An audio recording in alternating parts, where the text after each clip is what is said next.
Introduction asterisk. A journey through time, testing the heights of ambition.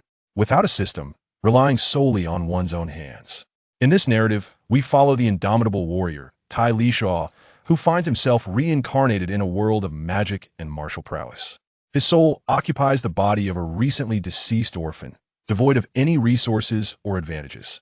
While others may begin their journey with at least a loyal companion, Tai Lisuo starts with nothing. No system, no golden finger, nor a wise mentor by his side. To cultivate strength, he must devise his own methods. To become powerful, he must rely on his own ingenuity. Let us observe how Tai Lisuo, with sheer determination and effort, embarks on the path of cultivation from a position of utter destitution, ultimately striving to reach the pinnacle of this martial world. No system, no heroine. Chapter 1. Rebirth in the world of magic and martial arts. A journey through time, testing the heights of ambition. Without a system, relying solely on one's own hands. In the year 19527 of the Tianlong calendar, springtime in the Tianlong continent. In the remote region of the Li dynasties and Nan Prefecture, Yinshan town lies at the edge of the Beast Mountain Range. As the morning sun casts its rays, the townsfolk of Yinshan begin their daily activities. Shopkeepers hustle to conduct business, while adventurers prepare for their excursions into the perilous Beast Mountain Range. Adventurers resting in Yinshan tend to their wounds, while the unscathed either trade magical cores and various materials for gold or leisurely ponder where to dine and drink later. Though modest in size, Yinshan town serves as a hub for adventurers to rest, resupply, trade, and for merchants to conduct their business. Along the vast expanse of the Beast Mountain Range, countless similar market towns exist, with Yinshan being merely an inconspicuous one among them. As the sun ascends higher, the lively atmosphere of Yinshan town intensifies. A young man, around 18 or 19, with a somewhat handsome visage, roams the streets, inquiring of passers-by. Esteemed elder, do you accept disciples? Might I be a suitable candidate for your tutelage? Get lost, stop bothering me. Unperturbed by the rebuke, the young man continues to ask others. Esteemed elder, do you take on disciples? Not interested, find somewhere else to loiter. Despite the incessant rejections and even insults, the young man remains undaunted, for he seeks guidance. This young man is named Tai Lisuo, and his persistent inquiries stem from his desire to embark on the path of cultivation. Originally from Earth, a denizen of 21st century China, he crossed over to this advanced world of magic and martial arts 3 days prior. Upon occupying this new body, Tai Lisuo absorbed the memories of its former inhabitant, learning that he resides in a world where nearly everyone cultivates. Naturally, he aspires to cultivate as well. However, as an orphan raised in the humble Yinshan town, he has struggled for survival, never having had the opportunity to cultivate. In this world, where martial prowess reigns supreme, the strong often disregard the lives of the weak. Simply put, an adventurer would think nothing of slaying an ordinary person like Tai Lisuo, for there would be no repercussions. Thus, danger lurks at every corner in this martial world. The body Tai Lisuo occupies belonged to a nameless orphan who had never cultivated and had long missed the optimal age for training. Tai Lisuo seeks out potential mentors in the hope of finding a kind soul willing to take him under their wing. After canvassing the entirety of Yinshan town, he finds no one willing to accept him. From the memories he absorbed, he learns the original name of this body was Xiao Guzi. Xiao Guzi had lived in or near Yinshan town since he could remember, surviving on scraps, leftover food, wild vegetables, and fruits. As he grew older, he worked as a servant in a small inn run by an elderly man who had retired from adventuring. Since the age of 8 or 9, Xiao Guzi had toiled in the inn, leading a monotonous and unchanging life. Content with such a life, he never aspired for more. As an ordinary person with no cultivation experience, merely having enough to eat and drink and surviving in a perilous world seemed fortunate enough. For this world is a realm of magic and martial arts, a far cry from the peaceful and secure environment of 21st century China. It was said that Xiao Guzi had been working at that inn for many years, and barring any unforeseen circumstances, he might have continued this way for the rest of his life. However, 3 nights ago, a conflict erupted among the adventurers in Yinshan town, likely due to disputes over treasure or uneven distribution of profits. In the ensuing chaos, opportunists took advantage of the turmoil, resulting in a great melee. The inn where Xiao Guzi worked was caught in the fray, and its owner perished in the brawl. Poor Xiao Guzi, an ordinary person with no cultivation, was also swept away by the violence, concluding his brief and uneventful life. At the moment of Xiao Guzi's death, the soul of Tai Lisuo from Earth took possession of his body. Tai Lisuo, an ordinary individual from China, had only recently found solace in life, enjoying the warmth of family after enduring a battle with lung cancer in its mid-stages. Whether it was cruel fate or sheer misfortune, facing cancer was an unavoidable reality. He resorted to consuming various herbal remedies and folk prescriptions, anything that wouldn't be fatal. Miraculously, he managed to survive for over a decade, earning the title of a renowned cancer warrior. On the day his daughter received her acceptance letter from a prestigious university, Tai Lisuo, overwhelmed with joy, indulged in a couple of drinks, an exceptional treat after many years, before drifting off to sleep. When he next opened his eyes, he found himself in an entirely different realm. In the blink of an eye, he transitioned from the peaceful embrace of 21st century China to the treacherous world of magic and martial arts. Tai Lisuo pondered, is this a consequence of my lifelong passion for reading various fantasy and Xianxia novels? Has fate orchestrated my soul's journey into this martial world? After all, having navigated the online literature scene for so long, the 21st century network of writers could indeed be seen as a training ground for time travelers and a theoretical base for fantastical cultivation. As a seasoned veteran in this literary domain, the concept of transmigration was not foreign to him. However, he never imagined it would happen to him. Upon Tai Lisuo's soul merging with Xiao Guzi's memories, he quickly regained his composure and devised a simple plan. First, he must find a way to begin cultivating. Without strength, he cannot hope to establish himself in this world. Only with sufficient self-defense can he consider other matters. Secondly, if he cannot embark on the path of cultivation for now, he may need to leave Yinshan town and seek alternatives elsewhere. The ideal is grand, but reality is stark. This phrase aptly encapsulates Tai Lisuo's current predicament. Having inquired throughout the entire Pinyin town, not a single soul was willing to take him as an apprentice.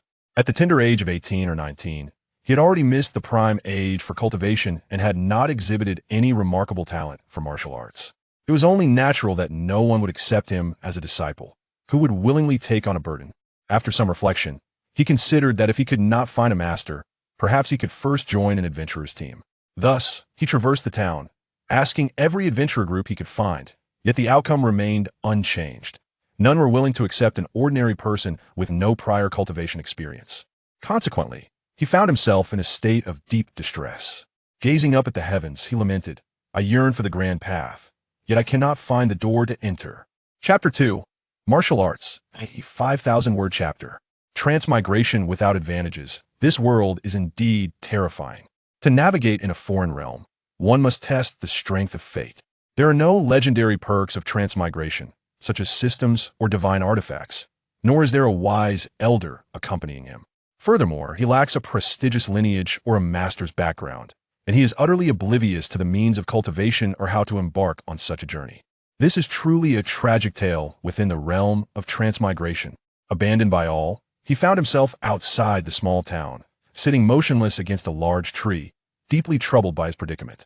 The weight of his despair was unbearable. To alleviate his sorrow, he began to hum a melancholic tune, singing a verse from Qi Ji Qiang Sorrow, O sorrow. Sorrow, O sorrow. Sorrow turns my hair white. Since parting from you, I have entered a prison of despair. Sorrow, O sorrow. Sorrow turns my hair white. Since my transmigration to this world of magic and martial arts, I have found no path to cultivation. Tears flowed uncontrollably, a testament to the pain of a life devoid of cultivation, longing for a mentor who would not accept him. Having hummed the tune twice, he noticed it was nearing noon, and his stomach growled in protest. Yet upon checking his pockets, he discovered that his entire fortune amounted to a meager 8 silver coins. This was a reward from the innkeeper during his time as a laborer, given when the innkeeper was in high spirits. He pondered that with merely 8 silver coins, his sustenance would not last long. Despite Pinyin town being small, the cost of living was surprisingly high.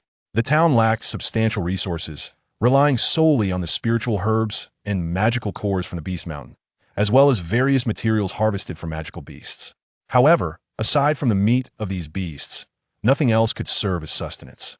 Thus, nearly all food in Pinyin town had to be imported, which naturally inflated the prices. The adventurers of Pinyin town lived perilously, their fortunes fluctuating daily, and the lack of financial prudence contributed to the soaring costs of living. Given the prices in Pinyin town, Lisuo estimated that his 8 silver coins would barely sustain him for over 10 days at most, even with frugality. What was he to do? Should he seek employment at another inn or establishment? Working was not an option. He needed to find a way to cultivate and hunt magical beasts to sustain himself. After careful consideration, he devised a plan. His immediate priority was to find shelter, focusing on survival before contemplating advancement. As for cultivation, if all else failed, he could start practicing the martial arts from Earth. Anything was better than no practice at all. Having formulated his plan, Lisuo rose and made his way into Pingan Town. Upon entering, he headed directly to a local grocery store, the cheapest establishment in town. The rotund owner, hearing the footsteps of an entrant, looked up and, upon recognizing Lisuo, presumed he was there in search of work. "Young lad, I cannot hire anyone in my little shop. Perhaps you should look elsewhere," the owner said. Surprised, Lisuo replied, "I am not here seeking employment. I wish to purchase something."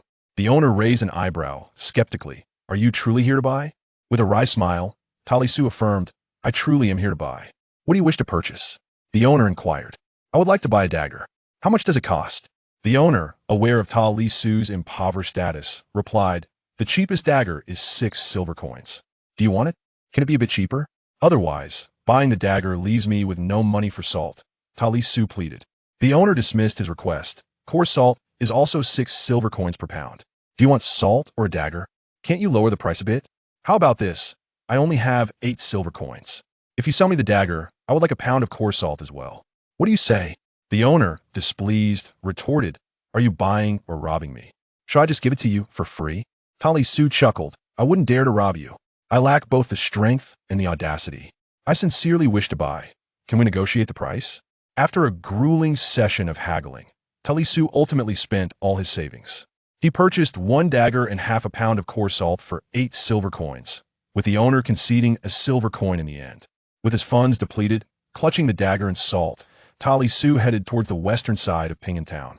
According to his original memories, approximately 10 kilometers west of Pingan Town lay a relatively safe valley. This valley was seldom visited, and even the magical beasts that roamed it were of no formidable rank. Most importantly, the vicinity was abundant with edible wild vegetables and fruits. Lisuo resolved to seek refuge in that location. With no other options available, he could only rely on the whims of fate. Although his current physique was somewhat slender, it felt more vigorous than in his youth on Earth, possibly due to the unique environment of this world. After walking for over an hour, Lisuo arrived at his destination. The valley was neither vast nor small, measuring roughly 500 to 600 meters in circumference. Within the valley lay grassy fields dotted with trees. Among them, a few of the largest trees boasted diameters of 5 to 6 meters and towered nearly 100 meters high, casting expansive shadows over the ground, truly magnificent giants.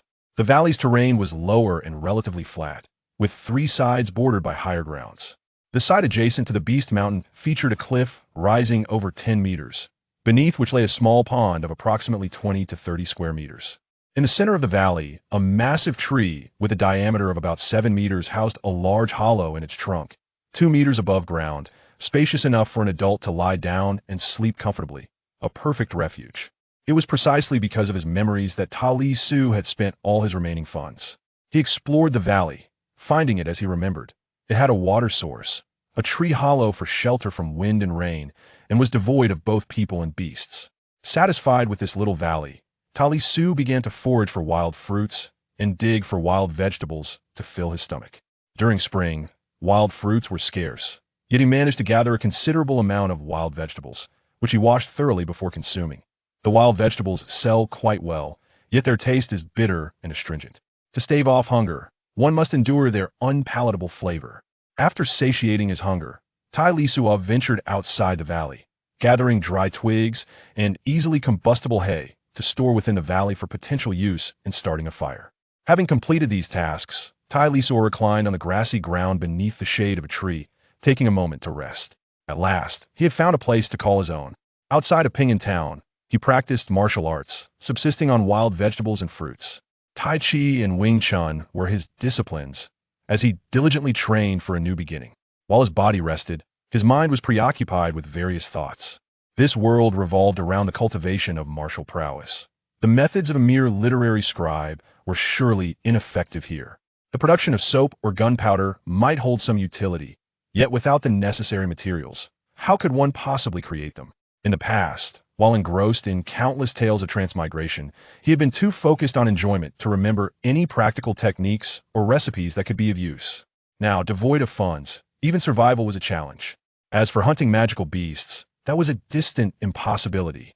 At night, he contemplated a multitude of paths, resolving to rise early the next day to sell tofu. Yet, overthinking served little purpose.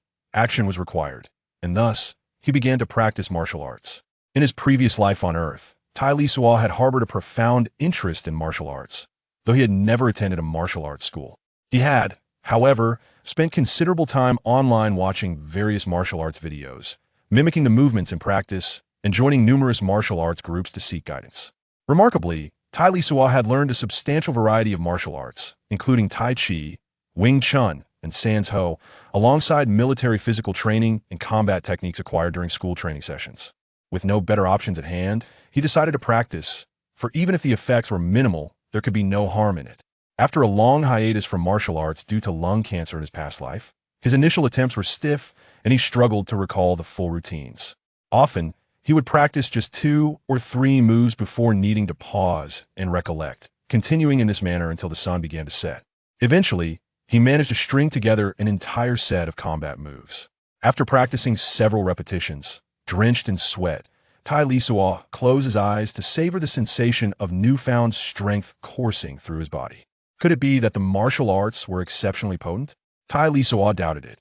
It was likely due to this world being more conducive to cultivation. Additionally, the body he now inhabited, under the influence of his spirit, might be particularly suited for training, leading to the illusion of boundless strength after just an afternoon of practice. Thus, Tai Lisuo continued to practice relentlessly until darkness enveloped the valley. Once again, he closed his eyes and attentively assessed his physical condition, noting a slight improvement in his strength compared to before he began training. It seemed that the martial arts from his past life on Earth held some value even in this magical world. Perhaps the decline of martial arts on Earth had rendered them ineffective, whereas this realm was inherently more suitable for cultivation. Consequently, practicing martial arts here yielded far more tangible results than in his previous existence. The effectiveness of martial arts was encouraging, as it provided a means of self-defense. In the night, Tai Lisuo called out, "System, come forth." After several calls yielded no response, he raised his voice, "System, show yourself. Come out now." His voice echoed into the distance, but aside from the whisper of the wind, there was no reply. Failing to awaken the system once more, Tai Lisuo consoled himself, "Perhaps it is better this way. Without the system, I shall still ascend to the pinnacle of this world." AQ Spirit dictates that one must maintain an open mind. Self-deprecating humor or self-comfort can prevent the accumulation of negative emotions. Negative sentiments are detrimental. Positive energy is truly the essence of greatness. Having been granted a second chance at life, the former cancer-stricken elder had transformed into a vibrant youth, and youth should sweat under the sun. Although he could not yet cultivate, the practice of martial arts was already a promising endeavor. Regrettably, he had never practiced Qigong in his previous life. Otherwise, it would be intriguing to see how it fared in this world. Night had fallen, and after consuming some wild vegetables and fruits, Tai Lisuo crawled into a tree hollow to rest. Lying within the 2-meter-long, 1-meter-wide hollow, he contemplated the path ahead. Having lived 2 lives, he was starting anew. Returning to Earth in the short term seemed impossible. In this world, Tai Lisuo was alone, unburdened by ties. Wherever there are people, there are conflicts and struggles for gain. Only by growing stronger and acquiring sufficient power could he live a more carefree life. For now, it was prudent to develop quietly, avoiding reckless actions that could lead to dire consequences. The following morning, Tai Lisuo arose without haste to practice martial arts. First, he jogged in a valley to warm up his body. Then he engaged in common exercises from his previous life, such as push-ups, frog jumps, and high knees, ensuring a well-rounded physical regimen. Martial arts require a solid foundation. A strong body, with ample strength and speed, is essential to unleash the true potential of martial arts. Without such a foundation, even the most diligent practice would yield only superficial results. After over an hour of exercise, his stomach began to protest with hunger. He paused to consume some wild vegetables and fruits, taking a moment to rest before resuming his martial practice. Having replenished his energy, Tai Lisuo began to practice martial arts again. With a good grasp of combat techniques, he first revisited them before recalling and practicing military physical training. While wild vegetables and fruits could stave off hunger for a time, they were hardly satisfying. Tai Lisuo practiced military physical training for about 2 to 3 hours, stringing together the entire routine, but he had yet to perfect it before hunger forced him to stop. His stomach growled, leaving him too weak to continue training. The ancient wisdom of rich in martial skill, poor in literature, rang true. After a hearty meal, he finished the wild vegetables and fruits he had foraged, managing only to feel somewhat full. Yet, he could not remain unsatisfied. He needed to continue gathering wild vegetables and fruits. Given Tai Lisuo's current situation, the possibility of eating meat was nearly zero. He lacked the funds to purchase meat, and as for hunting wild beasts, he was far from possessing the strength to do so. As for magical beasts, that was a notion best left unconsidered. In his past life on Earth, Tai Lisuo was simply an ordinary person, lacking expertise in wilderness survival or elite combat skills. Without exceptional outdoor survival skills, attempting to hunt would be a foolhardy endeavor. Though limited to wild vegetables and fruits, he resolved to persist in practicing martial arts. It was the sole means he could conceive of to grow stronger in this world, and he was determined to train relentlessly. Of paramount importance is the fact that Tai Lok possesses a rather limited understanding of this world. His sole insights stem from the memories of the body he inhabits, that of the original owner, a mere ordinary individual named Puppy, who had never ventured beyond the confines of peaceful town and had never engaged in any form of cultivation. Tai Lok lacks a clear conception of the formidable strength possessed by the beasts and magical creatures inhabiting this realm. Fortunately, Puppy had lived in the vicinity of peaceful town since childhood, endowing Tai Lok with profound recollections of the town and its surroundings. Thus, he was able to identify this valley as a refuge, without which he would have been utterly lost. In stark contrast to the industrial advancements of Earth, the wilderness of this world resembles an untouched treasure trove. The quest for ordinary wild vegetables and fruits to satiate one's hunger poses no significant challenge. It is precisely due to this abundance that Puppy, an orphan, managed to survive and grow up without succumbing to starvation, even in the absence of assistance from others. Despite the unpalatable taste of wild edibles, Tai Lok remains indifferent, as the primary concern is merely to fill his stomach. In the face of his own limitations and lack of strength, he refrains from harboring excessive desires, recognizing that such aspirations would only cultivate unnecessary troubles and suffering. After satisfying his hunger, he reclines on the grassy ground beneath the shade of a tree, resting for a while, and glancing up at the sun's position, he deduces that it is already afternoon. Thus, Tai Lok rises to practice his combat techniques and military boxing. After executing several dozen repetitions of both military boxing and combat skills and achieving a level of familiarity, he proceeds to recall and practice Tai Chi. His understanding of Tai Chi is merely the popular version known on Earth, yet he is determined to refine his practice diligently. In this unfamiliar and perilous world, acquiring additional skills and means of self-defense is undoubtedly advantageous.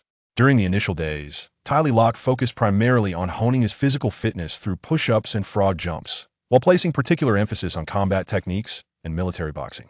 These forms of martial arts are oriented toward practical application, necessitating a foundation of self-preservation and survival before contemplating other matters. Consequently, over the subsequent 10 days, Tai Lok dedicates his mornings to practicing Tai Chi, while the remainder of his time, apart from eating, drinking, and resting, is spent either exercising or relentlessly practicing combat techniques and military boxing within the small valley. After a month of martial arts training, Tai Lok feels he has developed a modicum of self-defense capabilities and decides to venture out for a stroll. His goal? To procure some meat to bring back for sustenance. Having made the necessary preparations, Tai Lok chooses a fine day to venture into the Beast Mountain Range. He treads cautiously, meandering along the outskirts of the mountain range for half a day. While he encounters some wild beasts, his lack of hunting prowess yields no rewards. As he wanders, he suddenly catches a whiff of a pungent scent of blood. Chapter 3. The world's winds and clouds arise from our kind suddenly. A whiff of blood assaulted Tai Li's senses, causing him to tense up. His right hand gripped his dagger tightly as he crouched low, vigilantly scanning his surroundings. After observing for a while and finding no signs of human or beast, the scent of blood lingered intermittently in the air. Sensing no immediate danger, Tai Li rose cautiously and moved towards the direction from which the odor emanated. After traversing 20 to 30 meters and rounding a towering boulder, he stumbled upon the lifeless body of a beast. The carcass lay separated from its head. Blood splattered across the ground, still fresh and not entirely congealed, indicating the creature had not been dead long. From the remnants of his previous life's memories, it appeared to be a rabbit, a common herbivore. There were no signs of struggle, suggesting that this unfortunate rabbit had simply crossed paths with adventurers and was swiftly cleaved in two. This rabbit was considerably larger than those on Earth. Its size 3 to 4 times that of an ordinary rabbit, weighing perhaps several dozen pounds. With such a bounty available, Tai would not hesitate. Ensuring the area was devoid of other creatures, he hurried over, hoisting the rabbit over his shoulder and turning to leave, navigating back along his original path. The return journey was significantly swifter despite the weight of the rabbit. As he neared the small valley, he found a brook where he skinned the rabbit, removed its entrails, and cleaned it thoroughly before carrying it back to the valley.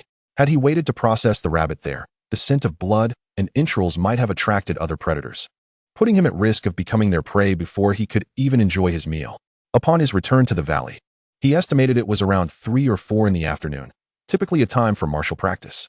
However, today, Tai had little inclination for training. He hurried to kindle a fire for roasting the rabbit.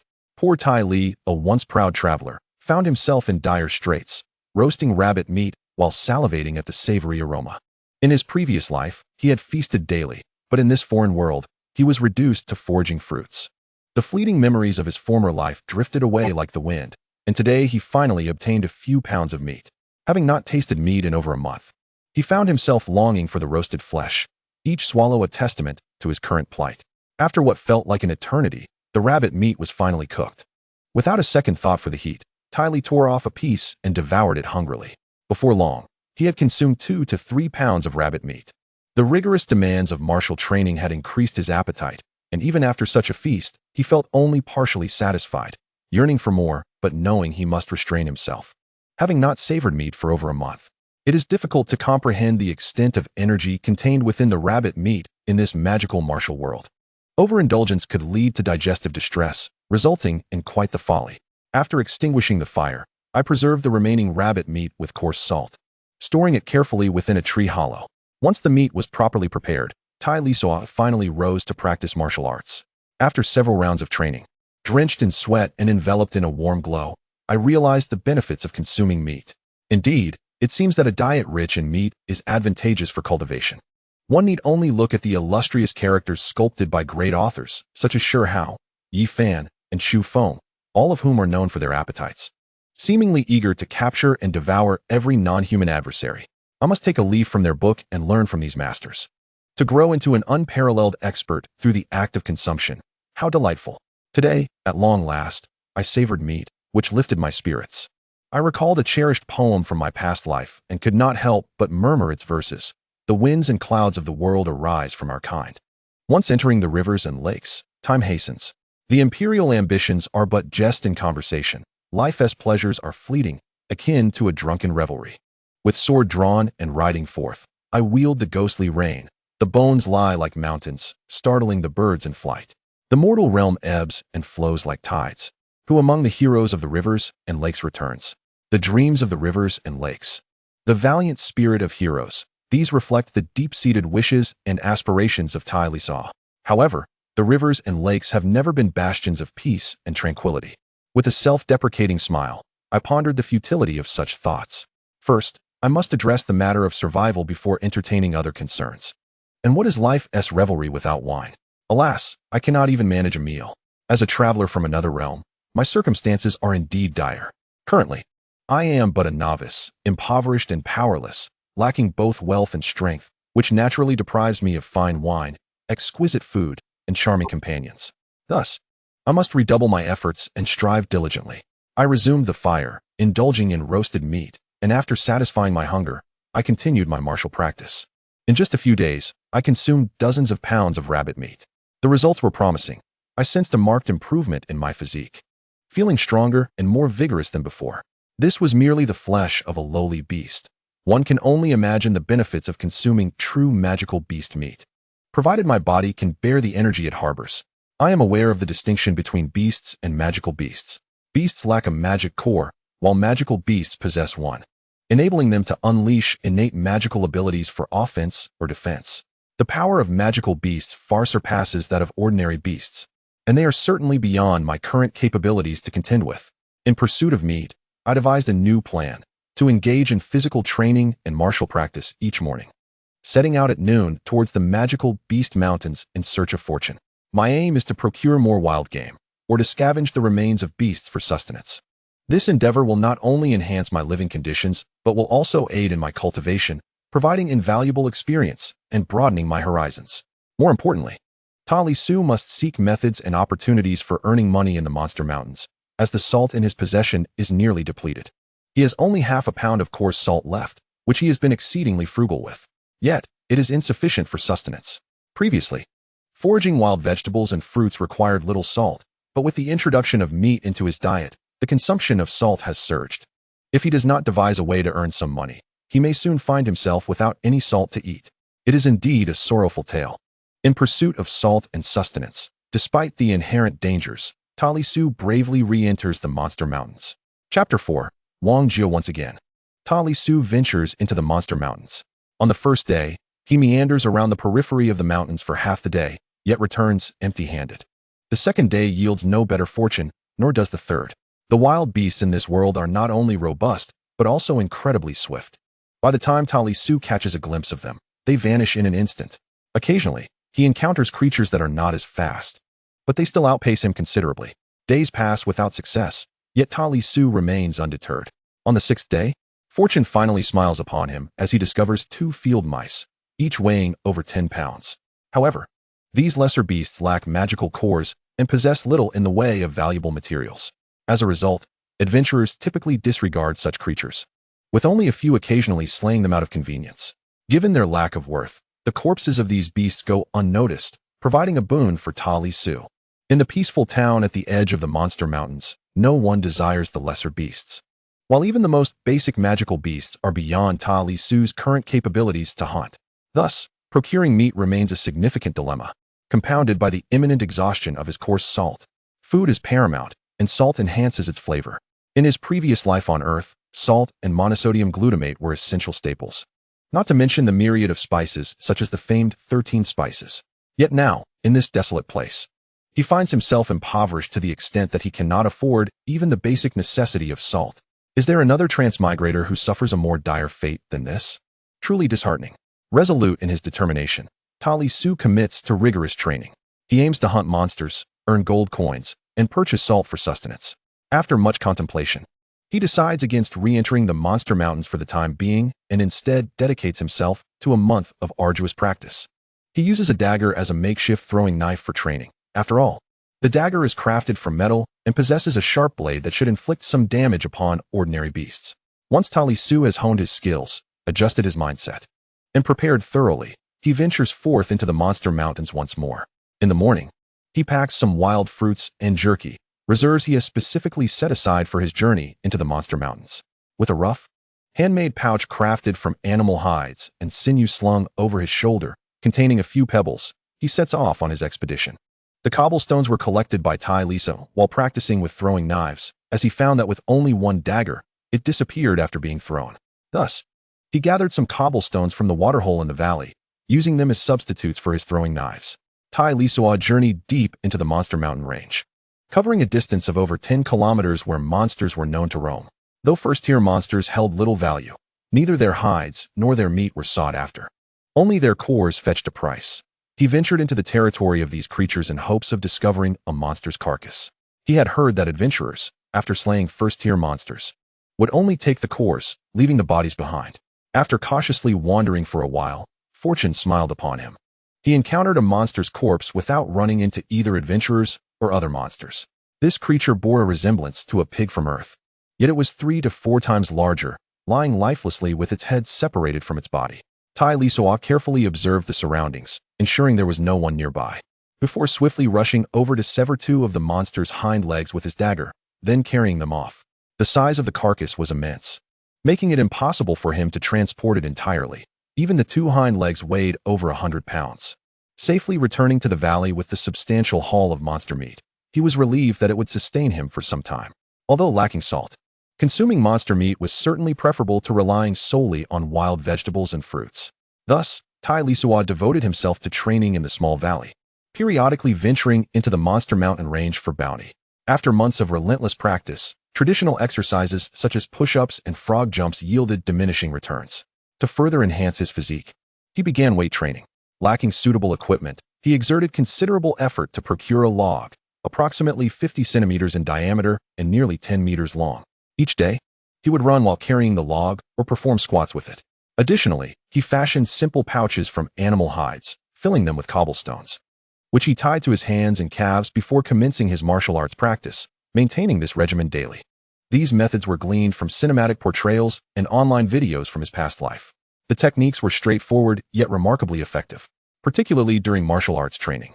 The added weight of the cobblestone-filled pouches distorted his movements, reminiscent of his clumsy beginnings as a novice. This forced him to retrain from the ground up. Once accustomed to the burden of his training, Tai Lisuo experienced significant improvements in both the power and speed of his strikes. As spring gives way to autumn, Tai Lisuo has already spent nearly half a year in this world. The transition from spring to autumn marks a time when the beasts of the wilderness grow robust and formidable, drawing countless adventurers to the Beast Mountain Range in pursuit of glory through hunting. Consequently, Tai Lisuo has become hesitant to venture into the mountains, fearing an unfortunate encounter with other adventurers could result in a swift and unjust demise. Thus, he dedicates himself to diligent training in the secluded valley. As time flows on, autumn is nearing its conclusion and winter will soon arrive. From the recollections of his younger days, he recalls that winter in Ping'an town, while not often blanketed in snow, can be quite frigid. With no money and scant resources to endure the cold season, the impending winter looms as a daunting challenge. After much contemplation, Tai Lisuo resolves that he must enter the Beast Mountain Range, both to seek opportunities for earning some coin and to gather supplies for the winter. Moreover, after rigorous training under burdens, Tai Lisuo has significantly enhanced his physical capabilities, exhibiting notable improvements in speed, strength, and attack power. This newfound confidence emboldens him to re-enter the treacherous mountains. Otherwise, he would merely be offering himself as prey. On this occasion, Tai Lisuo ventures deep into the mountains for over 10 kilometers, yet he finds himself devoid of any spoils. It appears that the first-tier beasts on the periphery of the mountains have either been eradicated by adventurers or have fled to hidden recesses. Once he reaches the territory of the first-tier beasts, he hesitates to venture further into the mountains, choosing instead to navigate laterally within their domain. Uncertain whether his previous forays into the Beast Mountain Range had been unusually fortuitous or if his luck has finally run out, Tai Lisuo cautiously advances. Before long, he unexpectedly encounters a pack of more than 10 beasts. Just as he carefully navigates around a towering tree, he finds himself surrounded by these formidable creatures. These beasts are not only twice the size of Tibetan mastiffs, but also appear far more ferocious and robust. To his dismay, Tai Lisuo had not anticipated their presence until it was too late. Panic grips him as he realizes his perilous situation. Escape seems impossible. With no option left but to fight, he recalls the fundamental principle of survival. In the face of imminent danger, one must not falter. Surrendering now would only hasten his demise. With a fierce roar, Tai Lisuo brandishes a dagger in his left hand and a smooth stone in his right, locking his gaze with the beasts, exuding a semblance of defiance. In reality, his heart races with trepidation, internally pleading for salvation. He can only hope that his earlier shout might attract the attention of kind-hearted adventurers, offering a glimmer of hope for his survival. If other beasts or particularly bloodthirsty adventurers were to arrive, Tai Lisuo would surely meet a grim fate. Could it be that within less than a year of traversing to this realm, having accomplished naught, he would meet his end? Would he become the most short-lived traveler in the annals of transmigration? Uncertain whether it is the luck inherent to all travelers or merely a stroke of fortune returning to Tai Lisuo, he found himself in a tense standoff with over a dozen beasts. As the creatures emitted low, ominous growls, poised to rend him to shreds, an individual emerged from the depths of the Beast Mountain Range. This newcomer bore a colossal sword nearly 2 meters in length and half a foot in width, his body marked with numerous stains of blood. His presence disrupted the precarious balance of power between man and beast. The beasts encircling Tai Lisuo, sensing a greater threat from this swordsman, turned their attention towards him, growling incessantly. Wang Jiao, a seasoned adventurer frequently seen in the tranquil town of Ping'an, was a rather unique figure in that locale. Unlike most adventurers who banded together in small groups to hunt beasts for survival, Wang Jiao typically traversed the Beast Mountain range alone. He was the solitary rogue of Ping'an, a title that implied formidable strength, and indeed, he was a force to be reckoned with. Ordinary third-tier martial artists stood no chance against him. Having spent several days in the Beast Mountain range, Wang Jiao intended to return to Ping'an for a respite. However, upon reaching the periphery of the mountains, he encountered a pack of over 10 wind wolves encircling a young man. Wang Jiao recognized this youth, known as Xiao Guzi, an orphan who had grown up in Ping'an. Given the boy's recent endeavors to find a mentor, it was hard for Wang Jiao not to know of him. Hadn't no one wished to take him on as an apprentice? When had he begun his training? Although Wang Jiao felt a twinge of curiosity regarding the young man, he had no desire to meddle in affairs that did not concern him. Yet, the beasts, perceiving him as a threat, abandoned their pursuit of Xiao Guzi and redirected their focus towards him. Faced with this predicament, Wang Jiao wasted no time. His heavy sword struck with the speed of lightning. With a mere few swift strokes, he dispatched 5 or 6 wind wolves. Realizing they were no match for Wang Jiao, the remaining wolves turned tail and fled. Observing the fallen beasts amidst pools of blood and glancing back at the astonished Xiao Guzi, Wang Jiao chose not to claim their magic cores, departing in silence. Trapped within a circle of beasts, in a moment of dire peril, he could not falter. Fortuitously encountering a solitary adventurer, he would forever remember this debt of gratitude. Chapter 5. The element of magic in a moment of crisis. Tai Lisuo beheld a sudden figure. As the beasts shifted their focus to surround this individual, a flurry of sword light emerged, instantly claiming the lives of 5 or 6 creatures. The remaining beasts fled, and the swordsmen who had slain them departed silently as well. By the time Tai Lisuo regained his composure, a wave of trepidation washed over him. Fortunately, it was a close call without any real danger. After settling his nerves, Tai Lisuo swiftly made his way to the dismembered beasts, deftly using his dagger to collect the magical cores. In no time, he had secured 5 cores and, hoisting a beast's carcass over his shoulder, made his hurried escape. Upon returning to the valley, he dropped the beast's body and collapsed onto the grass, panting heavily. Reflecting on the harrowing experience of his mountain venture, Tai Lisuo still felt a lingering dread. How perilous it had been. Had he unwittingly encountered a beast of a more volatile temperament, a single strike could have ended his life without warning. In the Beast Mountains, while the creatures posed a significant threat, humanity itself was often more dangerous. After resting for a considerable time, Tai Lisuo rose to process the beast's remains before kindling a fire to cook the meat. The flesh of this beast was not particularly palatable, possessing a somewhat sour taste. And without salt or any seasonings, it was even less enjoyable. Nonetheless, it was still meat from a creature of a certain caliber, and despite its unappetizing flavor, it was essential to consume it. Who knew when he would have the opportunity to feast on beast meat again? Despite its lack of flavor, the meat harbored substantial energy, beneficial for cultivation. After satiating himself with the beast's flesh, Tai Lisuo practiced Tai Chi and combat techniques, dedicating half a day to martial arts before resuming his meal and training.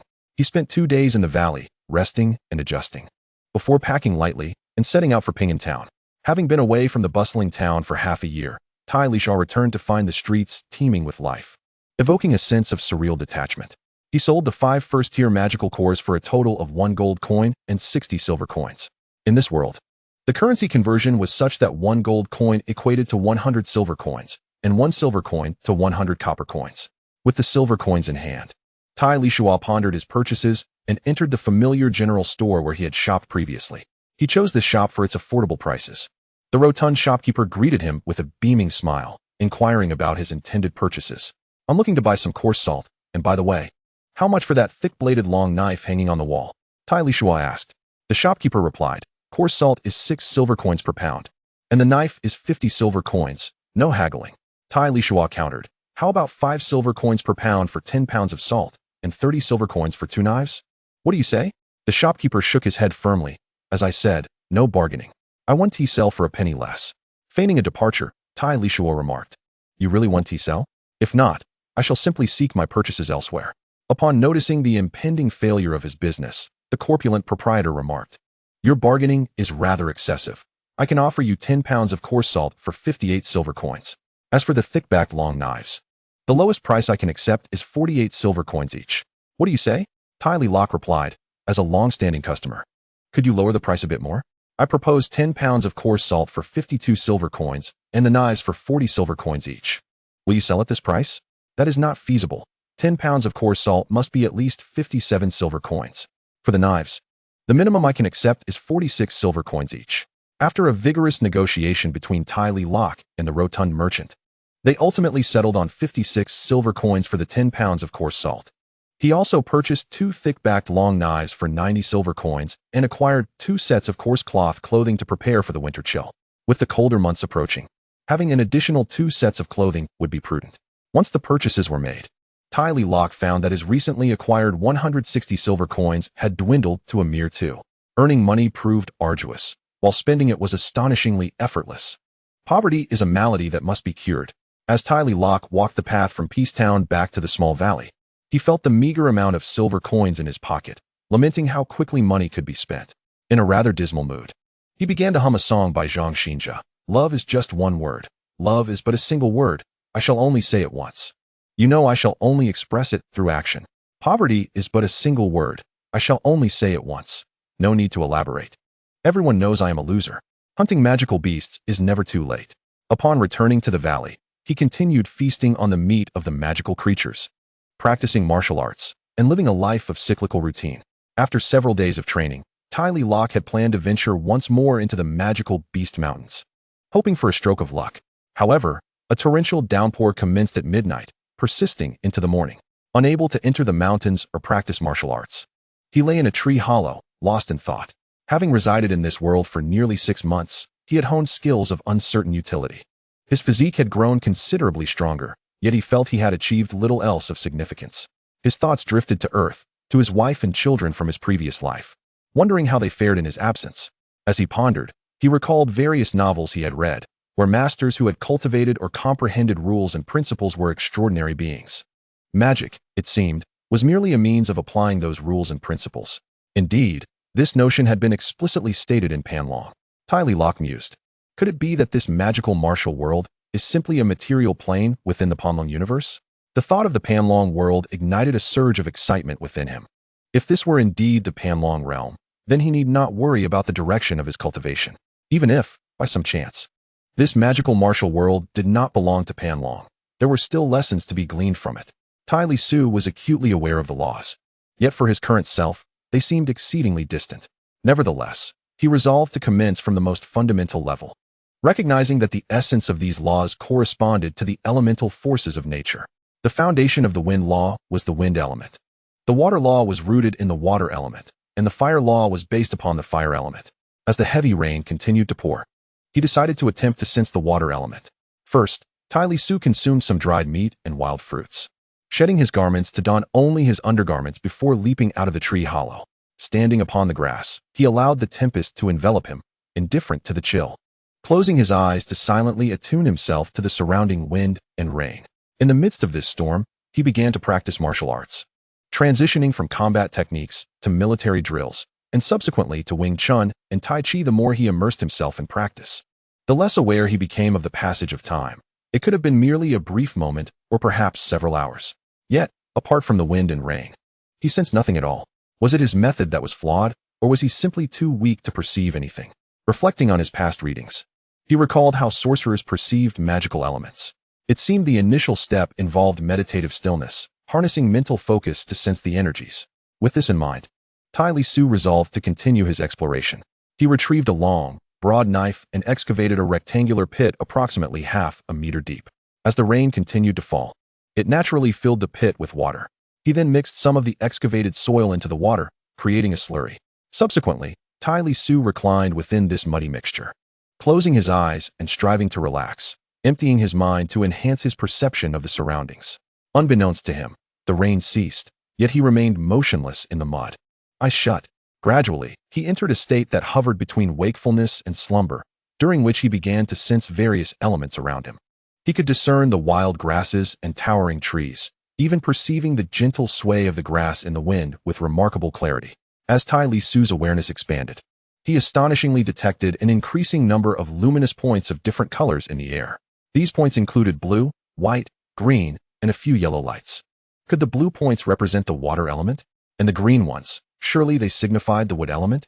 Might the white points denote the wind element? As for the yellow, it must represent the earth element. At last, he had sensed the magical elements, and Tai Lisuo was overwhelmed with exhilaration. Could it be that he, in a single moment, had perceived so many distinct magical elements? Was he truly the prodigious talent of legend? The chosen one, destined for greatness?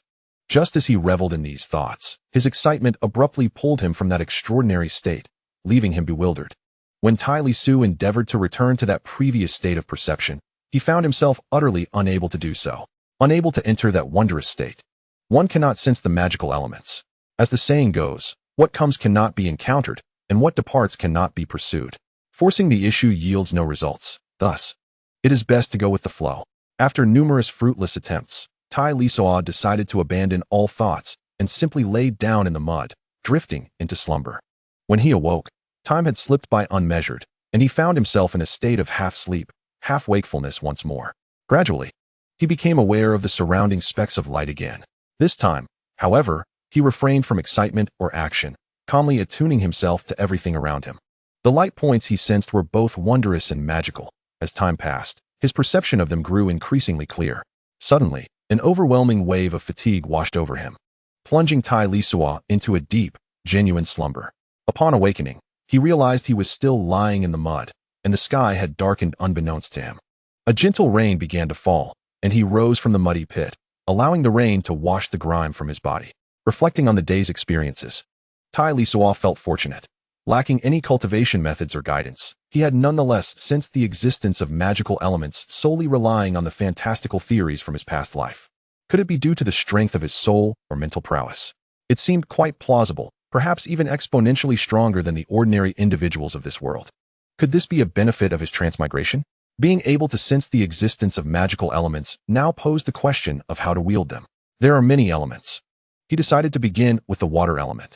In the days that followed, Tai Lisuo significantly reduced his martial arts practice, dedicating most of his time to sensing the magical elements. He endeavored with various methods and attempts to see if he could harness the sensed magical elements, but alas, all efforts ended in failure. Chapter 6. Would elemental magic after returning from purchasing supplies in Peace Town. Tai Lisuo's recent training and all his activities had fallen under the watchful eye of Wang Jio. That day in the Beast Mountain Range, upon unexpectedly encountering Tai Lisuo, Wang Jio had developed a curiosity about this young man. Later, upon seeing Tai Lisuo again in Peace Town, Wang Jio discreetly followed him to this small valley. Circling around the valley, he settled atop a cliff at its edge to continue observing Tai Lisuo. The more he watched, the more he sensed that this young man harbored secrets, particularly regarding the unique, seemingly soft martial arts he often practiced, of which Wang Jio had never even heard. Thus, he resolved to approach this enigmatic figure. Upon seeing Wang Jio suddenly appear in the valley, Tai Lisuo, of course, recognized him as the person who had saved his life in the Beast Mountain Range. Wang Jio was tall and imposing, bearing a striking resemblance to the character Wei from the television series Bright Sword. Tai Lisuo expressed his gratitude, saying, "Young man, I have encountered a senior. Thank you for your life-saving grace." Wang Jio replied, "It was but a trifling effort. There is no need to dwell on it. I have come today to learn from you the soft and fluid style of your boxing. Of course, I shall not take advantage of you. I possess a set of techniques that can lead one to the realm of a 7th-level warrior. I propose we exchange this for your knowledge." "It is merely a set of boxing techniques," Tai Lisuo insisted. "You are welcome to take it. I cannot bear the thought of an exchange. There is no need for formality. My name is Wang Jio, but you may call me Old Wang," he said, handing a manual to Tai Lisuo. This was precisely what Tai Lisuo needed at the moment, and he gratefully accepted it, casually perusing a few pages before putting it away. "Senior, my Tai Chi does not come with a manual. Shall I demonstrate it for you?" he offered. "Certainly, let us begin," Wang Jio responded. In truth, Wang Jio had been observing Tai Lisuo for many days, and he had nearly mastered Tai Chi himself, practicing diligently. However, he had yet to grasp the quintessence of the art, which was precisely why he sought this exchange. As Tai Lisuo assumed the initial stance of Tai Chi, he began to elucidate its principles. Both were earnest in their roles, one in explanation and demonstration, the other in attentive learning. Alongside Tai Chi, Tai Lisuo also expounded on the yin-yang philosophy inherent in the practice. Under Tai Lisuo's guidance, Wang Jio thoroughly absorbed the essence of Tai Chi. Other styles such as Wing Chun, combat techniques, and military boxing did not capture Wang Jio's interest. He merely skimmed through them. What truly occupied his mind was Tai Chi, and he devoted himself to its practice thereafter. Meanwhile, Tai Lisuo sat aside, engrossed in the newly acquired techniques for cultivating fighting spirit. Fortunately, during his previous time working in an inn, The owner had taught him to read for convenience's sake. Tai Lisuo first skimmed through the manual, then meticulously studied it from the beginning, not rushing into practice. To be candid, while Tai Lisuo had some literacy, there were still characters within the manual that he did not recognize, forcing him to guess and deduce their meanings as he read. When Wang Jiu finally concluded his practice, Tai Lisuo took the opportunity to seek clarification. Wang Jiu, being a decent person, patiently taught Tai Lisuo how to read the unfamiliar characters and explain their meanings. He also offered thoughtful responses to Tai Lisuo's inquiries regarding cultivation. After their exchange, Wang Jiu resumed his practice of Tai Chi. The cultivation of fighting spirit necessitates a tranquil environment. However, with Wang Jiu practicing nearby, Tai Lisuo found it difficult to focus. Moreover, they were not yet well acquainted, and it was wise to remain cautious. Wang Jiu continued his practice until dusk approached, at which point Tai Lisuo, fearing that Wang Jiu intended to stay in the valley, hurriedly lit a fire and prepared a meal to host him. Wang Jiu settled by the fire, observing Tai Lisuo as he busied himself. As the barbecue neared perfection, Wang Jiu waved his hand, and a jar of wine along with 2 drinking bowls appeared beside the fire. He beckoned Tai Lisuo to join him, and they indulged in food and conversation. Wang Jiu inquired, "How long have you resided in this valley?" Tai Lisuo replied, "Ever since the inn where I once worked was destroyed. I have made this place my home." Wang Jiu continued, "So, you have been living here for half a year? The last time I saw you, you were confronting a wind wolf. Were you intending to become an adventurer, earning a living by hunting magical beasts?" Tai Lisuo responded, "Forgive my impertinence, but I merely wish to procure some magical beast meat for sustenance. If I could acquire a few magic cores to exchange for some necessary items, that would be even better. By the way, is that type of magical beast called a wind wolf?" "Indeed," Wang Jiu affirmed. "That beast is a first-level magical creature. The wind wolf. Your strength is somewhat lacking. You currently possess the power of a first-level warrior, and it is perilous for one of your rank to venture into the magical beast mountains alone." Wang Jiu paused before adding, "It would be wise for you to focus on your cultivation. Should you require any assistance in your training, do not hesitate to ask. I will certainly help if I can." Tai Lisuo expressed his gratitude, saying, "I am deeply thankful for your kindness, esteemed senior. However, I regret that I have little to offer in return." Wang Jiu reassured him, "No matter, you may yet be of great assistance to me in the future. By the way, I noticed that when you practice Tai Chi, your technique seems to carry a peculiar aura, while mine lacks such quality. Am I perhaps practicing incorrectly?" "A peculiar aura?" Tai Lisuo pondered, then replied, "To be honest, I am unsure of what you mean by that. I cannot discern any differences in our practices." Wang Jiu chuckled, "It is of no consequence. Perhaps with more practice, I might cultivate a unique aura as well." Tai Lisuo clarified, "I assure you, I did not intend to conceal anything. My practice of Tai Chi is rather haphazard. It is merely my own random experimentation. While there may be some uniqueness, my low strength prevents me from perceiving it."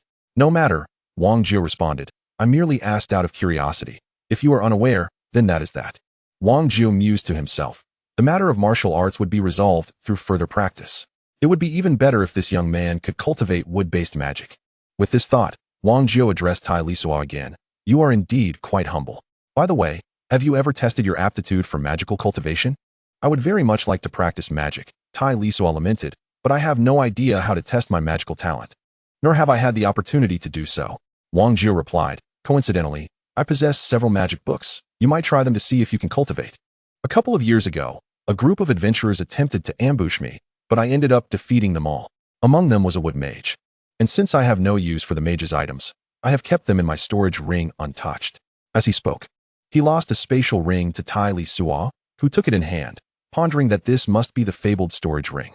However, Tai Lisuo had only heard of spatial rings before, having seen such magnificent objects only in the possession of others. This led to an awkward situation, holding a storage ring yet being unable to utilize it. Chapter 7. Second-level mage Wang Jiu was a man of integrity. Recognizing that Tai Lisuo had never used a spatial ring, he took the initiative to teach him how to employ it, generously gifting the ring to Tai Lisuo in the process. After satisfying their hunger and thirst, Wang Jiu carved a hollow in a tree, establishing a resting place for himself.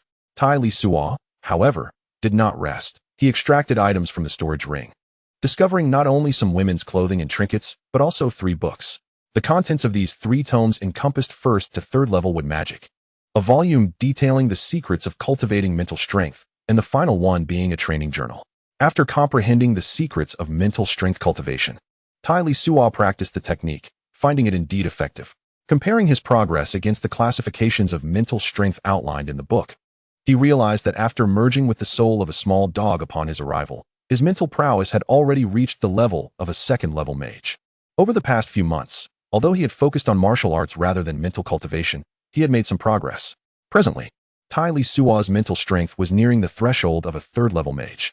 It was no wonder that he had been able to sense the surrounding magical elements even without any techniques or guidance. His robust mental strength provided him with such advantages. Having mastered the method of cultivating mental strength, he proceeded to study the unfortunate mage's training journal. This mage had only mastered a first-level magic for controlling plants and a second-level healing spell. Born into a humble background with mediocre talent, lacking guidance and resources for cultivation, aspiring to ascend to a third-level mage seemed a distant dream, leading him to the fringes of the monster beast mountains to become an adventurer. A mage equipped with healing spells enjoys a decent life within adventurer teams. After all, for adventurers, combat is a daily affair, and a healing spell can indeed be a lifesaver in critical moments. For those frequently traversing the monster beast mountains, battles, injuries, and bloodshed are commonplace. Thus, in a small place like Peace Town, mages are highly esteemed, particularly wood mages who are especially favored by adventurers. With his mental strength approaching that of a third-level mage, Tai Lisuo found it considerably easier to learn first and second-level spells. In the following days, he diligently refined a bit of magical power according to the methods in the tome. Eagerly, he retrieved several seeds from the storage ring to conduct experiments, all of which were vines designed to hinder and ensnare foes. Casting the seeds forth, he enacted the control spell, enabling the plants to grow rapidly while simultaneously directing them to entangle his enemies. Tai Lisuo found the intricacies of magic rather troublesome. Initially, one must refine magical energy, commonly referred to as magic power. Subsequently, when one intends to cast a spell, they must first release this magic power externally as a catalyst. Only then can they begin to recite the incantation while executing the corresponding gestures to conjure the spell. Reflecting on numerous novels from his previous life, Tai Lisuo conceived an innovative idea to forego the refinement of magic power and its role as a catalyst. Instead, he would directly utilize his mental strength to sense the surrounding magical elements, combining this with the incantation and gestures to perform magic. With this newfound concept, Tai Lisuo embarked on a series of experiments. He first endeavored to perceive the magical elements around him using his mental strength in a relaxed state, followed by reciting the incantation and executing the appropriate gestures to cast spells. Meanwhile, Wang Jiao diligently practiced Tai Chi, undisturbed by Tai Lisuo's repeated attempts to employ his novel method of spellcasting. After several consecutive days of experimentation, Tai Lisuo finally succeeded in casting spells without utilizing magic power as a catalyst. This revelation significantly enhanced his efficiency in spellcasting compared to traditional methods. Convinced of the validity of his idea, Tai Lisuo devoted himself to the rigorous practice of magic. Once he had mastered the first-level spell, the control technique, he proceeded to study the second-level spell, the recovery technique. The magic secrets detailed 3 types of wood-based spells. The first-level spell was the control technique. The second-level spell was termed recovery technique, while the third-level spell was known as healing technique. Given that the recovery technique had limited healing effects but proved effective in restoring physical stamina for oneself or others, it was aptly named recovery technique. Upon meticulous study, Tai Lisuo discerned that the healing technique was an upgraded version of the recovery technique. It not only facilitated rapid stamina restoration for oneself and others, but also boasted commendable healing properties. After persistent training over several days, Tai Lisuo became proficient in the application of the second-level recovery technique. One morning, while taking a break after his training, he observed Wang Jiao, as ever, practicing Tai Chi, drenched in sweat. Approaching him, Tai Lisuo casually cast a recovery technique upon Wang Jiao, and the results were visibly apparent. The fatigue that had enveloped Wang Jiao dissipated significantly. Witnessing such pronounced efficacy, Tai Lisuo then applied the recovery technique on himself and began practicing Tai Chi as well. With the recovery technique enhancing his performance, he found his training state remarkably improved, though regrettably, its effects were fleeting, lasting only 20 to 30 seconds. After pausing to contemplate, Tai Lisuo exerted all his effort to cast a recovery technique upon himself and immediately resumed his training. This time, the effects lasted approximately 30 to 40 seconds. Through this exploration, Tai Lisuo discovered that the recovery technique also aided in training and provided a brief enhancement of combat capability. However, given my current capabilities. When I exert myself to the fullest, I can manage to cast the healing spell only 5 or 6 times consecutively. The consumption of mental energy is too rapid during such exertion. Yet, if I were to cast it more casually, I could perform it around 16 or 17 times. Meditating to recuperate my mental energy, by the time I rise, it is already midday, and Wang Jiao is still diligently practicing Tai Chi. Tai Lisuo approaches Wang Jiao and, after a while, casts a healing spell on him. The intervals between casts are just sufficient for the replenishment of his expended mental energy. Tai Lisuo considers this as an exercise in enhancing his mental fortitude. As Wang Jiao continues to practice, his aura grows increasingly potent. Although the improvement is but a mere whisper of strength, it is indeed a continuous enhancement. This observation leaves Tai Lisuo somewhat perplexed. Is it the efficacy of his healing spells that is remarkable? Or is it that this Wang is on the verge of a breakthrough? Or perhaps, there lies an enchanting aspect to Tai Chi that he remains unaware of? After mulling over these thoughts without arriving at any conclusions, Tai Lisuo turns and walks away to begin preparing dinner. Wang Jiao practices for nearly half an hour before he concludes his session and sits by the fire, assisting in cooking meat while he inquires of Tai Lisuo. Are you now a second-level mage or a third-level mage? Tai Lisuo replies, it is not so swift to become a third-level mage. It's only been a few days. I have merely just mastered the second-level wood magic. Wang Jiao questions again, are you truly only a second-level mage? Indeed, I am a second-level mage. Why do you ask? Tai Lisuo looks at Wang Jiao with curiosity. Is there something amiss? Wang Jiao explains, it is not that anything is amiss, rather. I feel that your healing spells are significantly more effective than those of the average mage. Thus, I am a bit intrigued. Tai Lisuo responds, I see. I am uncertain about the situation. However, it should not be a bad thing. I will ponder it further in due time. Wang Jiao states, it should indeed be a positive development. Congratulations on successfully becoming a second-level mage. Come, let us drink. He pours a bowl of wine and hands it to Tai Lisuo, who graciously accepts it and, while eating and drinking, asks, you seem to have grown stronger. Are you nearing a breakthrough? Wang Jiao remains silent for a moment before revealing, it is not a breakthrough. I have suffered severe injuries in the past, which greatly diminished my strength. I am currently in the process of gradual recovery. Tai Lisuo remarks, oh, I see. Severely injured? It appears that you, old Wang, have a story to tell. However, Tai Lisuo refrains from prying further. It is not wise to delve into others' private matters. In truth, I have been injured for several years. After the injury, my strength has remained at the level of a third-level warrior. I was harmed in my meridians, rendering me unable to utilize my fighting spirit. I have had to rely solely on my formidable physique to engage in battle, and my injuries are beyond the remedy of an ordinary second-level mage. In a small place like Ping'an Town, encountering a third-level mage is almost unheard of. Wang Jiao fell silent for a moment before continuing. Of course, even if there were a third-level mage here, they might not be able to heal my wounds. Only a powerful mage of intermediate or even advanced rank could provide proper treatment. Tai Lisuo inquired, oh, is it that serious? Wang Jiao replied, after I was injured, I hid in this remote place to evade my enemies. In such a location, there are hardly any decent mages, and I thought I would never regain hope of recovery in my lifetime. Yet, unexpectedly, I met you, and you have given me a glimmer of hope for healing. Tai Lisuo responded, Senior, you flatter me. If there is hope for your recovery, it is the result of your own diligent practice. I cannot take credit for it. Chapter 8. The Dragon Continent. Wang Jiao gazed at Tai Lisuo with curiosity. He remarked, seeing you twice, once in the Beast Mountain Range and once in Ping'an Town, has truly astonished me. You, who had never practiced cultivation and had long missed the prime age for it, have managed to reach the level of a first-level warrior in just a few months. Thus, I followed you out of curiosity about your training methods. Tai Lisuo was momentarily stunned, realizing he had been followed without any awareness. Indeed, his strength was insufficient. With a bitter smile, Tai Lisuo said, followed me? Senior, you overestimate me. No overestimation, Wang Jiao replied. The result of following you was witnessing your peculiar Tai Chi. I have never seen or heard of such a martial art. Wang Jiao continued, after observing you for several days, I developed a strange feeling that your martial arts might aid in my recovery. Thus, I attempted to secretly learn and practice your Tai Chi, but I always felt I was missing the mark. Tai Lisuo responded, is that so? The Tai Chi should pose no difficulty for you, Senior. Wang Jiao chuckled self-deprecatingly. Perhaps it is because your technique differs greatly from all the martial arts I have encountered or heard of. Only after coming to the valley and exchanging martial arts with you, along with your explanations, did I begin to grasp this strange Tai Chi. Continuous practice has indeed provided some assistance to my injuries.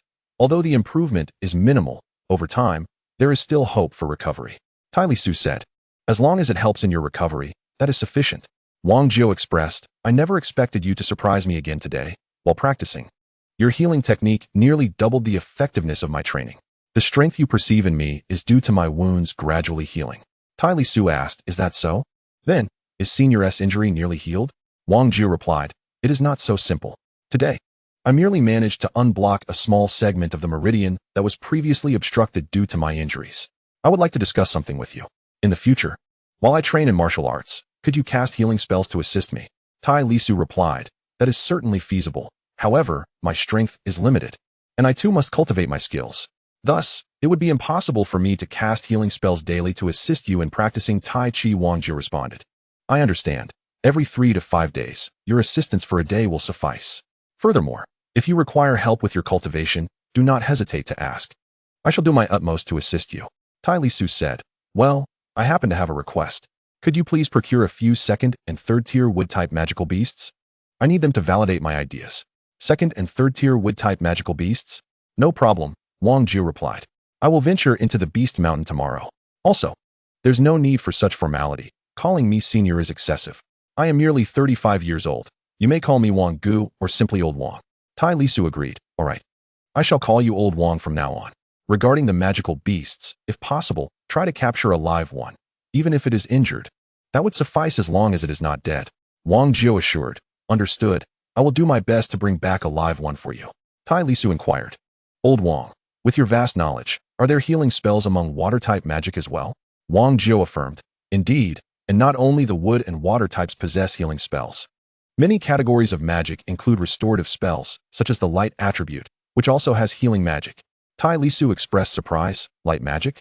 Is there truly a light church? Wang Jiu replied, indeed, there is a light church, but it is located in the distant western continent.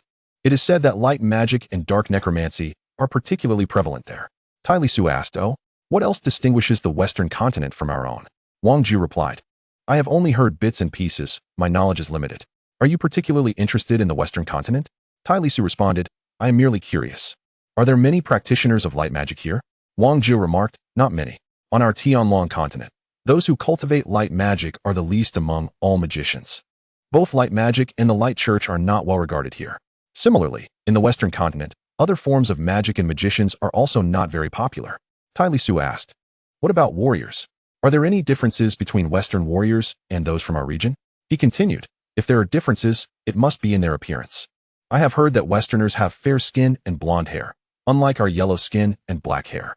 Wang Jiu replied, as for Western warriors, I have not heard of any notable differences.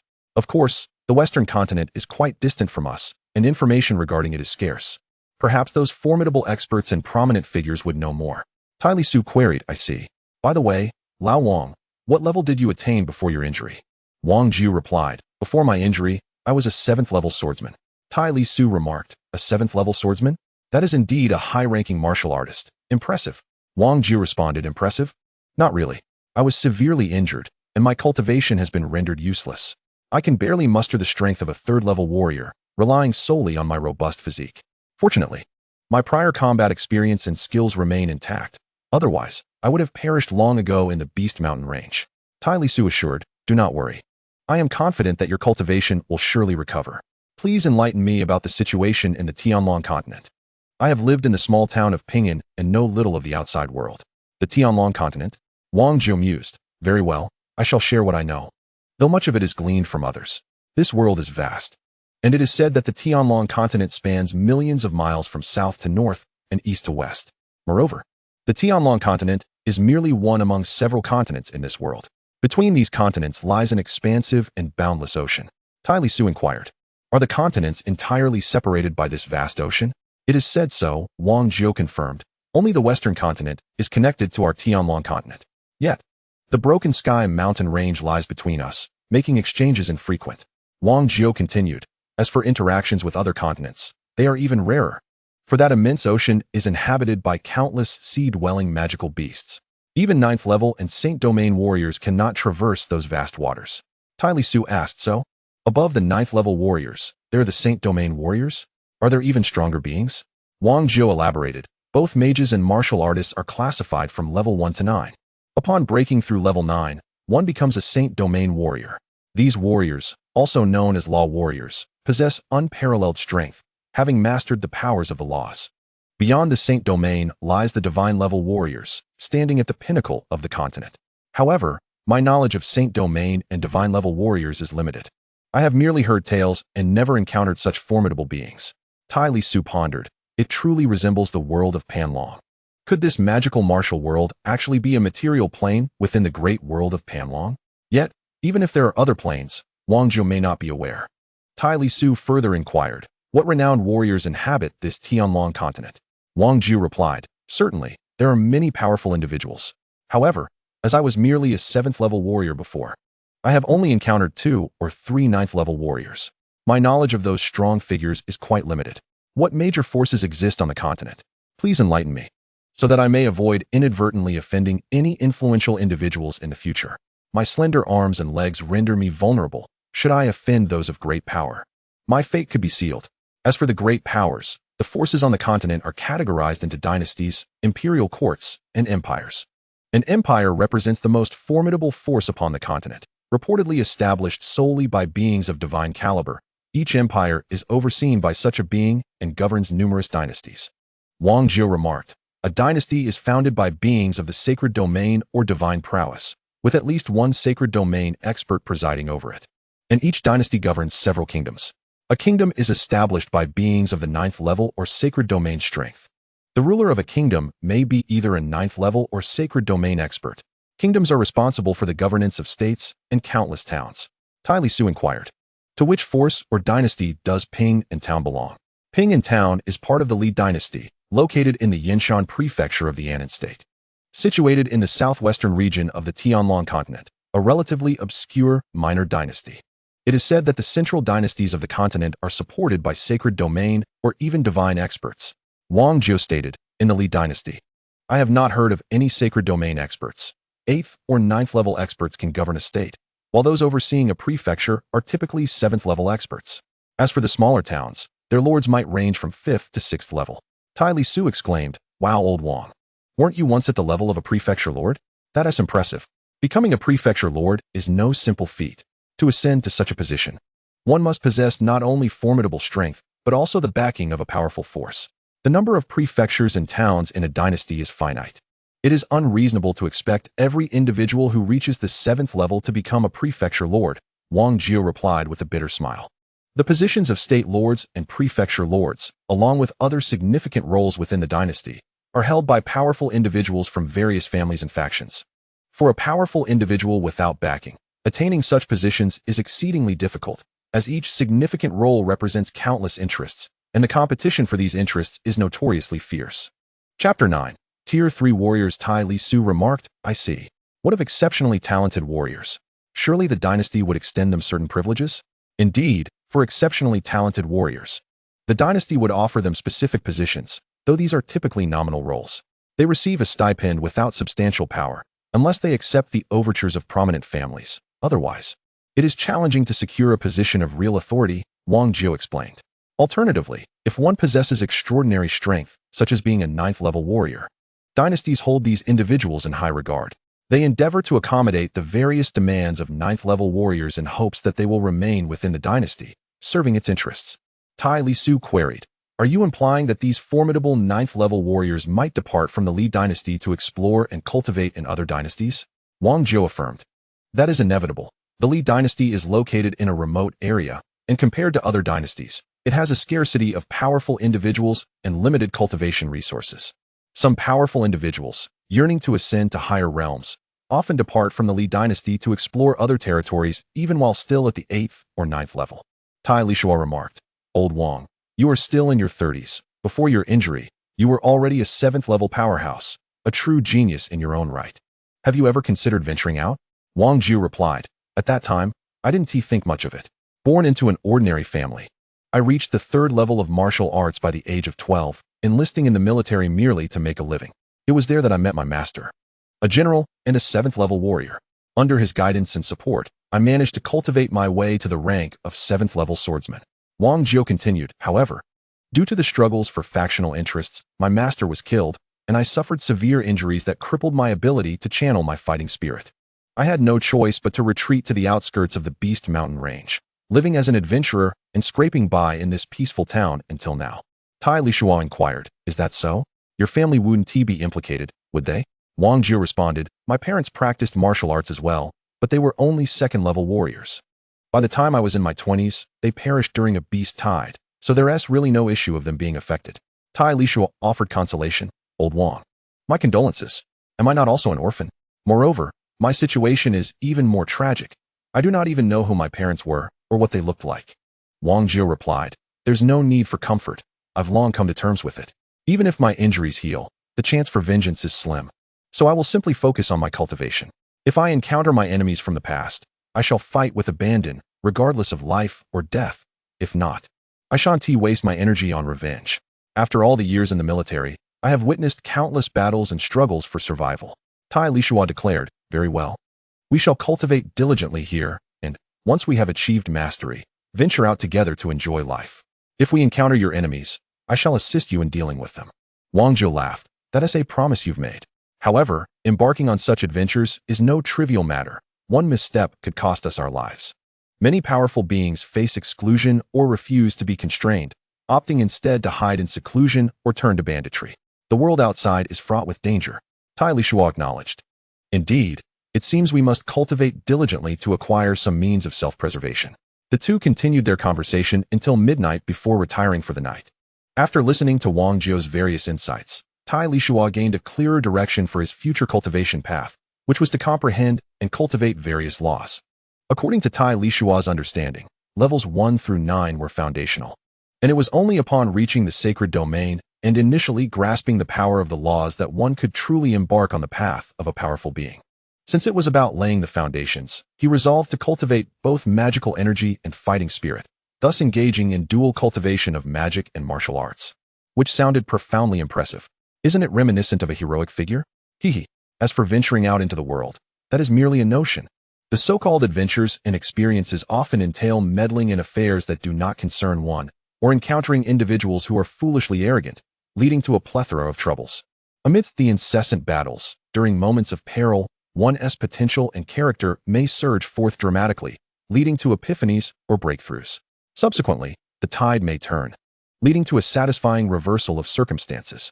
Such feats are the domain of those who possess the charisma of a protagonist. For one like Tai Lisuo, it would be exceedingly perilous. The world is fraught with dangers. Thus, it is wiser to cultivate one's skills quietly and develop one's potential diligently. The following day, at dawn, Wang Jio ventured into the mountains to hunt magical beasts, while Tai Lisuo commenced his training in the martial arts techniques imparted by Wang Jio. After months of diligent practice, Tai Lisuo's physique had barely reached the level of a first-tier warrior.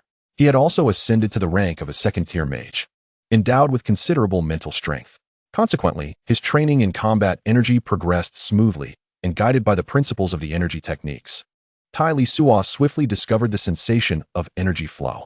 He then began to circulate his energy, absorbing the abundant forces of nature into his body, transforming it into combat energy for his own use. This realm, rich in natural energy, is particularly conducive for cultivation. Thus, after acquiring the techniques for combat energy training, Tai Lisuo swiftly embarked upon this path. Had he been in an era akin to the 21st century Earth, in a time of diminishing spiritual practices, possessing training techniques alone would scarcely grant him entry into the realm of cultivation. Immersed in his training, the surrounding energies continuously surged into Tai Lisuo's body, causing the combat energy within him to circulate through his meridians. With each cycle, the energy grew stronger, and as his training progressed, his combat energy persistently expanded and intensified.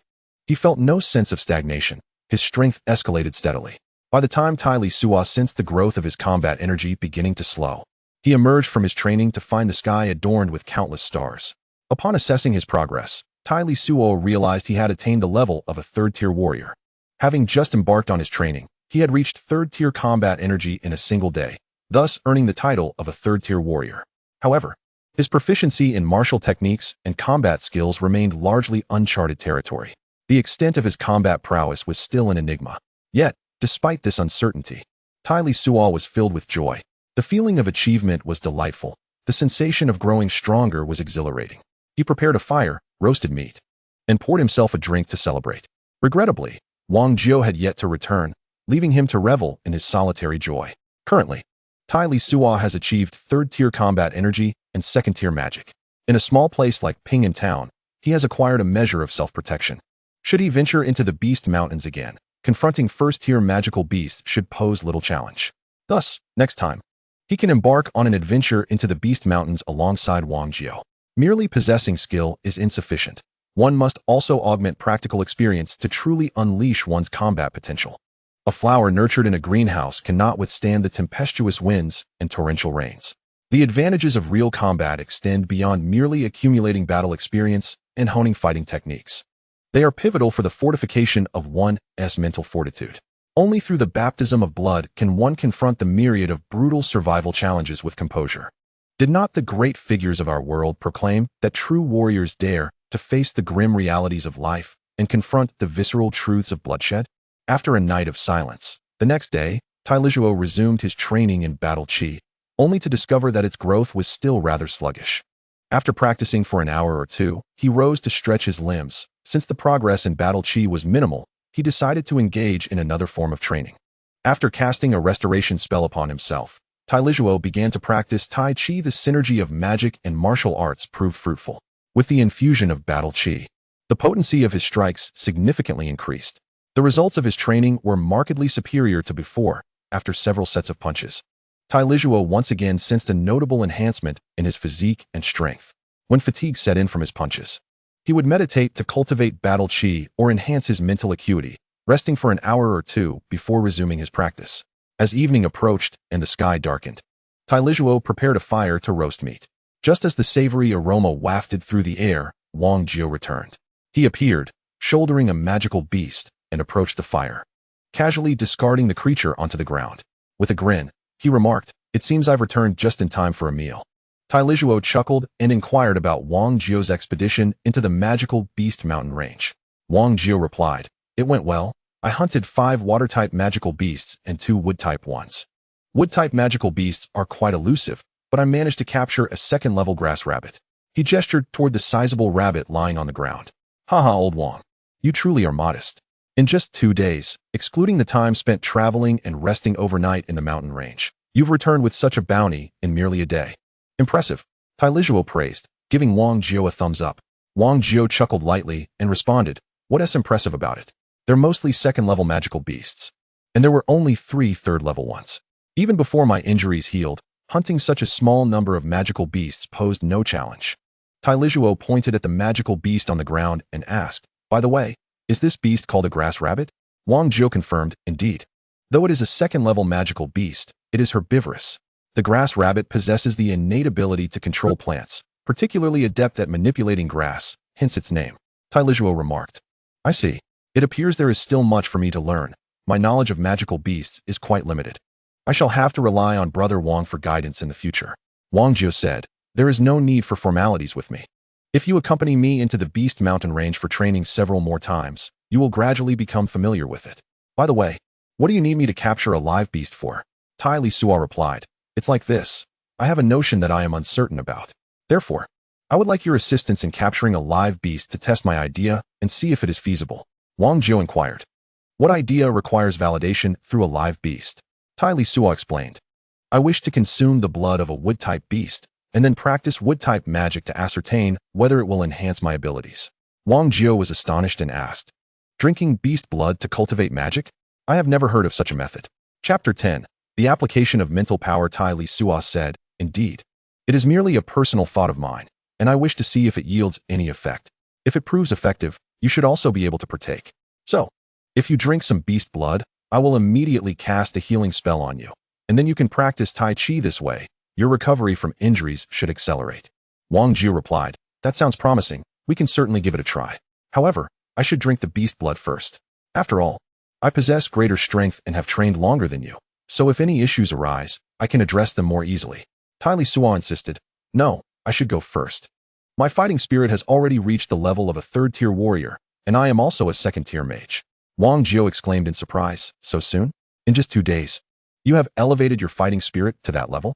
Tai Lisuo explained, This may be attributed to my prior training as a mage, which has strengthened my mental power. Wang Jiu mused. That could indeed be the case. With a powerful mental force, you can better guide and control your fighting spirit during training. It makes sense that your progress is quicker, but you are advancing at an astonishing pace. When I reflect on my own training speed, your rapid advancement is rather disheartening. Disheartening? You were a 7th-tier expert. Can my meager strength even be compared to yours? Tai Lisuo urged. Let us finish our meal and see if my idea is viable. With that, both were eager to test the effectiveness of Tai Lisuo's concept. They quickly consumed their roasted meat and proceeded to draw blood from the beast. Tai Lisuo took a small sip of the fresh blood from a grass rabbit and immediately began to practice magic. He repeatedly cast control and healing spells, feeling a hint of effectiveness. After taking a larger gulp of the beast's blood, he continued to cast spells, and this time, he noticed a more pronounced effect. Having consumed the fresh blood of a wood-type beast, he confirmed that it indeed augmented the efficacy of his wood-type magic. After performing several spells, he paused to drink more of the grass rabbit's blood and resumed his magical practice. He found that the power of his spells had increased, and the speed at which he cast them was noticeably quicker. However, at this moment, Tai Suo felt an overwhelming heat coursing through his body, compelling him to continue his practice without pause, tirelessly casting spells. It was only when his mental energy was utterly depleted that he finally ceased. Yet, the sensation of heat did not dissipate entirely. It merely lessened from its initial intensity. Tai Suo turned to Wang Jiu and remarked, Old Wang, my intuition was correct. Consuming the blood of magical beasts while practicing magic indeed yields results. You might want to give it a try, although you will need to wait for me to recover first. Wang Jiu replied, No worries, take your time to recuperate. As long as this method proves effective, there is no rush. Tai Suo added. However, one must not indulge excessively. I overconsumed earlier, which resulted in this persistent heat, making me feel compelled to continuously cast spells. Wang Jiu hurriedly inquired, Are you alright? How do you feel now? Tai Suo responded, My mental energy has been entirely expended, yet I still feel this heat throughout my body. I shall continue practicing my punches. It shouldn't pose a significant issue, so do not fret. With that, Tai Suo commenced his training, persisting for over an hour until the sensation of heat finally subsided. Upon witnessing Tai Suo halt his practice, Wang Jiu asked, What is your current condition? Is there anything amiss? Tai Suo replied, All is well. I was engulfed in heat earlier, but I feel much improved now. You should also be cautious not to drink too much, otherwise, your body may not tolerate it. Wang Jiu assured him, Rest assured, I won't overindulge. I will start with a small sip and practice my punches. You take your time to recover. After saying this, Wang Jiu took a generous gulp of magical beast blood and moved to a distance to begin his training. Tai Suo then sat down to meditate and restore his mental energy. Once his mental energy was replenished, he opened his eyes to find Wang Jiu had ceased his practice and was seated beside the fire, sipping wine. Upon noticing Tai Suo's awakening, Wang Jiu asked, Are you feeling all right? Tai Suo assured him, I am fine. My mental energy has recovered. Would you like to try again? This time, I can cast a restoration spell for you. Wang Jiu replied, There's no need. There is no rush. The magical beast blood I consumed earlier had some effect as well. Let's postpone the spell until tomorrow when you can assist me with my training. For now, we should rest. Tai Suo concurred, agreed, it is indeed late. We should get some rest. The two then settled down for the night. The following morning, they kindled a fire and roasted some wood-type magical beast meat to eat. After their meal, they prepared themselves, with Wang Jiu taking a large gulp of wood-type magical beast blood before commencing his practice. Tai Suo stood nearby, and after a while, he cast a restoration spell on Wang Jiu. They trained diligently throughout the morning, and Tai Suo sensed that Wang Jiu had grown stronger, likely due to the healing of his injuries. During their midday break, Tai Suo inquired, How do you feel? Have your injuries improved? Wang Jiu responded, Indeed. Your method is quite effective. My injured meridians have regained some vitality. At this pace, my injuries should heal completely in no time. Thank you, my brother. Had it not been for you, I fear my wounds would have lost all hope of recovery. Tai Lisuo remarked, There is no need for such formality, as you have aided me immensely as well, providing me with both the techniques for cultivating my combat energy and the secrets of magic. Moreover, you assisted me in hunting magical beasts. Without your support, I would have lacked not only the methods of cultivation, but also the capability to hunt the beasts necessary for my training. Wang Jiu chuckled, Haha. Then let us dispense with pleasantries. We shall assist one another, cultivate together, and venture into the world side by side in the future. Indeed, let us aid each other as we tread the path toward strength. Next time, I I shall join you in the magical beast mountains to hunt for beasts, gaining experience and insight. Wang Jiu added, there is no rush. Your aptitude for cultivation surpasses mine by far. Currently, you possess ample room for advancement. Focus on your training and strengthening your abilities first. Opportunities to hunt magical beasts will abound. Tai Lisuo replied, very well. I shall concentrate on my cultivation for now. The task of hunting magical beasts will be entrusted to you. The two spent several days training in the valley, although there was still an abundance of magical beast meat. The blood was running low, prompting Wang Jiu to venture once more into the magical beast mountains. The blood of magical beasts was invaluable, not only to Tai Lisuo, but also to Wang Jiu. Thus his enthusiasm for capturing them was considerable. This time, within a single day, Wang Jiu returned with 2 wood-type magical beasts. With motivation, their efficiency in capturing beasts had significantly improved. Drinking the blood of magical beasts, consuming their meat, and training became a repetitive cycle, continuously strengthening their powers. Every few days, once the magical beast blood was depleted, Wang Jiu would make another trip to the mountains to capture 1 or 2 live wood-type magical beasts. Meanwhile, Tai Lisuo remained in the valley, focusing intently on his cultivation. As time passed, Tai Lisuo's power steadily grew, and after nearly a month of training, he found himself just 1 step away from reaching the 4th level of combat energy. His mastery of magic had also advanced considerably. He had become quite proficient in both control and healing spells and began to study the 3rd level healing magic. Tai Lisuo felt that his mental strength had reached the level of a 3rd level magician, making him ready to embark on the cultivation of 3rd level magic. After conducting his research, he found that healing spells were more complex than restoration spells, with their incantations and gestures requiring greater intricacy. To put it in earthly terms, the formulas had become more complicated, and the difficulty had increased. As his mental strength grew, so did his ability to control magical elements, making his magical training a natural progression. Having successfully learned the 3rd level healing magic, Tai Lisuo cast a healing spell upon himself, taking a moment to carefully experience its effects. This healing technique significantly enhances cellular vitality, aiming to expedite the recovery of injuries. The magical effect of the treatment has intensified. However, the consumption of mental energy is approximately 50% greater than that of the restorative technique. When exerting his full power, a mental capacity at the 3rd level allows him to cast the healing spell only 4 or 5 times in succession. Tai Lisuo once again invoked a healing spell upon himself and immediately commenced practicing Tai Chi, keenly observing the effects during his training. The magical effect surpassed that of the restorative technique by nearly double. Though the consumption of mental energy has increased, the enhancement of the magical effect is even more pronounced. As a 3rd level mage, Tai Lisuo felt a surge of joy. While his abilities may seem trivial compared to more formidable individuals, he has only been practicing for less than a year. Achieving 3rd level proficiency in both magic and martial energy is considerable strength, especially in a small place like Ping'an Town, where most adventurers are typically at the 2nd or 3rd level. Few 3rd level mages or warriors ever venture to Ping'an Town. Currently, his strength suffices as long as he remains within the town's confines. Tai Lisuo resolved to invest more effort into studying magical elements, hoping to grasp the essence of the laws governing them. In a meditative state, he endeavored to attune himself to the surrounding magical elements. Upon reaching the 3rd level of magehood, his mental capacity had strengthened, allowing for a clearer perception of magical elements than before. He could distinctly sense the wood, water, wind, and earth elements around him. However, as he had only practiced wood-based magic thus far, he primarily used his mental energy to guide, control, or condense the wood elements, a task that proved exceedingly tedious. It also demanded substantial mental exertion. After attempting 2 or 3 dozen times, he would exhaust his mental energy. His focus would become exceedingly fatigued, forcing him to cease his efforts until he could meditate and recover before attempting again. This process resembled solving mathematical problems without pre-existing formulas. As he sought to gradually decipher the logic and patterns underlying the formulas, each idea, each spark of inspiration, each glimmer of possibility required countless trials to ascertain their viability. The world of magic possesses a relatively mature system, where each spell is paired with corresponding incantations and gestures, akin to established formulas or routines that one can practice according to their principles. As long as one's mental energy is sufficiently robust, the practice should not prove overly difficult.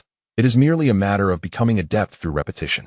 Yet, Tai Lisuo endeavored to directly guide and control the magical elements through his mental energy without established formulas or routines, necessitating a slow and personal exploration of the craft. Chapter 11. Su Sanduo.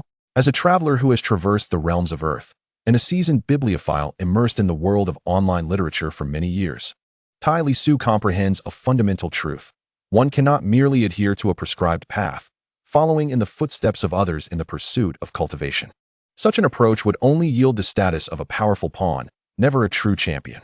To thrive in this world with liberty and ease, one must possess formidable strength. The truly powerful often carve out a cultivation path that is uniquely suited to themselves. Thus, having reached the rank of a third-level mage, Tai Lisuo embarked on a quest to discover his own way of cultivation. After several days of rigorous practice and countless attempts, Tai Lisuo found that his mental prowess increasingly influenced the magical elements, enabling them to coalesce and gather. This discovery filled him with joy, as he had achieved this without the aid of incantations or gestures, relying solely on his mental strength to affect the magical elements. This marked a promising beginning, suggesting that Tai Lisuo's ideas possessed feasibility. Yet, despite repeated endeavors and trials, the results were less than satisfactory, with progress proving to be excruciatingly slow. The root of the issue lay in his current weakness. Controlling the intangible magical elements was a daunting challenge for one of his limited capabilities as a mere third-level mage. After deep contemplation, Tai Lisuo conceived a new strategy: material manipulation. Much like the mentalist in the revered work Devouring the Starry Sky, he aimed to utilize his mental strength to control tangible objects. Thus, he commenced a new experiment, casually plucking a few blades of grass from the ground and placing them in the palm of his hand. He then endeavored to manipulate the grass with his mental force. To his delight, this endeavor proved fruitful. He successfully levitated a single blade of grass from his palm into the air, gradually guiding it to move at will. The initial attempt was a resounding success, far more effective than his previous endeavors with magical elements. After a moment of elation, he continued to practice, increasing his control to 2 blades of grass. Once he became adept at controlling 2, he slowly began to increase the number, aspiring to master the simultaneous control of more blades.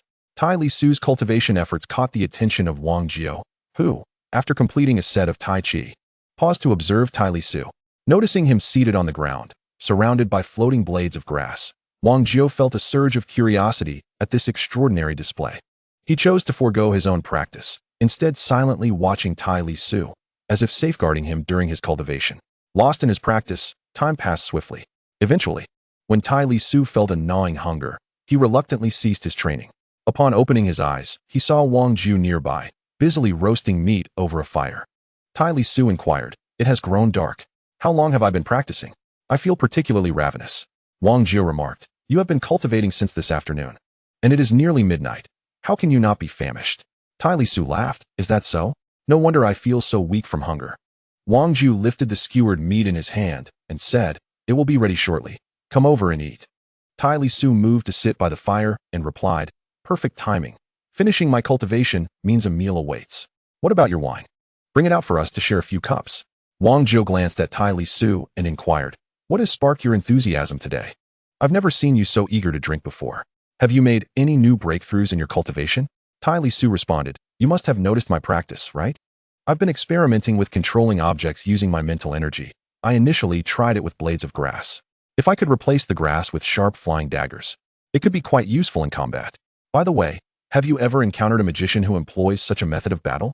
Wang Jiao replied, "I have not seen such a thing. Magicians typically rely on their spells for combat. Few would think to employ such unconventional tactics as you do. Nevertheless, you are correct.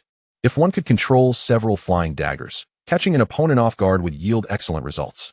Tai Lisuo said, "It seems I should head to town tomorrow to buy a few flying daggers for practice. It would provide me with an additional means of self-defense." Wang Jiao agreed, "All right. Let us go together tomorrow. My supply of wine and salt is dwindling. By the way, I see you have advanced to a level 3 magician. Why not demonstrate a healing spell and see its effects?" Tai Lisuo replied, "Sure, once I've eaten enough, I will give it a try." "How is your injury healing?" Wang Jiao answered, "I've recovered about half. Now that you are a level 3 magician and have learned healing spells, I anticipate a swifter recovery." Tai Lisuo remarked, "Once you are healed and your strength restored, I shall finally have a reliable ally, haha. All this talk of reliance aside, without you, I fear my injuries and strength would never recover in this lifetime." Wang Jiao chuckled, "Furthermore, your mind is filled with peculiar ideas. Your progress in cultivation has surpassed mine from years past. Perhaps, In time, you will be my great support." As they continued to eat and converse, when they had nearly finished, Tai Lisuo raised his bowl of wine and downed it in one gulp. He stood and said to Wang Jiao, "Come, come, let us see how effective the healing spell is on your injuries, so you can recover sooner.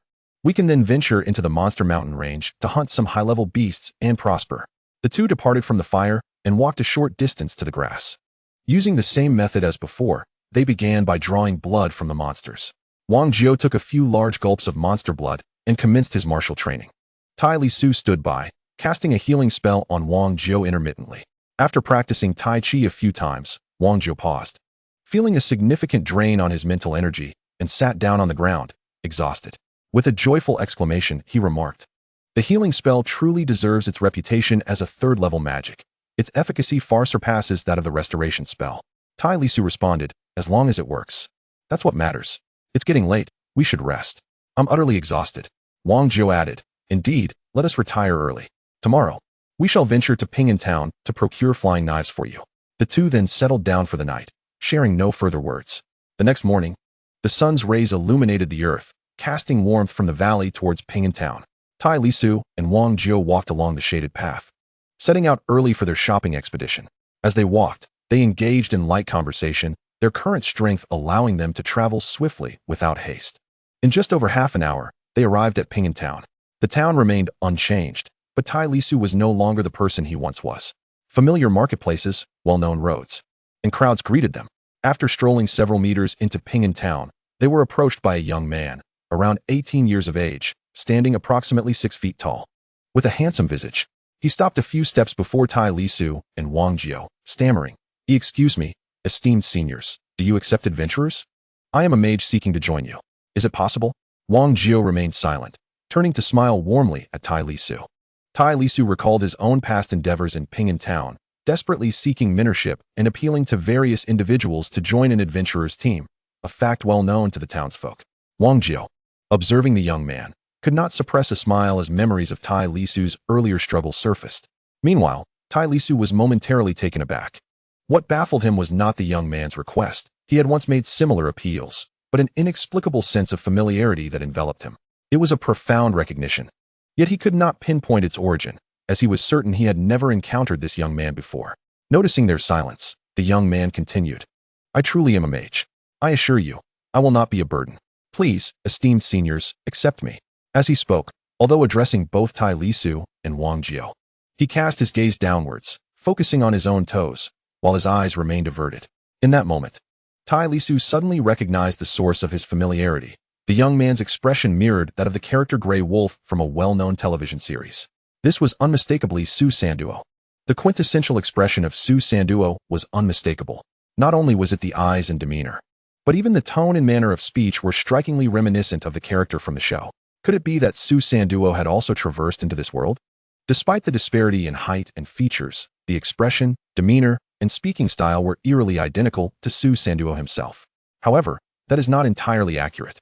Su Sanduo is merely a character from a past television drama, not a real person. This must be a coincidence. Tai Lisuo pondered. Regardless of whether he is Su Sanduo, this world of magic and martial arts is fraught with peril, and he is not a benevolent figure capable of assisting others to such an extent. With this thought in mind, Tai Lisuo addressed the young man before him with 2 words, "Not interested." He then stepped aside and walked past him. Wang Jiao, observing Tai Lisuo's departure, naturally followed suit, having never acknowledged the young man throughout. Wang Jiao led Tai Lisuo to a tavern frequented by adventurers, where they ordered an impressive array of over 10 dishes and 2 jars of wine, commencing their feast. Despite it being morning, the tavern was bustling with patrons. Of the 6 tables, 3 were occupied. With Tai Lisuo and Wang Jiao seated, only 2 tables remained unoccupied. After all, adventurers do not venture into the Monster Mountain range daily. Following a successful expedition, they often take several days to recuperate before embarking on another journey. Those recuperating tend to treat their injuries, while the unscathed sell monster cores and various materials, indulging in food, drink, and merriment. Some even go so far as to spend their earnings on revelry after a single trip into the mountains, only to return for more monster hunting once their coffers have been sufficiently depleted. As Wang Jiao and Tai Lisuo quietly enjoyed their meal and drink, they engaged little in conversation, instead listening to the chatter of other patrons in the tavern. Having not visited Ping'an Town for some time, They gleaned insights into recent occurrences through the discussions of the adventurers. Such places serve as the epicenter of news in Ping'an Town. Naturally, most of the adventurers were engaged in casual banter, recounting tales of how many monsters they had slain in the Monster Mountain range or detailing their injuries. There was little else of note, though some did mention the young man whom Wang Jiao and Tai Lisuo had encountered earlier. Chapter 12. Barbecue from another world. A boisterous bearded man at another table exclaimed loudly to his companions, "That kid dares to call himself a mage? He can barely cast a first-level spell. What can he truly accomplish? If we were to take him in, we would have to divert our attention to protect him in the Monster Mountain range. Without protection, he would be courting death." Another burly man at the bearded fellow's table chimed in, "Just a few days ago, when that boy first arrived, word spread that he was a mage. And some were genuinely intrigued.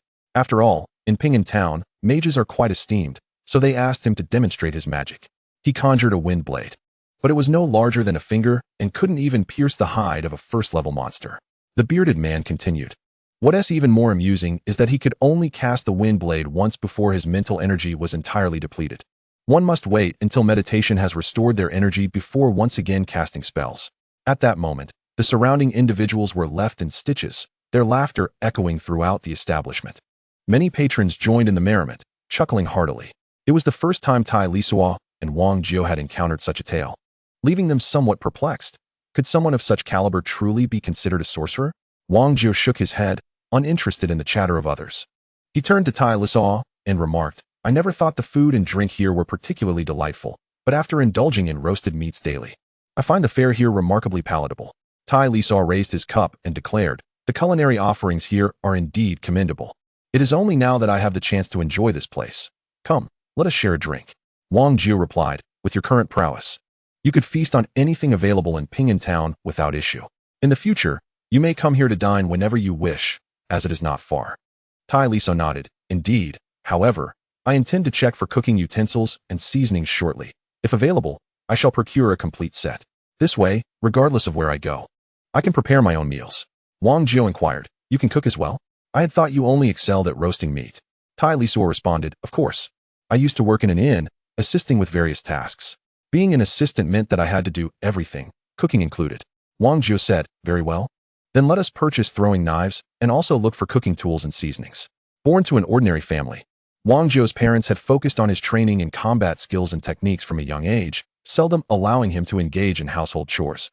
Thus, he had little experience in cooking. After their meal, they settled the bill, which amounted to 10 gold coins, considering that a second-level magic core sold for merely 6 gold coins in Ping'an Town. After paying, Wang Jiao said, "Let us head to the treasure pavilion. The items there are the most expensive in Ping'an Town, yet also of the finest quality. If you wish to buy throwing knives, it is best to do so there." Tai Lisuo replied, "Very well. I am eager to explore the treasure pavilion. I have never set foot inside before." The treasure pavilion is the largest commercial building in Ping'an Town, towering as the most significant structure in the area. From a distance, one could easily spot the 3-story wooden establishment, sprawling over nearly 1,000 square meters. Upon entering the grand hall on the first floor, Wang Jiao, a frequent visitor, was promptly greeted by a staff member. "Elder, are you here to sell something, or are you looking to make a purchase?" Wang Jiao instructed the attendant. "Please bring forth your finest throwing knives for us to examine." The attendant swiftly presented 3 distinct styles of throwing knives. Tai Lisuo examined them and chose the lightest and thinnest of the lot, requesting 10 pieces. The rationale behind selecting such throwing knives was to conserve mental energy and facilitate control over them. Controlling throwing knives also consumes mental energy, and the larger and heavier the knives, the greater the toll on one's mental reserves. Thus, Tai Lisuo chose the lightest and thinnest flying dagger as his ultimate weapon. After selecting the dagger, Wang Jiao instructed his assistant to prepare salt, fine wine, cooking utensils, and various spices. He then began to take out some second-tier magic cores and assorted materials, preparing to sell items. While Wang Jiao was engaged in trade, Tai Lisuo leisurely strolled through the hall, admiring the treasures of the 100 Treasures Pavilion. It was indeed a veritable cornucopia, catering to the needs of adventurers with a plethora of items. Among the numerous weapons available, there were over a dozen types, each distinguished by varying qualities, weights, and styles. Additionally, there were an array of peculiar potions, some for healing, while others served as tranquilizers or poisons for dealing with magical beasts. The majority of these concoctions were entirely unfamiliar to Tai Lisuo. During his wanderings, Tai Lisuo unexpectedly encountered chili powder in the potion section. To avoid any mistake, he called over an assistant for clarification. According to the assistant, the substance in question was indeed chili powder, though its intended use was medicinal rather than culinary. It appeared that in this magical world, particularly in the region of Peaceful Town, no one consumed chili. Instead, it was utilized to combat magical beasts. The assistant claimed that this product was particularly effective against pack-hunting magical creatures. Fond of spice in his past life on Earth, Tai Lisuo promptly purchased over 10 pounds of chili powder, instructing the assistant to add it to Wang Zhou's bill. As he was quite impoverished and had not a single gold coin to his name, purchasing such a large quantity of chili seemed prudent. For even if he could not consume it, it could serve to fend off magical beasts without fear of waste. With the chili powder acquired, Tai Lisuo looked forward to returning to the valley to explore the flavor of this world's chili, hoping to indulge in barbecues rather than merely eating roasted meat day in and day out. The sight of chili evoked nostalgic memories of barbecues from his past life on Earth, where he fondly remembered the delights of skewers and gatherings filled with laughter and camaraderie. As he reminisced, he pondered whether this world had barbecues at all, and regarding beer, he deemed the likelihood of its existence to be nearly non-existent. If barbecues were not available, he resolved to create his own. In this magical realm, where one could feast upon magical beasts, he would indulge in grilled meats without the accompaniment of beer or skewers. After spending a considerable time in the 100 Treasures Pavilion, when Wang Zhou completed the transaction, it was already past noon. Wang Zhou took Tai Lisuo to a restaurant for a hearty meal and drinks. After satisfying their appetites, they prepared to leave Peaceful Town and return to their secluded valley for cultivation. As they walked along the street, ready to depart, they encountered the young man they had met earlier at the marketplace.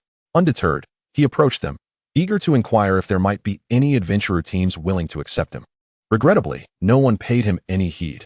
He stood alone on the edge of the street, a solitary figure, foolishly attempting to establish himself as a mage in a peaceful town, wielding a spell that could unleash a blade of wind but drained his mental energy in the process.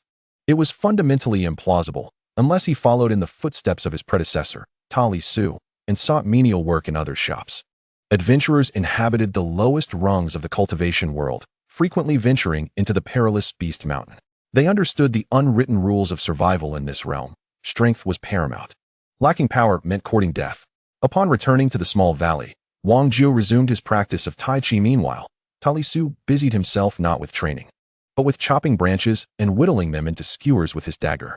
He then retrieved meat from magical beasts, cutting it into small pieces and threading them onto the prepared bamboo skewers. He ignited a fire, preparing for a feast reminiscent of barbecues from another world. Lacking a grill, he held the skewers by hand, turning them, applying oil and seasoning, and once they were nearly done, sprinkling a hint of chili. Just the aroma alone promised a delightful flavor. Since Wang Zhou's arrival in the valley, Tai Lisuo had indulged in barbecued meat daily. Those who enjoy spicy food know well that the presence or absence of chili makes all the difference in the scent of grilled meat. The skewers Tai Lisuo was grilling were generously seasoned with chili powder, and for someone with a penchant for spice like him, the fragrance wafted through the valley. As he grilled, he could hardly suppress his saliva, yearning for the barbecues of Earth. What a life he had been leading since crossing into this world.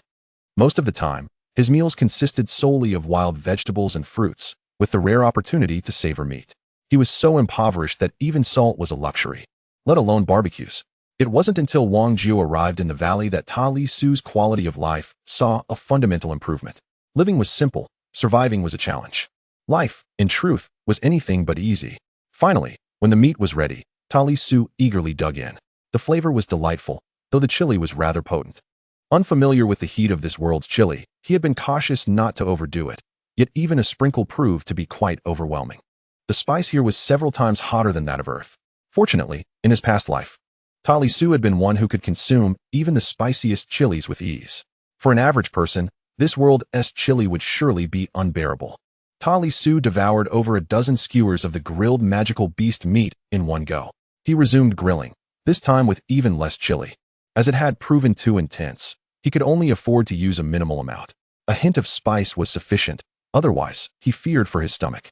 This time, Tai Lisuo prepared a larger batch and, once cooked, called Wang Zhou over to join him.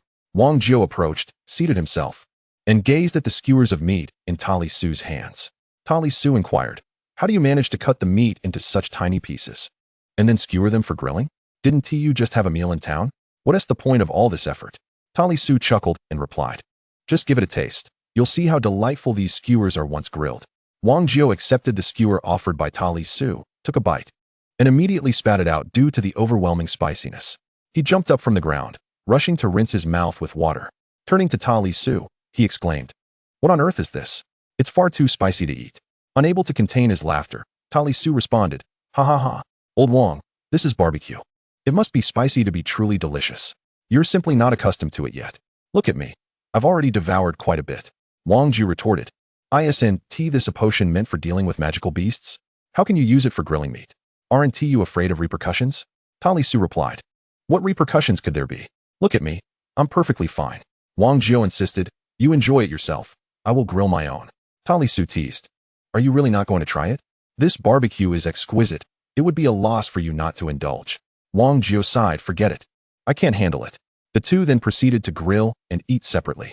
Paired with the local brew made from spiritual herbs, Tai Lisuo relished every bite. In contrast, Wang Jiao found this method of eating rather unpalatable. After a while, he stopped and moved aside to continue practicing his martial arts. Left alone, Tai Lisuo continued to grill and savor his meal, thoroughly enjoying himself. After satisfying his hunger and thirst, he began his training. Having already procured the flying daggers, he set about practicing their control. With the foundation laid by his prior training with the locust stones, he adapted quickly to the flying daggers. Tai Lisuo discovered that he could effortlessly manipulate the daggers, guiding them through the air with ease. Gradually, he increased the number of daggers under his control, 2, 3, 4. With his current mental strength, he could manage a maximum of 8 daggers simultaneously. Beyond that, his precision diminished. However, maintaining control over 8 daggers was short-lived, primarily due to the considerable strain on his mental energy. Chapter 13. Wang Jiao's Recovery. 1. In a practical combat scenario, it would be prudent to limit oneself to controlling 2 or 3 daggers to conserve strength. Of course, deploying multiple daggers simultaneously is best suited for group battles. Typically, the flying daggers should serve as a trump card, where 1 or 2 could prove decisive when employed unexpectedly. After several days of continuous practice with the flying daggers, Tai Lisuo approached Wang Jiao. Once Wang Jiao completed a round of Tai Chi, Tai Lisuo said, "Old Wang, let us practice together and see how we fare." After all this time training, I haven't sparred with anyone yet. Wang Jiao replied, "Sure. I see you've mastered the flying daggers. I'm eager to test their power." Tai Lisuo affirmed, "All right, let us begin. Do be careful." After Tai Lisuo finished speaking, he gestured and cast a control spell, causing the grass beneath Wang Jiao's feet to grow wildly and entangle his legs. Subsequently, a flying dagger swiftly shot towards Wang Jiao's throat. Tai Lisuo then drew a hefty broadsword, holding it upright with both hands, bending his knees and leaning forward in a defensive stance. However, for the seasoned and formidable Wang Jiao, this first-level control spell was mere child's play. With a powerful shake of his legs, he broke free from the entangling weeds. His long sword sparkled as it danced through the air, severing the grass manipulated by Tai Lisuo into countless segments. As for the flying dagger, it failed to penetrate Wang Jiao's sword net, being deflected away entirely, thus escaping Tai Lisuo's control and rendering it ineffective. Having evaded Tai Lisuo's initial assault, Wang Jiao leaped forward, sword in hand, charging towards Tai Lisuo.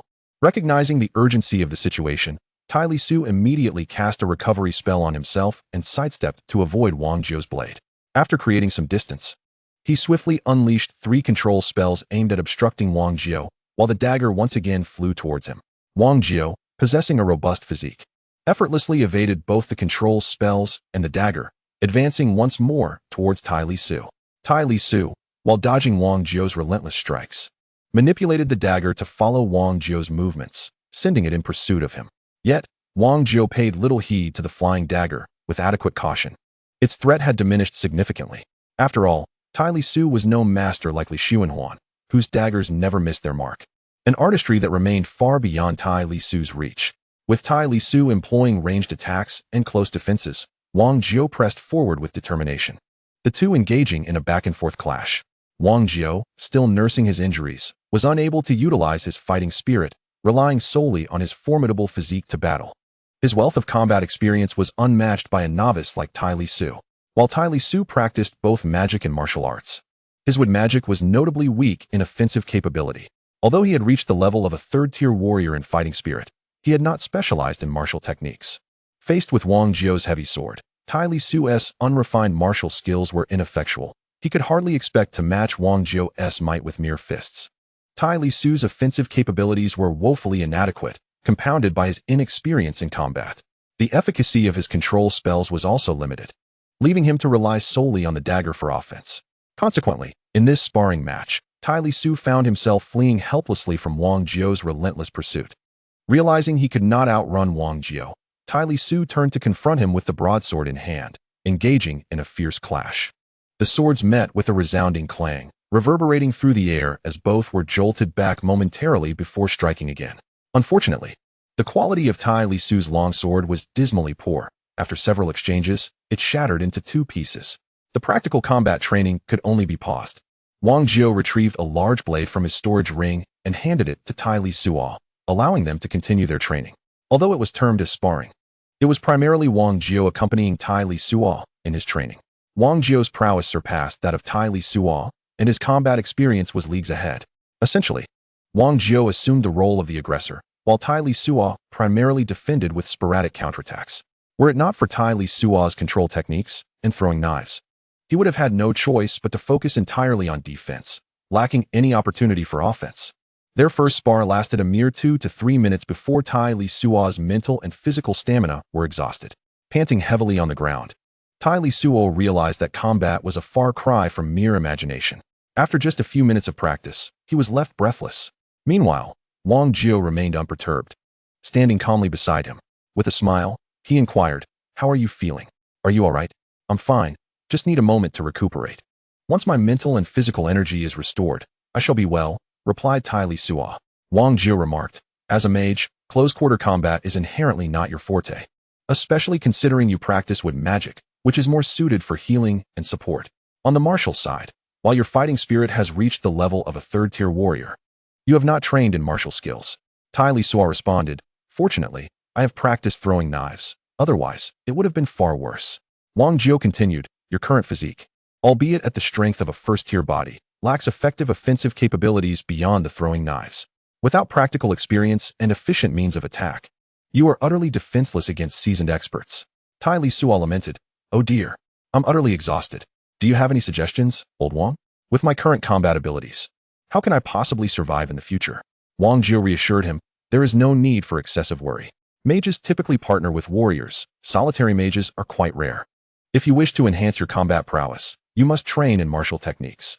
Tai Lisuo agreed, "You are right. My offensive methods are too limited, and my combat experience is virtually non-existent. It seems I must indeed train in martial techniques." Wang Jiu suggested, "Why not learn swordsmanship from me?" Tai Lisuo replied, "Swordsmanship may not suit me. I believe I am more inclined towards the blade. There is no rush. I shall contemplate this matter further." Wang Jiu said, "Very well. Focus on your own training for now. The captured magical beasts have been exhausted. I need to venture into the Beast Mountains to capture a few more." Tai Lisuo responded, "All right, go ahead. When you return, we shall resume our sparring." Wang Jiu added, "During this trip, I aim to slay several third-tier magical beasts. The meat from third-tier beasts will aid in enhancing your physique. If your body can reach the strength of second or third tier, your combat capability will significantly improve." Tai Lisuo replied, "Thank you for your help."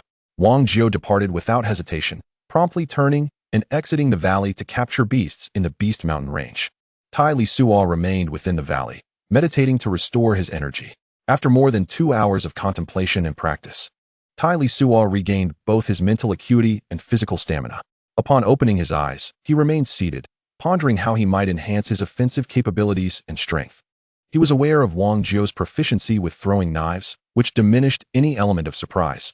Once his opponent was on guard, the effectiveness of the knives would be severely limited. In terms of magic, he currently possessed only a control spell suitable for combat, which, given his present level, lacked sufficient potency to pose a significant threat to Wang Jiu. After considerable reflection, he concluded that his only option was to focus on quantity. The throwing knives could be launched in rapid succession, and the control spells could also be cast multiple times. If he could swiftly and continuously unleash several control spells in conjunction with the knives, it might create some difficulties for Wang Jiu. Thus, he needed to shorten the casting time for his spells. Instant or silent casting would be ideal. However, how could he achieve instantaneous spellcasting? Lacking alternative methods, he resolved to employ a more rudimentary approach, repeated and relentless practice, for mastery comes with familiarity. Tai Lisuo began to focus on practicing the first-level control spell, casting it in an uninterrupted sequence. The valley, abundant with wild grass, provided ample opportunity for practice, as he need not collect seeds from plants or vines. In a minute, he managed to cast the control spell approximately 15 to 16 times, but after 2 or 3 minutes, his mental energy was entirely depleted, necessitating a pause for meditation to recuperate. Once he had restored his focus, he resumed his practice of the control spell. He continued this endeavor late into the night, ultimately achieving a casting rate of 17 spells per minute before finally allowing himself a rest.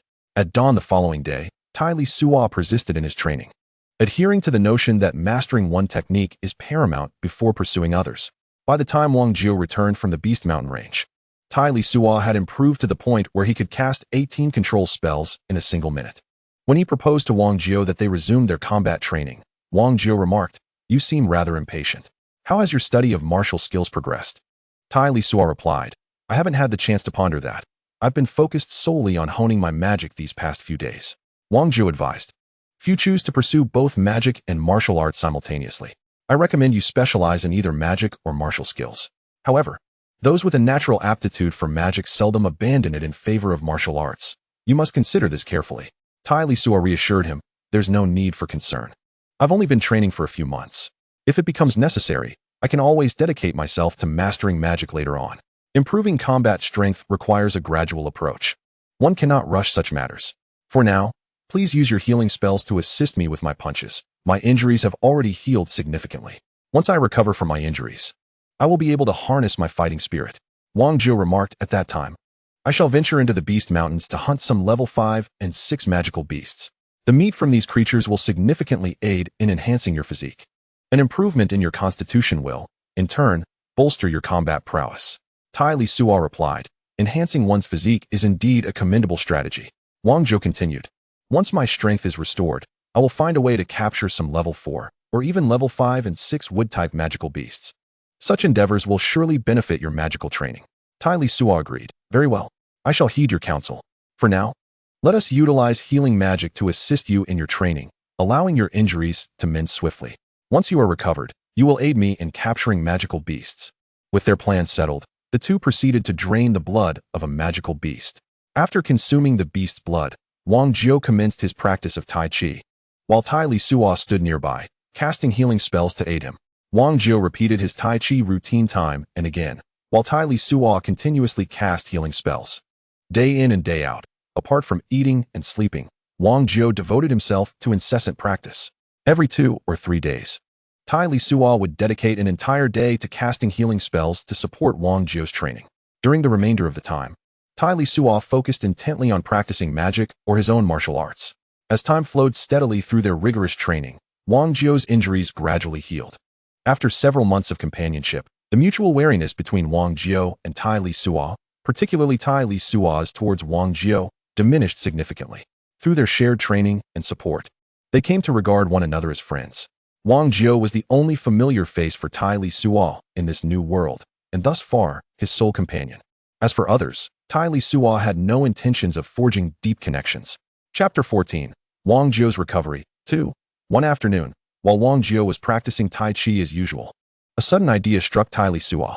He pondered whether casting multiple healing spells in succession on Wang Jiu would yield cumulative effects. Acting on impulse, he cast 6 or 7 healing spells consecutively upon Wang Jiu. He then settled down to observe Wang Jiu's practice closely. Once Wang Jiu completed a round, Tai Lisuo inquired, "Old Wang, did you notice any difference? Was there any change in the effectiveness of the healing spells?" Wang Jiu responded, "Just now. You cast several healing spells in succession, didn't you? I feel the effects are considerably better than before. If I continue training like this, my recovery speed should be approximately doubled." Tai Lisuo remarked, "I see. Although the effects have indeed doubled, I can only cast healing spells 5 or 6 times a day. When calculated, that's roughly equivalent to the effects of a day's training as before. But we must consider that my injuries have lingered for several years. The typical third-tier mage's healing spells have little effect on my injuries, given my condition. With damaged meridians rendering me incapable of utilizing my fighting spirit, I cannot find a 4th-tier or more formidable mage to assist in my healing." Wang Jiu remarked, "Yet your remarkable Tai Chi seems to aid my injuries, and coupled with your magical prowess, It appears stronger than that of an ordinary third-tier mage, allowing for such a quick recovery. Tai Lisuo interjected, "What are you rambling about? I meant that the effects of your daily training in martial arts have not improved. Do you understand?" "I comprehend," Wang Jiao replied. "But what I wish to convey is that while others cannot heal my wounds, you can.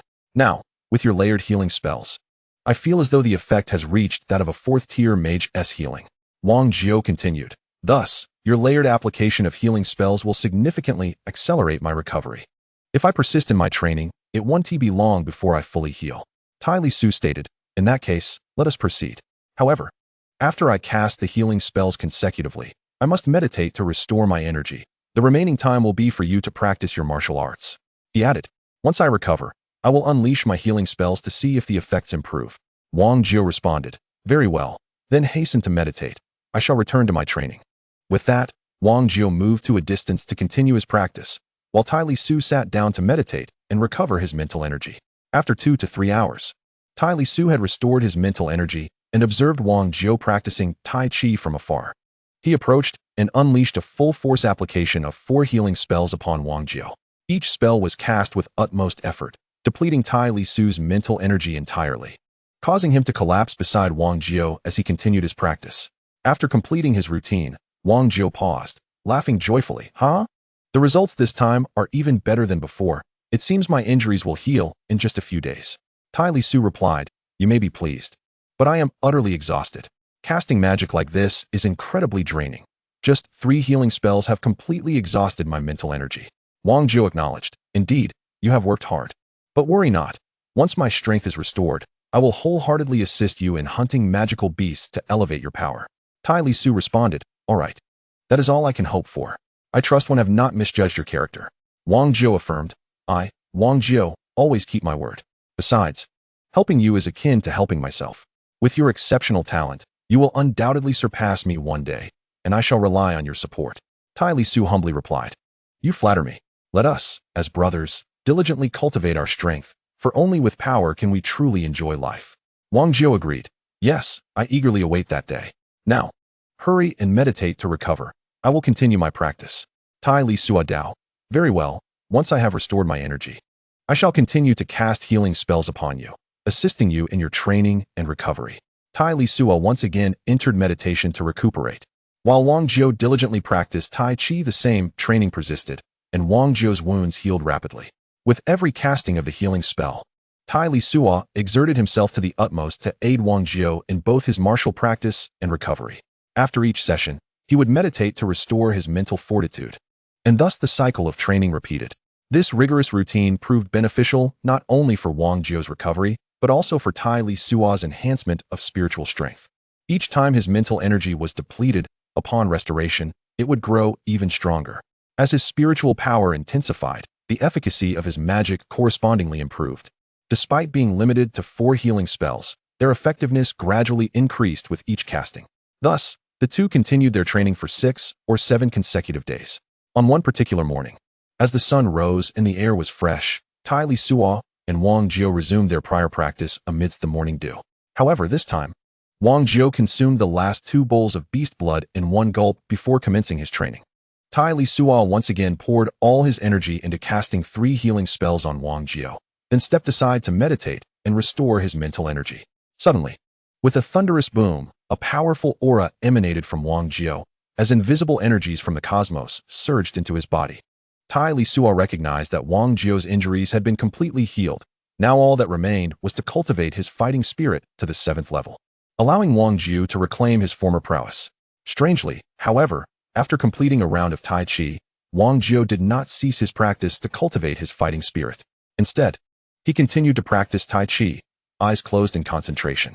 Cultivating fighting spirit also requires quiet meditation and focused practice. Previously, Wang Jiao had mentioned to Tai Lisuo that both mages and warriors must meditate without interruption during their training. Yet, Wang Jiao, who should have halted his practice to meditate on his fighting spirit, persisted. Tai Lisuo observed for a moment, noting that Wang Jiao continued his movements. Could it be that Wang Jiao had encountered a stroke of fortune, entering a state of enlightenment coveted by both warriors and mages alike? Enlightenment. Such an opportunity is rare and often elusive. Sometimes, a moment of realization surpasses a decade of arduous training. Quickly, Tai Lisuo drew his flying dagger, scanning the surroundings vigilantly, standing guard for Wang Jiao. Although this small valley had been tranquil for nearly a year, with no one but Wang Jiao to disturb them, it is better to be cautious than to regret. Remarkably, Wang Jiao remained in his state of enlightenment for more than half an hour before awakening. Upon opening his eyes and seeing Tai Lisuo's vigilant presence, he understood that Tai Lisuo had been protecting him. With joy, he expressed his gratitude. "Brother." "Thank you," Tai Lisuo replied. "You truly have encountered extraordinary fortune. Just now, did you perhaps enter that legendary state of enlightenment?" Wang Jiao laughed. "Indeed. I owe it all to you. Without your assistance, I would still be an ordinary adventurer, merely passing the days." Wang Jiao continued. "Now, not only have my injuries and strength been restored, but this moment of enlightenment will significantly aid my future cultivation. Life's encounters are truly extraordinary." Tai Lisuo remarked. "All right. Enough boasting. I will need your help from now on. Tomorrow, hurry to the Beast Mountain range with me to hunt magical beasts. It will aid in enhancing my strength." Wang Jiao replied, "No problem. Until your strength surpasses mine, I will take care of all the magical beasts you require for your training. Come, let us indulge in a feast today." As he spoke, he pulled Tai Lisuo towards the campfire. Although it was still morning, both were in high spirits, ready to celebrate with a hearty meal. They retrieved cooking utensils and various seasonings from their storage rings, preparing to steam, fry, boil, and stew a delightful array of dishes. Grilled skewers were also a must. Tai Lisuo would take the lead in cooking while Wang Jiao assisted. Ever since they acquired chili peppers, Tai Lisuo often prepared barbecues, and Wang Jiao gradually grew fond of the skewers. However, he still could not handle much spice. He would occasionally add a pinch of chili, grilling a few spicy meat skewers to enjoy, while they busily assumed their roles as chefs. Wang Jiao suddenly glanced towards the valley's entrance and hushed Tai Lisuo with a gesture. He signaled with his eyes and movements that someone was entering the valley. The two pretended to be oblivious, continuing their culinary endeavors. To their surprise, the newcomer did not conceal himself and walked directly into the valley. Upon closer inspection, they recognized him. It was the young man they had encountered during their visit to Ping'an Town, the otherworldly version of Su Sanduo. "What brought him here?" The young man approached and stopped a short distance from the campfire, observing the two as they cooked. Wang Jiao and Tai Lisuo ignored him, unconcerned as he was the only visitor, and continued with their meal preparations. Regardless of how he arrived or his intentions, they felt no fear of any trouble he might cause. After all, with his meager strength, he barely qualified as a level 1 mage. The young man stood by for quite some time, noticing that the two remained indifferent to his presence. Finally, he spoke. "Esteemed seniors, may I assist you in cooking?" Wang Jiao looked at him, amused, and replied, "We are nearly finished here. What use is your assistance? Moreover, what brings you to this place? And how did you find your way here?" The young man remarked, "I am here, drawn by the alluring fragrance. I did not intend to intrude upon the two esteemed seniors. Rather, I find myself quite famished and wish to barter for some sustenance." Chapter 15. A reunion with Su Sanduo. Tai Lisuo responded, "Your sense of smell is rather impressive." The young man continued, "Esteemed senior, might you be willing to sell me some food? I can pay. I possess gold coins." Wang Jiao inquired, "You still have money on you? How fortunate you are. It appears you have not been robbed yet. By the way, what is your name?" The young man replied, "I have money, which I have concealed. My name is Su Sheng." Wang Jiao questioned, "Su Sheng? Your parents must have bestowed such a name upon you in hopes that you would become a powerful figure in the sacred domain, correct? Quite the lofty expectations they have for you."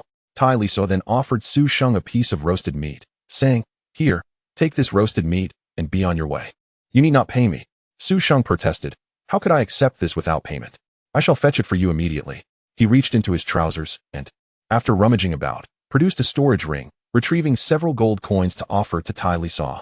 This display left Tai Lisuo momentarily astonished, while Wang Jiao remained unfazed. As if accustomed to such occurrences, Wang Jiao remarked to Tai Lisuo, with his limited abilities, if he had not hidden his possessions securely, they would have long been stolen. Su Sheng concurred, "You are correct, esteemed senior. If I do not conceal my belongings, they would surely be taken from me." At this moment, an idea struck Tai Lisuo, and he asked Su Sheng, "I have heard you possess wind magic. Who did you learn it from?" Su Sheng replied, "I taught myself. As no one would accept me as a disciple, the academy would not admit me either. My father had someone from the royal capital procure magical secrets for me, and I learned the magic on my own."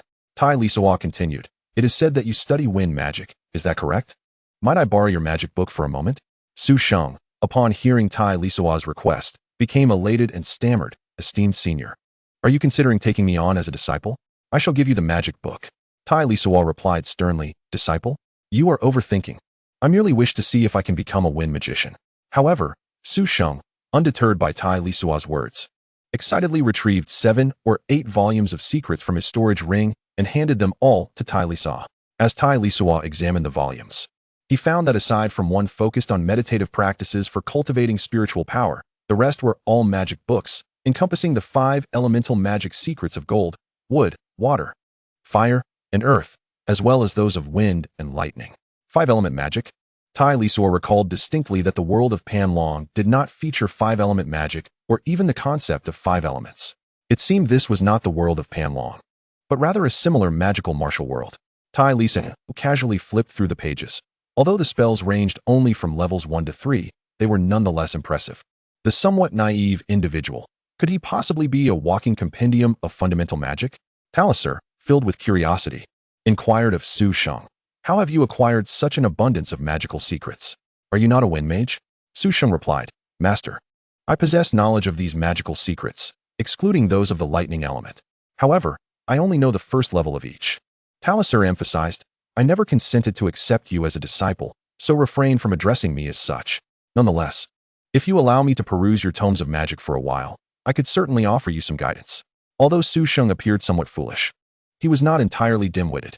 Having glimpsed a flicker of hope in Talisur, he was not about to relinquish it easily. Upon hearing Talisur's words, Su Sheng promptly mustered his courage and expressed, Thank you, Master, thank you. Consider these magical books as my tribute to you. Talisur remarked, It is premature to call me Master. First, demonstrate a spell for me. Su Sheng queried, Which spell would you like to see, Master? Talisur replied, Let's start with a control spell. Talisur requested the control spell from Su Sheng, as it was the only first-level magic he was familiar with. Su Sheng responded, Very well, Master. He then waved his hand and cast a seed, initiating the wood magic's control spell. Wang Jiao and Talisur focused intently on Su Sheng and the seed he had cast onto the ground, watching as he exerted himself to the utmost. Yet, seconds ticked by 1, 2, without any sign of movement from the seed. Finally, after nearly half a minute, the seed began to stir and eventually sprouted. It gradually grew, and after 2 minutes, it had only reached a height a couple of centimeters taller than the surrounding wild grass, and then it ceased any further growth. What on earth? Was this truly the magic we were promised? Wang Jiao and Talisur were left feeling utterly exasperated. Talisur coughed and said, Ahem, let's see you cast a wind blade next. Su Sheng responded, Master, I am unable to perform it right now. My mental energy has been completely depleted. Upon hearing this, Talisur nearly spat blood. This was indeed a fool. It turned out that the baritone's claims back at the inn in Pingan Town were genuine, not mere tales of the streets. Talisur, at a loss for words, could only patiently say, I have told you repeatedly, I do not take on disciples. Please refrain from calling me master again, understood? Su Sheng pleaded, but I wish to learn magic from you. Please, accept me. Talisur replied, accepting a disciple is out of the question. However, in light of your earnestness, I shall teach you one technique, my personal training method. Thus, you shall dedicate your days to practicing the wind blade. When your mental energy is exhausted, sit and meditate to recover. Once restored, continue casting the wind blade, repeating this cycle tirelessly except for meal and sleep times. Until you have mastered the ability to consecutively cast the wind blade 10 times, refrain from practicing any other forms of magic. Do you comprehend? Su Sheng replied with enthusiasm. I understand. Thank you, esteemed teacher. Tai Lisuo quickly interjected, Do not address me as teacher.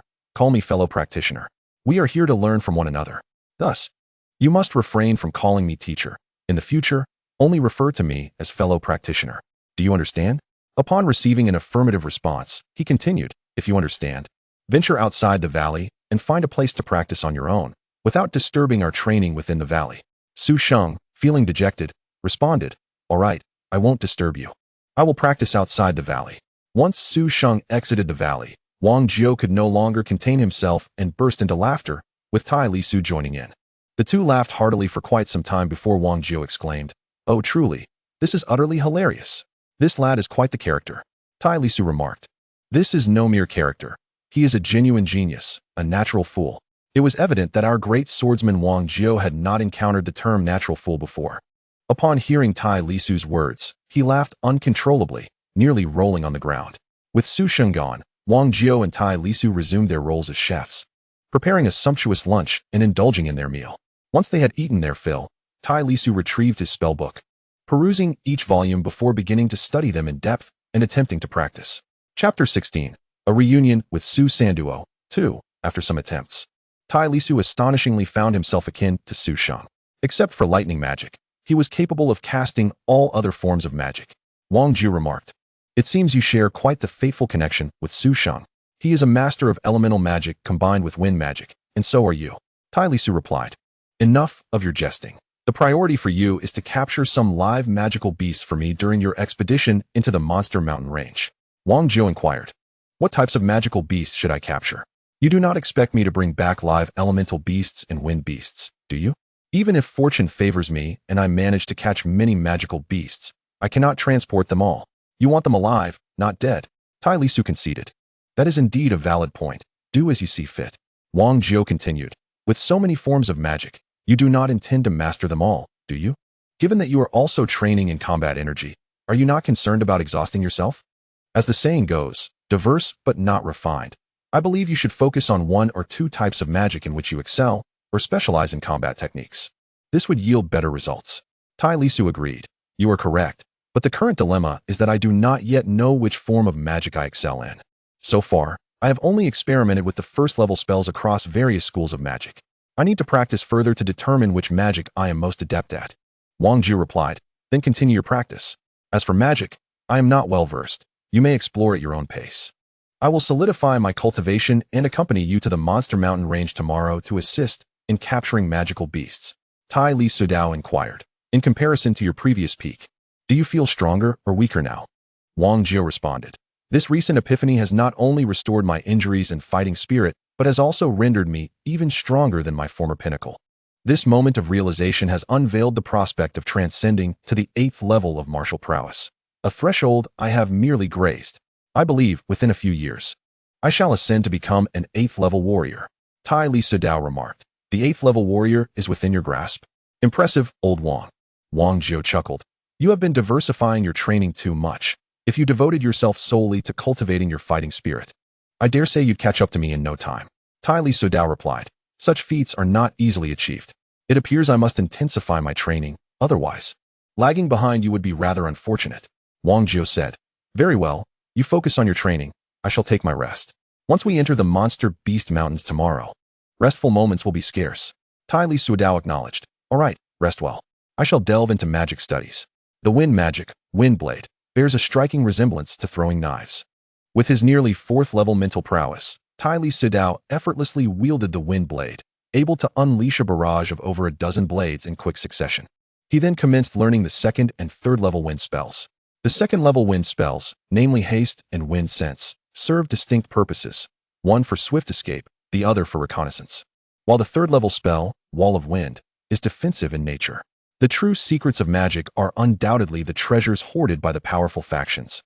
The spells Tai Lisuo is studying, which can be procured with gold, are likely of a more commonplace nature. Thus, these spells are simple yet practical, representing the foundational and most ordinary forms of magic across all schools.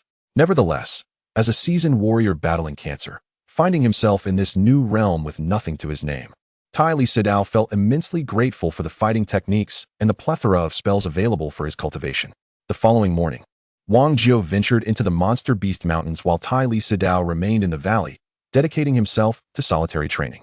Drawing from his prior experience with wood-based magic, he quickly adapted to the wind-based spells.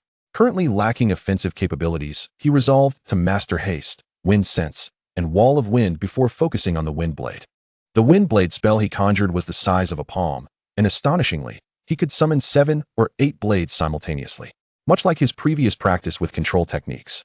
Tai Lisuo continuously unleashed wind blades until his mental energy was nearly depleted, at which point he meditated to recover before resuming his training. Through relentless practice, his speed in casting wind blades accelerated, and the frequency of his conjurations increased. Gradually, the size of the wind blades expanded, naturally amplifying their combined offensive strength. Immersed in his training, Tai Lisuo lost track of time, and several days passed. One morning, while he was deeply focused on his practice, Su Shang returned to the valley. Standing at a distance, I observed Tai Lisuo practicing the wind blade. As Tai Lisuo unleashed another wave of wind blades, His mental energy was nearly depleted, and he was preparing to meditate for recovery when he noticed Su Sheng standing afar. Tai Lisuo inquired, "Did I not tell you? Do not disturb us. What brings you here again?" Su Sheng replied, "Teacher, you are truly remarkable, capable of casting so many wind blades at once. Following your teachings, I can now manage to cast 2 wind blades in succession. Any decent mage would surpass you, you know?" Tai Lisuo retorted, somewhat exasperated. "Of course. As a 3rd-level mage practicing a 1st-level spell like wind blade, I am not like you, who can barely manage 1 or 2. As for the training method, you just witnessed it. Do you think I am misleading you?" Su Sheng responded, No, you have not deceived me. Your method of training is indeed beneficial. You are a good person, teacher. No one else has ever been willing to teach me. Only you. Teacher, please take me as your disciple. I will heed your guidance and train diligently, and I shall not disappoint your expectations." Tai Lisuo said, "I told you not to call me teacher. Moreover, I have no expectations of you, understand? And remember, I am not a good person." Su Sheng exclaimed, "You are joking, teacher. How can you not be a good person? You are so kind to me. Surely, you must be a good person." Tai Lisuo, feeling exasperated, replied, "All right, you are the good person here. You talk too much. Why are you not focusing on your training? Your presence here is a distraction. Do you not realize that? Disturbing someone during their training is highly detestable. Do you understand?" Su Sheng sheepishly responded, "Yes, I am sorry, teacher. I did not mean to interrupt. I came to express my gratitude." Tai Lisuo stated, "No need for thanks. I would greatly appreciate it if you would simply refrain from appearing before me again. Now, hurry and train. Do not waste my time." Su Sheng lowered his head and said, "But my father always said that one must express gratitude to those who have helped them. I do not wish to be ungrateful." Tai Lisuo, overwhelmed, thought to himself how to deal with such a person. He shouted at Su Sheng, "What do you want, Su? Did you not understand my words? Or are you incapable of comprehending human speech? If you continue to prattle on, I swear I will make you regret it." Before Tai Lisuo could finish his outburst, Su Sheng had knelt before him, pleading, "Teacher, please do not be angry. I promise to listen to you from now on. If you are truly upset, you may strike me. I assure you, I will remain motionless, refraining from retaliation, as long as you, dear teacher, can maintain your composure. Alas, I am on the verge of losing my sanity." Ta Lisuo continuously admonishes himself, remain calm, one must remain calm. Impulsiveness is the devil. Impulsiveness is indeed the devil. Yet, this devil proves rather formidable. What shall I do? I await your counsel with urgency. After a considerable moment of calming down, Ta Lisuo took a deep breath and addressed Su Sheng. "You have resolved to cling to me, have you not? Very well, heed my words carefully. Until you have trained sufficiently to unleash 10 consecutive wind blades, do not dare to appear before me. Do you understand? If you comprehend, then hasten to your training." Rather than feeling angered, Su Sheng appeared elated. With a beaming smile, he rose and proclaimed, "I shall commence my training at once. Take care, dear teacher. Once I meet your expectations, I shall return to pay you a visit." With that, he dashed swiftly out of the valley, leaving Ta Lisuo alone, bewildered in the gentle breeze, silently gazing at the heavens. Goodness, how extraordinarily joyful he is. He speaks without hesitation. What a remarkable individual. Ta Lisuo felt he was on the brink of madness. If Su Sheng were to return a few more times, he would undoubtedly lose his mind. To avert such a scenario, Ta Lisuo contemplated whether it would be prudent to seek another location for training. Chapter 16. A Reunion with Su Sanduo. 3. Wang Jio ventured into the mountains for an extended period. Ta Lisuo practiced alone in the valley for 6 days. And it was not until the evening of the 6th day that Wang Jio returned. Upon seeing Wang Jio, Ta Lisuo paused his training and inquired, "Why were you gone for so many days this time? Previously, your excursions into the Monster Beast Mountains usually lasted only 2 or 3 days. Previously, I only hunted 2nd and 3rd tier monsters, which naturally allowed for a swift return. This time, I pursued 5th and 6th tier beasts, necessitating a deeper journey into the mountains. Do you think 5th and 6th tier monsters are so easily vanquished? I successfully hunted over 10 5th tier beasts and 7 6th tier beasts," Wang Jio replied. "Additionally, I managed to capture a 5th tier wood-type monster alive. Thus, returning in 6 days is quite commendable. Are you truly dissatisfied with the duration?" Ta Lisuo chuckled. "Such an abundance of monsters will sustain us for an extended period. Truly, you are a formidable 7th tier expert, my brother." Wang Jio responded with a smile. "I promise to procure the monsters needed for your training, and I intend to keep my word. How about it? Am I not generous?" Ta Lisuo laughed heartily indeed. "You are quite generous. By the way, do you happen to know if there are any other locations nearby that are equally conducive to training?" Let us change our training venue. Wang Jiao, puzzled, asked, why would we want to change such a fine location? Is it not suitable for training here? Ta Lisuo sighed and replied, you are unaware. Only 2 days after your departure, that Su Sheng returned here, and he nearly drove me to madness. After a tremendous effort, I finally managed to send him away. Hence, I contemplated finding a new place to cultivate, to prevent him from bothering us in the future.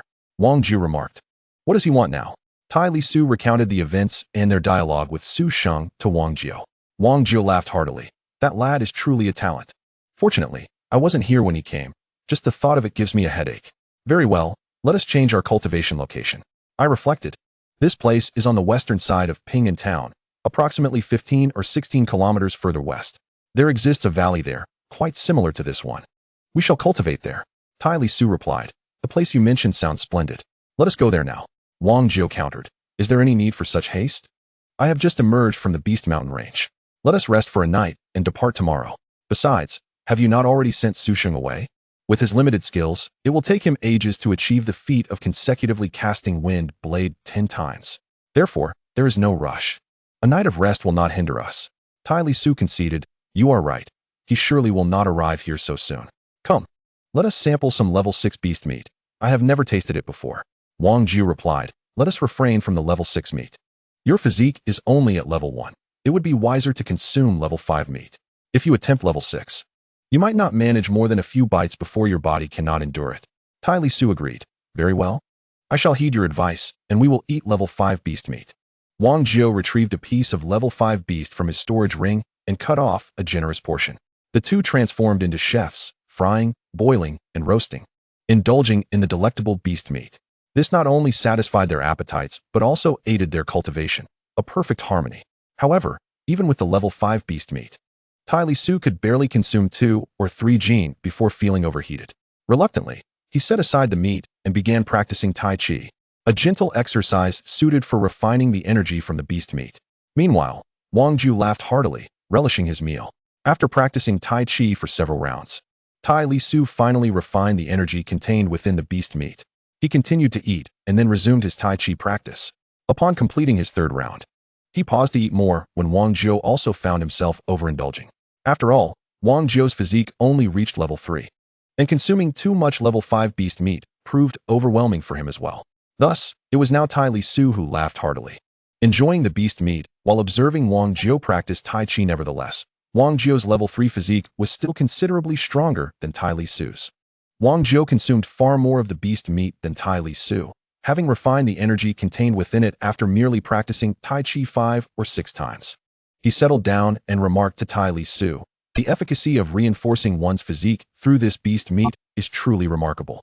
In my military days, although beast meat was available, it was scarce, predominantly from 2nd or 3rd tier beasts. Securing 5th or 6th tier beast meat was no easy feat, Tai Lisuo responded. With so many individuals in the military, if they were to provide 5th or 6th tier beast meat daily, the Li dynasty would surely be depleted of resources. Furthermore, the beasts of the Beast Mountain range could not sustain such consumption by so many people every day. Wang Jiao chuckled, haha, you are right. I was overthinking it. It is far better here on the periphery of the Beast Mountain range, where one can hunt for any type of beast meat desired. At this rate, I expect my physique to elevate to the 4th tier in no time. When that happens, I will have a greater assurance when hunting 7th tier beasts. Tai Lisuo remarked. This creates a positive cycle. Once you can hunt 7th tier beasts, your physique will improve further, enhancing your strength and enabling you to pursue even higher tier beasts. Wang Jiao replied. It is not as simple as you suggest. High tier beasts possess intelligence, often rivaling that of humans. The formidable beasts do not permit humans to hunt their kind in large numbers, just as the powerful among humanity do not allow beasts to prey upon us excessively. Tai Lisuo lamented, what a pity. We can only occasionally hunt 1 or 2 to satisfy our cravings. Wang Jiao recounted. I sustained injuries once because a juvenile 9th tier beast was stolen. In retaliation, the 9th tier beast emerged with a group of 7th and 8th tier beasts to avenge its young. My teacher and I were tasked with leading the military to safeguard the city. Unfortunately, we were ambushed. Someone deliberately lured the beasts into our defensive area, forcing us to engage. My teacher sensed the danger and urged me to flee, to not return, nor to harbor thoughts of revenge, as it was commonplace for several 7th tier warriors to perish in such chaos. Tai Lisuo inquired, were there no other human experts present at that time? Chapter 17. Su Senduo becomes a disciple. The mentor-disciple bond in the Beast Mountain Range martial arts and martial skills progress together on the path of legend. You and I emerging from this realm at the pinnacle. Upon hearing Tai Lisuo's probing question, Wang Jiu sighed and replied, "Of course there were. We were in a state city, surrounded by numerous strong figures from various prominent families and factions. My teacher's family was also located in the city. Though their influence had waned, the strongest among them was my teacher, a 7th-tier warrior. The combined strength of other families present equaled that of the beast warriors. However, those formidable individuals left my teacher to confront an 8th-level magical beast all alone, with no one to assist us. I was also pursued by a 7th-level magical beast, desperately fleeing for my life, helplessly witnessing my teacher being devoured by the 8th-level beast." Tai Lisuo remarked, "In other words, there is no evidence to prove that someone deliberately sought to harm you. Your deaths would be in vain." Wang Jiu replied, "Indeed, there is no evidence. Even if there were, it would be of no consequence. My teacher is dead, and I have been grievously injured. In such circumstances, even with evidence, no one would come forth to seek justice." Tai Lisuo added, "True enough, without a powerful protector, your teacher's family will inevitably be divided by others. Your teacher must have anticipated such a day." Wang Jiu responded, "Yes, my teacher once suggested relinquishing his military position and relocating the entire family to a smaller city. But the family members vehemently opposed it. Consequently, my teacher argued with them numerous times, but to no avail. No one was willing to forsake their current wealth and status. My teacher had no choice but to endure as best as he could." Tai Lisuo said, "Well, considering all this, it seems you are indeed fortunate to have escaped to the Beast Mountain Range." Wang Jiu replied, "Indeed. After my teacher's death, I fled immediately. But just the day after my escape, I was ambushed. I fought while fleeing. Although I managed to escape, I sustained severe injuries and could only assume a false identity, becoming an adventurer in Ping'an Town." Tai Lisuo stated, "Your injuries have now healed, and with your 8th-level aspirations, with diligent training, we shall together confront your enemies when the time comes." Wang Jiu took a hearty sip of wine and laughed. "Ha! Yes, let us smash them when we meet." That night, the two engaged in extensive conversation and consumed copious amounts of alcohol, with Tai Lisuo becoming quite inebriated, and even Wang Jiu, a 7th-level warrior, found himself intoxicated. They had agreed to change their training location the following day to avoid further disturbances from Su Sheng. However, both were overly indulgent the previous night. It wasn't until the sun had risen high that Wang Jiu and Tai Lisuo finally awoke. After a brief freshening up and packing their belongings, they set out to the place Wang Jiu had mentioned for training. As they strolled out of the small valley, they were taken aback. Su Sheng had just arrived at the valley's edge, intending to enter. The three found themselves face to face at the border of the small valley. Wang Jiu and Tai Lisuo were momentarily stunned, but Su Sheng was not. Upon seeing them, he joyfully rushed over.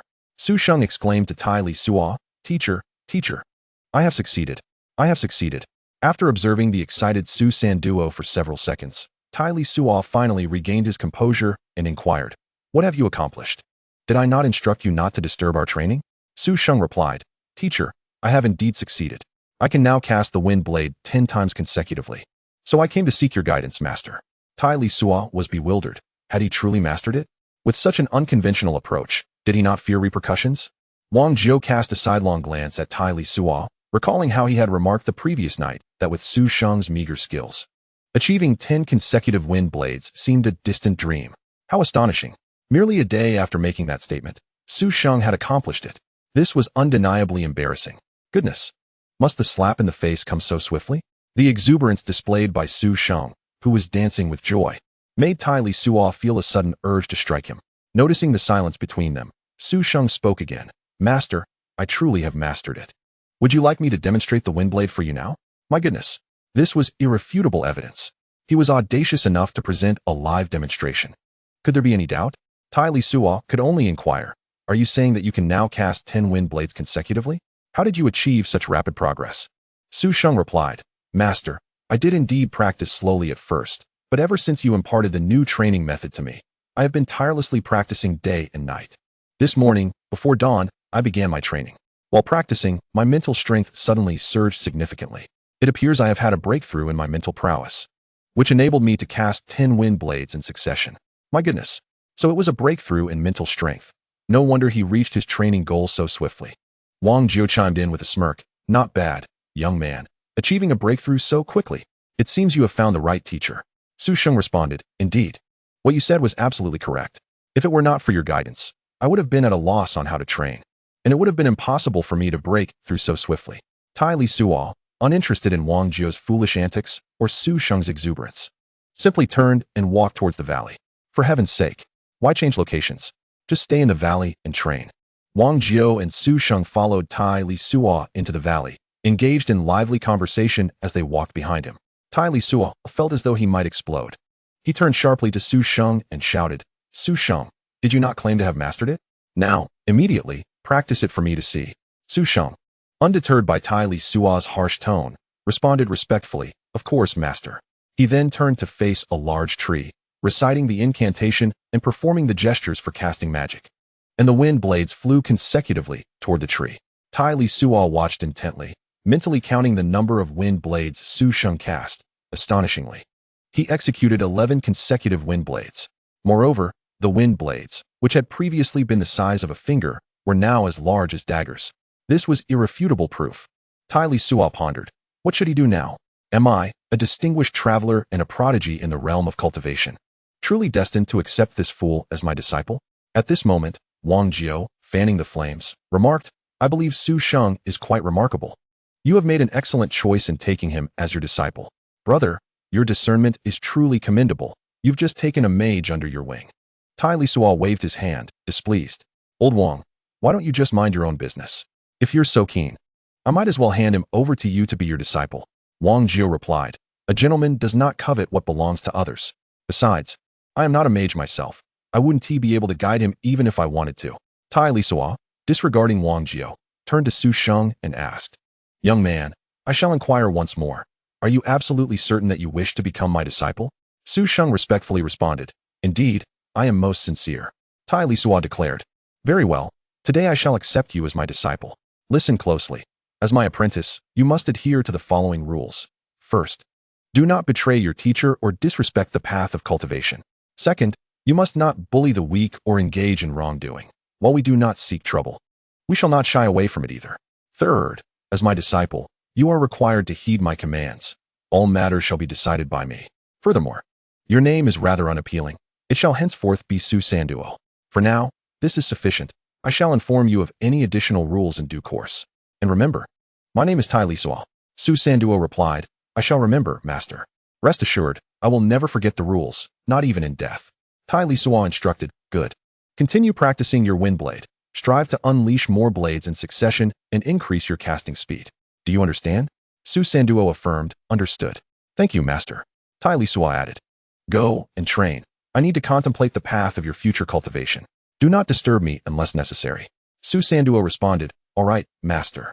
Thank you. Having spoken, Su Sanduo turned and walked towards the valley's exit. Wang Jio then inquired, Su Sanduo, where do you think you're going? Now that you have taken on a master, find a spot in the valley to cultivate. Su Sanduo replied, certainly, thank you, senior. As Su Sanduo departed to practice, Wang Jio congratulated Tai Lisuo, congratulations, brother, for acquiring a ready-made mage as your disciple. Tai Lisuo retorted, Old Wang, you thrive on creating drama. Just wait until this single-minded disciple becomes a headache. Wang Jio countered, being single-minded is not necessarily a drawback. As long as he is obedient and diligent in his training, he should achieve something worthwhile. More importantly, he has you as a teacher. How long have you been cultivating? You have already attained the rank of a third-level mage. Did no one wish to take you on as a disciple back then? Your mind is brimming with innovative ideas. I am confident you will find a way to cultivate him into a talent. Tai Lisuo rolled his eyes and said to Wang Jio, it's easy for you to say, considering he is not your disciple and you don't have to teach him. Wang Jio chuckled, he is a mage. And I am a warrior. I cannot instruct him. Tai Lisuo replied, all right, Old Wang, how about this? You can begin by teaching him Tai Chi. As for the other aspects, I truly need to contemplate what kind of training method suits him best. Wang Jio agreed, that sounds reasonable. I observe that his physique is rather weak. Practicing Tai Chi could enhance his constitution and be beneficial for him. Are you hoping for him to achieve a dual cultivation of magic and martial prowess like you? Tai Lisuo said, that is something we'll have to decide based on future circumstances. His mental strength is rather feeble, although he has recently advanced to the second level. Casting second-level magic would likely be quite challenging. To put it plainly, he is still essentially at the first level. I intend for him to practice Tai Chi more, firstly, to improve his physique, and secondly, to see if it can assist him in refining his mental strength. Wang Jiu responded, "All right. I shall go and teach him Tai Chi now. You can ponder this at your leisure." After saying this, Wang Jiu sought out Su Sanduo. While Tai Lisuo stood in contemplation for quite some time before gradually accepting the reality of taking Su Sanduo as his disciple. As for how to guide Su Sanduo in his training, Tai Lisuo truly found himself at a loss. He meticulously recalled the memories of Su Sanduo from his previous life, but after pondering for a long while, no viable solutions emerged. Training someone as single-minded as Su Sanduo would likely necessitate employing simplistic methods. Chapter 18. Su Sanduo practices boxing to instruct Su Sanduo in his training. It would be akin to how he previously guided him in mastering the wind blade. He should focus solely on perfecting one spell until it surpasses the typical level for its rank before moving on to others. Otherwise, any further training would likely yield minimal results. Of course, Tai Chi must be a consistent part of his regimen as well. For Su Sanduo's frail physique means that practicing boxing will serve as a form of exercise. Moreover, there is no shortage of magical beast meat at present. Thus, it would be prudent for Su Sanduo to consume ample amounts of it daily, by engaging in Tai Chi and other martial arts from Earth. Regardless of whether these practices will enhance his strength, they will at least contribute to improving his health. The human body resembles a vessel. As his constitution strengthens, it should facilitate a better cultivation of mental strength. While Tai Lisuo was immersed in thought, on the other side, Wang Jiu found Su Sanduo, who was diligently practicing magic, and began to instruct him in Tai Chi. The two stood upon the grass, and Wang Jiu said to Su Sanduo, "Pay close attention. I will first demonstrate for you. Bend your legs slightly, relax your hands, and extend them naturally as I initiate the stance." Su Sanduo attempted to mimic the movements beside him, yet his actions appeared stiff, unnatural, and incorrect. It is indeed a simple action, yet Su Sanduo struggled to master it, transforming it into something entirely different. Wang Jiu corrected him. No, it's like this. Pay close attention and observe my movements carefully. I will demonstrate once more. Focus intently." Wang Jiu was earnest in his teaching, yet despite his diligent efforts, Su Sanduo simply could not grasp the technique, inciting Wang Jiu's frustration to boiling point. How to describe Su Sanduo's clumsy demeanor? It resembled the scenes in television dramas, where a newly enlisted Su Sanduo, under the guidance of the 561 unit, attempts to learn the military stance and formations. Clumsy and awkward, he struggled with skills that others could easily acquire. For an entire day, from dawn until dusk, Wang Jiu taught him a set of Tai Chi movements. At last, Su Sanduo managed to barely memorize the sequences. However, when left to practice alone, his movements contorted into an unrecognizable form. It was truly exasperating. Wang Jiu, losing his patience, decided to let Su Sanduo practice on his own and find his own understanding. He then approached Tai Lisuo, exhaling a sigh, and said, "Brother, tomorrow you should teach him to practice boxing. After all, you are his teacher, right?" Tai Lisuo inquired. "What's wrong? You've only taught him for a day, and you wish to abandon him already?" Wang Jiu awkwardly replied, "You see, I've never taken on a disciple before and lack the experience to teach. I'm primarily concerned about hindering your disciple's progress. That would be quite unfortunate. Therefore, starting tomorrow, you should personally guide him in his training." Tai Lisuo chuckled coldly. "Huh? Don't feed me such useless chatter. Do you think I am unaware of your thoughts? Is it because you find him too dull and the teaching too taxing?" Wang Jiu retorted, "Since you know that, why insist I teach him Tai Chi? Are you not attempting to exact revenge on me?" Tai Lisuo responded, "Old Wang, let me tell you, learning is meant to be applied. You have practiced Tai Chi for a considerable time. Do you truly believe you have mastered it entirely? Let me tell you, you are far from it. By teaching Su Sanduo, you are being afforded an opportunity. You must continuously explain and demonstrate as you teach him. This is a process of re-understanding and re-appreciating Tai Chi. Once you have successfully taught Su Sanduo, your comprehension of Tai Chi will surely deepen, understood?" Wang Jiu exclaimed, "Brother, are you merely trying to persuade me into teaching your disciple? Your persuasion skills are becoming increasingly formidable, even surpassing your own training level." Tai Lisuo replied, "Persuade you? You are overthinking. Now, calm yourself and practice Tai Chi a few times. Reflect on your understanding and perception of Tai Chi. Is there any difference compared to before you began teaching Su Sanduo?" Wang Jiu conceded, "Fine, I'll practice tomorrow morning. When your disciple arrives, hurry and prepare a couple of dishes for us to enjoy with some wine. After a long day of toil, I find solace in a few bowls of wine to ensure a restful slumber." Tai Lisuo addressed Wang Jiu, inquiring, "Cooking? Are you truly incapable of preparing a meal? Why must I take on this task? If you desire a dish, you should endeavor to cook it yourself." Wang Jiu chuckled, "My dear brother, The dishes I conjure do not compare to your culinary prowess. Thus, I must trouble you for your assistance. Ta Lisuo retorted. Ah, so you wish to evade the kitchen? Very well, let Su Sanduo take on the role of chef for you. As long as you can consume the fare, it matters not to me. I am preoccupied with pondering significant matters. Wang Jiu grimaced, pondering significant matters? What profound thoughts occupy your mind? Share them with me, and perhaps I can offer my insights. Ta Lisuo replied, indeed. I am contemplating how to guide Su Sanduo in his cultivation. Come now, old Wang. Do you possess any sage advice to impart? Wang Jiu feigned deep thought, then said slowly, well, you may want to take your time with that thought. I shall attend to the cooking. No sooner had he uttered these words than he swiftly departed to prepare the meal. Alas, old Wang, where are you running off to? Come back. Ta Lisuo sighed, resigned, and settled beside the fire, observing Wang Jiu as he cooked. At that moment, Su Sanduo approached Ta Lisuo, expressing, Teacher, am I truly so dim-witted? Despite a full day of instruction from Senior Wang, I have yet to grasp the essence of Tai Chi. Ta Lisuo replied, recognizing your own shortcomings is the first step. Thus, strive with diligence. There is no challenge insurmountable for the determined. As they say, where there is a will, there is a way. With the steadfast heart of a warrior, you shall eventually achieve mastery and become one among the strong. It is but a mere form of Tai Chi. Will you allow such a practice to deter you? Do you not aspire to be a formidable force in the sacred realm? Merely cultivation. Merely Tai Chi. What is so daunting about it? As long as you endure, push through, and refine your skills. Do you understand? Su Sanduo replied, thank you, teacher, I comprehend.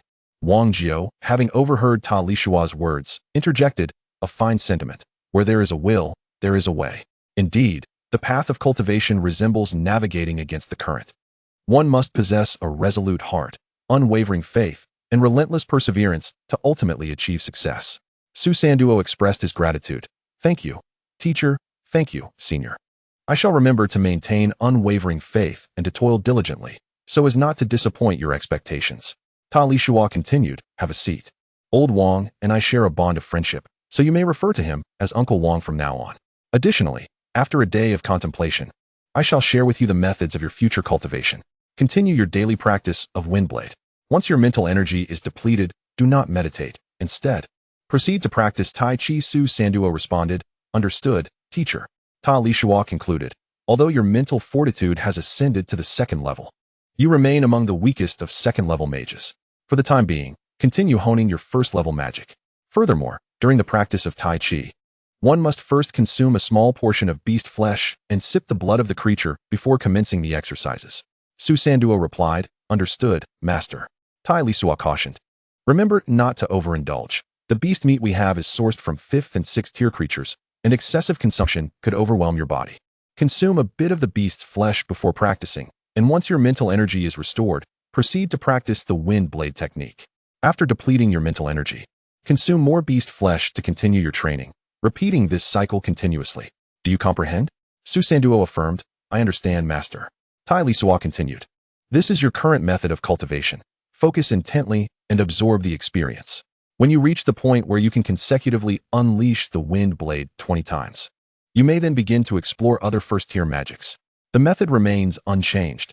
Only the wind blade will be substituted with different spells. Is that clear? Su Sanduo responded. I have committed it to memory, master. Tai Lisuo remarked, although you have become my disciple, my ability to teach you is somewhat limited. I can only impart the methods.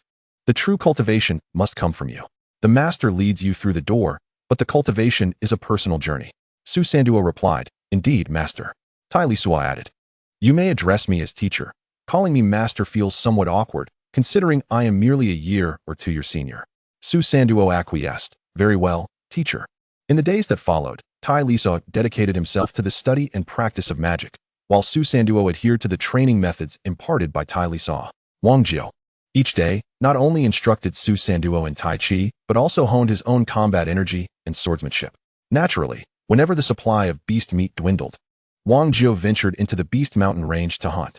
Meanwhile, Tai Lisuo and Su Sanduo remained in the valley, engrossed in their training. After more than 10 days of disciplined practice, Tai Lisuo had mastered several magic schools, advancing from 1st to 3rd tier. Aside from the wood element which he had already excelled in, the other elemental magics were swiftly acquired, though the metal element posed considerable challenges.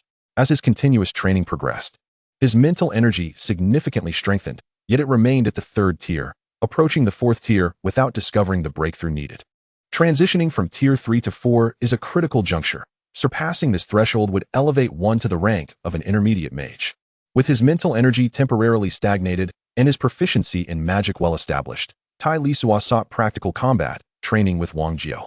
This round of combat training offered Tai Lisuo a broader array of offensive and defensive strategies. Wang Jiao had fully regained his strength. Training alongside a third-tier warrior at the 7th tier, an enviable arrangement indeed. Before commencing the practical exercises, Tai Lisuo categorized and combined the spells and skills he had mastered.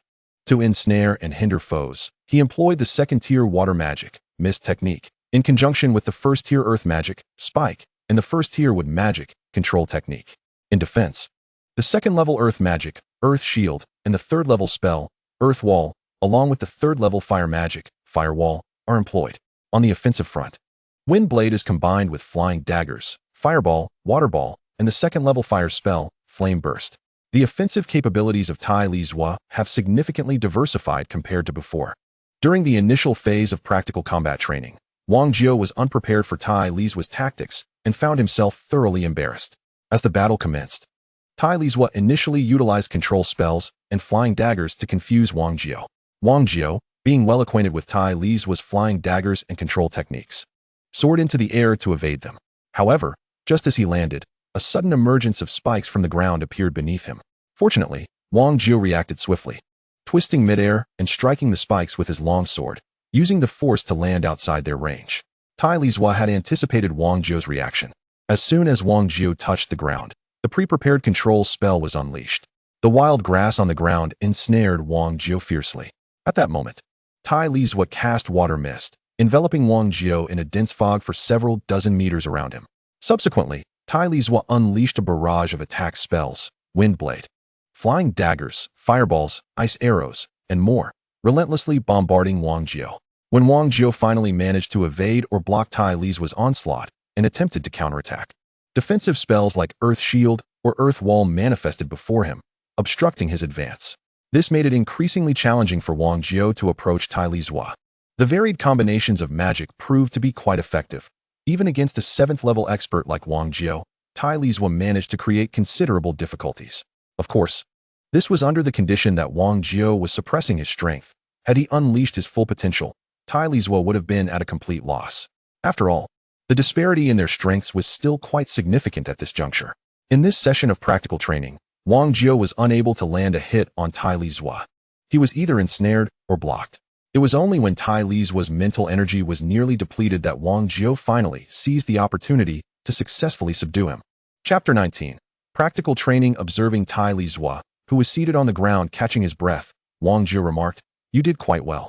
Your combinations of magic and flying daggers were impressively effective. If it were an average 3rd-level warrior, they might not stand a chance against you." Breathless, Tai Lisuo replied, "It's just that I couldn't do anything against you. I could only cause you some temporary inconvenience." Wang Jiao chuckled, "Are you not satisfied? Although I suppressed my strength, it was merely a restraint on my combat aura. My perspective as a 7th-level warrior, along with my experience and skills in battle, remains intact." Tai Lisuo acknowledged, "Indeed, that illustrates the difference in realms. A powerful strike from a strong individual cannot be underestimated. Those of lower realms find it exceedingly difficult to withstand." Wang Jiao said, "All right, you should rest and recover for a while. I need to contemplate how to contend with an anomaly like you." Tai Lisuo waved his hand, settling down to meditate and restore his energy. Wang Jiao stepped a short distance away, engaging in deep thought. Although individuals who cultivate both magic and martial arts are rare, they do exist. Wang Jiao had not previously encountered someone like Tai Lisuo, who practiced multiple forms of magic simultaneously. But that did not imply he would not encounter such a being in the future. When Tai Lisuo had fully recuperated and the two resumed their practical training, Wang Jiao found himself facing a more formidable opponent. The disparity in their strength and realms was significant. Once Wang Jiao became aware of Tai Lisuo's various techniques, their effectiveness diminished considerably. Leveraging his robust physique, Wang Jiao adeptly shifted his direction and landing points, making it exceedingly challenging for Tai Lisuo to predict his movements. Consequently, Tai Lisuo's control techniques and offensive maneuvers largely missed their mark, unable to ensnare Wang Jiao or prevent his approach. It was Tai Lisuo who began to feel the pressure. In the face of Wang Jiao's assaults, even without employing his fighting spirit, Wang Jiao's physical strength coupled with the weight of his heavy sword, rendered his strikes formidable. Tai Lisuo found himself struggling defensively. The dynamics of their sparring had shifted. Now, Wang Jiao was on the offensive, while Tai Lisuo's numerous attacks often fell short. Once Wang Jiao closed the distance, Tai Lisuo was thrown into disarray, finding it challenging to mount any effective defense, let alone an offense. This was Wang Jiao's intention, since they were engaged in practical training. It was imperative to create some pressure for Tai Lisuo, ensuring a more fruitful training outcome. Under such stress, Tai Lisuo gradually became more adept and versatile in his application of various offensive and defensive techniques. Both Tai Lisuo and Wang Jiao were progressing. The pressure Wang Jiao exerted compelled Tai Lisuo to continuously adapt his strategies, thus creating some challenges for Wang Jiao. As for Wang Jiao, despite never having encountered or heard of mages like Tai Lisuo and Su Sanduo, who practiced all forms of magic, he understood that there might be similar encounters in the future. Thus, he approached their battles with utmost seriousness. Gaining experience against such mages would prepare him for future confrontations, preventing him from becoming flustered. In battle, confusion often equated to losing the initiative.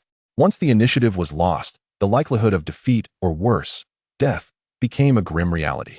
Both Wang Jiao and Tai Lisuo recognized the efficacy of their practical training sessions, leading them to engage in sparring almost daily.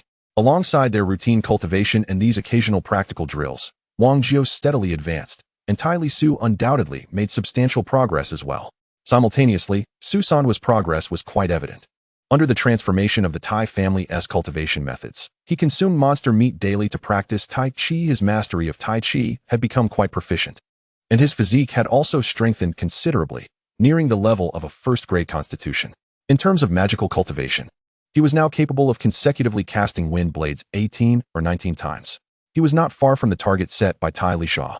Furthermore, the size of the wind blades he unleashed was gradually increasing, and their striking power was continually enhancing. Presently, the wind blades cast by Su Sanduo had grown to twice the size of a dagger, naturally augmenting their potency significantly. Tai Lisuo, recognizing the limited scope for further advancement in magic at this stage, redirected his focus towards cultivating fighting energy and enhancing his physique through the consumption of monster meat. After prolonged training, the trio felt that practicing Tai Chi during the transitional moments of dawn yielded superior results compared to their usual sessions. Hence, each day, while the sky remained shrouded in darkness, the three would gather in the valley to practice Tai Chi after 1 to 2 hours of dedicated practice. They would then disperse to engage in their individual training routines. On one particular morning, after finishing their Tai Chi practice, Su Sanduo turned to Tai Lisuo and said, "Teacher, I am now able to consecutively cast 20 wind blades. What should I focus on next in my magical studies?" Tai Lisuo inquired, "You have reached 20? Show me one." Without further ado, Su Sanduo initiated his casting of wind blades, executing exactly 20 in rapid succession. After concluding, he looked towards Tai Lisuo, awaiting his feedback. Tai Lisuo observed Su Sanduo's wind blades closely. Their power and speed were commendable, surpassing that of an average first-grade mage. He then addressed Su Sanduo, "Well done. You may begin studying other forms of magic now. Focus on the first-grade wood element spell, control technique. You should aim to master it to the point of being able to cast it consecutively 30 times before advancing to other spells." Su Sanduo replied, "Understood, teacher. I will dedicate myself to this practice." Tai Lisuo continued, "Once you can cast control technique 30 times consecutively, you will be ready to begin your studies in second-grade magic. At that point, you will learn the second-grade wood element spell, restoration technique." Su Sanduo affirmed, "Certainly, teacher. I will not pursue other spells until I can consistently cast control technique 30 times. Thank you, teacher."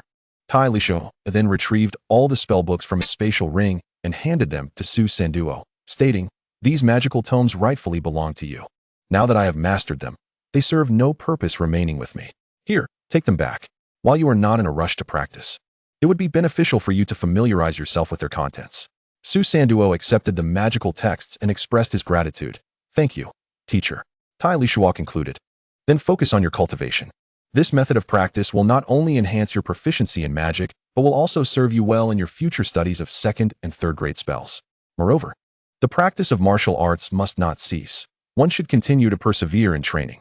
Sustained commitment in this endeavor will undoubtedly benefit your physical constitution." Su Sanduo replied, "Yes. Thank you, master. I have always been frail and ailing in my youth, which hindered my ability to cultivate combat energy and become a warrior. It was my father who encouraged me to study magic. During this period of martial training, I have noticed a significant improvement in my health, for which I am grateful. Tai Lisuo responded, "That is good to hear. Focus on your training. I intend to accompany your Uncle Wang to the Beast Mountain Range for some practical experience and to hunt some magical beasts."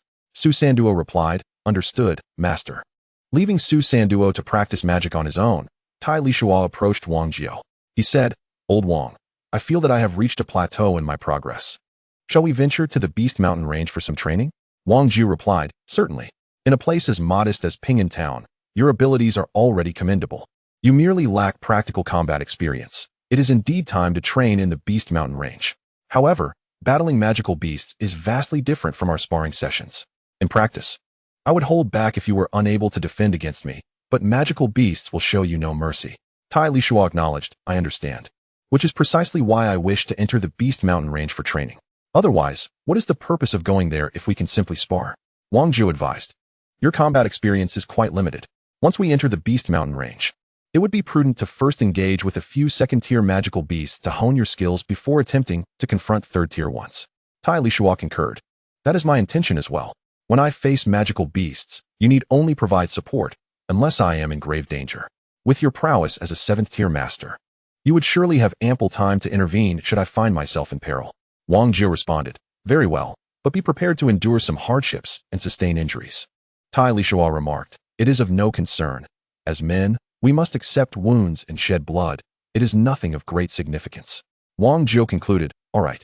We shall depart early tomorrow. For now, let us practice." Tai Lisuo said, "All right, Old Wang, prepare yourself." He then unleashed a series of water mist and control techniques, directing them toward Wang Jiao.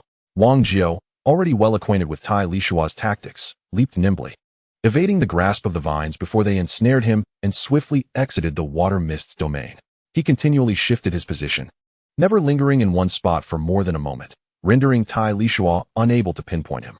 Consequently, Tai Lisuo's control spells became ineffective, and most of his offensive maneuvers fell short, wasting both mental and physical energy. As Wang Jiao approached relentlessly, Tai Lisuo, unable to impede him, cast a wind walk spell upon himself. He then mirrored Wang Jiao's movements, continuously altering his location, making it equally challenging for Wang Jiao to target him. Thus, Wang Jiao found it difficult to land an attack on Tai Lisuo. The two individuals engaged in a spirited exchange, their familiarity with each other's tactics rendering them acutely aware of one another's capabilities. In their current practical sparring, the contest hinged upon speed and situational responsiveness. Although Tai Lisuo demonstrated a reaction time that rivaled Wang Jiao's, in the ultimate analysis of combat, it is the raw power that prevails. Once Tai Lisuo's mental energy was depleted, Wang Jiao remained vigorous and formidable. At that juncture, faced with Wang Jiao's onslaught, Tai Lisuo could only resort to a defensive stance, unable to escape. Devoid of magical enhancement, Tai Lisuo's speed paled in comparison to Wang Jiao's. Thus, mirroring their previous encounters, Tai Lisuo once again succumbed to defeat at Wang Jiao's hands. After numerous battles, Tai Lisuo recognized a crucial truth. Once his mental energy was exhausted, his capacity for counterattack diminished significantly. Consequently, he dedicated time to honing his swordsmanship. However, his practice focused not on intricate techniques or advanced martial arts, but rather on mastering the fundamentals of swordplay, practicing the basic movements of chopping, slashing, thrusting, and parrying. His aim was simplicity, practicality, and speed. Tai Lisuo's training was rather eclectic. He had already delved into 6 schools of magic and was also cultivating combat energy, leaving him scant time and resources to devote to martial skills. More importantly, he had long since clarified his overarching direction for future cultivation, the laws of combat. Recognizing that he would inevitably need to master these laws, he decided it unnecessary to invest excessive time and energy in martial techniques.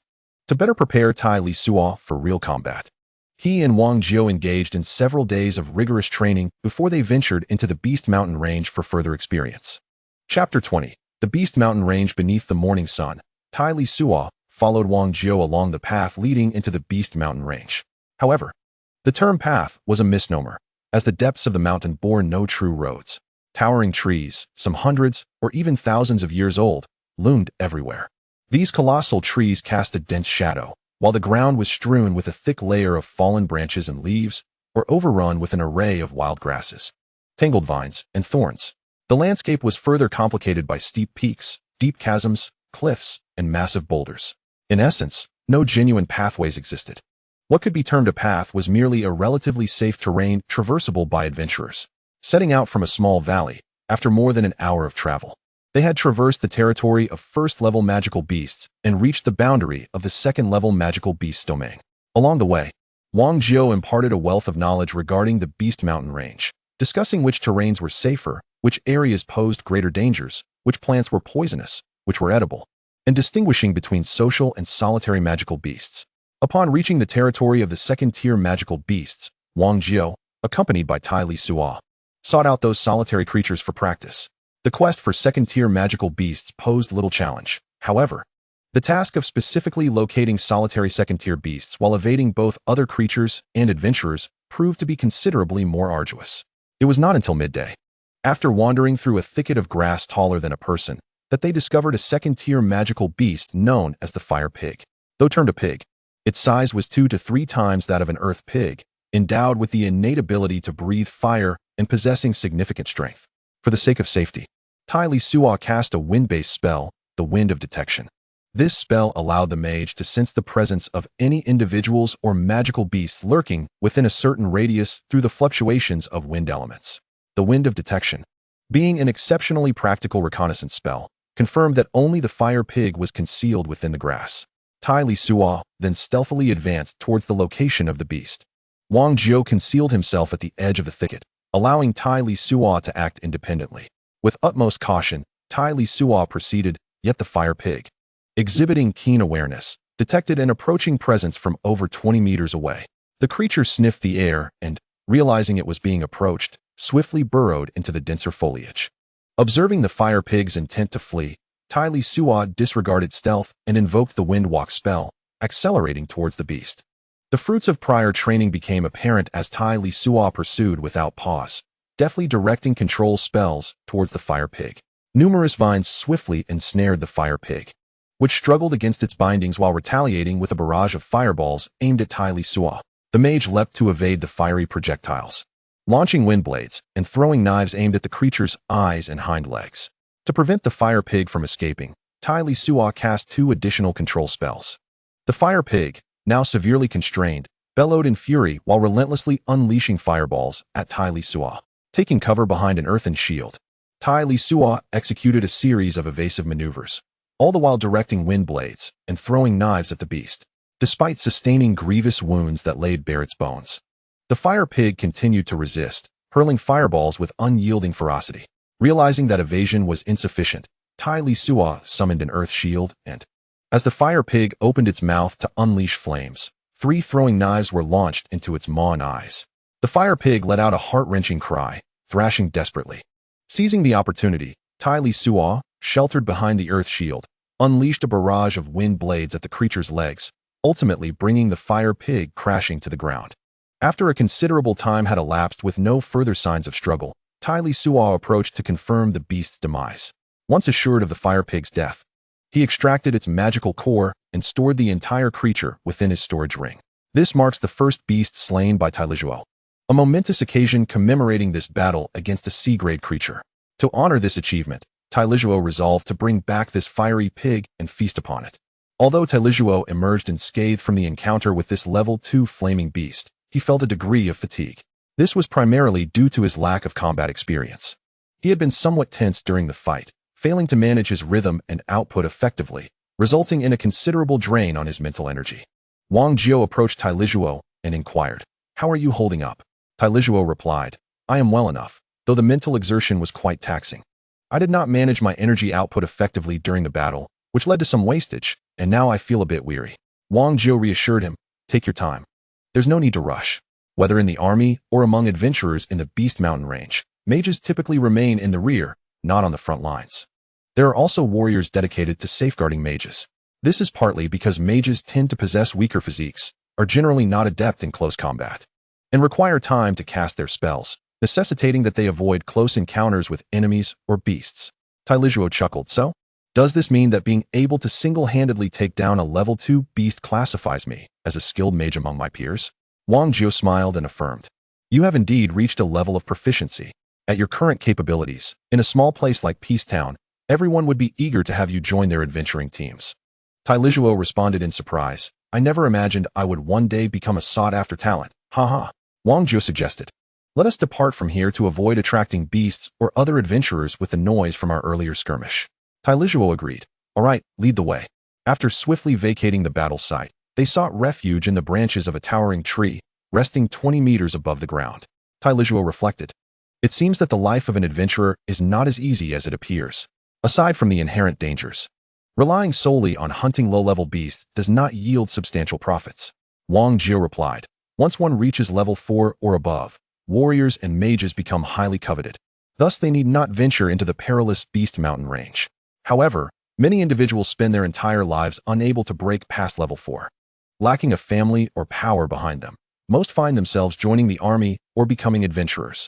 Tai Lisuo remarked, joining the army may not guarantee safety either, as one must endure regulations. Adventurers enjoy more freedom, albeit at a higher risk.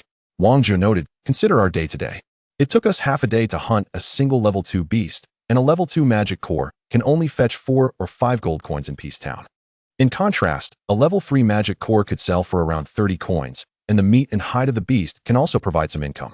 For lower-tier warriors and mages, this constitutes a decent earnings. Tai Lisuo inquired, by the way, would selling the magic cores in the city yield a higher price? Wang Jiu confirmed. Yes, in the city, prices are indeed higher. 2 level 1 magic cores can fetch 1 gold coin, while a single level 2 core can sell for 5 to 6 gold coins. The level 3 magic cores are worth around 40 gold coins, while level 4 cores can fetch between 300 to 500 gold coins. Level 5 cores command at least 2,000 gold coins, and those of level 6 are even more valuable, often exceeding 10,000 gold coins each. Tai Li inquired, so old Wang, did you mostly go to the city to sell your wares before?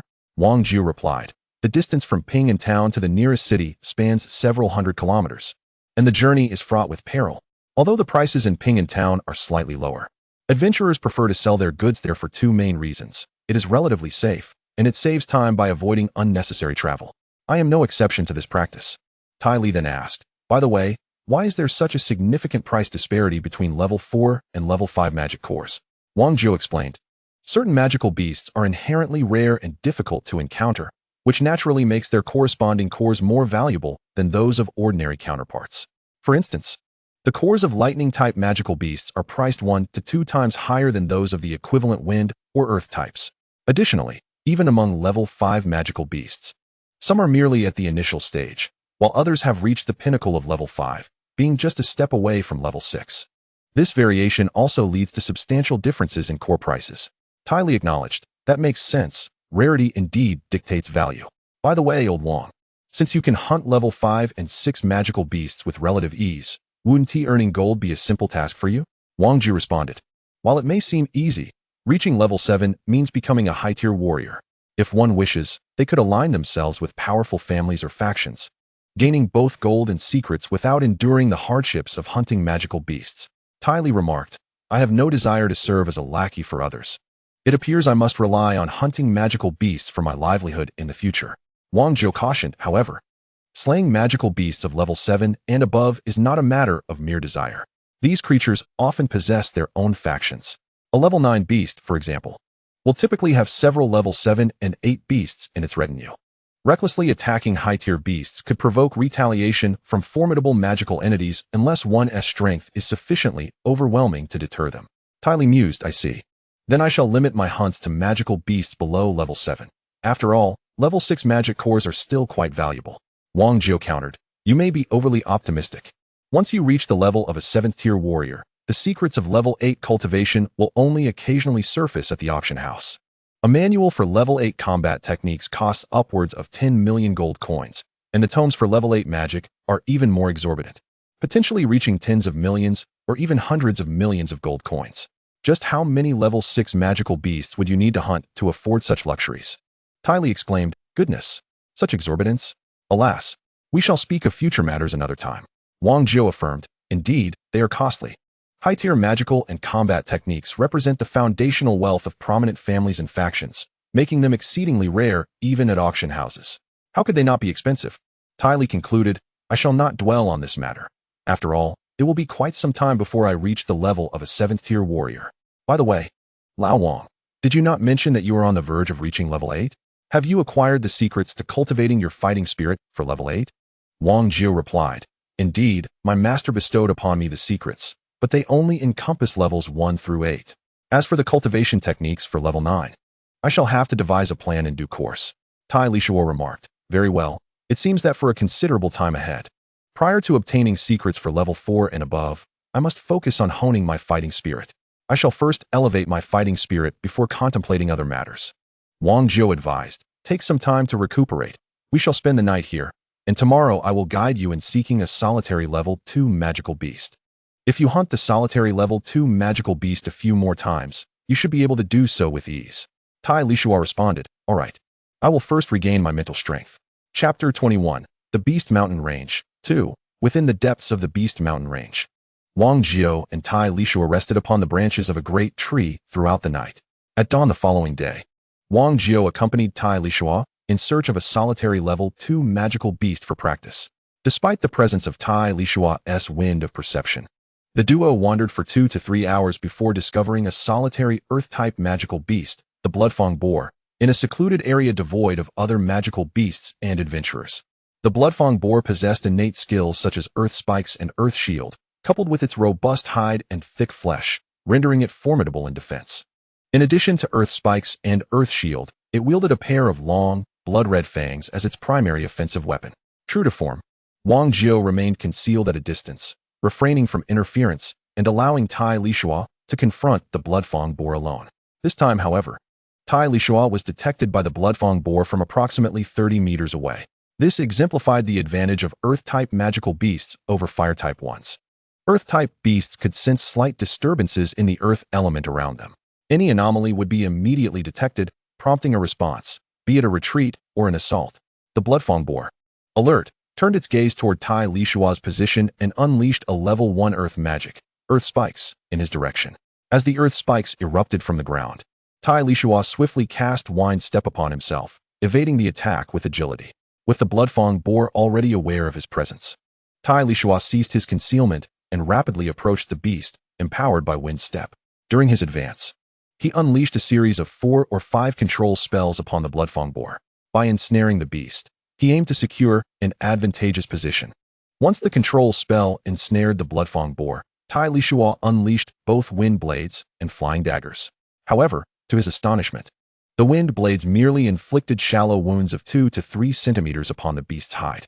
The flying daggers, while piercing its flesh, only succeeded in drawing blood without delivering substantial damage. Indeed, the Bloodfang boar was renowned for its formidable defenses. Upon sustaining injury, the Bloodfang boar became even more ferocious, relentlessly launching magical attacks at Tai Lisuo. Amidst the chaos, they desperately struggled and howled, attempting to charge towards the Bloodfang boar. Its elongated, blood-stained fangs pierced the air with ferocity. However, Tai Lisuo was determined not to let the creature prevail, casting a series of control spells that ensnared the Bloodfang boar, rendering it utterly immobile. Finding the effects of the wind blade and throwing knives inadequate, Tai Lisuo opted for a different approach, bestowing upon himself a wind walk spell. He grasped his hefty long blade and darted towards the Bloodfang boar. To his surprise, before he could reach the beast, it unleashed a spike attack right beside itself, nearly injuring Tai Lisuo. Fortunately, his frequent combat training with Wang Jiu had honed his reflexes remarkably. With a nimble leap, he avoided the spikes by lightly tapping the ground. As he prepared to strike once more, the Bloodfang boar conjured an earth shield in front of him. The duel between man and beast ensued, and it became evident that prolonging the confrontation was not a viable strategy. Tai Lisuo altered his tactics, casting a gravity spell along with several control spells that thoroughly immobilized the Bloodfang boar. Empowered by the Windwalk spell, Tai Lisuo leaped and landed atop the beast, channeling his energy into a decisive strike aimed at its neck. Unexpectedly, his blade met the earth shield, shattering it and dissipating the force of his attack, leaving the Bloodfang boar merely grazed. With a swift counter, Tai Lisuo slashed at the boar's hindquarters, causing a torrent of blood to flow deep enough to glimpse bone. Taken aback by the unexpected maneuver, the Bloodfang boar hastily conjured another earth shield to protect its rear. Unfazed, Tai Lisuo redirected his assault towards the creature's neck, exploiting its inability to defend itself on both fronts. Ultimately, the low intelligence of the level 2 Bloodfang boar proved to be its downfall. After several relentless strikes, Tai Lisuo severed its neck. The boar's head fell, and its body struggled for a moment before slowly succumbing.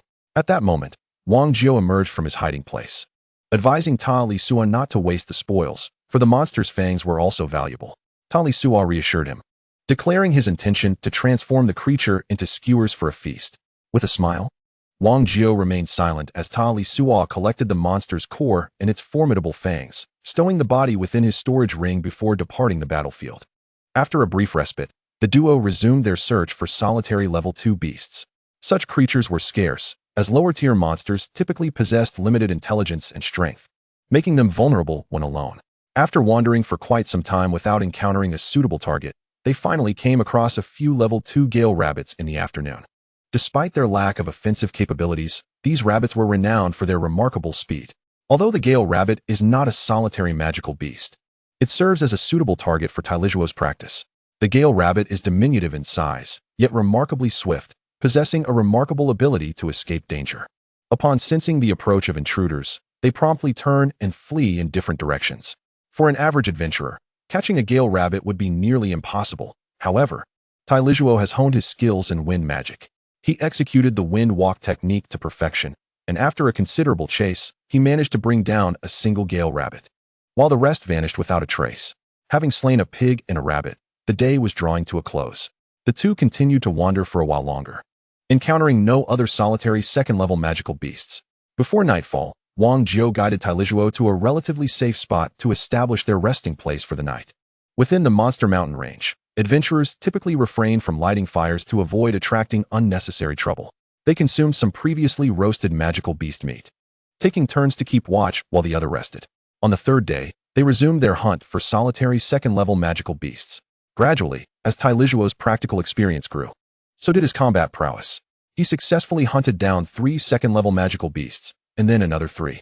By the 6th day, Wang Jiao began instructing Tai Lisuo to take on groups of second-level magical beasts. On the 10th day, once Tai Lisuo had become relatively proficient at dealing with second-level magical beasts, they commenced hunting solitary third-level magical beasts. By the 13th day, they began to confront groups of third-level magical beasts. Despite being a third-level warrior and a third-level mage, Tai Lisuo found it quite challenging to face groups of third-level magical beasts alone. A moment of carelessness could lead to injury from the beasts.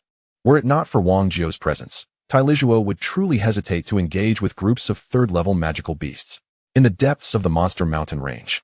Sustaining severe injuries without a companion's aid could mean the difference between life and death, relying solely on luck and fate.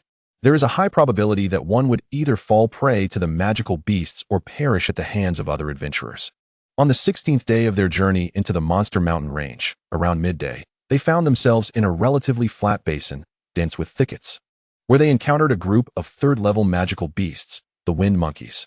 The third-level wind monkey possesses innate skills such as wind blade, wind walk, and wind wall. With their remarkable speed, great strength, and formidable magical attack, they are not to be underestimated. Coupled with their gregarious nature, most adventurer squads would think twice before provoking a group of wind monkeys. After explaining the wind monkey's traits and abilities to Tai Lisuo, Wang Jiao said, "This time, whether to engage is entirely your choice. After all, the wind monkey group is not easily handled. Until my injuries are healed, encountering a group of wind monkeys would compel me to take a detour." Tai Lisuo, upon hearing this, replied, "Having ventured into the Monster Mountain range for several days, I have gained substantial experience. Since we have encountered this group of wind monkeys, it is precisely these creatures that I shall use to test my combat prowess. For with your formidable skills by my side, what do I have to fear?" Wang Jiao remarked, "To utilize this pack of wind monkeys to gauge your combat strength? You certainly possess audacity. However, it is you who shall bear the brunt of the repercussions, while I remain unperturbed." Tai Lisuo replied, "What is there to fear in enduring a little hardship? Real combat serves as the finest training. If it can enhance my strength, then enduring some trials is only fitting. Old Wang, lend me your support while I assess the capabilities of these wind monkeys, but be ready to intervene should I require assistance. Did you think I was unaware of fear? Rest assured, I shall certainly safeguard your life," Wang Jiao responded with a smile. After their agreement, Wang Jiao concealed himself nearby, allowing Tai Lisuo to confront the pack of wind monkeys alone. In truth, the wind monkeys had already detected the presence of both Tai Lisuo and Wang Jiao upon their arrival. Yet, the wind monkeys continued their activities as if undisturbed. In the vicinity of Ping'an Town, no adventurers of third rank or above could be found. Thus, there were few brave enough to confront a multitude of wind monkeys. Consequently, upon noticing Lisuo and Wang Jiao, these creatures behaved as though nothing were amiss. Social beasts, when faced with low-ranked human adventurers, are unlikely to flee. In fact, they may very well retaliate fiercely against intruders in their territory. As a paragon among third-tier magical beasts, the wind monkey swarm exemplified this behavior. As Lisuo stepped into the basin, the dozen or so wind monkeys within wasted no time in launching an attack against him. Although Lisuo had mentally prepared himself, he found himself overwhelmed by the relentless barrage of wind blades. The sheer volume and intensity of the assaults rendered mere defense ineffective. Lisuo was compelled to exploit the advantages of wind magic, adeptly shifting positions to evade the wind monkey's onslaught, while simultaneously counterattacking. The wind monkey's ranged assault consisted of wind blades, a magic in which Lisuo also excelled. In an instant, the forest was filled with swirling wind blades flying in all directions. Despite Lisuo's commendable speed, he was but a solitary figure facing the onslaught of over 10 wind monkeys, relegated primarily to defense without the means to retaliate effectively. Soon, Lisuo adapted his strategy. While continuously moving and repositioning, he unleashed the water mist technique, enveloping the forest in a thick fog. Although the wind monkeys could still sense Lisuo's general location, it was not the same as having direct visual contact. As a result, the wind monkeys' attacks became somewhat sluggish, targeting only vague areas. Most of their strikes did not require Lisuo's defense, as they largely fell short. Within the mist of his own conjuration, Lisuo remained acutely aware of every wind monkey's position. The battle began to favor Lisuo. He set his sights on a nearby wind ape, ensnaring it with a series of control spells, followed by a gravity spell that rendered the creature unable to escape. Subsequently, he unleashed a barrage of fireballs, explosive flames, wind blades, and flying daggers, employing every means of attack at his disposal. The relentless onslaught resulted in a multitude of wounds appearing on the wind ape. Each injury, though not grievous, was numerous enough to generate a steady flow of blood. Sensing its impending demise, the wind ape roared in fury, as if to vent its rage or perhaps to call for aid from its companions. Chapter 22. First Kill. Inflicting harm upon all 10 fingers is less effective than severing a single one. Lisuo seized one wind ape and struck it relentlessly. The other wind apes, hearing their companions' cries, became frantic, launching wind blades in Lisuo's direction while simultaneously attempting to converge on the ensnared creature. Lisuo, however, would not allow them to unite easily. He continued to cast control spells, and the mist obscuring the wind ape's vision ensnared them one after another. The cacophony of enraged roars grew louder, creating a disconcerting symphony that struck fear into Wang Jiao, who was outside the basin. Thus, he stealthily crept into the woods within the basin, though initially unsure of how to locate Lisuo. Fortunately, Lisuo sensed Wang Jiao's presence and called out, "Old Wang, I'm fine, you needn't worry." This reassured Wang Jiao, who did not retreat, but instead followed the sound in search of Lisuo. The pack of apes continued to howl, yet Lisuo's control spells were unrelenting, preventing the wind apes from reuniting or supporting one another. Lisuo concentrated his efforts on the first wind ape ensnared by his spells, recalling the formidable prowess of control-type soul masters as depicted in Dolaw. Once the majority of the wind apes were under control, Lisuo systematically eliminated 3 of them. However, his mental energy was nearly depleted from managing over 10 wind apes simultaneously while maintaining a constant assault. The toll on his mental reserves was considerable, and without mental energy, a mage could no longer wield their magic, thus losing their threat. Fortunately, at that moment, Wang Jiao had reunited with Lisuo, with Wang Jiao's strength by his side. Dealing with the remaining wind apes posed no challenge. As the mist conjured by the water mist spell dissipated, the wind apes beheld their fallen comrades and the unscathed Lisuo and Wang Jiao. In a collective fury, they charged toward the two, unleashing their wrath. Although Lisuo expended a considerable amount of energy, he still mustered his strength to occasionally cast a control spell, ensnaring the wind ape beside Wang Jiao, thereby allowing Wang Jiao to strike with greater ease. For a 7th-level powerhouse, these wind apes were but an invincible myth. Moreover, with Lisuo's assistance, intermittently employing control spells, Wang Jiao was able to hunt the wind apes with greater efficiency. In their collaboration, it wasn't long before the wind ape casualties exceeded half. The wind apes, not lacking in intelligence, recognized the escalating ferocity of their opponents and, after a few frantic roars, scattered in a desperate bid for survival. As the wind apes fled, Lisuo collapsed onto the ground, gasping for breath. This battle had indeed been exhausting. Though his physical strength and combat energy were not overly depleted, his mental fortitude had nearly been exhausted. Observing Tai Locke's fatigue, Wang Jiu remarked, "Brother, you truly are impressive. You managed to slay several wind apes single-handedly amidst their onslaught. It seems your dual cultivation of magic and martial arts has its merits." Tai Locke waved his hand and responded, "Old Wang, you were right. These wind apes are indeed formidable. The intensity of this battle surpassed all previous encounters I've faced, and the consumption was immense. I need to rest for a moment. Please guard me." Wang Jiu replied, "All right, take your time to recuperate. I will keep watch." Without hesitation, Tai Locke sat down to meditate and recover. However, he did not take long, rising again after less than half an hour. Wang Jiu inquired, "Are you all right?" Tai Locke answered, "I am fine now. Let's clear the battlefield and then depart from here." Wang Jiu insisted, "You should sit and continue resting. I can handle the cleanup." With that, Wang Jiu approached the fallen wind apes, beginning to collect their magic cores and various materials from their bodies, actively clearing the battlefield. Aside from the magic cores, the hides of the wind apes were also valuable resources. Skinning each wind ape was a time-consuming task. After some effort, Wang Jiu managed to gather the hides of the 7 wind apes they had defeated together.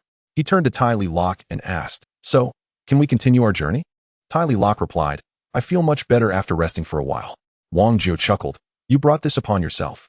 Supporting in battle and directly engaging are two entirely different endeavors. Yet here you are, a perfectly capable mage, insisting on personally hunting magical beasts. If you control the beasts while I handle the killing, wouldn't that make things considerably easier for you?" Tai Locke responded, "Old Wang, you must have been wanting to say that for a while. While you are correct, I cannot rely on you forever. In the event of a perilous situation, I must be able to depend on myself. Having an additional means of self-preservation is never a disadvantage." Wang Jiu shrugged, "Do as you wish. After all, it's not me who is exhausted." Tai Locke remarked, "Exhausted? Whose dog would be so exhausted as we are?" Wang Jiu chuckled, "Enough of the banter. Let us rise and depart. We must leave this place post-haste. The commotion from our earlier battle may attract other adventurers." Tai Lisuo stood up and proclaimed, "Then let us be off. You lead the way, and we shall seek a suitable place to rest." At that moment, Wang Jiu interjected, "Someone approaches. It seems we may not be able to leave."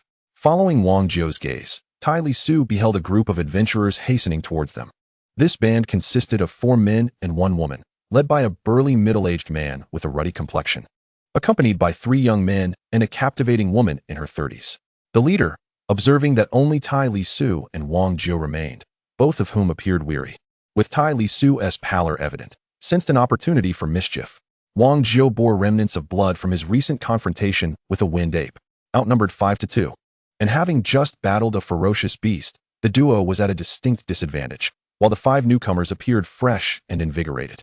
The red-faced man, brimming with arrogance, declared, "You two, surrender your storage rings, and I shall grant you your lives. Otherwise, do not blame us for being ungracious." With Wang Jiu, a formidable expert, at his side, Tai Lisuo could not remain silent, boldly retorting, "You 5, relinquish your storage rings, and I shall spare your lives. Otherwise, prepare for our wrath." Before the middle-aged man could respond, the woman giggled mockingly, "Oh, how oblivious you are. I assure you, I will make your suffering exquisite, and you shall not meet your end so swiftly." The red-faced man then commanded, "Attack, kill them. The spoils from this mountain venture will afford us a delightful reprieve back in peaceful town." In a 5-against-2 confrontation, the red-faced man and 1 young man charged toward Wang Jiu, while the other 2 young men encircled Tai Lisuo. The woman remained stationary, chanting spells to provide magical support to her companions.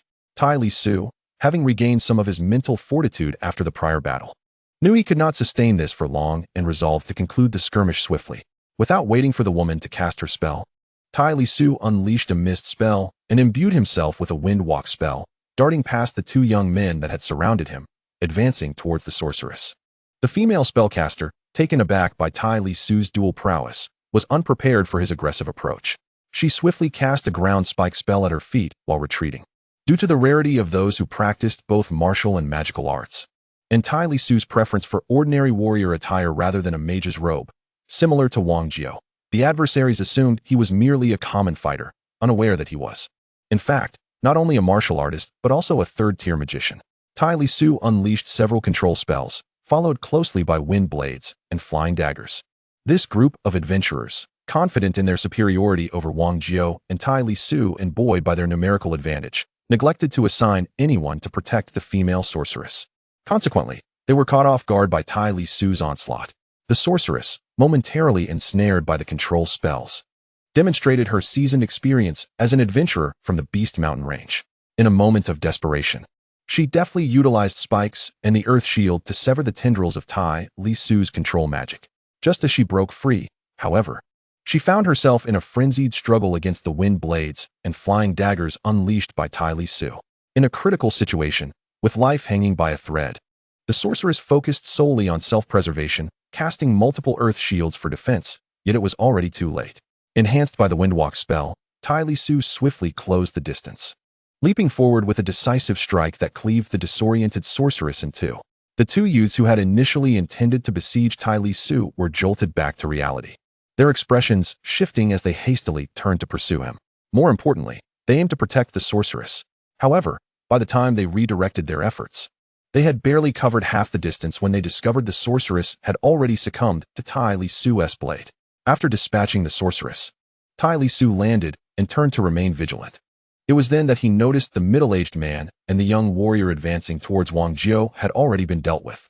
Given Wang Jiao's current prowess, confronting two lower-tier adventurers was undoubtedly easier than slaying the sorceress. The scenario shifted from 5 against 2 to a mere 2 against 2 in an instant. The two youths, realizing the dire predicament, fled in opposite directions, prioritizing their own lives over their fallen comrades. Yet, their escape was already too late. One had barely taken a few steps when Wang Jiao executed a sweeping strike that cleaved him in two. The other was ensnared by Tai Lisuo's control magic, leaving Wang Jiao to swiftly close in on him. With a casual swing of his heavy sword, he sent the final adversary to meet his demise. When the disparity in strength reaches a certain threshold, the numerical advantage of the weaker party becomes inconsequential. As the battle reached its conclusion, Tai Lisuo finally relaxed.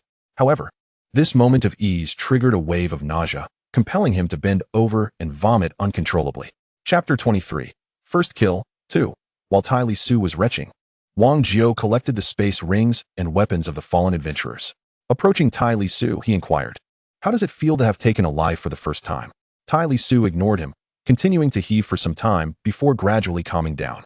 He eventually responded, "Sai, I always believed I could face bloodshed and the act of killing with composure. Moreover, during this expedition, I have slain numerous beasts and witnessed plenty of blood. However, I did not anticipate such a profound reaction following the act of murder." Wang Jiao remarked, "It's nothing. You will gradually acclimatize to it. In the Beast Mountain range, humans are far more perilous than the beasts themselves. Instances of greed and treachery abound, with many engaging in underhanded dealings." Tai Lisuo commented, "This group of adventurers seems familiar. I believe I've encountered them in Peacetown before. They are seasoned adventurers who have long frequented Peacetown. Do they not realize you are a formidable opponent? How dare they brazenly attempt to rob us?" Wang Jiao replied. The red-faced middle-aged man leading them is indeed a noteworthy expert in Peacetown. I have always operated alone. While most would not dare provoke me, he is undeterred. Moreover, I rarely engage in combat publicly, which likely led him to believe he holds an advantage over me.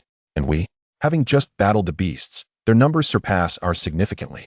They certainly possess the upper hand in terms of timing, location, and manpower, so he naturally felt emboldened to attack.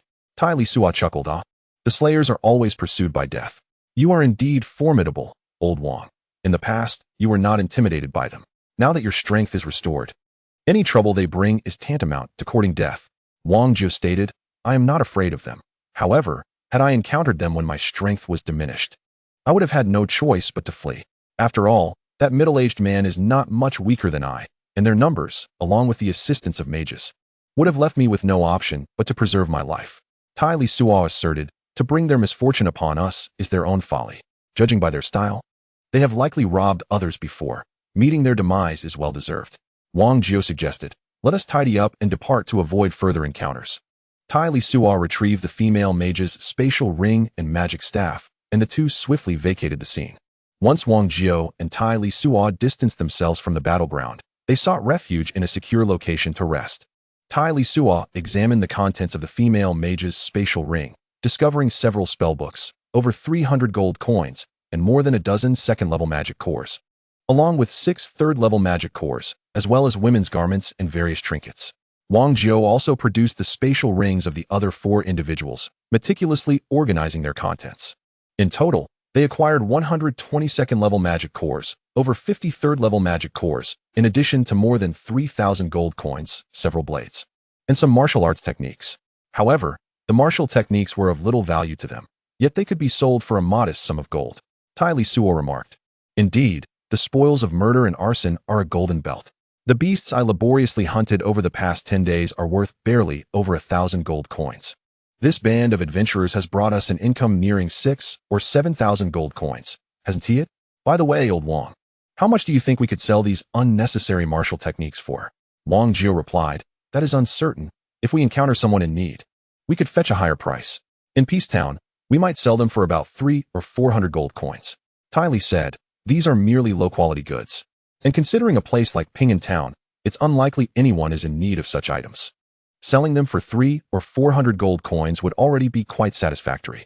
If we sell them directly in Ping'an Town, there shouldn't be any hassle, right? Wang Jiao replied. The pursuit of wealth can lead to one's demise, just as birds perish for food. The temptation of riches exists everywhere. Yet within the depths of the Beast Mountains, it manifests more overtly and unabashedly. Hence, those who conduct business in Ping'an Town are seldom concerned with the origins of goods. They simply focus on acquiring and reselling them for profit, without anyone prying into their affairs. Tai Li responded, is that so? Then I can rest easy. As for weapons, I'll take the 2 daggers and the magic staff. The rest is yours. Wang Jiao remarked, you have a discerning eye, brother. That magic staff contains a magic crystal that will significantly conserve your mental energy while casting spells. Tai Li replied, well, I want to be polite then. Wang Jiao inquired, we have been in the Beast Mountains for over 10 days now. Do you wish to continue your training or prepare to return? Tai Li stated, this training session has been sufficient. It's time to head back. I will focus on my cultivation for a while and return when I wish to train again. Wang Jiao agreed. Very well, let us depart. We should reach the valley before nightfall. Tai Li added, by the way, old Wang, would you like to hunt a few level 5 or 6 beasts to bring back? Wang Jiao replied, let us return first. I can come back in a couple of days to hunt alone. With you here. Venturing into the territory of level 5 or 6 beasts might be perilous, and I cannot guarantee your safety. It would be wise to wait until you have reached level 5 as a warrior, and then I shall accompany you to hunt those beasts. Tai Li stood up. All right then, let us go. I want to check on my clumsy apprentice and see if he has learned the 2nd level magic yet. However, I still need to catch a couple of live wood-type beasts before heading back. Wang Jiao chuckled. I thought you wouldn't care about him. Tai Li responded. Initially, I didn't wish to concern myself with him, but having taken him as my apprentice, it's impossible to remain indifferent. Wang Jiao acknowledged, that is true. Although Su Sanduo lacks remarkable talent and a solid foundation, he is diligent in his training and possesses great perseverance. With your guidance, he should achieve some success in the future. Tai Li remarked, a master opens the door, but the cultivation relies on the individual. Whether he can achieve success ultimately depends on his own fortune. Wang Jiao commented, in my view, encountering a master like you is his greatest fortune. Similarly, meeting you has been my greatest fortune as well. Tai Li concurred. Indeed, were it not for you, I would not have access to the secrets of magic and fighting techniques to cultivate. If luck had not favored me, I might have already ended up as a meal for a beast. Now let us go catch some beasts. Wang Jiao replied. Very well, let us hunt beasts. Wood-type beasts are not easily found, but today the 2 of them were fortunate, wandering in the Beast Mountains for over an hour.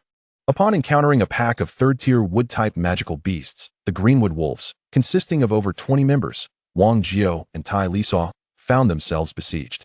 In the vicinity of Ping'an Town, even the most intrepid adventurer teams would struggle against such a formidable wolf pack. However, today proved to be an unfortunate day for the wolves, for their adversaries were not mere novices, but the formidable 7th-level Wang Jiao.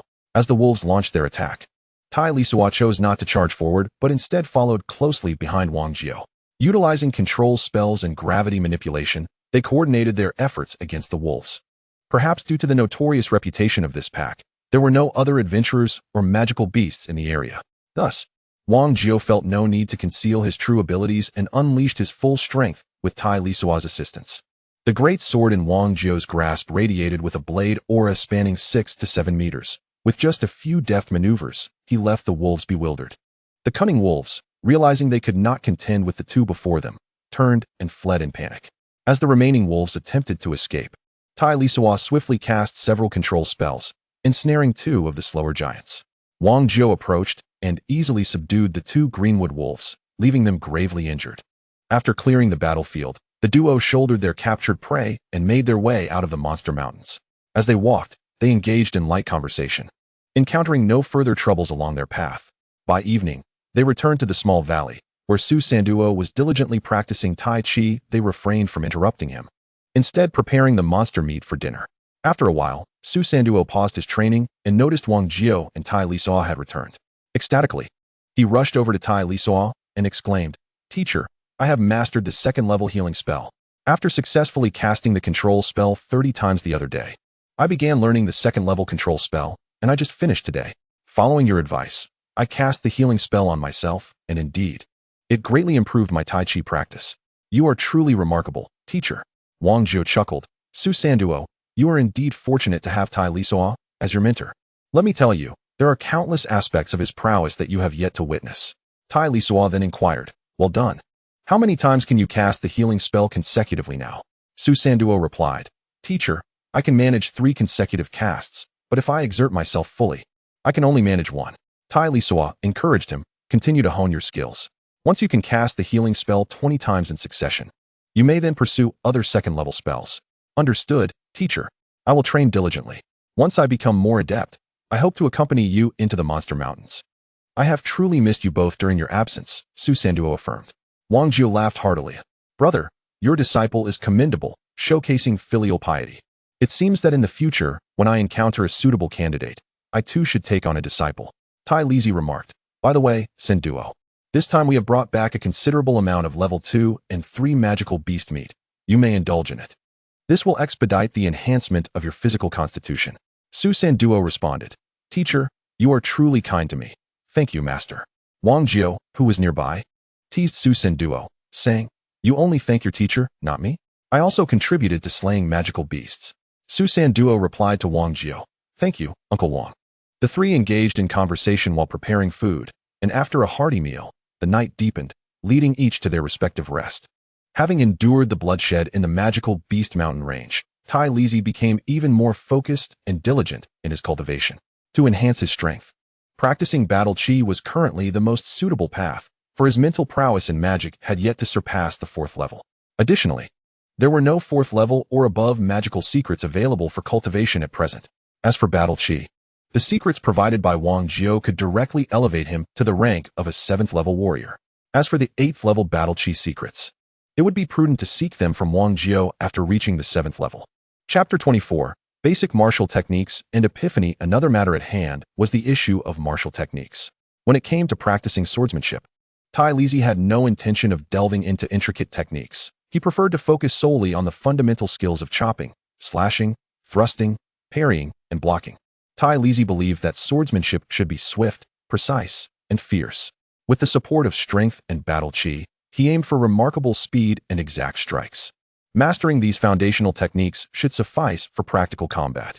Of course, it is essential to note that Tai Lizhi himself was a rather straightforward individual, feeling that complex and exquisite sword techniques did not suit him. Conversely, he found the basic techniques to be quite effective. The fundamentals are paramount. After all, does one not see that in the invincible god of war, Tang Tian relied solely on basic martial skills to triumph over opponents of higher levels, demonstrating remarkable prowess? After practicing Tai Chi in the morning, he dedicated himself to swordsmanship, reserving the afternoon for battle chi cultivation.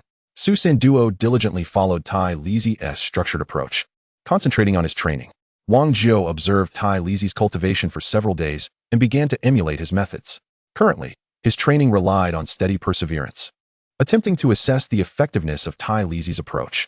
After 2 days of practice, feeling that there was nothing particularly special about it, he approached Tai Lizhi to inquire about the rationale behind his training method. Tai Lizhi replied, "There is no particular reason. I simply feel that intricate techniques do not suit me and require excessive time and effort. It is far better to focus solely on the most basic skills. Moreover, I believe that in martial arts, speed is paramount." Wang Jiu interjected, "Are you suggesting that victory comes from swiftness?" Tai Lizhi affirmed, "It is not merely about speed. Velocity and power are complementary. The faster one is, the greater the attack and destructive force become. The fundamental techniques of swordsmanship, due to their simplicity, undoubtedly allow for swifter execution compared to their more complex counterparts. In the heat of battle, a mere second can delineate the boundary between life and death, which elucidates my exclusive focus on mastering basic sword techniques. Wang Jiu pondered thoughtfully, acknowledging, indeed, your argument holds merit. I too should dedicate time and effort to diligently hone my foundational swordplay. Tai Lisuo replied, there are only a handful of basic moves. If one were to practice each move 1,000 times, or even 10,000, it would become an instinctual response of the body. In such a case, whether faced with a sudden ambush or the chaos of a brawl, one's adaptability and survival skills would undoubtedly be significantly enhanced. Wang Jiu reflected, you are absolutely right. The intricacy of the move is inconsequential, and the power it wields is secondary. Practicality is paramount. Tai Lisuo concurred. Precisely, practicality is the true path to mastery. Wang Jiu mused, while your reasoning is sound, there seems to be a discrepancy. If foundational martial skills were truly so exceptional, why do so few choose to diligently cultivate them? Tai Lisuo responded, how others choose to train is their own concern. I have resolved to focus solely on the basics. Allow me to put it this way. I believe all profound martial techniques are ultimately derived from fundamental skills. Once I elevate my foundational skills to a certain level, I will wield them freely in combat. The techniques will flow from my heart, achieving victory without reliance on form. At that point, what is deemed profound will become secondary.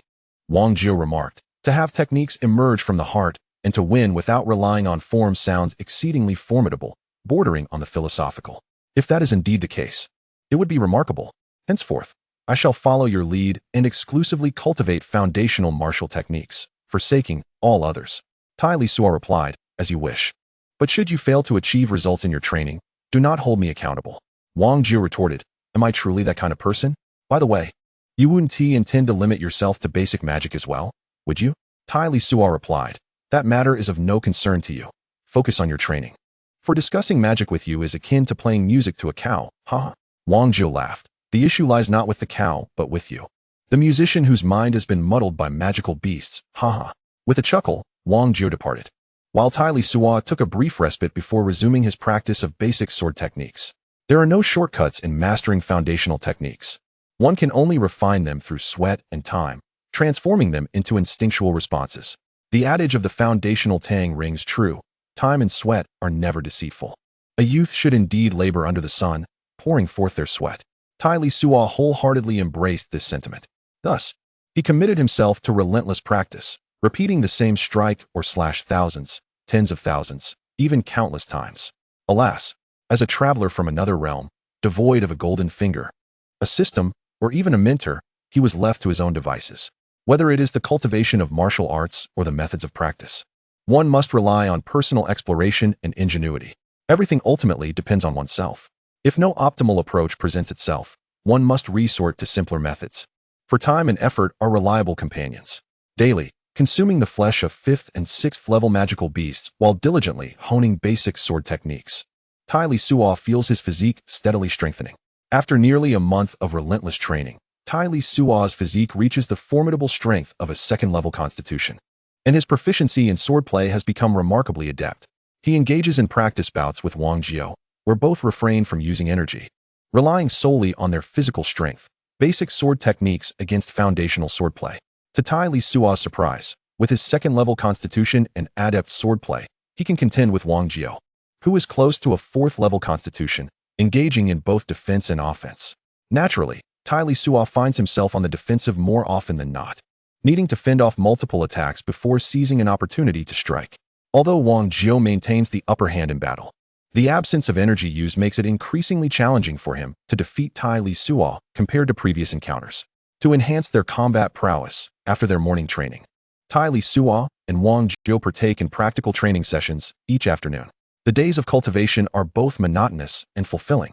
The repetitive nature of their training may seem tedious, yet the continual sensation of personal progress is intoxicating for Tai Lisuo, who yearns for greater strength. This intoxicating feeling might well be the reason why some become fervent practitioners of the martial arts.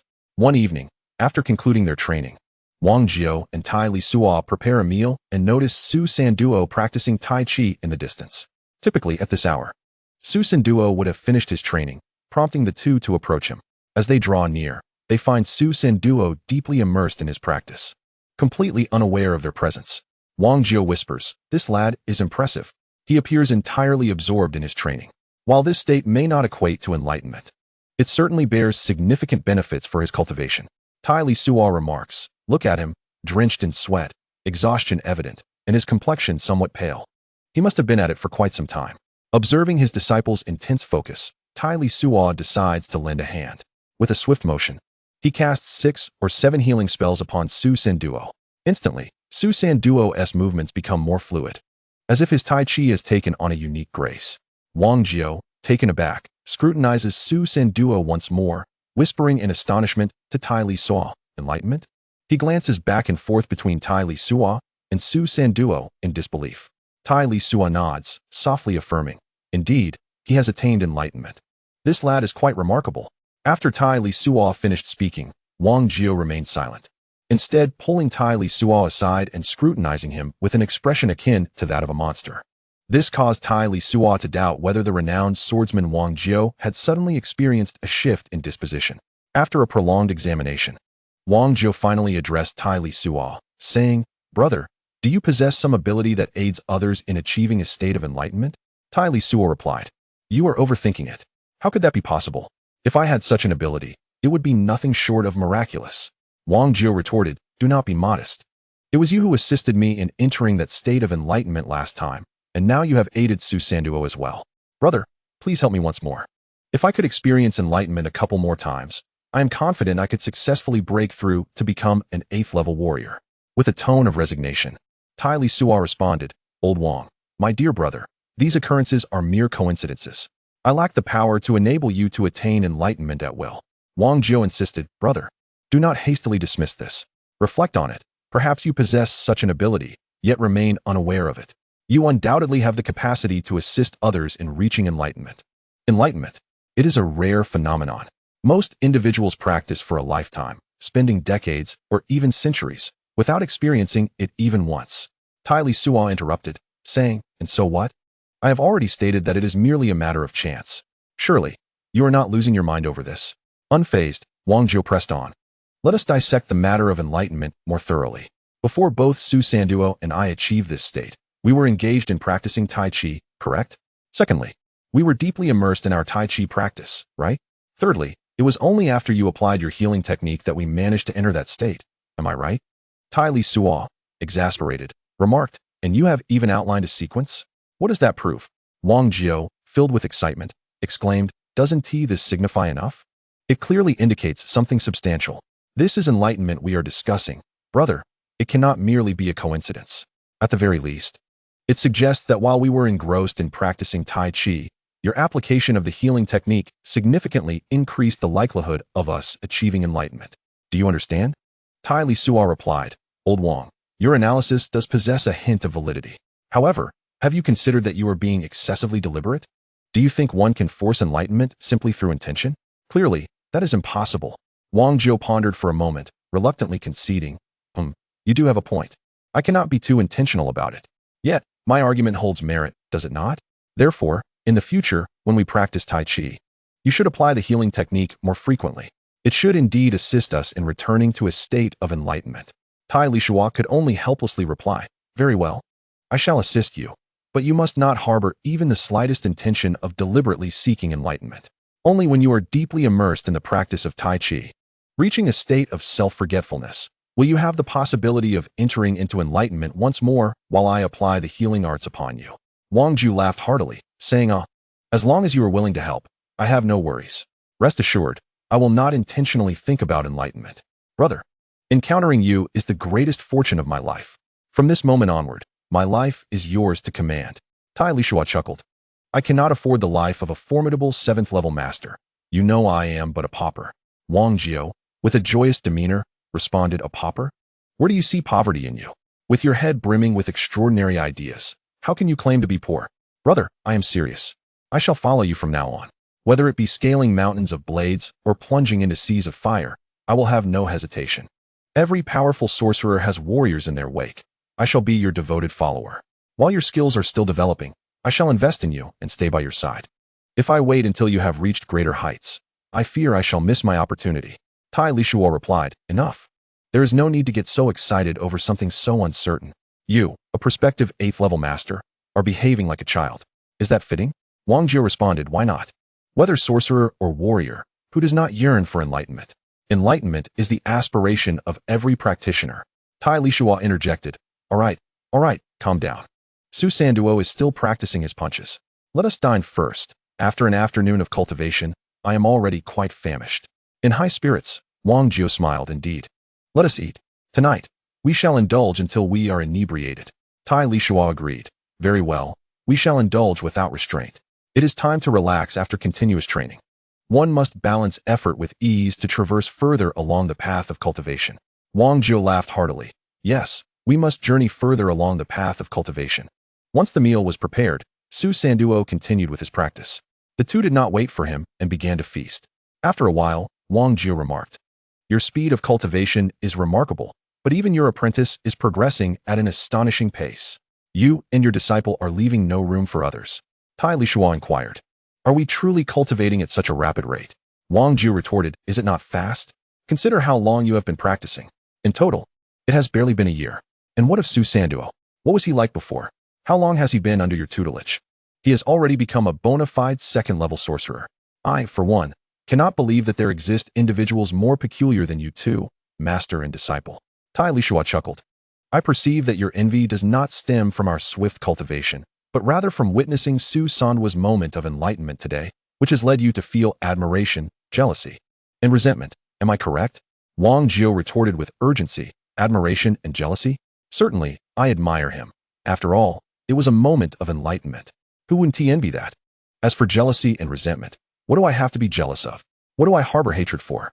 What do you take me for, old Wang? Observing Wang Jio's agitated demeanor, Tai Lisuo laughed. All right, it was my mistake. You are merely envious, nothing more than simple envy. Wang Jio replied, it is indeed just envy, brother. I, too, have experienced moments of enlightenment. Besides, as long as I follow you, with your mind brimming with ingenious ideas, what significance does enlightenment hold? Tai Lisuo countered, what ingenious ideas do I possess? These are merely notions I conjured out of necessity. Wang Jio chuckled, indeed. It is all about experimentation. Others cultivate either by attending an academy or under the guidance of their masters and elders, which prevents them from straying and allows for steady, methodical progress. You, however, are entirely different. It is precisely because no one guides you in your cultivation that you can fully unleash your prodigious capacity for innovative thought. Had you entered a magic academy, your cultivation speed might have actually been slower than what you achieved independently. For instance, it is widely acknowledged that consuming beast meat aids in enhancing one's physique. Yet you directly drink the blood of magical beasts to aid in your magical cultivation. I have never heard of such a method before. Tai Lisuo replied, just because you haven't heard of it doesn't imply that no one else practices it. Wang Jio asserted, my master is a formidable figure from an established family in the state city, and he has never heard of such practices. Do you believe that someone of his stature would be ignorant? This applies not only to magical cultivation, but also to the realm of foundational martial arts. Generally, foundational martial arts are overlooked. Everyone aims to cultivate more advanced, intricate, and powerful techniques. No one wishes to squander excessive time and effort on foundational skills. Yet you have chosen the opposite path, and remarkably, it has proved effective, Tai Lisuo remarked. Perhaps it is due to the remote location of the Li dynasty that the cultivation system is lacking, resulting in no one employing such methods. Wang Jio responded, the likelihood of that is slim. Do you suggest that even the imperial lineage of the Li dynasty has a deficient cultivation system? That seems highly improbable. Tai Lisuo continued, I merely stumbled upon a couple of practical cultivation methods by chance. There is no need for such grand accolades. Wang Jio retorted, are you modest now? Even if it were mere coincidence, what about the methods you taught Su Sanduo? In the vast expanse of the heavenly dragon continent, mages are exceedingly rare and esteemed beings. The status of a 7th-level mage often surpasses that of an 8th-level warrior, highlighting the profound value placed upon mages, while other mages practice their craft with a judicious balance. The two of you, master and disciple, engage in relentless efforts. I have yet to hear of a mage who trains with such fervor, surpassing even that of warriors. Tai Locke remarked, as you have pointed out, both Su Sanduo and I have already missed the most opportune age for cultivation. If we do not exert ourselves, how can we possibly keep pace with others? Wang Jio lamented, once you commence your training, you deplete your mental energy entirely, only to meditate immediately for recovery. Upon regaining your strength, you plunge back into the arduous practice of magic until your mental energy is exhausted once more. If any instructor from a magic academy dared to treat their students in such a manner, the academy's higher-ups and the students' guardians would swiftly bring that teacher to task. Do you not believe it? Tai Lok conceded. Fine, I admit I am a genius, and my disciple is also a prodigy. Is that satisfactory? Wang Jiu countered. You are no mere genius, you are a freak. Other geniuses cannot compare to you. Take my previous injuries, for instance. A typical third-level mage would be utterly powerless against them, yet you managed to restore me. That is why I assert that encountering you is the greatest fortune of my life. Chapter 25, 4th Level Warrior, 2. Tai Lok replied. All right, old Wang. You are quite talkative today. Come, let us drink. Wang Jiu responded, let us drink. Once we finish, I shall return to my training and strive to break through to become an 8th level warrior. Tai Lok chuckled. Indeed, after our meal, I too shall continue my training, aiming for a breakthrough to become a 4th level warrior. Wang Jiu remarked, you have scarcely trained for a year, and you are already preparing for a breakthrough to 4th level. Still unwilling to acknowledge that you are a freak? At this rate, it will not be long before you catch up to, or even surpass me. Training alongside a freak is indeed a daunting challenge. Tai Lok retorted, do not speak solely of me. If you break through to become an 8th level warrior in your 30s, that would also be a rarity, would it not? Are you not a freak in your own right? Wang Jiu replied, in comparison to you too, I am merely an ordinary warrior, utterly unremarkable. Tai Lok interjected, enough of your rambling. Come, let us continue drinking. As they indulged in their revelry, Wang Jiu unwittingly seized a freshly roasted skewer from Tai Lok and took a bite. The spiciness was overwhelming, prompting him to spit it out swiftly. Irritated, Wang Jiu exclaimed, could you not add a little less chili? This is far too spicy for anyone but you to endure. A freak is indeed a freak. Even their taste in food is peculiar. Tai Lok laughed heartily. Very well, I shall reduce the chili next time. Su Sanduo's moment of enlightenment continued for over an hour. As Su Sanduo concluded his training, Wang Jiu and Tai Lisuo gathered around him.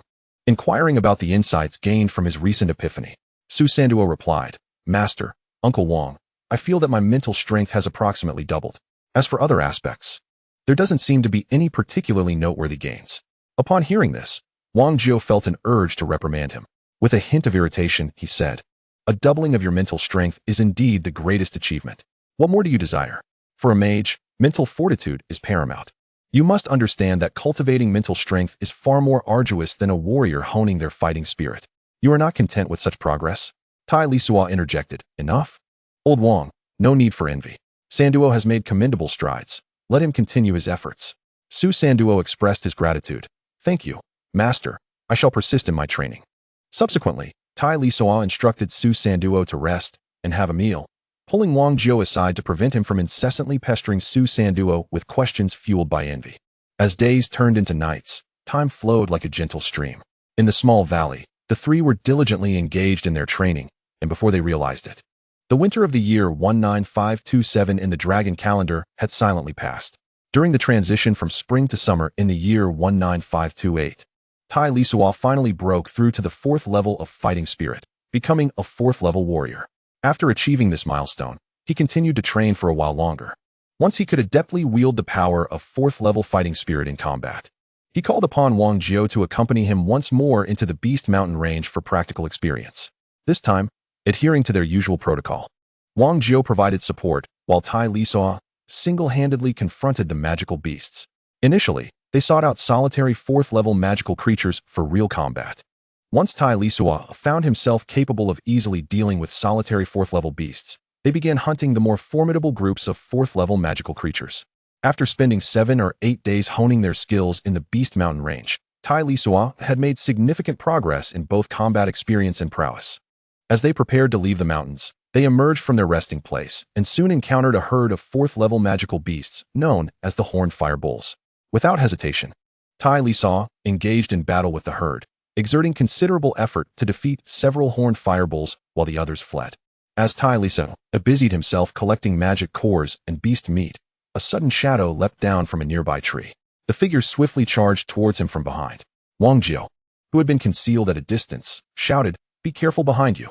At that moment, Tai Lisuo sensed the imminent danger approaching rapidly. In a critical instant, he leapt to the side, executing a roll upon landing, and sprang to his feet. During this roll and jump, Tai Lisuo had already turned around. poised with a flying knife, ready for defense. As Tai Lisuo executed a series of swift movements, the shadowy figure clad in black shifted direction, brandishing a dagger as it hastily approached him. Caught off guard, Tai Lisuo raised his long blade to parry, sending a flying knife in retaliation. The dark-clad assailant, utilizing the force of the recoil, retreated and deftly evaded the projectile, once again lunging towards Tai Lisuo. Enraged, Tai Lisuo thought to himself, "What have I done to deserve this? Who dares to seek my life? Do they truly believe me to be an easy target?" With determination, he summoned 3 great earth shields before unleashing a mist technique and control spell, followed closely by a gust of wind blades and flying knives. Remarkably, the figure in black adeptly dodged the control spell, and Tai Lisuo's wind blades found no purchase. Although the flying knives possessed the ability to curve, they could not match the speed of the assailant. Realizing the futility of his assault, the black-clad figure attempted to flee, but to his surprise, Wang Jiao had already arrived. Unbeknownst to him, Wang Jiao was a formidable level 7 expert. Under the overwhelming might and the interference of Tai Lisuo's control magic, the dark figure stood no chance and was swiftly decapitated by Wang Jiao's blade. Thoroughly searching the body, Wang Jiao found little of interest, except for the assassin's space ring. He gravely advised Tai Lisuo, "We must leave this place at once." Without hesitation, Tai Lisuo followed Wang Jiao as they made their hasty retreat, having left the battlefield without even clearing the area. The two continued until they reached a relatively safe location, several dozen kilometers away from the site of conflict, where Wang Jiao finally halted. Before Tai Lisuo could inquire, Wang Jiao stated, "That dark figure was undoubtedly an assassin. If I am not mistaken, he is not alone. There are likely others of his kind lurking about." Confused, Tai Lisuo questioned, "Assassins? Why would they come after me? I have wronged no one, nor do I have any enemies." Wang Jiao replied, "They must be assassins. Only those trained in the art of concealment would possess such skills. Had he not honed this craft, how could he have hidden in the trees without us detecting him? As for why he sought your life, it is unlikely to have been a contract. Perhaps he recognized your strength and sought to test his mettle against you. It is also possible that he came to the Magic Mountain range specifically to hunt adventurers."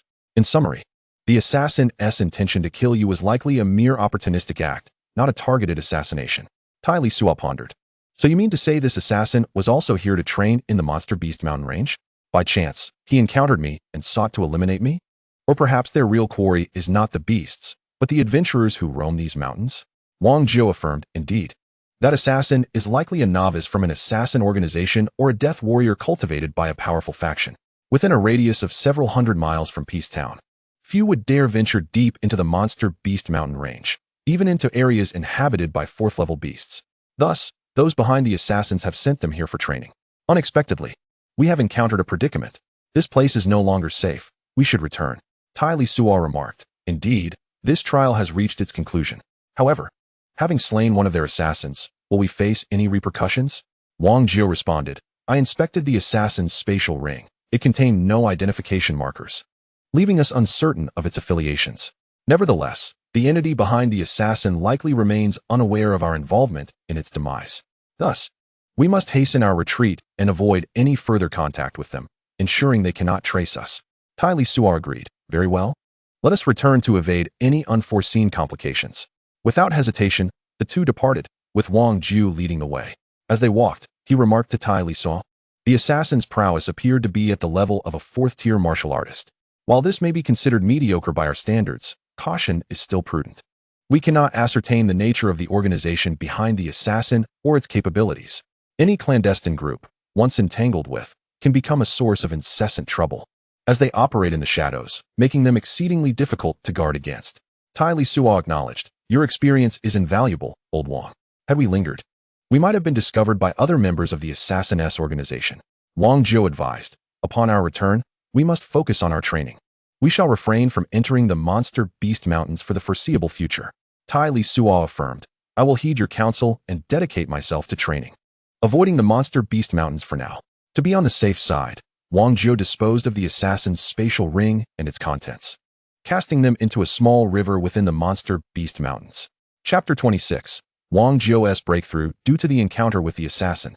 Wang Jiao and Tai Lisuo swiftly returned to the secluded valley. In the ensuing days, the two, along with Su Sanduo, devoted themselves to rigorous training within the valley. Tai Lisuo primarily focused on cultivating his combat energy, the experience with the assassin having heightened his sense of urgency. In this perilous martial world, danger lurks at every corner. One must enhance their strength. It is the most effective means of self-preservation. Reflecting on his initial arrival in this realm, Tai Lisuo had aspired to live freely without servility or obstinacy. However, where there are people, there exists a complex society, and the pursuit of freedom is fraught with challenges. Only by becoming formidable and possessing sufficient strength can one truly afford the luxury of freedom. It is imperative to remain diligent and continue to develop one's abilities. Both Tai Lisuo and Wang Jiao engaged in rigorous training, practicing Tai Chi and fundamental sword techniques throughout the day, while dedicating their evenings to meditative cultivation of combat energy. Occasionally, during Wang Jiao's sword or fist training, Tai Lisuo would cast a few healing spells to aid his progress. As for Su Sanduo, aside from practicing Tai Chi, he primarily focused on advancing his second-tier magic skills. At times, Su Sanduo would also employ restorative techniques to assist Wang Jiao or Tai Lisuo in their training. The summer of the year 19,528 arrived swiftly, bringing with it an increasing heat, and several individuals within the valley immersed themselves fervently in their cultivation. After dinner one evening, Wang Jiao retreated to a corner to meditate and cultivate his fighting spirit. Tai Lisuo, struck by a sudden inspiration, attempted to cast a healing spell upon the focused Wang Jiao. Upon observing him closely, he realized that his intervention did not disrupt Wang Jiao's training, prompting him to cast another healing spell. After a while, Wang Jiao opened his eyes and addressed Tai Lisuo, inquiring whether he had indeed cast a healing spell while he was cultivating his fighting spirit. He expressed that he felt the energy within him was more vibrant than usual, and the effects of his training seemed promising. He suggested that as he continued his cultivation, Tai Lisuo should layer additional healing spells to see how much this would enhance the speed of his training. Tai Lisuo responded, "The fighting spirit has become more vigorous, but will you be able to control it?" Wang Jiao reassured him, "Take it slow. Start by layering 2 healing spells. If that goes well, you can increase it to 3, gradually building it up. There should be no issues." Tai Lisuo agreed. "All right, I will incrementally increase the number of healing spells. If at any point you feel your fighting spirit may spiral out of control, you must inform me immediately." Wang Jiao affirmed, "Yes, I shall continue cultivating my fighting spirit. My brother, bear with me as we test this method." With their plan in place, Wang Jiao resumed his training. Tai Lisuo stood by, casting healing spells upon him, while Su Sanduo observed with curiosity, marveling at how this innovative approach could aid in cultivating fighting spirit. He thought to himself, "My teacher is truly remarkable for devising such a training method." Over the course of several days, Wang Jiao and Tai Lisuo diligently endeavored to refine their new training technique. After 3 or 4 days of experimentation and adaptation, even with Tai Lisuo exerting his full strength in layering healing spells, Wang Jiao was able to maintain control over his highly active fighting spirit without interruption to his training. Under these circumstances, the speed and efficiency of Wang Jiao's cultivation multiplied significantly. One evening, after dinner, as the oppressive heat gradually subsided, Wang Jiao continued his practice of the fighting spirit. Tai Lisuo first cast 2 healing spells upon him, waiting patiently until Wang Jiao was deeply engrossed in his training. Then, with unwavering determination, he unleashed 6 consecutive healing spells upon Wang Jiao. Exhausted from his efforts, Tai Lisuo took a moment to recuperate his drained mental energy while observing Wang Jiao's cultivation. Initially, there seemed to be no remarkable changes, just as there hadn't been in previous training sessions. However, after a span of over 10 minutes, Tai Lisuo noticed the aura surrounding Wang Jiao beginning to ascend steadily, growing increasingly powerful. The energies of the world around them surged rapidly into Wang Jiao's being. Tai Lisuo realized that Wang Jiao might be on the verge of a breakthrough, hastened to draw Su Sanduo away from Wang Jiao. Subsequently, Su Sanduo and Tai Lisuo positioned themselves on either side of Wang Jiao's cultivation site, serving as his guardians. As Wang Jiao's cultivation reached a breakthrough, his aura intensified remarkably, exerting an overwhelming pressure on both Tai Lisuo and Su Sanduo, compelling them to repeatedly distance themselves from him. During a breakthrough, the aura is at its zenith. Compared to before his breakthrough, Wang Jiao's presence was at least 3 to 4 times more formidable, which is a natural consequence of such an achievement. After a period, he would naturally learn to temper this energy, alleviating the oppressive sensation it caused. Wang Jiao's breakthrough persisted for over an hour before reaching completion. Upon its conclusion, he leaped to his feet, exclaiming, "Ha ha ha! I have finally advanced to an 8th level warrior. Brothers, thank you." Tai Lisuo replied, "No need for thanks. Congratulations on your ascension to 8th level." Su Sanduo chimed in, "Congratulations, Uncle Wang. on becoming an 8th level warrior. Wang Jiu grinned and said, Sanduo, if you train diligently, you will surely become a powerful 8th level warrior in due time. Su Sanduo remarked, an 8th level warrior? That seems far away from me. Wang Jiu reassured him. With your master's guidance, you could catch up to me in merely 30 to 40 years. Tai Lisuo added, before our cultivation catches up to yours. Our safety and the materials needed for our training will rely on you, old Wang.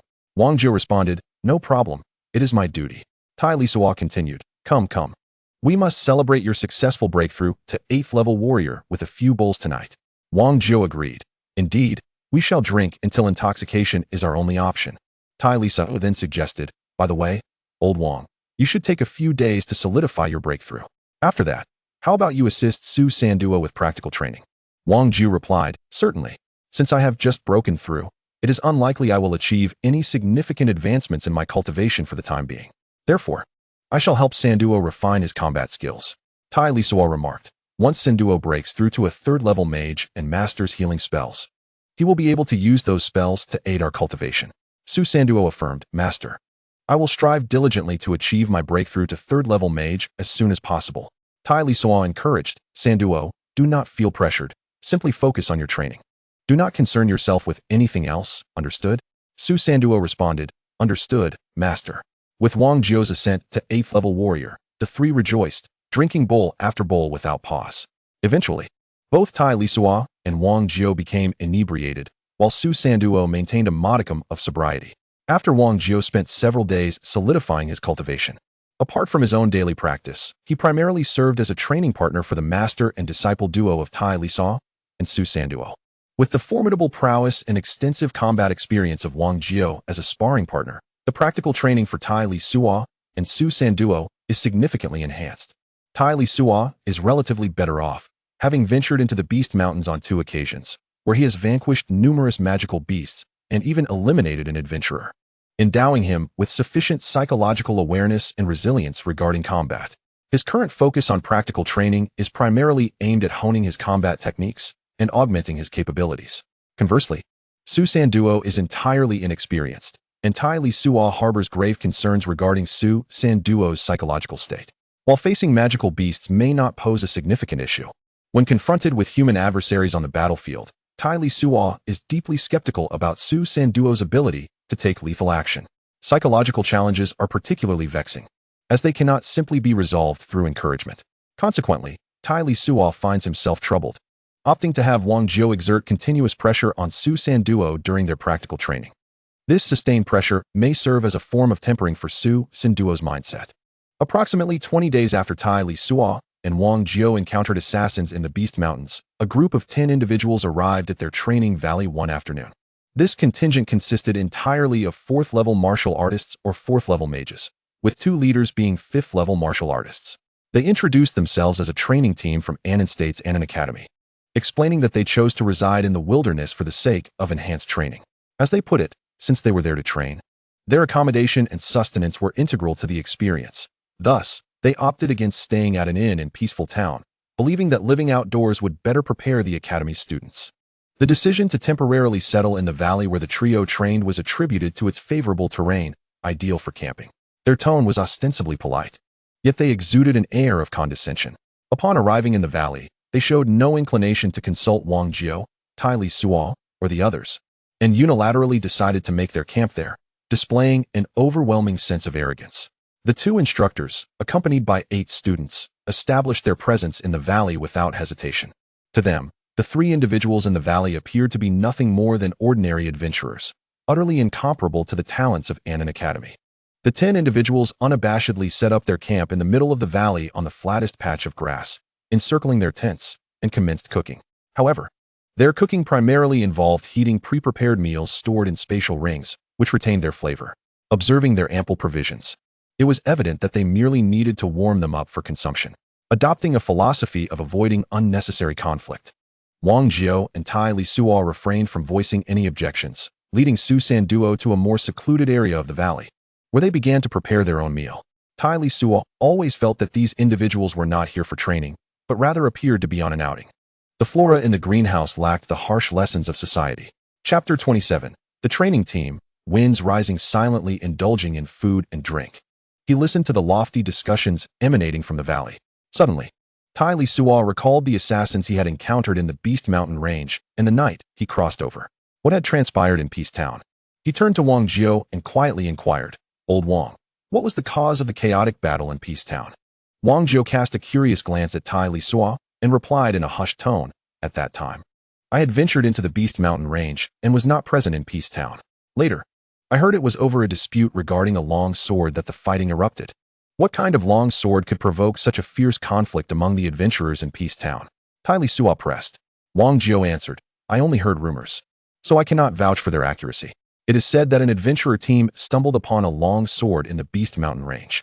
Allegedly, it was at least a level 6 sword, while some claim it was a level 7 sword, which sparked the contention and chaos. In this world, weapons correspond to the level of the cultivators.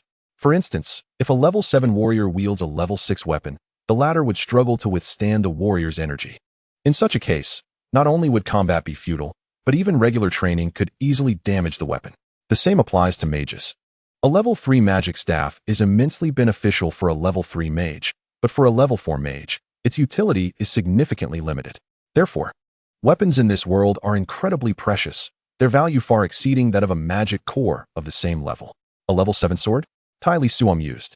The worth of a level 7 weapon surpasses that of a level 7 magic core by several folds. It seems rather extravagant for a small place like Peace Town to harbor such a weapon, does it not? Wang Jiao replied, "It is not entirely far-fetched. Similar events have occurred in the past. Anything is possible. Over countless millennia, there have been innumerable beast tides, and many powerful beings have perished within the Beast Mountain range. Occasionally, fortune smiles upon someone who discovers the relics of those fallen champions. It is not an impossible occurrence. Why do you suddenly inquire about this?" Without responding to Wang Jiao, Tai Lisuo continued, "In a place like Peace Town, filled with level 4 warriors and level 4 mages, has there ever been a training team led by 2 level 5 warriors?"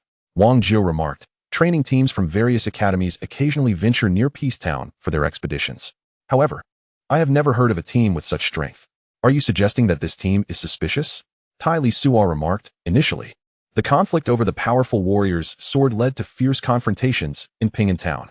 Recently, we encountered a 4th level assassin in the Monster Mountain range. Now, another group has arrived, all comprised of teams with 4th level prowess or higher. Do you not find this to be an extraordinary coincidence?" Wang Jiao cast a glance towards the center of the valley and replied, "Are you suggesting that these individuals have come in pursuit of the relics of the powerful?" Tai Lisuo responded, "I believe it is quite possible. The assassins we encountered may be searching for the relics within the Monster Mountain range. If that is the case, this small Ping'an town may soon find itself in an unsettling predicament." The two spoke in hushed tones, careful that those in the valley would not overhear. However, as the conversation progressed, both Wang Jiao and Tai Lisuo fell silent, choosing not to speak further. Su Sanduo remained even more reticent, and the three of them continued to consume their food and drink in silence. In stark contrast to their tranquility, the center of the valley was abuzz with lively activity. Besides the two instructors leading the group, the rest were young individuals around the age of 20. Each was in high spirits, indulging in merriment, feasting, and engaging in jovial banter, creating a vibrant atmosphere.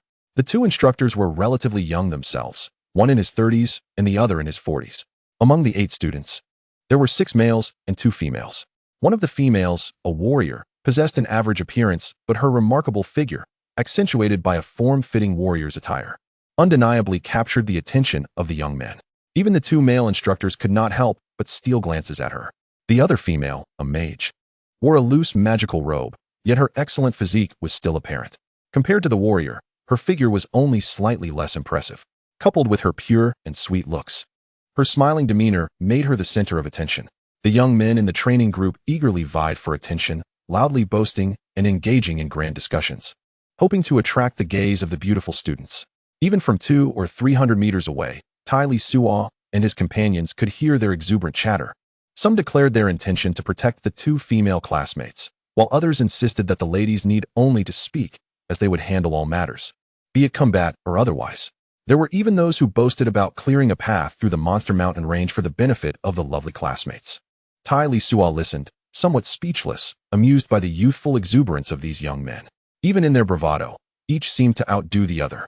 This scene inspired Tai Lisuo to compose a poem, and with a chuckle, he softly recited, "The youth is full of passion, daydreaming of beauties. They boast as if they could touch the heavens, as the flowers of youth drift away.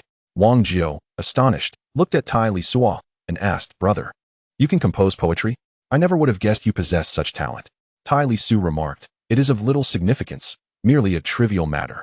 Poetry is but a minor path. True cultivation is the rightful journey of our kind." On this occasion, Wang Jiao conversed with Tai Lisuo without intentionally lowering his voice, thus drawing the attention of those in the valley. One individual, a tall and handsome young man, rose and called out to Tai Lisuo with a loud voice, "Is poetry merely a minor path?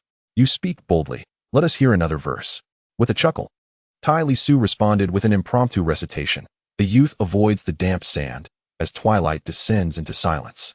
Fragrant blooms exude their scent, while wine mingles with the azure of shrimp. The tall young man was momentarily silenced. Although the meaning escaped him, he sensed an undeniable prowess. To his surprise, those who were not fond of him began to applaud. Upon hearing the applause for Tai Lisuo, Wang Jiao and Su Sanduo joined in, further embarrassing Tai Lisuo. What was intended as an insult had inadvertently garnered admiration from those who could not comprehend its essence, creating an awkward situation. As the evening turned to night and the commotion subsided, both groups of individuals took their rest. The following day, the training team from Anan Academy ventured early into the Beast Mountain Range. After a period of cultivation in the valley, Tai Lisuo addressed Wang Jiao, saying, "Old Wang, I sense something amiss. Would you kindly visit Ping in town to inquire if any other training teams or formidable individuals have recently arrived?" Wang Jiao replied, "Very well. I shall make my way to Ping in town and investigate any unusual occurrences." Tai Lisuo cautioned, "Do not be overly conspicuous in your inquiries, lest you attract unnecessary trouble." Wang Jiao reassured him, "Fear not, my brother. I understand these matters well. Take care of yourselves, for I shall depart now." Once Wang Jiao had left, Tai Lisuo and Su Sanduo continued their training in the valley, remaining vigilant and prepared for any unforeseen circumstances. Tai Lisuo explicitly instructed Su Sanduo to refrain from practicing magic or martial arts, focusing solely on the foundational sword techniques. They were to avoid using fighting energy and engage in only the most basic of training. Tai Lisuo himself adhered to the same principles, relying solely on physical strength for the fundamental sword practice, while maintaining a significantly lower intensity than usual. Approximately 3 hours later, Wang Jiao returned from Ping in town. He reported to Tai Lisuo, "Brother, you were indeed correct. Ping in town is no longer peaceful. Upon my arrival, I found no need to inquire. Discussions were rampant. 2 relatively strong training teams have recently come to the town, both of which have entered the Beast Mountain Range. There are even claims of encounters with suspected 6th-level martial artists within the mountains." Tai Lisuo responded, "It appears that the winds of change are stirring. This place is on the brink of chaos, for the allure of profit stirs the hearts of many. Lao Wang, what are your thoughts on this matter? If you intend to participate, I shall take Su Sanduo and depart first, seeking a safe place to cultivate while awaiting your return. You are well aware of the prowess that Sanduo and I possess. Remaining here would be of no assistance to you, and we might inadvertently become a burden." Wang Jiao remarked, "To claim that I have no desire to partake would be disingenuous. I am now an 8th-level warrior, yet I lack the 9th-level combat techniques. Given my current strength, a stroke of fortune should not pose significant danger. However, there is no need for haste in our departure. Should a powerful relic truly surface, the contest for it would likely unfold within the depths of the Beast Mountain Range, and those who secure such treasures will certainly flee, wishing to remain undetected, thus avoiding the vicinity of Ping in town. As for those who are unwilling to concede, they will undoubtedly pursue and continue the struggle, making our stay here relatively safe." Tai Lisuo inquired, "In that case, we need not rush to leave. Do you have any plans at present?" Wang Jiao replied, "I merely seek to test my luck. After all, 9th-level combat techniques are not easily encountered. If there is nothing of value to warrant my involvement, I shall remain an observer and refrain from engaging in conflict. Rest assured, brother." Tai Lisuo further asked, "When do you intend to venture into the Beast Mountain Range?" Wang Jiao responded, "There is no urgency on that front. The events have transpired for quite some time.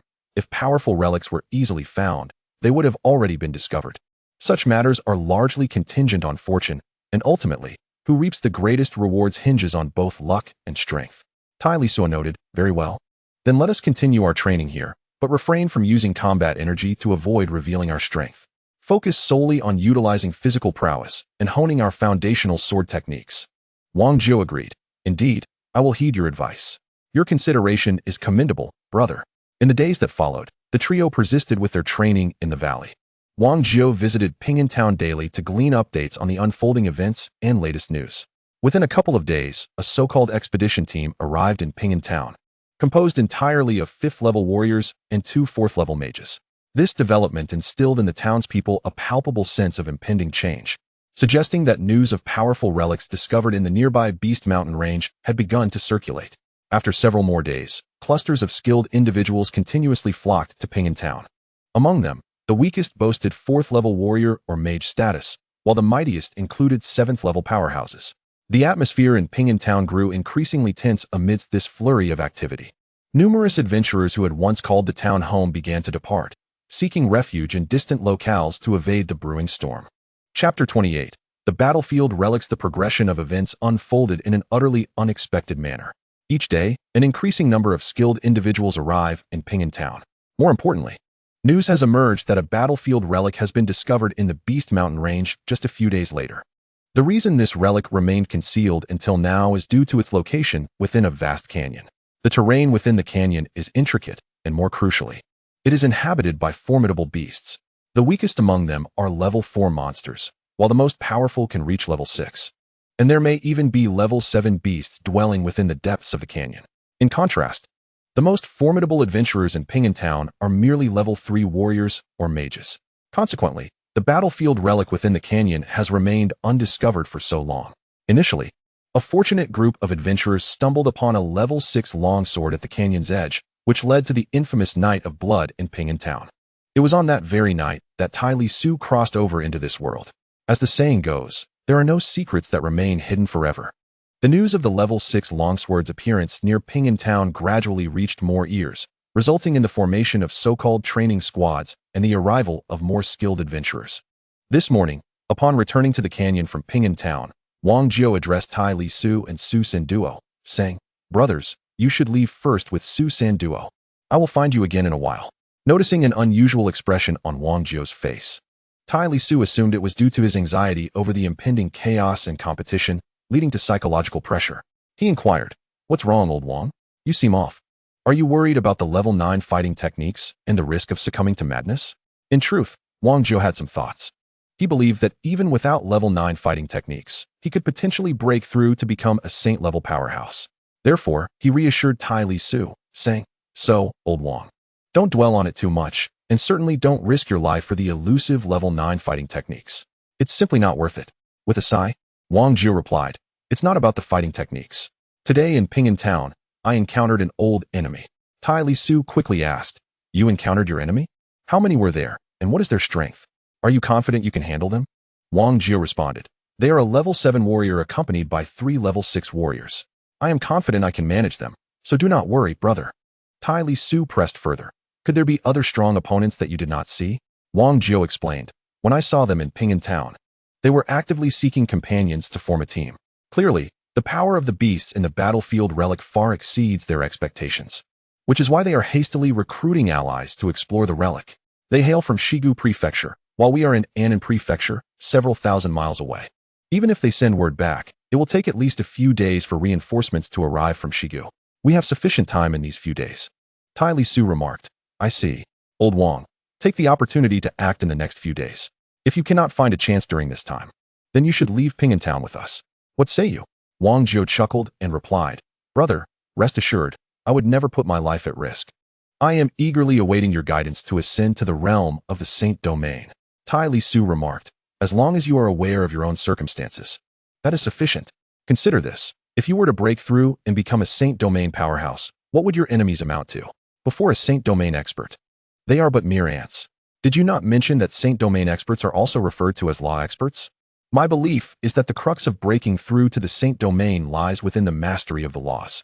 Once one grasps the power of the laws, ascending to the Saint Domain becomes a natural progression. Conversely, without the ability to harness the power of the laws, one might reach the pinnacle of the 9th level, yet remain forever unable to breach the Saint Domain."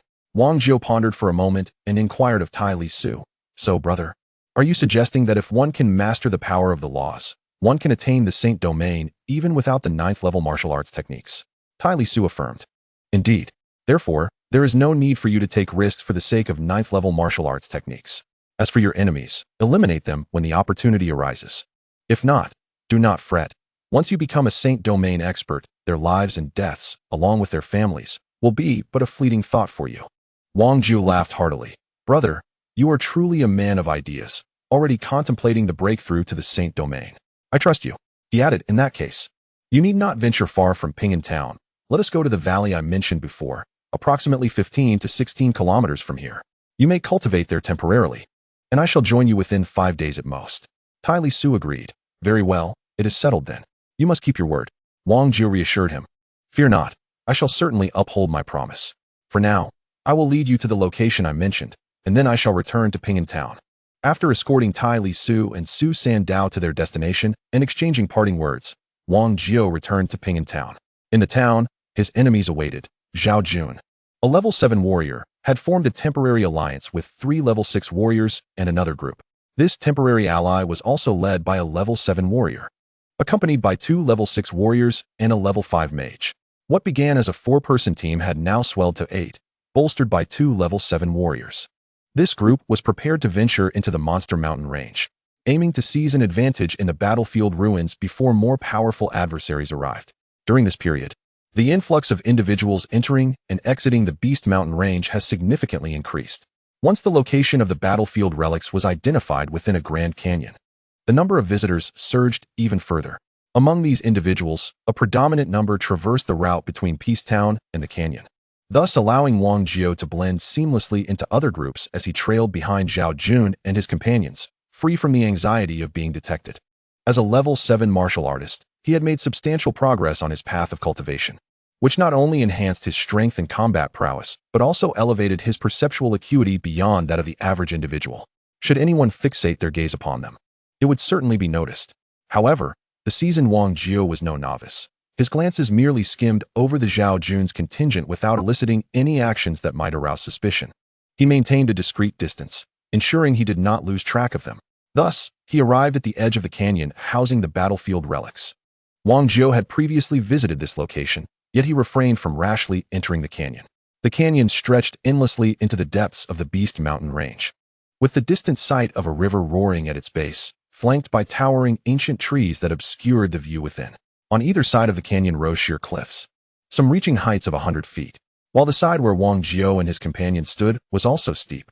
There were 2 thickets that provided a passage to the canyon floor, distributed in a linear fashion. Most individuals congregated on this side of the canyon. Since the discovery of the battlefield relics, many had ventured down the thickets for exploration. However, the number descending was always greater than those returning, and there were even reports of individuals who had never resurfaced. According to the accounts of those who managed to return, the canyon's depths were teeming with magical beasts, with the most formidable among them reaching level 7. From his vantage point, Wang Jiu could see a group of practitioners who had previously camped in their training valley, still present, but with several injured members. It was likely they awaited the arrival of powerful figures from their academy or respective families. Given the presence of level 7 magical beasts within the canyon, it was not a challenge that ordinary individuals could confront, compelling most to await reinforcements. It was precisely due to the perilous nature of the magical beasts within the canyon that Zhao Jun, hailing from the Zhao family of Shigu province, sought to assemble a coalition for a joint exploration of the battlefield relics. Although the Zhao family possessed formidable warriors, the concern remained that by the time they arrived, it might be too late. It would take at least 3 or 4 days, and after that time, it is uncertain how much would remain in the battlefield ruins. Upon arriving at the edge of the canyon, Zhao Jun and his companions did not linger for long. After a brief discussion, the 8 of them shared a simple meal before proceeding together along the nearest thicket towards the canyon's depths. However, Wang Jiu did not follow directly. Instead, he made his way down through another patch of shrubbery. Meanwhile, Tai Lisuo and Su Sanduo remained in the valley, sitting by the fire and enjoying their lunch. Su Sanduo glanced at Tai Lisuo, seemingly on the verge of speaking but hesitating. Noticing this, Tai Lisuo inquired, "What is it? Do you have something to say, Sanduo?" Su Sanduo replied, "Teacher, Uncle Wang. He won't be in any danger, will he?" Tai Lisuo reassured him. "Rest assured, old Wang has emerged stronger than ever. Having broken through to become an 8th-level warrior, a few 7th-level warriors pose no challenge to him. What danger could he possibly face?" Still anxious, Su Sanduo expressed, "But what if the enemy sends 8th-level experts as well? Wouldn't that be perilous?" Tai Lisuo dismissed his concerns. Stop worrying unnecessarily. Even if 2 or 3 8th-level masters were to confront old Wang, he would manage to retreat unscathed. Besides, if there were genuine peril, what could we do to assist? Merely hinder him? Susan Duo nodded silently, continuing his meal. In a somewhat irritable tone, Tai Lisuo remarked, "You doubt me, don't you? Let me clarify. An individual's strength and combat capability are two distinct matters. The strength one can exhibit in battle defines their combat prowess. Do you understand? Even with a strength rating of 10, most people can only manifest 7 or 8 in combat, while some can display 10 or even 12. Old Wang is one of those who can exceed expectations in battle. Do you comprehend?" Susan Duo replied, "Teacher, I understand. But why is there such a disparity?" Tai Lisuo explained, "It pertains to mindset. Or perhaps one's state of mind. Ponder this at your leisure." Chapter 29. Enemies. Meanwhile, within the depths of the monster beast mountain range, Wang Jiu had arrived at the canyon's base. As he surveyed the area, he noted the ground was strewn with signs of having been thoroughly searched. Occasional remnants of beast corpses and long-dead human skeletons were visible. This region had undergone extensive exploration, leaving no monsters or valuables behind. After reaching the canyon's bottom, Zhao Jun and his team did not linger, but continued onward through the canyon. Wang Jiu followed behind. Within the canyon, the crowd was far less dense than outside, and with the ground littered with dry branches and leaves, even a few steps would create noise. Given these circumstances, attempting to conceal himself would be futile, so Wang Jiu boldly proceeded forward. As Zhao Jun and his companions advanced, they soon realized that someone was trailing them. Zhao Jun turned to another 7th-level warrior among his group and inquired, "Brotherly, since we are collaborating, should there not be sincerity in our dealings? Why then? Is there someone following us?" The 7th-level warrior, surprised, responded, "Brother Zhao, what leads you to such a conclusion? I had presumed that the individual behind was sent by you. I, Li De, have always conducted my affairs with utmost transparency. How could I engage in underhanded tactics?" Zhao Jun replied, "If you say so, brotherly, I shall naturally take your word for it. We both hail from Shigu Prefecture, and our families reside in the same state capital. Otherwise, I would not have sought your partnership." Li De remarked, "If that is the case, the person behind does possess considerable audacity, daring to follow us into this place alone." Zhao Jun chuckled. "Perhaps they are simply bold due to their impressive skills. What are your thoughts, brotherly?" Li De also smiled. "I have no particular thoughts, which is why I wish to hear your opinion." Li De added, "Very well, I shall defer to you." Zhao Jun declared, "Let us find a suitable spot ahead and eliminate him." With that, Zhao Jun and Li De, along with their companions, advanced another 200 or 300 meters until they reached a more open area. They all halted and turned to face the distant figure of Wang Jiu. Wang Jiu approached the edge of the clearing, standing alone against 8. Zhao Jun spoke, "It appears you indeed came for us. Given your audacity, why then the mask? Are you ashamed to face us?" He burst into laughter, prompting the others to join in. Wang Jiu replied calmly, "The Zhao family of Shigu Prefecture, Zhao Jun. Your verbal prowess remains impressive. However, I wonder if your strength has progressed over the years." At Wang Jiu's words, Zhao Jun's expression darkened, for it was evident that his adversary was familiar with him. The knowledge of the Zhao family's background, coupled with the audacity to confront him alone, signaled troubling implications.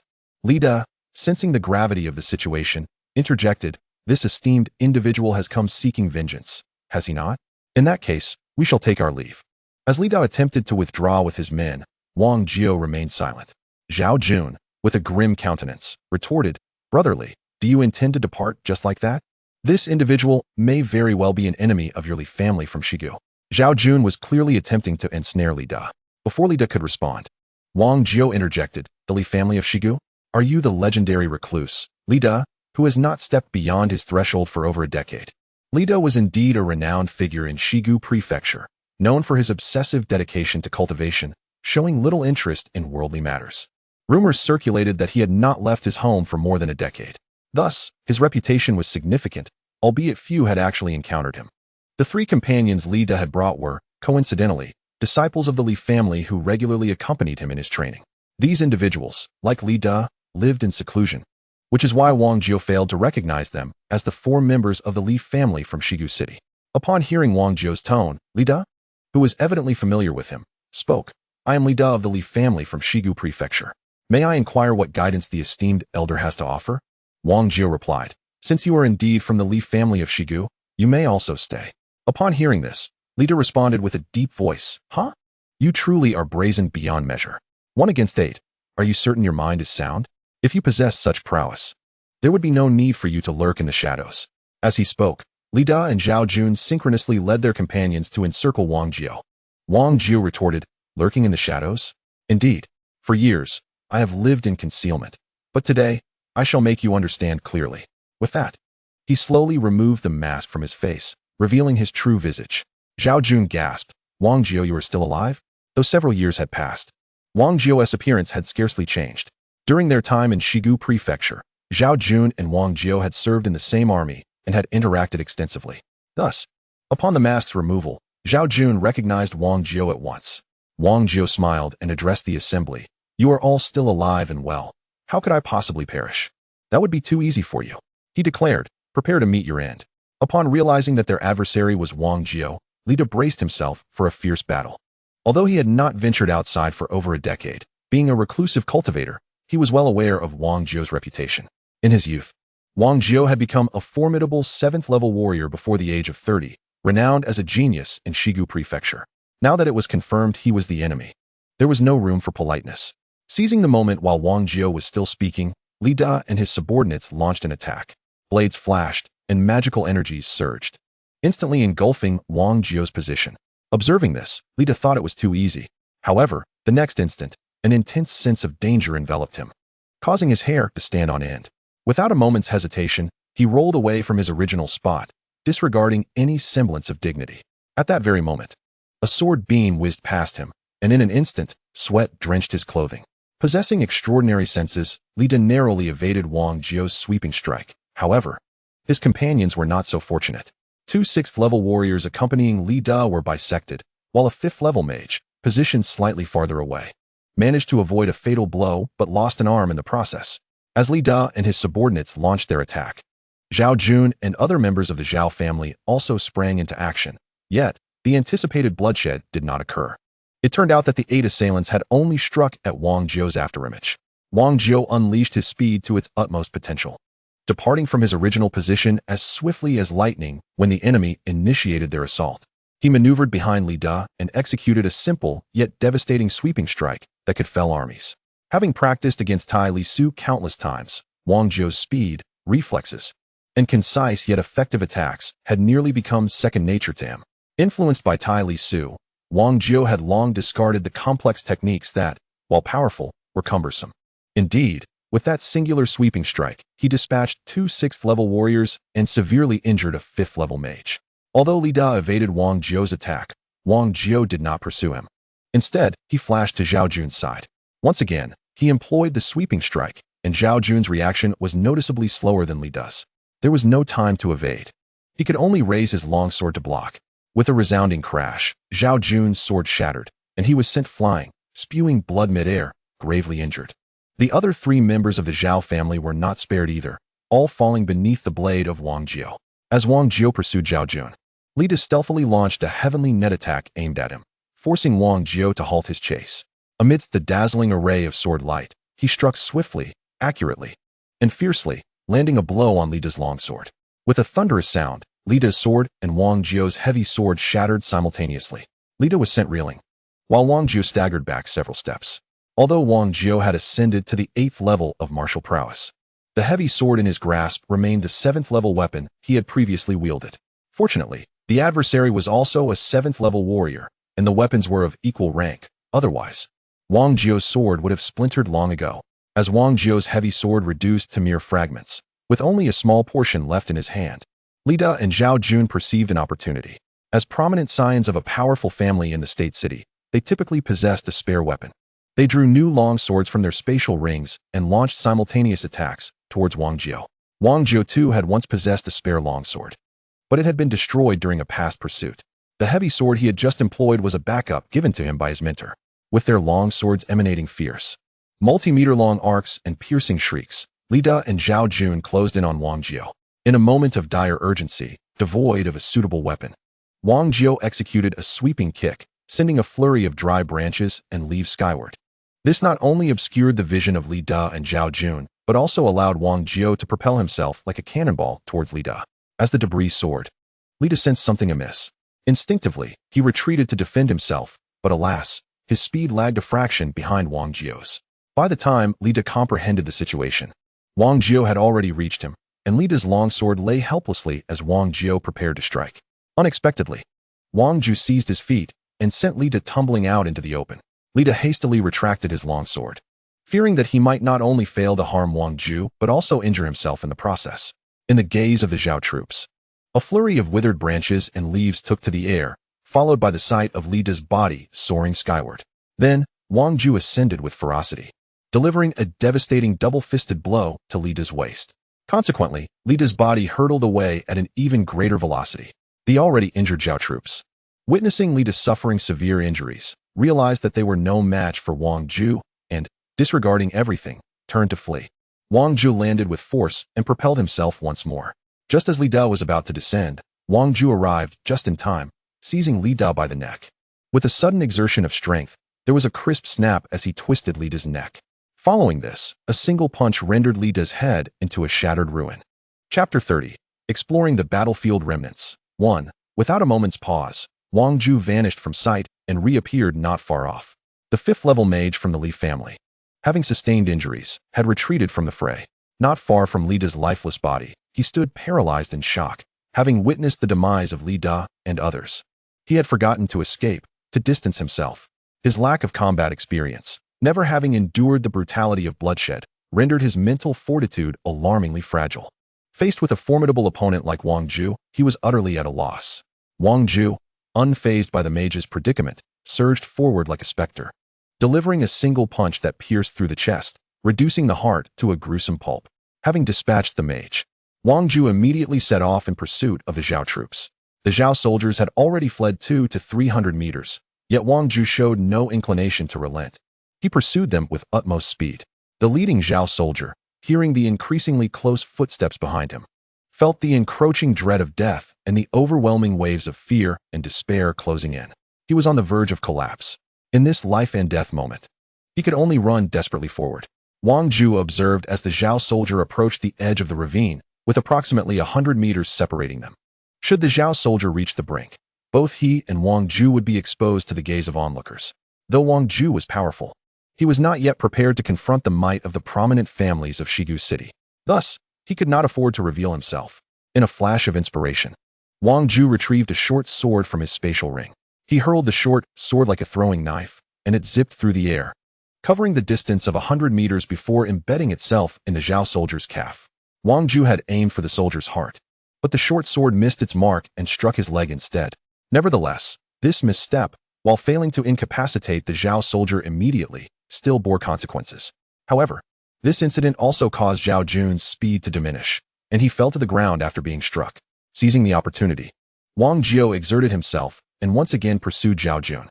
He retrieved a long knife from his spatial ring and, upon reaching Zhao Jun's side, leaped into the air. The long knife slashed down diagonally, cleaving the just risen and defenseless Zhao Jun in half. At this moment, Wang Jio finally halted, gasping for breath. Although he had only sustained minor external injuries during this battle, the intensity was undeniably high.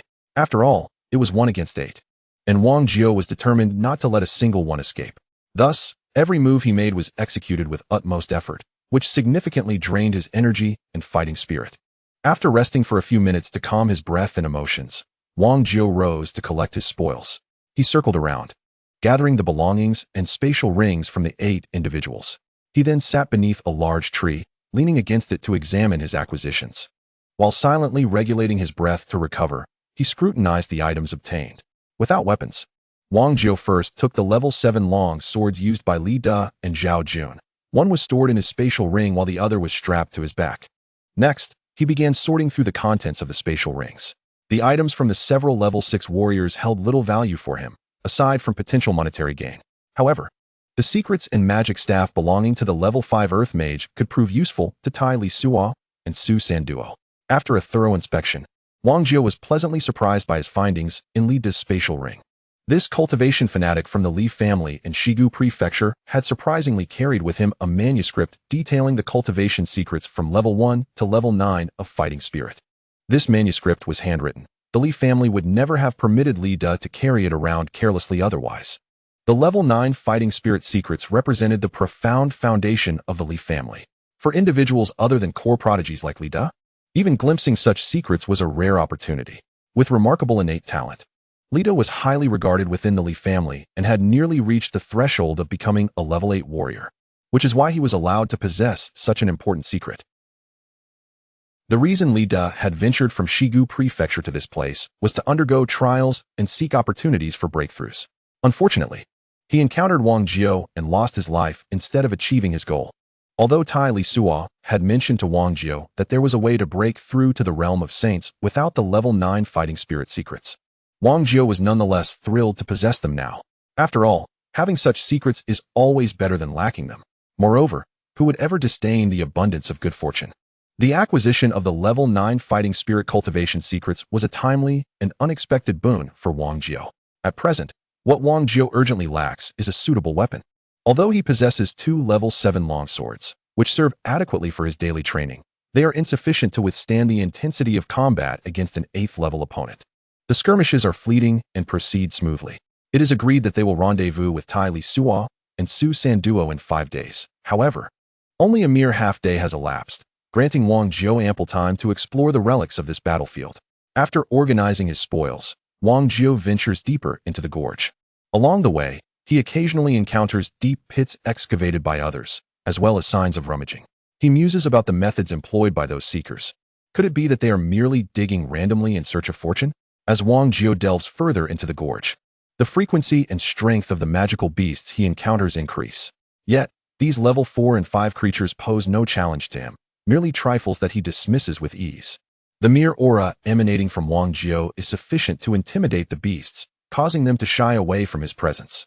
Upon reaching the territory of a 6th level magical beast, Wang Jiao has already traversed several kilometers into the gorge. It is here, in the domain of the 6th level beast, that he stumbles upon a group engaged in excavation. However, it is not mere manpower at work. A mage is commanding a 5th level earth-type magical beast to search and unearth the relics. This is indeed a clever strategy, far more effective than relying solely on human effort and chance.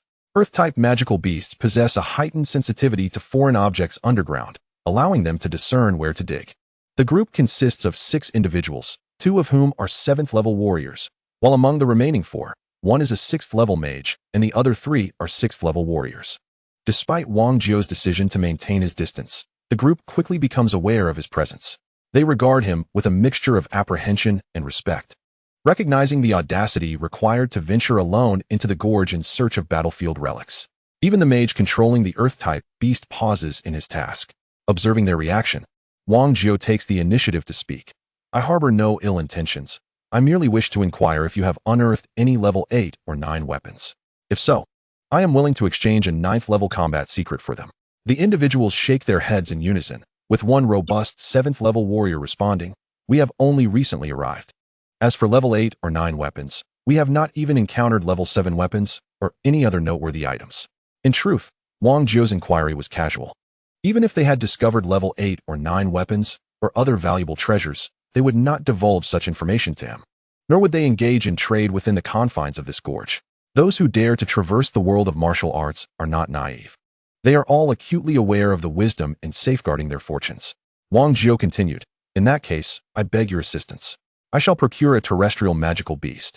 Would it be possible for your mages to assist in binding it to a magical contract? The group exchanged glances, and the slender 6th level mage replied, my abilities are limited. I can only facilitate a contract with a 5th level beast at most. Wang Jiao responded, no problem. Please wait here for a moment. I shall return shortly. Chapter 30. Exploration of the Battlefield Ruins. 2. On his way back, Wang Jiao encountered several terrestrial magical beasts. Turning around, he quickly located a 5th level beast. As he approached, the formidable aura of an 8th level warrior emanated from him, instilling fear in the 5th level beast, rendering it motionless. The law of the jungle dictated that the weak must submit to the strong. Faced with Wang Jiao, the 5th level beast instinctively recoiled, realizing it was powerless to fight or flee. What could it do? Thus, Wang Jiao effortlessly captured a 5th level terrestrial magical beast. The group was astonished at how swiftly Wang Jiao returned with a beast, having taken no more than 10 minutes. They began to understand that Wang Jiao's strength likely exceeded their expectations, and their wariness towards him deepened. With the slender mage's assistance, Wang Jiao forged a magical contract with the Earth Bear, the 5th level beast. He attempted to establish a spiritual connection with the Earth Bear, commanding it to seek out areas underground where anomalies might be found. The Earth Bear indeed began to wander in search. Wang Jiao retrieved a 6th-level longsword from his spatial ring and tossed it to the slender mage, saying, "Thank you. Consider this sword your reward. I shall take my leave now." The mage gratefully accepted the sword, exclaiming, "Thank you, esteemed elder." Accompanied by the Earth Bear, Wang Jiao ventured deeper into the gorge.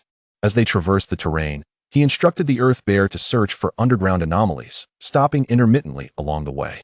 Upon discovering a location with genuine underground treasures, Wang Jiao joined the Earth Bear in the excavation. As they labored, time slipped away, and soon twilight descended. Wang Jiao and the Earth Bear found a stone cave measuring 5 to 6 square meters along the cliffside, which would serve as their resting place for the night. Once inside the cave, the exhausted Earth Bear collapsed into slumber, while Wang Jiao busied himself organizing the excavated items and spoils. After digging for some time, he had indeed unearthed a considerable amount, though regrettably, most were merely the remains of magical beasts or humans. Even the few useful items were predominantly 6th or 7th level weapons and the spatial rings of the deceased. Those who wielded 6th level weapons were unlikely to be particularly powerful, and their spatial rings naturally contained little of value. For Wang Jiao, aside from wealth, there was little of true utility. The coveted level 8 and 9 weapons he desired remained elusive. As dawn broke the following day, Wang Jiao continued his exploration of the canyon, accompanied by the Earth Bear. In search of relics, after tirelessly excavating for an entire morning, his efforts yielded no significant discoveries. While he had intended to delve deeper into the canyon, the Earth Bear hesitated at the threshold of the territory inhabited by 7th-level beasts, paralyzed by fear. These 7th-level creatures, undeterred by Wang Jiao's status as an 8th-level warrior, appeared eager to exploit their numerical superiority and encircle him. The intelligence of the 7th-level beasts rivaled that of ordinary humans. Despite his confidence in carving a path even amidst a horde of these creatures, the Earth Bear, being merely a 5th-level beast, would be at grave risk. While Wang Jiao himself might emerge unscathed, the Earth Bear would surely perish. If the Earth Bear were to fall, Wang Jiao would find it exceedingly difficult to uncover anything of value in such a battleground. Reluctantly, he turned back, continuing to search and excavate along the way. Thus, he retraced his steps to the point where he had entered the canyon, leading the Earth Bear out once more. Before exiting, he donned his mask anew. Upon emerging from the canyon, many recalled Wang Jiao's presence from the previous day when he had ventured inside. Malevolent gazes converged upon him from all directions. A swift glance around revealed that the majority were 4th and 5th level individuals, with 6th level warriors and mages being quite scarce. Having assessed the strength of those nearby, Wang Jiao paid them no heed as he made his way towards the outskirts of the Monster Mountain range with the Earth Bear in tow. Yet, some persistent individuals trailed him stealthily, driven by greed. A group of 6th level warriors dared to follow Wang Jiao, intent on ambushing him. Ignoring those behind him, he proceeded until he reached the territory of 1st level beasts, at which point he commanded the Earth Bear to turn and pursue the stalkers, allowing his silhouette to vanish from their sight. Wang Jiao did not rush to reunite with Tai Lisuo and Su Sanduo, opting instead to spend a night in the wilderness. The next day, he rested again, ensuring no one had followed before returning to the valley to meet with Tai Lisuo and Su Sanduo. Once reunited, the trio distanced themselves from the tumultuous Peace Town, traversing the Monster Mountain range for over 100 miles. Here, devoid of settlements like Peace Town, adventurers were scarce. The three then settled at the edge of the Monster Mountain range, resuming their training in peace.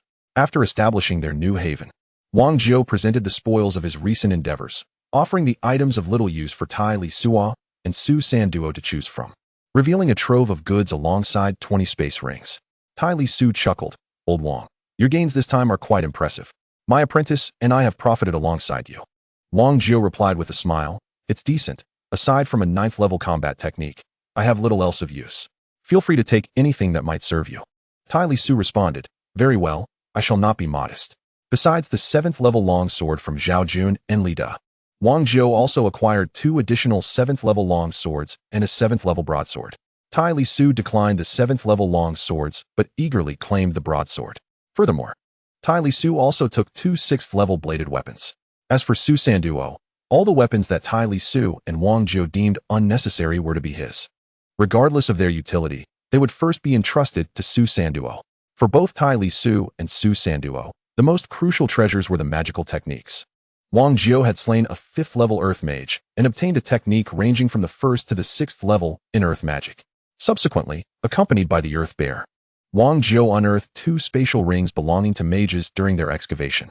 From these, he secured a 1st to 6th level Fire Magic technique and a 1st to 7th level Wind Magic technique. These 3 magical techniques brought immense joy to Tai Lisuo, providing enough material for both him and Su Sanduo to cultivate for several years. Although Tai Lisuo had only trained for less than a year to become a 3rd-level mage, he understood that the time and effort required to break through each subsequent level increased exponentially. In addition to these treasures, they also acquired spatial rings. The spatial ring originally given to Tai Lisuo by Wang Jiao had a volume of 2 to 3 cubic meters. While such a ring was not particularly exceptional, it was certainly not subpar. It was merely an ordinary spatial ring. After the two annihilated a group of adventurers attempting to engage in treachery within the Monster Mountain range, Tai Lisuo exchanged it for one with a capacity of 50 to 60 cubic meters. The spatial rings Wang Jiao brought back this time boasted volumes exceeding 100 cubic meters. After examining all the rings, Tai Lisuo selected 2 with capacities exceeding 300 cubic meters. The remainder, which neither Wang Jiao nor Tai Lisuo desired, was entirely handed over to Su Sanduo. While Wang Jiao, Tai Lisuo, and Su Sanduo were engaged in dividing their spoils, reinforcements from the Li and Zhao families of Shigu Prefecture had already arrived at Ping'an Town. Both families had suffered significant losses among their prominent members. Yet upon reaching the vicinity of Ping'an Town, they could not identify the culprits. Enraged, the powerful members of the Zhao and Li families sealed off the canyon where the battlefield ruins were located. In their quest for vengeance, they ruthlessly plundered, claiming the lives of many other adventurers, resulting in widespread grievances. Eventually, significant forces from Henan City dispatched numerous strong individuals to the battlefield ruins as well. The Zhao and Li families of Shigu remain unrestrained. Encounters with assassins in the Warcraft Mountains and the remnants of the battlefield constantly serve as reminders to Tai Lisuo of the perilous nature of this world and the paramount importance of strength. A sense of urgency fills Tai Lisuo's heart. Each day is consumed by either the cultivation of his fighting spirit or the enhancement of his mental prowess and magic. As he strives to elevate his abilities swiftly, he dedicates little time or energy to martial arts or sword techniques, reserving his practice for moments of progress when he seeks out Wang Jiao for practical combat training. Wang Jiao, steadfast and methodical, continues his training in fighting spirit and foundational martial skills, just as before. In the 31st chapter, Anning City, under Tai Lisuo's guidance, Su Sanduo focuses intently on mastering second-tier magic. Meanwhile, Wang Jiao frequently carves out time to accompany Su Sanduo in practical training sessions. Time in the mountains seems to slip away unnoticed. As seasons change, the chill of winter creeps in with the falling autumn leaves. Before they realize it, another year is drawing to a close. The three, engrossed in their training, have hardly noticed the impending arrival of the annual Tianlong festival, save for Su Sanduo. During recent training sessions, Wang Jiao observes that Su Sanduo has been distracted several times during their sparring. Such a phenomenon had never before manifested in Su Sanduo, who, despite his straightforward nature, typically exhibits great focus when engaged in his endeavors.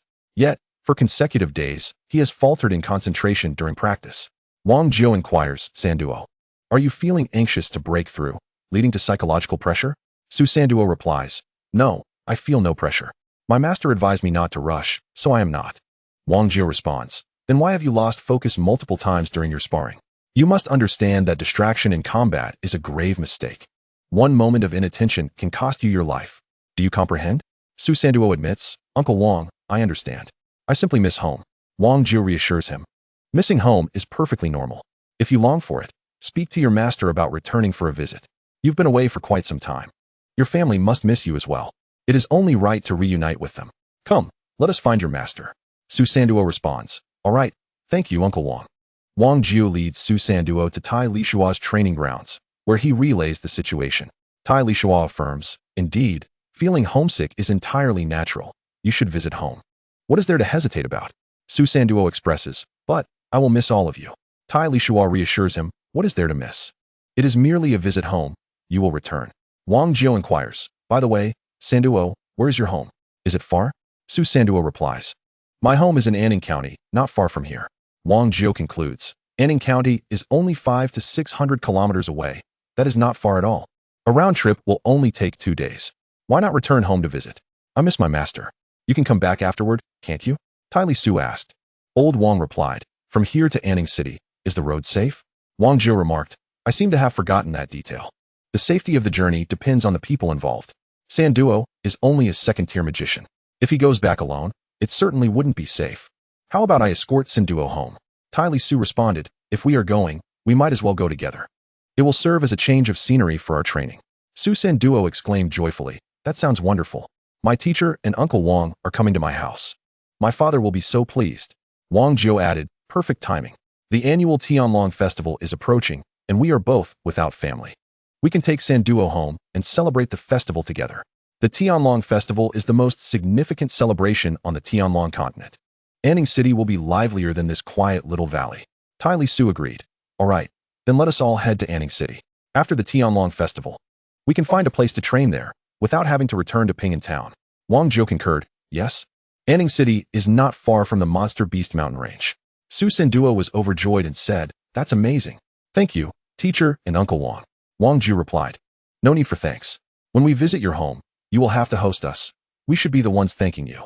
Su Sanduo said, I will be thrilled to host my teacher and Uncle Wang. My father will surely be delighted. Tai Lisuo inquired, by the way, Sanduo, aside from your parents, who else is in your family? Hearing the question, Su Sanduo's expression dimmed as he replied, it's just my father and me, along with our old steward, Uncle Wu, and 2 servants. I have never met my mother. My father told me she passed away during childbirth. Wang Jiu comforted him, do not be sad, Sanduo. My parents have long since passed as well, but at least you still have your father. That is far better than my situation. Tai Lisuo chuckled bitterly. You two still have parents, whereas I am even worse off. I don't even know who my parents are. Su Sanduo, hearing their words, felt uncertain about how to comfort them. Noticing Sanduo's hesitation, Tai Lisuo said, all right, Sanduo, remember to honor and cherish your father. As for old Wang and me, we have grown accustomed to being solitary. Wang Jiu stated, enough talk of that. Let us not train today. We will set off early tomorrow morning and should reach Anning City by the afternoon. Tai Lisuo agreed. Yes, let's depart in the morning. It will be good to see Anning City. I have never been to a county town before. Su Sanduo added, when we arrive in Anning City, I will take you both to explore. There are many delicious foods there. I will introduce you to the culinary delights of Anning City. Tai Lisuo replied, excellent. Let us savor the delicacies of Anning City. Traveling thousands of miles is worth more than reading countless books. Cultivation follows a similar principle. Merely secluding oneself in this small valley for training is not a viable approach. It is indeed beneficial to venture out and explore the world. Wang Jiu continued. To travel 10,000 miles is less enlightening than to meet countless individuals. In this world, the human heart can be far more perilous than magical beasts. Gaining experience through exploration is certainly advantageous. Tai Lisuo inquired, Old Wang, how much 5th and 6th grade magical beast meat do you have left? We cannot possibly visit Sanduo's home empty-handed, can we? How about we bring some magical beast meat with us? Wang Jiu reassured him, do not worry, my friend. My storage ring still contains several intact 5th and 6th grade magical beasts. Su Sanduo remarked, Uncle Wang, teacher, please do not feel obliged. The mere fact that you are willing to visit my home brings great joy to my father and me. Wang Jiu chuckled. There is no need for you to say more about this matter, Sanduo. It is an affair for adults. Children should not concern themselves with it. The trio resolved to journey to Anning City. The following morning, they engaged in light physical activity but refrained from cultivation. After a brief preparation, they set forth towards Anning City in the northwest direction from Ping'an Town. Wang Jiu had not only ascended to the rank of an 8th-level warrior, but his daily consumption of magical beast meat and rigorous training had also nearly elevated his physique to the 4th level. Su Sanduo, the weakest among them, had achieved the strength of a 1st-level physique, while Tai Lisuo, slightly stronger, had reached the 2nd level. Even Su Sanduo, the most physically feeble of the trio, now possessed a physique comparable to that of a 1st-level magical beast, allowing them to travel swiftly without the need to rush. Along the way, they occasionally encountered groups of individuals riding various magical beasts. These travelers were not weaklings. Most were at least 3rd or even 4th-level warriors, each exuding a fierce demeanor that suggested they were not to be trifled with. Tai Lisuo, curious, asked Su Sanduo, Sanduo, how did you manage to travel alone from Anning City to Ping'an Town? Su Sanduo replied, my father sought out numerous masters to take me as a disciple, but none were willing. I secretly left home, hoping to wander and perhaps find a mentor willing to teach me. After leaving Anning City, I had no specific destination in mind, and simply chose a main road to follow, which ultimately led me to Ping'an Town. Wang Jiu remarked. You certainly possess considerable courage. You could barely wield a first-level spell, yet dared to roam about on your own. Su San Duo chuckled wryly. I merely sought to try my luck, not wanting to watch my father beg others. To my surprise, my fortune was indeed favorable. As I encountered my teacher shortly after arriving in Ping'an Town, Wang Jiu responded, You were indeed fortunate. Had luck been against you, you might not have even reached Ping'an Town and would have lost your life. Su San Duo added, In truth, I did not dare to traverse the main road. I stayed along the mountains and forests adjacent to it, following the direction of the road. Wang Jiu laughed. Haha, you are quite clever, aren't you? I found it quite curious how you, all alone, managed to reach Ping'an Town. It turns out it was like this. You traversed the wilds and woods flanking the main road, following its direction, while others might have mistaken you for a scout of bandits. Consequently, unless you encountered genuine robbers, others would refrain from taking any action against you, preferring instead to distance themselves from your sight to avoid attracting the attention of thieves. Su San Duo remarked, Truth be told, I didn't think much of it at the time. I was simply apprehensive about the safety of the road, which is why I chose not to walk along the main path. Tai Lisuo chuckled. This may well align with the old adage that foolish people enjoy foolish blessings. Wang Jiu added, Look at the caravans and travelers we've met along the way. They all seem to be in a hurry, except for those lingering in the city. Outside the town, safety is quite precarious. This lad, Sanduo, truly is fortunate. Tai Lisuo inquired, Caravans? Have we encountered any caravans? Wang Jiu responded. We've crossed paths with quite a few. Those groups of 3 or 5 riding swiftly are mostly caravans. As for their goods, they are all stored within spatial rings. Who would bother with a convoy for deliveries? Tai Lisuo laughed. I had forgotten about spatial rings. Having them certainly makes transportation much faster and safer.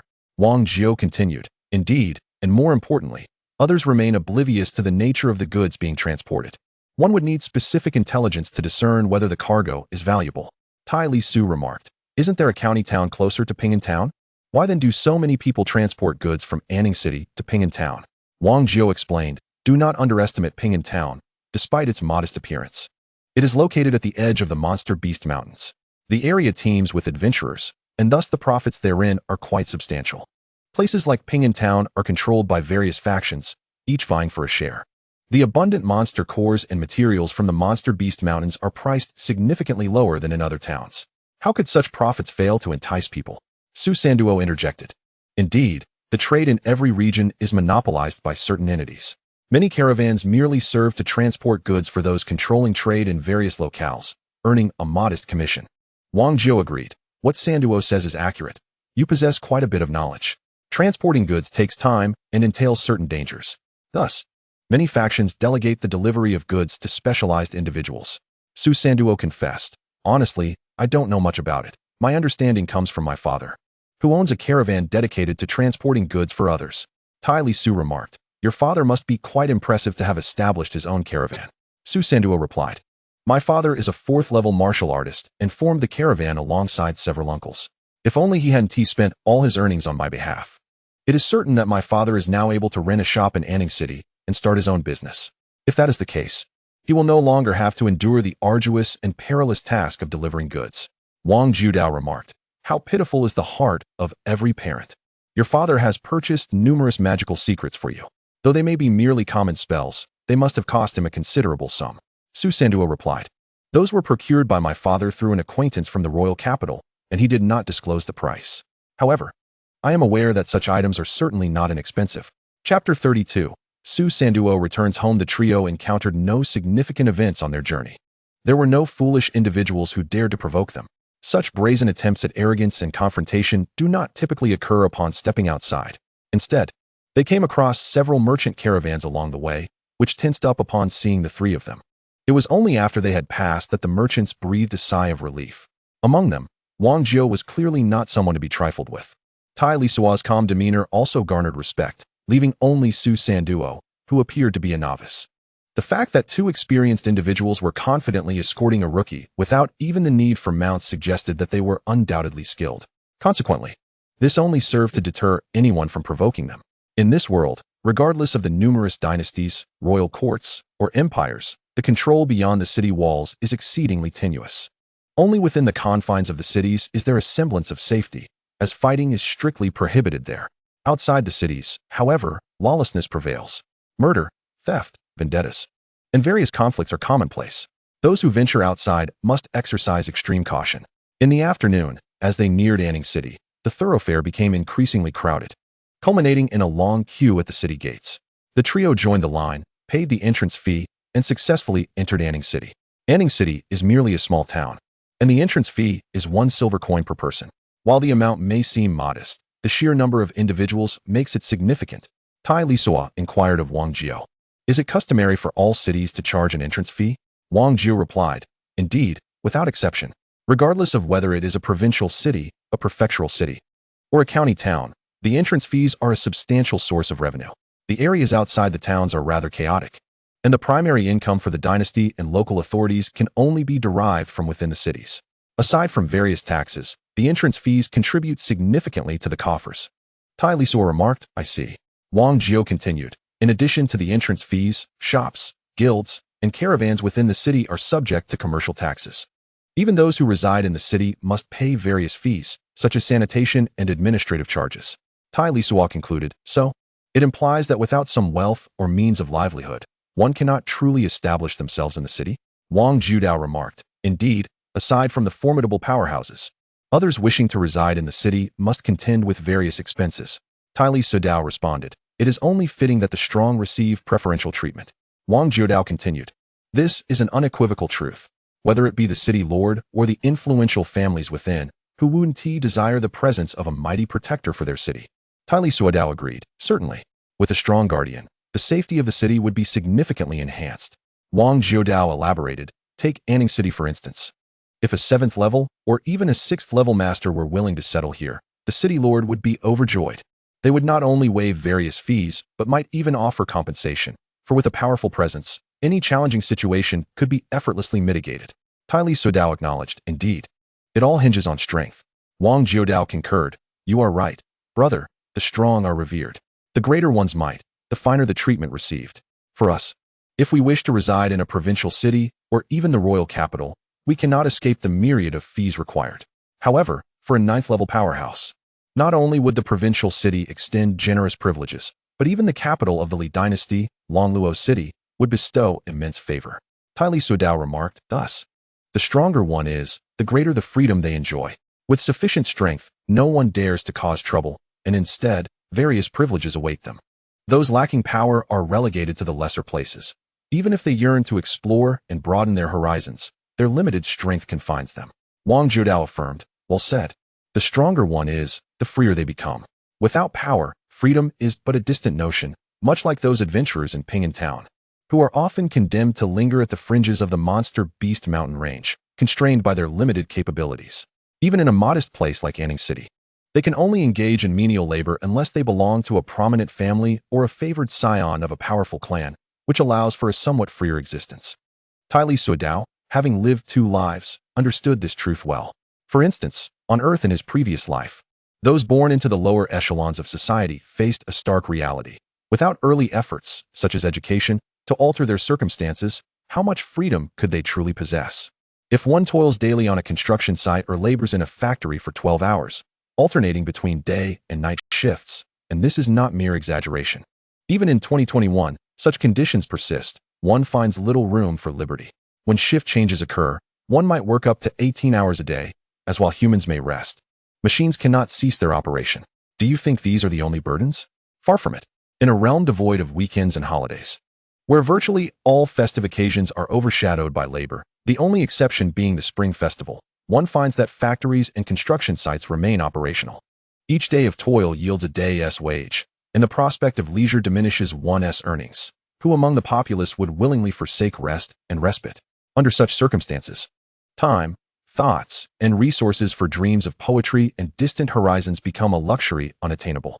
This magical world of martial prowess far exceeds the limitations of Earth, for here, the powerful reign supreme. As long as one's strength and influence are formidable, even acts of violence go unchecked. Upon their arrival in Anning City, Su Sanduo became increasingly loquacious, guiding Tai Lisuo and Wang Jiao while elaborating on the various aspects of the city, where delectable cuisine could be savored, the location of prominent merchant associations, the city lord's estate, and the territories of various clans. Su Sand was home, situated in the southern part of Anning City, is a two-courtyard residence not far from the city walls. As they approached the front gate, which stood firmly shut, Su Sanduo stepped forward to knock. Shortly thereafter, the door swung open to reveal an elderly man with graying hair. Overwhelmed with excitement, he rushed out to greet Su Sanduo, grasping his hand and scrutinizing him with fervor. With a quivering voice, the old man exclaimed, "Young master, you have returned. After you left, the master searched for you everywhere, constantly lamenting your absence. He struggled to eat and sleep, growing visibly thinner, and even lost interest in conducting business." Su Sanduo reciprocated the handshake, equally moved, and replied, "Uncle Wu, I apologize for causing you concern. See, I have returned in good health. By the way, is my father at home?" The old man replied, "The master is not here. He searched for you for quite some time without success. Ultimately, he had no choice but to resume business while inquiring about your whereabouts. Recently, he undertook a venture to the capital city and should be returning in a few days. When he sees you back home, he will undoubtedly be overjoyed." As the elderly man continued to express his excitement, Su Sanduo took the opportunity to introduce him to Wang Jiao and Tai Lisuo, saying, "Esteemed teachers, Uncle Wang. This is my Uncle Wu, who has been by my father's side since his youth and now serves as the steward of our household." Wang Jiao and Tai Lisuo greeted the old man warmly. Upon learning that they were Su Sanduo's mentors and friends, the old man exclaimed, "Oh dear, how remiss of me. In my excitement at seeing the young master return, I failed to notice the presence of two distinguished guests. I sincerely apologize. I am Su Wu, honored to assist the master in managing household affairs. Please, I invite you both inside." Tai Lisuo said, "There is no need for formality, my esteemed elder. I am Sanduo's mentor, thus we are akin to family. Please, do not stand on ceremony." Su Wu interjected, "Esteemed sirs, please enter, do come in." The group proceeded into Su Sanduo's residence, where the other two servants, upon hearing that the young master had returned, came forth to pay their respects to Su Sanduo, followed by their greetings to Tai Lisuo and Wang Jiao. The elderly steward, Su Wu, busied himself with arranging accommodations for Tai Lisuo and Wang Jiao, swiftly preparing a feast to entertain them. Su Sanduo's home was neither excessively large nor small. Upon entering the main gate, one would find a courtyard, flanked on either side by the kitchen and the quarters of the steward and servants. Directly opposite the entrance lay the hall, with further back being the living quarters of Su Sanduo and his father, along with a training ground exceeding 100 square meters. The old steward arranged for Tai Lisuo and Wang Jiao to reside in the rear courtyard, then guided the guests back to the parlor for tea. While attending to Tai Lisuo and Wang Jiao, the steward inquired about Su Sanduo's experiences since leaving home. Su Sanduo recounted his adventures, explaining to the steward that he had not only taken Tai Lisuo as his master, but had also attained the status of a bona fide second-level mage.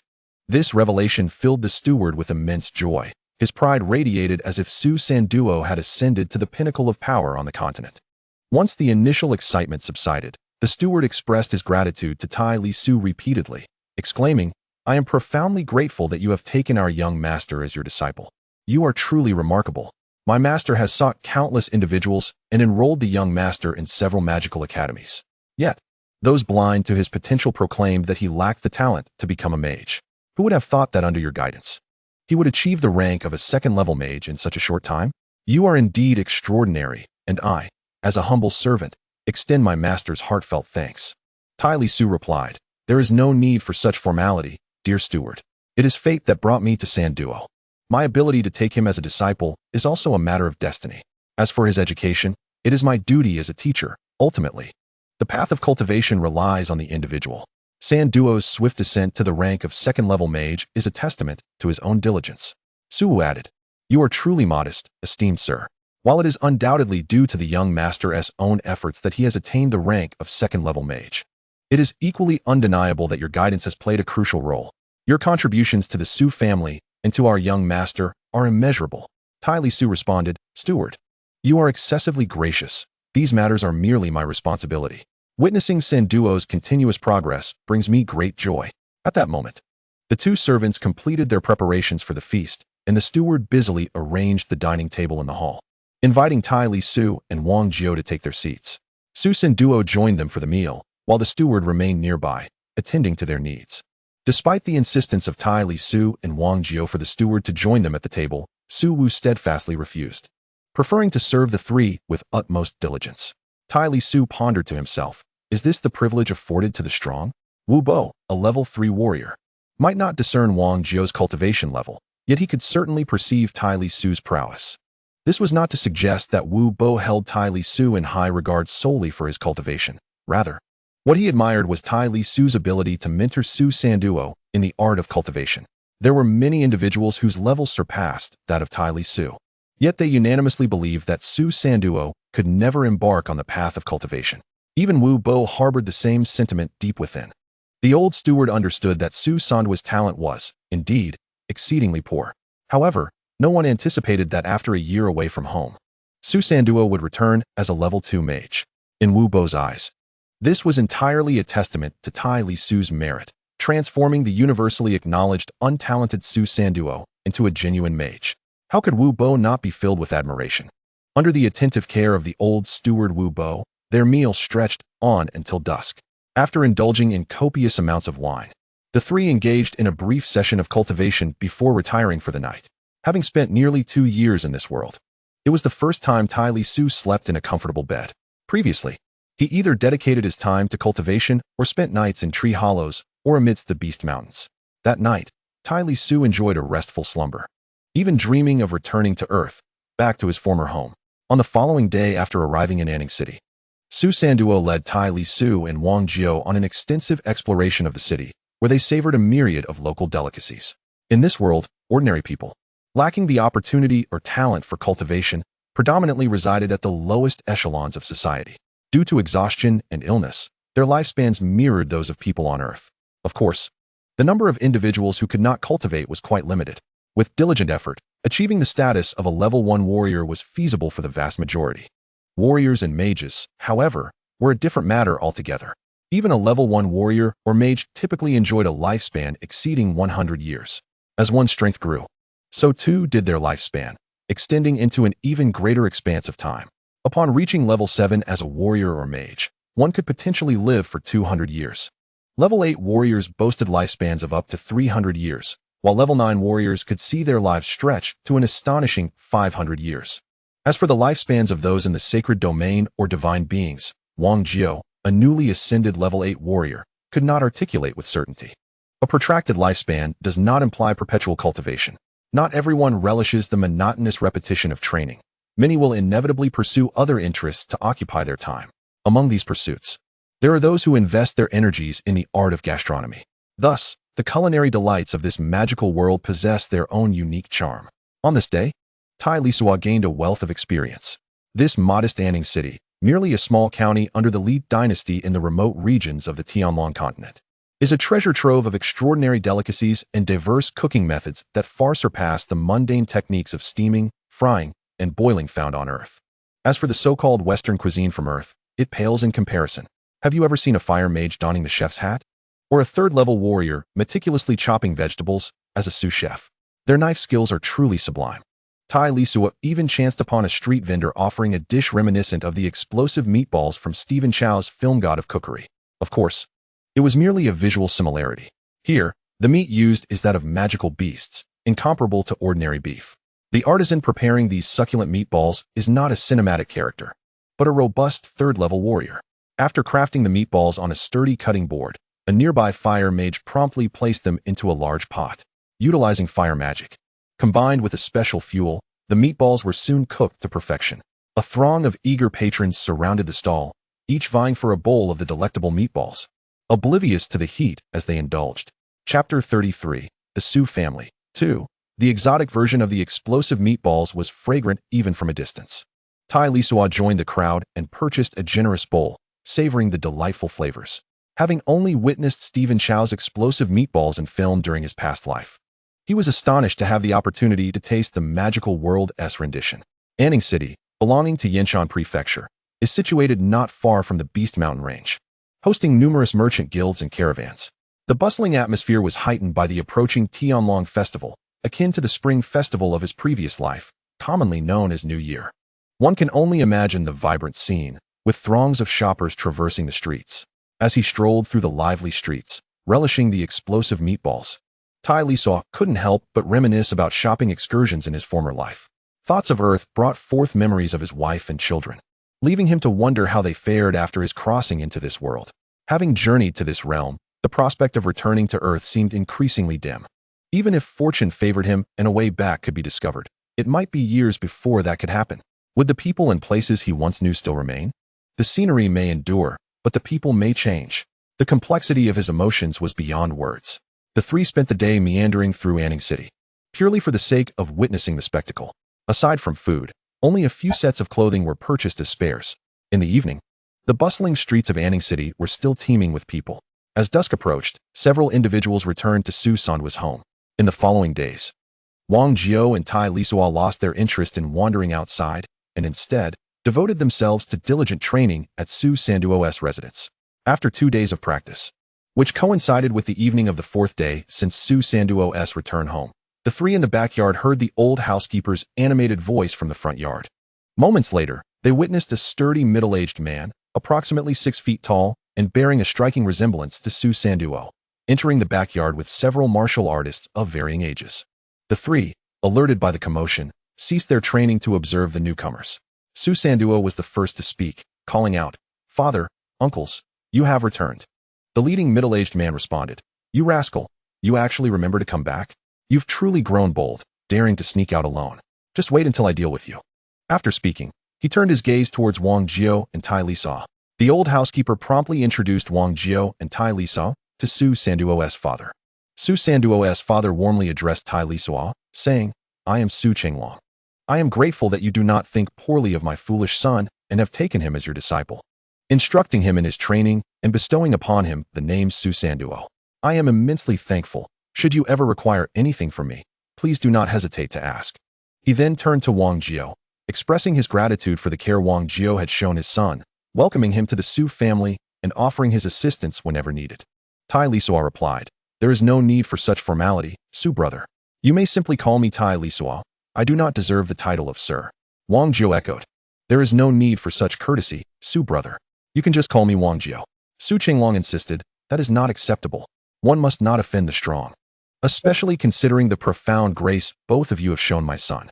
I must treat you with the utmost respect."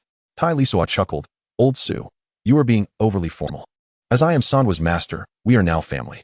Old Wang and I are brothers, so there is no need for such distance." Su Qinglong replied, "You flatter me too much, sir. How could I dare to consider you as brothers? I am not worthy, truly not worthy."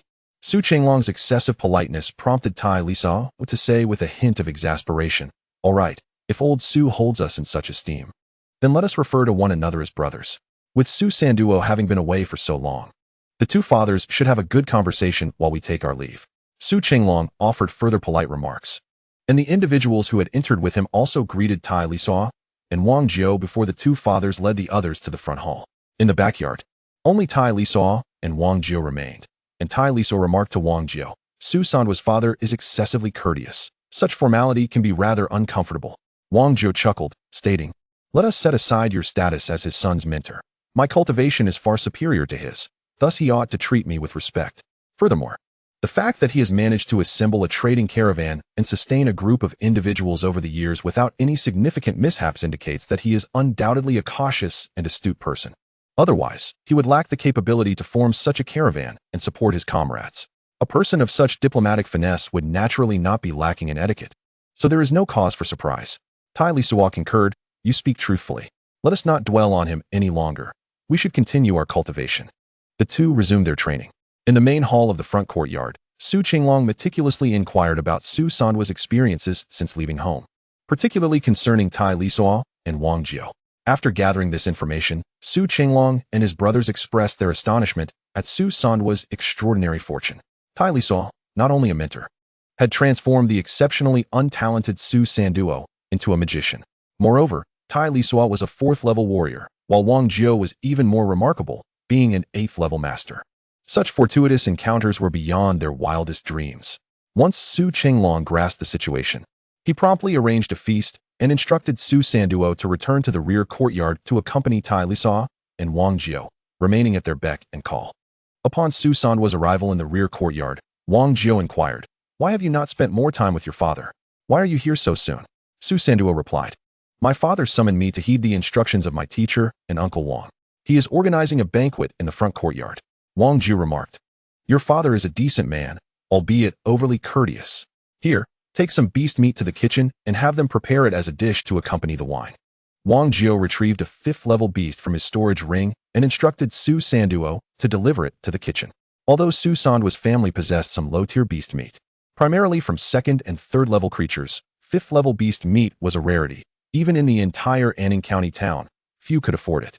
The town's lord was merely a 5th-level warrior himself, making the acquisition of 5th-level beast meat no simple task.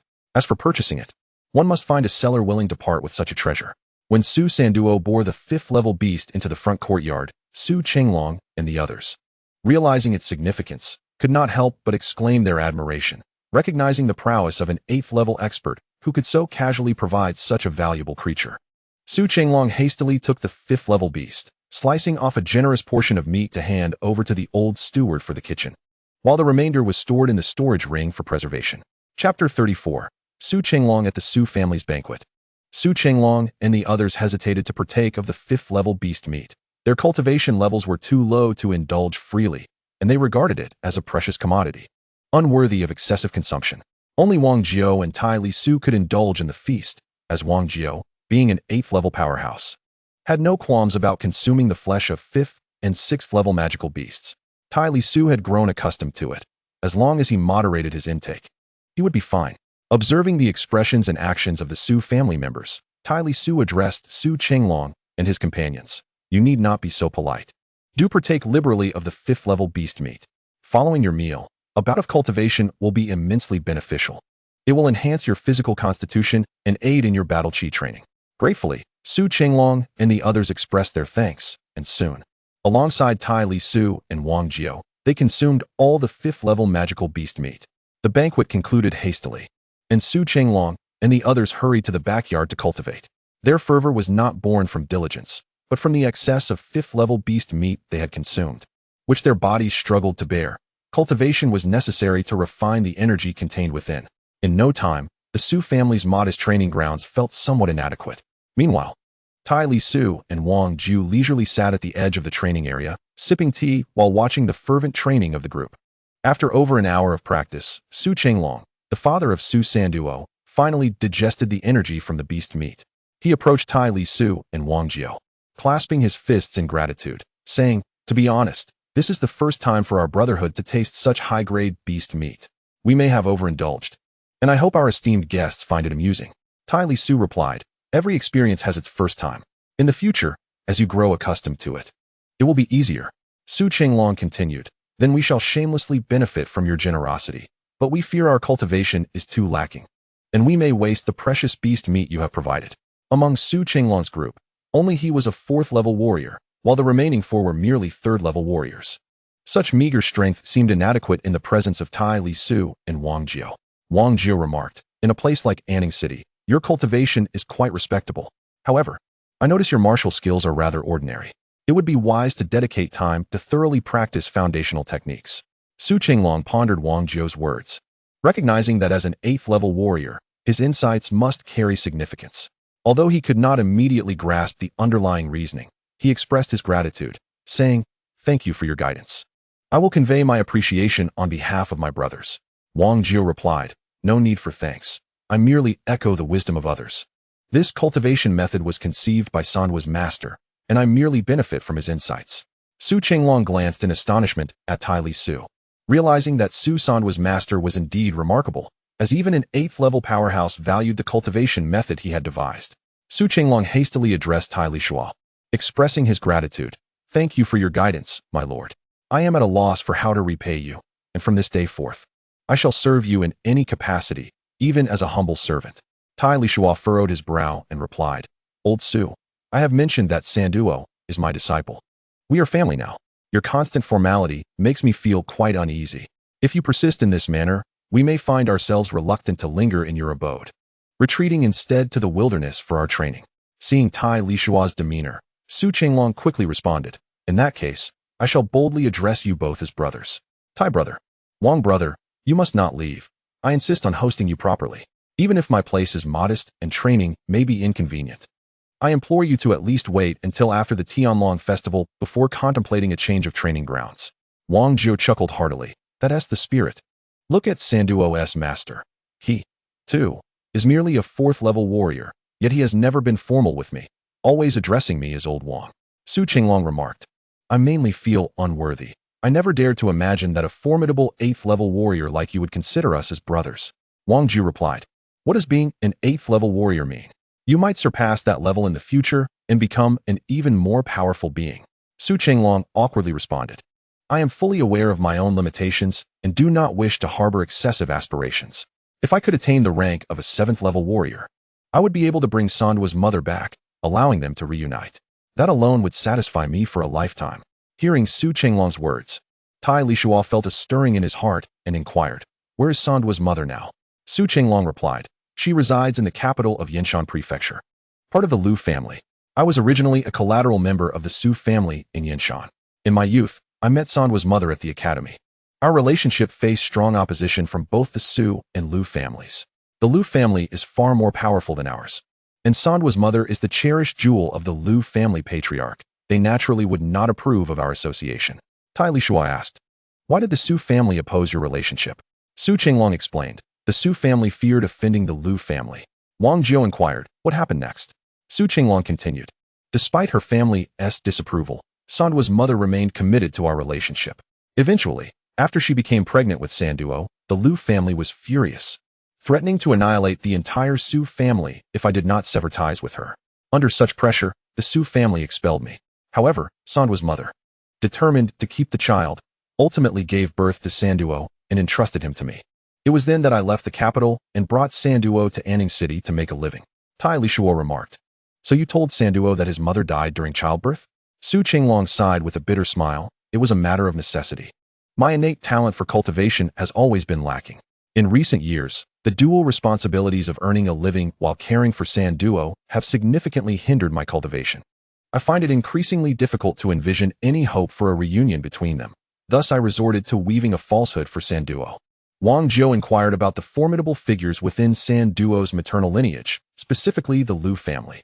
Su Qinglong replied, The Lu family is one of the most prominent clans in the capital, boasting an ancestress of level 7 prowess and several level 6 experts. In contrast, my Su family possesses merely 2 level 6 warriors, rendering us incapable of contending with the Lu family. Tai Lisuo cast a glance at Su Sanduo, who was still engrossed in his training, and remarked to Su Qinglong, Given this context, we have 2 alternatives. One is to accompany you to the Lu family to retrieve Sanduo's mother. The other option is to wait until you and Sanduo have achieved mastery in your cultivation before you personally fetch her. Upon hearing Tai Lisuo's suggestion, Su Qinglong was overcome with emotion, exclaiming, I have inquired and learned that Sanduo's mother has remained unmarried all these years. I am unashamed. My only desire is to reunite them as soon as possible. Sanduo has endured considerable hardship over the years, and I can only surmise that his mother has not fared well within the Lu household. Therefore, I implore both of you to assist us in traveling to the Lu family to bring Sanduo's mother back. As he spoke, Su Qinglong unexpectedly knelt before the 2 men, prompting shock among onlookers, who quickly gathered around. Upon grasping the situation, Su Sanduo also knelt in gratitude, and others followed suit, expressing their thanks. Chapter 35. The Magical Scroll. 1. After learning about Sanduo's mother, Tai Lisuo addressed Wang Jiu, Old Wang. Might I trouble you to venture to the Beast Mountain range and hunt a few level 7 magical beasts? We cannot arrive empty-handed when we visit Sanduo's mother's family. It is likely that the Lu family would not value other gifts, but a few level 7 beasts would be most appropriate. Wang Jiu replied, Not a problem.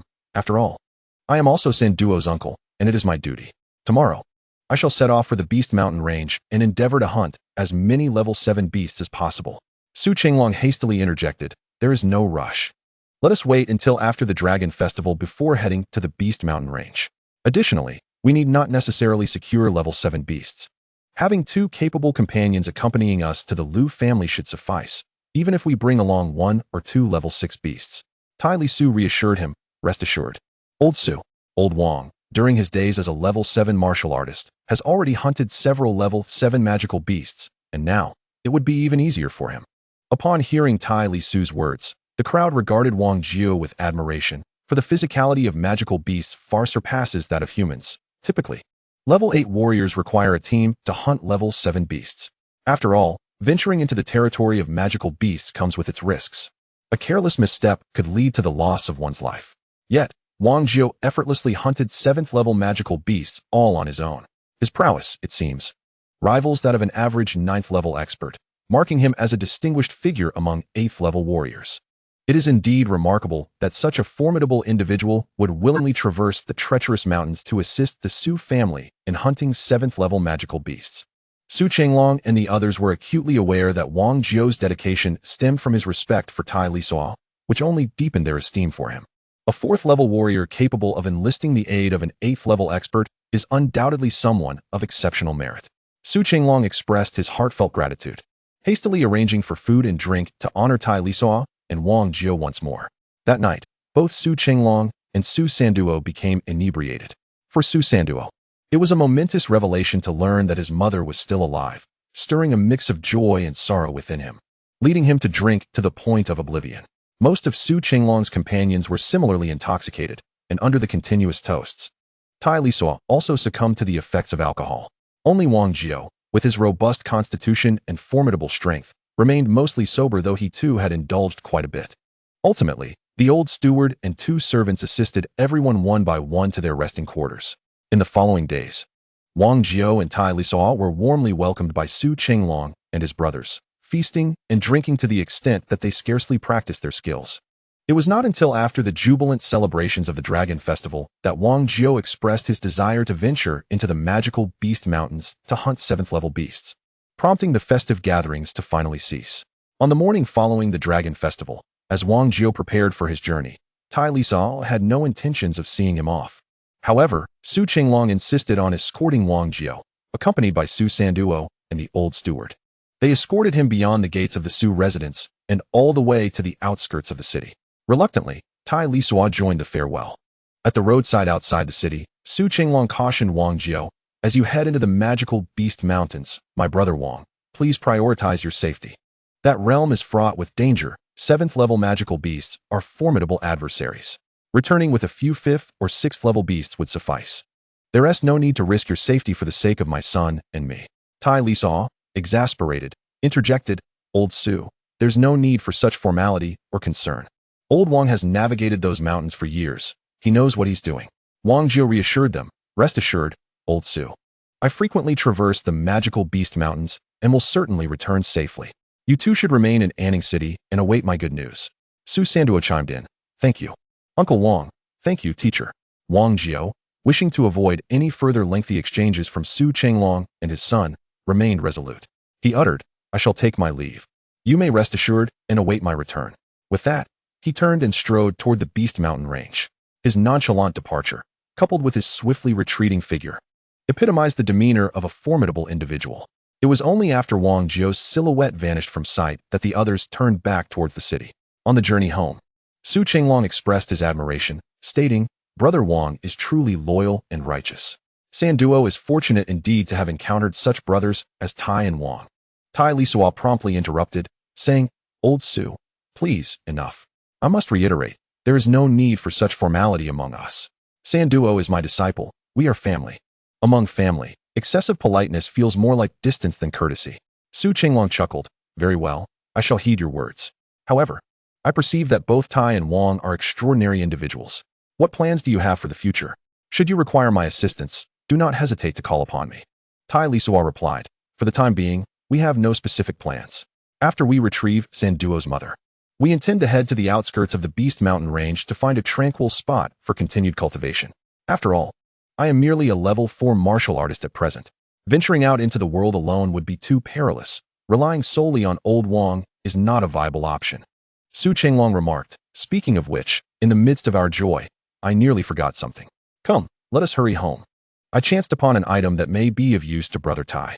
The 4 of them hurried back to the Su residence, entering the backyard where Su Chenglong produced a somewhat worn book from his storage ring and handed it to Tai Lisuo. "This is a tome detailing the secrets of crafting magical scrolls. See if it proves useful," Su Chenglong said. Tai Lisuo accepted the manuscript and replied, "I am not well versed in magical scrolls. Whether it will be of use remains to be seen after I study it." Su Chenglong responded, "Then take your time with it. We shall not disturb you." With that, he led Su Sanduo and the old steward to the front yard. In the back, Tai Lisuo opened the pages, curious about the contents within. After all, magical scrolls are quite an impressive subject. During his previous life on Earth, Tai Lisuo had encountered them frequently in novels. To his surprise, he had now obtained a secret on crafting magical scrolls. Seating himself, he began to read attentively. The book contained extensive information, not only detailing the creation of level 1 to 3 magical scrolls, but also the materials required, their proportions, and the synthesis process. Additionally, it recorded numerous magical runes. A magical scroll involves inscribing these runes onto specially processed beast skins, effectively encapsulating a spell that can be activated when needed, allowing the magic within the scroll to be automatically unleashed. With Tai Lisuo's current mental strength, he read swiftly. By midday, the secrets had been thoroughly studied. Tai Lisuo then drafted an order, requesting Su Chenglong's assistance in procuring the materials listed, along with some tools necessary for crafting magical scrolls. He was eager to experiment with the creation of these scrolls, curious to discover whether he possessed the innate talent and ability to produce them. Chapter 35. Magical Scrolls 2. Throughout the vast dragon continent, warriors abound, yet mages are considerably fewer in number. Even rarer are the mages capable of crafting magical scrolls. These scrolls are highly sought after, and those who can create them are in even greater demand. Naturally, first-tier magical scrolls hold little value, as their practical utility is limited. However, second-tier scrolls attract eager buyers. For instance, the second-tier Wind Walk Scroll is an invaluable asset in times of peril. The second-tier Wood-type Healing Scroll is an essential item for any adventurer. Scrolls of the third tier, such as healing spells, are even more coveted. Tai Lisuo mused that possessing diverse skills is never a burden. If he could master the art of scroll creation, he could stockpile a variety for personal use and sell the excess for profit. Given the high demand for magical scrolls, he had no doubt they would sell readily. Additionally, Tai Lisuo developed a keen interest in magical runes. By employing a specialized technique to inscribe these runes onto the hides of magical beasts, one could unleash spells upon activation. This represents a completely distinct system of magic compared to that of traditional spellcasting. The materials Tai Lisuo asked Su Chenglong to procure were, in fact, quite ordinary. As he intended to commence his crafting journey with first-tier scrolls, which naturally required basic materials. Before dinner, Su Chenglong returned with the supplies and tools, presenting them to Tai Lisuo. Had Tai Lisuo gone to gather the items himself, he would not have accomplished it so swiftly. Su Chenglong, having spent many years in Anning City, was well acquainted with local vendors and their wares, allowing him to procure the items with remarkable efficiency. Su Chenglong inquired, "Brother Tai, are you preparing to begin crafting magical scrolls?" Tai Lisuo replied, "It's not so much about crafting as it is about experimentation. I've never encountered magical scrolls before, nor do I have much understanding of them. Now that I have the method, I wish to give it a try. If I succeed, that would be splendid. If not, I stand to lose little, just some time and materials." Su Chenglong remarked, "Your mindset is commendable, Brother Tai. You don't dwell on gains and losses." Tai Lisuo responded, "It's merely an attempt. Why overthink it?" Su Chenglong noted, among mages, only a select few can truly become masters of scroll creation. Such beings are indeed far more esteemed than the average sorcerer. Each artisan of magical scrolls commands a multitude of skilled followers, all of whom are high-ranking individuals. Tai Lisuo chuckled and remarked, "When have we ever determined the worth of great and small figures? Who knows if the creation will be successful?" Su Chenglong responded with a smile, "You have a point. I shall not disturb you further. Just let me know if you require anything." Tai Lisuo replied, "Very well. You may attend to your matters. Should I need anything, I will seek you out in the front courtyard." After dinner, Tai Lisuo returned to the rear courtyard to prepare. He combined minerals, herbs, and the blood of magical beasts to concoct a specialized ink. The creation of magical scrolls entails using this ink to inscribe corresponding magical runes upon the hides of suitable magical beasts. If executed successfully, it effectively seals a spell within the hide, which can be activated when needed. The ink and hides required for different scrolls vary considerably. The preparation of ink is no simple task. This is a world of martial magic, unlike the technologically advanced Earth of a previous life. Thus, there are no precise measuring instruments available. The ratios of various materials are difficult to control.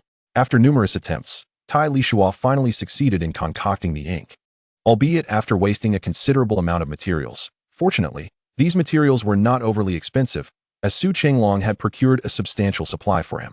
Familiarity breeds competence. Tai Lisuo initially practiced with a level 1 wind magic, Windblade. Windblade is one of Tai Lisuo's most mastered level 1 spells. Yet upon commencing the creation of the corresponding scroll, he encountered failure over a dozen times without identifying the cause. Tai Lisuo realized that crafting a magical scroll is entirely distinct from casting a spell. While he could effortlessly unleash the wind blade, the endeavor to create its scroll was met with consistent failure. The runes were a foreign concept to Tai Lisuo. He had never even heard of them prior to this. After a night of deep contemplation, he yielded no insights. At dawn, Su Qinglong, accompanied by Su Sanduo, approached Tai Lisuo's door and inquired, "Brother Tai, are you awake?" Tai Lisuo responded, "Come in." The father and son entered the room, observing the table and floor littered with discarded materials. Tai Lisuo's eyes were bloodshot, and his demeanor suggested a lack of sleep, indicating a night spent in arduous toil. Su Qinglong remarked, "Brother Tai, it appears you have not slept a wink. Crafting magical scrolls is undoubtedly a challenging endeavor. There is no need for such haste. Why not take some time to rest? I shall venture out shortly to procure some magical beast blood and various materials for you." Upon hearing Su Qinglong's words, Tai Lisuo experienced a moment of clarity. Magical beasts? He mused, raising his hand to halt Su Qinglong and Su Sanduo's conversation. He then muttered to himself, "The essence of magical beast blood and their innate abilities. Perhaps I have discerned the root of my previous failures. Please do not disturb me. I shall attempt once more." Observing Tai Lisuo's determination, Su Qinglong led Su Sanduo out of the room, gently closing the door behind them. Within the confines of the room, Tai Lisuo contemplated. When humans wield magic, they must chant incantations accompanied by specific gestures. In contrast, magical beasts can cast spells without uttering a word, relying predominantly on their innate abilities to invoke magic directly. But how do these magical creatures manifest their enchantments? It must be through their natural magical runes. These are their inherent skills that allow them to cast spells without the need for incantations. The runes themselves are the crux of the matter. To create a magical scroll, one must replicate the complete rune, akin to those naturally possessed by magical beasts, and inscribe it upon the hide of the creature. When the time comes to utilize the scroll, activating the preserved rune would automatically unleash the magic contained within. This process delineates a distinctly different system of magic, unique to magical beasts, as opposed to the human approach of training and spellcasting. If Tai Lisuo's hypothesis holds true, the inventor of the magical scroll must undoubtedly be a genius, transforming the innate magical skills of beasts into scrolls usable by humans. Remarkable indeed. Chapter 36. The Art of Crafting Magical Scrolls. The secrets inscribed within the text detail a comprehensive array of low-tier runes. Tai Lisuo focused on producing practical magical scrolls. After mastering the creation of the Level 2 Windwalking Scroll, he proceeded to craft Level 2 scrolls for healing, Fire's Explosive Flame, and Earth's Shield, among others. Once the success rate for crafting Level 2 magical scrolls stabilized between 60 to 70%, Tai Lisuo took a brief respite before embarking on the more challenging endeavor of creating Level 3 scrolls. The complexity of crafting Level 3 scrolls significantly surpassed that of their Level 2 counterparts. While preparing the ink required for the Level 3 healing scroll, he made nearly 20 attempts before finally achieving the desired mixture. During the actual crafting process, after every 7 or 8 attempts, his mental fortitude began to wane. He found it necessary to meditate and restore his mental energy before resuming his work. After over 20 consecutive attempts yielded no success, Tai Lisuo meditated once more to recuperate his spirit. Upon recommencing his efforts, he faced 2 more failures until, at last, he successfully completed the 3rd scroll. Upon achieving this success, Tai Lisuo did not cease his endeavors. Instead, he continued crafting and managed to produce 6 additional scrolls, achieving success with 4 of them while only failing twice. In total, Tai Lisuo crafted 9 Level 3 magical scrolls, successfully completing 5 and encountering 4 failures. Tai Lisuo could hardly believe the remarkably high success rate he had achieved. Stepping out of the room and into the training grounds, he retrieved a 3rd level healing spell scroll, activated it, and cast the spell upon himself. Instantly, the weariness that had plagued him dissipated significantly, rejuvenating his spirit. The efficacy was undeniable. It appeared he had indeed succeeded in the crafting process. Glancing at the sky, he noted that another day had passed, and dusk was approaching. After hastily consuming some sustenance, he fell into a deep slumber, sleeping soundly until the following morning, awakening just before noon. After several consecutive nights of sleepless toil, this rest was utterly blissful, leaving him invigorated and refreshed. Following a hearty lunch, he indulged in yet another nap, and upon awakening, resumed the creation of 3rd level spell scrolls. Remarkably, he succeeded in preparing the ink for the scrolls on the 1st attempt. The crafting of the scrolls continued seamlessly. He managed to create 9 scrolls, of which 7 were successful, achieving an astonishing success rate of nearly 80. Such a feat would be met with disbelief if spoken of openly. For a third-level mage to achieve a success rate exceeding 70 in crafting third-level spell scrolls was nothing short of miraculous.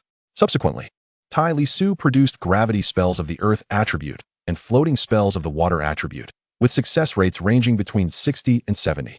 He pondered whether this was indeed the fabled protagonist's halo. Rapid cultivation and such remarkable prowess in crafting spells marked him as a true child of destiny, blessed with fortune. After indulging in a moment of self-admiration, Tai Lisuo ventured to the front courtyard to find Su Chenglong. He presented a selection of first and second-level spell scrolls for Su to test the waters and to procure additional materials. Tai Lisuo had been preoccupied with crafting spell scrolls for the past 7 or 8 days, and he estimated that Wang Jiao would soon return from the Monster Mountain range. Taking a break from his rigorous training and crafting, he relaxed with some tea. Basking in the sunlight, Su Chenglong returned after 2 or 3 hours, reporting that the first-level wind blade scrolls sold for a mere 3 gold coins each, resulting in a loss. The first-level control spell scrolls fared slightly better, fetching 4 gold coins each, thus breaking even, but offered no real profit. The first-level spell scrolls had become little more than practice pieces, with no substantial potential. Fortunately, the second-level spell scrolls commanded a respectable price. The second-level Windwalk, Fire Attribute second-level Fireball, and Earth Attribute second-level Earth Shield spell scrolls each sold for 20 gold coins. The healing spell scrolls were even pricier, selling for 26 gold coins each. After calculating the costs, the profit from the second-level spell scrolls reached around 60, and factoring in the losses from failed attempts, the profit remained close to 40. Su Chenglong addressed Tai Lidua. My brother, is this price reasonable? Given that there are no magical scrolls for sale in Anning City. I've used the pricing from the capital city as a reference. However, prices here in Anning City are certainly not as high. The price I'm offering is roughly half that of the magical scrolls in Yanshan Prefecture. Tai Lidua replied, there is no loss. We may even turn a profit. By the way, are there many places selling magical scrolls in Yanshan Prefecture? Su Chenglong responded, not many. In Yanshan Prefecture, there are only 2 or 3 major merchants selling second and third tier scrolls. As for those above the third tier, they are rarely available even at the auction house, and only those of considerable means can afford them. Tai Lidua inquired, since there are no magical scrolls available in Anning City, will our selling of these scrolls attract any trouble? Su Chenglong assured him, rest easy, my brother. I am not directly selling the magical scrolls. I have disguised myself and sold them in the black market. This is precisely why the prices are so low. Tai Lidua said, that is good to hear. However, to avoid unnecessary complications, we shall cease selling magical scrolls for the time being. If funds run low, we can sell magic cores instead. Su Chenglong replied, understood. I shall follow your orders. The saying goes, one's heart is hidden deep within. Tai Lidua did not disclose his ability to craft third-tier magical scrolls to Su Chenglong and Su Sanduo. Although the Su family was trustworthy and would not betray Tai Lidua, there was always the risk of an inadvertent slip of the tongue revealing his secret. Moreover, Tai Lidua had no intention of crafting first or second-tier scrolls. He would focus solely on the more potent third-tier scrolls. The third-tier scrolls not only possessed greater power, but also offered enhanced practicality and value. Thus, it was evidently more advantageous to produce third-tier scrolls. Once crafted, they could be kept for future use or sold when the opportunity arose. After all, third-tier scrolls were suitable for intermediate warriors and magic users, and should fetch a handsome price. Additionally, the cost of producing a third-tier scroll was approximately 20 gold coins. They would need to be sold for at least 80 or 90 gold coins each, which would likely deter lower-tier adventurers from purchasing them. It is worth noting that Tai Lidua's high success rate in crafting scrolls allowed him to keep production costs around 20 gold coins. Other scroll crafters, with success rates possibly half that of Tai Lidua's, would see their costs rise to around 40 gold coins. How could he justify selling them for less? Given the high-end nature of magical scrolls and the effort he invested in their creation? Chapter 37, Trouble Approaches. 1. After selling a batch of magical scrolls, Tai Lidua had become quite proficient in crafting first and second-tier scrolls. Now, Tai Lizi intends to create third-tier magical scrolls. Scrolls of lower tiers yield little profit, which has diminished Tai Lizi's interest in their continued production. Tai Lizi said to Su Sanduo, starting tomorrow, you shall accompany me to learn the art of scroll making.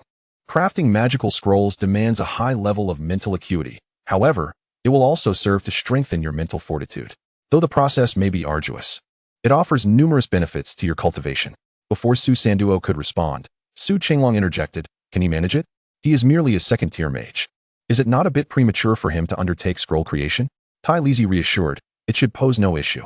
Let him practice with first-tier scrolls as a means to hone his mental skills. Su Qinglong replied, very well, then I appreciate your efforts.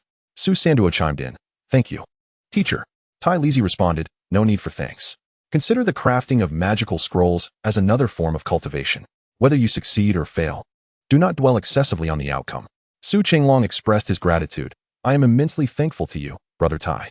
Were it not for you, I would still be pondering over Sanduo's cultivation issues. Tai Lisi smiled. There is no need for thanks. As Sanduo's teacher, it is my duty to guide him. Moreover, the secret to crafting magical scrolls was imparted to me by you. Without your insight, I would have been unable to instruct him in this art. Su Qinglong modestly replied, I was merely fortunate to acquire that knowledge by chance. However, I have also heard that for most mages, such information is of little practical use.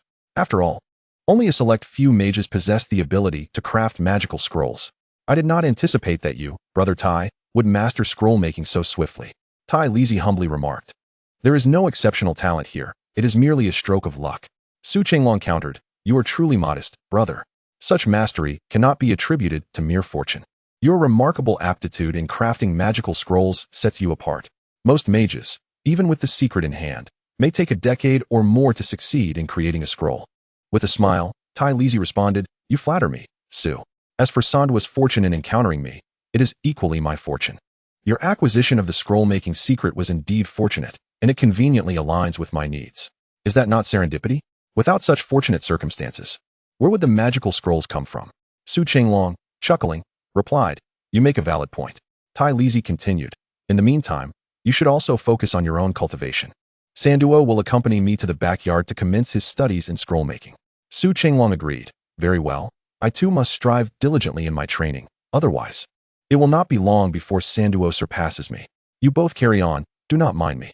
Su Sanduo followed Tai Lisuo to the backyard, where Tai Lisuo first presented the secrets of crafting magical scrolls, urging Su Sanduo to read through them carefully and memorize their contents before gradually learning the art of scroll creation.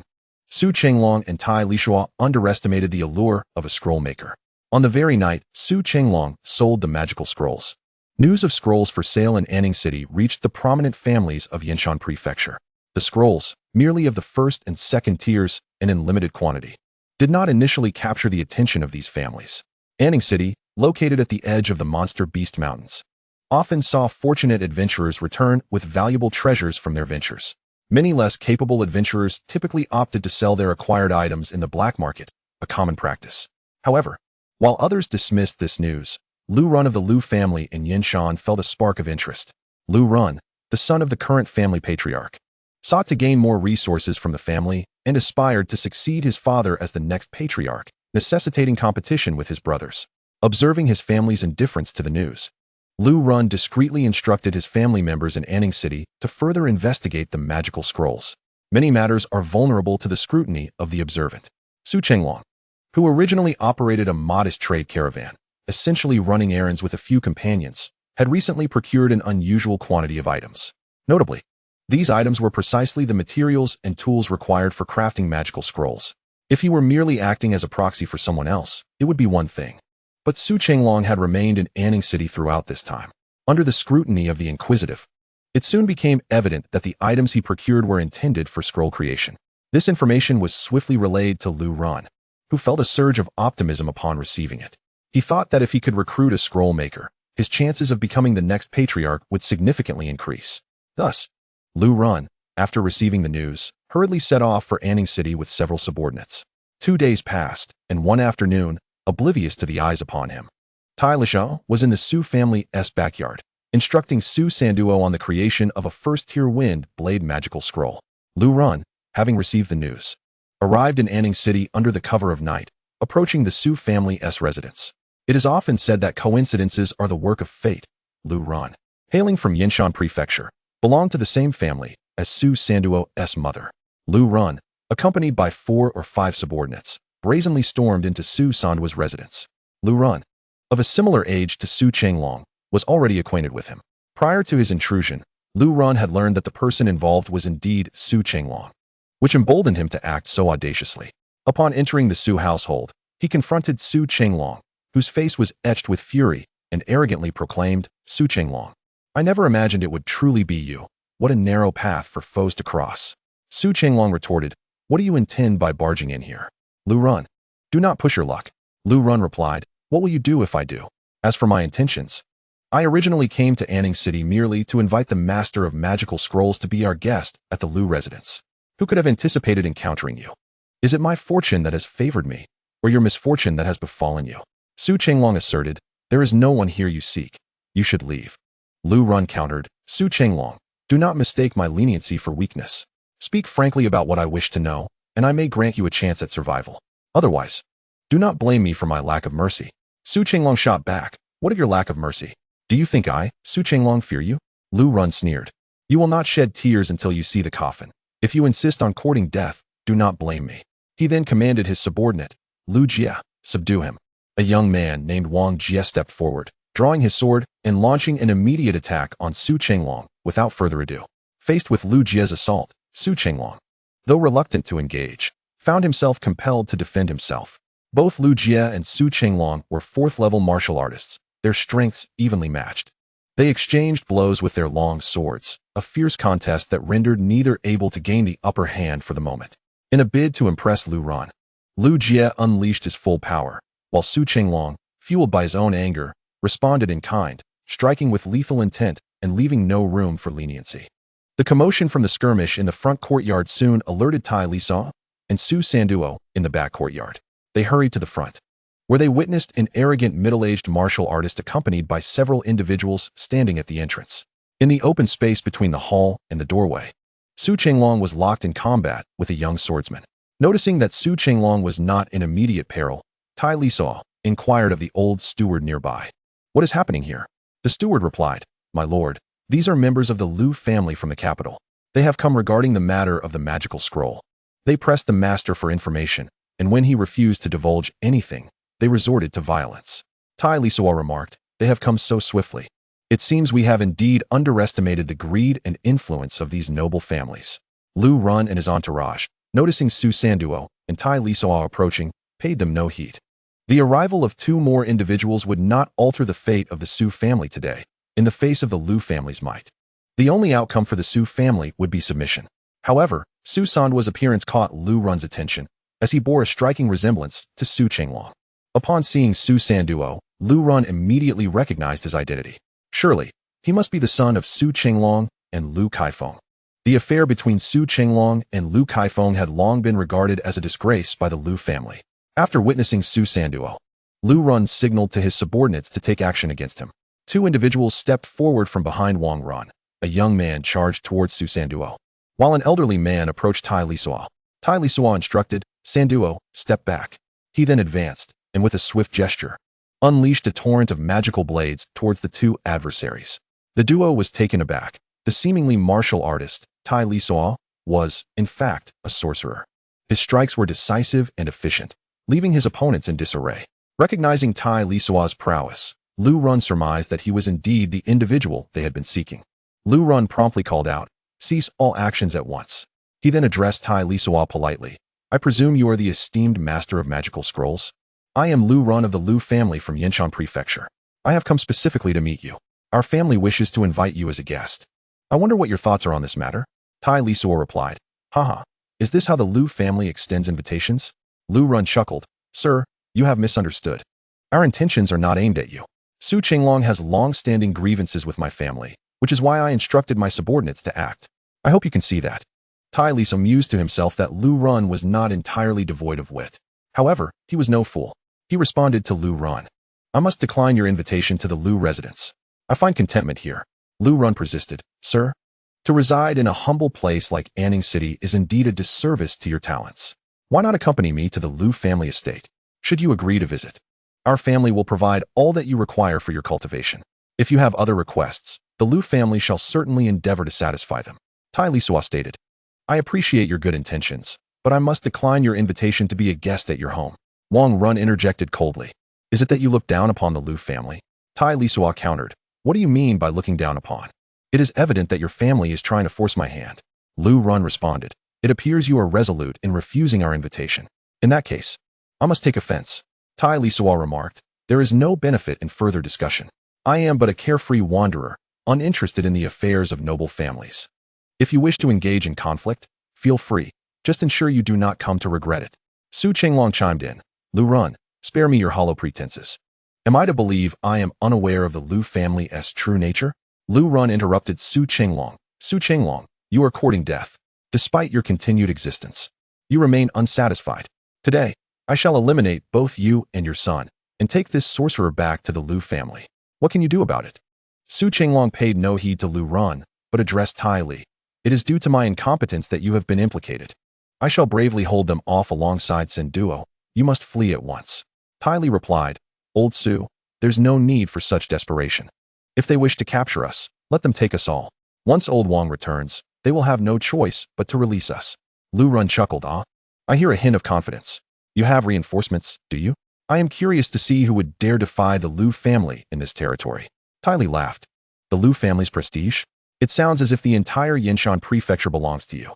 What gives you such audacity? Lu Run retorted, sharp-tongued. Aren't we? If you truly have allies, summon them forth. I wish to see which esteemed individual dares to disregard the Lu family. Hearing this, Tai Li couldn't help but chuckle.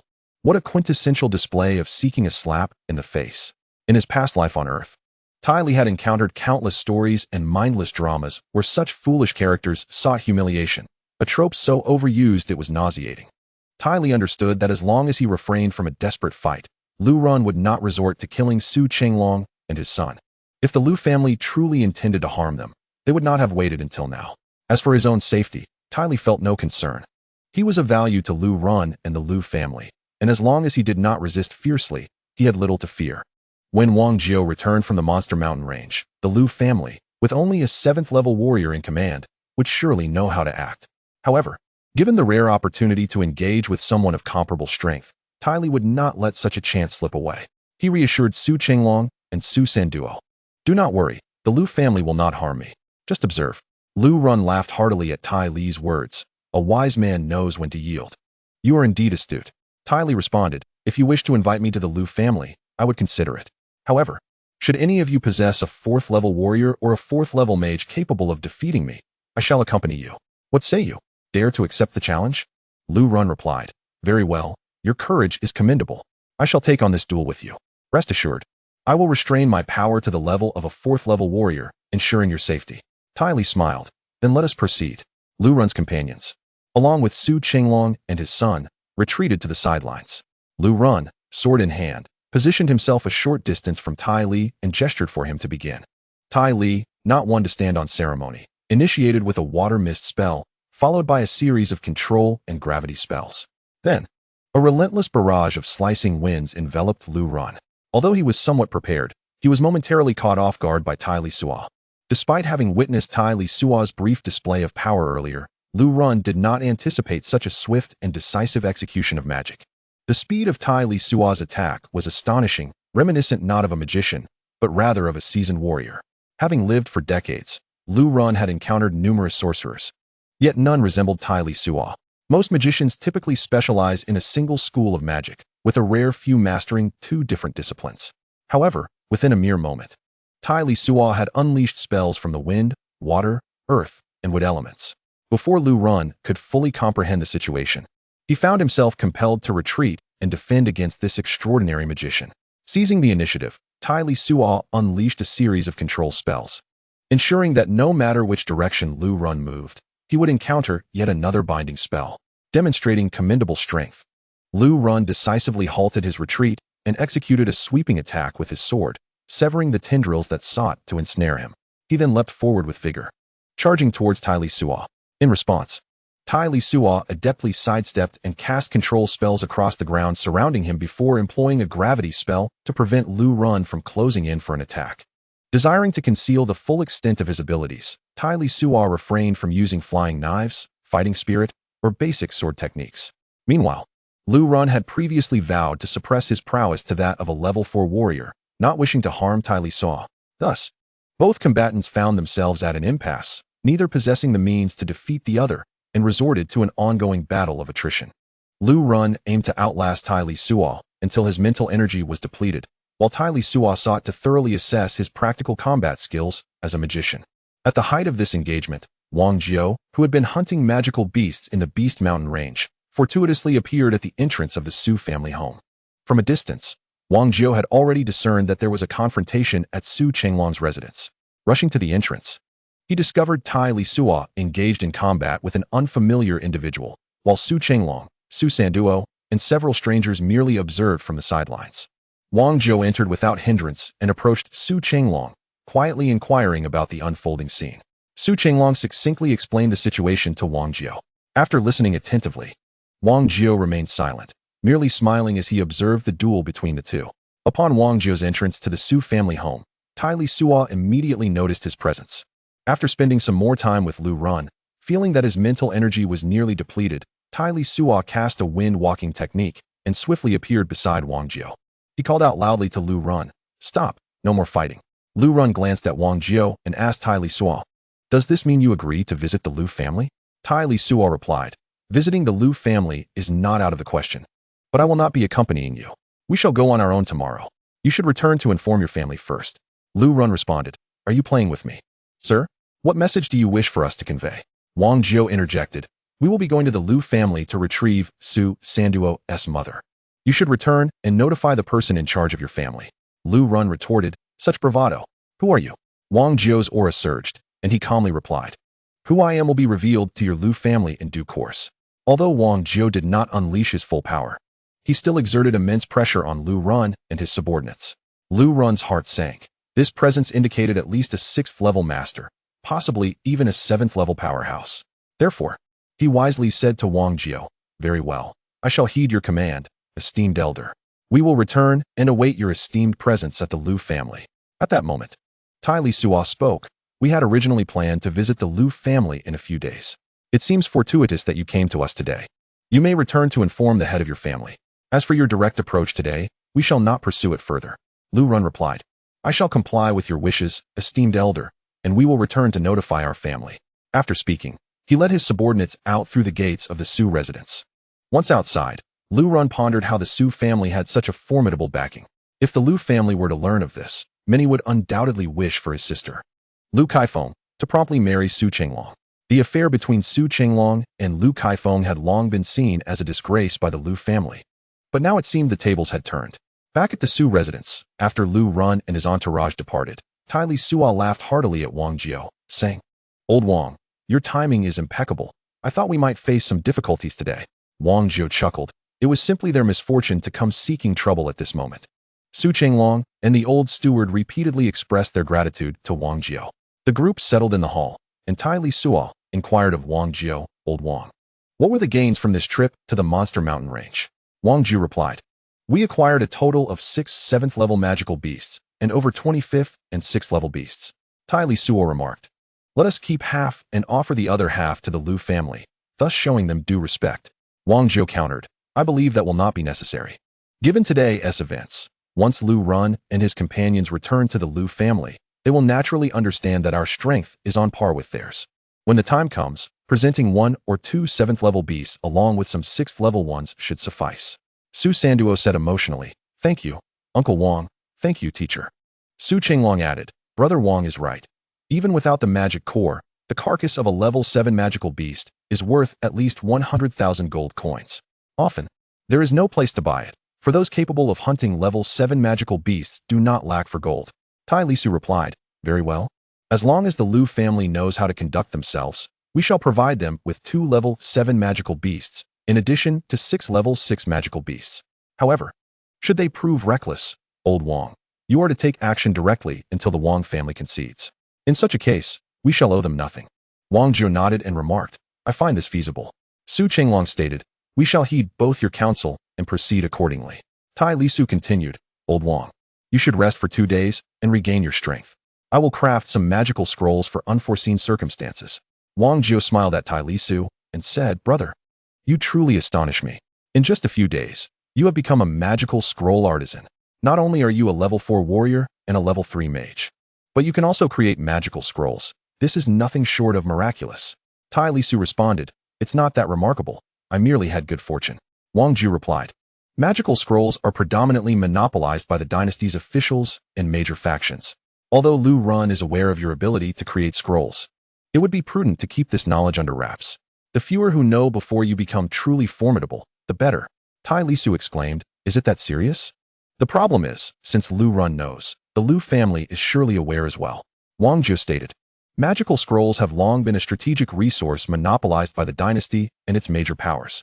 Consider this, if two families were to engage in conflict, or if the dynasty's army were to go to war with another dynasty, what would happen if one side possessed a plethora of magical scrolls while the other did not? Given that their strengths are comparable, as for the Lu family, if they are wise, they will refrain from leaking this information. Tai Lisuo acknowledged, I understand. Until we are sufficiently strong, we must refrain from selling even a single magical scroll, even for our own use. We should avoid employing them unless absolutely necessary to prevent unnecessary complications. Wang Jio affirmed, it is good that you understand. The innocent may suffer, but the one who possesses treasures bears the blame. Wang Jio also cautioned Su Chenglong and his son. You must be vigilant and ensure that no one learns of this matter.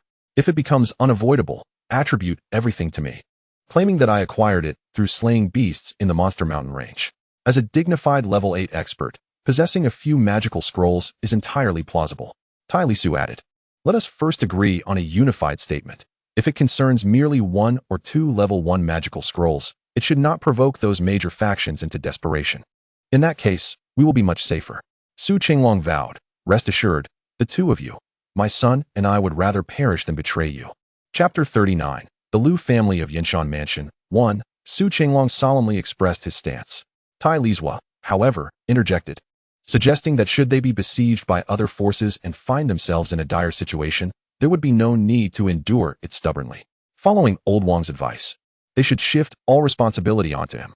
After all, fatalities were commonplace in the Beast Mountain range. It would not be surprising if they managed to acquire some magical scrolls there.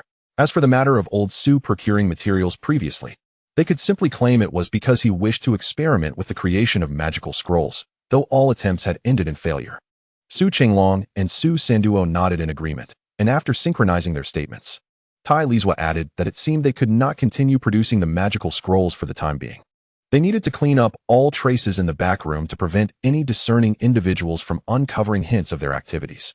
Su Chenglong responded affirmatively, stating he would personally take care of it. He then hurried off to the back room with Su Sanduo. Upon Wang Jio's return to the Su residence, the group rested for a day.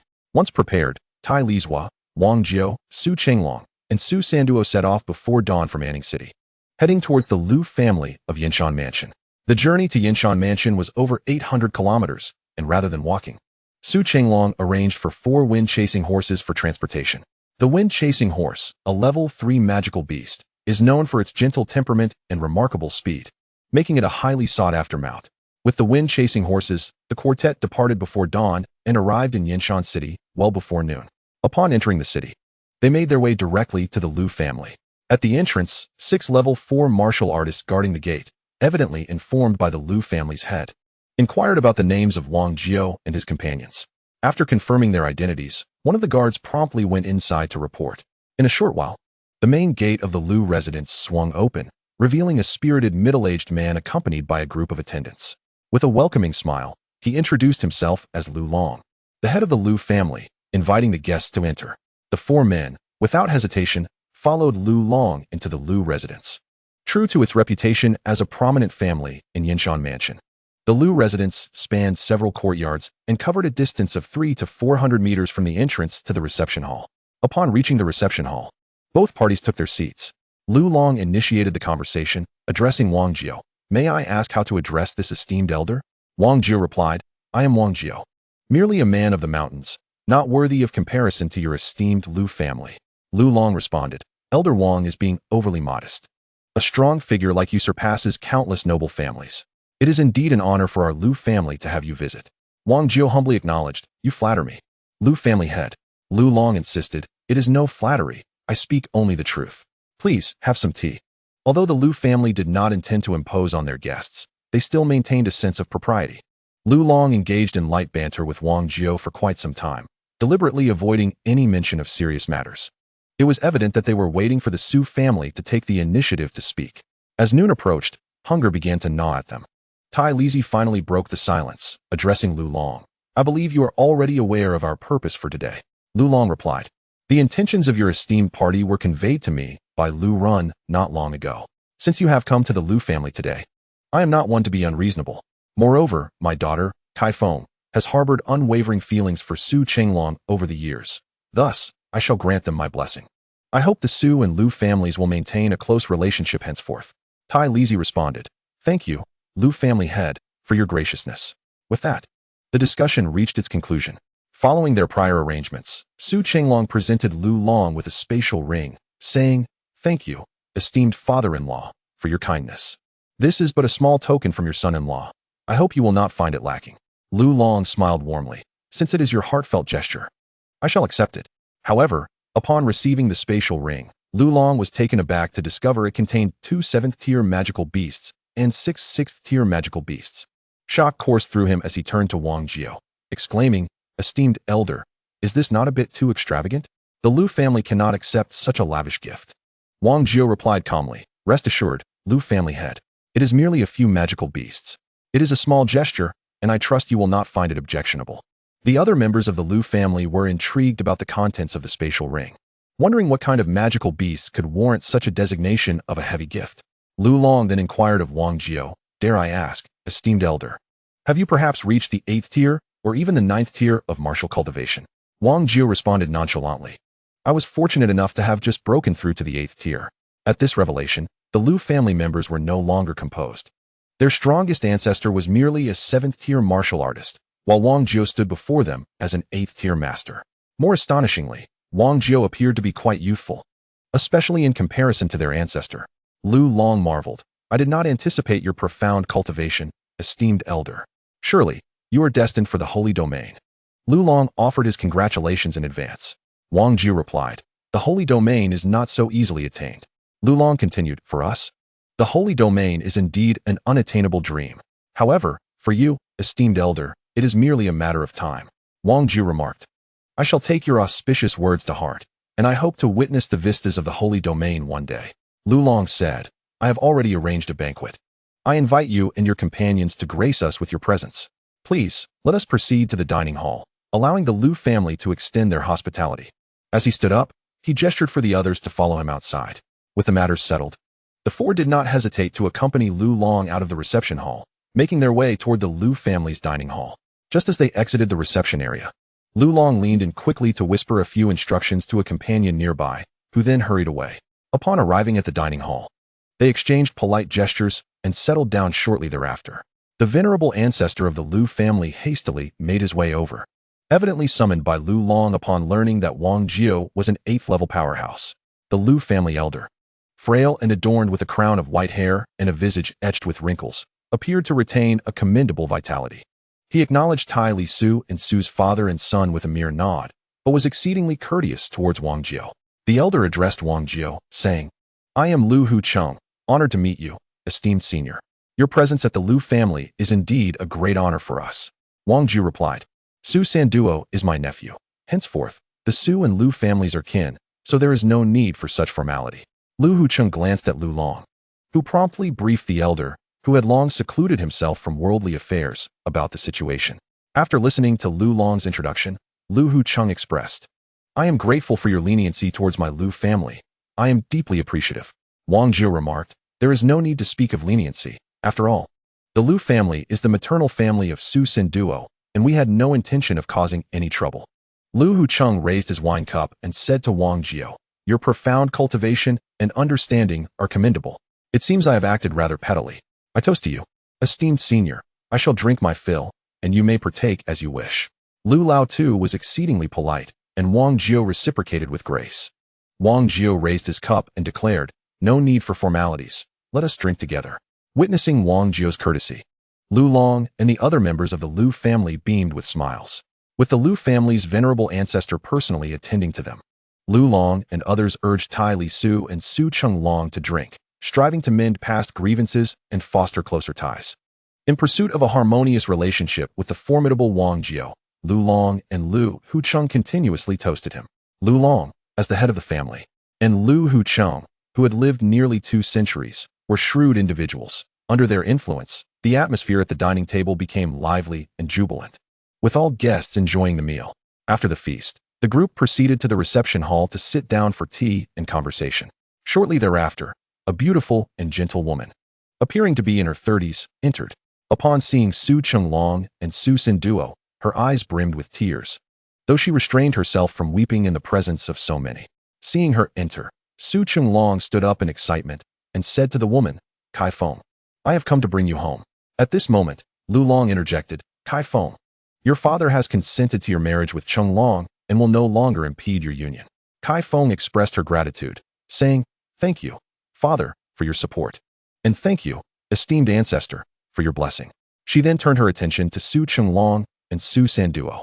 Su Chenglong grasped Su Sanduo's hand and introduced him to Kai Feng, saying, "Kai Feng, this is our son, Su Sanduo. He has grown into a fine young man." Su Sanduo called out to Wang Kai Feng, "Mother." Wang Kai Feng embraced Su Sanduo, weeping profusely, while Su Chenglong shed tears as well. After 18 years, the mother and son met for the first time, a moment filled with both joy and sorrow.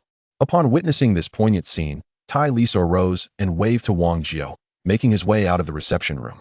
The Lu family, understanding the significance of the reunion, discreetly exited the hall, allowing the Su family to cherish their time together. Once outside, Lu Huqing addressed Wang Jiao, inquiring if he would consider residing in Yinshan City. The Lu family possessed some enterprises in Yinshan City, and he offered Wang Jiao the opportunity to choose a suitable place as a residence, as a token of their appreciation. Wang Jiao replied, "There is no need for that. While this city is indeed splendid and comfortable, it is not conducive for cultivation.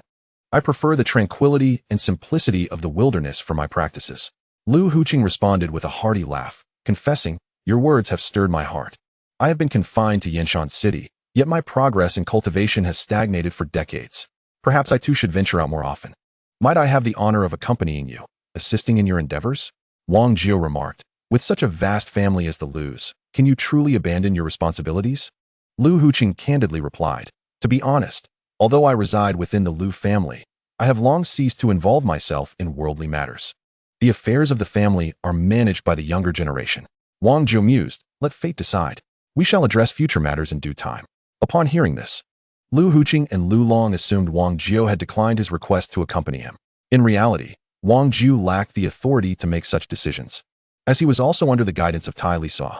Without Tai Lisuo's assistance, not only would Wang Jiao be unable to recover from his injuries, but he would also be incapable of advancing to an 8th-level warrior. Although Tai Lisuo was currently a 4th-level warrior, he was the one truly making decisions within their small circle, rather than Wang Jiao, the 8th-level expert. Nevertheless, Lu Huqing did not abandon his pursuit. He later sought opportunities to speak favorably in front of Su Chenglong and his family, generously offering them all the Lu family's assets in Anning City. As one of the foremost families in Yinshan Prefecture, the Lu family's enterprises were widespread. Parting with the entirety of their assets in Anning City would not significantly impact them.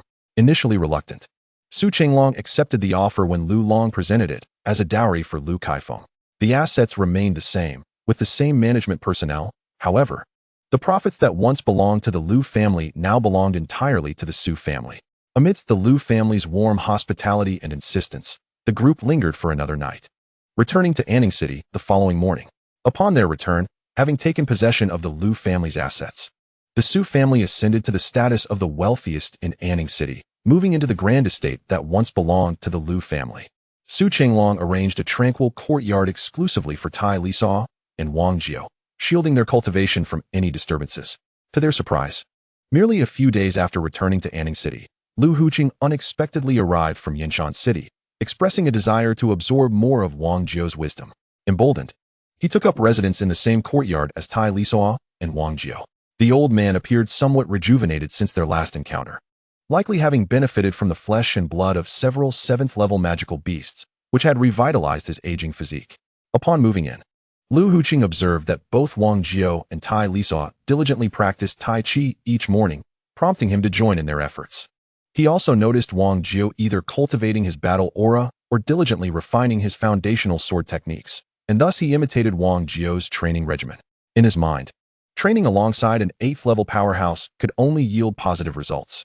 Wang Jiao and Tai Lisuo frequently consumed the meat of magical beasts rated at levels 5 or 6, and Lu Huqing would bring forth fine wine to share with them, shamelessly indulging in the magical beast meat as well.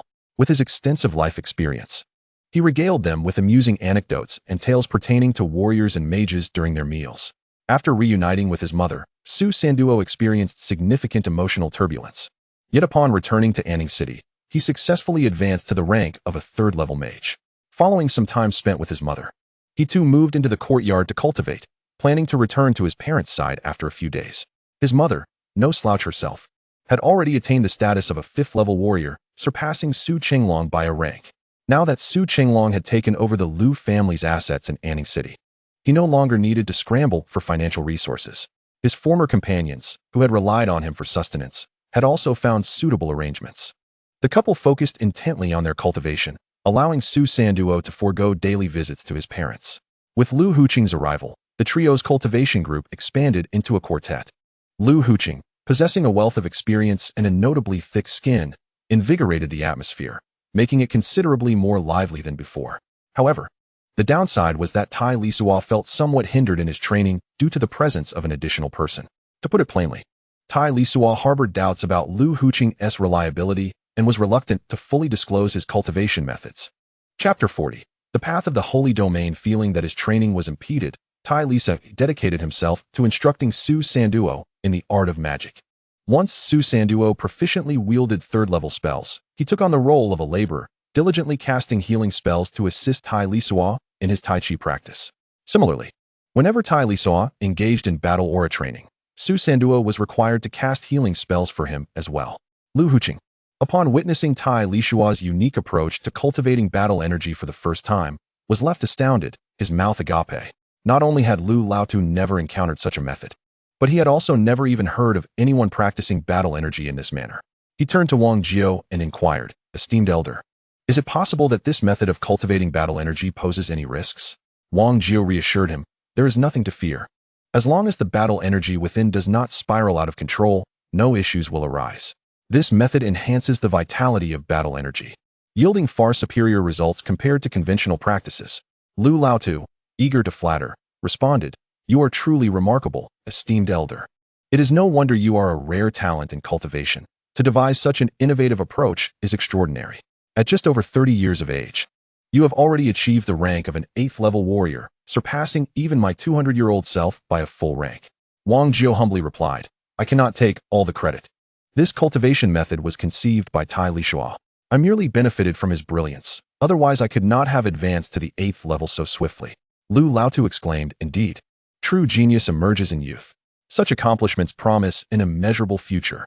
Wang Jiao smiled and remarked, "Thus, if your Lu family wishes to align with a formidable ally, it would be prudent to act swiftly, for opportunities may soon vanish." Expressing gratitude, Lu Huqing said, "Thank you for your guidance, esteemed elder." This exchange left Lu Huqing deep in thought. After spending some time together, he also discerned that within this small group, the true decision-maker was Tai Lisuo, not Wang Jiao. Time passed swiftly amidst their relentless training, and soon it was the spring of the year 19529 in the Dragon Realm. Among them, Tai Lisuo reaped the greatest rewards, as he once again broke through during early spring, achieving the rank of a 5th-level warrior. Due to Lu Laotu's presence, Tai Lisuo had not practiced magic extensively. Even after his breakthrough, he remained focused on cultivating battle energy and honing his fundamental sword techniques. Although Su Sanduo's mother hailed from the Lu family and Lu Huqing was amiable, Tai Lisuo still harbored reservations about the old man and preferred not to reveal too much in his presence. The Su family estate was sizable, yet being located in the city, it often limited the freedom to train vigorously, as excessive noise could disturb others. Consequently, Tai Lisuo conferred with Wang Jiao about the possibility of returning to the outskirts of the Beast Mountain range to find a more suitable training location. Wang Jiao agreed, saying, "That sounds splendid. However, there is no need to return to the previous training site, as it is quite distant from Anning City. The edge of the Beast Mountain range lies approximately 300 kilometers south of Anning City, making it more convenient for round trips and allowing Su Sanduo to visit his parents with greater ease." Tai Lisuo replied, "Very well. Let us proceed to the location you suggested, as long as it facilitates our training." Wang Jiao then inquired, "When do you plan to depart?" Tai Lisuo responded, "Let us wait a few days. I wish to inform Sanduo and spend some additional time with his parents. I will also ask old Su to procure some daily necessities." Lu Huqing listened attentively to the conversation between the two.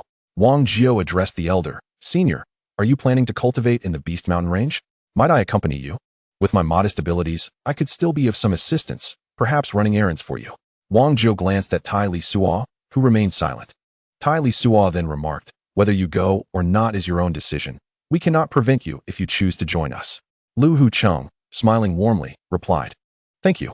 I shall return to my family for a moment, to inform them and prepare some supplies that may be needed. I will come back to find you in a couple of days." Tai Lisuo casually responded, "Feel free to do as you wish." Once Lu departed, Wang Jiu turned to Tai Lisuo and asked, "If you do not trust him, why bring him along?" Tai Lisuo explained, "Those from influential families always prioritize their clan's interests, so I naturally harbor reservations about him. However, he is aware of many matters, including the situation with the magical scrolls. If we do not take him with us, there is a risk he might devise some scheme against us, which could lead to significant losses. It is better to keep him close and monitor him." Wang Jiu countered, "Aren't you concerned that the longer he stays with us, the more he will learn?" Tai Lisuo replied, "That is not a major concern. As long as we grow stronger, we will not fear what he learns. After 10 or 8 years, even if he attempts to play tricks, who would dare to oppose us? We would eliminate them without hesitation." Wang Jiu conceded, "You make a valid point. However, I am certain I cannot break through to become a 9th-level warrior in the near future. You, being a 5th-level warrior, will likely require several years to reach above the 7th level." Tai Lisuo suggested, "Old Wang, while you cannot break through to the 9th level for now, you can practice other skills. Did you not mention that the strong in the holy domain are also known as those who comprehend the laws? Remember when I told you there is a way to help you successfully break through to become a holy domain warrior? If my hypothesis is correct, after reaching the 9th level, only those who have comprehended the power of the laws can ascend to the holy domain. You are already an 8th-level warrior, so you could attempt to comprehend the laws. If you succeed, typical 9th-level warriors would likely not stand a chance against you." Wang Jiu responded, "You have a point. But how should I go about comprehending the laws? I know nothing of them. How can I even begin?" Tai Lisuo explained, "Here's an idea. Prepare several heavy swords of varying weights, and see if you can master the art of lifting heavy as if light, or light as if heavy. Gravity could be considered a law, or perhaps a part of a certain law. In earth-based magic, isn't there a spell called gravity manipulation?" Wang Jiu mused, "Lifting heavy as if light, or light as if heavy. This is worth trying. It seems feasible, but I wonder if I will be able to comprehend it." Tai Lisuo remarked, "Gravity technique, a 3rd-tier earth magic, has now seen Sanduo ascend to the ranks of a 3rd-tier mage. Both he and I possess the ability to cast this technique, which will significantly expedite your training process." Wang Jiu responded, "Brother, you are truly a remarkable genius. As an 8th-level warrior, you have already begun to chart my path toward the sacred domain. The sacred domain seems so distant to me. I had never contemplated such matters before. Yet here you are, already thinking ahead on my behalf." Chapter 41. Investigation of the Lu family. 1. Upon hearing Wang Jiu's praise, Tai Lisuo laughed. "Ha ha, as the brother of a genius, what are your thoughts?" Wang Jiu replied, "On one hand, I feel that my future is bright. On the other, I am overwhelmed by the pressure. I fear that I may not keep pace with you and become a burden."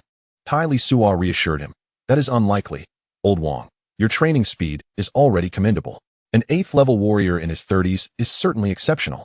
Wang Jiu mused, "Is it truly impressive? It won't be long before you surpass me. Currently, I wield a sword weighing only 180 pounds. It seems I need to commission a heavier sword. What weight do you think would be appropriate?" Tai Lisuo suggested, "If you wish to grasp the concept of lifting heavy objects with ease, the sword must be significantly heavier than what you typically use. Seek to have a sword made of 500, 1,000, or even 2,000 pounds. If you can procure something even heftier, that would be splendid." Wang Jiu agreed. "All right, I will have Lao Su take us to find one tomorrow. He is more familiar with the Ning city than we are." Tai Lisuo added, "If there are any lightweight swords available, you should purchase a few." Wang Jiu inquired, "And what about you? Have you considered your own path to the sacred domain?" Tai Lisuo replied, "I am not only a warrior, but also a mage. I believe that magic is fundamentally an application of the laws. In the future, I will endeavor to comprehend these laws through my mastery of magic." Wang Jiu pondered, "With so many spells, there must be countless laws contained within them?" Tai Lisuo affirmed, "If you manage to break through to become a sacred domain powerhouse, your mental prowess should reach at least that of a mid-tier mage. At that point, if you wish to grasp more laws, you can revisit the study of magic, thereby expanding your understanding further." Wang Jiu exclaimed, "A sacred domain warrior returning to study magic? Your thoughts are as imaginative as ever, daring to conceive what others would not. If all goes well, with your extraordinary intellect, you are bound to become a god-level powerhouse." Tai Lisuo humbly replied, God level is still far beyond our reach. Let us focus on the sacred domain for now. Wang Jiu countered, no? You have surely contemplated the notion of God-level strength. Share your thoughts on what it means to become a God-level powerhouse. Tai Lisuo responded, these are merely speculations. If my conjecture about breaking into the sacred domain is correct, then attaining godly power must also be intrinsically linked to the laws of the universe. There is little use in overthinking other matters. It is best to focus on my cultivation and strive to reach the sacred domain before contemplating the realm of divine beings. Wang Jiudao remarked, indeed, concentrating on cultivation is the righteous path. Overthinking may lead to a disordered mind. Tai Lisuo replied, you continue your training. I will ponder what preparations are necessary, and you can assist me in procuring them later. Wang Jiudao, very well, take your time to think. Tai Lisuo said, yes. I will compile a list, and we can adhere to it for our purchases. Tai Lisuo created a list of items needed and handed it to Wang Jiu during dinner. Lu Huqing returned to his family, while Wang Jiudao and Su Chenglong went to gather supplies and commission the forging of a heavy sword. Su Sanduo accompanied his mother, leaving Tai Lisuo alone in the courtyard to practice. At present, Tai Lisuo's mental strength was nearing the level of a fourth-tier mage, significantly stronger than when he first began his training. He again attempted to guide and control magical elements using his mental power. After numerous attempts, about once in every 10 tries, he could successfully invoke a magical element. Tai Lisuo felt elated. This marked considerable progress compared to his earlier attempts, where he could only invoke a magical element after dozens of tries. He believed that even a clumsy method yielding results was worthwhile. Although his current mental influence over magical elements may seem futile, Tai Lisuo was confident that this was the inception of his journey towards understanding the laws. He persisted in guiding and controlling magical elements with his mental power. By the end of the day, he found that he could invoke magical elements once every 7 or 8 attempts. At this rate of cultivation, Tai Lisuo estimated that by the time he reached the 5th or 6th tier of magehood, his mental strength would be several times greater than it was now. At that point, he should be able to begin comprehending the laws. If he could truly start grasping the laws before breaking through to the 7th tier, his cultivation speed would accelerate exponentially. By then, he could venture out into the world rather than remain confined to the periphery of the Beast Mountain range for training. Although he had long established a cautious strategy of steady development, one cannot remain perpetually at the fringes of the Beast Mountain range for cultivation. After 2 days of diligent training, Wang Jiudao had procured the necessary supplies. The heavy sword had also been commissioned, but it would take a few days to complete. Meanwhile, Lu Huqing, after leaving Anning City, hastened back to the Lu family in Yanshan City. Upon his return to the family estate, Lu Huqing summoned Lu Long to the secluded chamber where he usually meditated. Lu Huqing inquired of Lu Long, what is your opinion of Su Sanduo's master? Lu Long replied, ancestor, you refer to Tai Lisuo, correct? He is a genuine prodigy. With merely 3rd-tier magic, one can forge 2nd-tier magic scrolls. The potential for future achievements is boundless. Lu Huqing remarked, that is not what I mean. Have you noticed that even senior Wang Jiu seems to defer to him? In certain matters, it is not the 8th-level expert Wang Jiu who makes the decisions, but rather that Tai Lisuo. Do you not find that peculiar? Lu Long replied, I have considered this, but the issue lies in our investigation of his background. He appears to have none. Both Wang Jiu and Tai Lisuo previously made their living on the fringes of the Beast Mountain range in Ping'an Town. At that time, Wang Jiu was not formidable. He was merely an ordinary adventurer. However, upon further inquiry, we discovered that Wang Jiu was once a 7th-level powerhouse, and due to injuries, he sought refuge in Ping'an Town. Lu Huqing inquired, so, you are suggesting that Wang Jiu encountered Tai Lisuo in Ping'an Town, who then healed Wang Jiu's injuries, allowing him to subsequently break through to become an 8th-level powerhouse? Lu Long responded, based on our findings, that appears to be the case. After their fateful meeting, they seldom appeared in Ping'an Town again, nor have they been sighted in other towns. Thus, we remain unaware of who healed senior Wang Jiu or the specifics of his recovery. Lu Huqing noted, indeed, that seems plausible. Is there more? Lu Long continued. What is even more astonishing is Tai Lisuo himself. He was originally an orphan, raised in Ping'an Town. It is said that when Tai Lisuo was merely an infant, an old man accompanied him. However, after he turned 3 or 4, that old man vanished without a trace. 2 years ago, he was still an ordinary person who had not begun his training and sought a mentor.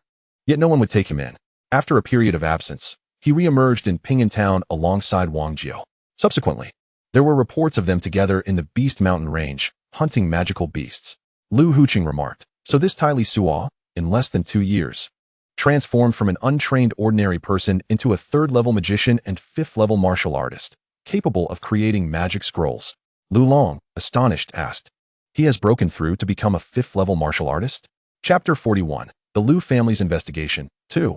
Upon hearing that Tai Lisuo had achieved fifth-level martial artist status, Lu Long was taken aback.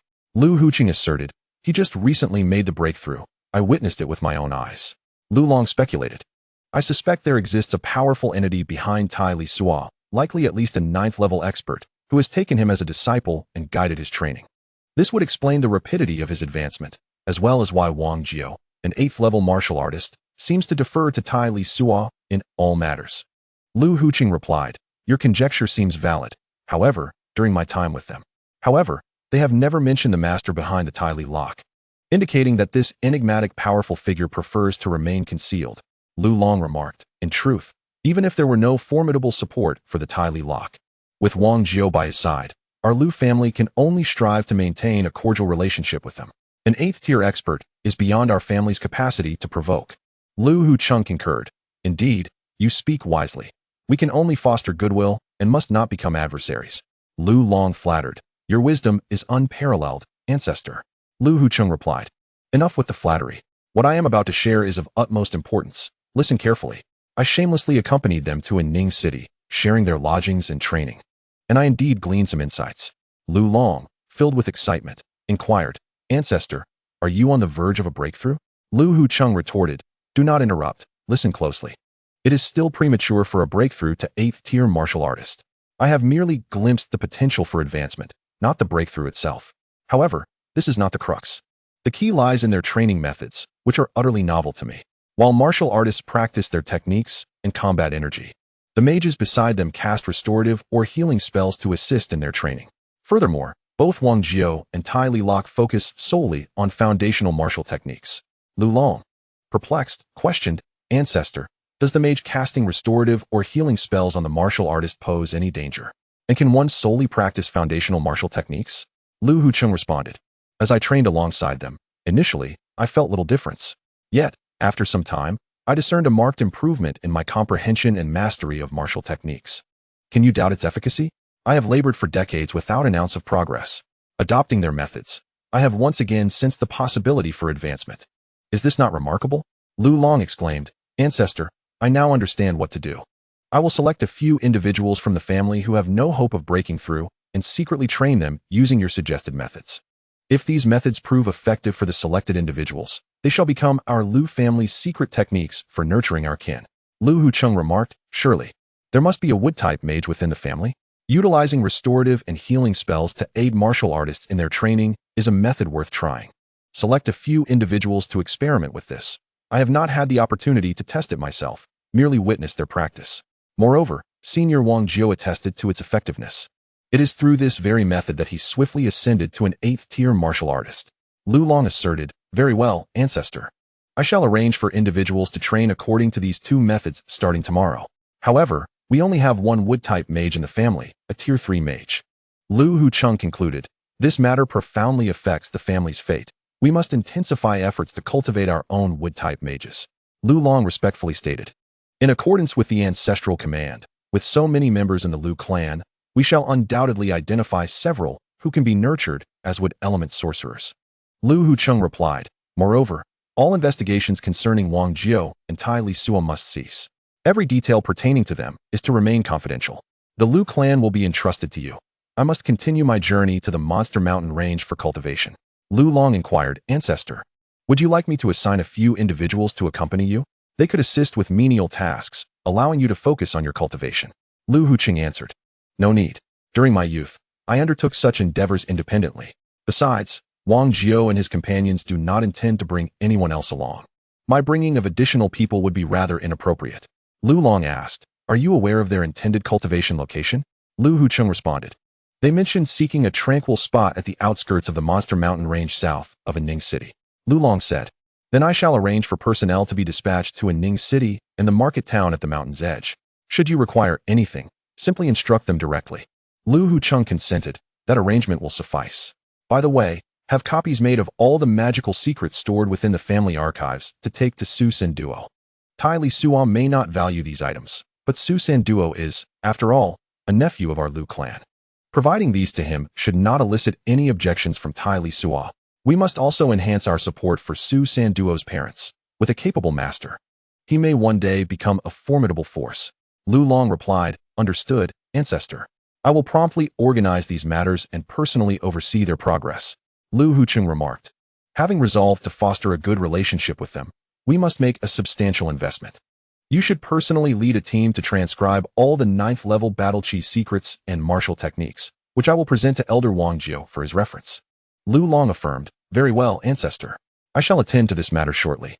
Lu Hucheng continued, "My departure from the clan may be prolonged.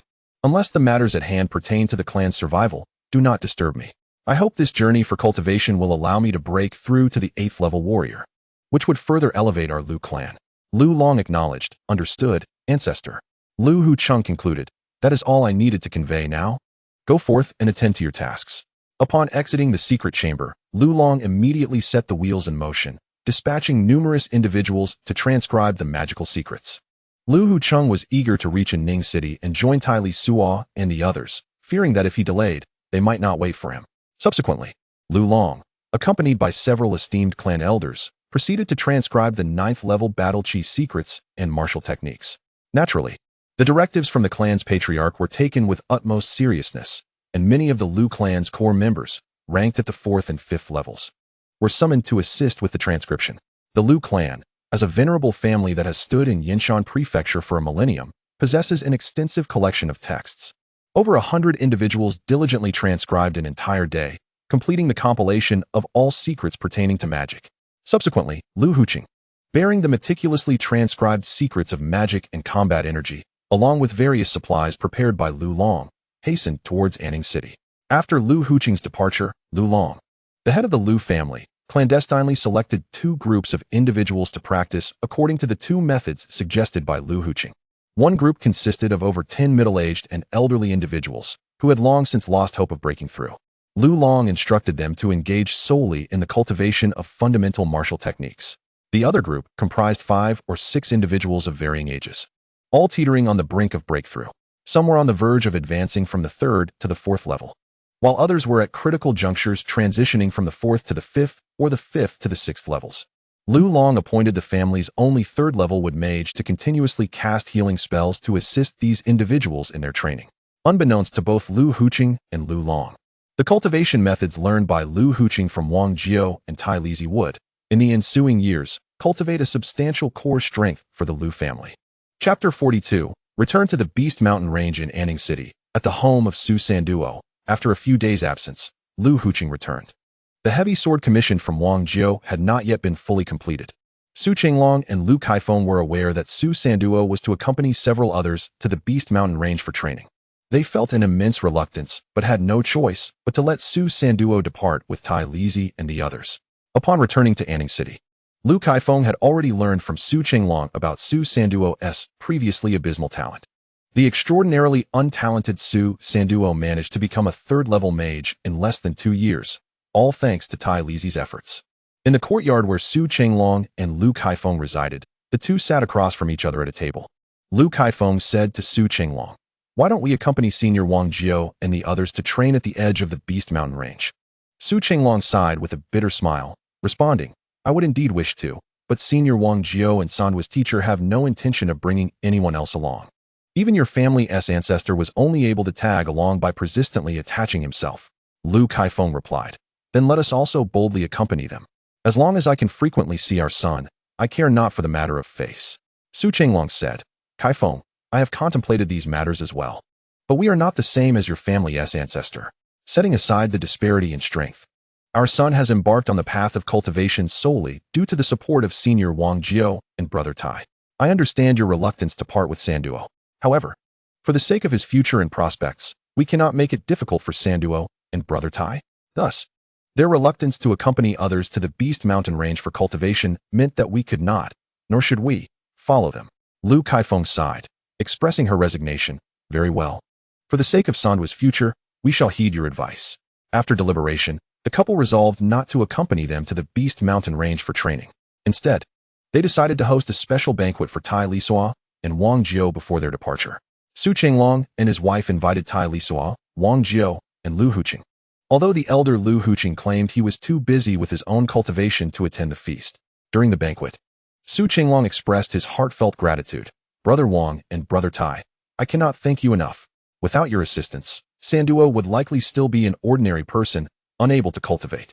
Moreover, our family would not have been able to reunite so swiftly. Come, I raise my glass to you both.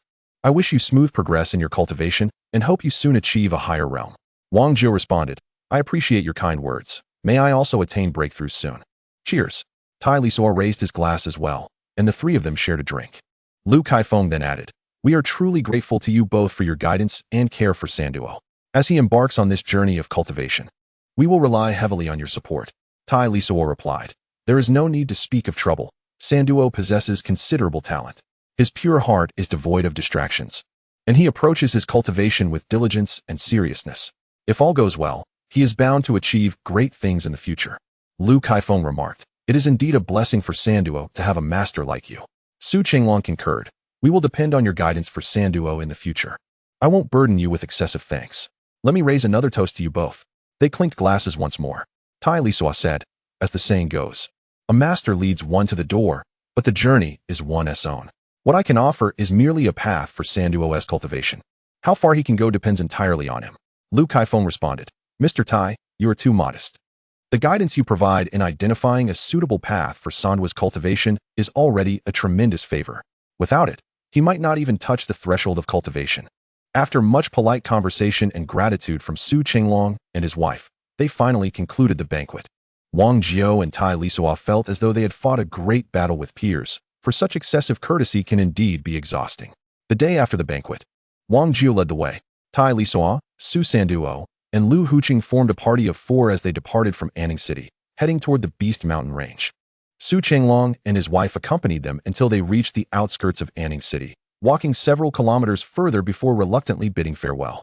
They watched the 4 figures vanish from sight. By midday, Wang Jiao and his companions arrived at the edge of the Beast Mountain Range. After wandering for quite some time, they finally discovered a secluded cavern nestled among the hills and trees, ideal for seclusion and cultivation. The entrance of the cave stands over 2 meters high and spans 3 to 4 meters in width. Inside, it extends approximately 20 to 30 meters deep, encompassing an area of nearly 200 square meters. This small hillock resembles a bulge on the surface, modest in comparison to the peaks of the Warcraft Mountains.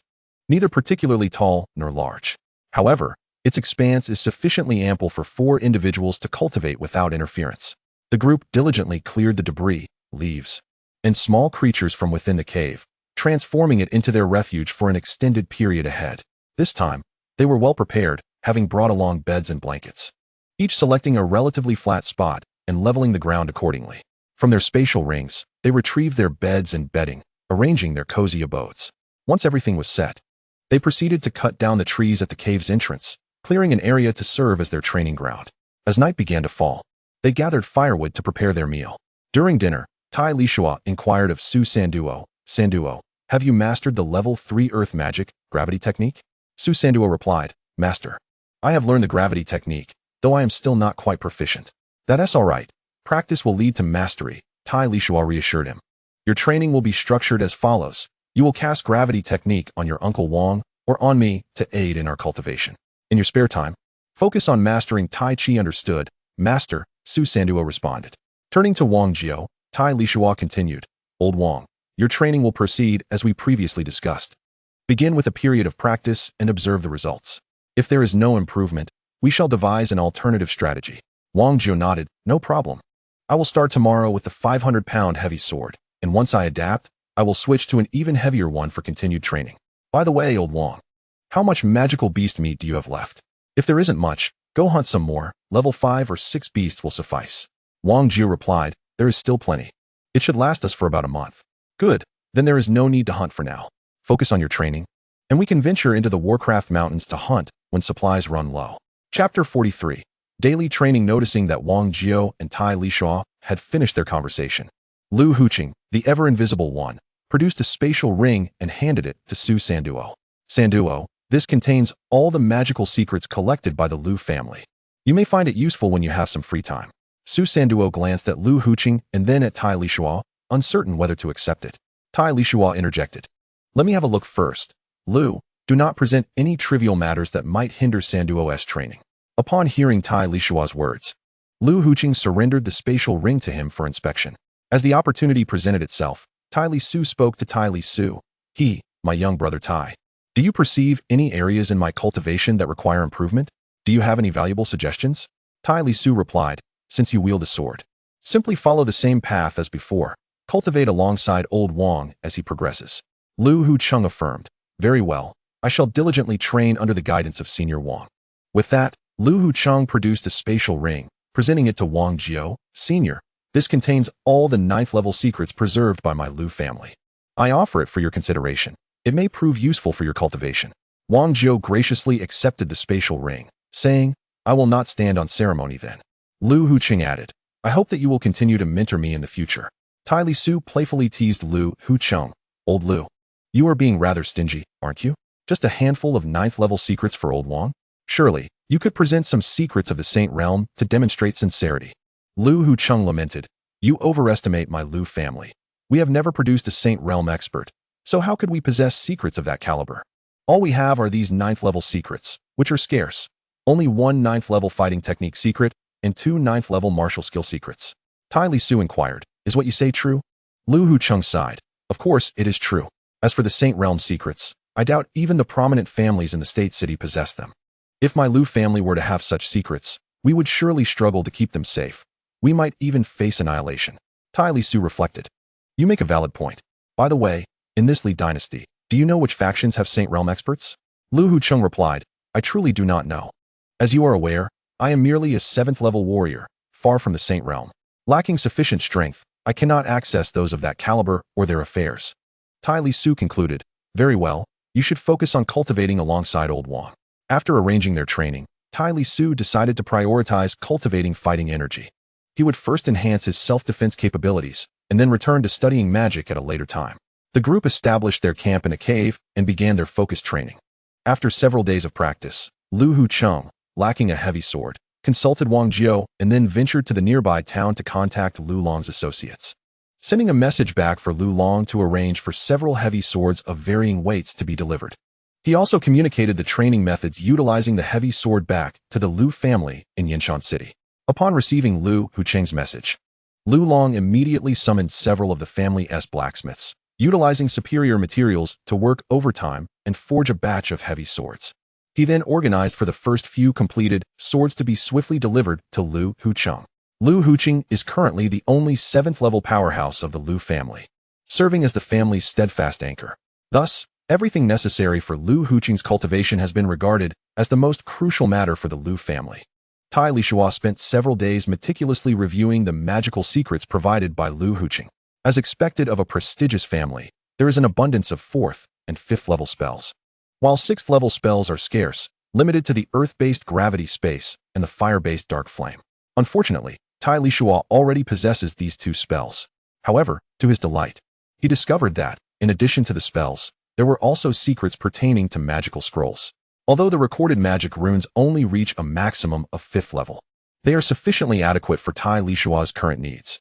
Not only does it document a variety of magic runes, but it also provides comprehensive information on the processing of various materials. For instance, it details how to process beast skins into materials suitable for crafting magical scrolls, along with methods for gathering and processing other materials. Upon careful study, Tai Lisuo realized that most of the materials can be sourced directly from magical beasts in the magical beast mountains. The processing can also be accomplished independently, albeit with a bit more time and effort required. With this newfound knowledge, Tai Lisuo could gather materials and craft magical scrolls on his own. However, he must devise a way to create them without being seen by Wang Huqing. Wang Jiao and Lu Huqing are fervently training with heavy swords, while Su Sanduo is responsible for casting the gravity technique on Wang Jiao to assist in his training. Su Sanduo's gravity technique can only achieve 3 times the normal weight, whereas Tai Lisuo's can reach up to 5 times. Nevertheless, Wang Jiao has only just begun to practice lifting with ease. The combination of 3 times the gravity and the weight of the heavy sword is sufficient for now. After reviewing the magic secrets, Tai Lisuo consumes magical beast meat daily, drinks magical beast blood, and practices Tai Chi. He also focuses intently on cultivating his fighting spirit and mental strength. With Wang Jiao and Lu Huqing providing safety, there is no need for concern, and life is relatively carefree. Wang Jiao's physical constitution is already at the 4th level, and with the assistance of Su Sanduo's gravity technique, he spent over 10 days fully adapting to the weight of a 500-pound heavy sword before transitioning to a 1,000-pound heavy sword for further training. Lu Huqing, having received a heavy sword delivered by Lu Long's arrangements, practices basic sword techniques daily, emulating Wang Jiao. However, the old Lu is not afforded the same treatment. No one is available to cast the gravity technique for him, leaving him to train alone. Originally, the magical beast meet was expected to last for approximately a month, but due to the intense physical demands of Wang Jiao and Lu Huqing's training, the consumption has significantly increased. After merely 20 days of training in the cave camp, the magical beast meat is nearly depleted. Wang Jiao is forced to temporarily halt his training and venture into the magical beast mountains with Lu Huqing to hunt for more magical beasts. The cave camp was left with only Tai Lisuo and Su Sanduo, free from the presence of Lu Huqing. Tai Lisuo devoted himself daily to fervently casting healing spells for Su Sanduo and assisting him in practicing Tai Chi. Alternatively, he would exert himself to heal his own wounds. And when his mental energy waned, he would practice Tai Chi during the evenings, while cultivating his fighting spirit. He would have Su Sanduo diligently cast healing spells to aid him in his training. Under such frenzied practice, Tai Lisuo's mental strength grew stronger each day, and his fighting spirit steadily increased. Wang Jiao was aware of Tai Lisuo's reluctance to practice magic and create magical scrolls in front of Wang Huqing.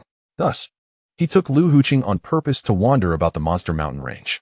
Elder Lu speculated that Tai Lisuo's mysterious master intended to meet Tai Lisuo and Su Sanduo. Hence, he deliberately requested Wang Jiao to take him away from the cave camp. Elder Lu cooperatively suggested that he wished to hunt magical beasts independently for practical combat experience, seeking Wang Jiao's assistance for support. Consequently, when Wang Jiao and Lu Huqing returned to the training camp, over 20 days had passed. After such a period of intense training, Tai Lisuo felt he had at least caught up to the results typically achieved in 2 months of practice.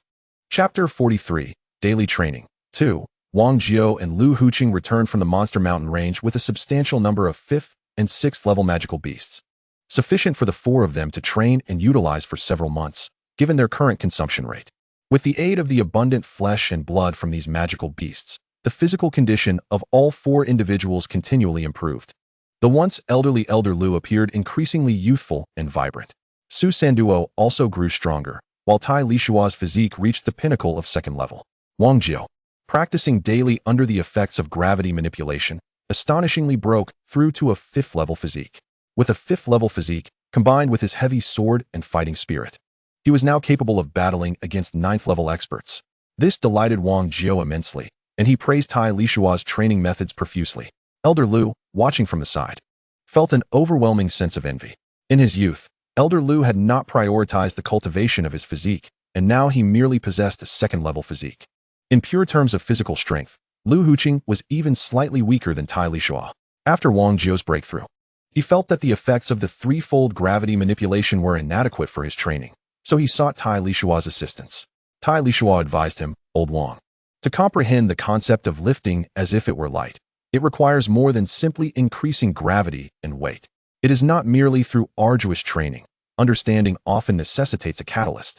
Wang Jiao inquired, "What sort of catalyst is required?"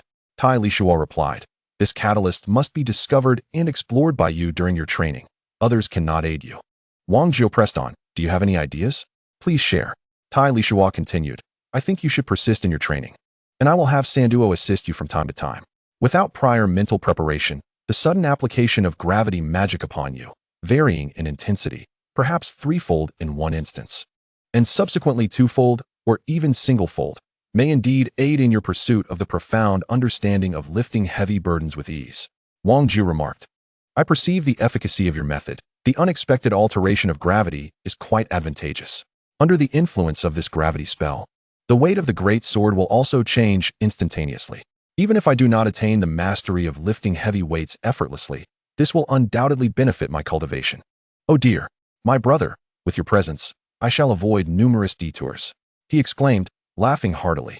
Tai Lisuo cautioned, "Do not be overly joyous just yet. Summon Su Sanduo. I shall instruct him to assist in your training." Wang Jiao cheerfully replied, "Very well, I shall fetch him at once."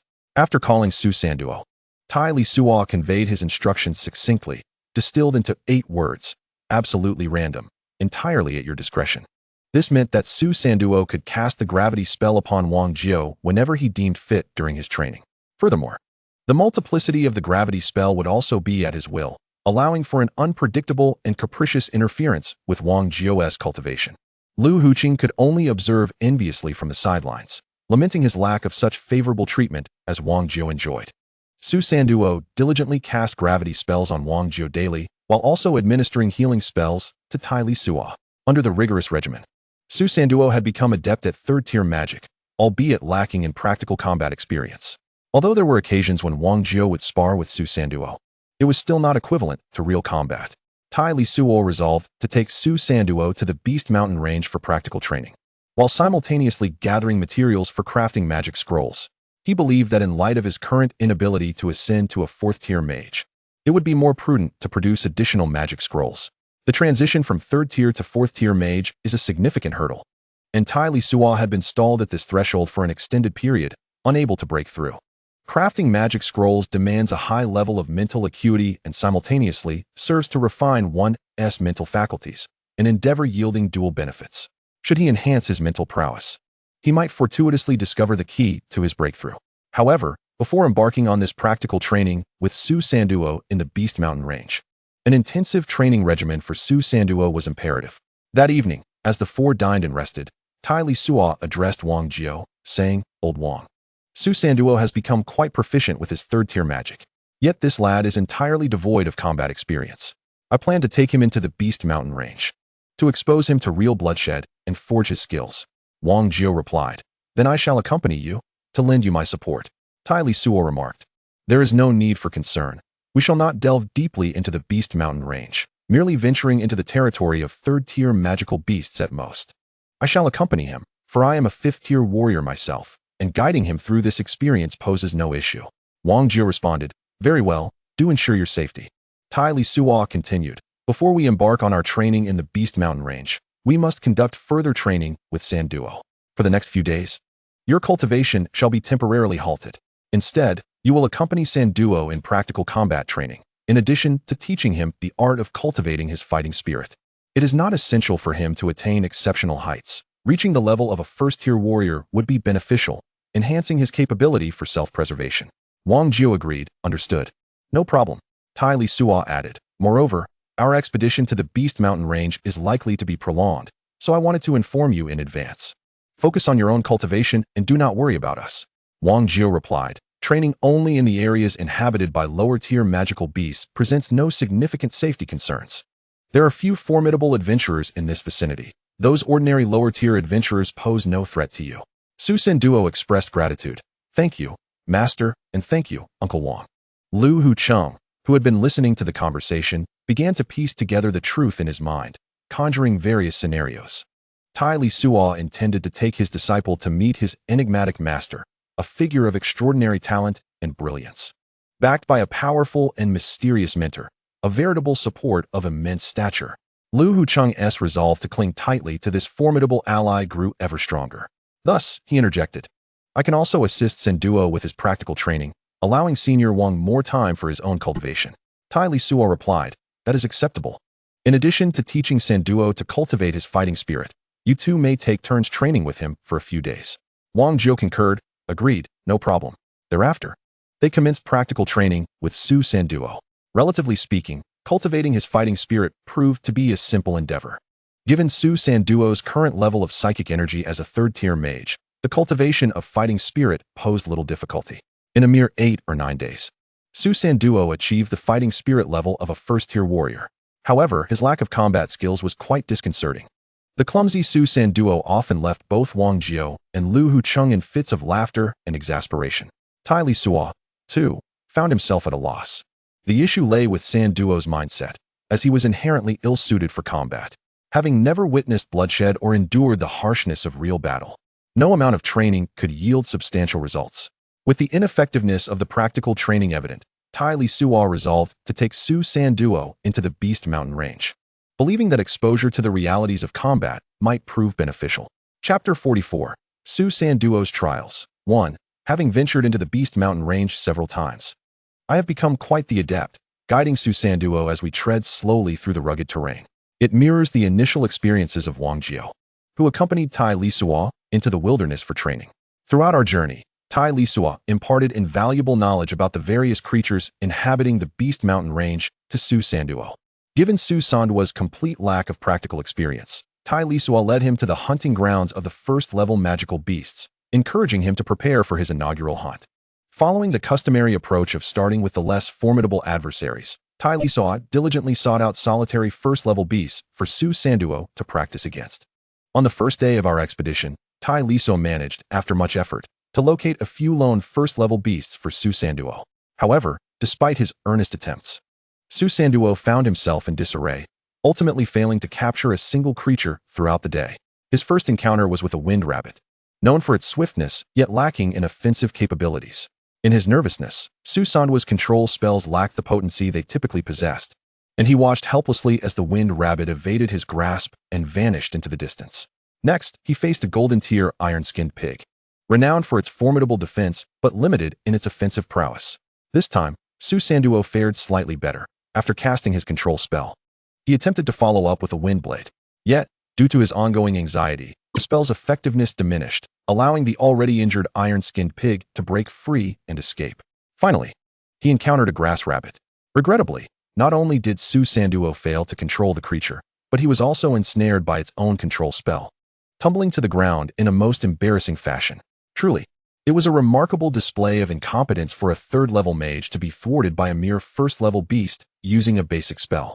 Tai Lisuo was left utterly exasperated by such an extraordinary turn of events. With no other option, Tai Lisuo guided Su Sanduo to a relatively safe area to regroup, thus concluding the day's training prematurely. Noting Tai Lisuo's displeasure, Su Sanduo took the initiative to apologize, expressing remorse for disappointing his mentor. Tai Lisuo, with a weary tone, replied, "Whether I am disappointed or not is of little consequence. Are you satisfied with your performance today? As a third-level mage, you could not even fell a single first-level beast. Reflect on where the problem lies." Su Sanduo confessed, "I was too nervous. When I get anxious, my spells falter, which is why the beasts managed to escape." Tai Lisuo responded, "Sanduo, if you are this flustered while hunting first-level beasts, how will you fare against second- or third-level creatures, or even more formidable foes? This world is far from secure. It operates on the principle of survival of the fittest, rife with dangers. If you find yourself in a predicament facing adversaries who wish to do you harm, what will you do then?"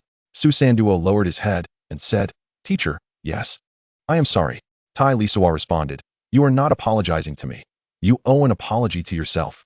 You have wronged your father who raised you, and you have disappointed your mother, who held high hopes for you. Do you understand why the Liu family initially opposed your mother marrying your father?" Su Sanduo replied, "Teacher, I understand." Tai Lisuo continued, "Sanduo, you must grasp that this is a world where strength speaks, and the strong are revered. If you cannot convert your cultivation into combat prowess, then even if you reach the 9th level, or even the sacred domain, no one will regard you with respect.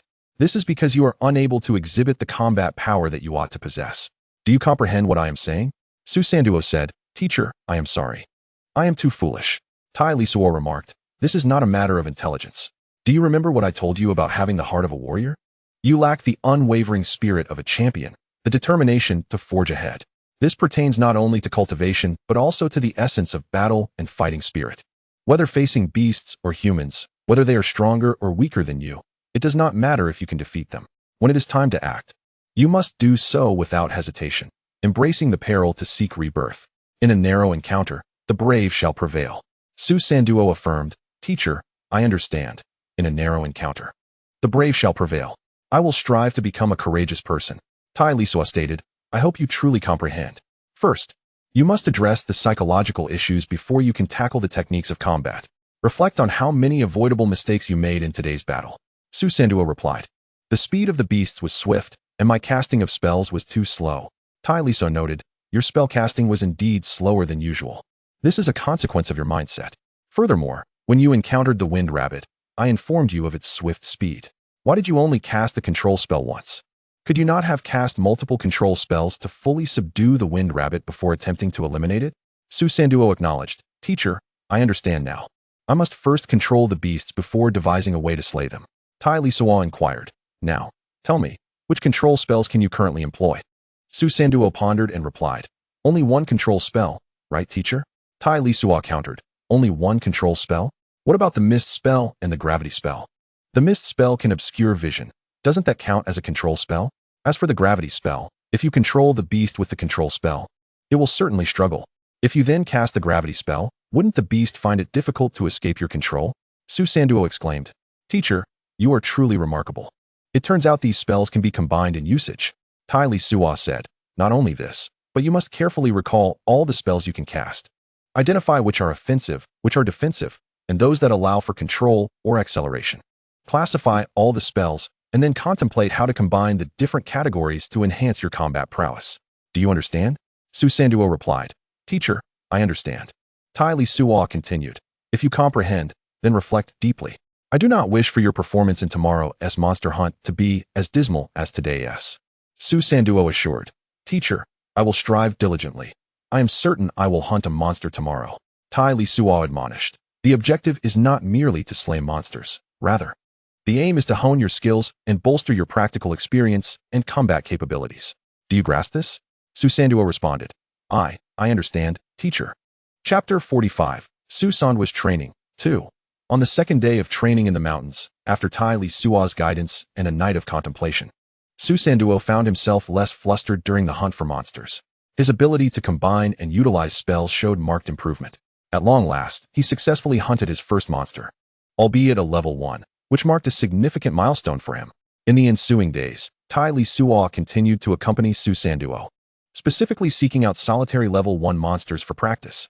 Under Tai Lisuo's stringent demands, summarizing the day's battles each evening became a mandatory exercise for Su Sanduo.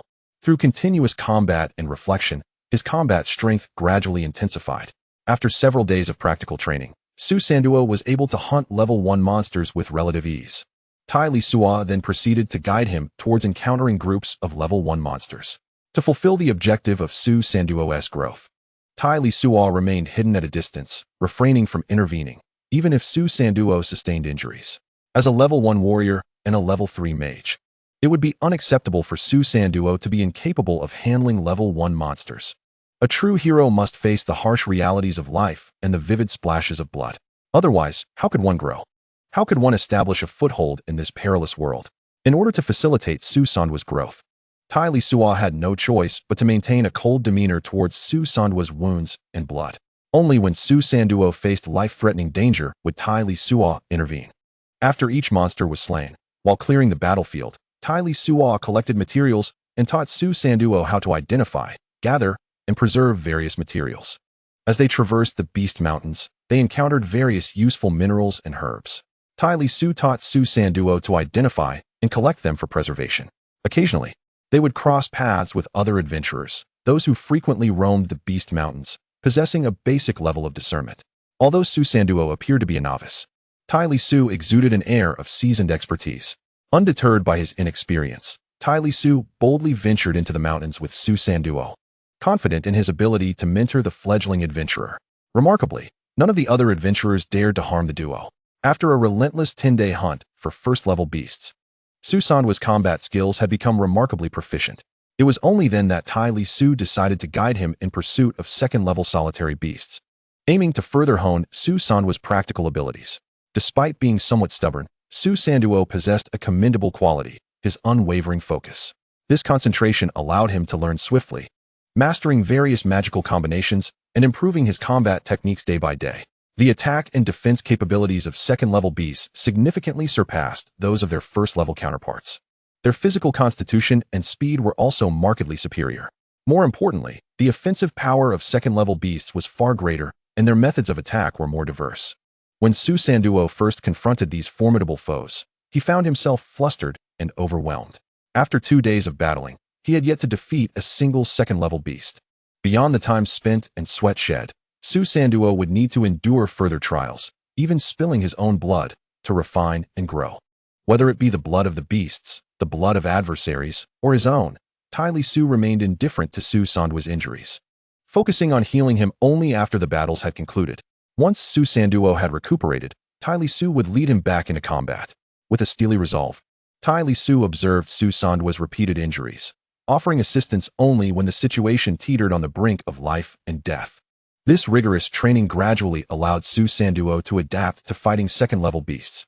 As a mage, he struggled with close-quarters combat, particularly against groups of second-level beasts, which proved to be quite taxing.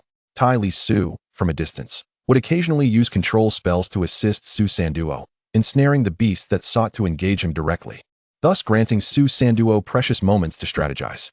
After enduring over 10 more days of combat with second-level beasts, Su Sanduo's fighting prowess seemed to plateau. Tai Lisuo then prepared to lead him in search of third-level solitary beasts for further practice. Su Sanduo, Tai Lisuo said, your combat skills have improved considerably. Tomorrow, we shall seek out third-level beasts for further training. Are you ready for this challenge? Su Sanduo said, I will follow the teacher's arrangements. Tai Lisuo replied, very well. Then take some time to rest and reflect on the combat experiences from this period. Tomorrow, we shall commence the hunt for Tier 3 magical beasts. Su Sanduo responded, understood. Teacher. With Tai Lisuo providing support, Su Sanduo faced the Tier 3 magical beasts alone. After several battles, he found himself in a dire predicament. Despite having cultivated his fighting spirit, he had only reached the first level. In terms of martial skills, he had merely practiced the foundational techniques. For someone as inexperienced as Su Sanduo, these basic skills were insufficient. Overall, his combat capabilities were still lacking. Facing the Tier 3 magical beasts alone proved to be beyond his current abilities. Tai Lisuo, recognizing this, did not press the matter further. Together, the mentor and disciple successfully hunted numerous Tier 3 magical beasts. During Su Sanduo's previous training, he had already slain many Tier 1 and Tier 2 magical beasts, gathering nearly all the materials needed for crafting magical scrolls. Tai Lisuo then led Su Sanduo out of the Beast Mountain range, not returning to their cave training camp, but rather to a secluded spot at the edge of the range, where they prepared to create magical scrolls. Tai Lisuo took out the materials he had collected during this time, processing various components while teaching Su Sanduo. The entire process of refining the materials took 3 to 4 days to complete. Afterward, Tai Lisuo imparted the knowledge of the runes for level 1 magical scrolls and the method for preparing the ink, encouraging Su Sanduo to attempt crafting a level 1 magical scroll on his own.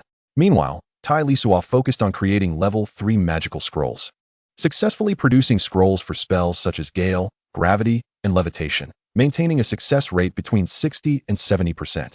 While engaged in the crafting of magical scrolls, Tai Lisuo contemplated that although he had yet to break through to become a level 4 mage, the strength of his mental energy was already approaching that level. The act of creating magical scrolls and the casting of magic by a human are distinct processes. One does not need to be a mage to cast level 4 magic. As long as one can draw the corresponding runes, it suffices. Thus, if his mental energy could sustain the effort, could he not attempt to create level 4 magical scrolls? Chapter 45. Su Sanduo's training. 3. Tai Lisuo believed this to be a feasible approach. However, the materials for crafting level 4 magical scrolls were scarce. He resolved to venture once more into the Beast Mountain range to hunt some level 4 magical beasts and gather the necessary materials for crafting level 4 magical scrolls. Before entering the mountains, he checked on Su Sanduo, who had successfully concocted the specialized ink for drawing runes, yet had not yet succeeded in crafting a magical scroll. Tai Lisuo said, Sanduo, do not rush. When you draw the magical runes, clear your mind and immerse yourself entirely in the process. I am confident that you will succeed. Once the magical rune is successfully crafted, the magic scroll will also be completed. Su Sanduo replied, understood. Thank you, teacher. Tai Lisuo continued, I plan to venture into the Beast Mountain range to gather some materials. You will be alone for the next few days. Do not focus solely on crafting the magic scroll. Take care of yourself as well. Su Sanduo assured, rest assured, teacher, I will prioritize my safety. Very well. I shall take my leave. I will not be long. Just a few days, Tai Lisuo said. Su Sanduo responded, take care, teacher. Tai Lisuo swiftly entered the Beast Mountain range, locating the territory of 4th level magical beasts. With his strength as a 3rd level mage and 5th level warrior, vanquishing the 4th level beasts posed little challenge. After 2 days of effort, having slain dozens of such beasts and gathered ample materials, he exited the mountains. To his surprise, upon finding Su Sanduo, he discovered that Su Sanduo had successfully crafted a 1st level magic scroll and was joyfully celebrating. Tai Lisuo inquired, you seem quite elated.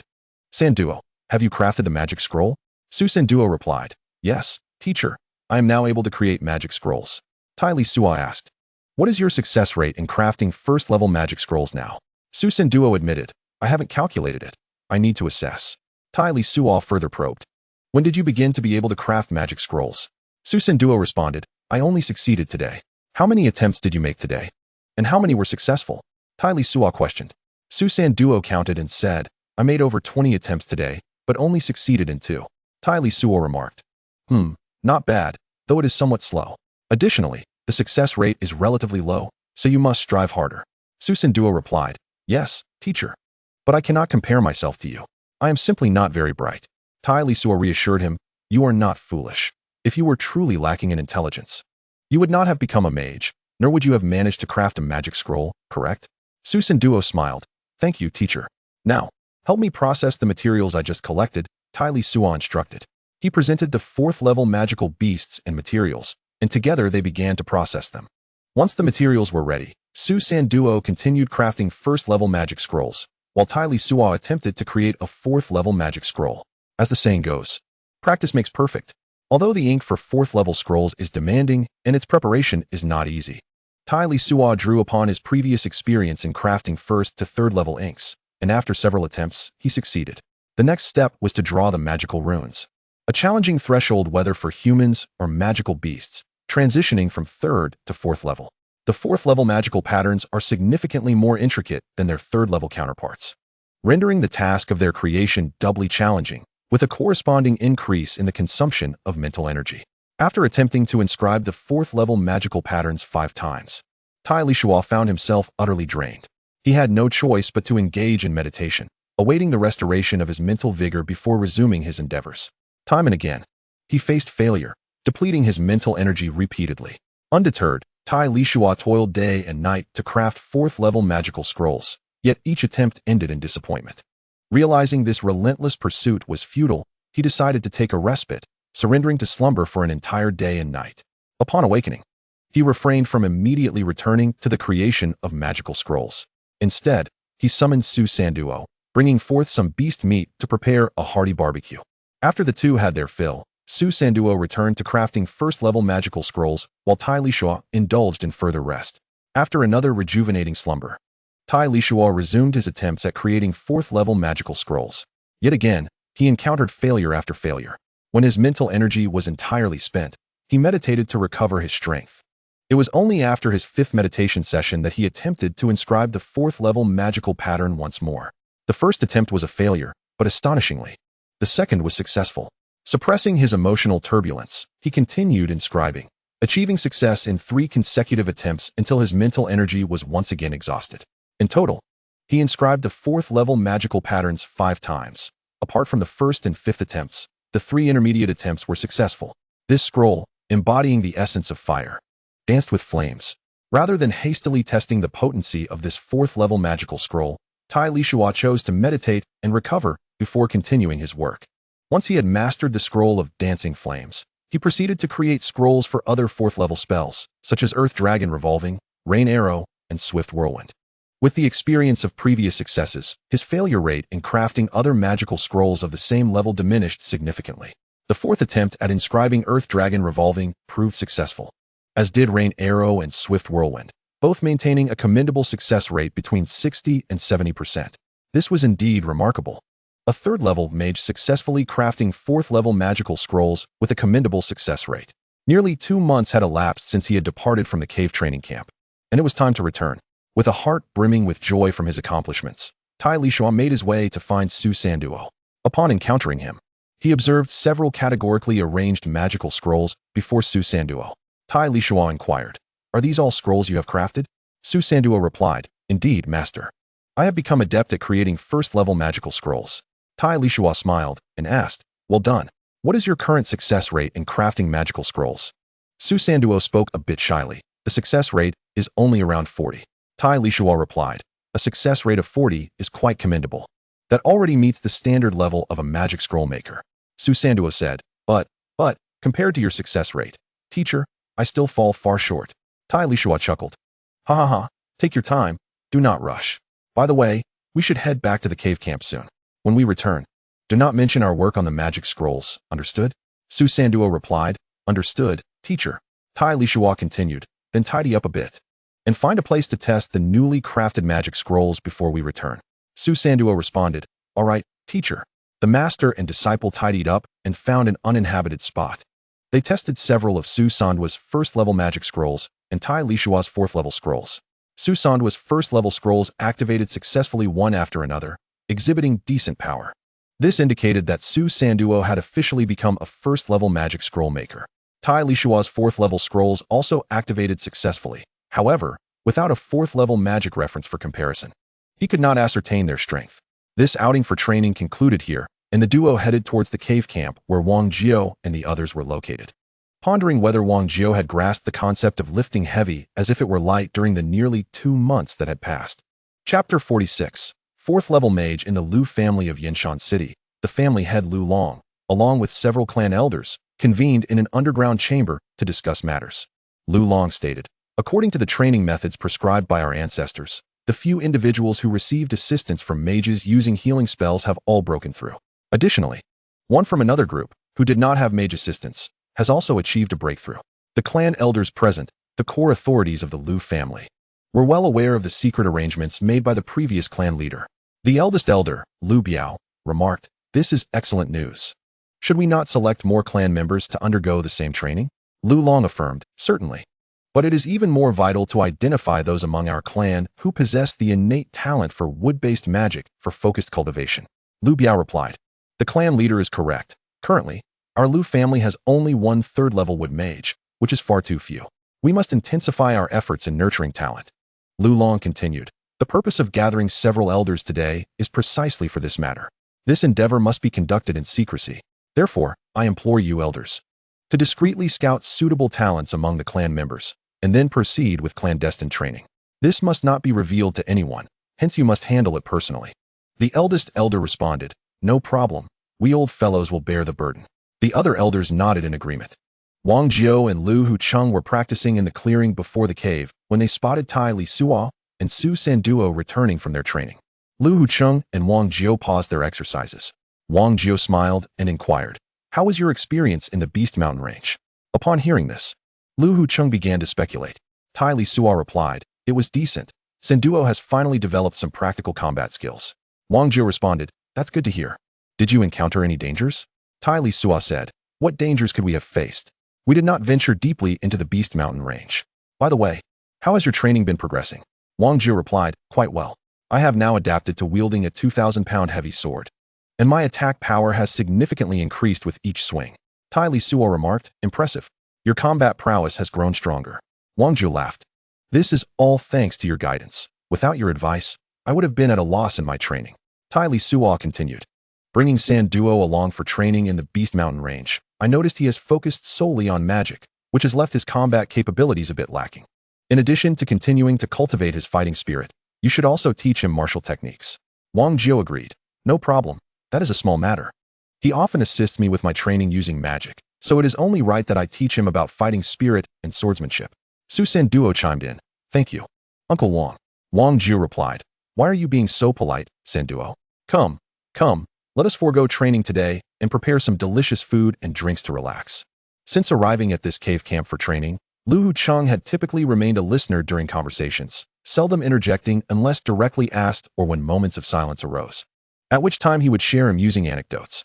Tai Lisuo remarked to Lu Hucheng, "Old man, you seem to be growing younger. It appears your training has made considerable progress recently." Lu Hucheng responded, "I have made some progress, but it pales in comparison to all of you. Any gains I have made are thanks to your influence." Tai Lisuo asked, "Are you on the verge of breaking through to an 8th-level warrior?" With a broad smile, Lu Hucheng replied, "I have merely grazed the threshold of an 8th-level warrior. I am unsure when I will achieve a breakthrough." Tai Lisuo inquired, "How long has it been since you became a 7th-level warrior?" Lu Hucheng answered, "I broke through to 7th-level warrior when I was in my early hundreds. After reaching 150, my cultivation stagnated. Now, at 190, I had thought a breakthrough in this lifetime was beyond hope. Unexpectedly, since training with you all, I have felt my previously stagnant cultivation beginning to show signs of movement." Wang Jiao remarked, "Given your current pace, your training progress is quite commendable. How is it that you remained stagnant for decades before?" Lu Hucheng reflected, looking back, "It may have been due to a lack of ambition. In Yinshan Prefecture, a 7th-level warrior is already considered a top-tier master. In my youth, I aspired to attain the status of a 7th-level warrior. However, upon achieving that goal, My progress gradually stagnated. Wang Jio remarked, "This is indeed plausible. Once you fulfill your cultivation objectives without establishing loftier aspirations, it is not surprising that you find yourself in such a predicament." Lu Huqing responded, "Indeed, my innate talent was quite ordinary, and it took me over a century of relentless training to break through to the 7th level. I never contemplated the possibility of further advancement. As I age, what is termed as seclusion merely becomes a waiting game for death. It was only upon encountering you, Senior Wang Jio, that I was reawakened to the fervor of my youth, a desire to continuously cultivate and progress. Hence, I shamelessly sought to learn from you and adopt your cultivation methods." Tai Lisuo adjusted, "You old rascal, quite the crafty one. To shamelessly steal knowledge and still manage to smile?" Lu Huqing chuckled, "Haha, having already gleaned insights, it matters not. Besides, you are not the stingy sort." He continued, "I feel as though I am making daily progress, as if I have returned to my youthful state, so of course, I can smile. I am grateful to Senior Wang Jio and you younger brothers for not dismissing me, allowing me to glimpse the hope of breaking through to the 8th level." Tai Lisuo replied, "We have not truly aided you. Ultimately, it relies on your own efforts." Lu Huqing solemnly stated, "You jest, young brother. Your devised cultivation methods have been immensely beneficial to me. Senior Wang Jio has also provided me with significant guidance. Otherwise, I would surely be awaiting my end in solitude. Moreover, I must apologize for sharing your extraordinary cultivation methods with the younger generation of my family without your consent. However, rest assured, the Lu family will certainly refrain from leaking these methods further." Tai Lisuo cautioned, "Do not blame me for not warning you. Fortune and misfortune are intertwined. Firstly, our cultivation methods may not be suitable for others. Secondly, it could present either an opportunity or a calamity for the Lu family." Lu Huqing replied, "Even if I were to fortuitously break through to the 8th level, I would undoubtedly still be no match for Senior Wang Jio. Should I draw the attention of formidable opponents, I fear I would be powerless. As for the future of my family, that lies in the hands of my descendants." Tai Lisuo asked, "You do not intend to follow us indefinitely, do you?" Lu Huqing responded, "As long as you do not cast me aside, I shall accompany you. I will run errands and assist you, as a token of gratitude for your aid to me and the Lu family." Wang Jio remarked, "This old fellow is quite cunning, reaping benefits while pretending to be modest." Lu Huqing chuckled, "In old age, one becomes indifferent to face saving. As long as I can accompany you, nothing else matters." This exchange revealed Lu Huqing's sincere demeanor, though Tai Lisuo remained largely unconcerned. Chapter 47. 3 years later. 1.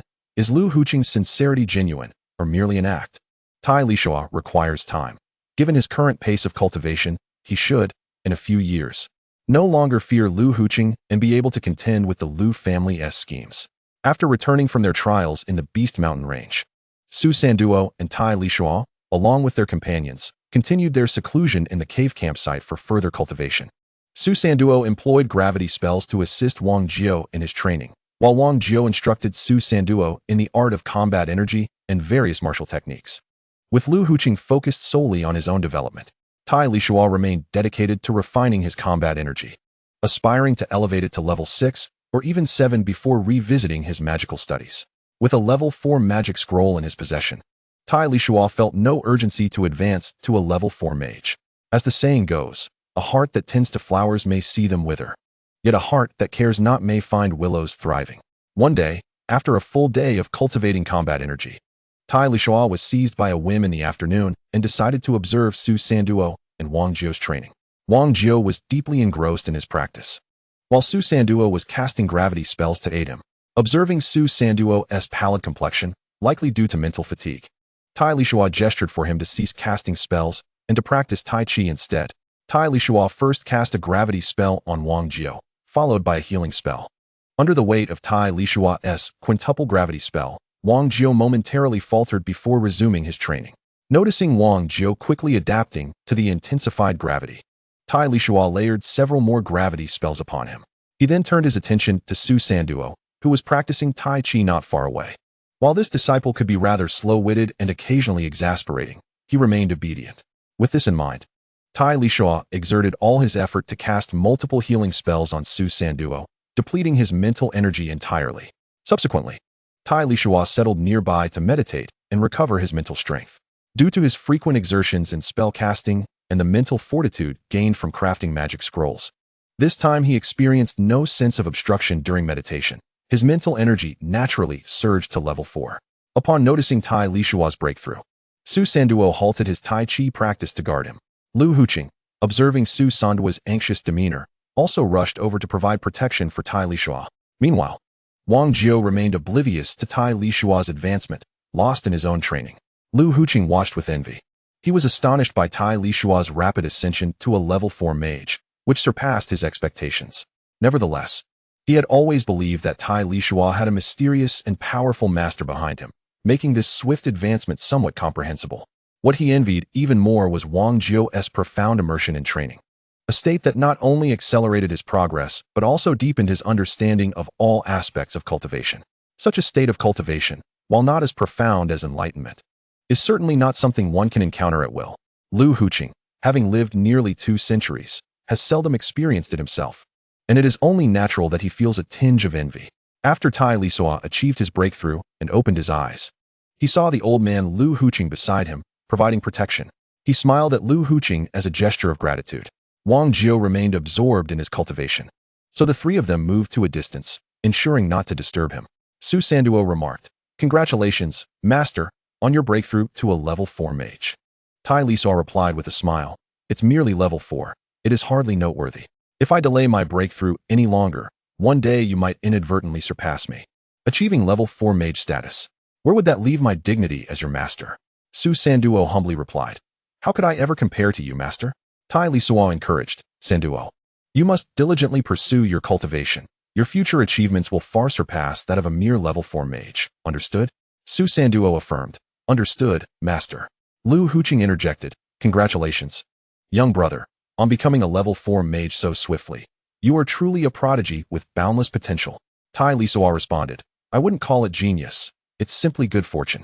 Lu Huqing pondered, "Good fortune? Could this be a veiled acknowledgement of a powerful master behind him?" With a smile, Lu Huqing said to Tai Lisuo, "Fortune is a part of strength. After all, not everyone possesses such luck. Which renowned powerhouse in the continent is not a favored child of destiny?" Tai Lisuo replied, "This is but the beginning. It is premature to speak of destiny. Now then, you may continue your training. I shall delve into the study of level 4 magic." Lu Huqing responded, "Very well, we shall not disturb you." After Lu Huqing's departure, Tai Lisuo retrieved the magical insights previously given to him by Lu Huqing, preparing to study level 4 magic. Once he could cast level 4 magic, he would have greater options and variations in magical combination tactics, enhancing his means of survival in battle. Upon becoming a level 4 mage, Tai Lisuo could also master a restorative and healing spell, namely the water element level 4 magic, spring breeze, and rain technique. Healing spells are invaluable for restoring life. However, for Tai Lisuo, it was not merely about life restoration. It could also aid in cultivation.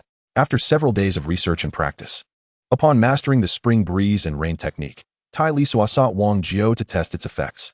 The spring breeze and rain technique proved to be an excellent aid in cultivation, surpassing even the efficacy of healing spells. He also experimented by layering the healing spell with the spring breeze and rain technique during Wang Jiao's training. Wang Jiao experienced this combination and found it significantly enhanced his cultivation. Having reached level 4 mage status, his mental strength had more than doubled, and his gravity spell now exerted 6 times the gravitational force. With Tai Lisuo's 6-fold gravity spell, alongside the support of the healing spell and spring breeze and rain technique, Wang Jiao's cultivation progressed at an astonishing rate. In the summer of the year 19529 of the Tianlong calendar, Wang Jiao successfully comprehended the principle of lifting the heavy as if it were light. Although he remained an 8th level warrior, his combat prowess had increased at least 2-fold. After mastering this principle, Wang Jiao ventured alone into the Beast Mountain range in search of 8th level magical beasts to test his battle capabilities. His newfound understanding of lifting the heavy as if it were light evoked profound envy in Lu Huqing. Upon Wang Jiao's departure to the Beast Mountain range, the elderly Lu intensified his training, wielding a 2,000-pound heavy sword daily, practicing relentlessly. He even carried the sword during meals, refusing to set it down for a moment, and would embrace it while sleeping. Witnessing Lu Huqing's fervent dedication to training, especially while Wang Jiao was away, Tai Lisuo instructed Su Sanduo to periodically cast gravity spells or healing spells to assist Lu Huqing in his endeavors. This support further fueled Lu Huqing's determination and zeal for training. Chapter 47. 3 years later, too, after more than 10 days, Wang Jiao returned from the Beast Mountain range. Upon arriving back at the cave training camp, he expressed his heartfelt gratitude to Tai Lisuo. Brother, had it not been for your guidance, I fear I may never have comprehended the principle of lifting the heavy as if it were light in this lifetime. During my expedition to the Beast Mountain Range, ordinary 8th level magical beasts posed no challenge to me whatsoever. Only exceptionally powerful 8th level beasts or those that dwell in groups could present a significant threat. Tai Lisuo congratulated him, saying, "Congratulations, old Wang, on your remarkable advancement in strength." Wang Jiu replied, "I now feel that even in the face of formidable 9th level warriors, I possess the strength to contend with them. I have never imagined I would reach such a level. A day would come when I could engage 9th level warriors with confidence." Tai Lisuo remarked, "Such combat power is indeed the norm. As I have previously mentioned, the principle of lifting the heavy as if it were light must be a form of law or a component thereof. When it comes to laws, you are indeed amongst the elite below the sacred domain. Those 9th level warriors who have not comprehended any laws should pose no challenge to you. Unless you encounter others who have also grasped the law, you may navigate your path with ease." Wang Jiu inquired, "What must I do next to comprehend lifting the light as if it were heavy? Do you have any useful methods, brother?" Tai Lisuo responded, "I regret to say I possess no definitive methods, but I can offer a piece of advice. The specifics will depend on your own efforts." Wang Jiu eagerly asked, "What advice? Please share it with me." Tai Lisuo elaborated, "I believe that lifting the light as if it were heavy is the opposite of lifting the heavy as if it were light. Consider this. The wind can blow in two opposing directions. Despite differing paths, it remains the wind. Both principles relate to gravity and should represent two opposing applications of the gravitational law." Wang Jiudao, indeed. Your words seem to have provided me with a semblance of direction, albeit not entirely clear. Tai Lisuo, among the earth-based magic, there exists a 6th level spell known as gravitational space. This spell surpasses the gravity spell by a considerable margin when gravitational space is invoked. The caster possesses the ability to manipulate gravity at will within its influence. Not only can one alter the magnitude of gravity, but they can also transform gravity into a repulsive force. Do you comprehend the concept of repulsive force? Wang Jiudao, is this what you refer to as different directions? To lift something heavy with ease diminishes its weight, while to lift something light with difficulty reverses this, turning the light into something heavy. Tai Lisuo, precisely. That is the essence. If one grasps the concept of lifting light as heavy, despite wielding a sword that weighs 10 pounds, one can unleash an attack with the force of a 1,000-pound sword. Wang Jiudao, understood. I now know how to cultivate my skills. You mentioned that it was impossible, yet you have already illuminated the path for my training. Tai Lisuo, in the understanding of lifting light as heavy, it ultimately rests upon your own exploration. Given my current magical prowess, I am unable to assist you further. Wang Jiudao chuckled. No worries. I shall navigate this journey at my own pace. Your guidance has already been an immense help. Tai Lisuo, should you master the concept of lifting light as heavy, it should merely be a matter of time before you enter the sacred domain. Once your fighting spirit reaches the requisite level, you will naturally ascend to become a formidable force within the sacred domain. Wang Jiudao, ha, brother, your words have ignited my excitement. The sacred domain. If what you say holds true, barring unforeseen circumstances, I shall at least become a formidable being within the sacred domain. Such prowess is rare even within the Li dynasty. Tai Lisuo, even if the Li dynasty boasts a sacred domain powerhouse, I suspect they are few and far between, and their strength likely not formidable.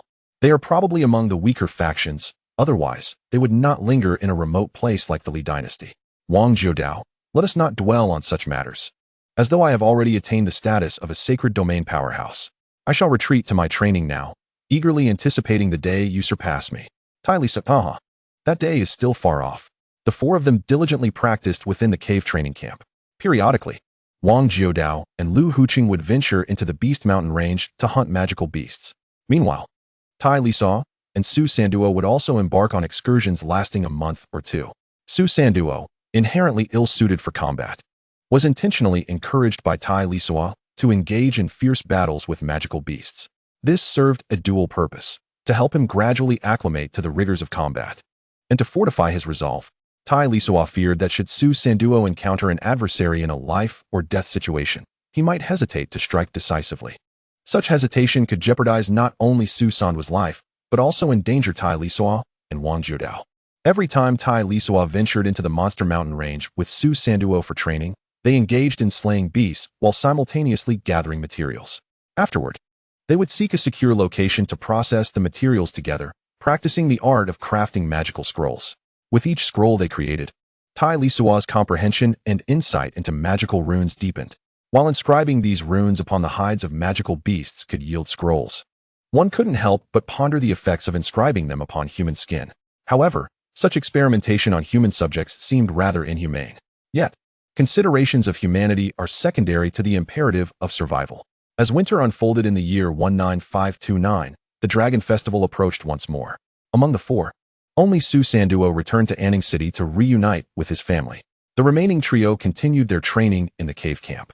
As for the festivities, Wang Jiao, being a solitary soul, paid little mind to the celebrations.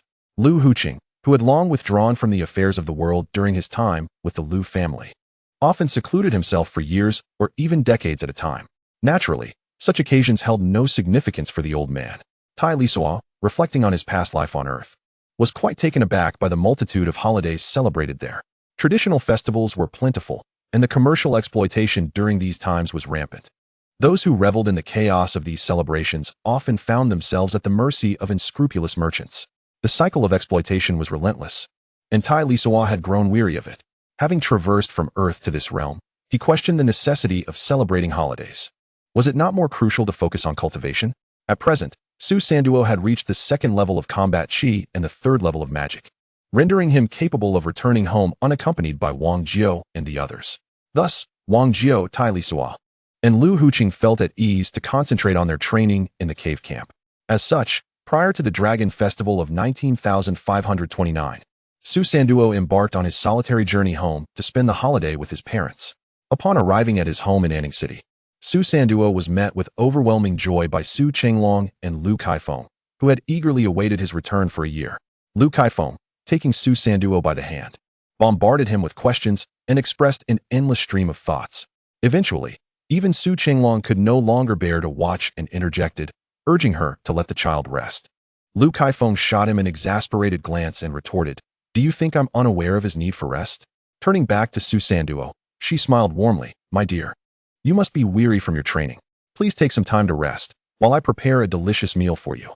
Su Sanduo then retrieved several 6th-level magical beasts from his storage ring.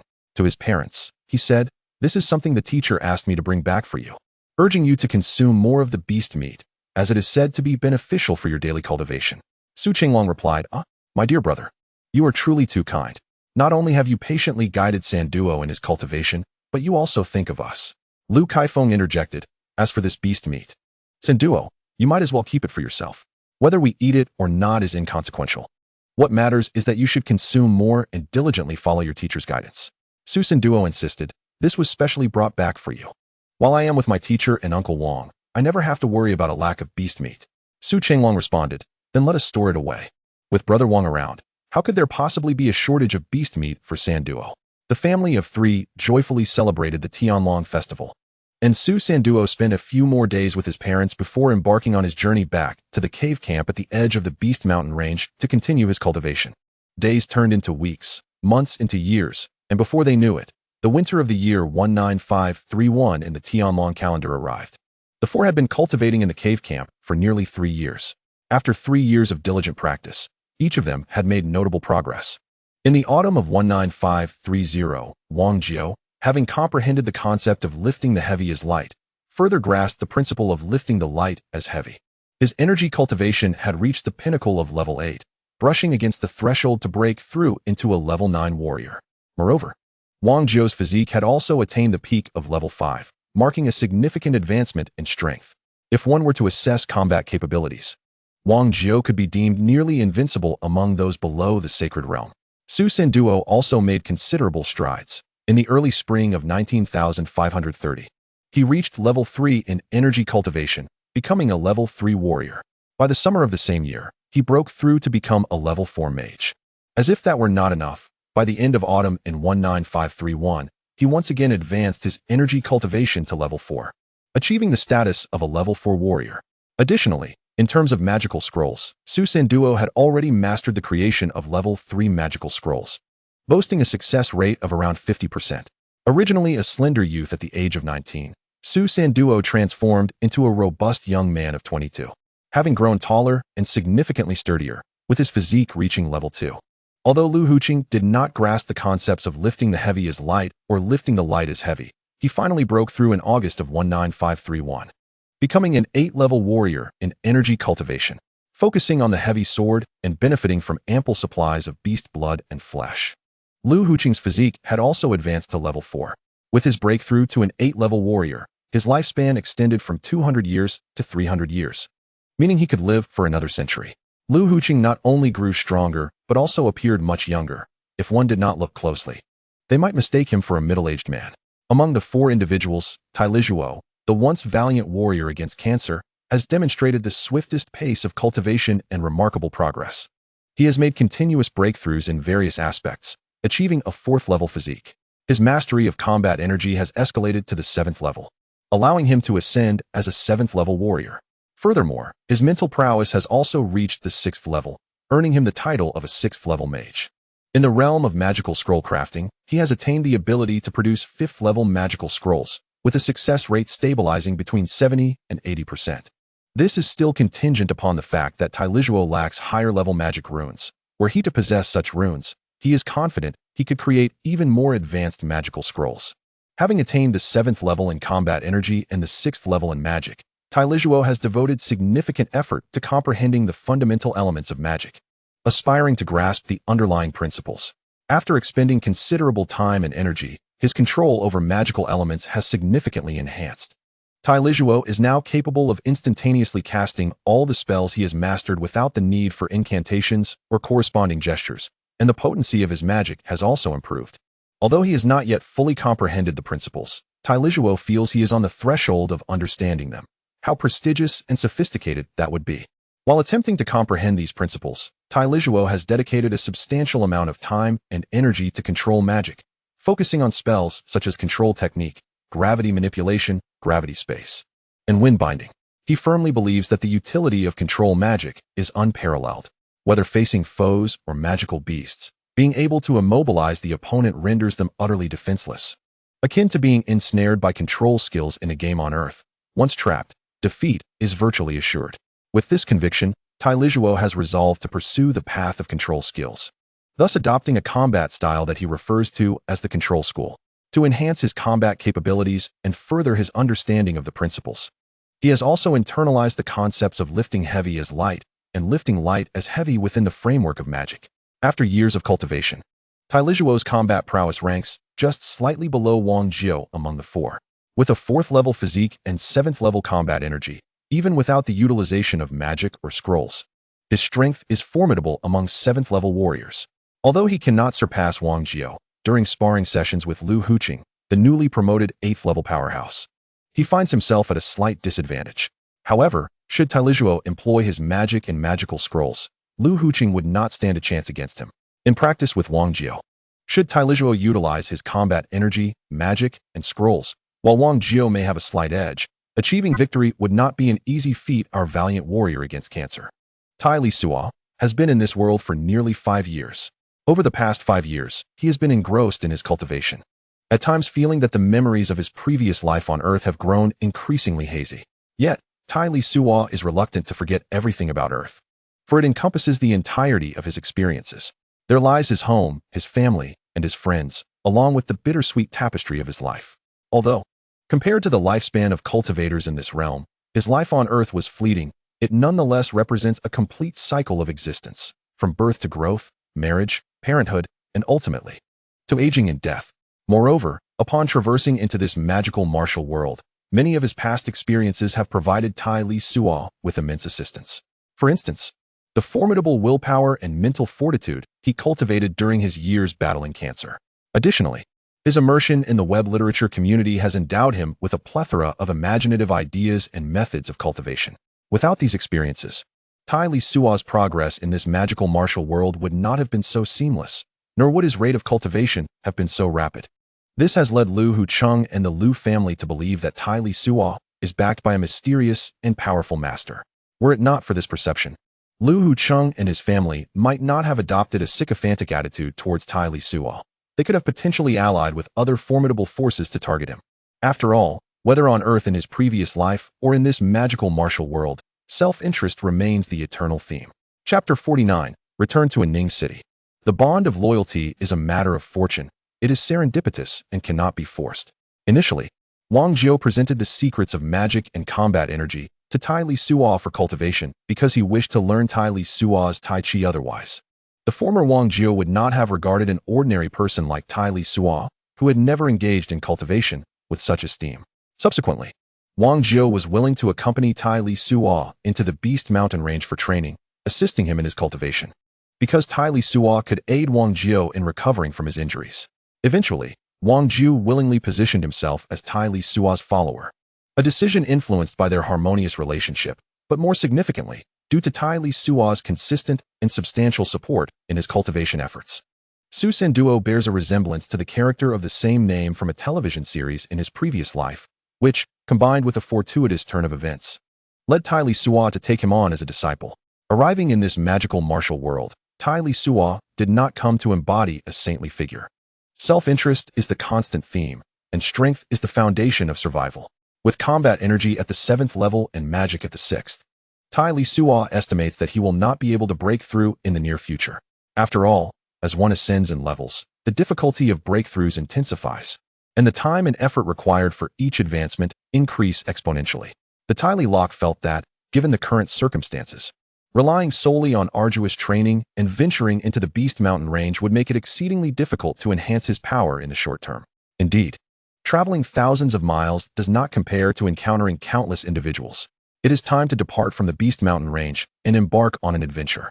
In the past, the fear of wandering was rooted in an utter lack of self-defense capability. However, with Wang Jiao and Lu Huaqing, 2 8th-tier strong warriors by his side, and possessing the combat strength to confront 9th-tier martial artists, it is time to explore the world beyond, as remaining in isolation is no longer viable. That evening, as the four concluded their training and gathered for a meal, Tai Lok addressed Wang Jiao. Considering your current strength, achieving a breakthrough to the 9th tier through mere diligence appears rather challenging. Venturing deeper into the Beast Mountain range is fraught with danger. Do you have any plans? Wang Jiao replied, I do not have any particular plans. Wherever you go, I shall follow. If you choose to remain here to train, I shall accompany you in that endeavor. Lu Huaqing interjected, it is certain that Senior Wang Jiao will follow you. Without you, he would not possess such formidable combat prowess, unrivaled beneath the holy domain. Thus, I too, like Senior Wang Jiao, will shamelessly accompany you. Without you, I would still be sequestered in the Lu family, awaiting the inevitable end of my lifespan. Tai Lok remarked, we previously refrained from venturing out due to our weakness, lacking any means of self-defense. Wandering aimlessly would have been akin to courting death. After years of training, we have finally attained some ability for self-preservation. Moreover, persisting in relentless training has resulted in diminishing returns regarding our power growth. It is indeed time to witness a broader world and encounter more formidable beings. Wang Jiao chuckled. I always knew you would eventually leave here to seek adventure. At just over 20 years of age, achieving what you have is commendable. It is a testament to your patience in remaining here on the fringes of the Beast Mountain range for training. Had it been anyone else, the name of genius would have surely spread beyond the Li dynasty. Lu Huaqing added, indeed, a talent like you chooses to remain inconspicuous and train in seclusion. My old man has lived nearly 2 centuries, and aside from you, I have yet to hear of another. Tai Lok smiled. Staying low-key is the true path. This world is fraught with danger, and it is wise to cultivate in obscurity. Only when one possesses strength should they venture forth. Otherwise, a moment's carelessness could lead to being swiftly eliminated, which would be a significant loss. Lu Huaqing acknowledged, yes, this world is undeniably perilous. Sometimes, even if you do not provoke others, trouble may still seek you out. The law of survival on the Tianlong continent is one of the weak being devoured by the strong. Wang Jiao concluded, your reasoning is sound. In the absence of self-defense capabilities, it is prudent to refrain from wandering aimlessly and to focus on training. Now that we possess strength, it is not too late to venture forth. Tai Lisuo remarked, the world is vast, and I yearn to explore its wonders. With your extensive knowledge and experience, do you have any valuable suggestions? Lu Hucheng replied, I have visited numerous states and capitals of the Li dynasty, including Longluo City, which I have had the pleasure of visiting once. Given the current capabilities of our quartet, we should be sufficiently equipped for self-preservation within the Li dynasty. As for our destination, feel free to decide. I have no objections. Wang Jiao inquired, do you wish to depart from the Li dynasty to venture further afield? Or shall we first explore its territories? Tai Lisuo responded, Let us first wander within the Li dynasty before deciding whether to embark on a journey into the broader world. Wang Jiu suggested. Since we lack a definitive destination, let us return to a Ning city for a few days of rest. Then we can proceed to the capital, taking our journey as it comes. Lisuo agreed. That sounds good. We shall return to a Ning city for a period of recuperation, allowing Lu Hucheng and Su Sanduo to reunite with their families. Who knows when we shall return from this excursion? Su Sanduo expressed gratitude. Thank you, teacher. Lu Hucheng added. Indeed, we must rest well. To be honest, my progress in cultivation over the past few years has been significant, yet it has also exhausted me. In my youth, I studied at Long Luo Academy in the royal capital, and I have never encountered individuals as fervently dedicated to cultivation as you. Unless you are training in the monster beast mountains, you devote yourselves day and night to relentless practice, seemingly without fatigue. Wang Jiu chuckled. That is because you hail from esteemed families, with the support of your clans, allowing you to cultivate for 3 days and rest for 2. Living a leisurely life. We do not have that luxury. If we do not strive diligently, our lives could be at stake. Lu Hucheng countered. I have encountered wandering cultivators before. Even they do not practice so fervently. The average individual cannot endure such intense training. Even if the body can recover in time, the mental and psychological toll can become overwhelming, potentially leading to madness. Lisuo interjected. Let us not dwell on this. The ability to cultivate and grow stronger is a boon in itself. However, since we are departing from the monster beast mountains, it may be quite some time before we return. Should we not venture back into the mountains to hunt more beasts? Wang Jiu agreed. That is a sound idea. Although there are other forests and monsters elsewhere, none offer the convenience of hunting in the monster beast mountains. Lu Hucheng concurred. Indeed, we require the flesh and blood of beasts for our daily cultivation, so we should gather more while we can. Chapter 49. Return to a Ning city. 2. Lisuo suggested. I propose that you, Old Wang, and Old Lu, venture deeper to specifically hunt level 7 monsters. As for level 8 monsters, we shall assess the circumstances. If the opportunity arises, that would be splendid, but if not, do not force it. I will accompany Su Sanduo to hunt level 5 and 6 monsters. Wang Jiu insisted. There is no need for you and Sanduo to join. Old Lu and I can handle the hunting of level 5 and 6 monsters. For the 2 of you, it hardly requires much time or effort. Li remarked. Very well, I shall wait here with Sanduo. Wang Jiu replied. All right, Lao Lu and I will venture into the Beast Mountain range tomorrow.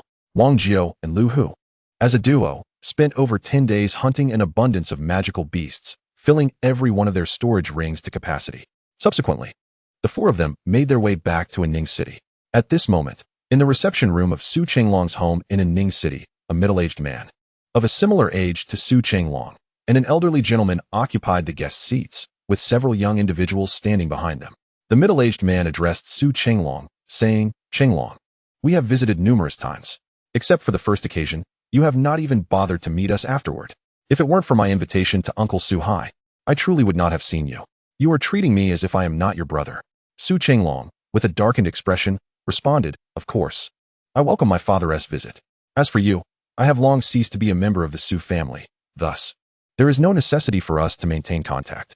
The middle-aged man retorted, Brother Chenglong, how can you say such a thing? Regardless of the circumstances, the blood that flows through your veins is still that of the Su family. This is an undeniable fact. How can you claim we are not family? This middle-aged man was named Su Chengjiang, the cousin of Su Chenglong, specifically the son of the head of the Su family from Yanshan City. Years ago, due to the matters concerning Su Chenglong and Lu Kaifeng, the Lu family exerted considerable pressure on the Su family, ultimately leading to Su Chenglong's expulsion from the clan. However, the situation surrounding Su Chenglong and Lu Kaifeng has now not only gained the Lu family's approval, but also their robust support. Consequently, the Su family has come seeking Su Chenglong once more, aiming to persuade him to return to the family fold, thus allowing the Su family to strengthen their ties with the Lu family. This explains the current scene unfolding in Su Chenglong's home. Additionally, seated beside Su Chengjiang was Su Hai, the elderly gentleman who is Su Chenglong's father and Su Sanduo's grandfather. Su Hai, a side branch of the Su family, was not particularly assertive, and when Su Chenglong was expelled from the family, he did not dare to voice any objections. Su Chenglong's mother, a very pragmatic woman, ensured that after Su Chenglong left Yanshan City for a Ning city, there was no communication between Su Hai and his son. Lacking initiative himself, and married to a woman of strong character and practicality, Su Hai remained dutifully employed within the Su family's enterprises over the years. After the news of Su Qinglong and his father's acceptance by the Lu family spread, his wife repeatedly urged Su Hai to visit in Ning City to reunite with his son and grandson. Yet, the old man felt too ashamed to meet his son, let alone his grandson, and resolutely refused to go. It was only when the family head's son, Su Chengjiang, extended the invitation that Su Hai finally accompanied him to the Su household in Ning City. Regardless of Su Chengjiang's attempts to engage in conversation, Su Qinglong remained silent. His face darkened, seated motionless. Were it not for the occasional sip of tea, one might assume he had succumbed to slumber. Su Qinglong reflected on the years he had spent alone in Anning City, raising his newborn son. The Su family had shown him no compassion. Not only did they refuse assistance to him and Su Sanduo, but they also sought to undermine him at every turn. Thus, when confronted with relatives who wished for his return to the Su household, he resolutely declined their overtures upon their first meeting. Subsequent visits from the Su family were met with his deliberate avoidance. It was not until this occasion, when Su Chengjiang personally intervened and even brought along Su Qinglong's father, that he had no choice but to meet with them. Despite the meeting, Su Qinglong's demeanor remained unchanged. Now, with his wife by his side and his son, Su Sanduo, benefiting from a commendable mentor, alongside the enterprises provided by the Lu family, he was free from the burdens of livelihood. His days were devoted to peaceful cultivation, rendering him exceedingly content with life. Su Qinglong was acutely aware of the Su family's intentions from Yanshan City, thus he had little inclination to engage with them. His repeated gestures of offering tea were met with Su Chengjiang's deliberate disregard. Just as Su Qinglong felt a sense of helplessness, Lu Kaifeng entered the room, paying her respects to Su Hai with the customary deference of a junior to a senior. "Father," she announced, "it is time for dinner. The meal is prepared. Please, let us proceed to the dining room." Su Qinglong also respectfully urged, "Father, let us dine." He forced a smile and rose, just as Lu Kaifeng addressed Su Chengjiang, saying, "As for you, it would be best if you returned whence you came. Our humble Su family in Anning cannot accommodate esteemed guests such as yourselves." Su Chengjiang awkwardly chuckled. "Dear sister-in-law, such words. We are all family, are we not?" Lu Kaifeng replied, "Family? We cannot presume to be of your stature. It is best that you leave." Just as Su Chengjiang was about to respond, the old steward Su Wu rushed in, calling out, "Master, madam, the young master has returned. The young master and several distinguished guests are back." Upon hearing this, Su Qinglong and Lu Caifeng's faces lit up with joy, momentarily disregarding Su Chengjiang and the others. Lu Kaifeng remarked to Su Qinglong, "Come, let us go greet them," and hurried towards the exit, followed closely by Su Qinglong. Su Chengjiang and the others were left momentarily in the living room, feeling somewhat awkward before they too made their way outside.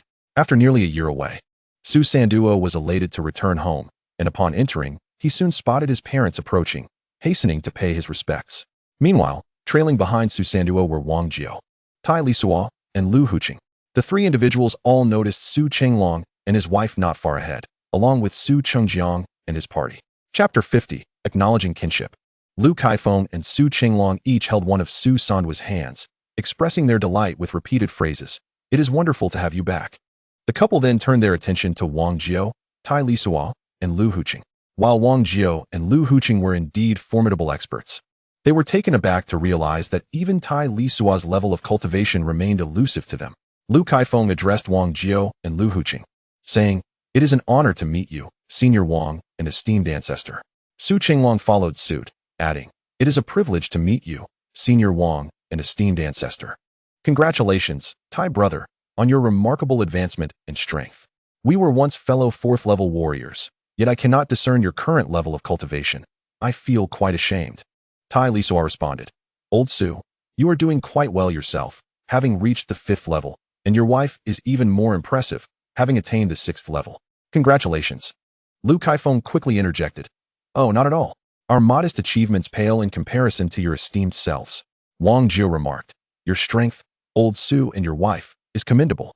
There is no need for humility." Lu Huqing added, "Indeed, you have made notable progress over the years."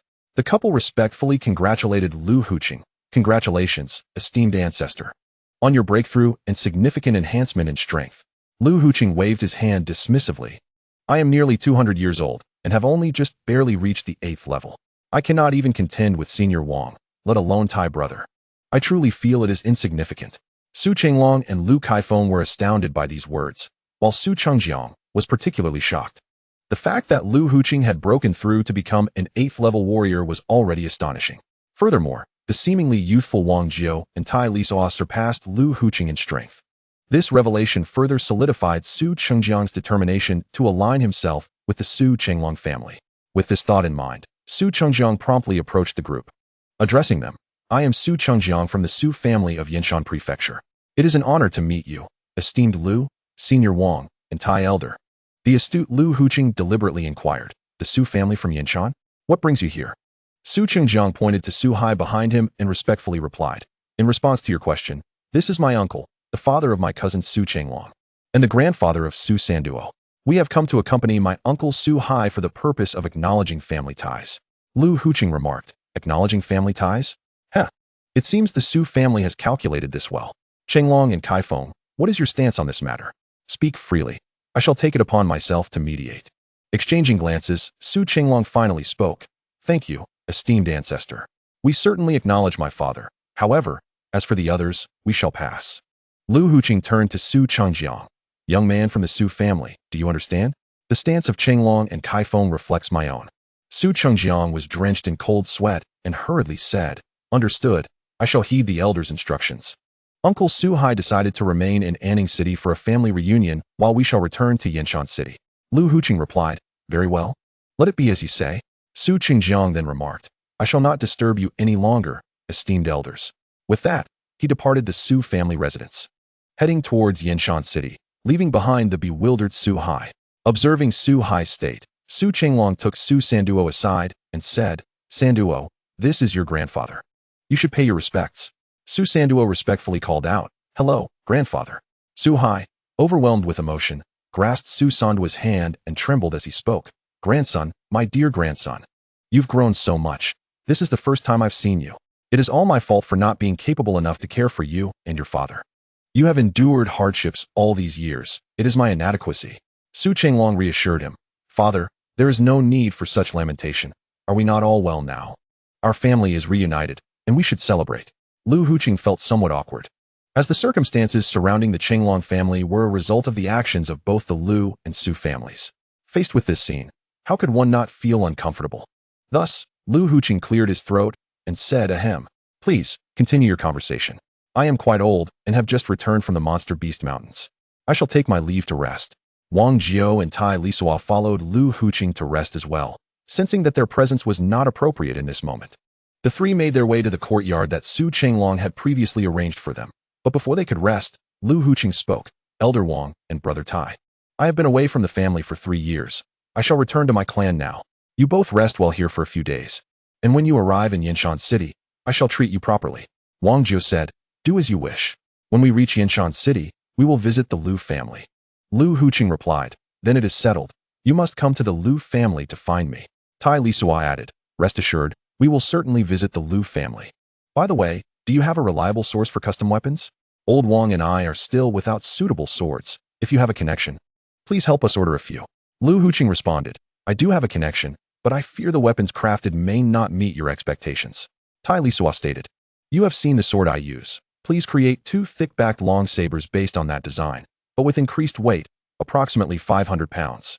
If possible, I would like them to be crafted as level 9 weapons."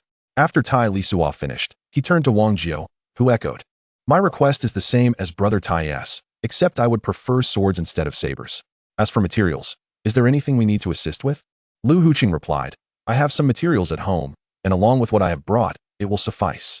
I shall now return to Yinshan City." Tai Lisuo said, "Very well, we appreciate your assistance with the weapons we need." Lu Huqing remarked, "My dear brother, what are you talking about? There is no need to concern yourselves with any troubles. Simply await my good news." Wang Jiao responded, "Very well, we shall await your good news." Lu Huqing hurried back to Yinshan Prefecture to assist Wang Jiao and Tai Li in preparing weapons. Meanwhile, in Anning City, Su Chenglong and Lu Kaifeng organized a banquet to welcome Wang Jiao and Tai Li after their journey. In the Lu family, Lu Xiaoping, who was merely a distant relative with mediocre talent and only a secondary-level wood mage, found himself without any business acumen or notable skills. He spent his days tending to herbs in the family's apothecary garden, making him one of the most ordinary members of the Lu clan. Unexpectedly, over 2 years ago, he caught the attention of the family elders, who decided to summon him back to the main family for service. Upon arriving at the Liu family's South Main estate in Yanshan City, he, along with others, was taken to a secluded manor. All residents of this manor were informed that they were forbidden from leaving without permission. Their daily needs for life and cultivation were met by regular provisions brought to the manor. Alongside Liu Xiaoping, aside from the elder leading the group, guards, and cooks, there were over 20 others. Liu Xiaoping soon realized that all of these individuals were also wood mages. Among them, 11 had reached the level of secondary mage, while the remaining 18 were merely at the primary level. Their sole purpose in the manor was to cultivate. Aside from their daily training, they had no other responsibilities. In Chapter 51, titled The Development of the Liu Family, Liu Xiaoping and his companions resided in the manor, where their meals were expertly prepared for them, and even their clothing was taken care of. They were well looked after in every aspect of life without any worries. The resources for cultivation were beyond imagination. Various magical secrets were readily available for their perusal, as if they were free. Furthermore, they had access to wood attribute magic crystals for their training. It is known that crystals in this world serve as a hard currency, far more useful than gold, and those with unique magical properties are even rarer and more valuable. Wood attribute crystals, in particular, are treasures that significantly accelerate the training of wood mages. For Liu Xiaoping, such an opportunity was something he had never dared to dream of. Of course, given the rarity and value of wood attribute crystals, the Liu family's resources were limited, and they could only afford a few. Thus, only the 11 who had reached the secondary level received 1 crystal each. As for the 18 primary level wood mages, they were not granted such privileges. They would first need to advance to the secondary level to earn their own wood attribute crystals. Aside from the unimaginable benefits regarding living conditions and training resources, every so often, a third-level wood mage from a prominent family would arrive at the estate to guide and instruct these individuals in their cultivation. Liu Xiaoping and his companions were acutely aware of their fortune. Such opportunities were rare, and they were determined not to squander them, diligently engaging in their training every day. After approximately a year of rigorous practice, one among them ascended to the rank of a third-level mage. Following this breakthrough, the individual, now adept in the use of third-level wood magic, was taken away by an elder of the family, who cited important matters requiring the mage's attention. As Liu Xiaoping witnessed his companions successively breaking through to third-level mages, each was similarly taken away by the family elder. Finally, after 2 years of training at the estate, Liu Xiaoping himself achieved the rank of third-level mage and was subsequently escorted away by the family elder, departing the original training estate for another family's estate. In this new environment, the restrictions on leaving without permission remained, yet the living conditions and training resources were even more favorable than before. Here, Liu Xiaoping encountered 2 of his companions who had left prior to him. Together, the 3 of them took turns casting healing spells to assist the Liu family warriors in their training. Liu Xiaoping had never heard of such a training method, yet it appeared remarkably effective, as the Liu family warriors made rapid advancements.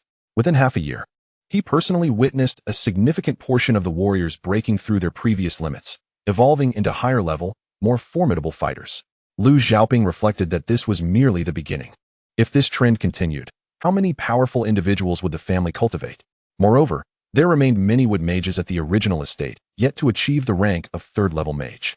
Once those companions also broke through, the pace of strong individuals emerging from the family would undoubtedly accelerate. The family's strength was burgeoning rapidly, and Liu Xiaoping, now a third-level mage, enjoyed an unparalleled quality of life. Despite the limitations on his freedom, he found himself thoroughly satisfied with his current existence, a life he had once scarcely dared to envision. Most importantly, he sensed his own strength gradually increasing, suggesting that he might one day transcend to the rank of a 4th-level mage, or even higher. In the Dragon Continent, strength and supremacy were of paramount importance. Liu Xiaoping firmly believed that if he could indeed transcend and become a more formidable mage, his family would undoubtedly bestow upon him greater privileges. On this day, he continued with his usual training and daily life, assisting the warriors by casting a round of healing spells. Subsequently, he returned to his resting place to meditate and restore his mental energy. Just as Liu Xiaoping had replenished his exhausted mental strength, he suddenly spotted the elder and the family head, accompanied by several individuals, arriving at the estate. The elder was gesturing animatedly while speaking, with the family head occasionally supplementing the conversation with introductions. Liu Xiaoping and his companions stood up to observe the family head and the elder. To their surprise, after a brief exchange, the family head and elder approached them. Liu Xiaoping felt a mix of excitement and nervousness. He had encountered this elder numerous times before, as the elder frequently visited the estate for inspections. He had only met the family head, Lu Long, once. And today's gathering indicated the presence of someone seemingly of even higher status than the elder and the family head, as evidenced by their willingness to accompany and personally introduce this individual. Lu Xiaoping and his companions promptly greeted the family head and the elder. The family head remarked, "There is no need for formalities. You are all commendable contributors to the family. We are here today to accompany our esteemed ancestor to observe the cultivation progress of the younger generation." It turned out that Lu Huqing had returned to the Lu family to personally assess the clan members whom Lu Long had arranged for secret training. Lu Xiaoping and his companions hurriedly paid their respects to Lu Huqing, who waved his hand dismissively, saying, "There is no need for such formalities. I have merely lived a few more years. You are all doing splendidly. Continue your training, and perhaps your future achievements will surpass mine." Lu Xiaoping humbly replied, "I dare not accept such praise from our ancestor. You are a 7th-level powerhouse, a status that is beyond my reach. How could I possibly compare myself to you?" The existence of a 7th-level ancestor in the Lu family was common knowledge among the clan members and the various factions in Yinshan City. Lu Long added, "Our ancestor is no longer merely a 7th-level warrior. He has now transcended to become an 8th-level powerhouse." In unison, Lu Xiaoping and his companions exclaimed, "Congratulations, ancestor, on your ascension to 8th-level strength." Lu Long continued, "With our ancestor's presence, the Lu family will only grow stronger. As long as you diligently serve the family, it shall not neglect you or your families. Regarding your cultivation, I trust that after these years of training, you are all well aware that with earnest effort, ascending to a higher level of powerful magic is not an insurmountable task." Lu Xiaoping expressed his gratitude, saying, "This is all due to the family's nurturing. Thank you, ancestor, and thank you, family head and elder, for your guidance." Lu Huqing replied, "Continue your training. We shall not disturb your practice any longer." Lu Xiaoping and his companions bid farewell. "We respectfully send off our ancestor and our family head and elder." After Lu Huqing and Lu Long departed, the atmosphere in the estate remained charged, felt keenly by Lu Xiaoping and his 2 companions. The family warriors engaged in their training have become increasingly diligent. In Chapter 51, titled The Development of the Lu Family, 2, within the underground chamber of the Lu family, Lu Long spoke to Lu Huqing, saying, "Elder ancestor, as per your directives, I have discreetly organized the clan members. Following the methods you provided, after 3 years of cultivation, the Lu family has seen the number of 6th-tier experts rise from 6 to 15, an increase of 9 proficient individuals." Lu Huqing responded, "You have performed admirably." Lu Long continued, "Moreover, the 5th-tier warriors, who were originally fewer than 20, now exceed 40. As for the 4th and 3rd tiers, the numbers are even more impressive. Although no one has yet broken through to the 7th tier, among the 15 6th-tier warriors, 2 or 3 have already reached the pinnacle of the 6th tier, standing just a step away from becoming 7th-tier masters." Lu Huqing remarked, "Excellent, I trust you with the family affairs." Lu Long and several elders echoed, "It is all thanks to your blessings, elder ancestor. Otherwise, we could not have cultivated so many family experts in such a short time." Lu Huqing instructed, "Arrange for those who have reached the pinnacle of the 6th tier to come to me for a few days of training. Before long, I will journey alongside Elder Wang Jiao and Brother Tai for exploration and cultivation. Do not neglect your own training. The family is in your capable hands."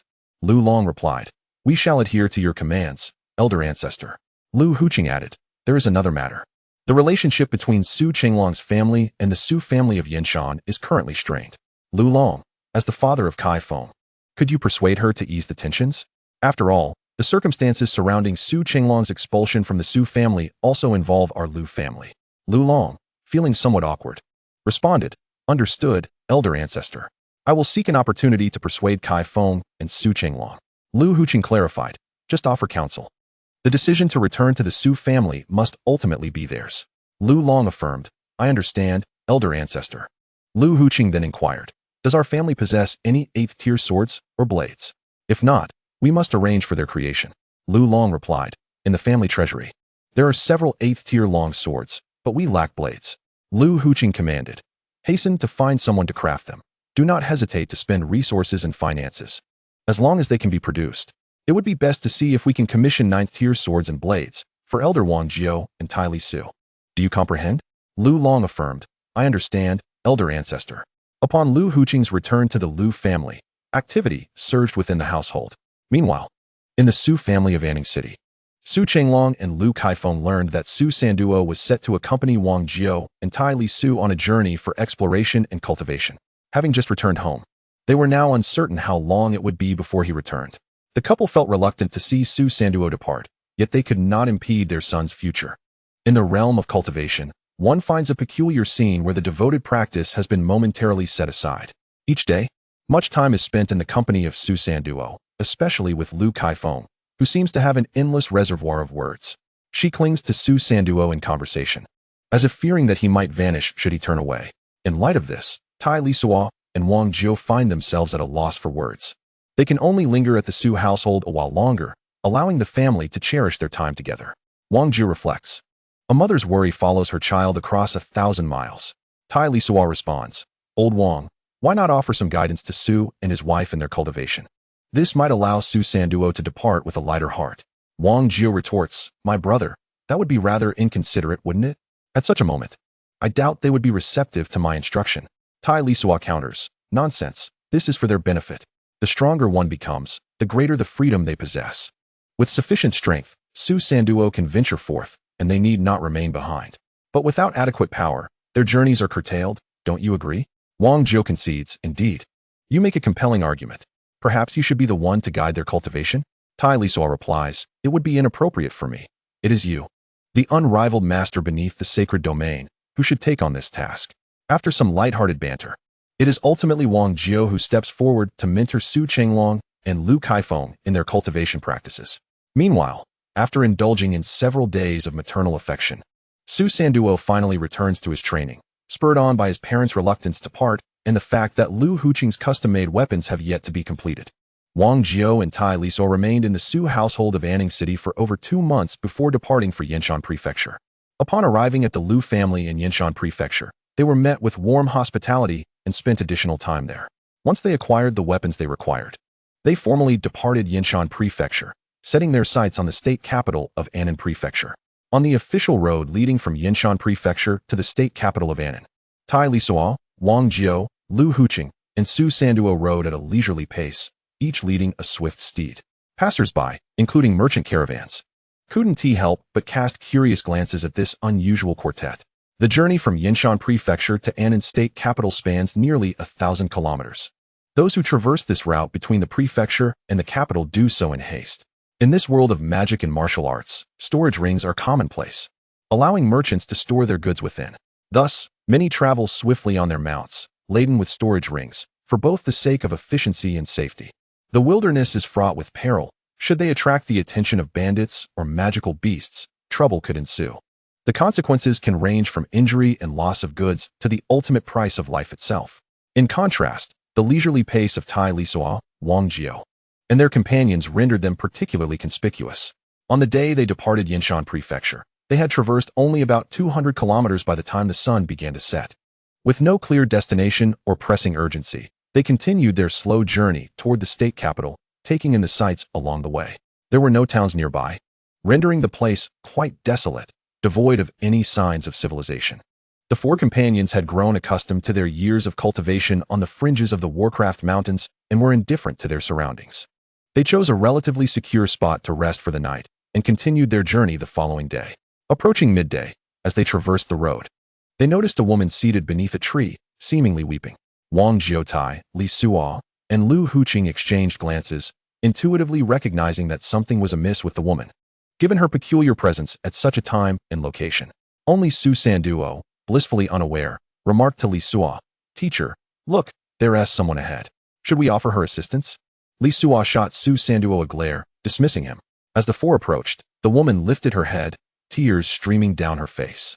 She implored, Esteemed seniors, I have encountered bandits who have taken my family captive. I am the sole survivor who managed to escape. I beseech your help. Though her appearance was somewhat disheveled and weary, it did little to obscure her striking beauty. She possessed an exquisite visage, and her figure was remarkable, even while seated, her ample bosom evident. Su Sanduo, upon hearing her plight, instinctively moved to assist her, but was abruptly halted by Lisuo. Without hesitation, Lisuo commanded Wang Jiao, Old Wang, take action. Wang Jiao, without a word, unsheathed his heavy sword, dismounted from his steed, and swung his blade towards the seated woman. Clearly taken aback by their sudden aggression, The woman reacted swiftly. As Wang Jio's sword descended, she performed a roll to evade the strike. Rising to her feet, she deftly hurled several flying daggers towards the four men, followed by a cloud of powder, presumably poison. Lisuo leapt into the air, pulling Su Sanduo away as they retreated from their mounts. Wang Jio and Lu Huqing hastily dodged as well, wary of the unknown poison that the woman wielded. Observing that the four had easily evaded her attacks, the woman turned to flee. However, Wang Jio was determined not to let her escape. Channeling his energy, he swiftly appeared behind her. With a gentle strike of his sword, he sent her sprawling to the ground. Following closely, Wang Jio placed his sword against her neck and deftly sealed her meridians, rendering her immobile and unable to speak. Lu Huqing and Lisuo approached the woman as well. Wang Jio queried, "What shall we do?" To Su Sanduo, Lisuo instructed, "Sanduo, eliminate this woman." Both Wang Jio and Lu Huqing gazed at Lisuo and Su Sanduo in astonishment at this directive. Chapter 52. In Nan City, Su Sanduo was momentarily taken aback, stammering as he spoke, "Teacher, why not just let her go?" The foolish lad, upon feeling anxious, began to stutter. Tai Lisuo inquired, "Pray tell, why should we release her?" Su Sanduo replied, She hasn't harmed us, so let's just let her go." Tai Lisuo responded, "Sanduo, the human heart is treacherous. The only reason she has not harmed us is due to our superior strength and the precautions we had in place upon her arrival. Otherwise, we would already be dead or captured. Do you understand?" Su Sanduo acknowledged, "I understand, teacher." Tai Lisuo continued, "Since you comprehend, then you must end her life." Su Sanduo protested, "Teacher, I cannot do it." Tai Lisuo said, "Cannot do it? Mercy on an enemy is the greatest cruelty to oneself. Kill her." Faced with Tai Lisuo's repeated command, Su Sanduo remained silent, hesitating. Tai Lisuo, exasperated, asked Sanduo, "What would you do if a beast sought to harm you or your family and friends?" Su Sanduo replied, I would drive the beast away." Tai Lisuo retorted, "Humph. Is there no other way besides driving it away?" Su Sanduo answered, "There is, to kill the beast." Tai Lisuo pressed on, "Since you know how to deal with beasts, why do you not know how to confront enemies?" Su Sanduo lamented, "Teacher, I cannot bring myself to do it." Tai Lisuo suggested, "Very well, if you truly cannot do it, then allow me to propose an alternative. Sever all her limbs and abandon her deep in the woods to fend for herself." Su Sanduo remained silent, unwilling to take action. Just then, a burly man burst forth from the woods, halting about 10 meters from the four. He clasped his fists and addressed them, "Esteemed seniors, today we have acted thoughtlessly and offended you. I sincerely hope you will show mercy and spare us. I would be immensely grateful." Lu Huqing replied, "You speak so lightly of sparing us. If we had fallen victim to your poison or lacked the strength to resist, would you have shown us the same kindness?" The burly man responded, "I dare not deceive you. We merely employed a sleeping drug, non-lethal. Our only aim is to acquire wealth, never to take lives." Lu Huqing countered, "How are we to discern whether your words are true or false? You could say anything you please." The burly man suggested, "It is only natural for you not to believe me. How about this? I will remain here at your mercy, and I hope you can release her." He gestured to the woman on the ground. This time, Lu Huqing remained silent, looking to Tai Lisuo, indicating for him to make the decision. Tai Lisuo remarked, "I must say, you do have a sense of loyalty, but alas, your tactics are of no use to us. Regardless of whether your words hold truth or falsehood, today, this woman must meet her demise. For I detest being deceived by others, particularly by women." The burly man declared, "Elder, since you are unwilling to spare us, would it be acceptable for us to serve you as slaves? As long as you do not take her life, if you are truly insistent on killing someone, then let it be me." Wang Jio retorted, "You are but a mere 6th-level warrior. What purpose would your servitude serve us?" The burly man replied, "I implore you, esteemed elders, do not take her life. I am willing to sign a master-servant contract, dedicating my life to her service." Wang Jio inquired, "You would forsake your own life and liberty to protect her. What compels such loyalty?" The burly man explained, "She is the daughter of an old friend, entrusted to my care before his passing. Our enemies are too powerful, and I could only hide her in this remote place, having turned to a life of banditry. I take full responsibility for my actions. I beseech you, esteemed elders, to spare her life." Tai Lisuo remarked, "You speak with such sentiment. Very well. Hand over all your possessions. If you can provide satisfactory compensation, we may consider sparing you." The burly man hastily surrendered his storage ring, expressing gratitude. "Thank you, esteemed elder." Tai Lisuo cautioned, "Do not be so quick to express thanks. Promise me you will refrain from banditry. With your abilities, You could lead your group to the monster mountain range to hunt beasts and live decently. Should I discover you resorting to robbery again, I shall ensure your annihilation, leaving none alive. The burly man, upon hearing Tai Lisuo's words, quickly affirmed, I will heed your instructions and will never rob again. I shall take her to the monster mountain range to live as adventurers, hunting beasts for sustenance. Tai Lisuo replied, very well, you may leave. As the burly man expressed his thanks, he hurriedly carried the woman away. After their departure, Tai Lisuo turned to Su Sanduo, shaking his head and sighing, yet saying nothing as he moved forward. Su Sanduo, feeling lost, hastened to follow Tai Lisuo. It was Wang Jiao who spoke to Tai Lisuo. Brother, given Sanduo's nature, it is evidently implausible to expect him to be decisive in matters of life and death. Let him take his time. I believe he will mature with experience. Su Sanduo addressed Tai Lisuo. Teacher, I am truly sorry. Tai Lisuo responded, there is no need for apologies. Simply ensure that you remain true to your parents and to yourself. Reflect deeply. If your misguided compassion were to cost you your life, how devastated would your parents be? Wang Jiao added, Sanduo, do you believe your teacher would harm you? Do you think your teacher is a senseless killer? Do you believe your teacher would call upon you to take a life without reason? Su Sanduo attempted to speak, but Wang Jiao interrupted him. Wang Jiao patted Sanduo's shoulder, saying, reflect on this carefully. Su Sanduo is utterly like a naive soul, untouched by the harsh realities of society. The trials imposed by society serve as a potent catalyst for growth and maturity, particularly in this world where strength reigns supreme and power dictates all. On merely the first day after departing from Yanshan City, they encountered bandits along the road. This serves as a clear testament that outside the city walls, peace is a mere illusion. The bandits posed little threat to Wang Jiao, Tai, Lisuo, and the others. Their encounter was simply an opportunity for Su Sanduo to gain practical experience in the ways of the world. After sending the bandits away, the four companions lost their leisurely demeanor and hastened their journey, arriving at Annan City after several hours. However, upon arrival, they discovered that the city gates had already been shut. Nonetheless, they had no intention of entering the city immediately, for the Liu family owned a modest estate just outside the city walls.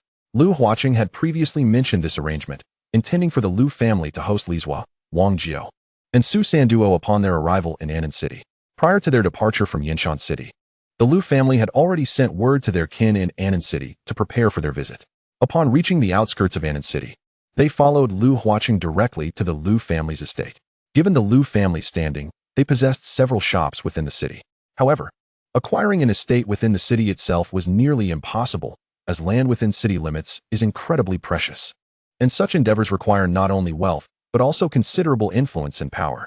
The same principle applies to the families and factions in Annan City. They too would find it unfeasible to amass substantial land and estates in the imperial capital of Longluo City. Consequently, many families like the Liu family purchased land outside Annan City, constructing their own estates. These estates served dual purposes. They functioned as warehouses for various goods and provided lodging for clan members and guests. The Liu family's estate is located a mere 500 to 600 meters from the western gate of Annan City, surrounded by numerous similar establishments. Estates outside the city are relatively secure, given that Annan City is the state capital, and residing in its vicinity does not compromise safety significantly. Those fortunate enough to possess estates in such locales are typically backed by their own influence, and few dare to engage in mischief in these areas. After a peaceful night, the four engaged in a brief training session the following morning before venturing into the city to explore. For Wang Jiao, Lisuo, and Su Sanduo, it was their first visit to Annan City, while Liu Huaqing guided them, sharing insights about the city. He explained that Annan City is generally square-shaped, spanning approximately 50 kilometers from east to west and from north to south.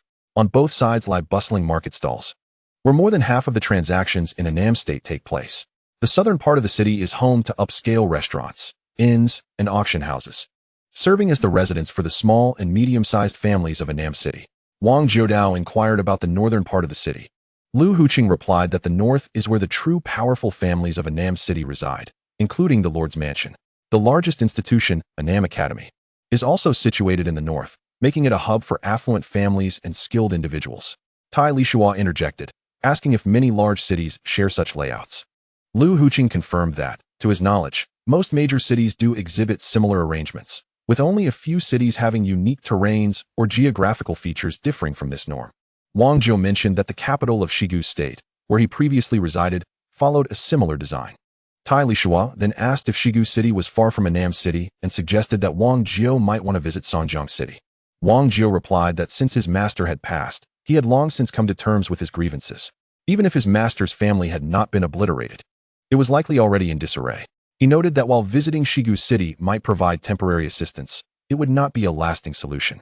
Tai Lisuo probed further about Wang Jiao's relationship with his master's kin and whether there were any descendants. Wang Jiao explained that aside from his master, the family was a decayed lineage consumed by hedonism and greed. Although his master was the strongest in the clan, the patriarch and elders made life difficult for him, behaving like parasites draining his vitality. His master was solely devoted to cultivation and the revival of the family, abstaining from marriage and leaving no heirs. Lu Huqing lamented the unfortunate fate of Wang Jiao's master's endeavors. Wang Jiao continued, stating that eventually, his master saw through the true nature of his relatives and became disillusioned with them. He had once advised Wang Jiao that if the day came when he was no longer present, he should seek a place of refuge far from his family and kin, not wanting Wang Jiao to suffer as he had for their sake, only to be met with disdain. Tai Lisuo concluded that there was no need for a trip to Songjiang after all, suggesting they explore Annam City for now and later visit the royal city of Longluo. Wang Jiao agreed, stating that they had no specific destination in mind. The western market of Annam City is divided into numerous markets of varying sizes. There are dedicated areas for trading magical supplies and materials, as well as markets for various magical beasts and their materials. Additionally, there are markets for everyday goods among others. Each market is further segmented into distinct zones, featuring spaces for wholesale transactions alongside retail and street vendor stalls. The four individuals spent an entire day wandering through the western market, yet they could not fully explore its depths. They purchased little, as the Lu family had already provided them with the essential supplies they required. As for other items, they encountered nothing that piqued their interest.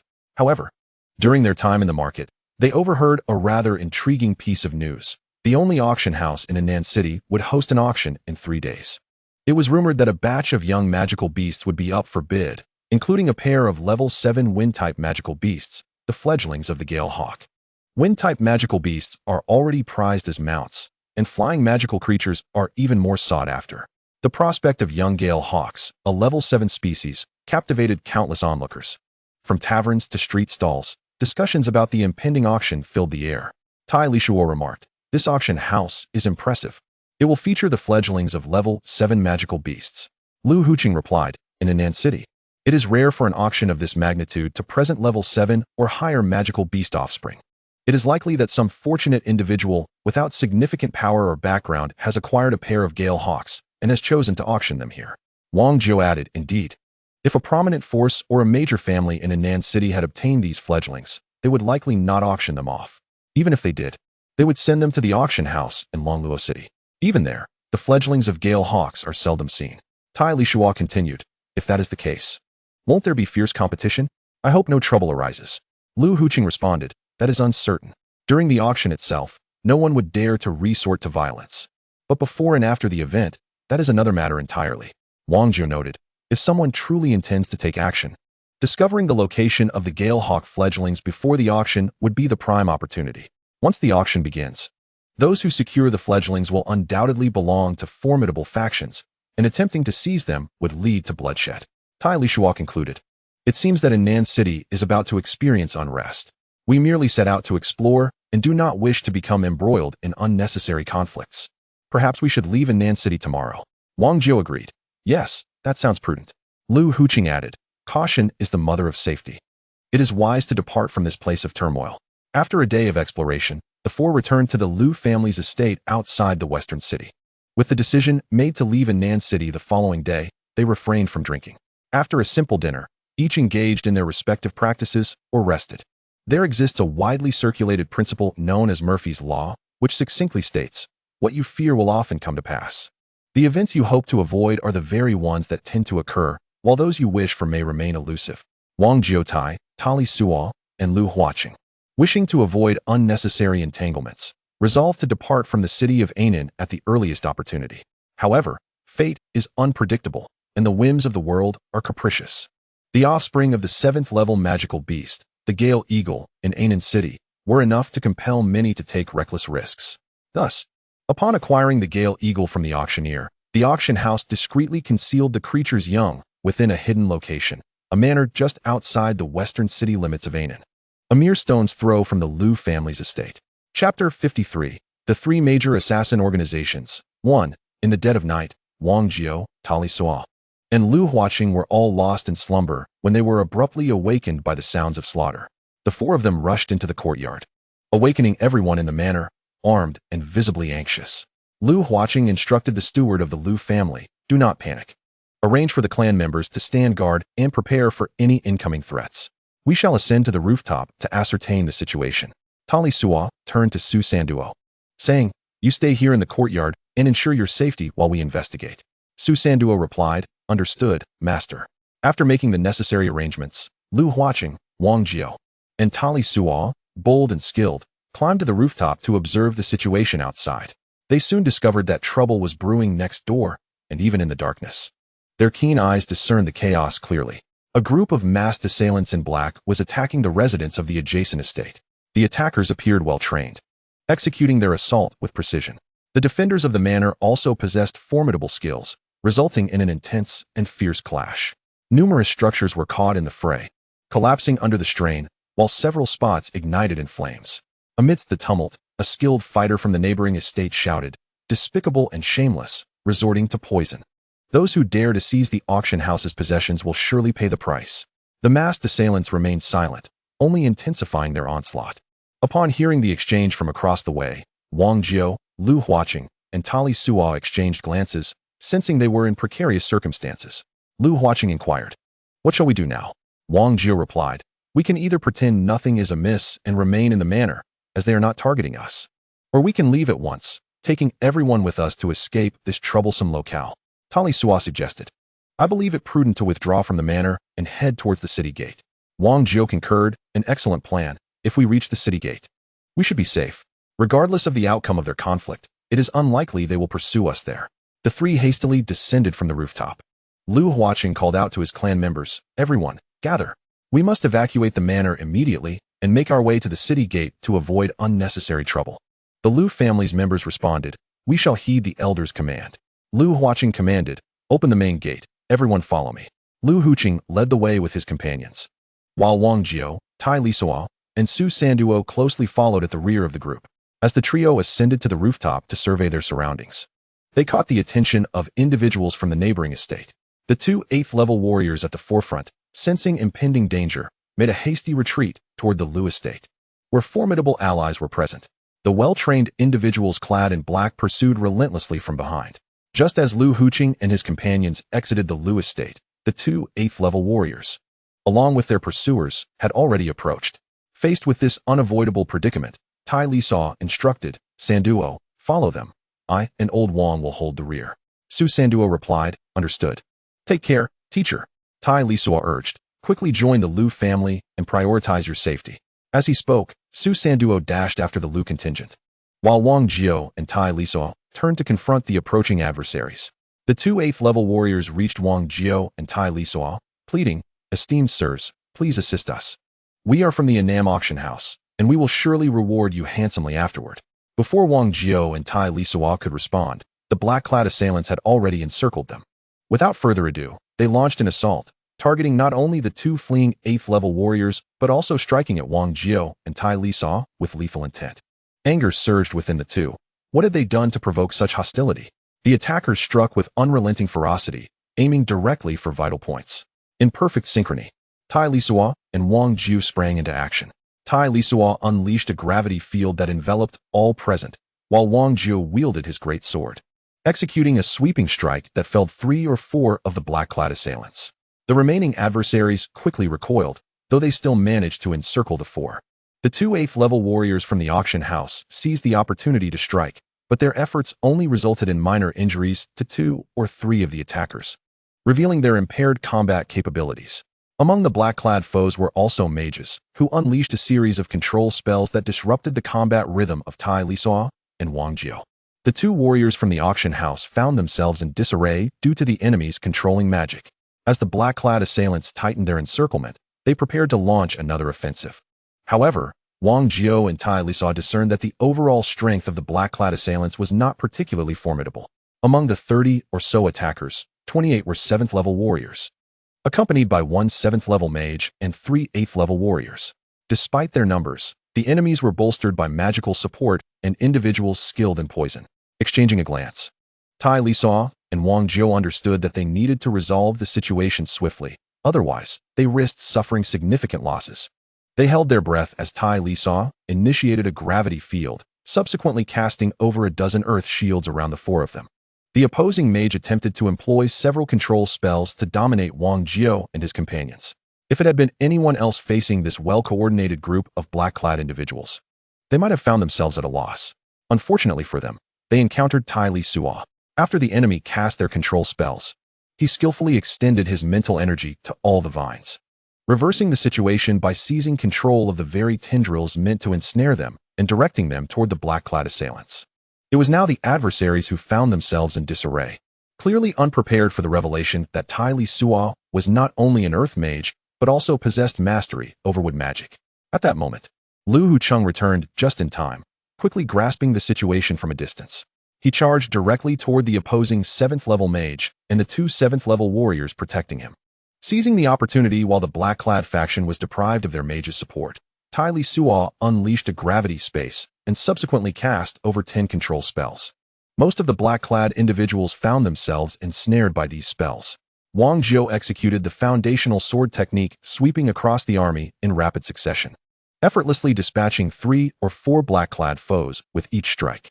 The two warriors from the auction took advantage of the chaos, and in the blink of an eye, fewer than 10 black-clad individuals remained. The surviving black-clad warriors regrouped, many of them nursing injuries. The 7th-level mage joined forces with the others, while the two 7th-level warriors meant to protect him had already fallen to Lu Hucheng. Witnessing the ferocity of Wang Jiu and Lu Hucheng, the leader of the black-clad faction realized the tides had turned against them. Recognizing that they had encountered formidable opposition and would not escape unscathed, he, along with two other 8th-level warriors, made an attempt to flee, with one of them seizing the mage's shoulder as they turned to run. However, Tai Lisuo swiftly unleashed several control spells, ensnaring them once more. Wang Jiu and Lu Hucheng acted promptly, swiftly eliminating the injured black-clad warriors. The leader and the mage, besieged by Tai Lisuo's relentless control spells, found themselves gravely wounded in their frantic attempts to escape. Knowing there was no way out, the leader of the black-clad faction resorted to using his magical staff to block one of Wang Jiu's strikes. In a matter of moments, the 30-plus black-clad individuals had dwindled to just 3 8th-level warriors still standing. Wang Jiu, Tai Lisuo, and Lu Hucheng, along with the two warriors from the auction, surrounded the remaining 3 black-clad foes.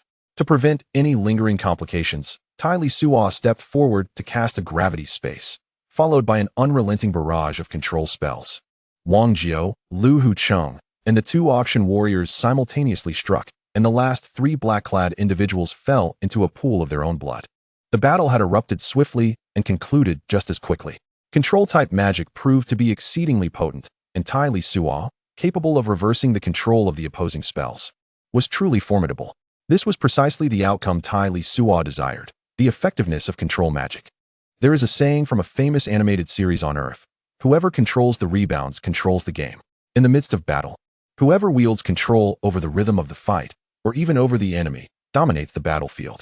Once the combat concluded, Lu Hucheng, sensing the situation had settled, proceeded to search the bodies of the black-clad figures, hoping to uncover any clues. Wang Jiu and Tai Lisuo remained vigilant, wary of a potential ambush at the last moment, for such a misstep could lead to a disastrous fall. Chapter 54. The 3 major assassin organizations. 2. With the battle now at an end, the 2 warriors from the auction house spoke. We extend our heartfelt gratitude to the 3 esteemed individuals for their assistance. The skilled fighters we auctioned will arrive shortly, and the auction house shall reward you handsomely. Wang Jiu replied, no need for extravagant rewards. Your lack of integrity is evident, just as we were about to leave. You lured these assassins here, intending to ensnare us, were you not? The 2 auction house warriors, one tall and one short, hastily responded, no. We were caught in the enemy's trap, able to exert only a fraction of our strength, barely able to escape. We had no other recourse but to resort to such a desperate measure. We implore your forgiveness. Tai Lisuo inquired, do you know to which faction these black-clad individuals belong? The taller warrior replied, we do not know. They appear to be either death warriors or assassins. We have caused you trouble. Lu Hucheng, Having thoroughly searched the bodies of the black-clad figures, approached with a grave expression, presenting several black metal tokens to Wang Jiao and Tai Lisuo.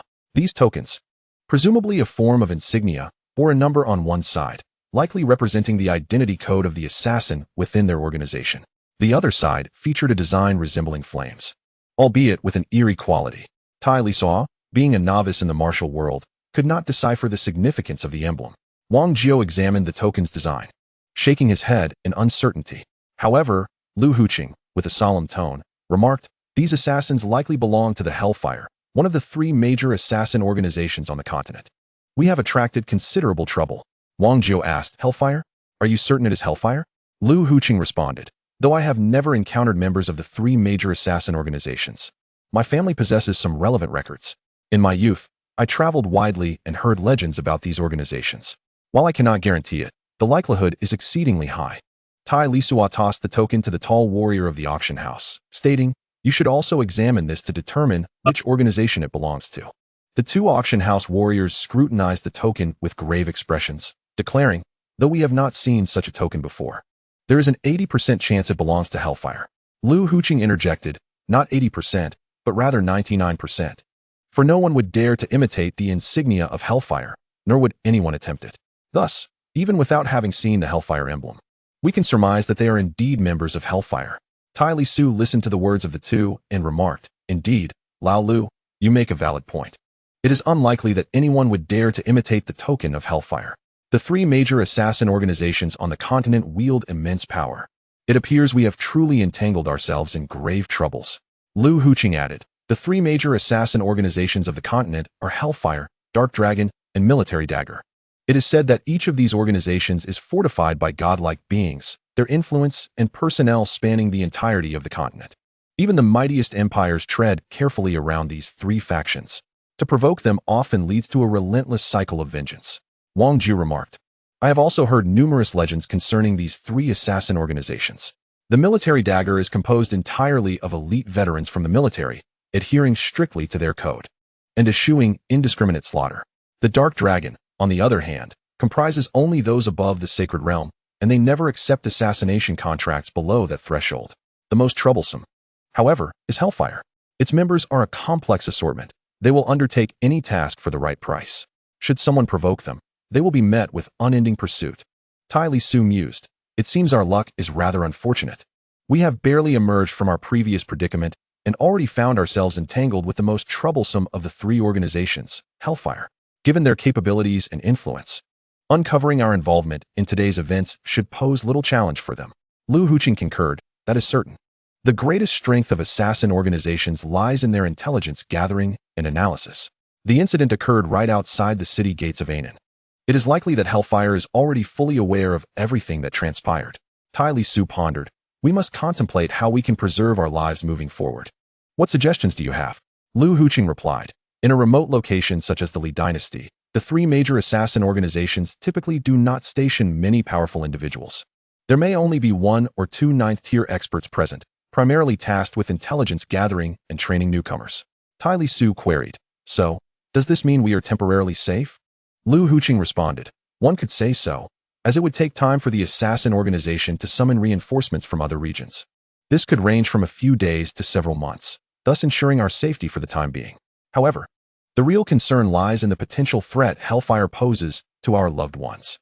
Wang Jiao interjected, "That is indeed the most troubling aspect. If we were dealing with the Dark Dragon or Military Dagger, our priority would simply be to escape and preserve our own lives. Yet Hellfire is exceptionally likely to target our families and friends." Tai Lisuo questioned, "Target our families and friends? Surely they wouldn't annihilate everyone, would they?" The tall warrior from the auction house replied, "My lord, you may not fully comprehend. For a force like Hellfire, even in the state capital, and particularly in the royal city of Longluo, exterminating a family is not an arduous task." Lu Huqing remarked, "Indeed, if Hellfire seeks to eliminate a family, they need only to obliterate the core members. Subsequently, by assassinating the skilled outsiders associated with that family, the remnants will require no further action from them. Countless individuals will surge forth, eradicating the family entirely, and then divvying up the spoils with ruthless efficiency. Such occurrences have transpired innumerable times." Wang Jiao added, "Hellfire is indeed formidable. They have already slain more than 30 of their members. unless we, a select few, are at their mercy. It is highly likely that hellfire will turn their attention to our family and friends.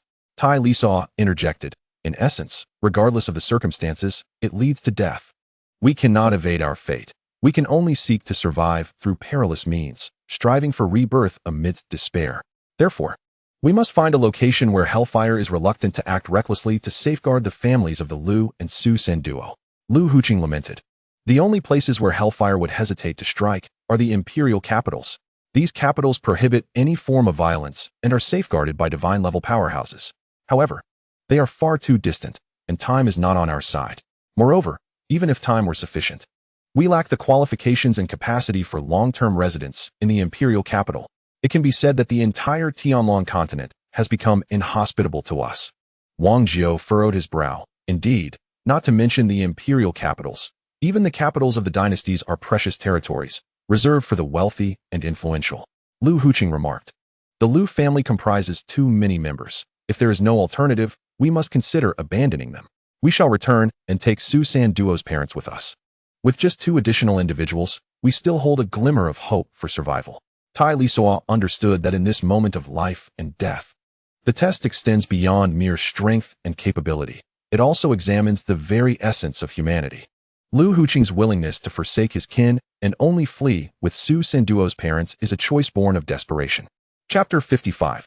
Hellfire. Lisuo turned to Wang Jiao and inquired, Old Wang, among us, your strength is unparalleled. What is your perspective? Wang Jiao replied. The plan proposed by Old Lu is currently the most viable option. However, Old Lu, you might consider bringing along 2 or 3 family members in addition to San duo's parents, making a total of 8 or 9 individuals. In this case, as long as a saint-level powerhouse does not arrive, we still possess a chance for escape. Yet if they send forth a saint-level being, whether we are many or few, it will ultimately lead to our demise. Lisuo then addressed the 2 warriors from the auction house. Does your auction house have any saint-level powerhouses backing it? The taller warrior chuckled wryly. My lord, our Anan auction house is merely a small establishment. How could we possibly have a saint-level powerhouse stationed here? Lisuo concluded. It seems we must rely solely on ourselves. Very well, you 2 may leave. The tall warrior expressed his gratitude, saying, Thank you, my lord. Lisuo exchanged glances with Wang Jiao and Lu Huqing, and the 3 of them promptly returned to the Qi family estate. Lisuo addressed the 2, stating, Life and death are to be taken lightly. If we refuse to yield, then we must fight. Since we cannot hide, let us unleash chaos upon them.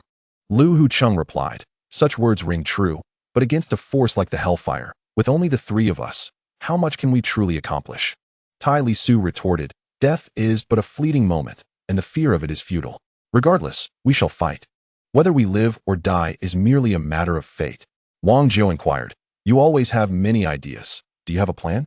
Lisuo responded, I do have a notion. Old Wang and Old Lu, do you know of any places that can accelerate our combat energy training yet are relatively perilous?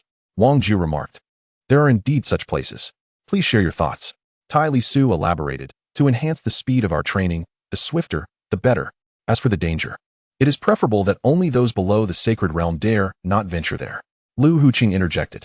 There is a place that perfectly aligns with your criteria and is not too far from here. Lisuo queried. Not too far? Is it within the territory of the Li dynasty? Lu Huqing confirmed. Indeed, in the western region of the Li dynasty, there lies the Red Rock Valley. The terrain is a labyrinth of towering boulders and deep chasms, inhabited by formidable magical beasts. It is exceedingly perilous, yet it is said that there are crystal mines within, resulting in a rich concentration of energy. Some daring individuals enter the Red Rock Valley to cultivate their skills. Those who emerge alive from the valley invariably experience significant growth in their prowess. Wang Jiao recalled, Your words jog my memory. My master once spoke of the Red Rock Valley, although not in such detail. Lu Huqing added, I have heard similar tales. The Red Rock Valley is renowned throughout the Li dynasty. The name Red Rock State is derived from the valley itself. Lisuo concluded, If such a place exists, our task becomes easier. Old Wang and I have grasped the concepts of lifting heavy as if light, and light as if heavy. Old Lu has also mastered the former. If my assumptions are correct, once we enhance our combat energy, the 3 of us shall break through to become sacred realm powerhouses. Wang Jiao remarked, Upon attaining the sacred realm, our ability to protect ourselves against the hellfire will greatly improve. This plan is sound and feasible. We shall venture to the Red Rock Valley and emerge only after reaching the sacred realm. Tai Lisuo inquired. Should we head to the Red Rock Valley from Yinshan Prefecture or from Annam City for a shorter journey? Lu Hucheng replied, regardless. It is a distance of 1,000 miles. Traveling from Yinshan Prefecture or Annam City is roughly equivalent. Tai Lisuo decided. Then we shall proceed from Annam City. Old Lu, please inform the Lu family to retreat to Yinshan Prefecture. Then, it would be prudent for the Lu and Su families to disperse and conceal themselves.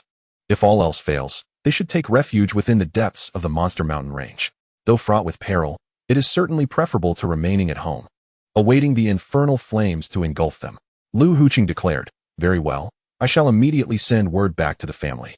Tai Lisuo responded, as for us, we shall proceed towards Hongyan Valley to divert the attention of the infernal flames, thus granting the Lu and Su families more time to prepare.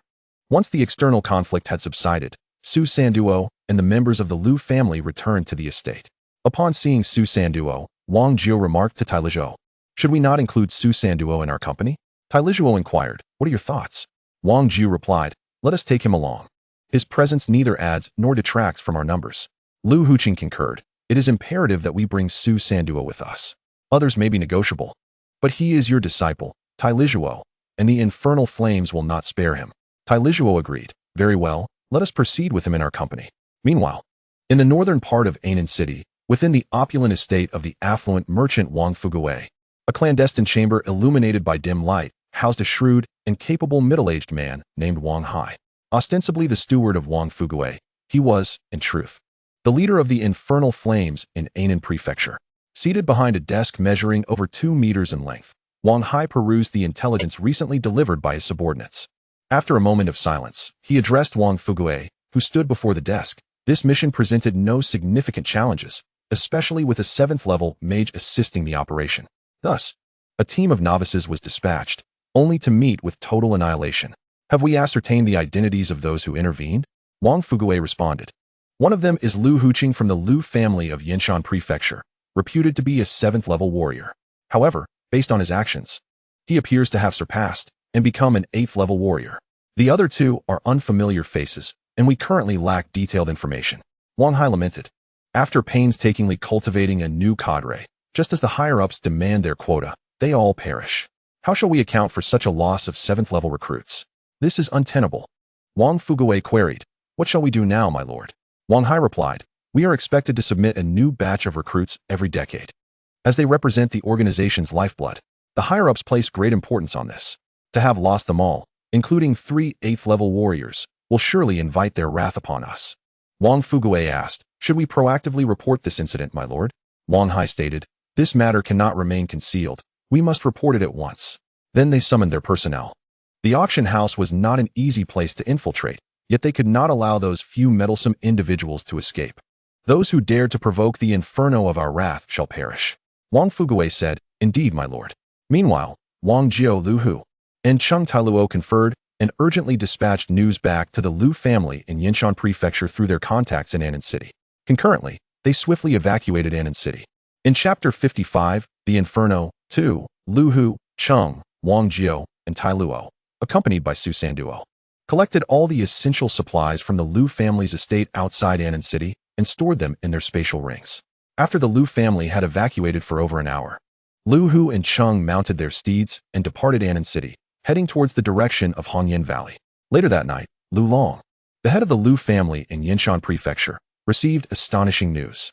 The Lu family's ancestor, along with Wang Jiu and the others, had encountered assassins from the inferno outside Anan City. Instead of silencing them, they had annihilated the attackers. Lu Long immediately dispatched individuals to inform the relatives in Anan City, urging them to relay this information to Su Sanduo's parents. Simultaneously, he began organizing the clan members to disperse and hide, leaving behind only the elderly, the infirm, and those unwilling to abandon their family. The Lu family was ablaze with activity, as messages and orders were continuously transmitted. They notified the scattered members of the Lu clan throughout Yinshan Prefecture to gather all useful supplies using their spatial rings and then flee. In Anan City, Su Chenglong and Lu Kaifeng were stunned upon receiving the news. It had only been a few days since their departure, and they had already attracted deadly peril. What could they do? They could only flee for their lives. At dawn, on the official road west of Anan City, Tailuo, Wang Jiu, Lu Hu, and Su Sanduo rode 2 swift horses each, galloping furiously. After leaving Anan City, They did not pause for a moment, facing the inferno. One of the three major assassin organizations in the Dragon Continent, caution was paramount. The quartet's decision to leave Anan City openly and travel along the official road after dawn was strategic, aimed at drawing the attention of the inferno to buy time for the Liu and Su families. Moreover, traveling along the official road was swifter than traversing the wilderness, significantly reducing the likelihood of the inferno targeting the Liu and Su families. As they raced onward, by midday, they had covered a distance of 1,000 miles from Anan City. They halted by the roadside to rest, preparing to drink and eat before continuing their journey. Among them, the weakest, Su Sanduo, possessed a physique of level 2 strength. Although they had been galloping, they were not overly fatigued thanks to their mounts. If the inferno were to attack, they could readily engage in battle. During a moment of respite, Tai Lisuo addressed Su Sanduo, expressing his deep concern. Su Sanduo, having attracted the flames of hell, my greatest worry lies with you. Do you know the reason for this? Su Sanduo, taken aback by his teacher's rare use of his full name, stammered nervously in response. Teacher, it is because of my weakness. My insufficient prowess has led to your concern. Tai Lisuo replied, it is not merely a matter of strength, but rather your mindset. Do you understand what a killer is? A killer will go to any lengths, employing any means necessary to eliminate their target. If you wish to evade death at the hands of a killer, if you desire to spare your parents the sorrow of your demise, you must be prepared to kill. It is either you or me. Do you comprehend? Lu Huqing further advised Su Sanduo, Sanduo, your teacher speaks truth. You must transform your mindset. Along this journey, aside from our small group, you must remain vigilant and cautious of anyone who approaches you. Su Sanduo responded, I will be careful. Wang Jiao interjected, in the realm of assassins, one may encounter all kinds of individuals. They could be a kindly elder or a beautiful, seemingly vulnerable woman. Even a seemingly innocent child could be a killer, capable of taking your life. Lu Huqing added, reality is harsh. If you wish to survive, you must exercise caution and possess the resolve to act. Regardless of who they may be, if they pose a threat to you, you must eliminate them without hesitation. Otherwise, it will be your demise. For no one can protect you indefinitely. Tai Lisuo continued, Sanduo, you have faced the beasts of the demon beast mountain numerous times. Reflect on how you dealt with them. If you cannot confront your enemies as you would a beast, you are likely to lose your life against the Hellfire assassins. I shall say no more. Your fate now lies in your hands. After a brief respite, the quartet resumed their journey. Meanwhile, the abnormalities concerning the Liu and Su families in Yanshan Prefecture, along with the movements of Wang Jiao and the others after departing from Anan City, had been thoroughly investigated and reported to Wang Hai. In the underground chamber of the Wang Manor, Wang Hai remarked to Wang Fuguei, 2 8th-level warriors and a magician, accompanied by a novice, managed to annihilate our men. This is not surprising, yet I have examined the battlefield. The fight was remarkably brief, almost a one-sided slaughter. It appears there may have been some covert assistance, or perhaps one among these concealed their true strength. Continue the investigation. I must have clarity on this matter. Wang Fuguei affirmed, yes, my lord. Wang Hai added, simultaneously, report the findings and request that the higher authorities notify other prefectures to mobilize forces for their interception. I shall personally lead a pursuit. I leave the security of Anan Prefecture in your hands. Wang Fuguei responded, rest assured, my lord. I will safeguard Anan Prefecture and await your return. Wang Haidao, the opposition is not weak. I can simply take a few 7th-level warriors with me, while the others remain under your command. Wang Fuguei replied, I shall adhere to your arrangements, my lord. Tai Lisuo, along with Wang Jiao and the others, continued their rapid journey. By evening, they had covered approximately 3,000 to 4,000 kilometers, nearing Anan City. As dusk approached, the four decided to take a brief respite. Tai Lisuo produced several hundred magical scrolls, distributing them among Wang Jiao, Lu Huqing, and Su Sanduo. He explained to the trio, these scrolls can be broadly categorized. There are control scrolls, such as those for control and gravity manipulation, as well as offensive, defensive, healing, and escape scrolls. Divide them wisely. They are invaluable in critical moments. Wang Jiao, Lu Huqing, and Su Sanduo hastily selected their scrolls, recognizing their potential to save lives. Wang Jiao inquired, should we find a place to rest for the night, or continue our journey? Tai Lisuo responded, we are not far from Anan City. Let us press on. The faster we travel, the more we can draw the attention of Hellfire. In order to pursue us, Hellfire will concentrate its efforts on our group, granting the Liu and Su families more time to prepare and respond. Chapter 56, Assassin Strike. 1. Lu Huqing remarked, that makes sense. Let us travel through the night. Tai Lisuo added, furthermore, The assassins from Hellfire have likely not yet gathered to intercept us. The longer we delay, the more reinforcements Hellfire will muster, complicating our journey. We may encounter their assassins at any moment, which would inevitably slow our pace. Lu Huqing consulted a map and stated, "We are still approximately 8 to 9,000 kilometers from Red Rock Valley. We must hurry for at least 3 more days to reach our destination." Wang Jiu countered, "3 days will not suffice, as the Hellfire operatives will not allow us to travel unimpeded. Throughout this journey, we shall face countless assassins, and we must conserve our strength and maintain our condition to engage in battle whenever necessary. We cannot afford to run recklessly, as we did today." Tai Lisuo concurred. "Indeed, if any of us were to sustain injuries during a skirmish, our progress would be significantly hindered." Wang Jiu added, "Exactly. Should we be injured, it would impede both our journey and our combat capabilities, inevitably slowing us down. The slower we are, the easier it becomes for Hellfire to gather personnel to ambush us." Tai Lisuo emphasized, "What is more crucial is that Hellfire remains unaware of our intended destination, Red Rock Valley.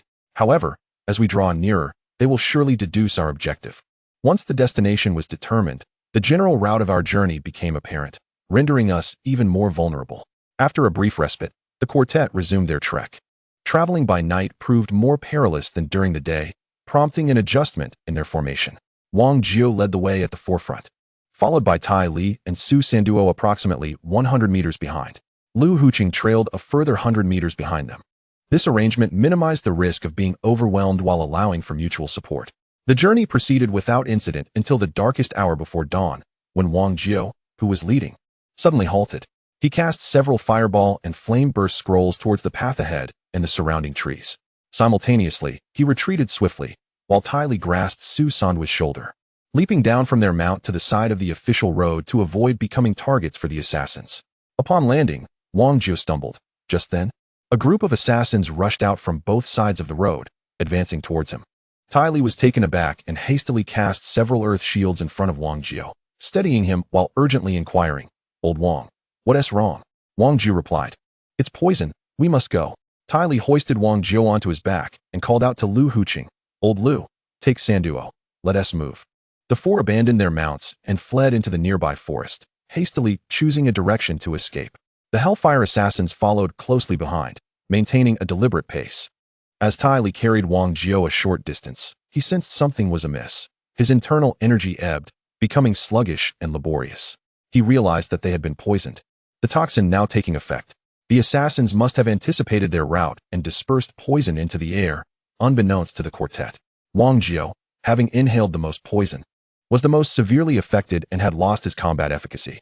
This was perilous. Tai Li quickly attempted to mobilize his mental energy, relieved to find it unaffected. He urged Lu Huqing and Su Sanduo, "Old Lu, carry Old Wang. Sanduo, use Wind Walk to assist Lu in his escape. I'll hold the rear." Lu Huqing released Su Sanduo's arm, responding affirmatively. Tai Li tossed Wang Jiu to Lu Huqing, exclaiming, "Catch him." Lu Huqing barely managed to catch Wang Jiu, nearly toppling over. Fortunately, Su Sanduo provided support. Immediately, Su Sanduo cast Wind Walk, and the three continued their flight. Tai Li halted and turned to face the pursuing assassins. Though few in number, only 6, they were formidable opponents. In Tai Li's perception, one was an 8th-level warrior, while the other 6 were at the 7th level. Despite being poisoned and finding it arduous to channel his energy, he could still utilize it to activate magical scrolls. Every little bit of energy and mental strength saved was worthwhile. As the assassins approached, intent on sending a few to pursue Wang Jiu and Su Sanduo, Tai Lisuo flung the magical scrolls with reckless abandon. The assassins, alarmed by the barrage of scrolls, hurriedly dodged, but the sheer volume was overwhelming. For every one they evaded, another followed. With the combination of control spells and gravity magic, 6 assassins found themselves in disarray at the hands of Tai Lisuo. In the shadows, he unleashed 3 flying daggers, silently closing in on the assassins. When a 7th-level assassin was slowed by the gravity spell and ensnared by the control vines, one dagger surged forward, slicing through the assassin's throat. In the darkness, blood erupted. As seasoned killers, they were acutely aware of the scent of blood. Upon the death of the first assassin, the leading 8th-level assassin shouted, "Spread out, create distance." However, the leader was a moment too late. Another 7th-level assassin met the same fate, his throat slit by Tai Lisuo's dagger, resulting in another bloom of blood. The remaining 4 assassins retreated to a distance of 100 meters, each taking up a position in different directions.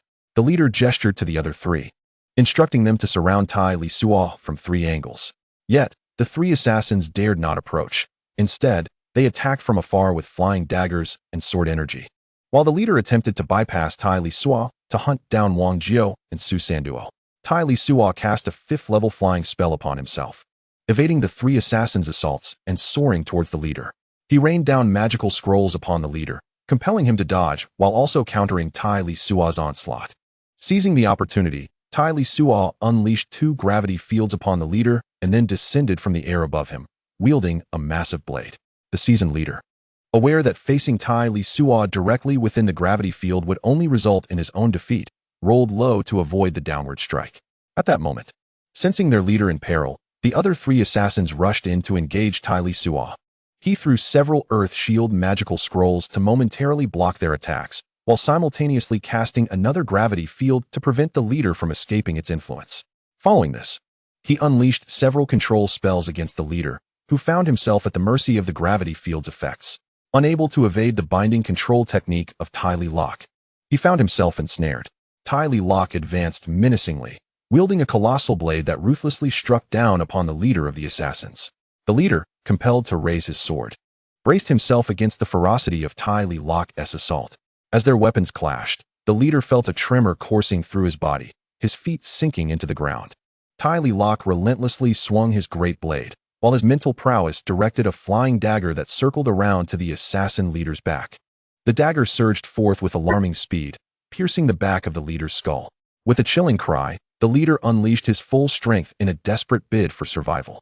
In that fleeting moment of distraction, Tai Lock seized the opportunity and delivered a decisive blow that severed the leader's head. The remaining 3 assassins, hearing their leader's agonizing scream, recklessly charged through the protective shield erected by Tai Lock, intent on aiding their fallen comrade. Little did they anticipate that they would plunge into the confines of the gravitational space. Before them lay the lifeless body of their leader. Tai Lock, wary that these assassins might flee after their leader's demise, was taken aback as they unwittingly approached him. Recognizing the fortuitous opportunity, Tai Lock swiftly cast another gravitational space and unleashed a series of control techniques, saturating the area with their effects. Ensnared within the gravitational realm and bound by the control techniques, the assassins realized their only fate was death. One assassin, in a final act of defiance, waved his hand and unleashed a myriad of colorful poisons. However, Tai Lock had no time to ponder. He held his breath and swiftly dispatched the 3 assassins with a flurry of blades. Without pausing to collect the spoils, Tai Lock turned to pursue Lu Huqing and the others. He abandoned any pretense of concealment and took to low-altitude flight. Despite having held his breath, he sensed the insidious grip of poison taking hold within him, likely unleashed in its entirety by the dying assassin. Who could fathom the chaotic reactions that might arise from such a concoction of toxins? Tai Lock felt his head growing increasingly heavy, his vision blurring. Yet, he gritted his teeth and pressed onward. After a brief flight, he found himself on the brink of collapse. In a moment of desperation, he used a dagger to slice into one of his fingertips. The pain and blood provided a jolt of sensation, momentarily sharpening his mind. Resolutely, he continued his low-altitude flight, knowing that to lose consciousness in this desolate wilderness would spell his doom. As he persisted, feeling his strength waning, he once more resorted to his dagger, cutting another fingertip to stave off the encroaching darkness. He could not afford to perish. His arduous battle against cancer over the past decade had forged within him an indomitable will. Unexpectedly, I found myself transported to this world of magic and martial arts. I had not yet taken the time to fully appreciate the breathtaking scenery and marvels of this realm. How could I possibly perish like this? I had hoped that one day, I would grow strong enough to seek a path back to Earth. How could I simply succumb to death in this desolate wilderness? My heart aches with the desire to return to my beloved wife and children. It is truly unbearable to die like this. Tai Lisuo was silently screaming, raging within. The flying dagger in his hand repeatedly slashed at the already wounded finger, cutting deeply until flesh was laid bare and bone was visible. As he continued to fly forward, he summoned his remaining strength to cast healing spells, employing various restorative magics like the spring breeze transformation. Time became an abstract concept as he soared through the air. He had exhausted his magical scrolls and depleted his mental energy. With no choice but to stumble onward, he pressed forward, refusing to stop. Beneath the dawn's light, the fatigued Tai Lisuo staggered, struggling to take each step. At that moment, even a lowly beast, be it first or second level, could easily claim his life. Yet, Tai Lisuo persevered, unwilling to fall, pushing forward relentlessly. Finally, Tai Lisuo spotted a figure ahead. Could it be Su Sanduo? Was it truly him? Or merely a figment of his imagination? He felt someone steady him, calling out to his mentor. In that instant, Tai Lisuo slipped into a dream, a chaotic, lengthy dream. One moment he was sharing a meal with his family. The next, he was laughing and singing with friends, only to be chased in another fleeting thought. Desperately searching for a way back to Earth. In a forest away from the main road, beneath a towering tree, Wang Jiao, Lu Huqing, and Su Sanduo were resting. While Tai Lisuo lay unconscious on the ground, Su Sanduo gazed at the comatose Tai Lisuo and asked Wang Jiao, "Uncle Wang, when will our teacher awaken?" Wang Jiao replied, "It's hard to say. He might awaken in the next moment if he's fortunate, but it could take a long time if not." Lu Huqing added, "The poison we encountered was not lethal. It merely incapacitated our ability to harness our fighting spirit. Fortunately, the poison did not penetrate deeply, and we expelled it within a few hours. But the poison Tai Lisuo has endured is far more complex and has taken a deeper hold." Wang Jiao remarked, "Indeed. It has already been 3 days, and he remains unconscious. However, with our combined efforts of fighting spirit and Su Sanduo's magic, the toxins within his body, it seems that the situation has been nearly resolved, but I remain uncertain as to when he will awaken." Lu Huqing remarked, "His physical condition appears to be indistinguishable from that of an ordinary person. I am not particularly concerned about the poison. However, it is quite likely that he has succumbed to inner demons, and that is what truly worries me. A cultivator who falls into such psychological turmoil risks losing their way, and in severe cases, their very life." Wang Jiao inquired, "Are you suggesting that Tai Lisuo has succumbed to his inner demons?" Lu Huqing affirmed, "Indeed. That is a strong possibility. You have heard the incoherent words he mutters in his unconscious state. Many of his utterances are beyond our comprehension, which leads me to believe he is ensnared by his inner demons." Su Sanduo, filled with anxiety, asked, "What should we do if he is trapped by inner demons?" Wang Jiao responded, "Do not fret, Sanduo.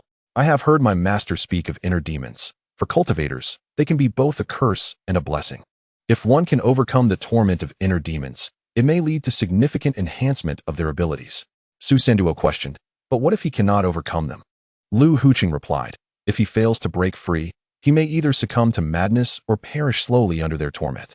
Su Sanduo, alarmed, asked, "Is there nothing we can do to assist our teacher?" Wang Jiao explained, "When someone has succumbed to their inner demons, assistance from others is futile. It is a battle they must face alone. However, do not lose hope. You know your teacher's character. His resolute spirit and exceptional talent give us every reason to believe he will prevail against his inner demons and awaken." Lu Huqing added, "Yes, Sanduo. We must have faith in him. Your teacher will undoubtedly awaken." Wang Jiao concluded, "Let us not dwell on this matter any longer, as we are powerless to assist him. We must continue our journey. Otherwise, those assassins will catch up to us." Lu Huqing proposed, "Let Sanduo carry your teacher. Senior Wang Jiao will lead the way, and I shall bring up the rear."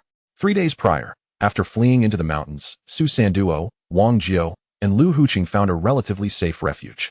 Wang Jiao and Lu Huqing utilized their energy to expel the poison from their bodies, aided by Su Sanduo's magic, allowing the process to proceed swiftly. In approximately 2 hours, Lu Huqing, who had been less affected by the poison, managed to expel it entirely. However, to regain his combat prowess, he would need further cultivation. Thus, Lu Huqing remained to guard Wang Jiao, while Su Sanduo ventured to assist Tai Lisuo. Su Sanduo himself had also been poisoned, though not severely, leaving him temporarily unable to employ his energy. Despite this limitation, he could still utilize magic and magical scrolls. Hence, Su Sanduo retraced his steps to aid Tai Lisuo. As he journeyed back, a profound sense of urgency consumed him. Hours had passed, and his teacher was left to confront numerous assassins alone, undoubtedly facing great peril. In that moment, Su Sanduo felt an overwhelming hatred for himself, resenting his own ineptitude and cowardice. Had it not been for his own feeble strength, which became a burden, Su Sanduo mused that the teacher could have easily escaped with him. Overwhelmed by regret, he suddenly caught sight of Tai Lisuo's figure, staggering towards him as though a mere gust could topple him. In that moment, Su Sanduo, who was typically timid, experienced a profound transformation within. When he reached out to Tai Lisuo, the latter had already succumbed to unconsciousness. Following the recovery of Wang Jiao and Lu Huqing, Su Sanduo bore Tai Lisuo on his back, with Wang Jiao forging the path ahead and Lu Huqing bringing up the rear. Thus, they journeyed onward. evading the relentless pursuit of the Hellfire assassins. For 3 days, they faced numerous attempts on their lives from the assassins, yet, by some stroke of fortune, they managed to escape unscathed. Now, they had long distanced themselves from Annan Prefecture, with approximately 5,000 or 6,000 miles still to traverse to Hanyang Prefecture. In their desperate bid to evade their pursuers, they had not only failed to close in on Hanyang Valley, but had actually drifted further away. Tai Lisuo remained entrapped in his inner demons, leaving everyone uncertain of when he might awaken. The frequency of the Hellfire assassins' ambushes intensified, and the pace of their journey was likely to slow even further. Tai Lisuo's prolonged unconsciousness weighed heavily on Wang Jiao and Lu Huqing, as they pondered whether they would even survive to reach Hanyang Valley. The dream continued, shifting and evolving. Tai Lisuo found himself reliving the moment when he was diagnosed with cancer on Earth. Unwilling to succumb to the disease, he exhausted every remedy and herbal treatment available, miraculously managing to fend off cancer for over a decade. Yet, he also dreamed of being pursued by the Hellfire assassins, enduring harrowing trials only to witness his disciple Su Sanduo and friends Wang Jiao fall one by one before his eyes. Alone, he faced an unending tide of assassins, each strike rendering him more wounded and bloodied, his strength waning as the numbers of his assailants grew. In his despair, Tai Lisuo roared to the heavens. Chapter 58. Awakening and Breakthrough. The trio of Wang Jiao, Lu Huqing, and Su Sanduo, traversing the forest, were startled by Tai Lisuo's anguished cry. They quickly sought refuge behind a nearby tree. Su Sanduo laid Tai Lisuo down and was elated to see his teacher's eyes flutter open. "Teacher, you've finally awakened. This is wonderful," he exclaimed. Wang Jiao and Lu Huqing, equally relieved, joined in the celebration. "It's a relief to see you awake. We've been terribly worried these past few days," Wang Jiao remarked. As Tai Lisuo listened to their voices, confusion lingered in his gaze. After a while, through their continued explanations, he gradually comprehended the situation. It turned out he had been in a coma for several days, and all that had transpired was merely a dream. Tai Lisuo questioned, "So you're saying that the poison within me has been resolved, and my prolonged unconsciousness was due to my entrapment in inner demons?" Wang Jiao remarked. "Indeed, it has been a full 5 days since you fell into a coma, and the poison in your system was eradicated 2 days ago.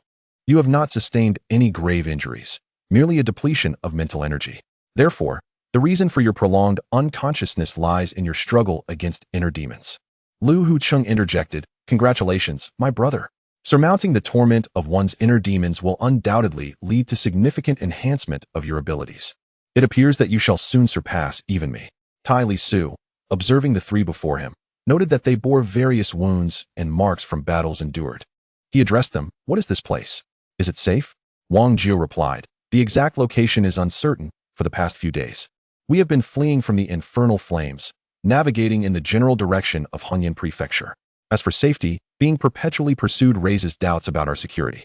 Tai Lisuo responded, "I appreciate your efforts. Let us find a relatively safer spot to rest until I recover. Once I am restored, I shall be better equipped to confront the infernal flames." Wang Jiao offered, "Very well, I shall carry you. This will enhance our speed." The four made their way towards a densely forested area, walking for over 2 hours until they discovered a suitable refuge, a 100-meter-high cliff, beneath which lay a thicket of verdant trees and vines. Su Sanduo stayed with Tai Lisuo at the base of the cliff to recuperate, while Lu Huqing ascended to the summit to serve as a lookout. Wang Jiao positioned himself at a distance from the cliff, vigilant against any approaching beasts or assassins from the infernal flames. Having been in a coma for several days, Tai Lisuo felt rather weak. He consumed some beast meat and drank water before commencing his meditative practice. With the toxins fully purged, he circulated his fighting energy for several cycles and began to regain his strength. His mental energy had also recovered somewhat during the days of unconsciousness, primarily due to excessive expenditure in his dreams. Otherwise, he would have fully recuperated by now. Realizing this, Tai Lisuo dedicated himself to meditative practices aimed at restoring his mental energy. The confrontation with one's inner demons serves not only as a test of the mind and will, but also as a training ground for mental fortitude.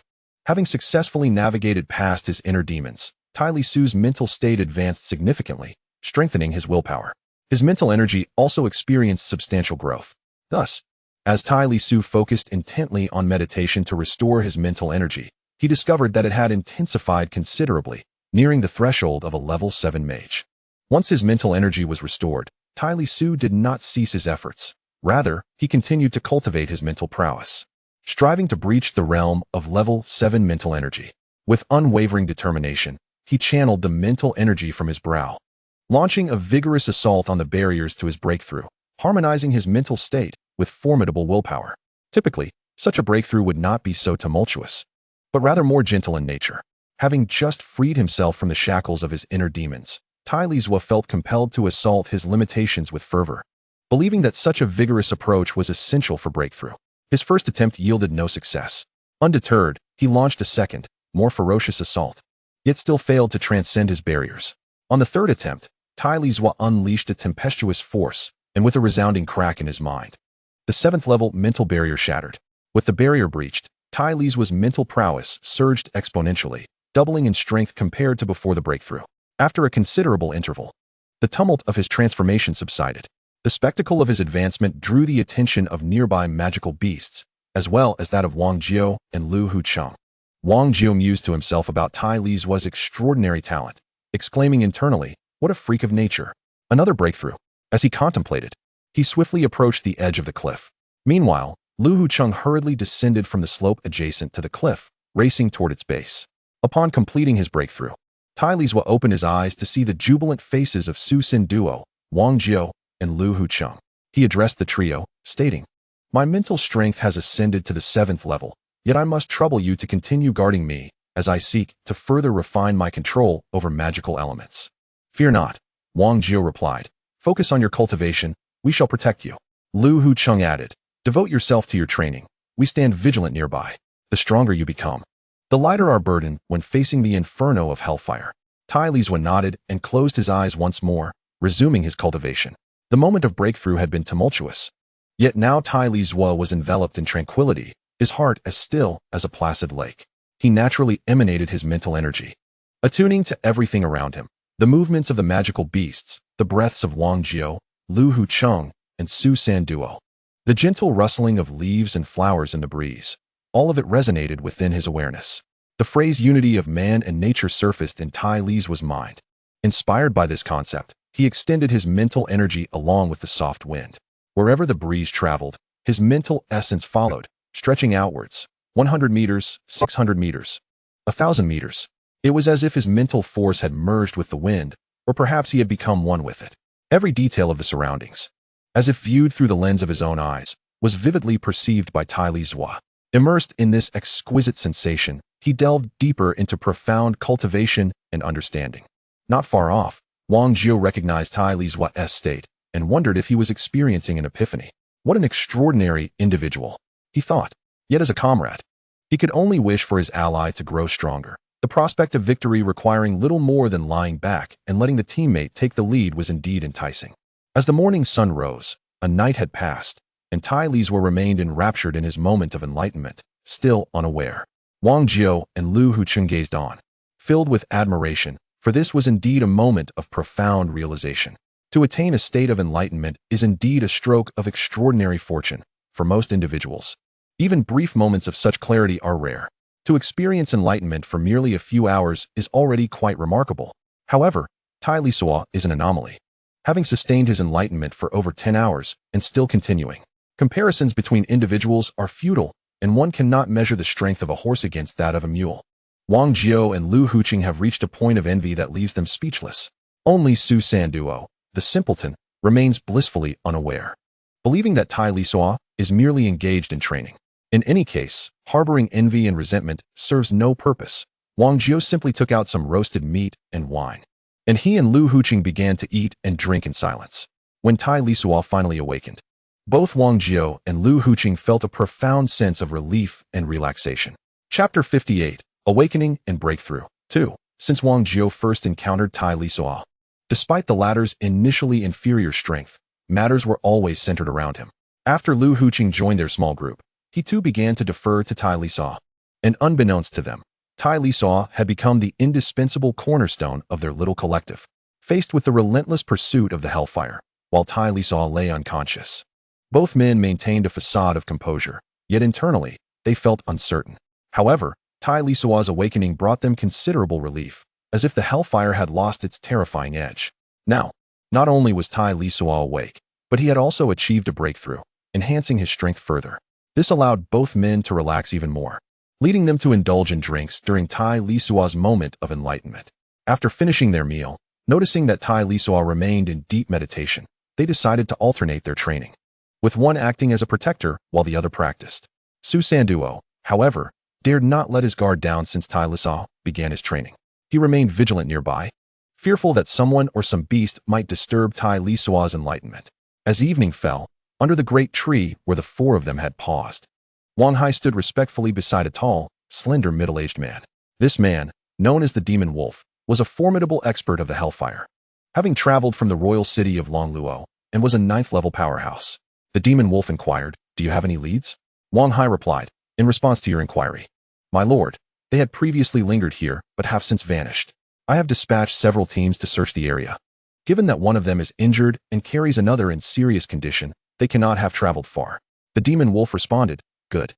Inform me immediately upon receiving any information." Wang Hai assured him, "I shall heed your commands, my lord. With your personal involvement, they surely cannot escape."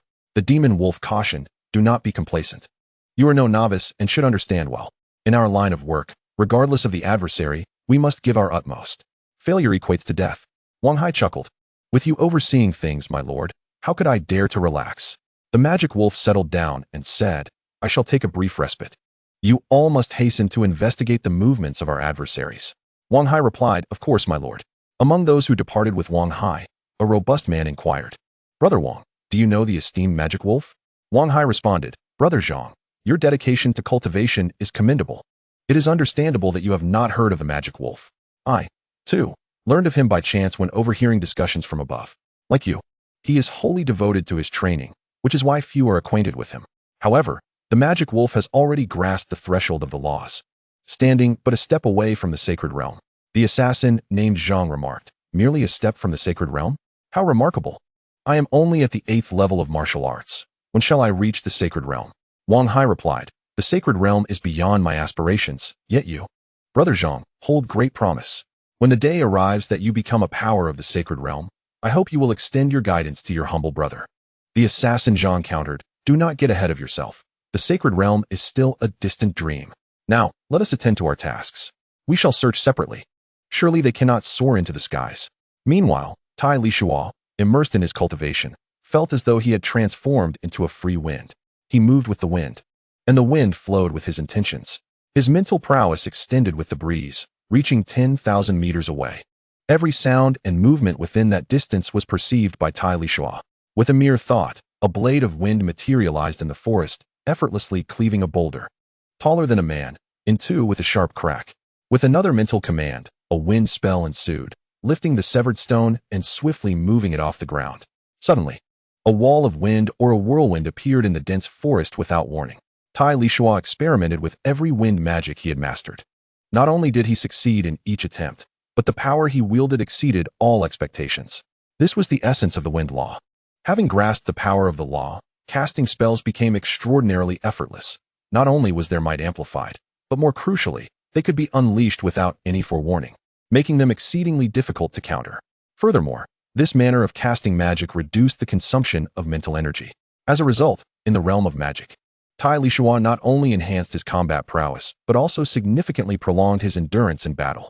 Just as Tai Lisuo prepared to retract his mental energy and conclude his training, several figures appeared 10,000 meters away. Through the wind element, he could overhear their conversation. The assassin Zhang, who had just parted ways with Wang Hai, quietly instructed his companions, "It seems there was a noise from this direction. Others are searching elsewhere, yet they have found nothing. They are likely hiding within this dense forest. All of you, be cautious and attentive." Accompanying Zhang were 4 other assassins, who responded in unison, "Yes, my lord."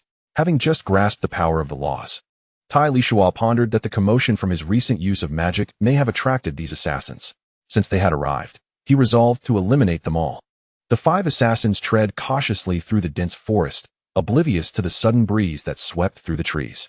In an instant, the sound of slicing air resonated, and 4 7th-level assassins found their throats severed by the abruptly manifested wind blades. Only the Zhang assassin reacted swiftly, crouching to evade the unexpected onslaught. However, the subsequent barrage of wind blades, appearing from all directions, left Zhang with no means of escape, and he was swiftly reduced to fragments. Not even a cry or a message could escape his lips. Thus, an 8th-level warrior met his end at the hands of Tai Lisuo. To confuse the enemy and conceal his own strength, Tai Lisuo unleashed several waves of wind blades near the fallen assassins. He culminated his display with a 6th-level spell, Wind Sweep, which transformed the scene of the 5 assassins' demise into a chaotic battleground. After retracting his externalized mental energy, he opened his eyes and rose, addressing Wang Jiao. Lu Huqing and Su Sanduo, the Hellfire faction is on our trail. We must depart swiftly. Wang Jiao inquired, where are they? I can hold them off while you escape. Tai Lisuo replied, they are still a considerable distance away. There is no need for a rear guard. We shall proceed together. With that, he harnessed the power of the wind, silently bestowing flight upon the 3 companions. Astonished, they exchanged glances before following Tai Lisuo into the depths of the forest. After a night of travel, the 4 ascended a hill at dawn, where they beheld a distant city. As they took a moment to rest atop the hill, Wang Jiao could not contain his curiosity and asked Tai Lisuo, I have never experienced such ease in travel before. Has your recent enlightenment led you to comprehend the principles of the wind? I have never heard of a 7th-level mage as formidable as you. Tai Lisuo responded, indeed. I have gained some insight into the principles of the wind, but to claim mastery is still premature. I have merely scratched the surface. Lu Huqing marveled, merely a novice? If you are already this powerful at the beginning, how much more formidable will you become as your understanding deepens? Tai Lisuo explained. This is due to the inherent connection between the principles of the wind and speed, allowing me to facilitate our journey effortlessly. Naturally, the principles themselves surpass both magic and martial skills in potency, so it is only natural that you find it impressive. Wang Jiao sighed, the principles. I cannot fathom how long it will take me to grasp their power. Tai Lisuo reassured him. You have already begun to understand the concepts of lifting heavy with ease and light with difficulty. Thus, breaking into the sacred realm should come naturally. Wang Jiao remarked. Even if I were to reach the sacred realm, it seems unlikely that I would comprehend the power of the laws. Tai Lisuo reminded him. Remember when I mentioned that upon your ascent to the sacred realm, your mental strength would rival that of 5th or 6th-level mages. At that moment, you could reverse your path and commence your journey of mastering magic anew. This would significantly ease your comprehension of the laws. Lu Huqing inquired. Is it impossible to grasp the laws without practicing magic? Tai Lisuo replied. Of course, it is feasible to comprehend them. Old Lu, you have already understood the concept of lifting with ease, which pertains to the application of the law of gravity. If you persist in your training, you should be able to grasp laws associated with gravity, which is a facet of the Earth system laws. Lu Huqing remarked. Are you suggesting that practicing magic facilitates a deeper understanding of the laws? Tai Lisuo affirmed. Indeed, I surmise that every spell corresponds to a particular application of the laws. Thus, honing one's magical skills enables a more profound insight into these principles. Lu Huqing mused to himself, surmise? Is it your enigmatic mentor who imparted this wisdom to you? You still claim it's a mere conjecture, but I wonder how long you'll keep this hidden. He then replied aloud, yes, your reasoning is sound. Wang Jiao interjected. Comprehending the laws is not an endeavor that can be achieved overnight. Where shall we venture next? Tai Lisuo asked, Old Lu, don't you possess a map? Let us consult it and ascertain our current location. Only then can we strategize our next course of action. Lu Huqing sighed. Having a map is of little use. We've been fleeing for days, and I have lost track of where we are. Wang Jiao noted, fortunately, there lies a city ahead. We ought to inquire what place this is. Tai Lisuo added, since we are heading into the city, we might as well procure a few mounts for easier travel. Wang Jiao volunteered, I shall go alone. You can wait for me outside the city. Tai Lisuo countered, whether one goes or forego, it matters not. The moment we appear, our whereabouts will surely be revealed to the Hellfire. It would be wiser for us to go together, lest we be picked off one by one, which would be far more troublesome.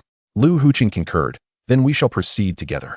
With you, a master who has grasped the laws, as our ally. We need not fear unless the Hellfire employs a powerful being from the sacred domain. Wang Jiao cautioned, that is not guaranteed. While we may comprehend the laws, so too can our adversaries. If among them is a 9th-level powerhouse who has understood the laws, we may still find ourselves in peril. Lu Huqing conceded, fine. Your reasoning is valid, and I am left speechless. With the assistance of Tai Lisuo's mastery over the wind system laws, the 4 of them effortlessly reached the outskirts of the city, where they spotted the 3 grand characters on the city gate, Starwind City. Lu Huqing consulted the map for a moment and softly remarked, this Starwind City is already situated in the western part of the Li dynasty. Yet we still have approximately 6,000 kilometers to reach the Hanyan Valley. Wang Jiao asked, which direction should we take next? Lu Huqing spoke, Red Rock Valley lies to the northwest of Starwind City. Here is the southern gate of Starwind City. After we purchase our mounts, we shall exit through the northern gate and proceed in a northwestern direction. Tai Lisuo replied, Indeed, but we must hasten. This vicinity is likely teeming with Hellfire's minions. If we move slowly, we may find ourselves encircled and unable to escape. The four entered the city and, after inquiring with passers-by, made their way directly to the Mount Vendor. Within approximately half an hour, they had acquired their steeds and exited Starwind City through the northern gate. Once outside, they rode their wind-chasing horses along the main road at a furious pace. Meanwhile, 100 miles ahead, the demon wolf had just received word that Wang Jiao and his companions had appeared in Starwind City. Shortly thereafter, he learned that the four had procured mounts and were heading in his direction.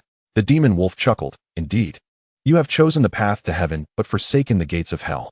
Wang Hai remarked to the demon wolf, Your wisdom is truly unparalleled, my lord. Simply selecting a location has led them to come to us willingly. Had it been anyone else, they might have slipped away. The demon wolf replied, Enough flattery, Wang Hai. Quickly notify all personnel in the vicinity to gather here. We cannot allow them to escape this time. Yes, my lord. I shall heed your command, Wang Hai responded. The demon wolf's orders swiftly spread, and the assassins of Hellfire began to converge rapidly. Cautious by nature, the demon wolf, despite the evident advantage, did not let his guard down. He chose a location on the main road flanked by cliffs and lay in ambush, waiting for the enemy to arrive. From the moment they left Starwind City, Tai Lisuo and his companions had been under the watchful eye of Hellfire. Nevertheless, the demon wolf positioned his men in the forest several thousand meters away from the main road to prevent Wang Jiao and Tai Lisuo from evading them through the woods. Wang Jiao, Tai Lisuo, Lu Huqing, and Su Sanduo felt a sense of being monitored from the moment they entered Starwind City. Yet they had not anticipated that the enemy would be waiting for them so soon ahead. As they rode their wind-chasing horses, having traveled over 100 miles from Starwind City, the sensation of being watched lingered. Tai Lisuo called out to Wang Jiao, who was leading the way, and the four halted by the roadside. Wang Jiao inquired, What is it? Is there a situation? Tai Lisuo replied, Do you not feel as though we are being watched? Wang Jiao responded, You feel it as well. I initially dismissed it, thinking it was merely my imagination. Lu Huqing said, It seems we have drawn the attention of Hellfire. Tai Lisuo added, In truth, I sensed we were being watched from the moment we entered Starwind City, yet this feeling has persisted even after leaving. I observed that along our journey, there was no one trailing us. So from whence does this sensation of being surveilled arise? Wang Jiao remarked, Surveillance does not necessarily require human presence. Outside the city, there are aerial magical beasts that can discreetly monitor and track us. During my time in the military, we specifically bred such creatures for communication and surveillance purposes. Lu Huqing responded, If that is the case, we are indeed in grave trouble, with such flying beasts watching us. Evading the gaze of Hellfire will not be an easy feat. Chapter 60. The frustrated demon wolf Tai Lisuo stated, If we cannot escape the watchful eyes of Hellfire, our adversaries can leisurely mobilize their forces and make arrangements. Moreover, it has already been 6 or 7 days since we departed from Anan City. The formidable members of Hellfire are likely not far behind us and may even be lying in wait ahead, ready to ambush us. Wang Jiao inquired, What should we do now? Tai Lisuo replied, Our mounts are useless. We must abandon them and traverse through the forest. We cannot remain exposed on the main road like living targets. Wang Jiao agreed. Very well, we shall proceed through the forest. This way, it will be more challenging for the flying beasts to track us, making it less convenient than it currently is. Having reached a consensus, the four decisively abandoned their mounts and vanished into the woods. The demon wolf, leading the assassins of Hellfire, quickly received intelligence from the magical beasts that Wang Jiao and Tai Lisuo had already entered the forest, no longer on the main road. The demon wolf inquired calmly, From which direction did they enter the woods? Wang Hai answered, Approximately 10 miles from our position. The demon wolf further questioned, Into which side of the forest did they flee? Wang Hai replied, They escaped into the woods to our right. The demon wolf commanded, Everyone, enter the woods together. We must block their path and ensure they do not escape. Wang Hai affirmed, Yes, my lord. Unbeknownst to Tai Lisuo and the others, a multitude of Hellfire assassins were already lying in wait ahead, ready to receive them. Thus, the four did not stray far from the main road. They merely moved a few hundred meters into the woods adjacent to it, continuing in the same direction as the road. However, Tai Lisuo remained vigilant, utilizing the power of the laws to guide his companions while simultaneously extending his mental energy through the wind elements. Any disturbance within a kilometer was within his sensory range. The demon wolf was a 9th-level earth mage, having already grasped the threshold of earth laws. Consequently, even while several kilometers away, the demon wolf sensed the approach of the four. In a hushed tone, it issued commands for all Hellfire assassins to swiftly conceal themselves, awaiting the inevitable moment when Tai Lisuo and Wang Jiao would unwittingly enter their encirclement. Closer they drew, 2,000 meters, 1,000 meters, 900 meters. Within a range of 1,000 meters, Tai Lisuo detected the ambush of the Hellfire assassins and promptly came to a halt. Wang Jiao inquired, "Why have we stopped?" Tai Lisuo replied, "There is an ambush ahead, and what an impressive formation it is. 1 9th-level sorcerer, 6 8th-level warriors, and nearly 40 7th-level assassins." Lu Huqing asked, "What shall we do now?" Tai Lisuo stated, "There is no escaping this time. We can only fight our way out. In these woods, the assassins can employ various stealth tactics more effectively. We should run towards the official road. Although it may be disadvantageous for us in an open area, it will also restrict the advantages of the assassins." Wang Jiao affirmed, "All right, let us proceed." The magic wolf sensed that the four of them were heading towards the official road and immediately rose to command. "They have discovered our ambush. Everyone, follow me. Do not let a single one escape. Capture them all." As 4 individuals fled, dozens pursued them. A distance of 1,000 meters poses no challenge for those at the 7th level or above, taking less than half a minute. When Wang Jiao, Tai Lisuo, Lu Huqing, and Su Sanduo arrived on the official road, the Hellfire assassins followed closely, surrounding the four in the midst of the road. The magic wolf, observing the encircled four, unleashed a 5th-level earth spell, transforming the ground beneath them into quicksand. The swirling quicksand not only made it difficult to stand, but also threatened to engulf them alive. As the magic wolf struck, the other sorcerers of Hellfire also commenced their attacks. Various control spells, such as binding spells and gravity manipulation, rained down upon Wang Jiao and his companions. The situation grew increasingly dire. Tai Lisuo waved his hand, casting several mist spells to obscure the enemy's vision, simultaneously unleashing the essence of wind. In an instant, Tai Lisuo and his 3 companions vanished from their original position, evading all magical assaults. The overwhelming numbers of the Hellfire assassins, upon seeing the mist, led the other warriors to unleash various ranged attacks into the fog. Tai Lisuo, along with Wang Jiao, Lu Huqing, and Su Sanduo, charged directly into the enemy ranks. "Do you not have the advantage of numbers? Let us engage in close combat and see how you can leverage your numerical superiority." Tai Lisuo declared to Wang Jiao, "Old Wang, ensure Sanduo's safety. Prioritize eliminating the enemy sorcerers, followed by those 8th-level warriors. Leave the 9th-level sorcerer to me." Wang Jiao and Lu Huqing plunged into the throng of assassins, while Tai Lisuo swiftly approached the magic wolf, initiating control and gravity spells almost simultaneously. The demon wolf and the other assassins were evidently taken aback by Tai Lisuo's audacity to charge directly at the demon wolf, catching them off guard. Wang Hai and the other assassins, who were close to the demon wolf, swiftly positioned themselves in front of him. Under the influence of Tai Lisuo's magic, the spell that the demon wolf was about to cast was abruptly interrupted. Tai Lisuo's objective was to disrupt the encirclement of his foes and deny the 9th-level mage, the demon wolf, any opportunity to cast spells. This would allow Wang Jiao and Lu Huqing to deal with the other assassins at their leisure. Tai Lisuo did not wish to reveal the power of his wind-based laws too overtly. After all, as a mage, as long as he remained inconspicuous, the demon wolf and others would merely attribute it to Tai Lisuo's profound mastery of magic. Understanding the laws is no simple feat. Faced with Tai Lisuo's alternating spells, flying daggers, and basic sword techniques, the demon wolf found it increasingly difficult to cast even a single spell.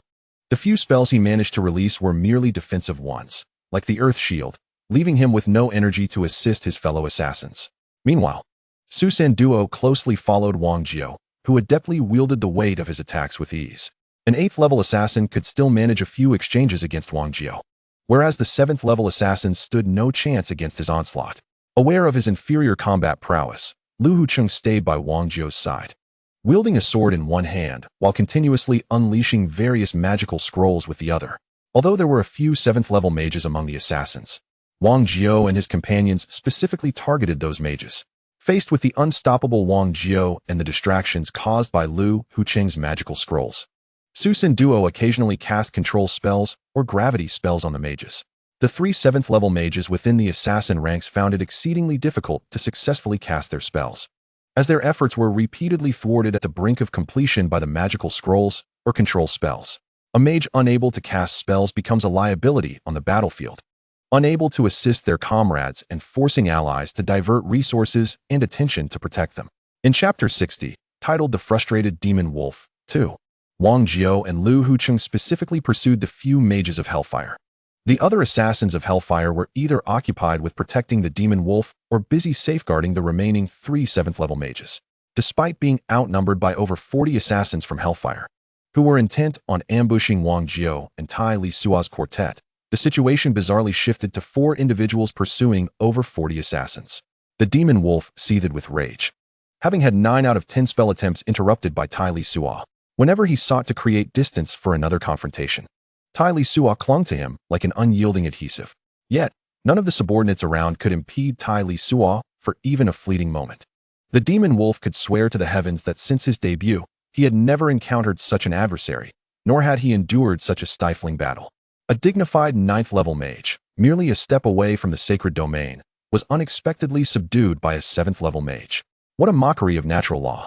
While the demon wolf did not underestimate Tai Lisuo's strength, he found him to be exceedingly peculiar and sinister. The spells cast were of mid to low tiers, yet the swiftness with which they were executed far surpassed that of the 9th-level mage. Tai Lisuo's fighting spirit was merely at the level of a 7th-level warrior, and his martial skills were fundamentally basic sword techniques.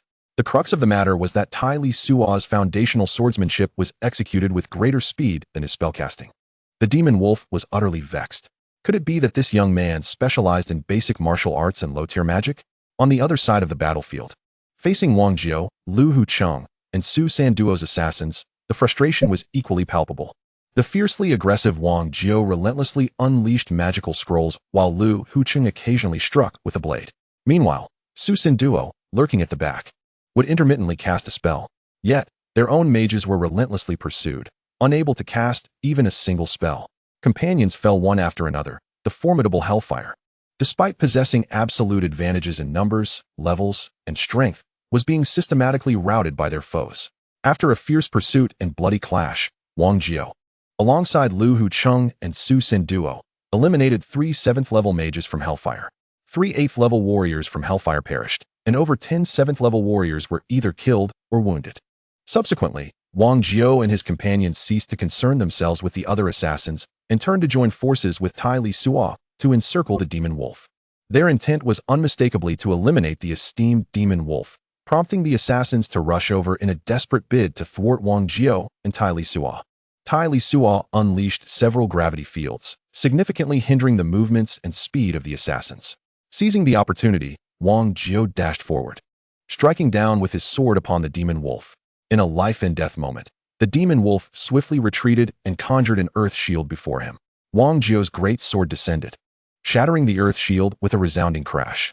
Wang Jiao leapt into the air, his heavy sword aimed again at the demon wolf, who hastily raised his magical staff to block the strike. With a thunderous impact, the demon wolf was sent flying, struggling to regain his footing, blood trickling from his mouth. Injured internally, the demon wolf's eyes glinted with madness. Taking advantage of the other assassins blocking Wang Jiao and Tai Lisuo, he produced a magical scroll and hurled it into the air. Observing the ominous turn of events, Wang Jiao shouted urgently, "Run!" Tai Lisuo disregarded all else, casting several mist spells for cover while harnessing the power of wind magic.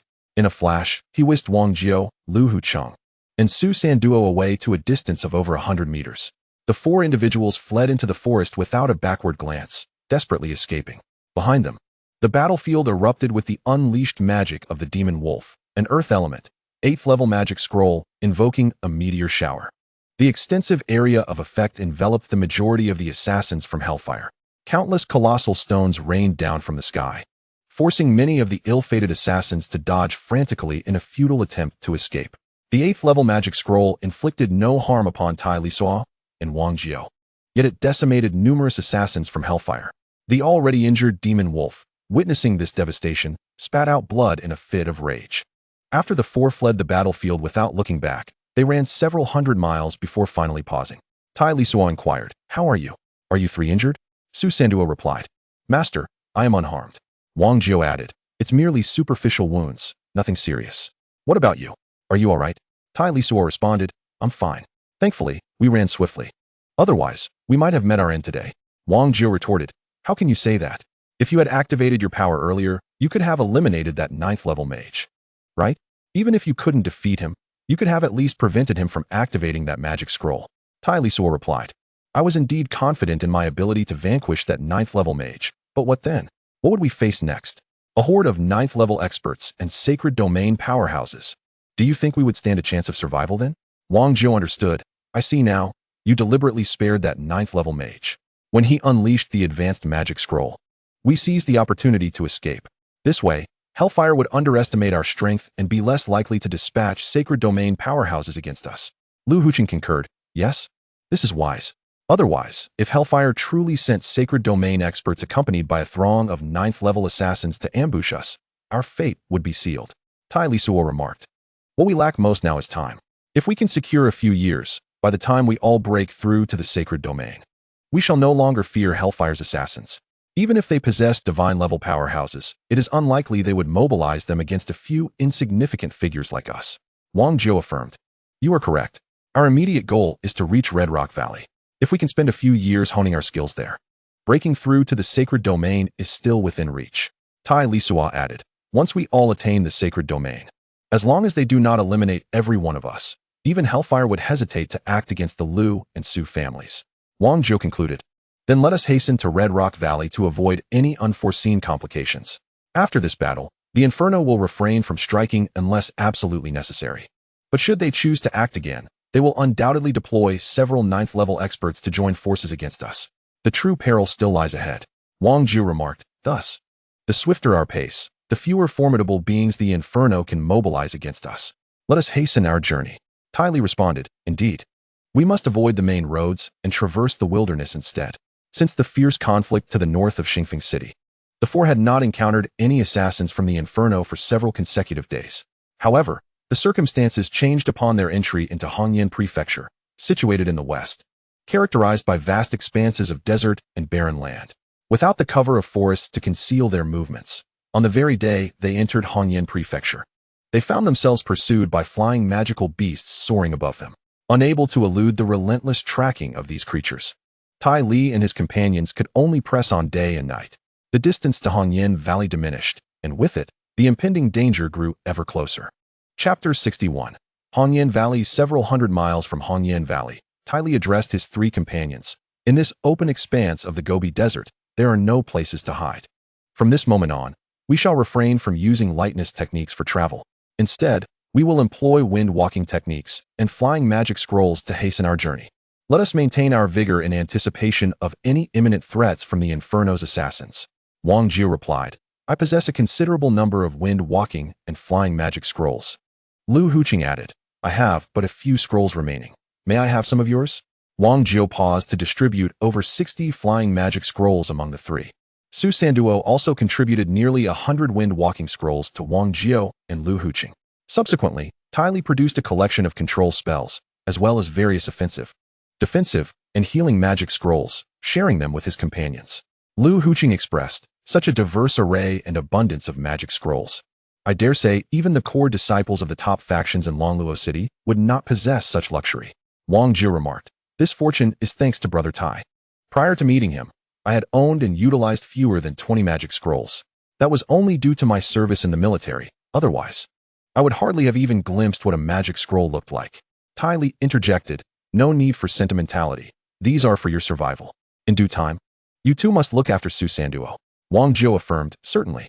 As long as we draw breath, no one shall harm Sanduo. Tai Li continued, let us do our utmost. The Inferno will undoubtedly be well prepared for the coming skirmish. It is likely to be exceedingly perilous and arduous. Whether we live or die depends on our individual fortunes. Wang Jiu responded, did you not say that life and death should be regarded with indifference? If they wish to claim my life, they must be prepared for a river of blood. Lu Huqing, the elder, echoed, indeed, we must regard life and death with indifference. If we are unwilling, we shall fight. In short, let us act decisively. Tai Lisuo remarked, we are not far from Hongyan Valley, approximately 400 to 500 miles away. If all goes smoothly, we should reach the valley in a few hours. However, the members of Hellfire have yet to make a move. I surmise they have already deduced our intention to head to Hongyan Valley. Consequently, It is highly likely that their assassins are lying in wait either outside the valley or at its entrance.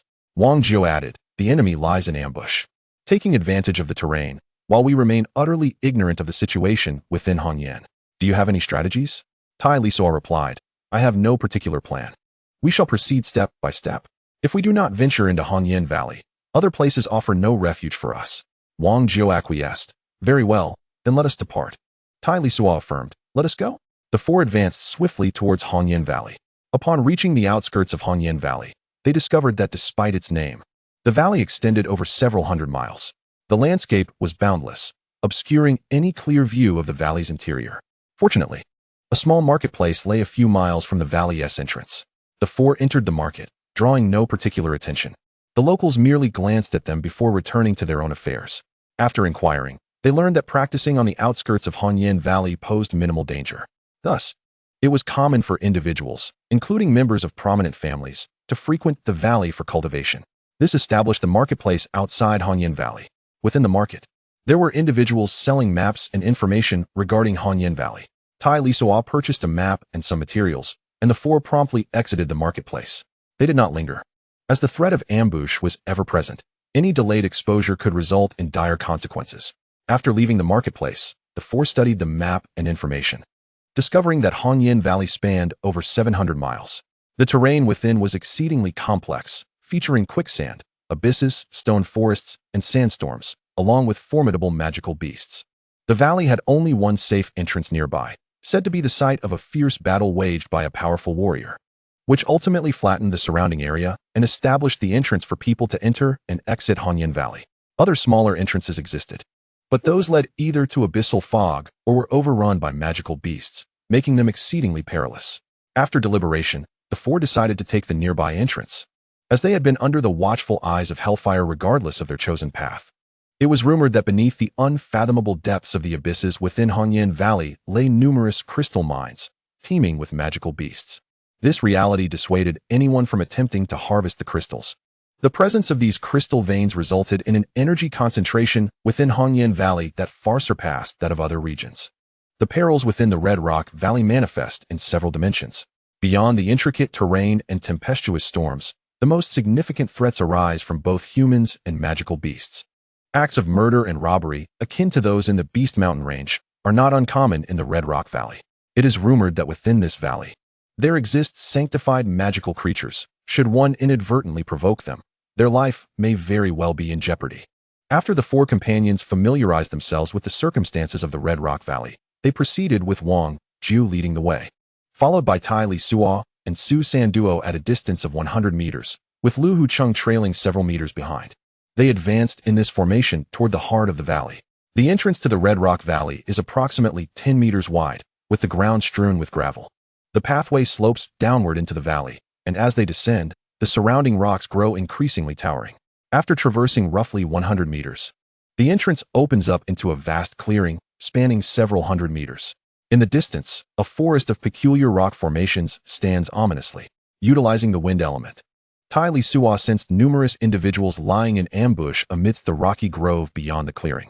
Accelerating their pace, Tai Lisuo and Su Sanduo caught up with the pathfinder, Wang Jiu, while Lu Hucheng hastened to join them. Tai Lisuo informed the group, there are ambushes on 3 sides. We should sprint to the right along the valley's edge.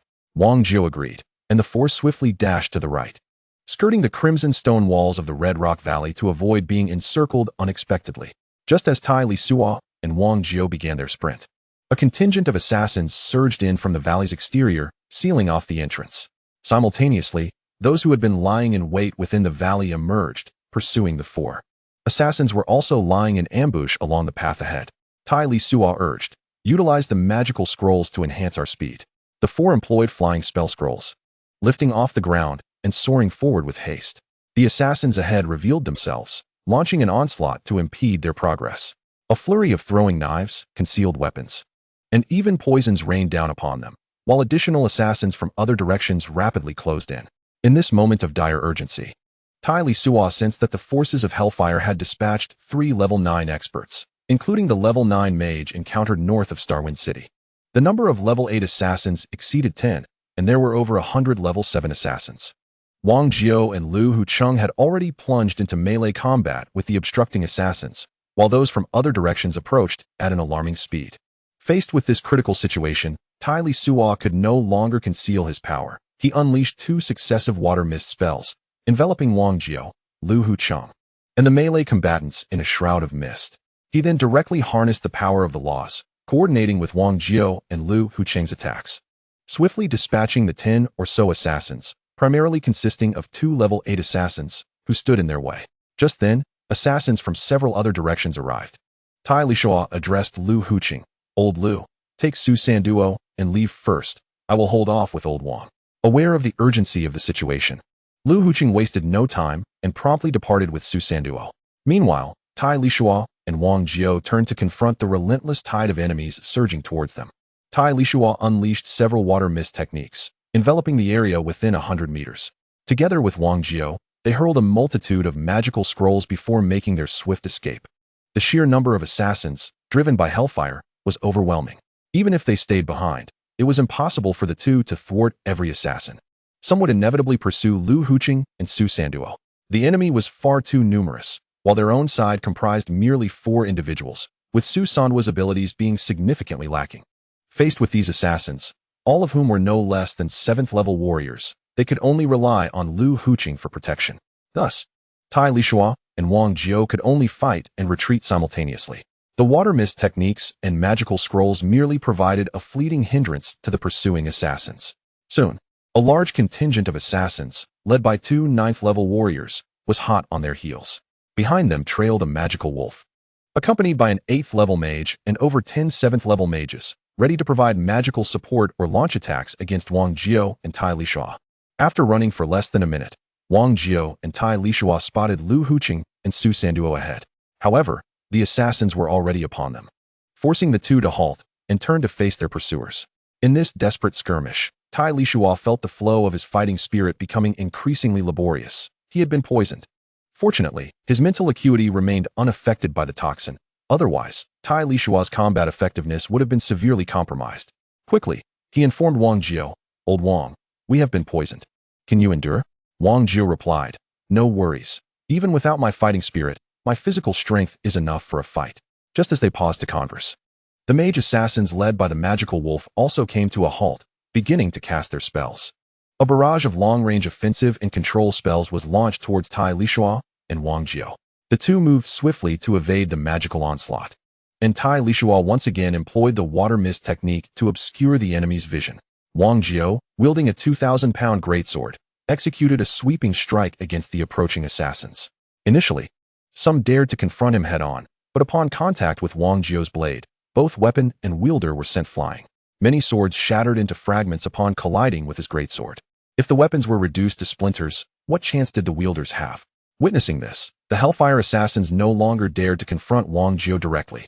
As they skillfully dodged his greatsword, Tai Lisuo continuously cast control spells to complement Wang Jiao's offensive maneuvers. Several 7th-tier assassins met their demise, cleaved in half by Wang Jiao's formidable greatsword.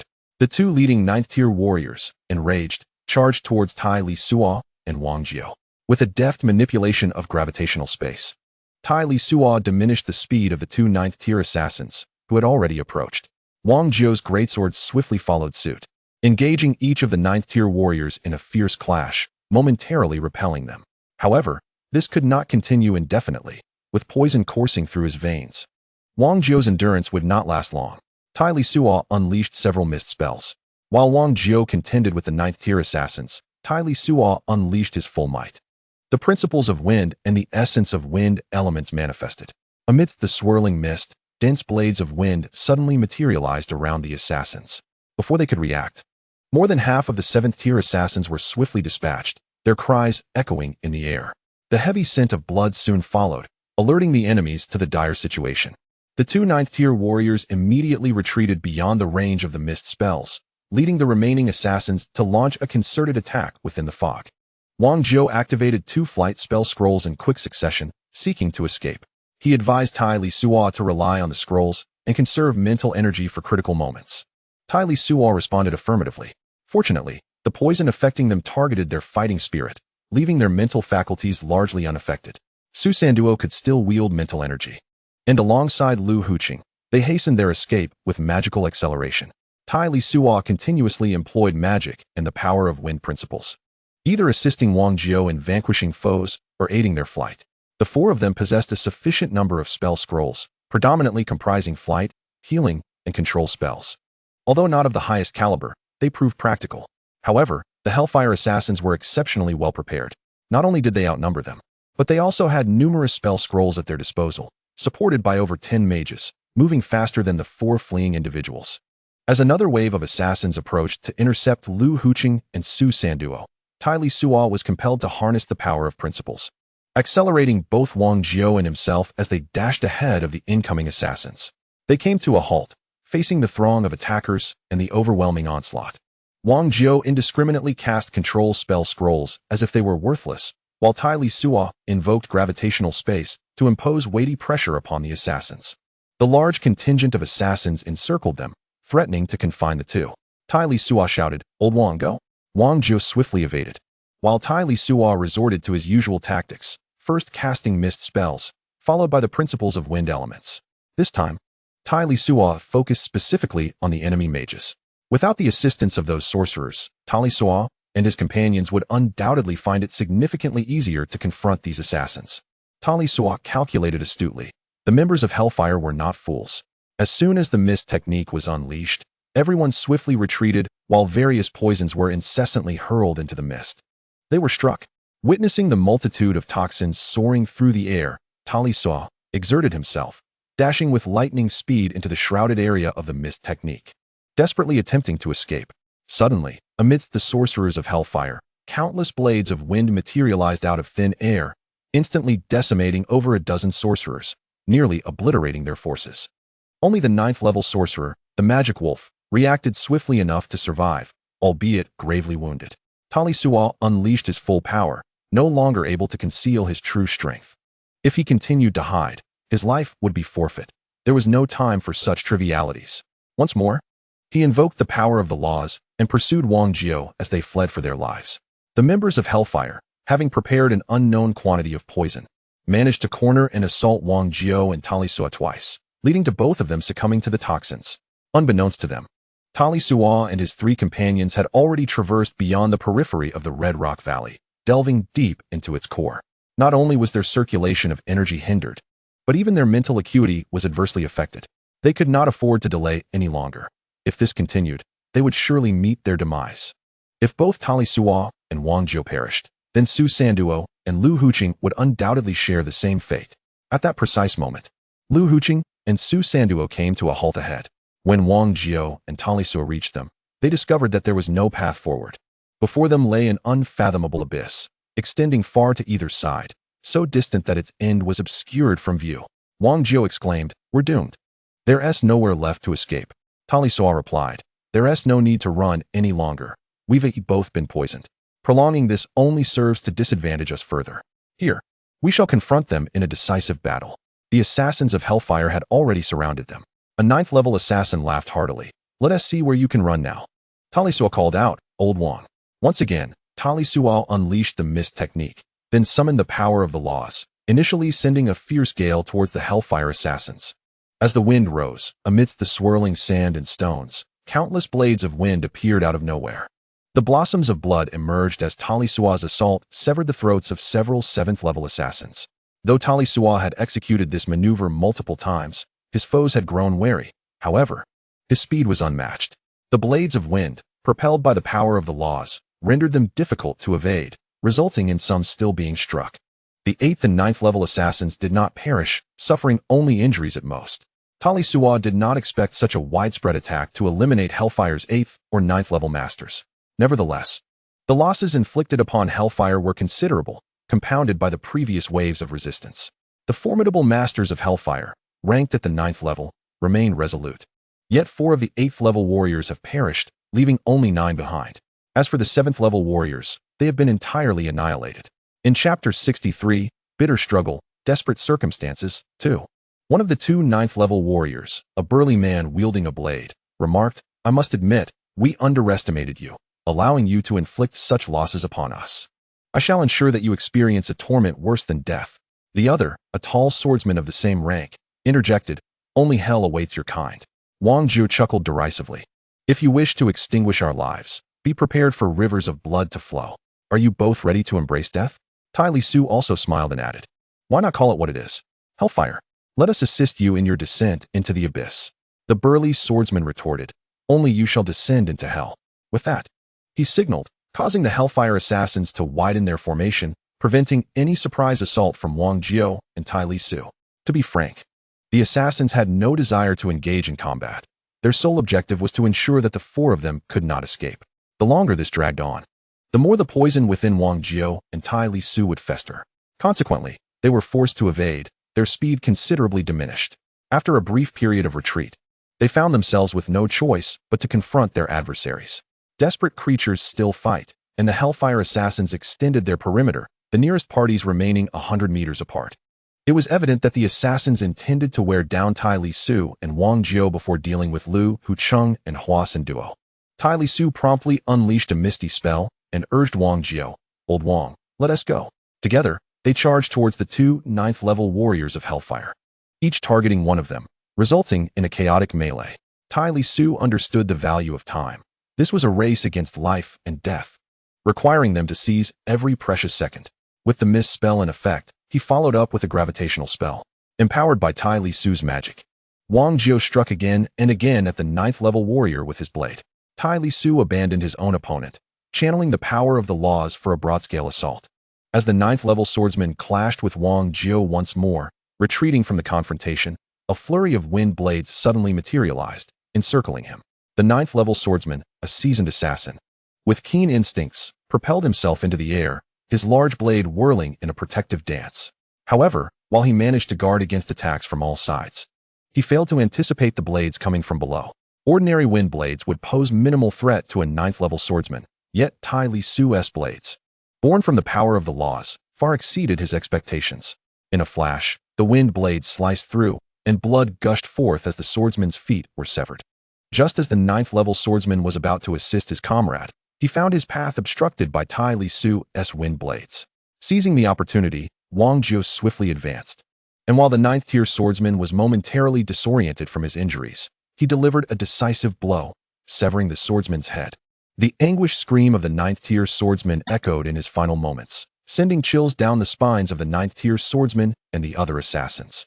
Having successfully slain the ninth-tier swordsman, Wang Jiu and Tai Lisuo did not retreat, but continued their relentless assault on the remaining ninth-tier swordsmen. This was a fight against Hellfire, the only remaining ninth-tier powerhouse still capable of combat. Eliminating this foe would provide a glimmer of hope for escape today. United in their efforts, Tai Lisuo and Wang Jiu, through sheer determination, swiftly dispatched several ninth-tier swordsmen within mere breaths. Despite the remarkable victory, Wang Jiu sustained injuries, bearing a lengthy gash on his back, deep enough to expose bone. Additionally, he was drenched in sweat, his complexion pallid. Not only had he been wounded, but his energy and stamina were nearly depleted. Tai Lisuo hurriedly cast several healing spells on Wang Jiu. However, his mental strength was also nearing exhaustion. Lu Hucheng and Su San Duo, though unscathed, could hardly be expected to contend with the remaining 8 or 9 8th-tier assassins from Hellfire. They were trapped in a dire predicament, with no paths left to traverse. The assassins from Hellfire still boasted 9 8th-tier experts, each retaining the capacity to fight. The deaths of the 9th-tier swordsman and the 9th-tier swordsman incited furious wrath among the Hellfire assassins, yet they were equally wary of Tai Lisuo and Wang Jiu. No one dared to approach. Instead, they kept their distance, watching Tai Lisuo and his companions, anticipating the effects of the poison that still lingered. Wang Jiu chuckled darkly. "It seems we are destined to meet our end here." Lu Hucheng replied, "You have already avenged enough. Since death is inevitable, let me charge in and die with some semblance of satisfaction." Tai Lisuo cautioned, "Hold on. We can leap into the abyss below. If we are to die, we might as well see if there is a sliver of hope down there." Wang Jiu agreed. "Very well. Let us descend and see if there is a chance for survival." As Tai Lisuo conjured a mist of water, he quickly instructed, "We will hold hands as we jump, ensuring we do not scatter. I will cast a flight spell to lighten your weight. Prepare to jump." A gentle breeze swept through, and as the mist dissipated, the figures of Tai Lisuo, Wang Jiu, Lu Hucheng, and Su San Duo vanished from the edge of the abyss. The 8th-tier warriors from Hellfire cautiously approached the precipice, examining the edge closely. One turned to his companions and remarked, "They may have fallen into the abyss. Or perhaps they jumped willingly. Regardless, whether they fell or leaped, even if they survived the fall, they would surely become prey for the beasts below." Another replied, "Indeed. According to our organization's intelligence and records, beneath this abyss, even without the presence of sacred domain beasts, there are certainly numerous ninth-tier beasts. Even if they were uninjured, jumping down would be a near certain death, especially considering they are all wounded. More crucially, once they leap, their wounds and the blood that flows from them will undoubtedly attract a multitude of magical beasts. Their demise is certain. We can return now to report on our mission." "Yes, we can indeed return to recount our task. Shall we proceed? Let us go." The assassins of Hellfire have entirely withdrawn from the Red Rock Valley. Meanwhile, after the four of them leapt into the abyss, Tai Lisuo exerted himself to cast a levitation spell, significantly slowing their descent. The four held hands, continuously descending deeper into the abyss. Whenever the levitation spell was on the verge of failing, Tai Lisuo would invoke a buoyancy spell. Thus, they slowly floated down toward the abyss's depths, and after 5 or 6 minutes, they approached the bottom. In stark contrast to the desolation above, the abyss's floor was unexpectedly adorned with dense forests and vines. The four did not recklessly plunge into the thicket. Instead, they relied on Tai Lisuo's flight magic to traverse laterally along the cliff. After flying nearly a kilometer, they found a massive boulder jutting from the cliff's edge, where they finally landed. Although this protruding rock was not entirely level, it provided ample space for the four to sit and recuperate. Tai Lisuo remarked, "Our understanding of the Red Rock Valley is severely limited, and we know nothing of what lies within this abyss. You three should focus on meditating to heal. I will use healing spells to assist you while also providing protection." Wang Jiao replied, "I still have healing spell scrolls left unspent. Using these scrolls to cast healing spells will suffice. You need not exhaust your mental energy." Tai Lisuo responded, "That is also acceptable. Please hand me any healing spell scrolls you possess." Chapter 64. Crystal or Veins. Wang Jiao, Lu Huqing, and Su Sanduo produced all their healing spell scrolls and entrusted them to Tai Lisuo. They then began meditating to heal. Tai Lisuo sat beside them and, after a while, activated one of the healing spell scrolls, enveloping Wang Jiao, Lu Huqing, and Su Sanduo in a healing aura to aid their recovery. Although Tai Lisuo did not intentionally seek to heal himself, the energy density within the abyss far exceeded that of the outside world. As he activated the healing spell scroll, he too found himself enveloped in its restorative effects. The superficial injuries on Tai Lisuo's body gradually began to mend. In truth, Tai Lisuo had not sustained any serious injuries. Though he appeared bloodied, they were merely superficial wounds. His primary afflictions were poison and excessive mental fatigue. Otherwise, he would have been able to continue fighting, and those assassins of Hellfire would not have stood a chance at survival. Time crept by in the abyss, where the distinction between day and night eluded perception, the sky perpetually cloaked in a gray haze. After approximately 7 or 8 hours, Su Sanduo was the first to awaken. Due to the constant protection of Lu Huqing, Su Sanduo's injuries were not severe. Much like Tai Lisuo, Su Sanduo had merely exhausted his mental energy. Once restored, he would be fine. Tai Lisuo inquired, "How is your recovery progressing?" Su Sanduo replied, "I am perfectly fine now. Thank you for your concern, Master." Tai Lisuo responded, "That is good to hear. Please continue your training." Su Sanduo said, "Master, you should focus on your healing first. I will activate the healing spell scroll for you." Tai Lisuo replied, "I am in no rush. I will sit here quietly as my mental energy gradually recuperates." After 2 or 3 hours, Lu Huqing also awakened from his healing state. At that moment, Tai Lisuo had regained a significant portion of his mental energy. Once he handed the healing spell scroll to Lu Huqing, Tai Lisuo began to meditate, replenishing his mental strength. Time passed, and when Tai Lisuo awoke from his cultivation, he noticed that Wang Jiao was still immersed in his training. Lu Huqing and Su Sanduo, seated nearby, were delighted to see Tai Lisuo awake. Lu Huqing asked, "How is your recovery?" Tai Lisuo answered, "I am fully restored. What about you?" Lu Huqing replied, "I am also fully recovered. But Senior Wang Jiao is gravely injured and has yet to regain consciousness." Tai Lisuo remarked, after enduring such a fierce battle, "Perhaps old Wang will seize this opportunity to advance further. It has been several years since he broke through to become an 8th-level warrior. His accumulation should be sufficient."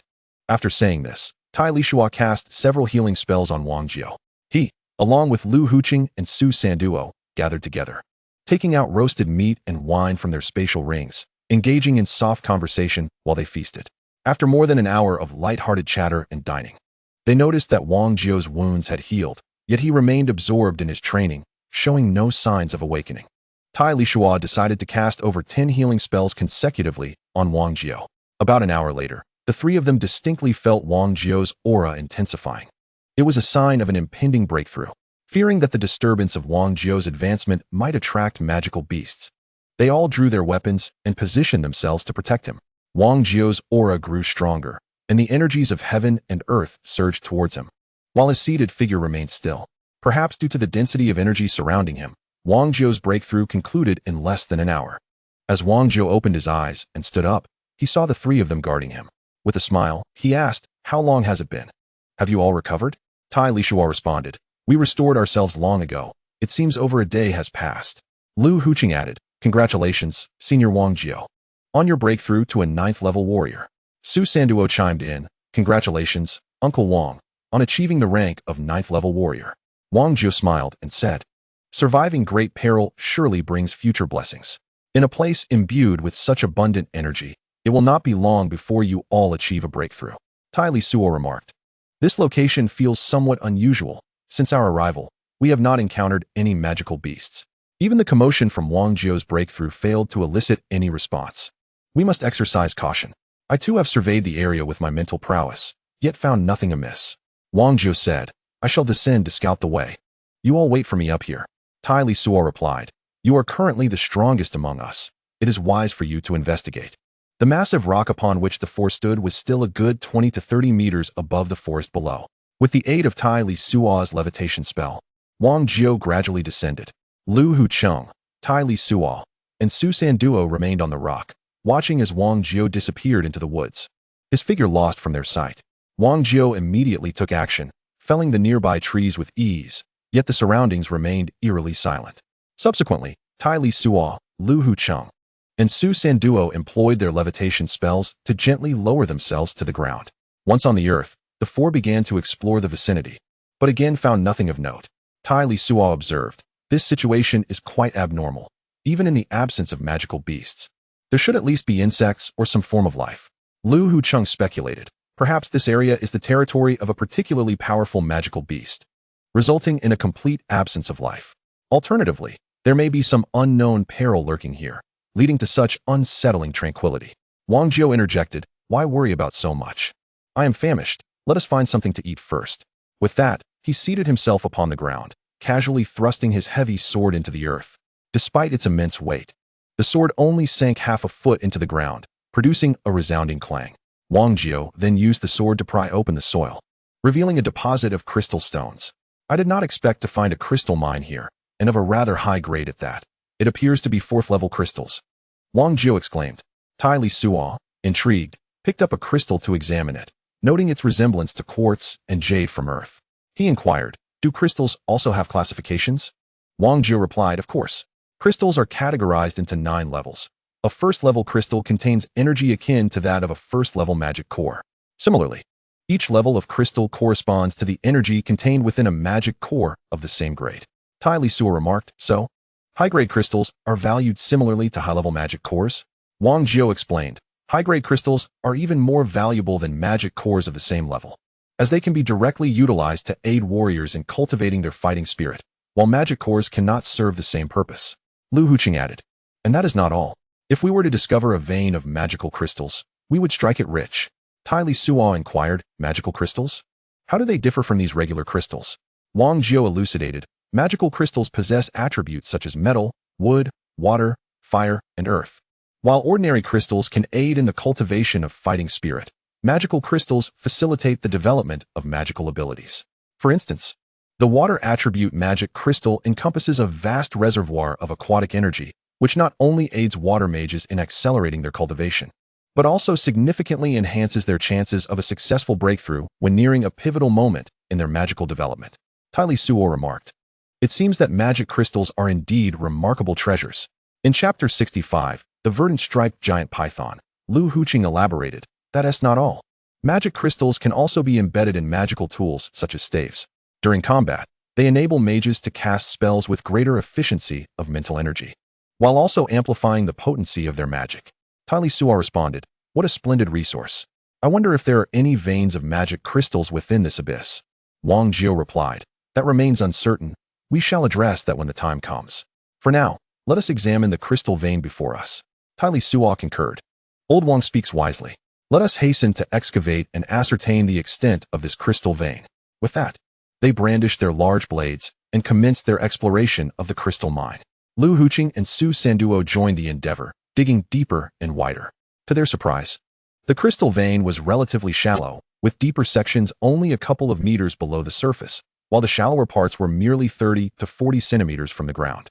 This was primarily due to the perennial layer of fallen leaves. Otherwise, the crystal vein would have been exposed. As the four of them continued to excavate crystals, they stored their findings in their spatial rings.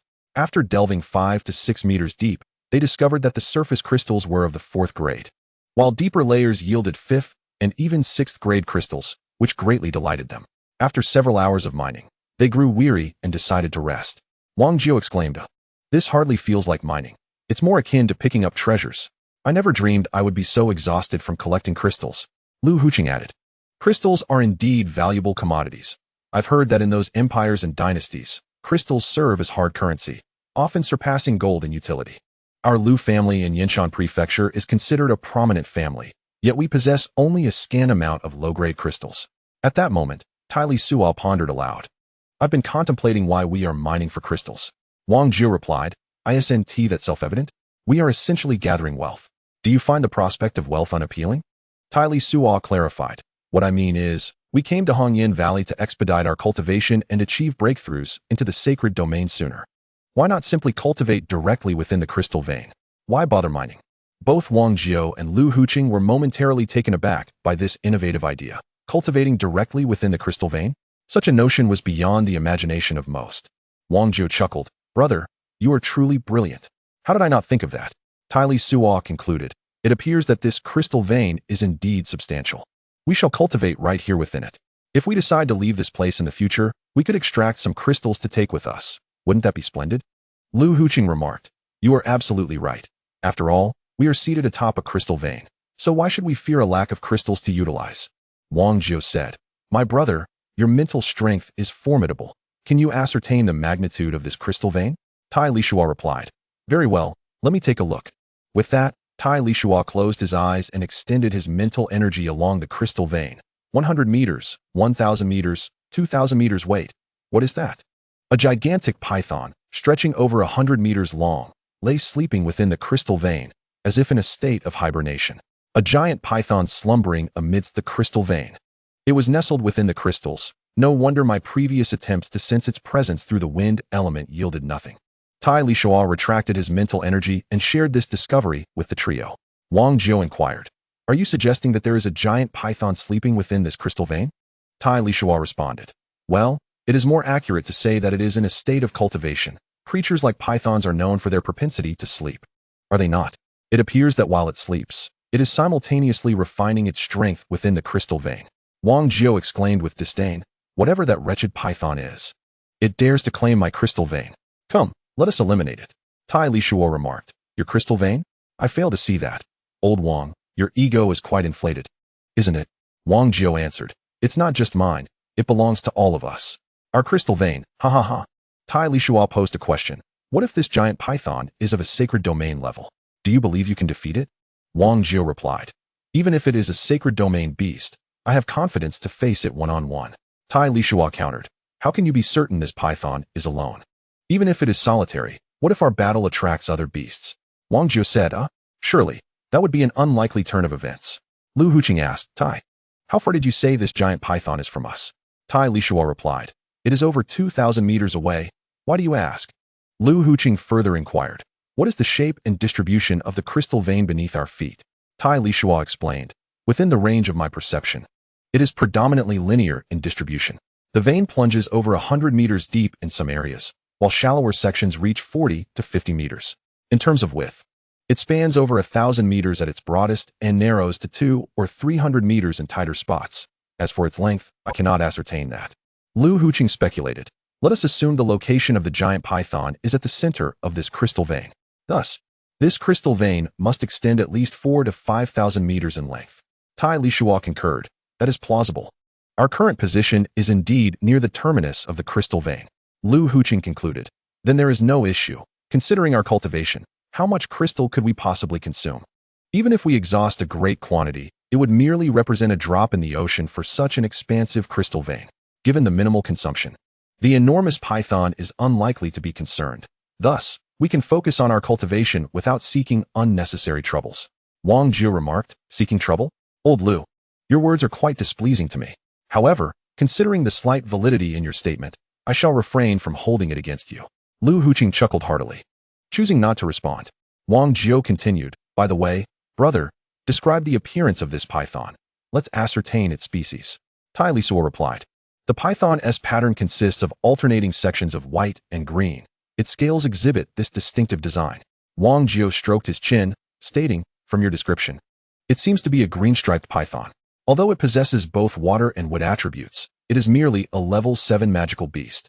Can a level 7 beast dominate such an extensive crystal mine? Tai Lisuo responded, I cannot confirm if it is indeed a green-striped python. But this creature is certainly not a level 7 beast. Despite its immobility, I sense it must be a level 9 beast, or perhaps even a sacred domain beast. Lu Huqing added, even if it is a green-striped python, it should not be assessed by ordinary standards. We are at the abyssal depths of Red Rock Valley. Moreover, let us not forget that high-level magical beasts can also engage in cultivation. This location is rich in energy and possesses such a vast crystal vein. Wang Jiu conceded, all right, let us cultivate here with peace of mind. As long as it does not trouble us, we shall ignore it. The four then divided their tasks. Tai Lisuo, Wang Jiu, and Lu Huqing ensured that one among them remained vigilant at all times to protect the others. In this unfamiliar environment, caution is paramount. As for Su Sanduo, given his limited strength, it was best for him to focus solely on his cultivation. Wang Jiu had just broken through to become a level 9 warrior, so he was designated to guard. Lu Huqing, Tai Lisuo, and Su Sanduo began their cultivation in the crystal mine, each finding a spot to sit and channel their battle chi. The energy-rich environment and the proximity to the crystal vein allowed their cultivation speed to accelerate, at least tenfold compared to their previous endeavors at the edge of the Beast Mountain, making their progress remarkably swift. Immersed in their training, the trio continued for 5 or 6 days uninterrupted until hunger compelled them to pause and ascend to the surface for nourishment. Chapter 66, Green-Striped Python, 2. They took turns. This time, Lu Huqing assumed the role of protector while the others resumed their cultivation. After another 6 or 7 days of rigorous training, Tai Lisuo halted his efforts, leaping out of the mine to allow Lu Huqing to cultivate, while he took over the protective duties. Once adequately nourished, Tai Lisuo reclined at the edge of the crystal mine, reflecting that a single day of cultivation here equates to at least 10 days of training outside. If this continues, it won't be long before he can break through to become an level 8 warrior. With such a pace of cultivation, it will not take a year for one to ascend to the rank of a 9th level warrior. As for breaking into the sacred domain, it is currently difficult to quantify, as there are no reference points. Although one lies in repose, true slumber eludes them. The inability to sleep also precludes the cultivation of fighting spirit or the meditation required for honing mental acuity. Lying still for too long can become quite tedious. Therefore, Tai Lisuo focused on exercising his mental prowess, consciously awake, utilizing his mental energy to control and guide the magical elements. He found no difficulty in manipulating the wind element, as he had already grasped the principles of its magic. However, the other magical elements presented a greater challenge. After attempting to engage with various magical elements, Tai Lisuo calmed his mind to specifically control and guide the earth element. The 5 elemental forces, metal, wood, water, fire, and earth, exist in a cycle of mutual generation and restraint. Gaining insight into one elemental principle should facilitate the understanding of the others in the future. When Wang Jiu awoke from his cultivation, he took on the role of protector, allowing Tai Lisuo to descend into the crystal mine to continue his training in fighting spirit.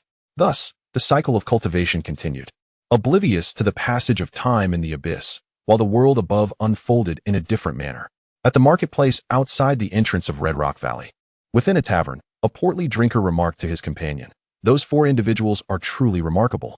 Having engaged in a fierce battle with the Hellfire Assassins along the official road near Starwind City, they claimed numerous lives and managed to depart unscathed as the 8th level magical scroll was activated. His companion responded, "I have heard of this too. Those 4 are indeed formidable, managing to escape from the clutches of a 9th level mage." The portly man continued, "What is even more astonishing is that within Red Rock Valley, It is said that many witnessed the Hellfire's deployment of over 100 assassins, including 3 ninth-level powerhouses and more than 10 at the 8th level. Such a formidable array engaged in a protracted battle in Red Rock Valley before ultimately forcing those 4 into the abyss. His companion inquired, "Is it truly that impressive? I have heard that those 4 hail from a humble background, with 2 being 8th-level warriors, 1 a 7th-level mage, and the last merely a novice at the 4th level." The portly man replied, "Precisely. It is this very composition that is impressive. 2 8th-level warriors accompanied by a 7th-level mage, and a 4th-level novice compelled the Hellfire to dispatch so many elite fighters. Would you not agree that this is remarkable?" His companion conceded, "Indeed, it is exceedingly impressive. However, what a pity." The portly man lamented, "It is indeed a pity."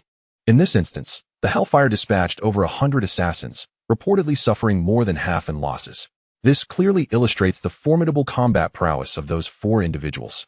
Meanwhile, after Lu Hucheng and his companions departed from Ainan Prefecture for over 10 days, Lu Long and the others received news regarding the great battle that transpired along the official road to the north of Starwind City. A month has passed, and once again, news of the Lu family's ancestral patriarch and Tai Lisuo has emerged. It is said that Lu Hucheng and Wang Jiao Tai Lisuo were annihilated by the Hellfire assassins in Hongyan Valley. Lu Long, ever decisive, upon hearing this news, swiftly led all members of the Lu family to evacuate from Yinshan City under the cover of night. As for the whereabouts of the Lu family, rumors abound in Yinshan Prefecture and Annan City. However, the veracity of these rumors has ceased to concern anyone. The collapse of a prestigious family in the provincial city draws little scrutiny regarding its causes and effects. Instead, many are preoccupied with how to seize greater advantages in the feast of dividing the Lu family's spoils. In the depths of Hongyan Valley, at the terminus of the crystalline or veins, they encountered an extraordinary opportunity for cultivation, boasting an over 10-fold increase in training speed. The 4 individuals were fervently engaged in their cultivation, for time was their most precious commodity. The abundant energy and vast crystalline veins in this place provided them with the means to compensate for the urgency of time. A month of training in this realm equated to a year of effort at the borders of the Monster Beast Mountains. In this abyss, time could only be gauged through the varying degrees of light and darkness above. Each day, their prowess in martial energy progressed. After more than a month of relentless training, Tai Lisuo was the first to break through, achieving the rank of an 8th-level warrior. After approximately 40 days of cultivation, Su Senduo also advanced to the 5th level. Time lost its meaning in the depths of the abyss, and after over 2 months of practice, it was Lu Hucheng who broke through to become a 9th-level warrior. His lifespan consequently increased to 500 years, and he appeared somewhat rejuvenated. In their quest for strength, the 4 continued their fervent training in martial energy. After more than 4 months, Su Sanduo again achieved a breakthrough, becoming a 6th-level warrior. About 6 months later, Tai Lisuo broke through once more, attaining the status of a 9th-level warrior. Among the 4, only Su Sanduo remained at a lower level, while the others had reached 9th level. Not long after, Su Sanduo achieved yet another breakthrough, stepping into the ranks of 7th-level warriors, officially entering the higher echelon of martial practitioners. However, the path to becoming a saint-level warrior would not be so easily traversed. During a rare moment of relaxation away from their training, Tai Lisuo addressed Wang Jiao and Lu Hucheng, stating, "Now that we have all ascended to 9th-level warriors, I recommend that you both continue your martial cultivation while also dedicating some time to comprehend the principles of lifting the heavy as if it were light and lifting the light as if it were heavy. Merely relying on martial energy cultivation will not suffice if we aspire to break through to the realm of saint-level warriors." Wang Jiao responded, "Very well. I shall heed your advice and hope to grasp the gravitational principles you speak of. Building upon the foundations of lifting the heavy as if it were light and lifting the light as if it were heavy." Lu Hucheng remarked, "I too must strive diligently. I have merely grasped the concept of lifting as if it were light, yet I have not even comprehended the notion of lifting light as if it were heavy." Tai Lisuo responded, "In truth, I surmise that if we solely cultivate our battle chi, we could potentially ascend to the realm of the saint. However, if we could attain a deeper understanding of the laws, the breakthrough to becoming a saint would likely be more accessible. Thus, I advocate for dedicating some time to the study and comprehension of these laws." Wang Jiao concurred, "Indeed, my brother, your reasoning is sound. We shall adhere to your guidance in our training." The group continued their cultivation, albeit with some modifications compared to before. Most of their time remained devoted to cultivating battle chi, yet they occasionally devoted moments to specifically honing their foundational martial techniques. with an inexhaustible supply of crystal or veins. The four of them exerted themselves in their training, making consistent progress and growing stronger each day. Approximately 10 months after their descent into the abyss, Wang Jiao commenced another breakthrough, this time aspiring to reach the Saint Realm. The commotion generated by Wang Jiao's breakthrough was monumental, far exceeding the noise from his previous ascent to a 9th-level warrior. The energies of heaven and earth surged violently into Wang Jiao's body, causing the crystals surrounding him to rapidly deplete their energy, disintegrating into dust. This tremendous disturbance stirred a slumbering giant serpent within the crystal or vein. Chapter 67. 7th-level magic pattern. In the depths of the crystal mine, the ancient serpent, which had slumbered for countless ages, suddenly ruptured through the veins, emerging into the open. At that moment, Wang Jiao was still in the throes of his breakthrough. In this critical juncture, he entrusted Su Sanduo to guard him. Lu Huqing and Tai Lisuo unleashed the full force of their 9th-level warrior might, charging several hundred meters forward to confront the serpent, determined to prevent it from disturbing Wang Jiao's advancement. The serpent, measuring 100 meters in length, reared up, towering at least 20 to 30 meters high. Lu Huqing and Tai Lisuo appeared diminutive before this massive creature, standing several dozen meters apart in a tense standoff. Despite the stark disparity in size, the two warriors held a slight upper hand in terms of aura, judging by the serpent's energy. It had yet to break through to the Saint Realm and remained a 9th-level magical beast. The serpent refrained from attacking, instead fixating its gaze on Wang Jiao, as if sensing something irresistibly alluring emanating from him. The energies of heaven and earth continued to swirl towards Wang Jiao, while within the crystal mine, countless crystals were rapidly expended, transforming into dust. The serpent did not initiate an assault, nor did Lu Huqing and Tai Lisuo. Thus, they remained locked in their standoff until Wang Jiao's breakthrough reached its culmination. Upon completing his breakthrough, Wang Jiao instinctively sensed the serpent's presence and leaped out of the crystal mine. In the distance, Wang Jiao rushed towards the colossal python, confronting Lu Hu and Tai Lisuo. Tai Lisuo remarked, "This formidable creature is entrusted to you. Do not tell me that as a dignified domain-level powerhouse, you cannot handle this 9th-level giant python." Wang Jiao replied, "Is this the verdant-patterned giant python that dares to encroach upon our crystal mine? How fortuitous that it has come to us." Upon noticing Wang Jiao's approach, the python emitted a series of hissing sounds, lowering its elevated head as Wang Jiao prepared to strike. The python's head rested against the ground, continuing its incessant hissing. What does this behemoth mean? Wang Jiao pondered. Could it be that my imposing presence has intimidated it? Lu Hu commented, "It appears to be inclined towards submission. Yet the problem remains. We cannot comprehend its beast language." Tai Lisuo interjected, "Allow me to attempt." He cast a master-servant contract spell towards the python, but the creature evaded. Refusing the contract, it resumed its hissing at Wang Jiao. Wang Jiao called out, "Mighty creature, can you understand our words? If so, accept my brother's contract spell, otherwise, we cannot decipher your beastly tongue." The python glanced at Wang Jiao, then at Tai Lisuo, and surprisingly nodded. Tai Lisuo then cast the master-servant contract spell once more, and this time, the python accepted it without evasion. A magical wave surged through both Tai Lisuo and the python, signifying the successful establishment of the contract. Immediately, a series of urgent thoughts resonated in Tai Lisuo's mind. "Master, how did that esteemed one break through to become a domain-level powerhouse? Please, enlighten me on the path to ascend to the domain. I have cultivated for millennia without succeeding in breaking through from 9th level to domain." Through their soul connection, Tai Lisuo transmitted, "Is your cultivation merely sleeping within the crystal mine?" The python responded, "A millennium ago, I reached the pinnacle of 9th level. However, I was unable to breach into the domain and eventually retreated into the crystal mine to rest." Tai Lisuo stated, "We shall discuss the matter of breaking through to the domain later. What kind of beast are you? Are there other beasts nearby?" The python replied, "I am a verdant-patterned giant python, and there are no other beasts in the vicinity. However, far away, there are many beasts, along with domain-level powerhouses overseeing them. I fled here to cultivate because I cannot contend with them." Tai Lisuo inquired, "Are the cultivation grounds of other beasts more suitable than here?" The python confirmed, "Indeed. There are greater and higher quality crystal mines there." Tai Lisuo then asked, "By the way, do you have a name?" The python replied, "I possess no name." Tai Lisuo said, "As you are a dual-element water and wood beast, your name from now on shall be Shuomu. Is that agreeable?" The great python said, "Thank you, master, for bestowing upon me a name. From now on, I shall be called Shuomu." Tai Lisuo and the giant python, now known as Shuomu, engaged in a brief exchange before addressing Wang Jiao and Lu Huqing. This magnificent creature is a green-striped python, which reached the pinnacle of level 9 a millennium ago. However, it has been unable to transcend to the sacred realm and has since retreated into the crystal or veins to slumber. Wang Jiao inquired, "Why has it emerged now? What is its intention?" Tai Lisuo replied, "It was stirred by the commotion of your breakthrough to the sacred realm. This creature seeks your guidance to achieve its own transcendence. By the way, I have named it Shuimu." Wang Jiao remarked, "You want me to teach it how to break through to the sacred realm? I lack the ability for such a task. This is something only you can accomplish." Lu Huqing added, "For a magical beast to ascend to the sacred realm, there are two methods. The first is through self-cultivation, which depends on one's comprehension. This python, Shuimu, originally a level 7 magical beast, has reached level 9 due to the abundant energy in this area and the presence of crystal or veins.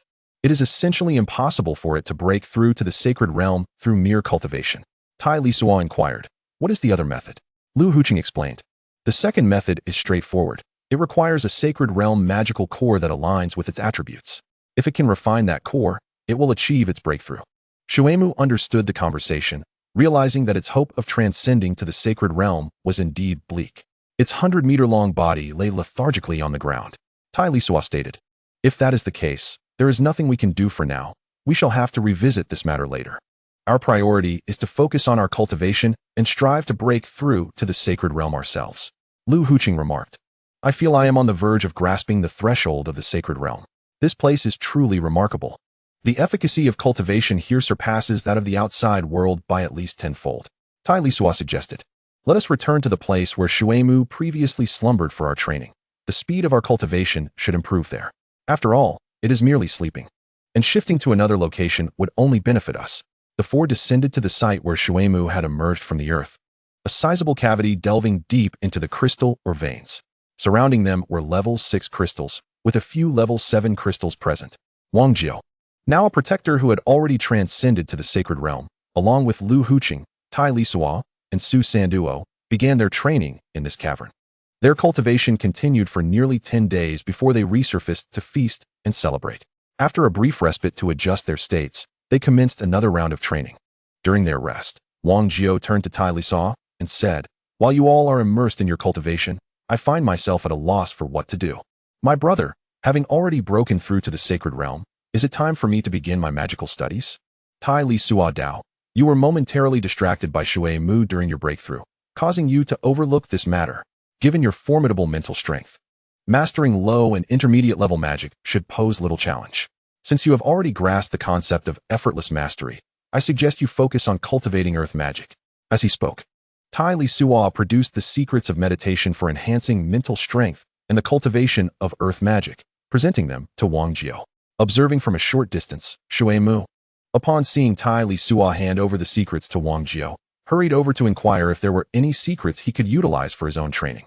Tai Lisuo communicated telepathically to Shuimu, "I possess no secrets for the cultivation of magical beasts. Their training differs entirely from that of us humans.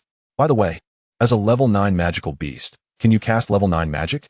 Shuimu replied, "I cannot. I am only capable of casting level 7 magic." Tai Lisuo remarked, "You magical beasts channel magic through magic patterns, which implies that your body and mental strength have attained the level of a 9-level magical beast. Yet your magic patterns have not evolved to the 9th level?" Shuimu affirmed, "Yes, indeed.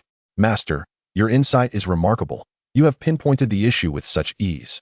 Tai Lisuo stated, "Allow me to extend my mental energy into your body. Activate your magic patterns for me to observe." Shuimu asked, "Should I activate them here?" Tai Lisuo replied, "Move further away. Do not disturb their training." After exchanging brief greetings with the three individuals, Tai Lisuo and Shuimu walked toward a more secluded area. Once they had reached a distance of 300 to 400 meters, Tai Lisuo sat down and extended his mental energy into Shuimu's body, prompting Shuimu to begin activating the magic patterns within. To Tai Lisuo's astonishment, the magic patterns within Shuimu were entirely different from any he had previously encountered. They were densely packed, overwhelming to behold. Tai Lisuo instructed Shuimu to slow the activation of the magic patterns, urging him to activate them gradually, one by one, rather than all at once. Together, they began to study the magic patterns. Meanwhile, Wang Jiao was diligently exploring and practicing earth magic, while Lu Huqing and Su Sanduo continued their training in the crystal or vein. Immersed in his study of magic patterns, Tai Lisuo meticulously observed and sketched the patterns he discerned through his mental energy, conducting continuous analysis. He noted that many of the magic patterns within Shui Mu appeared to be either useless or incomplete, with Shui Mu being the sole available subject for research. Tai Lisuo felt uncertain about his assessments. Thus, he turned his attention to Wang Jiao. Tai Lisuo approached Wang Jiao, saying, "Old Wang, I have been studying the magic patterns on Shui Mu for several days. Although I have discovered 2 level 7 magic patterns, the lack of comparative references leaves me feeling that many patterns are incomplete. However, I am not entirely certain.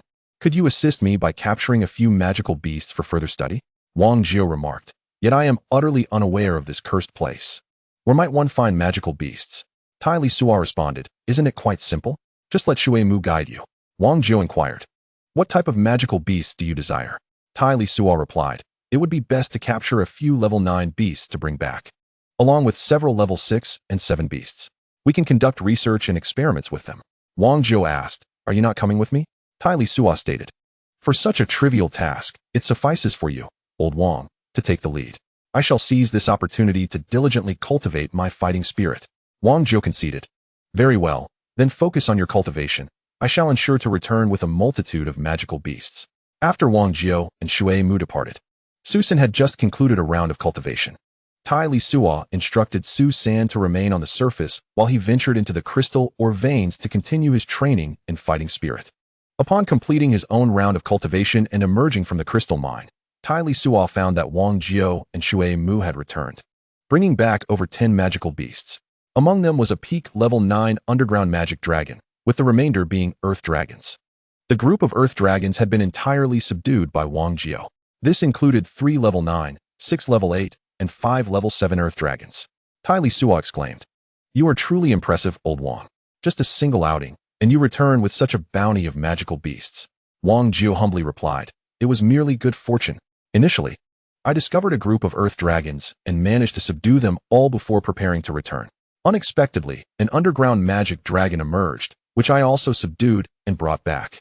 Tai Lisuo inquired, "Isn't the underground magic dragon's rank superior to that of the earth dragon?" Wang Jiao confirmed, "Indeed, the underground magic dragon is a level 9 beast, whereas the earth dragon itself is merely a level 7 beast.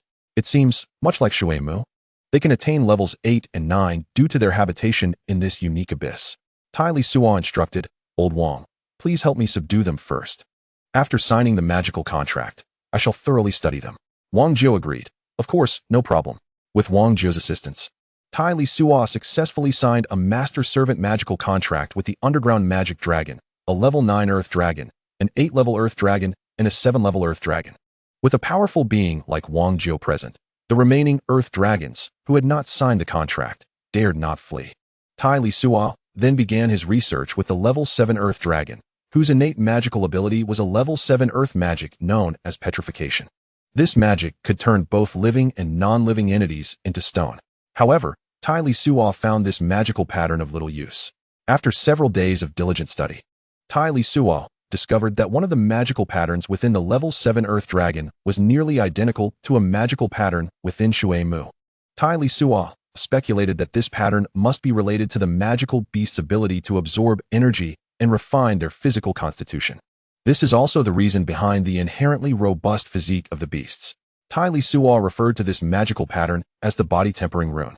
Subsequently, he conducted research on the magical patterns found within the bodies of the level 8 earth dragons, level 9 earth dragons, and the abyssal dragons. The body tempering runes in the level 8 and level 9 earth dragons were identical to those in the level 7 earth dragons. Although the body tempering rune within the abyssal dragon was somewhat more intricate, its essence remained largely the same. Tai Lisuo then summoned Wang Jiao, requesting his assistance to stabilize the situation as he began experimenting with the body tempering rune. He first focused on the body tempering rune of the level 7 earth dragon, using the abyssal dragon's rune as a model to further refine it. Essentially, he sought to re-engrave the level 9 body tempering rune onto the body of the level 7 earth dragon. At this juncture, it is essential to express gratitude for the level 7 mage who was eliminated outside of Anan City, although he was merely a level 7 mage. To Tai Lisuo's astonishment, his storage ring contained a secret regarding a magical scroll. This scroll, while documenting few high-level magical patterns, provided the recipes for the specialized inks used to inscribe all advanced runes. Chapter 69, Body Tempering Rune 2. Despite Tai Lisuo having elucidated matters regarding the Earth Dragons with utmost clarity, after several consecutive failures, the Earth Dragons grew increasingly restless. Fortunately, Wang Jiu stood by to maintain order. Otherwise, the other Earth Dragons might have fled in panic. After much contemplation and research, Tai Lisuo surmised that the failures might stem from the low quality of the ink. He then commanded the Abyssal Dragons to hunt several level 7 Earth elemental beasts, instructing them to return with both the cores and the carcasses. Upon learning of Tai Lisuo's task for the Abyssal Dragons, Shui Mu eagerly volunteered to join them. Tai Lisuo did not object, allowing him to accompany the Abyssal Dragons. Observing Tai Lisuo's endeavors over several days, Wang Jiu curiously inquired, "Brother, are you attempting to use runes to enhance the beast's physical attributes, making them even more formidable?" Tai Lisuo replied, "Indeed, this is a rune derived from the beasts, specifically designed to absorb energy and refine the body. My current aim is to inscribe a higher-level body tempering rune onto the level 7 Earth Dragon and observe the results. If successful, I shall endeavor to inscribe the body tempering rune onto the human physique in a similar manner." Wang Jiu responded, "Inscribing runes onto a human body? Can humans withstand that?" Tai Lisuo explained, "The process of refining the body with the body tempering rune is gradual and not overly intense.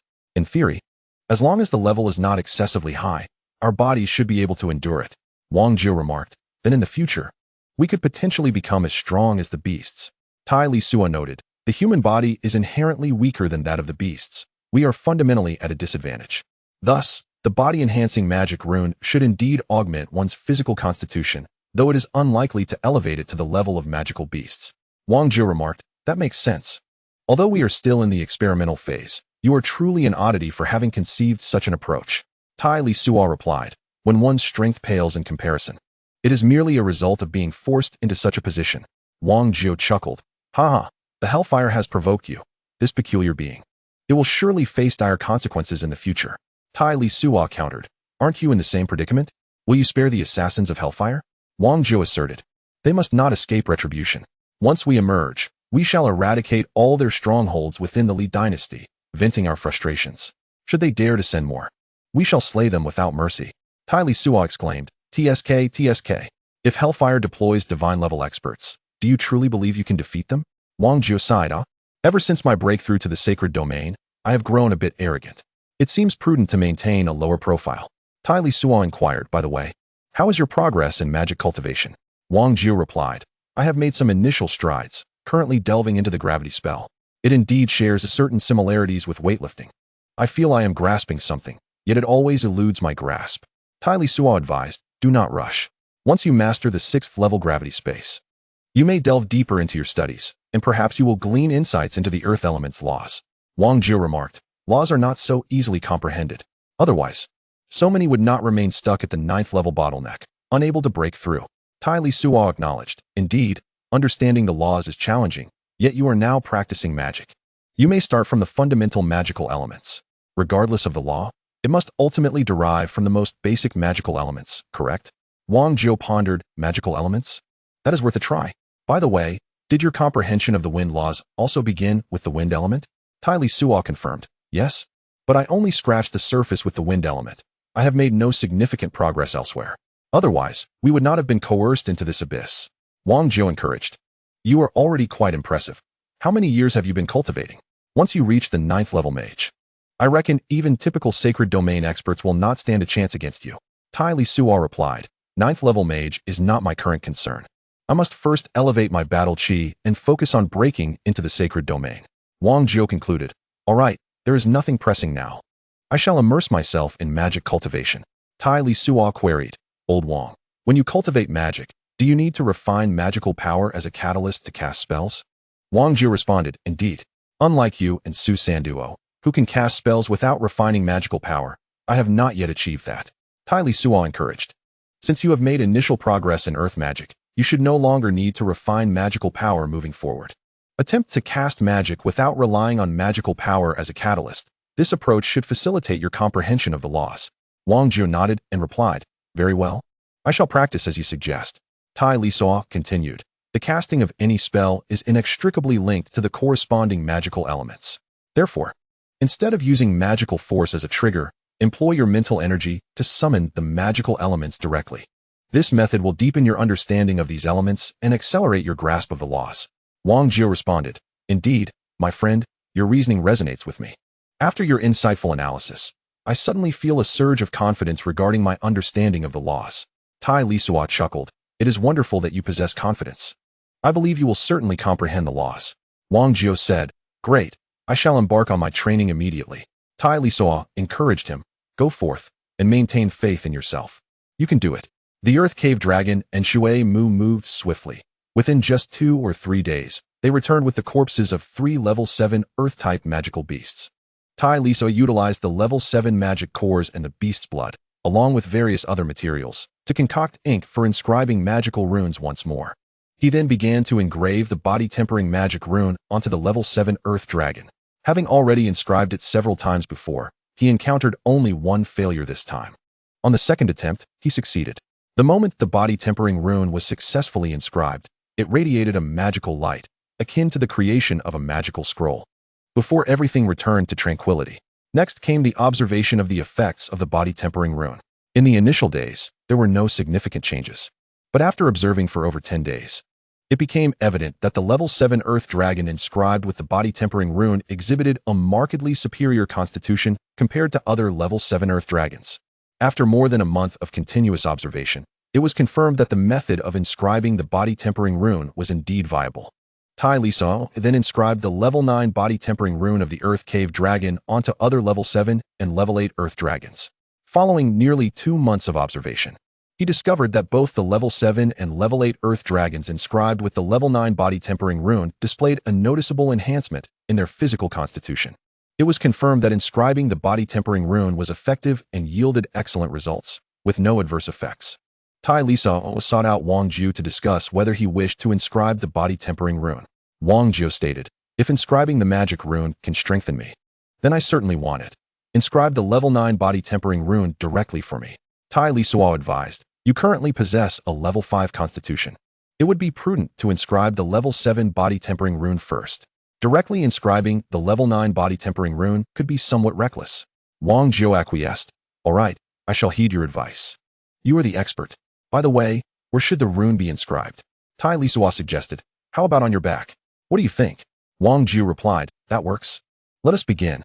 Tai Lisuo Dao, "There is no need to rush. We must wait for old Lu to complete his cultivation. Just to be cautious. We should have him guard us." In Chapter 70, Magic Patterns and Sorcery, to ensure everything goes smoothly, Tai Lisuo halted Lu Hucheng's cultivation as well, standing watch while engraving the magic patterns on Wang Jiuming. In the event of an unforeseen situation, having an extra pair of hands would surely prove beneficial. After ample preparation, both Tai Lisuo and Wang Jiu adjusted their bodies to optimal states before commencing the engraving of the body-tempering magic patterns. Fortunately, everything proceeded without incident. Once the body-tempering magic pattern was successfully inscribed on Wang Jiu, his physique began to strengthen day by day. Through meticulous observation and Wang Jiu's own sensations, it became evident that the body-tempering magic pattern was effective when engraved upon human flesh, with no discernible side effects. With sufficient materials at hand, Lu Hucheng and Su Senduo subsequently inscribed the 7th-level body-tempering magic patterns. However, Tai Lisuo found himself without anyone to assist him in this endeavor. After some contemplation, he decided to change his approach, opting to inscribe the body-tempering magic pattern on his abdomen instead. Once engraved, the pattern would automatically conceal itself within the flesh, unlike a tattoo that remains visible at all times. Following the successful inscription of the body-tempering magic patterns, Wang Jiu continued to cultivate magic while providing protection for the others. Tai Lisuo, Lu Hucheng, and Su Sanduo dedicated themselves to refining their combat energy within the crystal or veins. Upon completing a round of cultivation and emerging from the crystal mines, they noticed not only an improvement in their physique, but also a marked increase in the speed of their energy cultivation. Tai Lisuo inquired of Lu Hucheng and Su Sanduo, "Have you noticed that since inscribing the body-tempering magic patterns, not only has your physique strengthened, but the speed of cultivating your combat energy has also accelerated?" Lu Hucheng replied with a hearty laugh, "Ah, so you feel the same way? I thought it was merely my imagination. It seems that inscribing the body-tempering magic patterns truly offers numerous benefits." Su Senduo added, "Indeed, master. I too sense that my cultivation speed has increased compared to before. Tai Lisuo mused. Yes, this is likely a result of our enhanced physiques.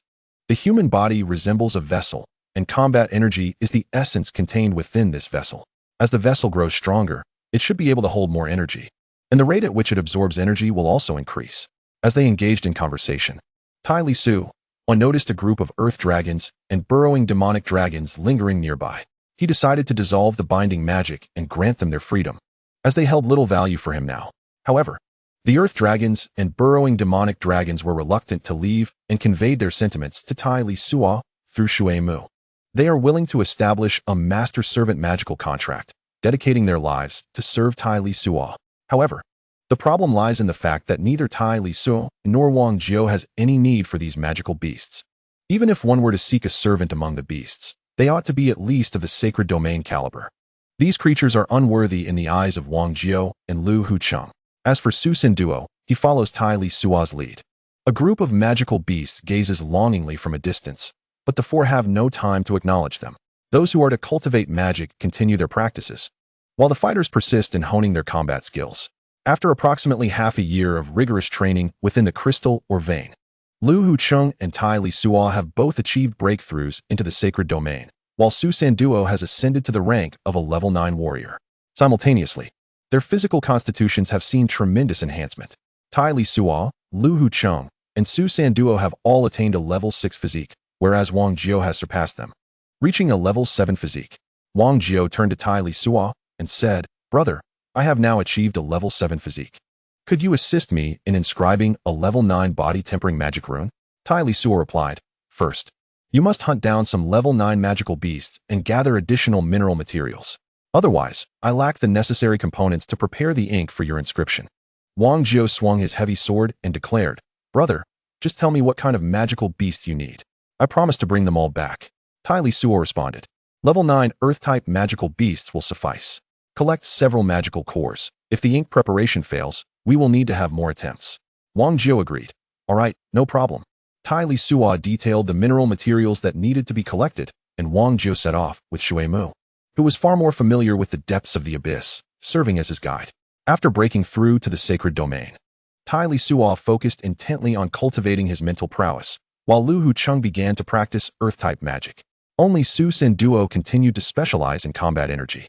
In just a few days, Wang Jiao returned with over 10 level 9 Earth-type magical cores, several corpses of level 9 magical beasts, and various mineral materials.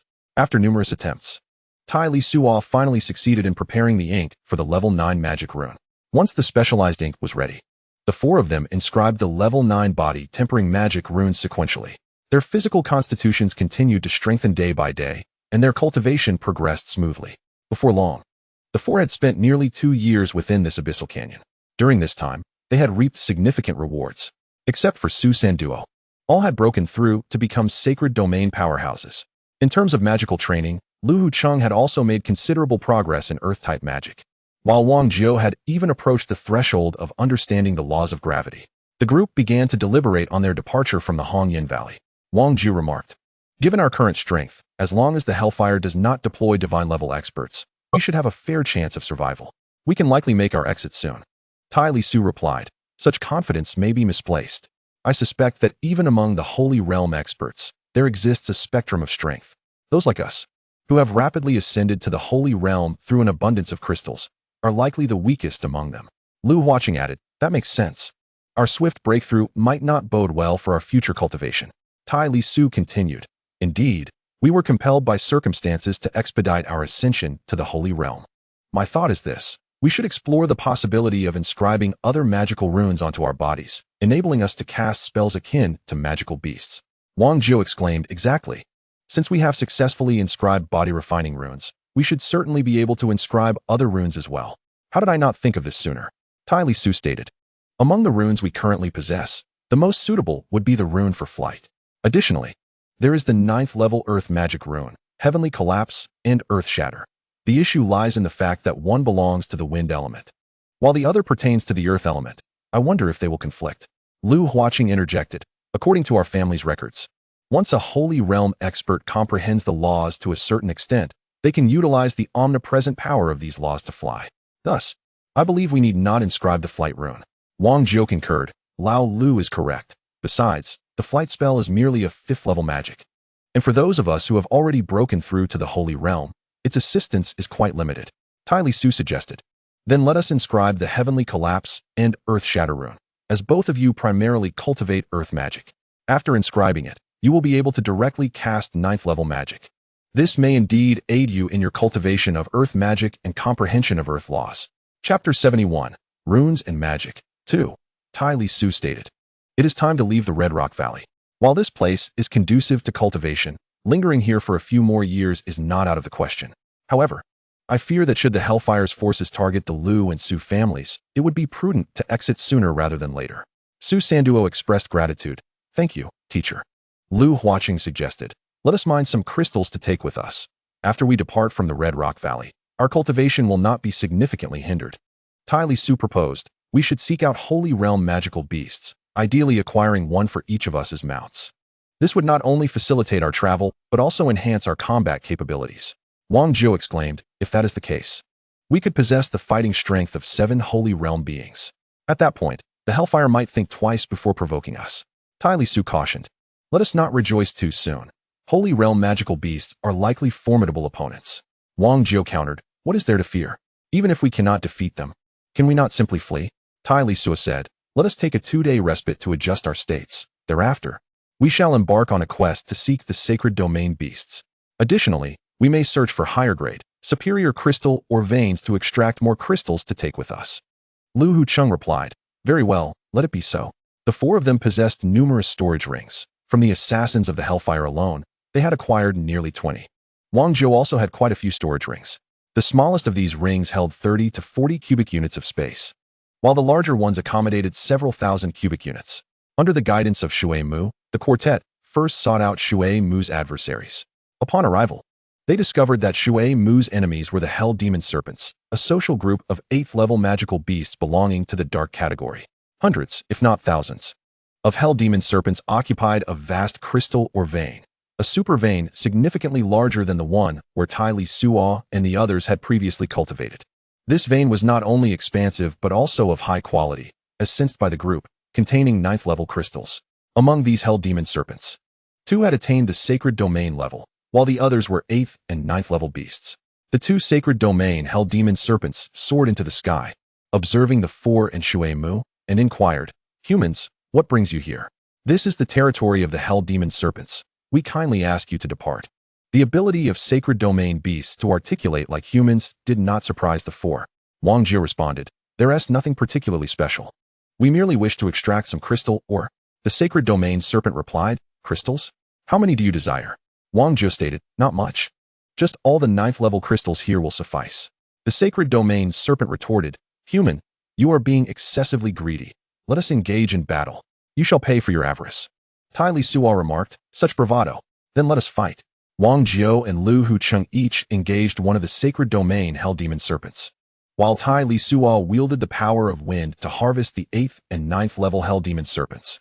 After breaking through to the Sacred Domain, Tai Lisuo was merely a step away from elevating his mental power to the 8th level. Utilizing the power of laws was now far more effortless and potent than before. The 8th and 9th level Hell Demon Serpents could not withstand Tai Lisuo's assaults, nor could they escape. Within a few minutes, nearly 1,000 Hell Demon Serpents were vanquished by Tai Lisuo. He instructed Shui Mu and Su Sanduo to gather the magical cores, then used the power of laws to assist Lu Hucheng and Wang Jiu in confronting the 2 Sacred Domain Hell Demon Serpents. Infuriated by Tai Lisuo's massacre of the 8th and 9th level Hell Demon Serpents, the 2 Sacred Domain Serpents roared in rage. Unfortunately for them, Lu Hucheng and Wang Jiu effectively blocked their attempts, leaving Tai Lisuo unchallenged. The bindings of the wind materialized inexplicably beside the 2 Saint Domain-level magic serpents. Although they could not completely immobilize the serpents, their agility was significantly hampered. Seizing the opportunity, Lu Hucheng and Wang Jiu swiftly dispatched the 2 Saint Domain magic serpents. After collecting the magic cores, the 4, accompanied by Shui Mu, dedicated themselves to excavating the 9th-level crystal mine. To their surprise, the 2 Saint Domain-level hellish serpents possessed several storage rings, each a spatial treasure with a capacity of over 1,000 cubic units. The 4, alongside Shui Mu, spent 4 to 5 days diligently filling these storage rings to their brim. Beyond this location, Shui Mu was unaware of any other places where Saint Domain magical beasts might reside. Thus, the four traversed the abyss, searching for more such creatures. Fortune smiled upon them, as after merely a few hours, they encountered a Saint Domain-level greenwood dragon. The dragon, proud as all dragons are, confronted the three saints with unwavering arrogance. It spoke, "Humans, what business do you have here? This is the domain of the esteemed greenwood dragon. Depart at once, or I shall show no mercy." Tai Lisuo interjected. "It is said that dragons have a penchant for collecting treasures. Surrender all your storage rings and submit to us. In doing so, you may spare your life." The dragon roared defiantly, "Damnable humans! How could a noble dragon like myself ever submit to you? You shall all perish." Wang Jiu retorted, "If you refuse to submit, then meet your demise." With that, he and Lu Huqing launched an assault on the dragon. Although the combat prowess of wood-type magical beasts is not particularly formidable, their regenerative abilities are exceptional. In their endeavor to subdue the greenwood dragon, Wang Jiu and Lu Huqing refrained from delivering lethal blows. To their astonishment, they witnessed the dragon visibly healing from its injuries. Realizing that subduing the dragon would not be feasible for just the two of them, they decided to engage as a trio. With Tai Lisuo's control magic assisting, Lu Huqing and Wang Jiu soon inflicted severe wounds upon the greenwood dragon. Chapter 72. Saint Domain Magical Beast. Wang Jiu addressed the dragon once more. "I ask you again, will you choose to submit or face death?" The greenwood dragon replied with fury, "You despicable humans! I would rather die than yield to you." Wang Jiu declared, "Stubborn to the end, then embrace your death." The already wounded greenwood dragon fell beneath their assault, perishing as a dragon of the wood element. This majestic creature was a veritable treasure trove, its body rich with valuable resources. Beyond the magic core, dragon blood, scales, and tendons were all prized commodities, with dragon flesh being a significant source of nourishment. It is worth noting that Wang Jiu and Tai Lisuo had never before tasted the meat of a Saint Domain magical beast. With Shui Mu's assistance, the four swiftly located the dragon's lair. In the dragon's lair, a multitude of gleaming treasures lay scattered about, most of which were unfamiliar to the four companions. However, it mattered little. Anything that caught the attention of the dragon clan from the sacred domain was bound to be of value. Amongst the massive dragon and its nest, they discovered 5 or 6 spatial rings. One contained the dragon's collection, while another housed its remains, leaving 4 additional rings available for storing crystal stones and other treasures. Having gathered their spoils, the 4 ignited a fire beside the lair of the azure tree dragon and commenced a barbecue of dragon meat. This meat was indeed a powerful tonic, despite the fact that all 4 had inscribed 9th-level essence magic patterns. Endowing them with a physique far superior to that of ordinary warriors and mages, they still found their bodies somewhat overwhelmed after indulging in the sumptuous dragon fare. In contrast, Shui Mu, being a magical beast himself, showed little reaction after consuming some dragon meat, remaining as he was. The 4 then rose to practice Tai Chi near the dragon's nest. They had been training in this martial art for quite a while, and it came to them naturally. However, after their breakthrough into the sacred domain, their Tai Chi had evolved, achieving a legendary state of harmonious balance and spontaneity in their movements. The power of their Tai Chi, now wielded by Tai Lisuo, Wang Jiu, and Lu Huqing, was remarkably formidable. As they practiced, Shui Mu distanced himself, wary of being affected by their training. The session of Tai Chi was invigorating, and by the time they concluded, the ground around them was utterly ravaged. Several large pits had formed, exposing the underground crystal veins. Tai Lisuo examined the exposed crystal veins closely and noted that these crystals were unlike any he had encountered before, seemingly imbued with the energy of the wood element. Could these be magical crystals? He called out to Wang Jiu, "Old Wang, come over here and see if these are magical crystals." Lu Huqing and Su Sen Duo hurried over, and all 3 scrutinized the crystals. Lu Huqing spoke first. "Indeed, these are magical crystals, specifically of the wood element. After training alongside you, our Lu family began to vigorously cultivate wood mages, having previously purchased wood magical crystals at high prices to nurture our own mages." Tai Lisuo replied, "You old rascal, how selfish. You have such treasures yet fail to share even a morsel with me. Even if you won't share with me, how could you not offer anything to Su Sen Duo, who is your nephew by marriage? Not even a single magical crystal. You have a heart as dark as night." Lu Huqing, smiling wryly, quickly defended himself. "This is all due to that rascal Lu Long's actions. I had no prior knowledge of it. Upon our return from the Warcraft Mountains, after my sojourn with the Lu family, I became aware of this matter. At that time, although there were still a few magical crystals within the family, They were merely of the first and second tiers. Even if I had offered them to you then, they would have been of no use. Tai Lisuo glared at Lu Huqing and inquired, "Is it true?" Lu Huqing replied, "Of course it is true. Would I deceive you? If I had intended to mislead you, I certainly would not be disclosing this matter now." Tai Lisuo conceded, "Very well, I shall temporarily place my trust in you." At this juncture, Wang Jio remarked, "These magical crystals are quite impressive. They are indeed 7th and 8th tier wood-type magical crystals." Tai Lisuo responded, "What are we waiting for? Let us hasten to excavate these crystals." Thus, the four of them, along with Shui Mu, embarked upon their ambitious mining endeavor. After several days of laborious digging, it became evident that the territory of the Azure Wood Dragon was not particularly abundant in wood-type magical crystals. Ultimately, they unearthed approximately 3,000 to 4,000 cubic units of magical crystals, which filled 2 storage rings to capacity. The majority comprised 7th tier and lower magical crystals, making up about half of their haul. Among the remaining crystals, 80% were of the 8th tier, while 9th tier magical crystals were scarce. Surrounding the magical crystal vein lay ordinary crystal deposits, which diminished the group's enthusiasm for further mining. Upon concluding their mining venture, the four took a moment to recuperate before resuming their quest for the Sacred Realm beasts. Not long into their search within the Abyssal Canyon, they fortuitously encountered the cavernous dragon previously captured by Wang Jio for Tai Lisuo's research on magical runes. More specifically, this dragon, upon spotting the 4 airborne figures accompanied by Shui Mu, approached them of its own volition. Understanding that the quartet was in pursuit of Sacred Realm beasts, the cavernous dragon conveyed through Shui Mu that it possessed knowledge of their whereabouts. It then led them swiftly to a domain inhabited by a pack of cavernous dragons. Within this territory resided 3 Sacred Realm-level cavernous dragons and 6 9th-tier dragons. Upon seeing the 4, along with Shui Mu and their guide, one of the Sacred Realm cavernous dragons spoke. "Humans, what brings you and this young one here?" The guiding cavernous dragon roared fiercely, and the others joined in, creating a cacophony reminiscent of a quarrel.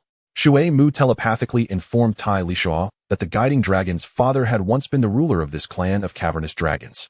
However, he had suffered grievous injuries and had ultimately been vanquished by the 3 Sacred Realm-level dragons before them. Consequently, the guiding dragon had been exiled, left to fend for itself. It was precisely this circumstance that motivated the former ruler's offspring to lead Tai Lisuo and the others to this location, seemingly intending to orchestrate a scheme against the dragons. Yet, Tai Lisuo felt no aversion to this plan. Rather, he found it quite appealing. He quietly relayed the situation to Wang Jio, Lu Huqing, and Su Sanduo, who then grasped the intricacies of the unfolding scenario. After a considerable amount of time, the group of magical beasts had finished their quarrel. The leading abyssal dragon of the Sacred Realm addressed the 4 individuals. "Humans, this is an internal matter of our dragon clan. You may leave." Wang Jio replied, "You have 2 choices, surrender or perish." The Sacred Realm abyssal dragon roared in anger. "How could our dragon clan ever submit to humans? You insult our kind, and today, I shall ensure you pay dearly for this affront." The other abyssal dragons encircled them, and combat erupted. With 6 Sacred Realm dragons against 3, Tai Lisuo's side was at a disadvantage, facing a 3-6 scenario. Tai Lisuo declared, "Let us resolve this swiftly." Chapter 73. Departing from Red Rock Valley without hesitation, Wang Jio and Lu Huqing each engaged an abyssal dragon of the Sacred Realm. Tai Lisuo wielded his long blade and joined the fray. As Earth-type magical beasts, the Sacred Realm abyssal dragons unleashed a meteor shower, showcasing their fury. Tai Lisuo employed the water mist technique to obscure the vision of the abyssal dragons, while simultaneously activating the power of the wind element. First, he cast wind binding, followed by a barrage of wind blades that enveloped the 3 Sacred Realm abyssal dragons. The formidable physical defenses of the abyssal dragons meant that Tai Lisuo's wind blades merely carved shallow wounds. Fortunately, Wang Jio and Lu Huqing seized the opportunity, wielding their heavy swords with all their might, severely injuring 2 of the Sacred Realm abyssal dragons. Tai Lisuo continued to use wind binding, preventing the 3 Sacred Realm abyssal dragons from evading. The wind blades materialized, targeting the eyes and existing wounds of the abyssal dragons. Exploiting this opening, Wang Jio and Lu Huqing each eliminated 1 Sacred Realm abyssal dragon. The remaining abyssal dragon quickly shouted, "I surrender. We surrender." Witnessing the demise of 2 of their kin and the surrender of the last, the other abyssal dragons followed suit.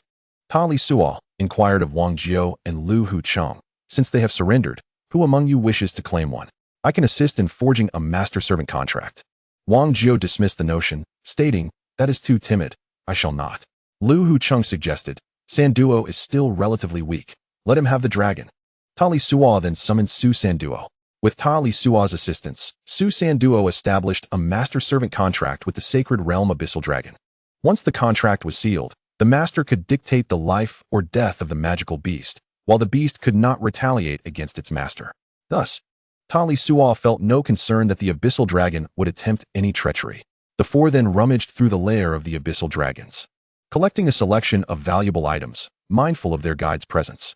They excavated all the 9th level and some 8th level magical crystals from the subterranean earth. The remainder shall be entrusted to the guiding Abyssal Dragon.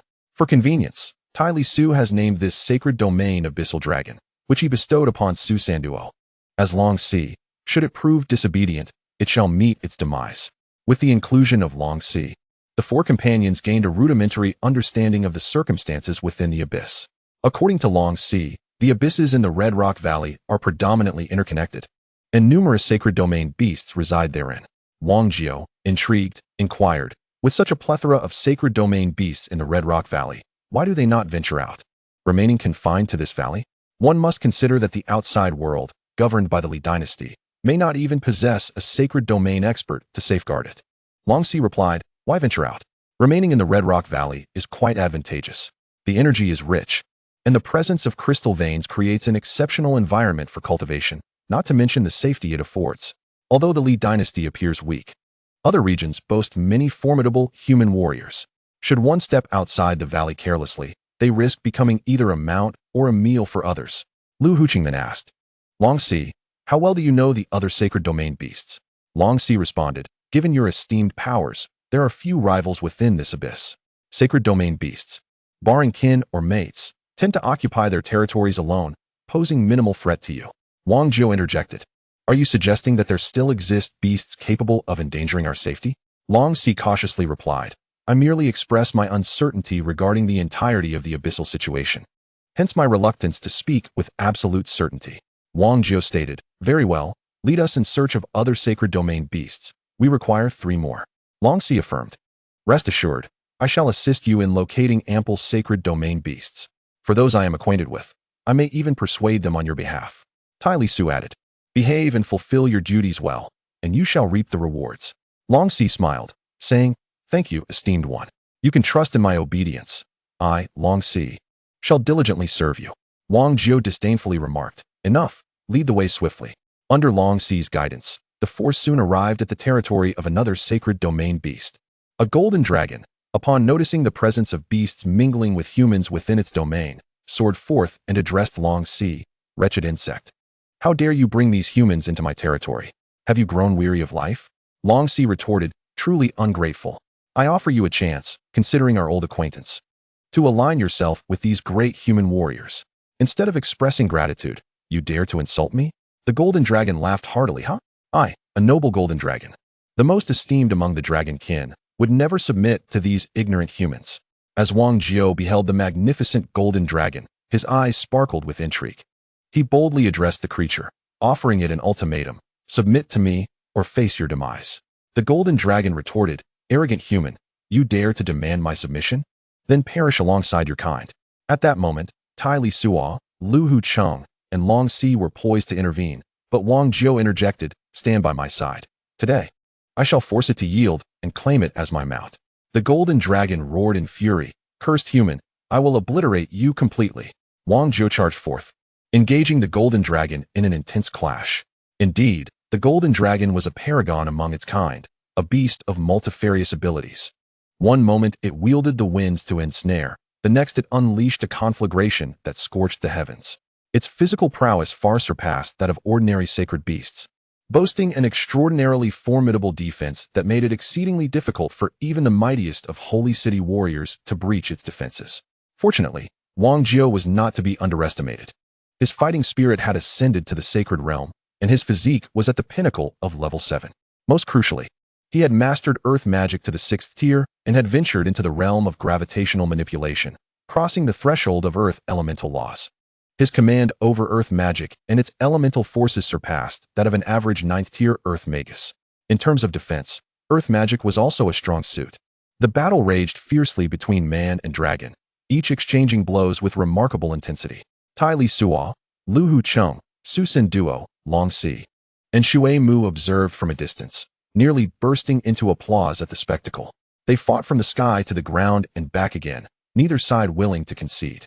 A true contest of equals, each combatant matched the other in might, rendering neither capable of claiming victory. The struggle persisted for 3 consecutive days and nights, with neither party willing to relent. Breathing heavily and drenched in sweat, Wang Jiu demanded, "Will you yield? If not, I shall continue until you submit."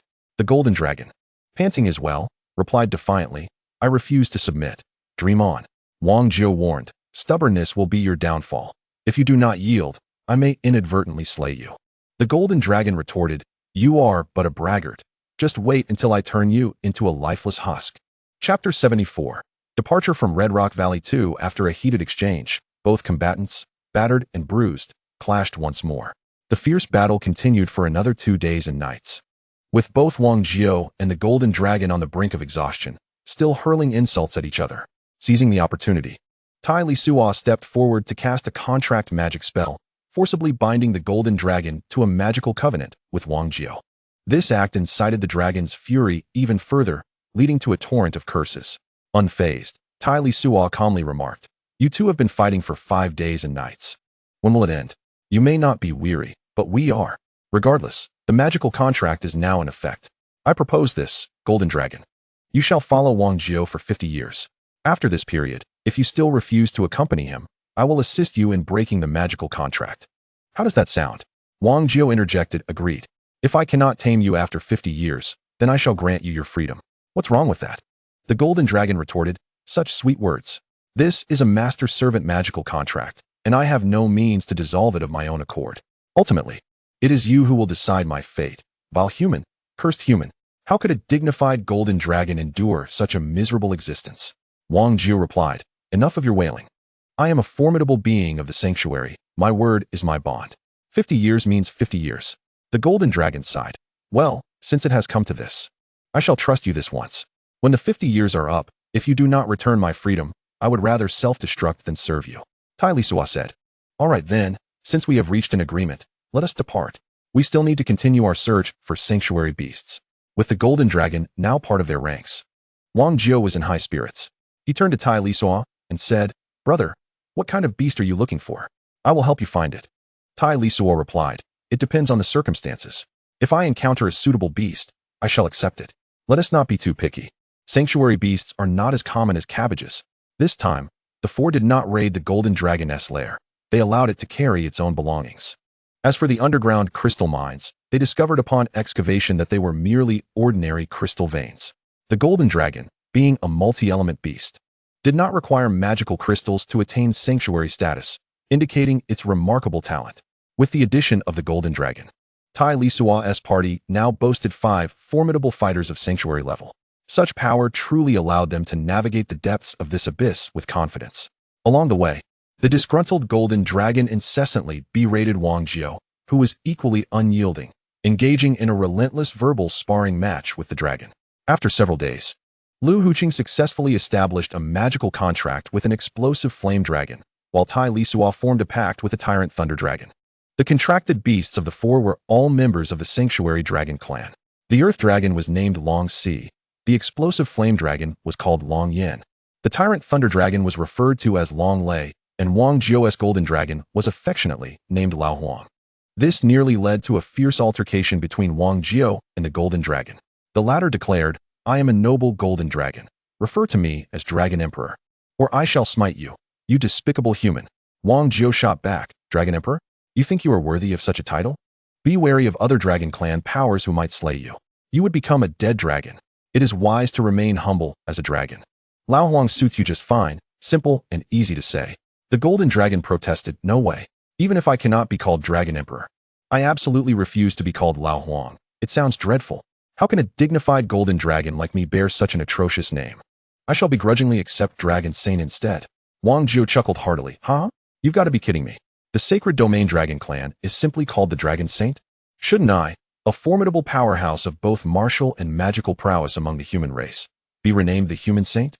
Wang Jiu and the Golden Dragon bickered incessantly over the matter of names, much to the indifference of Tai Lisuo. Lu Huqing and Su Sanduo, who continued with their own tasks. Those with nothing to do distanced themselves from Wang Jiao and the Golden Dragon, seeking a tranquil spot to cultivate in peace. The four of them successfully found suitable sacred domain magical beasts and entered into magical contracts.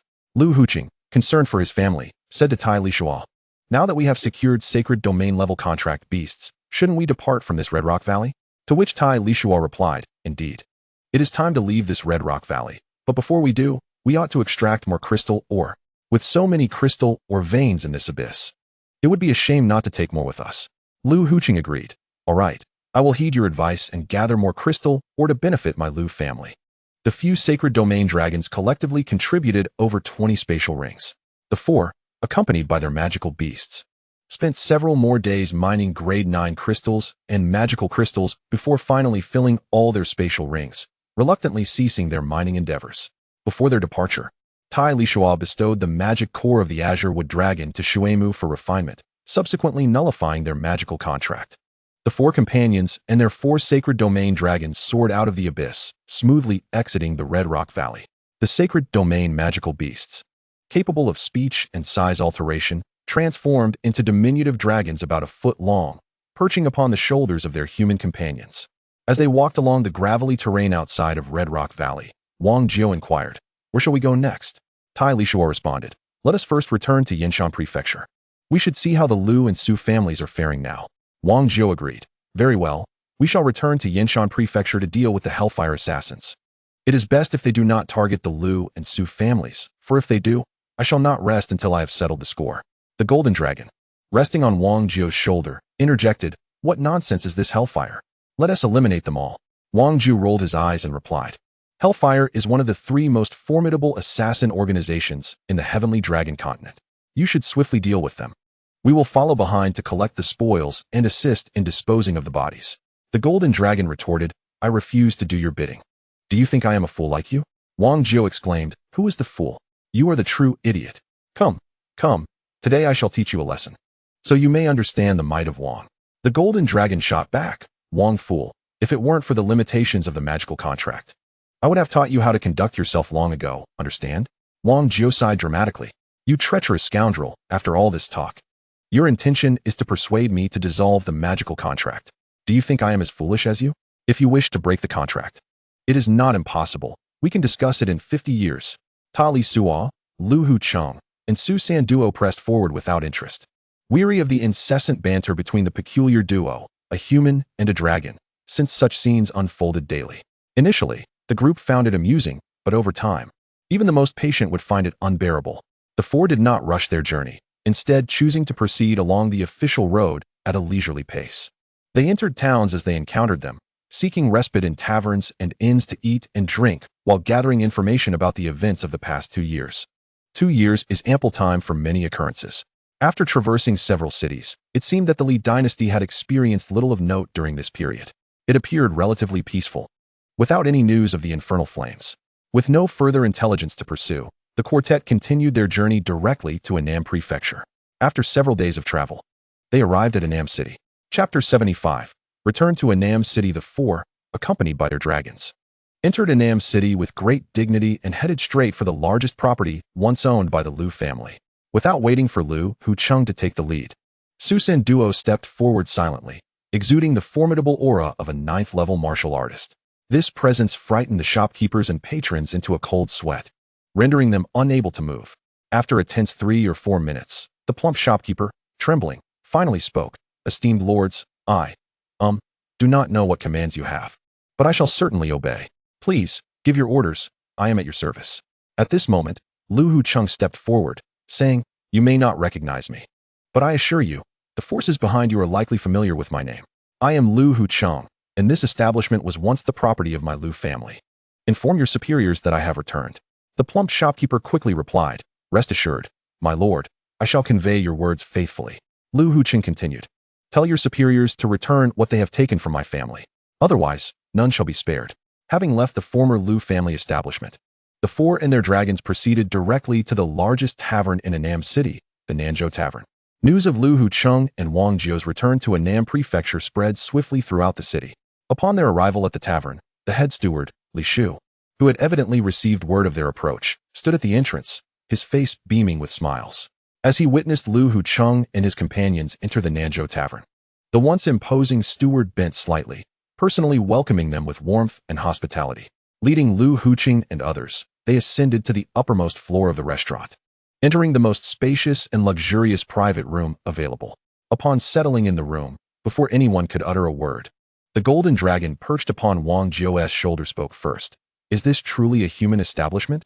Quickly, bring forth all the delectable and exquisite dishes. Today I, the great dragon sage, intend to indulge in the culinary delights of humanity.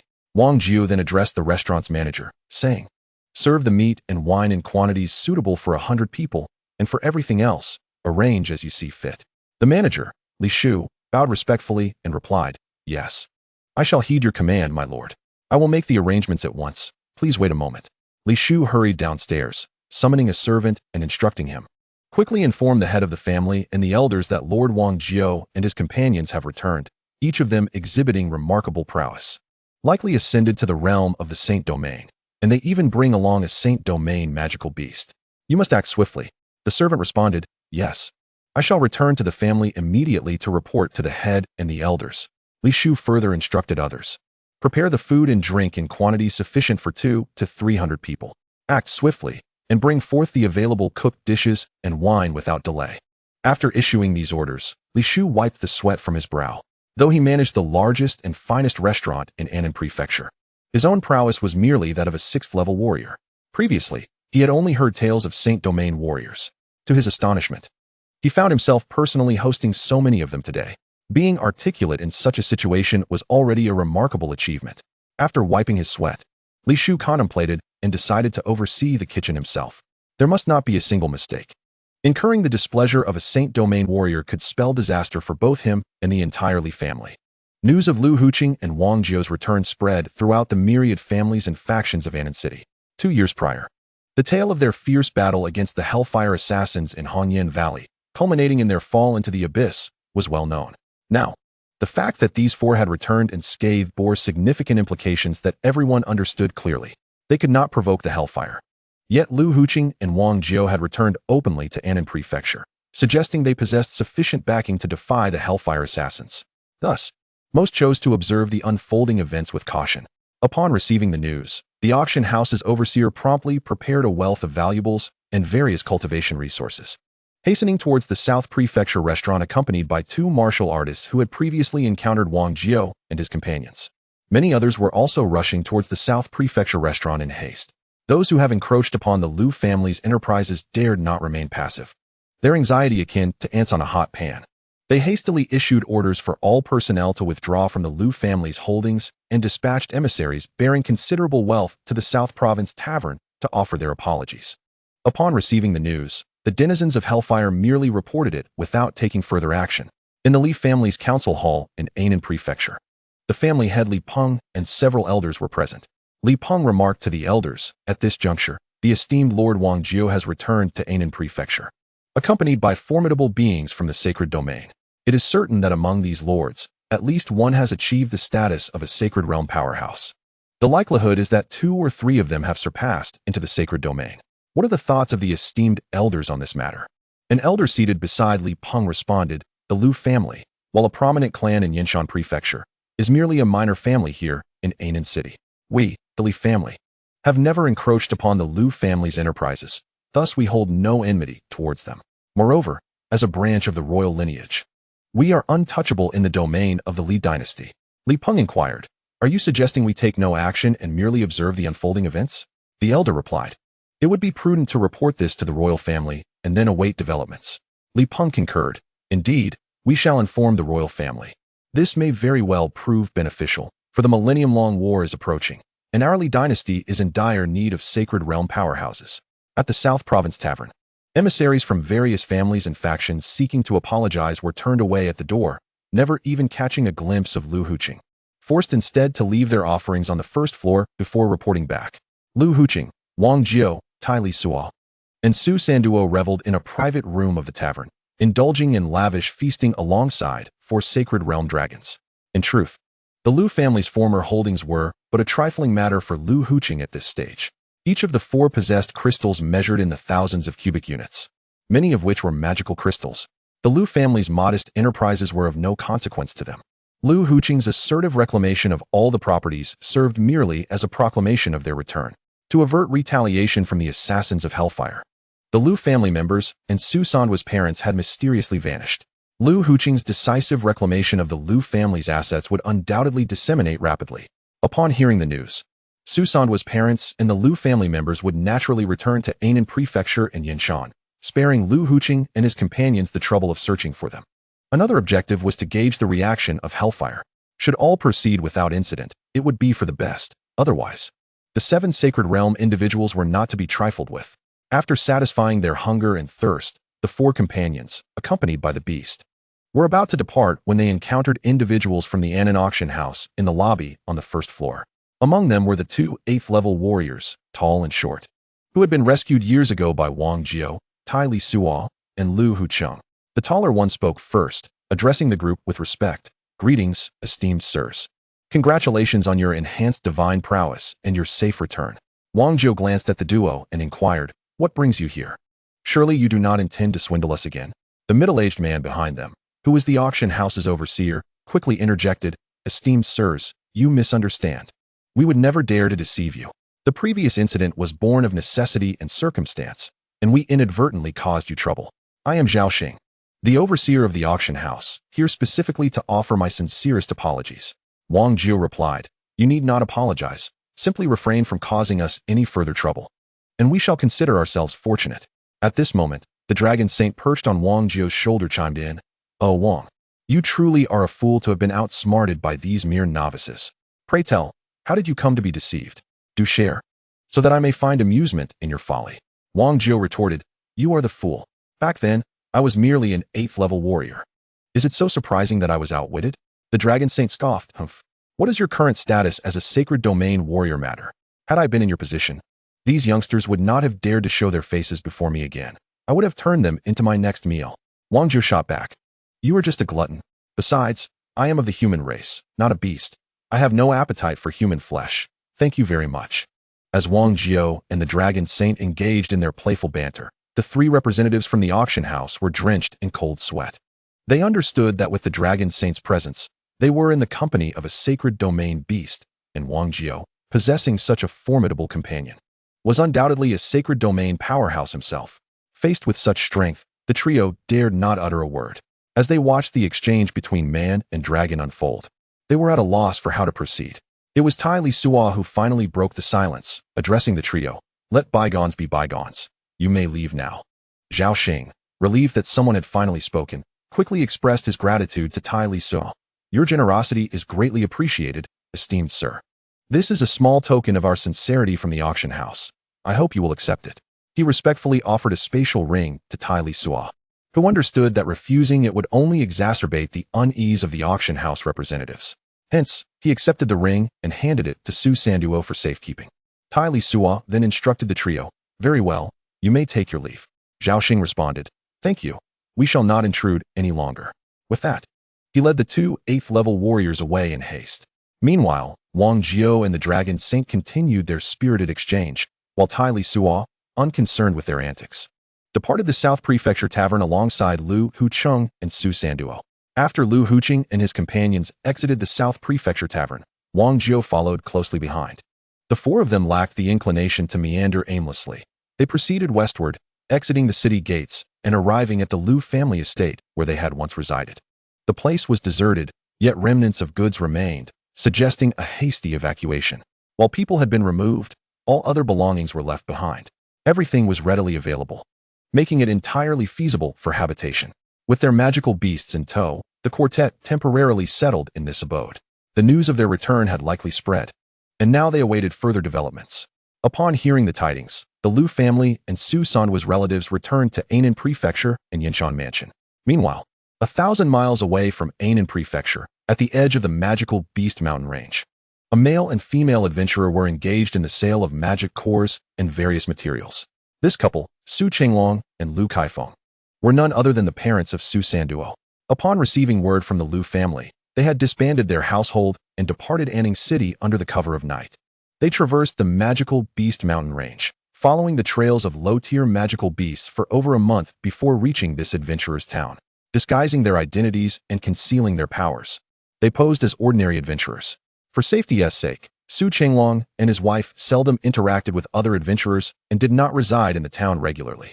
They only ventured there to sell materials, procure daily necessities, or gather information. During this time, they had overheard rumors regarding Tai Lisuo and Su Sanduo. Initially, they learned that Tai Lisuo and his companions had clashed with the assassins of Hellfire on the official road outside Xingfeng City, managing to eliminate several foes while retreating unscathed. Eventually, they heard that Tai Lisuo, Su Sanduo, Wang Jiao, and Lu Huqing had been besieged by Hellfire assassins in Hongyan Valley. Despite dispatching dozens of their adversaries, they ultimately fell into an abyss. Upon hearing this devastating news, the couple swiftly left the town and retreated deeper into the magical Beast Mountain range. Consumed by grief and despair, Su Chenglong, though heartbroken, mustered his strength to care for his wife. It took Lu Kaifeng 2 to 3 months to gradually accept the harsh reality. They recognized the formidable power of Hellfire and understood the futility of seeking revenge. Thus, they remained in the town, masquerading as ordinary adventurers to make a living. Frequently, they delved into the depths of the magical Beast Mountain range to hone their skills and engage in fierce battles with various magical beasts. Fueled by a potent mix of vengeance and sorrow, within 2 years, Su Chenglong and Lu Kaifeng had both ascended to the rank of 7th-level warriors, with Lu Kaifeng on the brink of breaking through to the 8th level. Not long after Tai Lisuo and his companions, accompanied by their magical beasts, arrived at the Lu family estate. The auction house representatives approached and presented the estate adjacent to Lu's manor, which belonged to the auction house, as a gift to the Lu family. Chapter 77. Reactions from all sides. One could hear the golden dragon, also known as Dragon Saint, exclaiming with a burp, "Ah! I never anticipated that your human delicacies would be so delectable. Had I known this earlier, I wouldn't have lingered in the Red Rock Valley for over a millennium. I would have emerged much sooner to indulge in feasting and merriment." Wang Jiao, with a mischievous grin, replied to Dragon Saint. "Do you have any idea what kind of meat you have been consuming today?" Dragon Saint responded, "Of course. It's merely the flesh of magical beasts. What is so remarkable about that? I am a proud golden dragon. What of consuming magical beast meat? I have partaken before. It simply lacked this exquisite flavor." Wang Jiao remarked, "Indeed, you magical beasts are rather brutish. We humans would never resort to consuming our own kind." Furious, Dragon Saint retorted, "Who among us feasts upon our own kind? I am a golden dragon. Those inferior magical beasts cannot be compared to me. Fool, you truly are a simpleton." As Wang Jiao prepared to counter, Dragon Saint turned and approached Tai Lisuo, saying, "Your grilling skills are quite commendable, and you seem to have a stock of mid to high-tier magical beast meat. Surely, you possess more? Why not roast some more and enjoy a few more drinks?" Tai Lisuo replied, "Can you still manage more? Let us save the roasting for another day. We cannot indulge further today. If we were to become inebriated, and the assassins from the Hellfire were to strike, it would spell trouble." Wang Jiao, following Dragon Saint, reached Tai Lisuo and added, "Indeed, should you continue drinking and become inebriated, a moment's carelessness could lead to your demise. At that point, it would not be you feasting upon magical beast meat, but rather others feasting upon you." Dragon Saint shot back, "Demise at the hands of others? Consuming my flesh?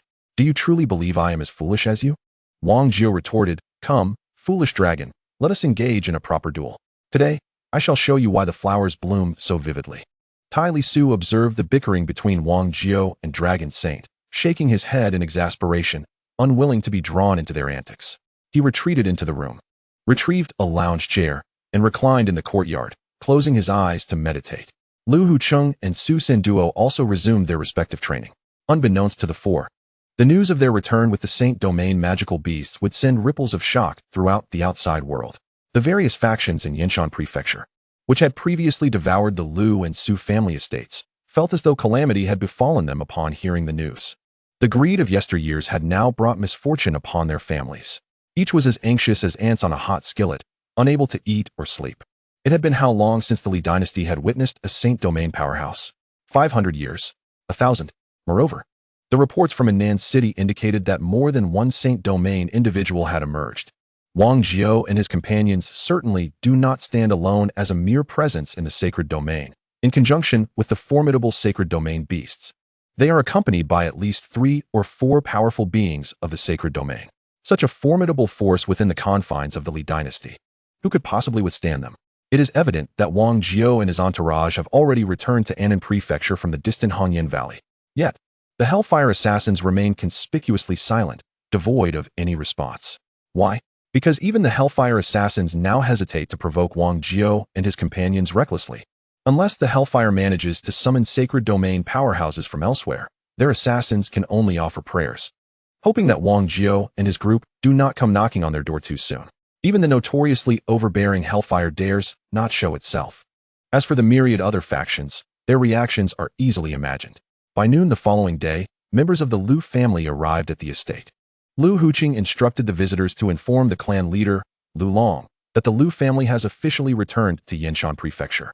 Meanwhile, Wang Jiao, Tai Lisuo, Lu Huqing, and Su Sanduo remained in the Lu family estate, diligently honing their skills. Naturally, Lu Long, as the clan leader, and the elders would handle matters pertaining to the Lu family, while all other visitors were firmly turned away. More troublesome, however, were the parents of Su Sanduo.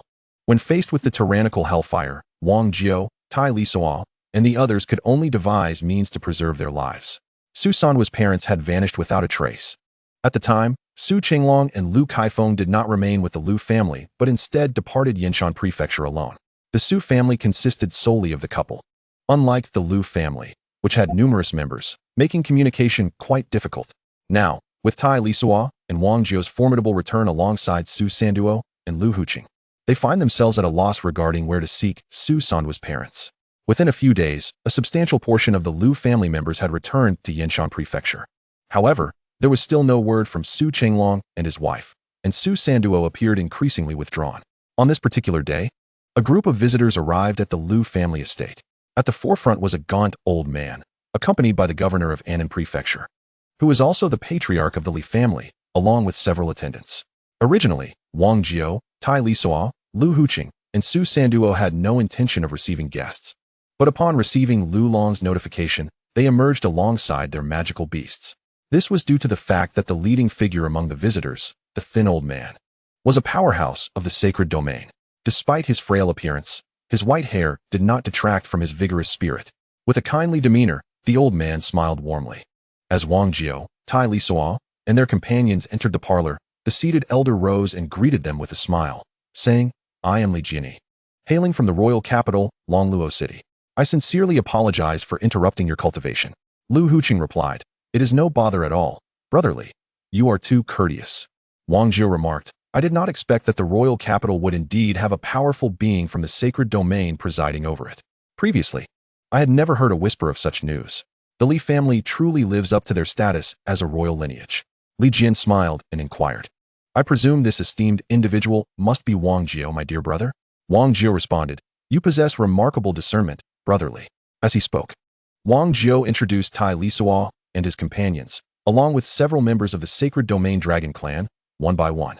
After a brief exchange of pleasantries, they all settled in the living room.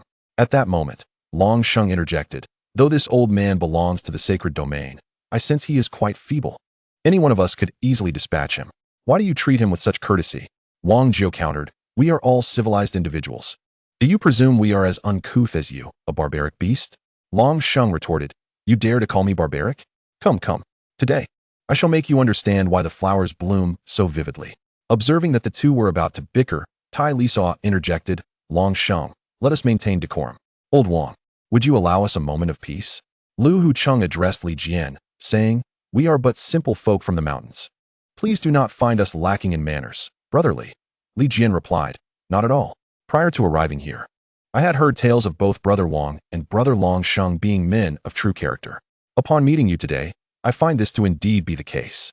However, Brother Long Sheng is not entirely incorrect. Although I too belong to the sacred domain, I am among its weakest. Those with talent and formidable sacred domain experts have long departed for the Day and Moon dynasty. Only individuals like myself remain in the royal capital, tending to matters of home and hearth." Chapter 78. Visitors from the royal capital, the Day and Moon dynasty? Tai Lisuo inquired. "Did Brother Li just mention that those with talent and powerful sacred domain experts have gone to the Day and Moon dynasty? Could you elaborate?" "To be frank, our understanding of the outside world is quite limited," Li Jian replied. "Even if you did not ask, I would share this, as it is the very purpose of my visit." Tai Lisuo responded, "Oh, Please, brotherly, enlighten us. Li Jian continued. In truth, several millennia ago, within the realm of the Li family, there were indeed some experts of the sacred domain. However, since the onset of the changes over 2,000 years ago, those with exceptional cultivation talent and those who reached the sacred domain level have all migrated to the Day and Moon dynasty. Wang Zhou added, I have heard that the Day and Moon dynasty is far more powerful and prosperous than the Li family dynasty, and, more importantly, it is much more conducive to cultivation. Li Jian agreed. You are correct, Brother Wang. The Day and Moon dynasty is not as remote and desolate as the Li family dynasty. The concentration of celestial energy there is vastly superior to what we have here. The variety of cultivation resources is countless times more abundant than what we possess. Lu Hucheng asked, Brotherly, have you ever been to the Day and Moon dynasty? Li Jian replied, I visited in my youth. In fact, the Li family dynasty is merely a territory of the Li royal family within the Day and Moon dynasty. The Li dynasty was established solely due to its remoteness and desolation, situated far from the Sun-Moon dynasty. In truth, it serves merely as a place of exile for the Li royal family of the Sun-Moon dynasty. Upon hearing Li Jian's words, the others were taken aback. This Li dynasty was, in fact, a land of banishment for the Li clan of the Sun-Moon dynasty. Observing their puzzled expressions, Li Jian offered a wry smile, explaining that when compared to the Sun-Moon dynasty, this place could only be described as remote and desolate. Therefore, not only the Li clan, but anyone living in the Sun-Moon dynasty would be reluctant to venture into such a forlorn and isolated territory. Thus it naturally became a place of exile. Tai Lisuo chuckled. Ha ha, brotherly, you are quite the eloquent speaker. After hearing you, we find ourselves eager to visit the Sun-Moon dynasty. Li Jian replied, Ha ha ha, it is not only you. Anyone aware of the circumstances in the Sun-Moon dynasty would wish to go. However, the journey is fraught with peril and distance, making it inaccessible for the average person. Moreover, even if one reaches the Sun-Moon dynasty, finding a foothold there is quite challenging. Lu Hucheng remarked, Indeed, that makes sense. If the Sun-Moon dynasty is as splendid as you say, the competition must be far more intense than here. Those lacking strength would find their efforts futile. Li Jian concurred. Exactly. Thus, those who can go to the Sun-Moon dynasty either possess exceptional talent in cultivation or, like you all, have managed to independently break through to the sacred realm. Tai Lisuo inquired, to break through to the sacred realm independently? Does that imply there are alternative methods to achieve such a breakthrough?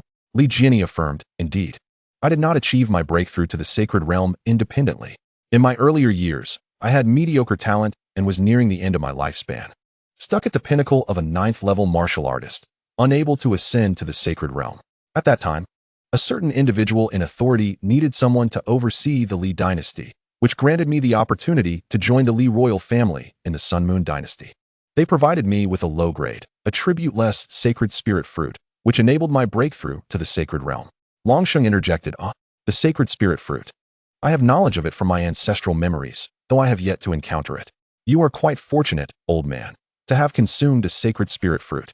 Long Si, Long Hua, and Long Lei also chimed in, stating that their ancestral memories contained references to the sacred spirit fruit as well. Li Jian explained, This is why I describe the Li dynasty as a remote and desolate land. Within our territory, there are no sacred spirit fruits produced, nor are there any comparable or superior treasures of heaven and earth. Wang Zhou asked, So if what you say is true, does that mean the Sun-Moon dynasty is overflowing with sacred realms? Li Jian confirmed, Indeed, the Sun-Moon dynasty is abundant in sacred realms, countless in number. However, even among the powerful beings of the sacred domain, there exists a distinction in strength. Individuals like myself, who rely on consuming low-grade spiritual fruits to achieve breakthroughs in the sacred domain, may not differ significantly in terms of lifespan, yet our combat prowess remains woefully inadequate, placing us at the bottom tier of the sacred domain. In the presence of those formidable entities, I can be easily dismissed with a mere wave of their hand. Tai Lisuo inquired, after breaking through to the sacred domain, how is the strength within the sacred domain classified? Li Jian responded, The sacred domain is divided into several categories: ordinary sacred domain, primary sacred domain, intermediate sacred domain, peak sacred domain, and ultimate sacred domain. The ordinary sacred domain refers to individuals like myself, for whom further advancement is exceedingly arduous, hence the term ordinary. This category comprises the majority. The primary sacred domain pertains to those, like yourselves, who have independently achieved their breakthroughs. Upon reaching a certain level of comprehension of the laws, one may ascend to the intermediate sacred domain. Tai Lisuo asked, To what extent must one comprehend the laws to be considered an intermediate sacred domain? Li Jiani elaborated. It is said that the ultimate sacred domain signifies those who have grasped the laws to a degree that they stand merely a step away from becoming divine through their own efforts. As for the thresholds for the intermediate and peak sacred domain, I am uncertain. Tai Lisuo's interest piqued. He queried, becoming divine through one's own efforts? Does this imply that there are multiple pathways to attain divinity? Li Jiani affirmed. Indeed, upon reaching the sacred domain level, one can comprehend the laws to achieve divinity independently. Alternatively, akin to how beasts refine magic cores, both humans and beasts can attain divine strength through the refinement of divine essences. However, much like those who break through the sacred domain by consuming low-grade spiritual fruits, those who attain divinity through divine essence refinement often find themselves significantly weaker than their independently advanced counterparts. Furthermore, for them to progress further is nearly impossible. While those who independently ascend to divinity can continuously comprehend the laws, thus becoming ever more powerful. Tai Lisuo asked, brotherly, are there many divine beings in the Sun and Moon dynasty? Li Jiani sighed. Divine beings are not easily attained. The difficulty of breaking through to divinity is thousands, even tens of thousands of times greater than that of ascending to the sacred domain. It is said that in the Sun and Moon dynasty, only the royal family and the 10 major royal clans possess divine beings. Conversely, sacred domain practitioners are as numerous as the fish crossing the river. It is rumored that there are over 1,000 ultimate sacred domain practitioners in the Sun and Moon dynasty, while divine beings number merely in the tens. Wang Jiao interjected. So, with over 1,000 ultimate sacred domain practitioners, does that mean the probability of becoming divine is merely 1 in 100? Li Jiani clarified. It is not calculated in that manner. It is said that divine beings possess infinite lifespans, whereas ordinary sacred domain practitioners have a lifespan of only 5,000 years. And even ultimate sacred domain practitioners reach but a mere 10,000 years. Wang Jiao then asked, if one can break through to the sacred domain using spiritual fruits, are there divine fruits that aid in breaking through to become a divine being? Li Jiani was momentarily taken aback by Wang Jiao's question. After a brief reflection, he replied, I must admit, I have never heard of such a thing. However, even if there truly exists a divine fruit, it is beyond our reach. I fear it would be swiftly claimed by those formidable beings. Tai Lisuo recalled a famous saying from the pen of the esteemed author, Shunjing Tang, and smiled as he addressed Wang Jiao. Brotherly is indeed correct. Even if such divine fruits exist, they are not for us to covet. It is far wiser to diligently cultivate our skills. Moreover, old Wang, you should not be preoccupied with the notion of sacred fruits or divine treasures. This desire for shortcuts stems from a wish to shirk hard work. Regardless of how extraordinary such fruits may be, can they truly replace the sweat you invest? One must believe that the strength forged through toil is the only genuine power. Do you know why? Wang Jiao inquired. Why? Tai Lisuo responded, because sweat never lies.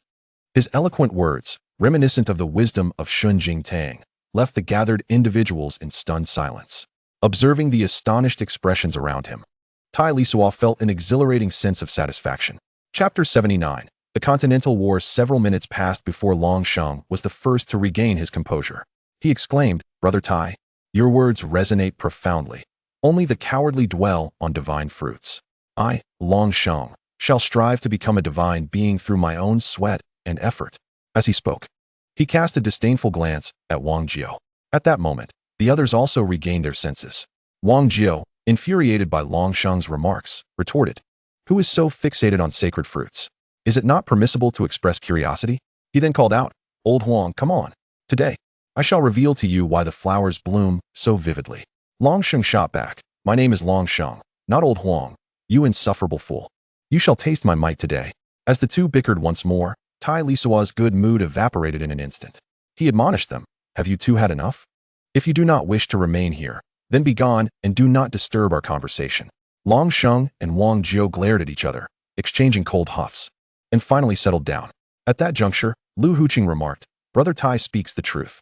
Reflecting on my own journey, I was once merely a 7th-level warrior with a fleeting lifespan. Yet, since encountering all of you, in just a few years, I have transcended to the realm of the sacred domain. This was something I would not have dared to even dream of in the past. Wang Jiao added, indeed, as long as one's resolve is as steadfast as a rock, what is a divine level to us? If I can break through to the sacred domain, then becoming a divine being is within reach. Li Jiani sighed. No wonder you all have rapidly ascended to the sacred domain. The strength of your determination is unparalleled, truly remarkable. Tai Lisuo remarked, brotherly. Your visit today and the extensive discourse you have shared with us is a hopeful invitation for us to join the Li royal family of the Sun and Moon Empire? Li Jiani responded, indeed, as a branch of the Li royal family of the Sun and Moon Empire. My role within the Li dynasty serves a dual purpose, to instill a sense of deterrence and to cultivate and select talents for the main lineage. An even more pressing reason, however, is the impending War of the Continents. Wang Jiao inquired, the War of the Continents? Li Jiani's expression turned grave as he affirmed, yes. The War of the Continents. Beyond our own Tianlong continent, this world encompasses 5 additional continents and vast, unending seas. Every 3,000 years, a war erupts between the continents. This forthcoming war will pit our Tianlong continent against the Western continent, with all combatants being formidable beings from the sacred domain. Tai Lisuo asked, what about the other continents? Li Jiani explained, each continental war primarily involves 2 continents. While the other continents and the sea tribes may freely choose to ally with either side, sending a limited number of their strongest to participate in the conflict. Tai Lisuo continued, so, when you mentioned that for thousands of years, all exceptionally talented cultivators and sacred domain experts have flocked to the Sun and Moon Empire, was this preparation for the War of the Continents? Li Jiani confirmed, precisely. In every continental war, each side must deploy at least 1 million peak sacred domain warriors. Our Tianlong continent is home to 3 great empires, which collectively govern over 20 dynasties. Each dynasty is required to provide at least 20,000 peak or ultimate sacred domain warriors for the decisive battle. Considering the strength of the 3 great empires, we can muster a total of 1 million warriors for this final confrontation.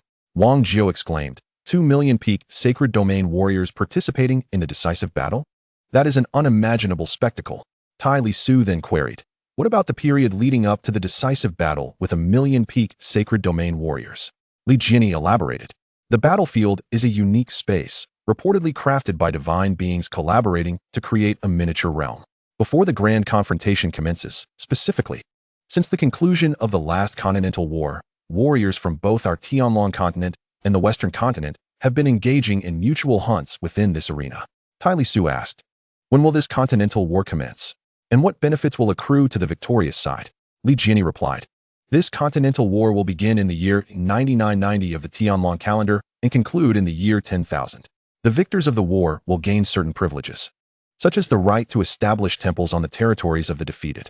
Since the conclusion of the continental war, within the ensuing 3 millennia, all treasures within the designated regions have belonged to the victorious side. There are additional benefits, but I am only aware of these. The rest eludes my knowledge. Tai Lisuo remarked. Thus, both warring factions are fervently cultivating formidable beings of the pinnacle and extreme sacred realms. Brotherly, have you come to enlist our participation in the war? Li Jiani responded, not to enlist in battle, but to partake in the selection for the continental war. Should you agree to participate, the selection will provide you with abundant resources for cultivation, along with guidance from powerful mentors. Wang Jiao inquired, such a fortunate opportunity exists? Li Jiani elaborated. Engaging in the selection for the continental war is a golden opportunity for you all, beyond the benefits I have mentioned. Notable rewards await those who achieve merit on the battlefield. More importantly, once you partake in the selection, the forces of Hellfire will no longer be permitted to act against you or your friends and family, lest they face severe retribution from the 3 great empires. The advantages Li Jiani spoke of were not what captivated the group. Rather, it was this final point that held true allure. Hellfire is one of the 3 major assassin organizations on the continent, harboring beings of divine strength. No matter how confident they felt, they were acutely aware that their current prowess was far from a match for Hellfire. Li Jiani continued, naturally, I have my own interests at heart. The Li royal family of the Sun and Moon dynasty consists of millions, with numerous branches. Should you agree to participate in the continental war selection and ultimately be chosen for battle, we too shall receive rewards from the main clan. Should you achieve merit during the war, our rewards would increase significantly. Wang Jiao remarked, that sounds promising. Are there any further advantages? Li Jiani replied, if you are willing to participate, as a return favor, your friends and family may relocate to the royal city of Longluo, where they will be under the protection of the Li family of the dynasty and receive support in cultivation resources. I can arrange for news of your return to be disseminated and assist in locating your loved ones. The group exchanged glances. And Tai Lisuo asked, When does the selection for the Continental War commence? Li Jiani responded. It has been underway since the conclusion of the last Continental War. If you wish to participate, I can submit your names upon your return to Longluo City. You need only arrive at the designated gathering point of the Sun and Moon Dynasty within 10 years of registration. Tai Lisuo questioned. Does it truly take 10 years to travel from the Li Dynasty to the Sun and Moon Dynasty? Li Jiani explained. Not at all. This is merely a time frame set by the authorities. By passing through the teleportation array of Longluo City, one can arrive at the Sun and Moon Empire in mere minutes. However, reaching the assembly point after exiting the array may take some time, though it should not exceed a few months at most. Tai Lisuo remarked, very well. We shall participate. I must trouble you, brotherly, to assist us in locating the Lu family members and the parents of Su Sanduo. Once everyone is gathered, we will first relocate to Longluo City. After a few years of consolidating our training, we shall reconvene at the Sun and Moon Empire. Li Jiani replied, all right. I will make the arrangements to gather the members of the Lu and Su families as swiftly as possible. You need not worry about anything. Simply focus on your training. Chapter 80. Longluo City. It must be said that the influence of Li Jiani and the Li family is indeed formidable. After more than half a month, not only were all members of the Lu family gathered, but even Su Qinglong and Lu Kaifeng, who had been elusive until then, were located and returned to Annan City. Once everyone was assembled, a grand migration commenced. Although this world lacks high-speed trains and airplanes, it possesses an abundance of flying magical beasts. Li Jiani specifically mobilized numerous flying beasts to assist the Lu family in their relocation to Longluo City. The group took merely a day to travel from Annan City to Longluo City. Due to the large number of people, the flying beasts numbered in the thousands, necessitating that they land outside Longluo City before entering. The procession was managed by Lu Long from the Lu family and individuals from the Li family of Longluo City. Wang Jiutai, Tai Lisuo, Lu Huqing, and Su Sanduo were personally accompanied into the city by Li Jiani, a formidable presence from the Li family.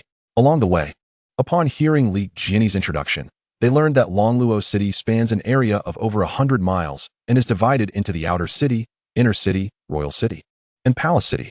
The Outer City allows free entry and exit for all, although an entry fee of 1 silver coin per person must be paid. The Inner City, however, is not accessible to just anyone.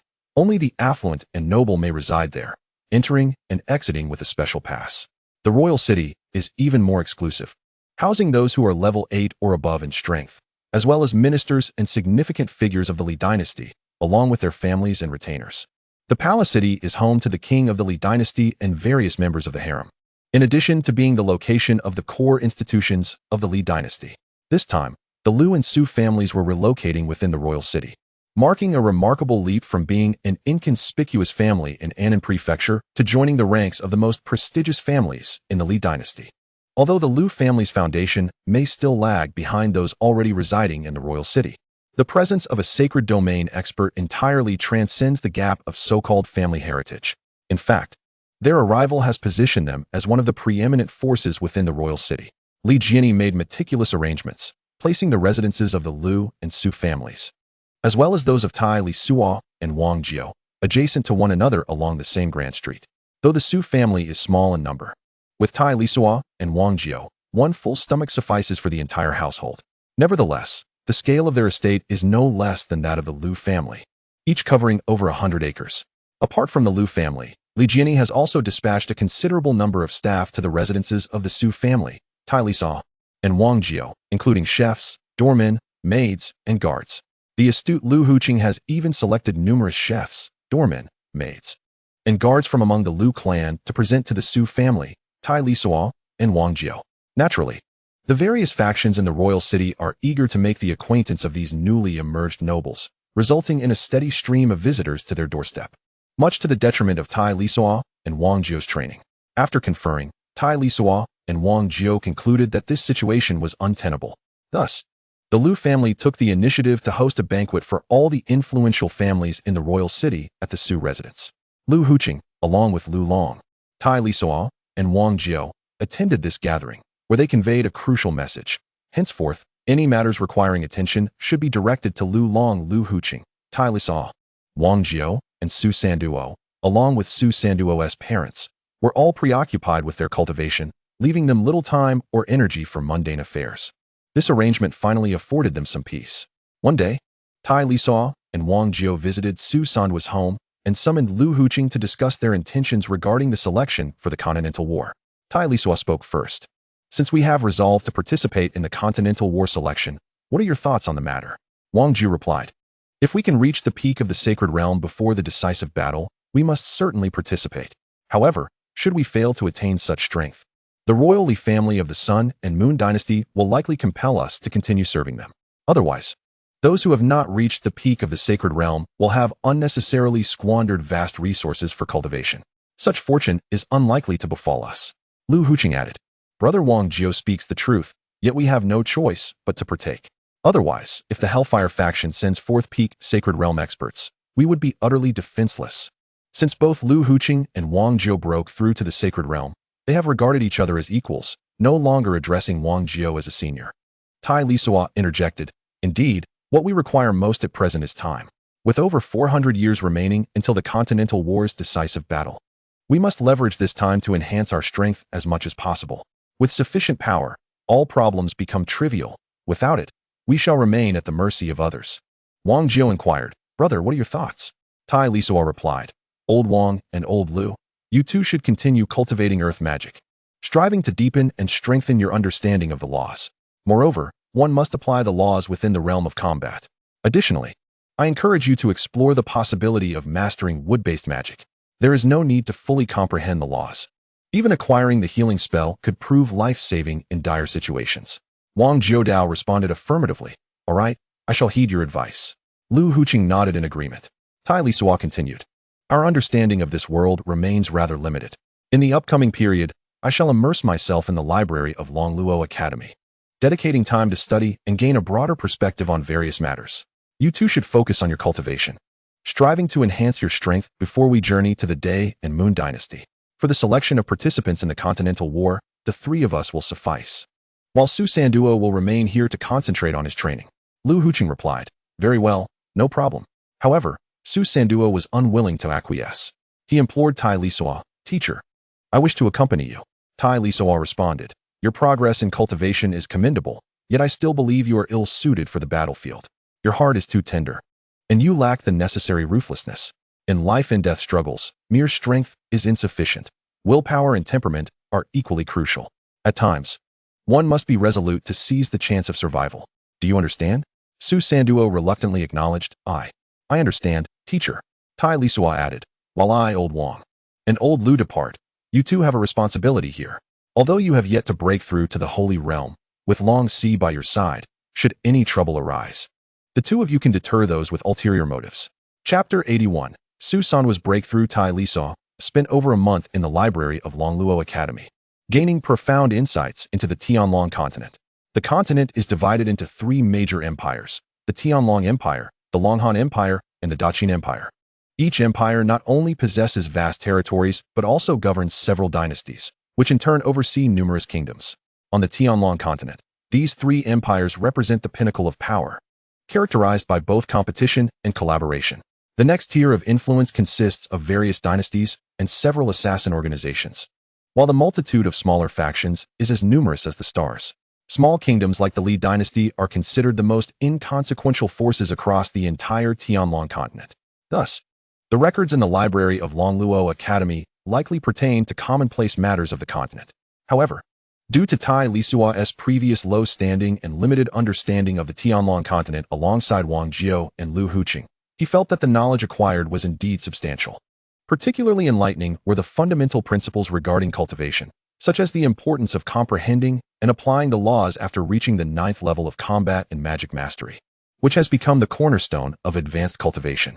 In this wondrous realm, where formidable humans and various magical beasts coexist, it is also the birthplace of extraordinary spiritual entities. These include spiritual fruits that aid in the comprehension of the laws, spiritual herbs that enhance physical strength, and rare treasures that bolster mental fortitude and accelerate mental cultivation.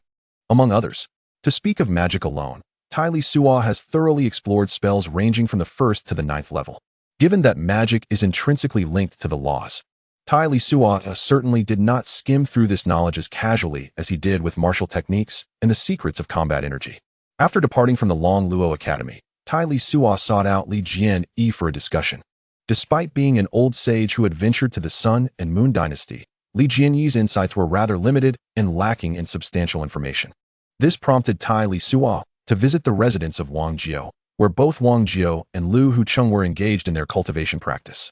The estate boasted not only an open-air training ground and a dedicated hall for cultivation, but also subterranean chambers for intensive training. Upon arrival, Tai Lisuo found only Wang Jiao and Su Sanduo present, while Lu Hucheng was conspicuously absent. Su Sanduo was diligently wielding a heavy sword, practicing foundational sword techniques under the influence of Wang Jiao's gravity space. Tai Lisuo chose not to disturb their training and instead settled into a chair beside the training area, where he was promptly served hot tea. The gravity space that Wang Jiao manifested was considerably more potent than Tai Lisuo's own, despite Tai Lisuo's superior mental strength. The key difference lay in Tai Lisuo's comprehension of the wind laws, while Wang Jiao had grasped the earth laws. Gravity space, which involves control and suppression, was currently Wang Jiao's primary focus in cultivation.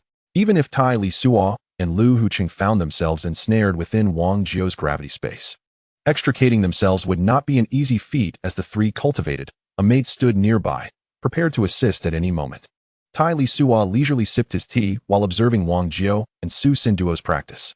Li Jianyi had generously provided both them and the Lu and Su families with abundant cultivation resources, as well as imparted the secrets of the 5 elemental magics: metal, wood, water, fire, and earth, alongside the wind laws. After more than a month apart, Su Sanduo had made significant progress in his magical cultivation, exhibiting a breakthrough in mental fortitude, seemingly having ascended to the rank of a level 5 mage. Once the two completed their training session and took a seat beside Tai Lisuo, Wang Jiao inquired, "How was your time spent in the library? Did you gain any insights?" Tai Lisuo replied, "Indeed, I have gleaned some understanding, one being a deeper comprehension of this dragon continent, and the other being an expanded knowledge of cultivation theories and practices." Wang Jiao jested, "As long as you have gained something, that is commendable. What are your plans moving forward? When shall you journey to the Sun and Moon Dynasty?" Tai Lisuo responded, "I intend to cultivate for a few more years. After all, there are still nearly 10 years ahead. It seems a tad premature to head to the Sun and Moon Dynasty just yet. By the way, where is Lu, old man?" Wang Jiao replied, "That old rascal has delved into the earth laws, so he has retreated into seclusion for cultivation. During this period of seclusion, old Lu should have made his entry into the realm of earth laws." Tai Li remarked, "This is indeed a fortuitous development. The greater our strength, the more advantageous it will be for our future endeavors in the Sun and Moon Dynasty." Noticing that you are still practicing basic sword techniques, have you not already comprehended the earth laws? Why not dedicate more time and effort to further grasp these principles? Wang Jiao replied, "I find the process of seclusion to be rather sluggish, and at times I am uncertain how to proceed with my understanding of the laws. Thus, I can only alternate between manifesting gravitational spaces and refining my fundamental sword techniques, which allows for even a slight advancement." Tai Li acknowledged, "Indeed, that poses a dilemma. Our knowledge of the laws remains scant, and for now, we can only explore them gradually on our own. Perhaps once we arrive at the Sun and Moon Dynasty, we can seek to enhance our understanding in this regard." Wang Jiao inquired, "What about you? Have you made any progress in deciphering the laws?" Tai Li responded, "I too have not achieved significant progress. I continue to employ the same methods, repeatedly practicing magic to delve into its core or exploring the elemental aspects of magic. Additionally, the comprehension and deduction of laws seem to be linked to one's mental acuity. The stronger the mental power, the easier it becomes to grasp and deduce the laws. Besides daily training, old Wang must also focus on enhancing his mental prowess." Wang Jiao remarked, "Indeed, you make a valid point.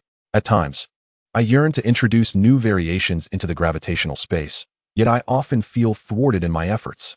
Tai Li responded, "This illustrates why there are numerous warriors, yet so few manage to ascend to the sacred domain, while the number of mages is considerably lower. Yet their success rate in breaking through to the sacred domain is significantly higher than that of warriors." Wang Jiao stated, "Very well. I shall devote myself to honing my mental strength." Tai Li declared, "I, too, intend to enter seclusion for a period, in hopes of advancing my understanding of the laws. Sanduo, your fighting spirit has already reached the 9th level. You need not continue cultivating it. Instead, aside from practicing basic martial skills, focus your time and energy on enhancing your mental power and magic." Su Sanduo replied, "Understood, master." After their discussion, without waiting for Lu Hu to emerge from seclusion, Tai Li commenced his own period of introspection. Following his breakthrough to the sacred domain, he could easily endure several months without food or drink. In his retreat, Tai Li concentrated on the deduction of laws, engaging in meditation to replenish his mental energy only when it was excessively depleted, dedicating the remainder of his time to the exploration of laws. His understanding of the wind laws was still rudimentary, having merely scratched the surface with the wind element. With this comprehension, Tai Li could conjure blades of wind from thin air for attack, and similarly, he could manifest other wind-based spells effortlessly. First-level magic, Wind Blade, is primarily offensive, while second-level magic, Wind Walk, pertains to speed, and the third-level magic, Wind of Insight, involves the manipulation of the wind element. Tai Li reflected on the entirety of wind magic. The fifth-level flight is an upgraded version of the second-level Wind Walk, and the sixth-level Windstorm is an enhanced form of the fourth-level spell, Whirlwind. Revisiting the Wind Blade, it becomes evident that its utilization for attack necessitates remarkable speed. This implies that even the most rudimentary form of the wind blade must encompass both the convergence of wind elements and velocity. The wind blade is a manifestation of condensed wind elements. Hence, one may ponder whether one can manipulate the dimensions of the wind blade that has been conjured. Could one perhaps alter the shape of the condensed wind? Traditionally resembling a blade, might it be conceivable to shape it into a sword or some other form? While in seclusion at Tai Li, as one delves into the principles of wind through the wind blade, on another front, Su Sanduo is also endeavoring to grasp these principles, aspiring for an early breakthrough into the sacred domain. After the seclusion period at Tai Li, Su Sanduo took the opportunity to return home under the pretense of spending time with his parents, who were also engaged in their own practice. Upon returning to the Su family estate, he indeed spent a few days with his parents before retreating into the training chamber within the estate. Su Sanduo recalled his teacher's words, that every form of magic represents a certain application of magical elements, or the laws themselves. Aware of his own limitations in intelligence, he resolved to begin with the most basic level of magic. The primary magical skill Su Sanduo was most familiar with and had practiced the most was the wind blade. He understood that his teacher, Tai Li, had comprehended the principles of the wind element, yet Su Sanduo felt utterly perplexed about how to grasp these principles himself. After much contemplation, Su Sanduo devised a simple yet effective method to control the visible wind blade. As he cast the wind blade, he endeavored to manipulate its speed, making it either faster or slower. While Su Sanduo may have lacked brilliance and insight, he prided himself on his tenacity and resolve. Time and again, he unleashed the wind blade, simultaneously employing his mental energy to engage with and attempt to control it. Countless attempts, 10, 100, thousands, yielded no success, yet Su Sanduo remained undeterred, continuing his efforts.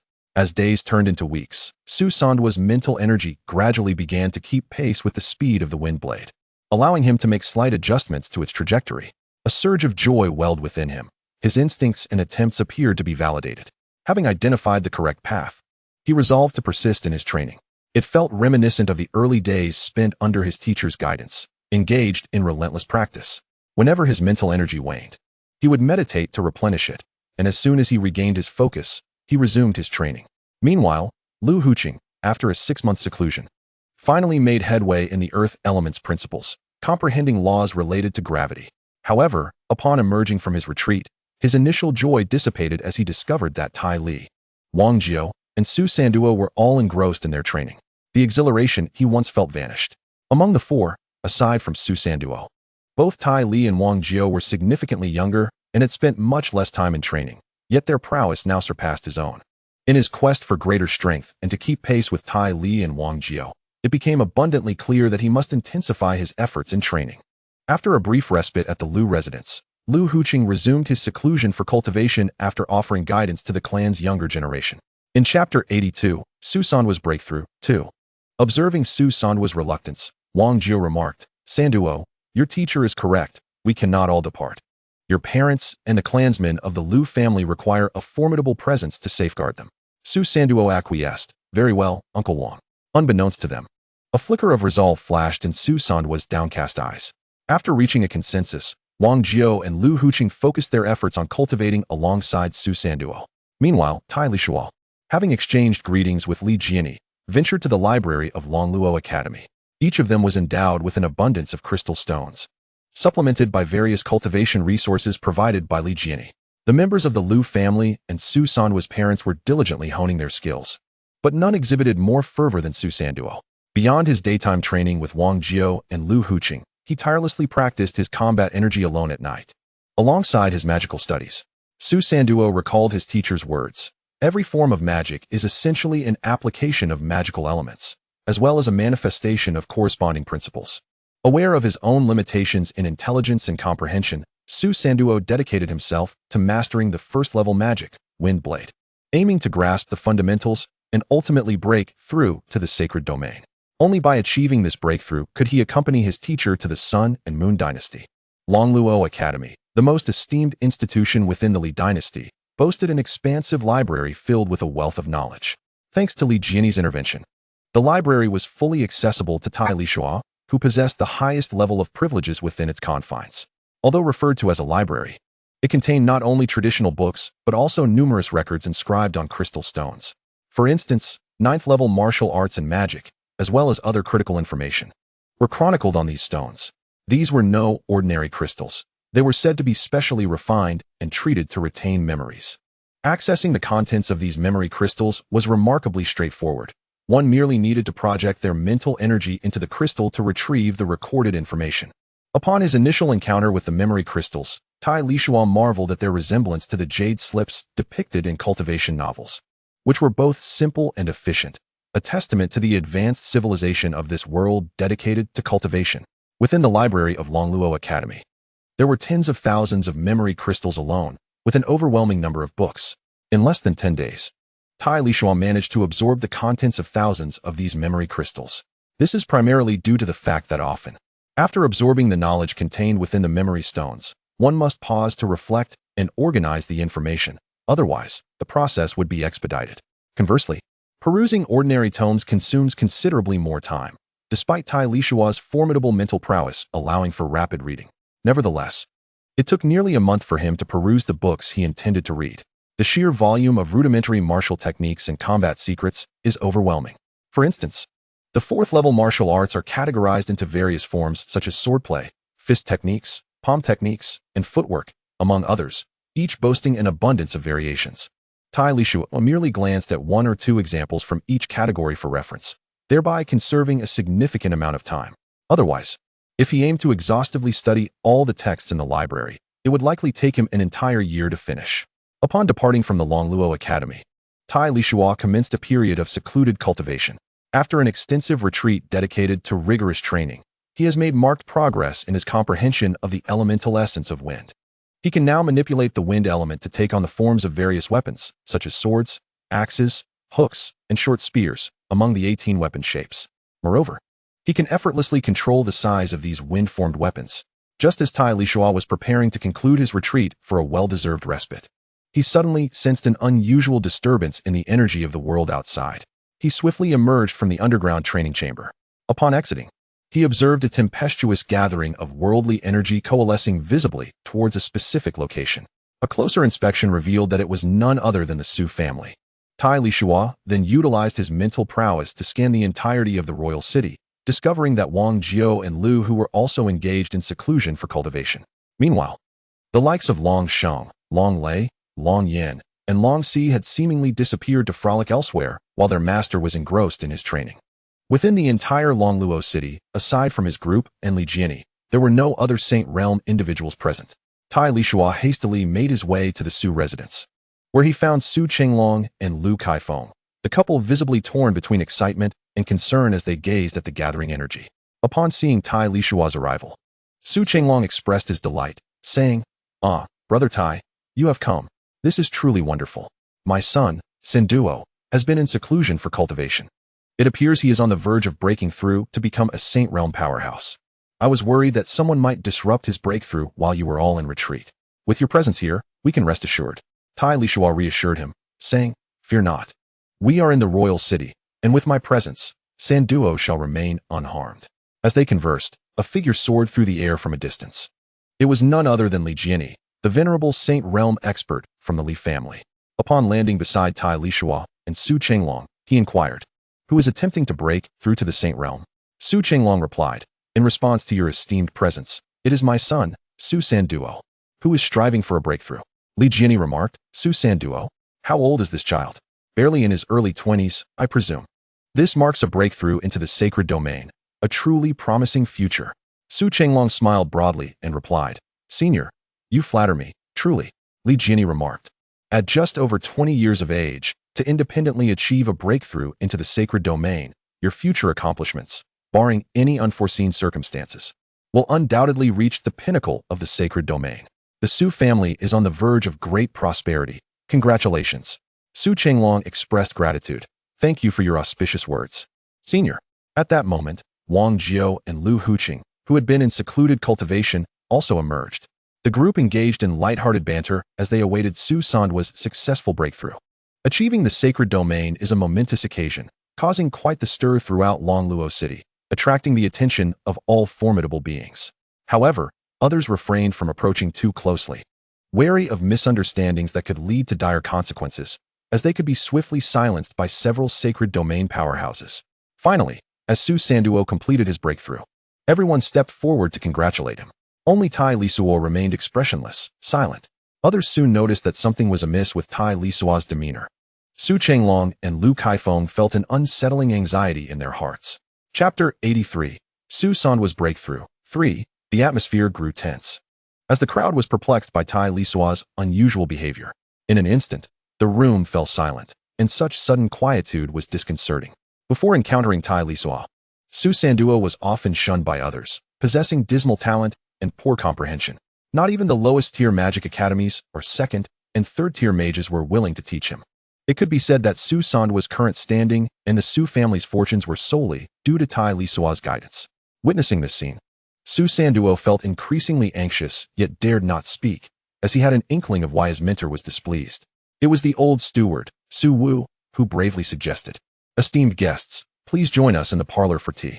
Su Chenglong quickly added, "Yes, yes, please come to the parlor for a cup of tea." Tai Lisuo remained silent, turning to walk towards the Su family's parlor. Wang Jiao and Lu Huqing exchanged glances, bewildered by Tai Lisuo's apparent discontent. Logically, Su Sanduo's breakthrough into the sacred domain should be a cause for celebration. Once in the parlor, everyone took their seats, and the old steward Su Wu hastily served tea. After sipping his tea, Tai Lisuo finally spoke. "Su Sanduo, why did you achieve your breakthrough into the sacred domain so swiftly?" The group was taken aback by Tai Lisuo's tone, which carried an unmistakable hint of reproach. Yet, to accomplish such a feat at a young age should be a source of pride, so what could possibly be amiss? Su Sanduo stammered, "Master, it's because I wanted to join you all." Tai Lisuo inquired, "Join us where? To the Day and Moon Dynasty? To the battlefield? Are you merely seeking to sacrifice yourself?" Tai Lisuo's voice grew increasingly louder as he questioned, culminating in a thunderous exclamation. Upon overhearing this brief exchange between the two, the crowd began to comprehend the situation. It became clear that Tai Lisuo was opposed to Su Sanduo participating in the selection for the Continental War. Although Su Sanduo verbally acquiesced to Tai Lisuo's wishes to refrain from joining, he secretly exerted himself to break through to the sacred domain, hoping to accompany them to the Sun and Moon Dynasty. Wang Jiao interjected, "Brother Tai, you needn't be overly agitated.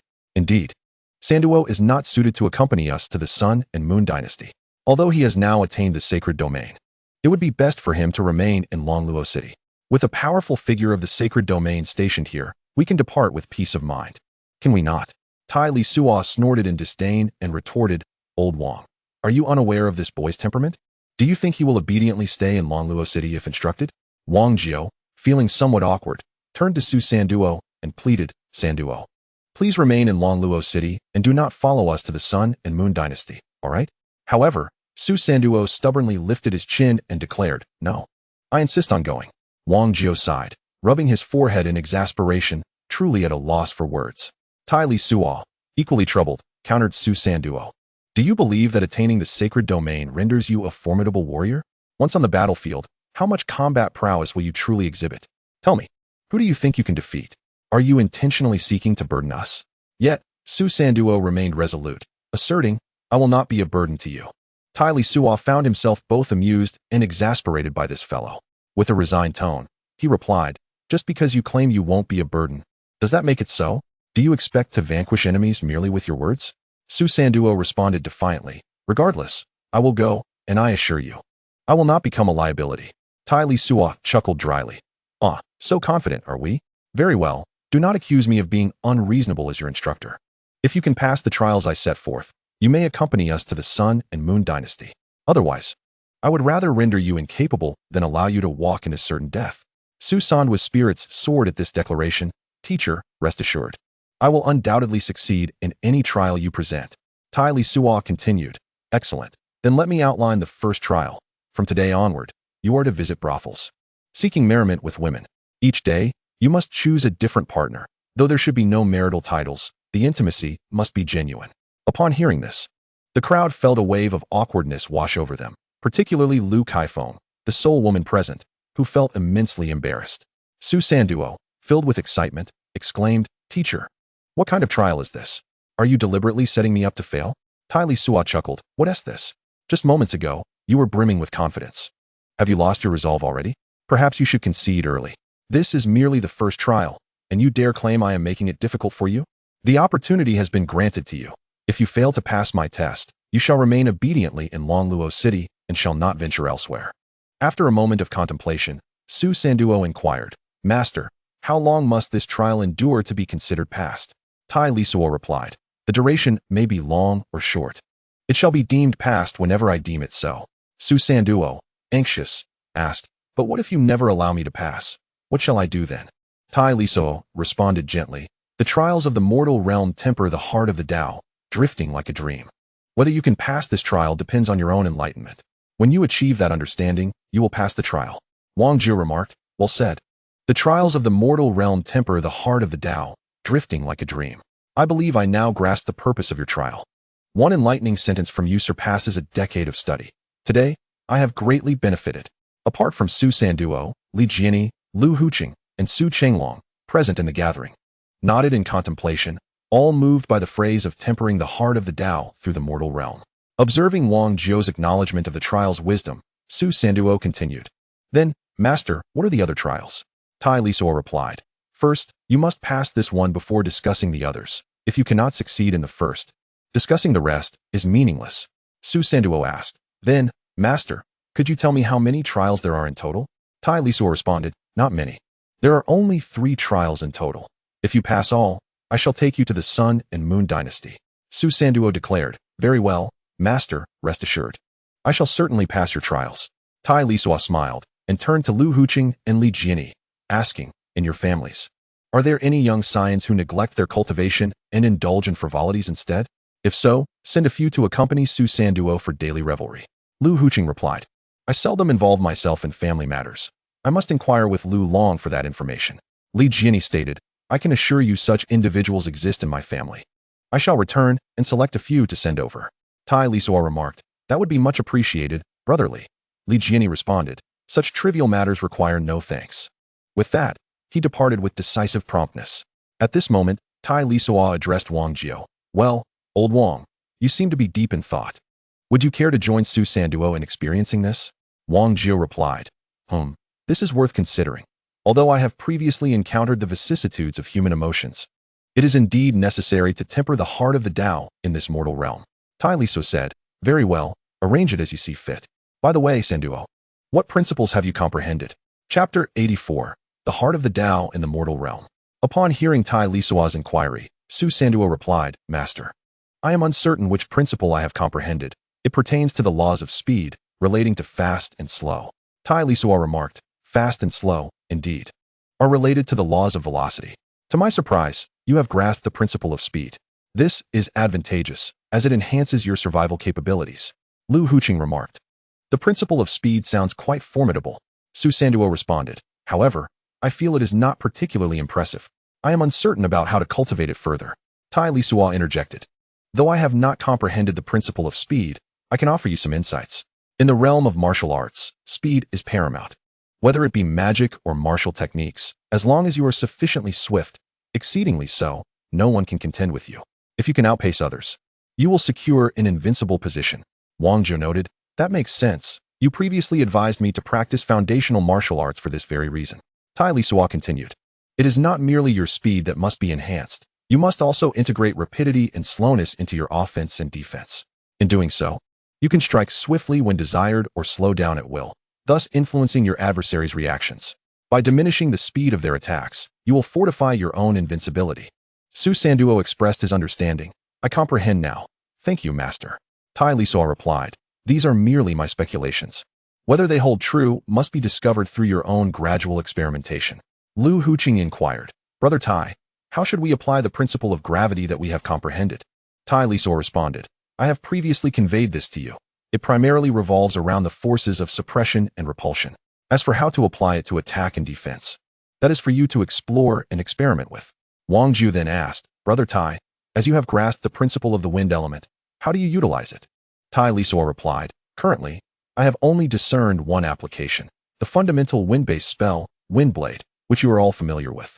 I can now shape the wind element into various weapons such as blades, spears, and halberds for attack, while also controlling the size of these wind-formed weapons or directly conjuring a wall of wind for defense. Wang Jiu remarked, It appears your understanding of the wind element has advanced significantly. Impressive, my brother. Tai Lisuo responded, What is impressive or not? I have already mentioned this to you. Each form of magic should be regarded as a manifestation of its corresponding principle. My insights stem from the foundational level of the Windblade spell. Lu Huqing queried, Should we not also commence our understanding from the most elementary level of magic? Tai Lisuo stated, In truth, elementary magic primarily involves the manipulation of magical elements. Take the Windblade, for instance. It is comprised of condensed wind elements, while Fireball, Water Sphere, Earth Spike, and Wood Control spells all pertain to the utilization of magical elements. In my opinion, the foundational aspect of every principle must be elemental. For instance, the wind element constitutes the very basis of the entire wind principle. The elemental law of Earth serves as the foundation of the terrestrial principles. Wang Jiu inquired, Do you mean that one should begin by comprehending the most fundamental elemental laws in order to progress further? Tai Li responded, The understanding of such laws is contingent upon individual fortune and destiny. It is not merely a matter of wishing to grasp a particular law. One cannot simply attain it at will. However, once one begins to comprehend the laws and transcends into the sacred realm, both strength and mental fortitude are significantly enhanced. It is then that one may embark on the journey of deciphering elemental laws from the most rudimentary forms of magic. Wang Jiu remarked, I grasp your meaning. It is akin to your previous guidance that after breaking through to the sacred realm, martial artists must also commence the study of magic and derive laws from it. Tai Li continued, You and old Lu are not magicians. Yet by understanding the basic principles of lifting heavy as if it were light and lifting light as if it were heavy, you can break through to the sacred realm. Subsequently, through the practice of earth-based magic, you can begin to comprehend the law of gravity. However, I believe that if you could also grasp the elemental law of Earth, it would greatly assist you in further understanding the law of gravity.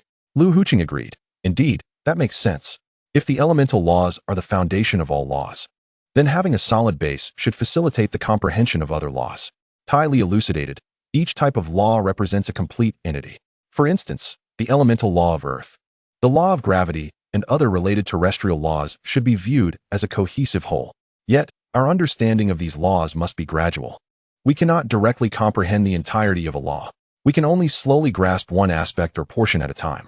Consequently, beginning from the most fundamental elements and advancing methodically will yield swifter and easier comprehension. Wang Jiu concurred.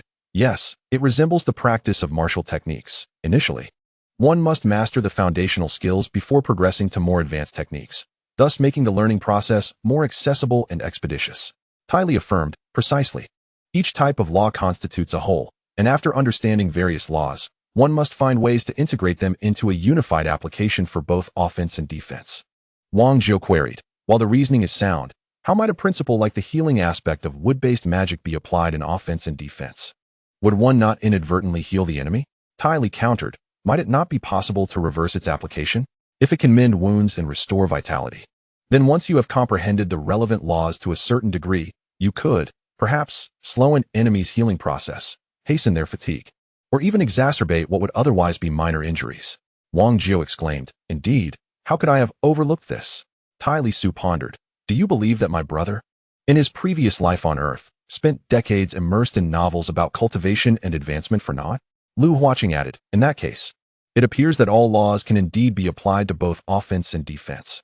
Consequently, the greater the understanding of these laws, the more diverse our offensive and defensive capabilities will become. Tai Lisuo continued, Moreover, earth magic encompasses gravitational manipulation, while wind magic possesses levitation and flight techniques. I believe all of these are connected to the laws of gravity. Additionally, wood magic offers healing spells, and water magic includes the spring breeze transformation technique. These, too, are restorative magics, suggesting a correlation among their principles. Chapter 85. The Heart of Cultivation Amidst Mortal Turmoil. 2. Upon hearing Tai Lisuo's words, Wang Jiao was astonished, exclaiming, "Goodness! If what you say holds true, could it not mean that different types of laws can indeed merge into a singular entity?" Tai Lisuo responded, "Logically speaking, they should be able to. Consider the continent we inhabit, or rather this world. It encompasses wind and rain, gold and stone, earth and wood, as well as light and darkness, birth and death. This implies that diverse laws coalesce to create, or rather, exist under the influence of various laws, resulting in the world we live in. Hence, it is conceivable that different categories of laws can form a relatively independent, yet mutually integrated whole." Lu Huaqing remarked, "The more you speak, the more I feel diminutive. Compared to those formidable beings, or those who have already reached the pinnacle of the cultivation path, we, who have only just broken into the saint realm, seem utterly insignificant." Tai Lisuo laughed heartily, saying, "Has old Lu been disheartened? Lacking confidence? What I propose are merely my conjectures. Even if all these hypotheses are correct, and even if we remain small, what does it matter? At least we have a significant direction in understanding the laws. With direction, we can grasp more laws, grow stronger, and venture further. We will witness myriad, distinct vistas, broaden our horizons, and ascend to greater heights on the path of cultivation. One day, we shall no longer be insignificant. We will become the figures pursued by countless others." Lu Huaqing chuckled. "Indeed, in the past, I was merely a seventh-level warrior with no hope of breaking through and little time left. Yet now, in just a few years, I have ascended to the saint realm. What could be worse than my former predicament? I will accompany you all, diligently striving for the higher echelons of cultivation, to behold different landscapes and become the shadows that many chase after." Wang Jiao added, "Yes, not long ago, I was merely an adventurer with no hope of recovery from my injuries, yet in just a few years, even the threshold to the sanctuary can be surpassed. The existence of a sanctuary powerhouse was once a notion I scarcely dared to conceive." Tai Lisuo remarked, "We now possess a significant direction regarding how to comprehend the laws. What remains is the integration of these laws and their application. However, as our strength continually amplifies and our experiences broaden, the issues of law integration and application will eventually cease to pose a challenge. In a world where paths did not initially exist, they naturally emerge as more individuals tread upon them. The journey of cultivation is no different." Wang Jiao exclaimed, "Indeed. Well said. In this world, where paths are absent, they will naturally arise as more walk upon them. If one day, I can truly reach the end of this path of cultivation, where no road exists, I, Wang Jiao, shall forge my own path." Lu Huqing added, "Yes. Even if no path exists, we must carve out one ourselves." A touch of classic wisdom from the past world, coupled with a hint of success philosophy, stirred these two individuals into a fervor. Having perused countless cultivation novels in his previous life, Tai Lisuo understood that the essence of cultivation lies primarily in the cultivation of the heart. Talent is secondary. Those endowed with natural gifts do not necessarily become formidable. They may, like Zhong Yong from Shang Zhong Yong, fade into mediocrity. Those who ascend to the pinnacle of cultivation invariably possess two essential traits: a long life and an unwavering resolve akin to rock. Observing the two individuals before him, brimming with excitement, Tai Lisuo mused that perhaps the future of their cultivation journey would indeed be splendid. Perhaps one day, the path back to earth could be discovered as well. The Mingyue Tower, the largest and most opulent brothel in Longluo City, caters to a particular clientele. While merely a brothel, it appeals to those who crave an upscale experience.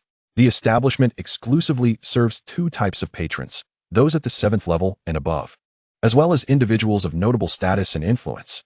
The women within Mingyue Tower are far from ordinary. Aside from their beauty, physique, and talents, they must possess exceptional qualities. All are either warriors or sorceresses, although they are predominantly low-tier female warriors and sorceresses. In this world where strength reigns supreme, mid to high-tier warriors and sorceresses can thrive anywhere, yet none would resort to brothels for a livelihood. In the most extravagant suite on the top floor of Mingyue Tower, Su Sanduo and Wang Jiao were present, accompanied by two young men.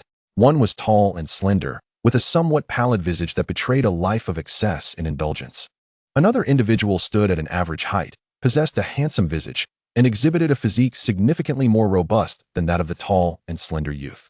These two young men were none other than Li Jianyi and Lu Long, assigned to accompany Su Sanduo in his indulgent pursuits of pleasure. The tall and lean youth was named Li Tao, a direct descendant of Li Jiani, while the sturdy young man was Lu Long's grandson, Lu Xiaotian. Both of them hailed from distinguished backgrounds, yet their capabilities remained rather mundane, demonstrating little interest in cultivation. They preferred a lifestyle steeped in revelry and frivolity. When they learned of their obligation to accompany a powerful figure from the sacred domain in such hedonistic endeavors, they were utterly astonished. Initially, they feared that a single misstep could offend this formidable being, leading to dire consequences. However, as they spent time together, they discovered that Su Sanduo, despite his formidable strength, possessed a remarkably amiable demeanor. While his prowess was undeniable, his understanding of social niceties and the art of enjoyment was practically non-existent, which allowed Lu Xiaotian and Li Tao to thrive in his company. It is worth noting that the two young men were already acquainted, having been old friends for some time, though they boasted a certain social standing. Their ordinary talents and disinterest in cultivation placed them at the bottom of the hierarchy among patrons of the Mingyue building. Consequently, they were initially regarded as inconsequential guests. However, following their association with Su Sanduo, who would dare overlook a sacred domain powerhouse, the mere presence of such an esteemed individual at the Mingyue building granted it immense prestige. Upon realizing Su Sanduo's status, the treatment they received was undoubtedly the finest the establishment could offer, with the most enchanting maidens, the finest fruits, wines, and dishes, and the most luxurious private rooms. This not only thrilled Lu Xiaotian and Li Tao, but also afforded them a moment of grandeur. In the private room of the Mingyue building, Lu Xiaotian, Li Tao, Su Sanduo, and Wang Jiu sat together, each attended by two young and alluring maidens. Su Sanduo had been undergoing the trials of the Tai Li lock for over a month, and it could be said that he had visited nearly all the upscale venues of leisure in Longluo City. The Mingyue building was, by far, the place they frequented the most. Wang Jiu had taken to heart the words spoken by Tai Li Locke regarding the cultivation of a heart through worldly experiences. In his spare moments from training, he would occasionally join Su Sanduo and the others in their revelries. As the four of them dined and engaged in light conversation, the atmosphere was somewhat restrained due to Wang Jiu's presence, with Lu Xiaotian and Li Tao mostly listening as Wang Jiu and Su Sanduo conversed. The maidens beside them occasionally chimed in, lightening the mood and ensuring a pleasant ambience. Wang Jiu addressed Su Sanduo, saying, "Sanduo, you have been enduring this trial for nearly 2 months. Have you garnered any insights?" Su Sanduo's face flushed crimson as he replied, "No, I have not gained anything."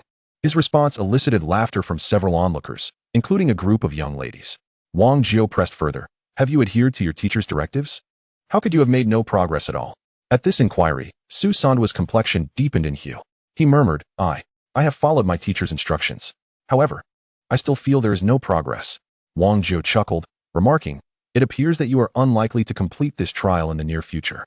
Su Sanduo, in a flurry, implored, "Uncle Wang, what should I do if I cannot complete the trial? I beseech you for guidance." Wang Jiu gestured towards Li Tao and Lu Xiaotian, continuing, "You must learn from these two young men. Do not fixate on the notion of trials. Your purpose here is simply to revel. You should embrace enjoyment, just as they do." Su Sanduo replied, "But I do not relish such indulgences. I wish to return to my training." Wang Jiu shook his head, stating, "If your mindset remains as it is, you will never be able to complete this trial. You must first adjust your attitude." Su Sanduo inquired, "How should I adjust my mindset?" Wang Jiu advised, "You should consult with Xiao Lu and Xiao Li, learn from them, and perhaps they can offer you some ideas." After Wang Jiu spoke, he glanced at Lu Xiaotian and Li Tao, who immediately felt the weight of expectation. After a moment's contemplation, Li Tao spoke first, "Elder Su, I believe Wang Jiu is correct. Your mindset is distinctly different from ours. Although we are here to enjoy ourselves, you seem somewhat constrained, unable to embrace the freedom of enjoyment like we do." Lu Xiaotian added, "Indeed, it feels as though you regard this as a task, solely focused on its completion while neglecting the journey itself." Wang Jiu nodded in agreement, encouraging, "You both have a point. Continue." Li Tao continued, "Generally, casual merriment is acceptable. Yet when in the company of ladies, Elder Su seldom engages in light-hearted banter, even speaking very little." Lu Xiaotian concurred, "Yes, Elder Su. You are young and have achieved the status of a formidable practitioner. Your talent for cultivation is undoubtedly exceptional. In truth, you could regard this enjoyment as a different form of cultivation. Given your innate abilities, if you approach enjoyment with the same seriousness as you do your training, completing the trial should pose no challenge."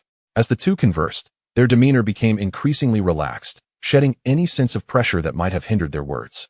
Li Tao, with a hint of excitement, remarked, indeed.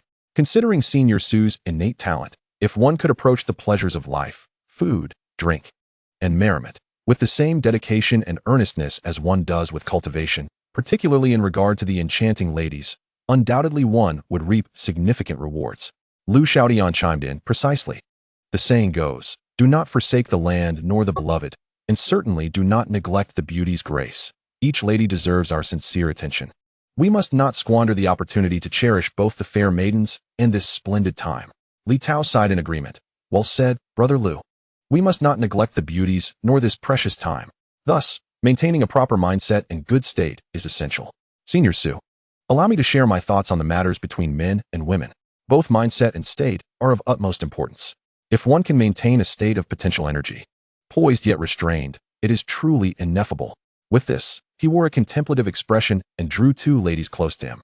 Lu Xiaodian, emulating him, embraced his companion, exclaiming, Brotherly, you truly are a master of revelry. Your phrase poised yet restrained resonates splendidly, so astute, indeed. Wang Jiu glanced at Su Sanduo, eager to gauge his thoughts. Unexpectedly, Su Sanduo, deep in thought with furrowed brows, seemed lost in contemplation. Wang Jiu gestured to Li Tao and Lu Xiaodian, indicating they should refrain from interrupting Su Sanduo's reflections. The room fell silent as everyone observed Su Sanduo in deep thought. After a considerable pause, Su Sanduo finally lifted his head with a glimmer of joy, stating, poised yet restrained, this concept is paramount. When casting magic, if we can remain in a state of potential energy, yet not release it, it should aid us in comprehending the laws of magic more swiftly and effectively. As Su Sanduo spoke, the group initially wore expressions of joy and anticipation. However, as he continued, bewilderment washed over their faces. Wang Jiu, exasperated, exclaimed, Su Sanduo, after pondering for so long, this is your conclusion? You truly are a unique talent. Su Sanduo, confused, queried, Uncle Wang, is what I said incorrect? I believe this approach to cultivating magic should be beneficial. Wang Jiu, shaking his head in amusement, replied, the method you conceived for cultivation is indeed valid and useful. However, the challenge posed by your teacher is not related to this. No matter how much insight you gain in cultivation, it will not fulfill the requirements of the test. Only then did Su Sanduo recall the topic of their earlier discussion. Realizing his thoughts had wandered to cultivation instead. Embarrassed, he stammered, listening to their words naturally led me to think about cultivation. I did not intend to focus on that. Wang Jiu was rendered speechless. With a sense of resignation, he remarked, you ought to learn from them and engage in some thoughtful discussions. When it comes to indulgence in food, drink, and merriment, these two lads are true connoisseurs. With that, Wang Jiu took his leave from the Mingyue building, allowing the others to enjoy their time at leisure. Chapter 87. Withheld potential after departing from the Mingyue building. Wang Jiu extended his mental perception and discovered that Tai Lisuo and Lu Hucheng were both not in seclusion. He approached the two and shared the insights he had gleaned from Su Sanduo regarding the method of cultivation characterized by restraint and untapped potential. Upon hearing this, Tai Lisuo inquired, weren't you all supposed to be out indulging in pleasures? How did this lad come to conceive such a unique approach to cultivation? Wang Jiu animatedly recounted the entire process to Tai Lisuo and Lu Hucheng. After listening, Lu Hucheng expressed with admiration, Su Sanduo possesses a talent for cultivation that is beyond my reach. Wang Jiu chuckled, his aptitude for cultivation is indeed exceptional. Yet it does not guarantee his success in overcoming challenges, eliciting laughter from all three. Tai Lisuo suggested, you might consider experimenting with this cultivation method. Currently, both of you have grasped principles related to gravity. Why not try the first tier of earth magic, Earth Spike? Attempt to harness your magic in a state of readiness without unleashing it. Perhaps this will lead you to a deeper understanding of the earth element's principles. This could complement your ongoing endeavors to master the laws of gravity. Wang Jiu concurred, that was precisely my thought. Upon hearing Su Sanduo's insights, I hurried back here. I was surprised to find that neither of you were in seclusion. Otherwise, I would have already begun my own retreat. Tai Lisuo replied, very well. I shall resume my meditation now. Lu Hucheng added, yes, I too will retreat into seclusion. Thus, the three of them each embarked on their own paths of cultivation, while Su Sanduo remained at the Mingyue building, continuing his trials. In the underground training chamber, Tai Lisuo sat cross-legged, not rushing into his practice. Instead, he sat in stillness, allowing his mind to settle before commencing his cultivation. He began with the first tier of wind magic, Wind Blade, as he had already made some progress with the principles of wind element during his previous seclusion. However, Despite his advancements, Tai Lisuo found it challenging to maintain the wind blade in a state of readiness without releasing it.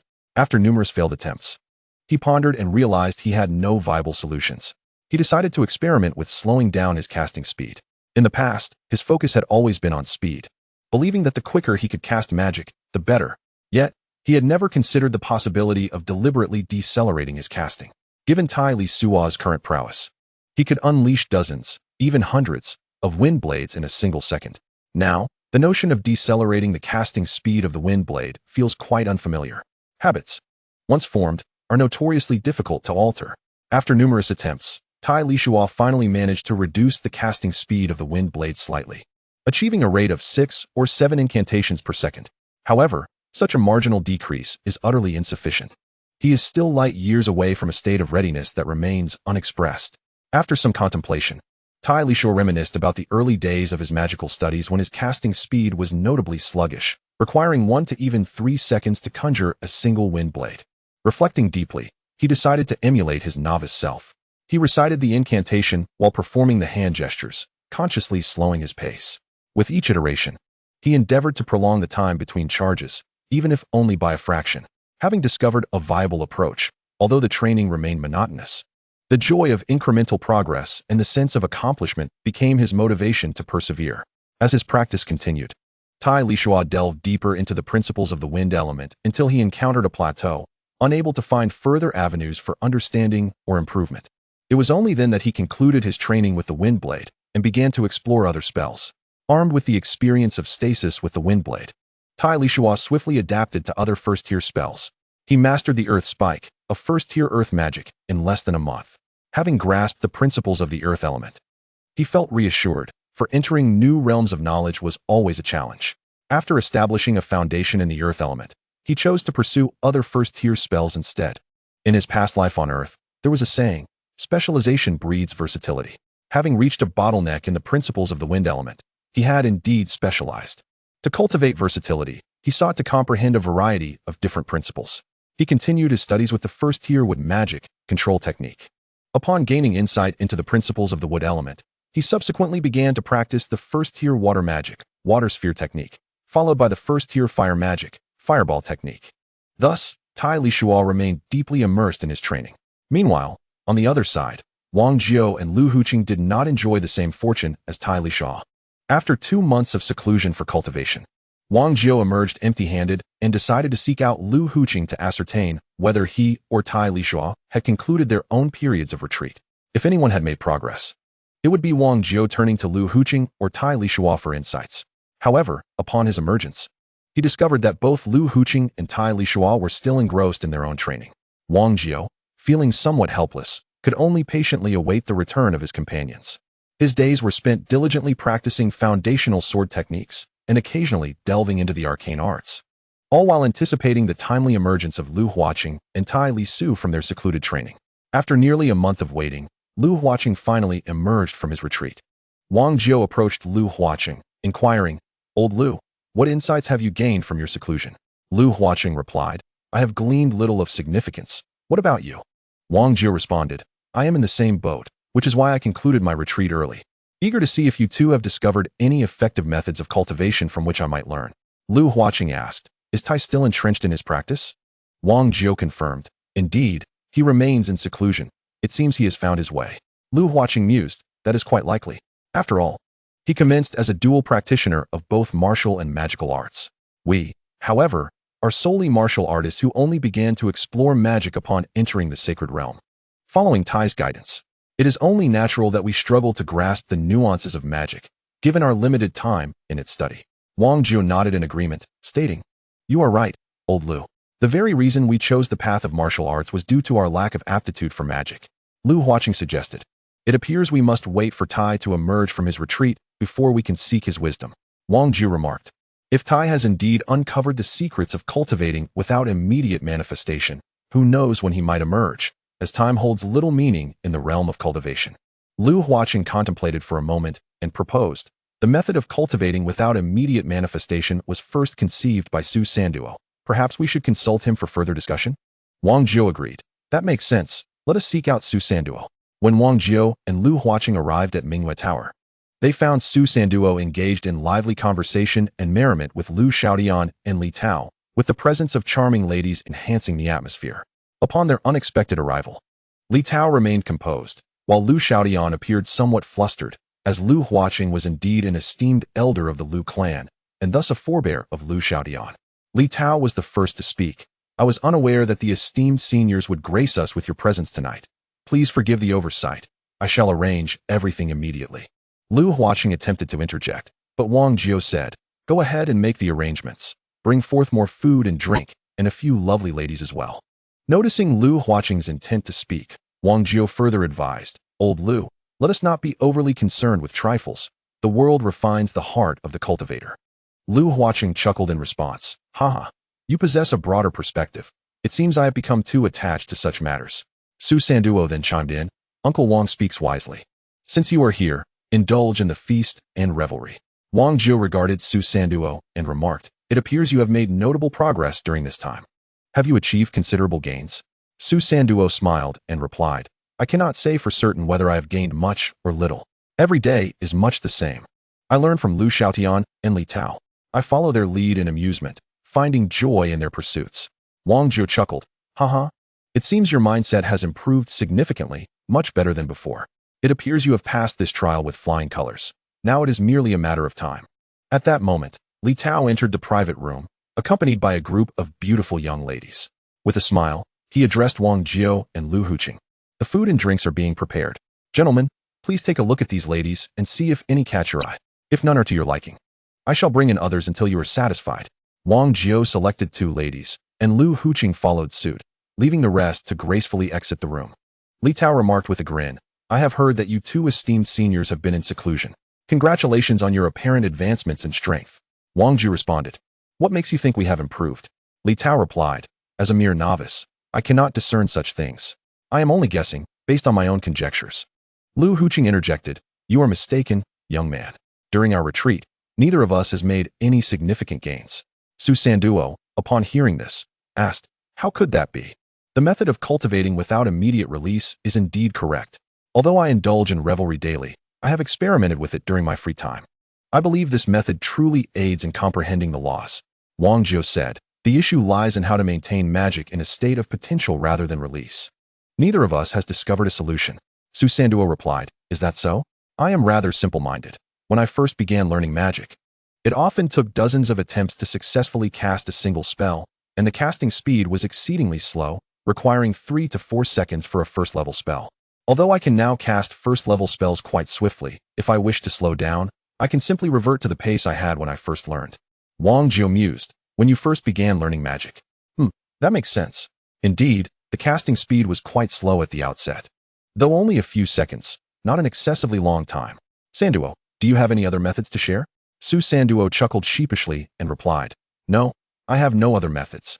Lu Huqing remarked, if we can slow down the casting speed, we can take it step by step. As long as we have direction and method, I believe we can extend the time further. At this point, Li Tao interjected, what you say is true, as long as there is direction and method. Success in cultivation is assured. Maintaining potential means lengthening the time between potential and release. In doing so, one can naturally appreciate the subtleties within. Wang Jiao was taken aback, realizing that this frivolous young man could articulate such profound insights. Last time, Li Tao's remarks regarding the concept of restraint sparked profound contemplation in Su Sanduo, leading him to devise a method of cultivation rooted in the principle of withholding. This revelation had already taken Wang Jiao by surprise. Just now, Li Tao's words elevated Wang Jiao's perception of this extravagant youth. Although one glance at Li Tao's mischievous expression revealed that his focus was far from the matter of cultivation. Theoretically speaking, there is indeed merit in his assertion. Wang Jiao addressed Li Tao. You, my lad, are also a practitioner of magic, aren't you? If you could genuinely devote yourself to cultivation and apply this method of restraint in your practice, you should achieve notable success in the future. Li Tao chuckled, replying, Senior, your insight is indeed sharp. My brother Lu Xiaodian and I are both practitioners of magic. The arduousness of honing fighting spirit and martial skills is overwhelming. Thus, we have resorted solely to the practice of magic. Alas, we lack the innate talent and perseverance that you seniors possess in this lifetime. We are likely destined to remain at the 4th level magician. Wang Jiao laughed heartily, I knew both of you lads were disinterested in serious cultivation. But think about it. Indulging in pleasures and revelry is so captivating. Don't you wish to savor it more? Upon hearing this, Lu Xiaodian and Li Tao's eyes sparkled with curiosity. They eagerly inquired, "Please, senior, enlighten us on how we might indulge more." Wang Jio responded, "As fourth-level magicians, your lifespan is limited to about a century. However, should you manage to elevate yourselves to seventh-level magicians, your lifespan could extend to approximately 2 centuries. Would that not grant you nearly 100 additional years to relish this vibrant world?" Lu Xiaodian mused. "Indeed, senior makes a valid point. The leap from 4th to 7th level magician spans 3 tiers. Investing some time and effort into cultivation to gain an extra century of life is quite the bargain. Ascending to 7th level magician does not seem so distant after all." Chapter 89. The principle of restraint continued. Wang Jio continued, and it doesn't stop there. If, by chance, you inadvertently cultivate yourselves to 9th level magicians, your lifespan would expand to 5 centuries. Should fortune smile upon you once more and you reach the realm of the saint, congratulations. You would be granted the privilege to savor this splendid world for millennia. Both young men exchanged wry smiles, with Li Tao remarking, "Senior, you overestimate us. The realm of the saint is something we can only dream of in this lifetime." Lu Huqing interjected, "Not necessarily. Do you understand that the cultivation method we just discussed, the principle of restraint, can lead to the comprehension of laws? Once you grasp these laws, your cultivation speed could accelerate exponentially. Mastering the laws would mean that breaking through to the saint realm would merely be a matter of time." Wang Zhou added, "Thus, you see, attaining the saint realm is not so insurmountable, is it? With such an effective cultivation method at your disposal, and given your cleverness, what challenges could possibly remain?" Lu Xiaodian and Li Tao listened intently, their eyes shimmering with newfound excitement. They never imagined that as frivolous science, they could be associated with such lofty aspirations as attaining the sacred domain. Li Tao rose, solemnly expressing his gratitude to Wang Jio and Lu Huqing. "Thank you, esteemed seniors, for your guidance. Your efforts are deeply appreciated." He then patted Lu Xiaodian on the shoulder, saying, "Brother, it seems we must dedicate some time and energy to diligent cultivation. Not for any other reason, but to extend our lives and relish a few more millennia of exquisite moments." Lu Xiaodian also stood, exhilarated, proclaiming, "Indeed, even as wayward sons, we shall aspire to be long-lived, sacred domain-level wayward sons." Little did they know that this conversation would irrevocably alter the destinies of these two young men, propelling them to become renowned super saiyans, idolized by countless others of their ilk. After indulging in food and drink, Lu Huqing, perhaps reluctant to lose face before his juniors, was eager to retreat for seclusion and cultivation.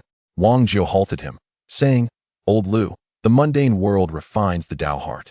There is no rush in cultivation. Let us take the time today to allow the world to temper our hearts." Subsequently, Wang Jio and Lu Huqing each departed with 2 beautiful women. The Mingyue Tower boasted numerous talented women who offered their skills without compromising their integrity. However, one must consider the audience, facing a powerhouse of the sacred domain. Who would dare to display such audacity? While there surely existed bold sorceresses and warriors, they likely would not seek sustenance in the Mingyue Tower. Time flowed like the gentle breeze through the Jade Gate, indifferent to the passage of years. Wang Jio and Lu Huqing did not dismiss the women until midday the following day, after which they commenced their secluded cultivation. This echoed the earthly truth: the desires of the flesh are inherent to human nature. In the days that followed, Su Sanduo continued to refine his Tao heart amidst the mundane, while Wang Jio, Lu Huqing, and Tai Lisuo embarked upon their prolonged seclusion. For beings of the sacred domain, abstaining from food and drink for a month or 2 posed no challenge. Moreover, these 3 were not ordinary sacred domain entities. Their bodies bore the inscriptions of 9th-level body-tempering runes, rendering them as formidable as 9th-level magical beasts. Fortunately, this world offered a significant advantage: storage rings capable of containing vast quantities of items. Each of the 3 possessed not merely 1 or 2, but 8 or 10 rings, each with ample space, at least 1,000 cubic meters. Thus, utilizing even 1 storage ring to hold provisions and water could sustain them for many years. Consequently, their period of seclusion extended longer than anticipated. The first to emerge was Tai Lisuo, who concluded his 2-year seclusion before the others. During the past 2 years of secluded cultivation, Tai Lisuo has made significant strides in comprehending the elemental laws of the 5 elements: light, darkness, and lightning. Coupled with his prior understanding of the wind elemental law, Tai Lisuo has grasped a total of 9 distinct categories of laws. Although he is merely at the threshold of these insights, he feels a profound sense of satisfaction. The 9 known categories of laws have all crossed the initial threshold of elemental understanding, marking a commendable beginning, especially considering the time spent is less than 2 years. In the grand scheme of the thousands of years that a Saint Realm entity may experience, this duration is but a fleeting moment. Furthermore, the body that Tai Lisuo occupies, originally belonging to a young canine spirit, is merely in its 20s, indicating that he has thousands of years of potential life ahead of him. Tai Lisuo harbors unwavering confidence in his future ascent to godlike strength. The next crucial task is to integrate all the laws he has comprehended into his offensive and defensive techniques. Such an endeavor would undoubtedly amplify his power, enhancing both his combat effectiveness and survival capabilities on the battlefield manifold. With over 7 years remaining before the deadline to report to the Sun and Moon Dynasty, he has ample time to prepare. As 2 years have passed, he wonders how Su Sanduo has fared during this period. Having just completed his seclusion, it seems inappropriate to enter another round of intensive training. Prolonged cultivation can lead to mental and emotional fatigue, necessitating a period of rest and relaxation.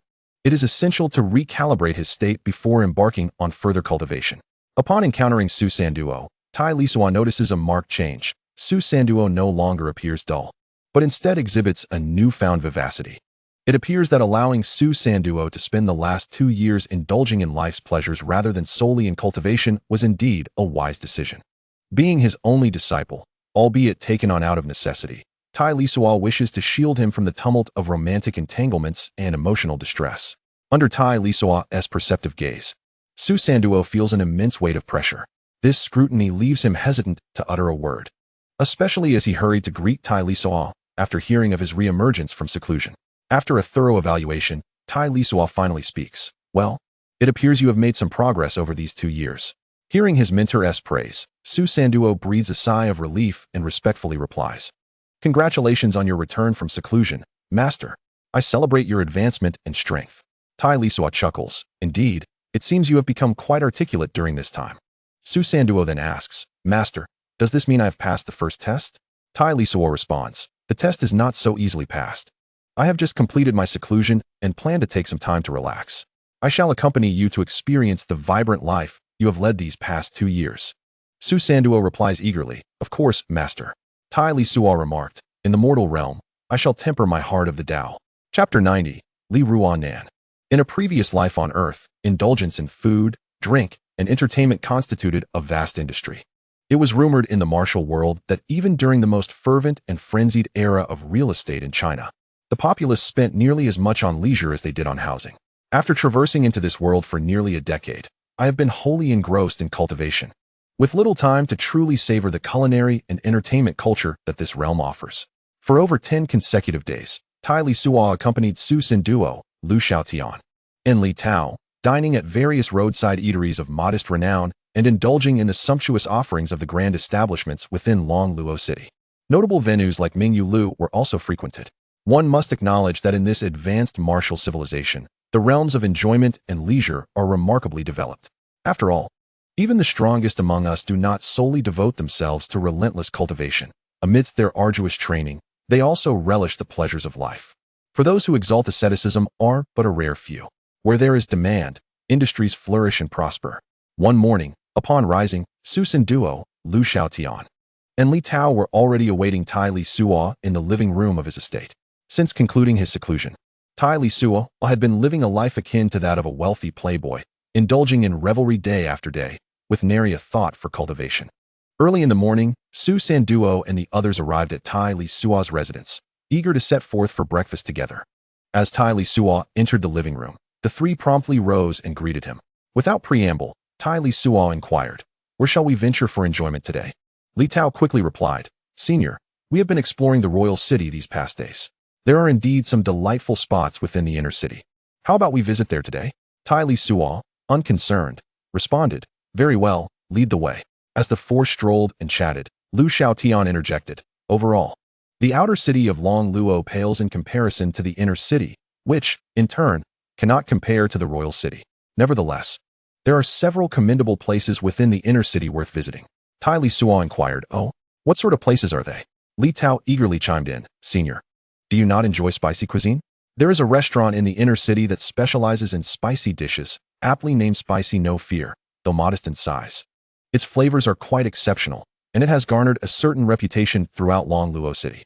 Tai Lisuo responded, Spicy No Fear sounds intriguing. Let us dine there today and savor its offerings. A group of 4 exited the royal city and soon arrived at the inner city. The foot traffic in the inner city was significantly denser than that of the royal city. Early in the morning, the streets were bustling with people and various magical beasts pulling their carts. Although the royal city was more refined than the inner city, the number of individuals deemed worthy to reside in the royal city was rather limited. In contrast, the royal city lacked some of the vibrancy and liveliness that characterized the inner city. As the group walked through the streets of the inner city, they encountered a throng of young men surrounding 2 young and beautiful women, much akin to scenes one might observe in cinematic portrayals from a past life on Earth. A group of young rakes, accompanied by their attendants, had cornered the 2 young women, blocking their path as they moved left and right in tandem with the women. Tai Lisuo had no interest in such antics, nor did he intend to intervene with a righteous outcry. He had no desire to embody the spirit of a saint, nor did he have much affinity for such ideals. However, as they continued walking, he sensed something amiss when he turned to discover Su Sanduo had fallen behind. At that moment, Su Sanduo was transfixed, gazing at the women surrounded by the rakes. Lu Xiaotian, Li Tao, and Tai Lisuo, noticing Su Sanduo's demeanor, also turned their attention to the 2 young women. Upon closer inspection, Tai Lisuo found nothing particularly remarkable about them that could have captivated Su Sanduo to such an extent. While they possessed commendable beauty, it was merely adequate, certainly not extraordinary or enchanting. As Su Sanduo observed the scene unfolding on the street, memories from his childhood flooded back, reminding him of times when he was bullied by his peers. He had experienced similar situations during his youth. Yet the demeanor of the adults suggested they were disinclined to intervene, prompting Su Sanduo to dismiss the situation. With each passing day, as his strength grew, Su Sanduo's character transformed significantly, particularly over the past couple of years, having spent time with Lu Xiaotian and Li Tao, indulging in various pleasures. His emotional intelligence had developed immensely, leading him to refrain from taking action. However, just as the 2 groups were about to pass each other, Su Sanduo stole another glance at the young women. The women did not cry out. Their faces were expressionless, yet they exuded an indefinable stubbornness or tenacity, perhaps tinged with a sense of unwillingness or persistence. It was this seemingly impassive expression, or rather their unique aura, that rendered Su Sanduo momentarily spellbound. A voice within Su Sanduo's heart cried out, "Help her, assist her, you must help her." Under the watchful gaze of Tai Lisuo and others, Su Sanduo, who had been in a daze, suddenly erupted with fury. The overwhelming aura of a powerful being, infused with rage, instantly silenced the surrounding streets. Those at a distance were somewhat unaffected, but Lu Xiaotian and Li Tao, despite their progress over the past 2 years, remained mere level 6 magicians, retreating under the pressure of Su Sanduo's formidable presence. The closest to Su Sanduo, the young ruffians and their servants, all collapsed to the ground. Among the 2 young women, the one who appeared to be a servant also crumpled to the floor. Conversely, the resilient young woman stood firm, drenched in sweat, yet gritting her teeth, refusing to falter or retreat. It was not due to her strength. Tai Lisuo could easily discern that she was merely a level 4 magician. Yet, this seemingly weak woman was the only one, apart from Tai Lisuo, who could withstand Su Sanduo's oppressive aura. This impressed Tai Lisuo, as her willpower was remarkably exceptional. Though Tai Lisuo was unaware of the reason behind Su Sanduo's sudden fury, he had no intention of intervening or inquiring further, choosing instead to observe from the sidelines. Chapter 91. Li Renin to Tai Lisuo was genuinely curious about the cause of Su Sanduo's sudden anger and how he would handle the situation in his wrath. After a moment of fury, Su Sanduo approached the standing woman. As he drew nearer, the weight of the pressure she endured intensified. Just as she seemed on the verge of collapse, Su Sanduo swiftly appeared beside her and steadied the young woman. It was only then that Su Sanduo's imposing aura receded, and he appeared flustered, awkwardly grasping her arm. Once his aura diminished, the woman regained her footing and gently pushed Su Sanduo's hand away, regarding him in silence. The once heroic figure of Su Sanduo, who was meant to be the savior, now found himself at a loss. The young woman took several deep breaths to stabilize her emotions and breathing. Noticing Su Sanduo's silence, she turned to assist her maid. She expressed her gratitude with a simple thank you before taking the maid's hand and walking toward the direction of the royal city. As she departed, Su Sanduo became increasingly anxious, glancing at the retreating figure of the young woman before turning back to Tai Lisuo, his expression betraying his indecision. Observing Su Sanduo's demeanor, Tai Lisuo encouraged him with, "Act boldly on your desires. As long as your conscience is clear, you shall be untroubled." Su Sanduo, filled with joy, hurriedly expressed his gratitude to Tai Lisuo, saying, "Thank you, teacher," before turning to chase after the young woman who was retreating into the distance. Once Su Sanduo had subdued his imposing presence, the young rascals who had been teasing the young lady had long since vanished. Meanwhile, Lu Xiaodian and Li Tao approached Tai Lisuo's side. Tai Lisuo inquired of the two, "Do you know that young woman?" Li Tao quickly replied, "Yes, we do. Her name is Li Runin. She is also a member of the Li royal family, though a distant branch." Tai Lisuo asked, "A member of the Li royal family? How could she be bullied and harassed by a group of ruffians right on the street? It seems this is not an isolated incident, is it?" Hearing Tai Lisuo's series of probing questions, Li Tao was so frightened that beads of sweat appeared on his forehead. He hurriedly responded, "Esteemed elder, well, Li Runin is indeed from a distant branch of the Li family.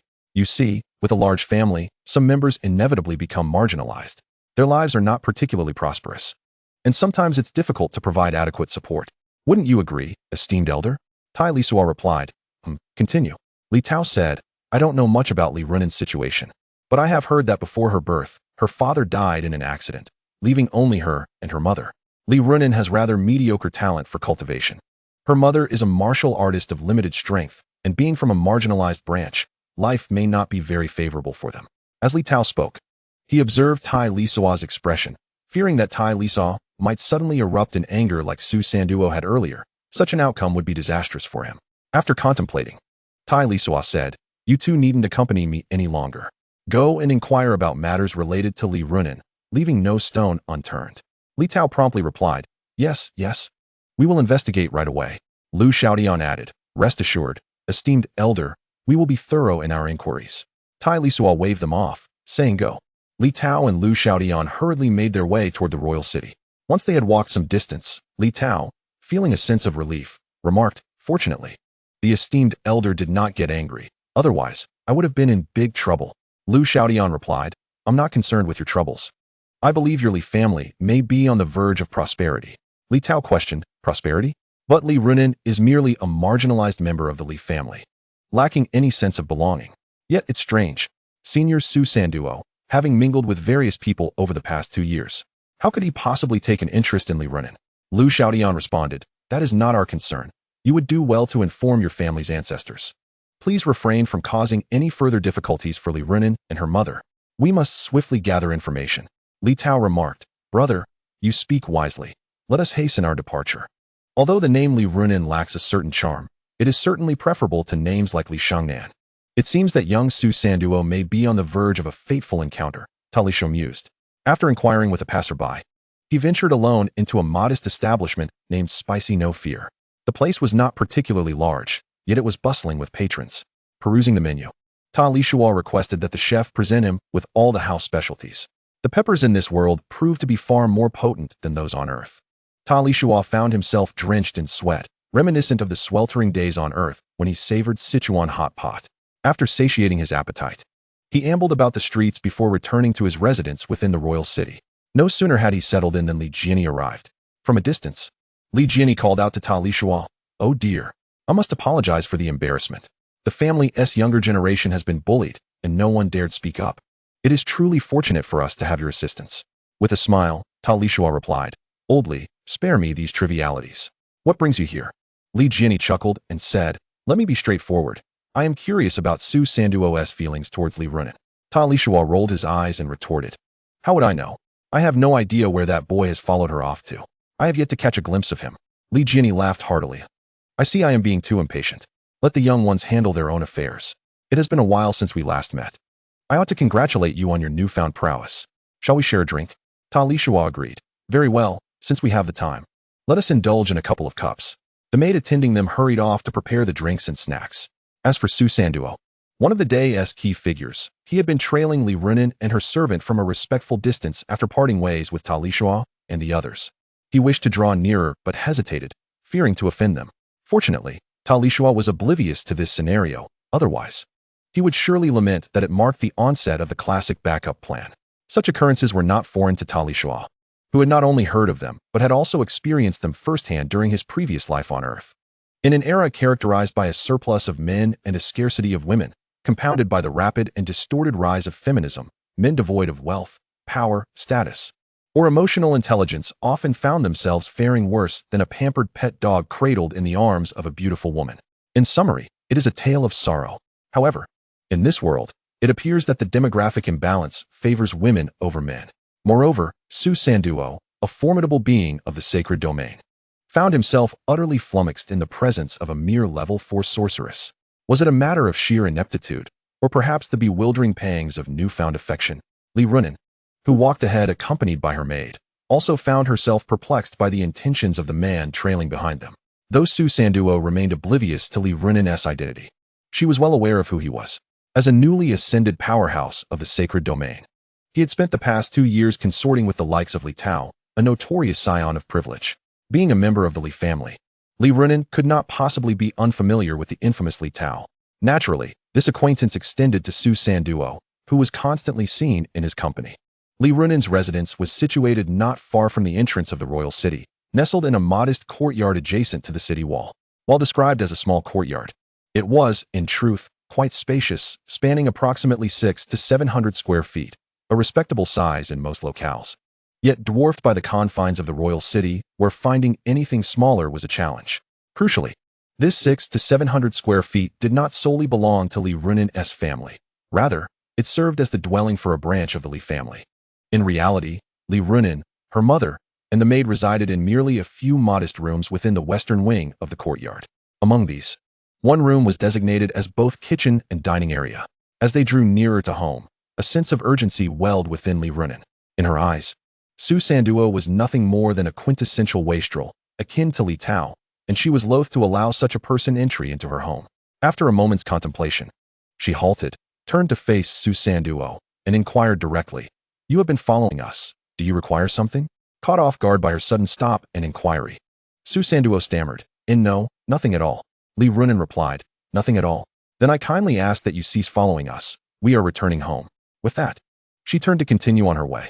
Panic surged through Su Sanduo, and he quickly interjected, "I do have something to say." Li Runin paused again, regarding him with an expectant gaze. Under her scrutiny, Su Sanduo became increasingly flustered, beads of sweat forming on his brow. He finally managed to articulate, "Well, I simply wish to offer my guidance in your magical training. It is evident that you possess magical potential, and I could assist you in honing your skills."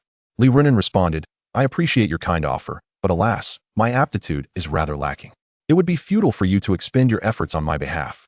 After years of practice, I have only attained the status of a level 4 sorceress. Thank you for your generosity, but I must decline." With that, she dismissed him from her thoughts and continued on her way, accompanied by her maid. Addressed as adult, this term feels unfamiliar. A designation often employed by the weaker to refer to the stronger, creating a more distant relationship than merely calling someone senior. Su Sanduo, of course, discerned the underlying aloofness in Li Runin's tone. Nevertheless, he did not lose hope and quietly followed behind Li Runin and her maid.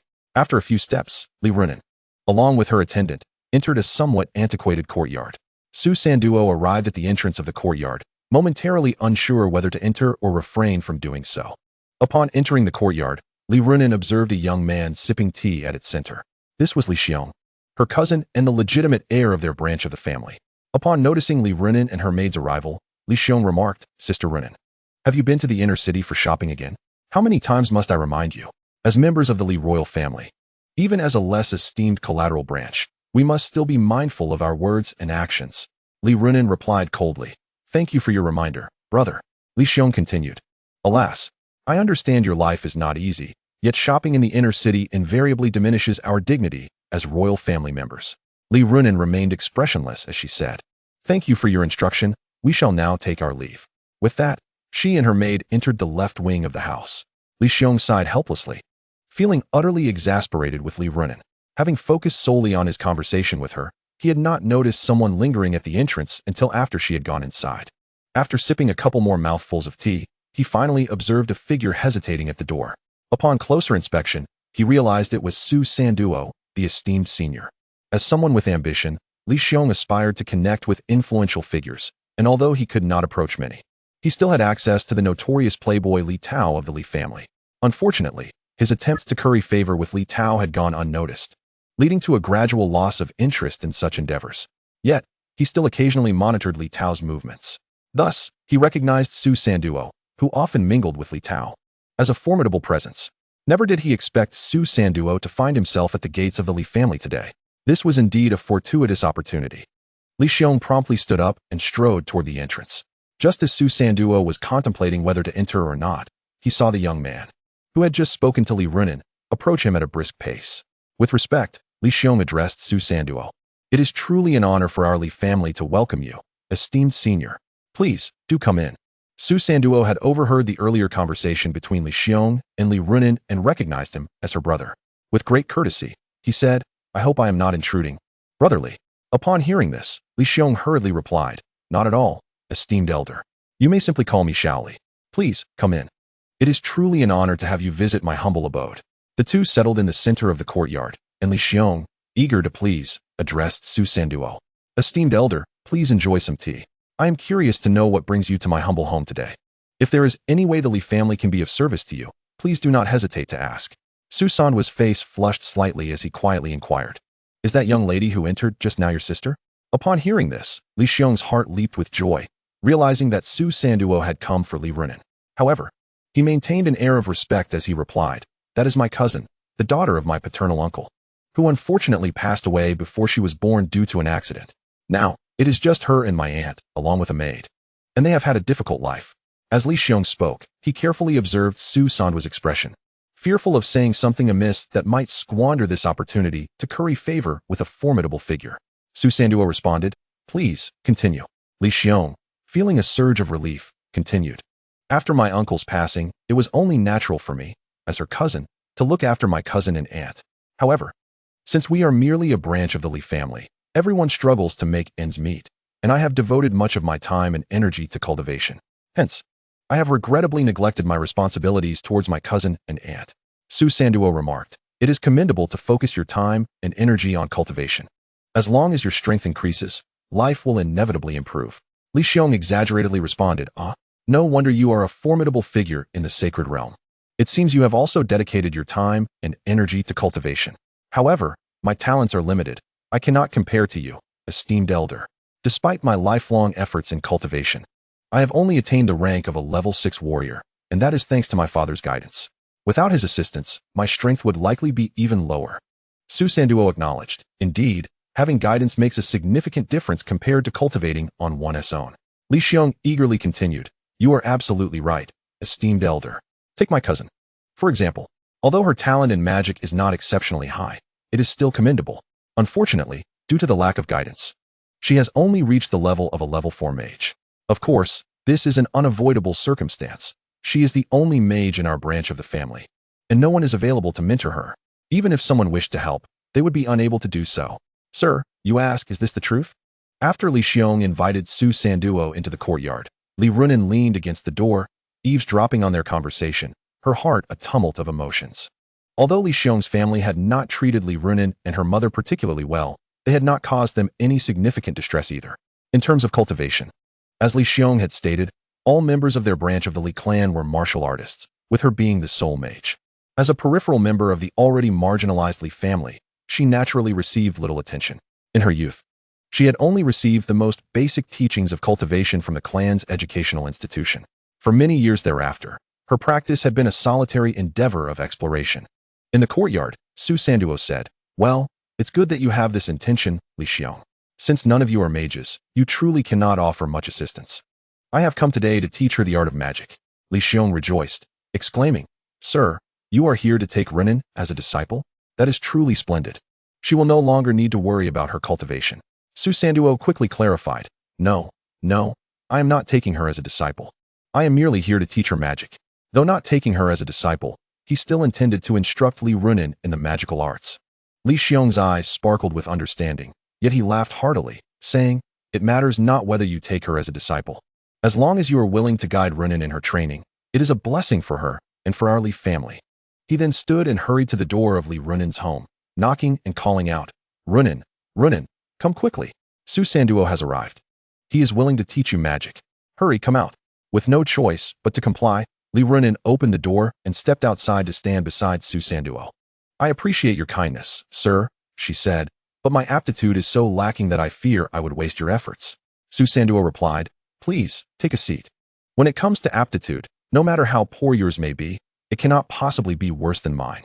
Li Runin raised an eyebrow and replied, if you look down upon me, a person of such poor talent, why come to mock me? Li Xiong, overhearing this, felt a surge of alarm and quickly interjected, Runin, how can you speak to Sir Su in such a manner? Quickly apologize to him. Su Sanduo, with a wry smile, gently said, there is no need for an apology. I believe you may have misunderstood me, Miss Li. This is quite normal. In truth, I speak only of my own experiences. Before I met my own master, do you know just how inadequate I truly was? Few would believe it, even if they were unfamiliar with my story.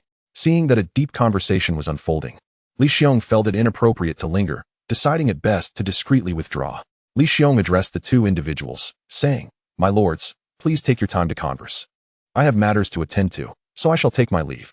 Su Sanduo replied, very well, do as you must. I am grateful to you, Brother Li, for your assistance today. Li Xiong quickly responded, there is no need for such courtesy, my lord. It is only to be expected.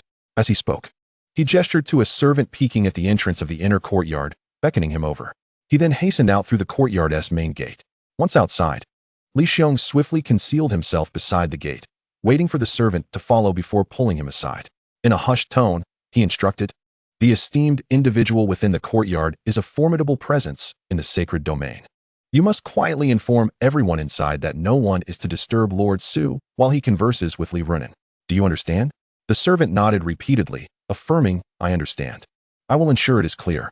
Li Xiong continued, then you may enter, but remember, no one is to interrupt Lord Su. I shall remain outside to prevent any indiscreet individuals from causing disturbance. After Li Xiong departed, a silence enveloped Su Sanduo and Li Runin for a moment. Eventually, it was Li Runin who broke the quiet.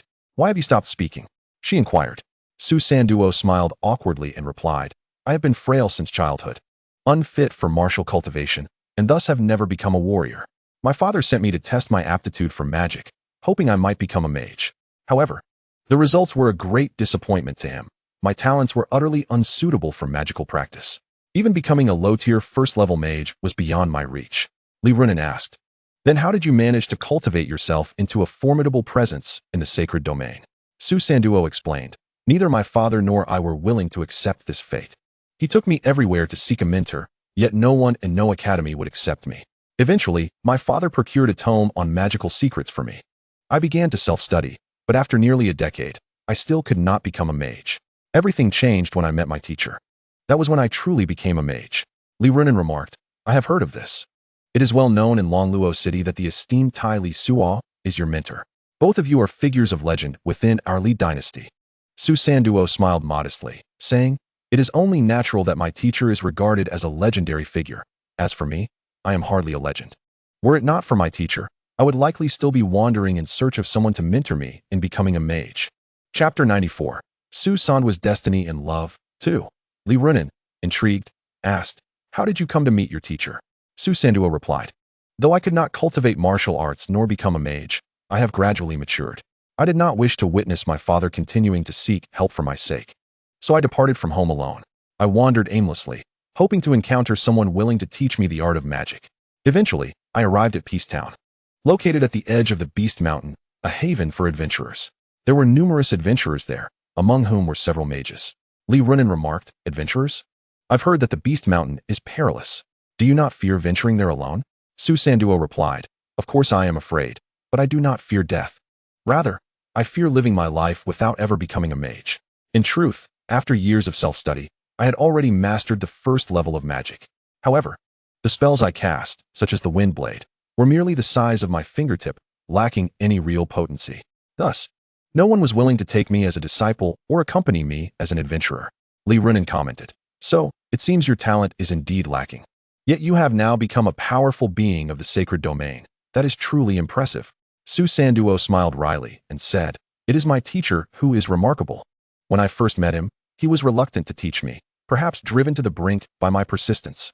He imparted a training method, instructing me to consecutively cast the Wind Blade 10 times within a minute before I could pester him any further.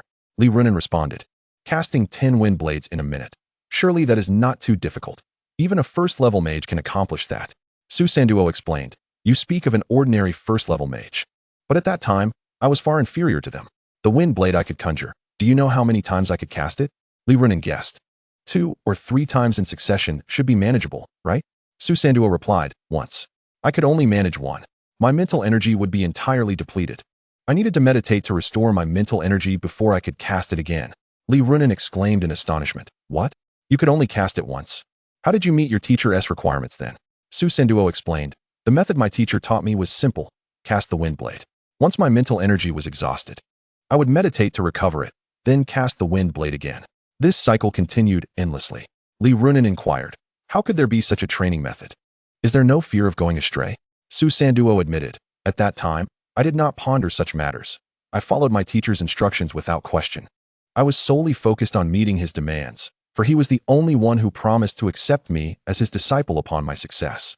Thus, I trained day and night, and astonishingly, my mental energy experienced a breakthrough. After breaking through in mental strength, I had already met my teacher's expectations, and thus my teacher, with a sense of resignation, accepted me as a disciple. Li Runen inquired, is it true that after you became his disciple, your teacher imparted to you particularly formidable cultivation techniques, which enabled you to ascend to the realm of the sacred domain? Su Sanduo replied, the method my teacher taught me is precisely the one I just mentioned. He cultivated in the same manner. My teacher has often told me that talent is not of paramount importance. What truly matters is perseverance and the ability to endure hardship. The essence lies in one's willpower. And most crucially, one must possess a heart as steadfast as rock, yearning for the pinnacle of cultivation. Li Runen was taken aback and asked, but everyone says that talent is the most important factor. Su Sanduo responded, my teacher stated that lacking talent is inconsequential, while others may cultivate once. We shall practice 10 or even 100 times. We could even repeat our training 1,000 or 10,000 times. There will always be a way to keep pace with others. Without a heart of a true warrior, however, it is impossible to become a genuine stronghold. Li Runen pondered. Is that so? Does that mean I, too, could cultivate to become a powerful being? Su Sanduo smiled gently and said to Li Runen, certainly, for your willpower is unparalleled, something I have never witnessed before. Moreover, your innate talent for cultivation far exceeds my own at the beginning. Curious, Li Runen asked, why are you sharing this with me? What motivates you to teach me cultivation? Su Sanduo hesitated and replied, it's simply that I believe you can become a strong individual. If you attain strength, no one would dare to bully you. Just as I was often bullied in my youth, now in the entire Li dynasty, who would dare to intimidate me? Li Runen remarked, you are already a sacred domain powerhouse. Your teacher is also a sacred domain expert. It's remarkable that you aren't bullying others. Who would dare to confront you?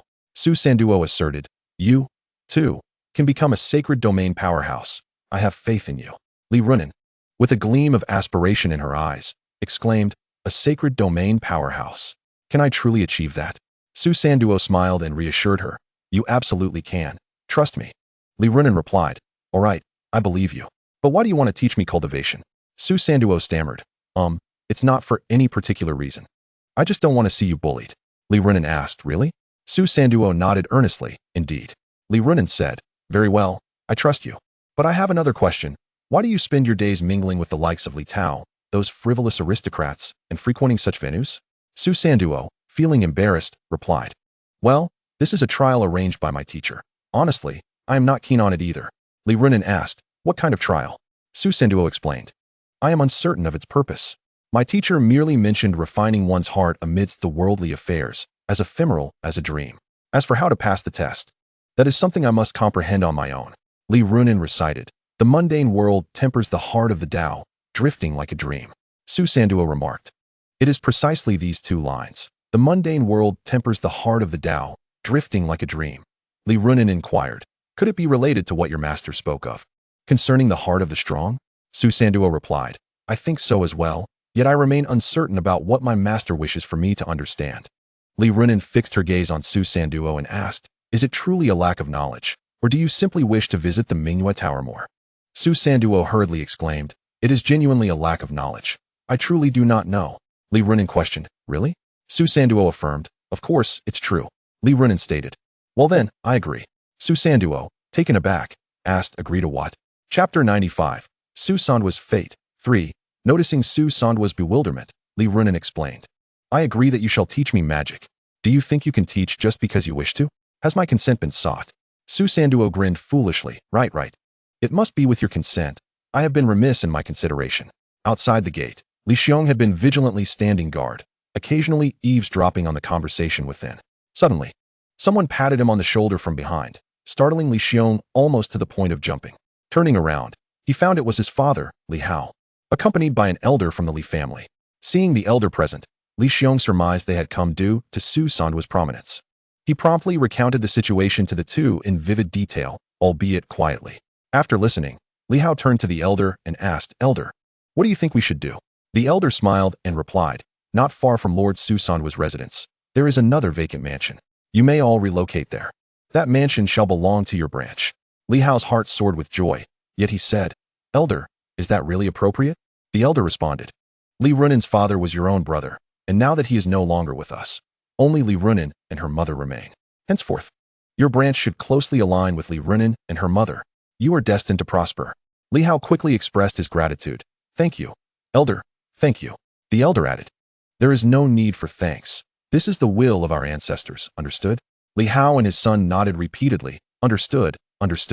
Thus, the originally peripheral figures of Li Runen and her mother, alongside Li Hao's branch of the family, experienced a dramatic transformation in status. They not only moved into a mansion vastly larger than their previous dwelling, but also gained access to an array of cultivation resources and privileges that exceeded their wildest imaginations. Li Runen and her mother, Lu Kaixian, were granted the largest and finest courtyard within the new mansion. Aside from the maids and servants, no one from the Li family dared to enter or exit this courtyard freely. Due to the formidable presence of Su Sanduo, he became a frequent visitor to this courtyard. Su Sanduo often came to guide Li Runen in her training. Occasionally, Su Sanduo's mother, Lu Kaifeng, would accompany him, engaging in delightful conversations with Li Runen's mother, Lu Kaixian. The two mothers had already begun to regard each other as prospective in-laws. As matters reached a temporary conclusion, Tai Lizhi retreated into seclusion for further cultivation. As for the trials, they could be addressed at a later time. Time flowed swiftly in the realm of cultivation, and before long, more than 2 years had elapsed. During this period, Tai Lizhi remained in his secluded training. Wang Jiao and Lu Huqing emerged from their own seclusions, but after a brief respite, they resumed their rigorous practice. Within the subterranean training chamber, Tai Lizhi remained motionless. With a mere thought, a colossal wind blade, measuring 6 to 7 meters in length and 3 to 4 meters in width, materialized within the chamber. This massive wind blade floated serenely in the air, morphing into various shapes under Tai Lizhi's command. It could transform into the form of diverse weapons or assume a shield-like appearance for defense. It then shifted into a protective dome, encasing Tai Lizhi within. The wind elements coalesced, yet did not disperse, allowing for both offense and defense with remarkable versatility.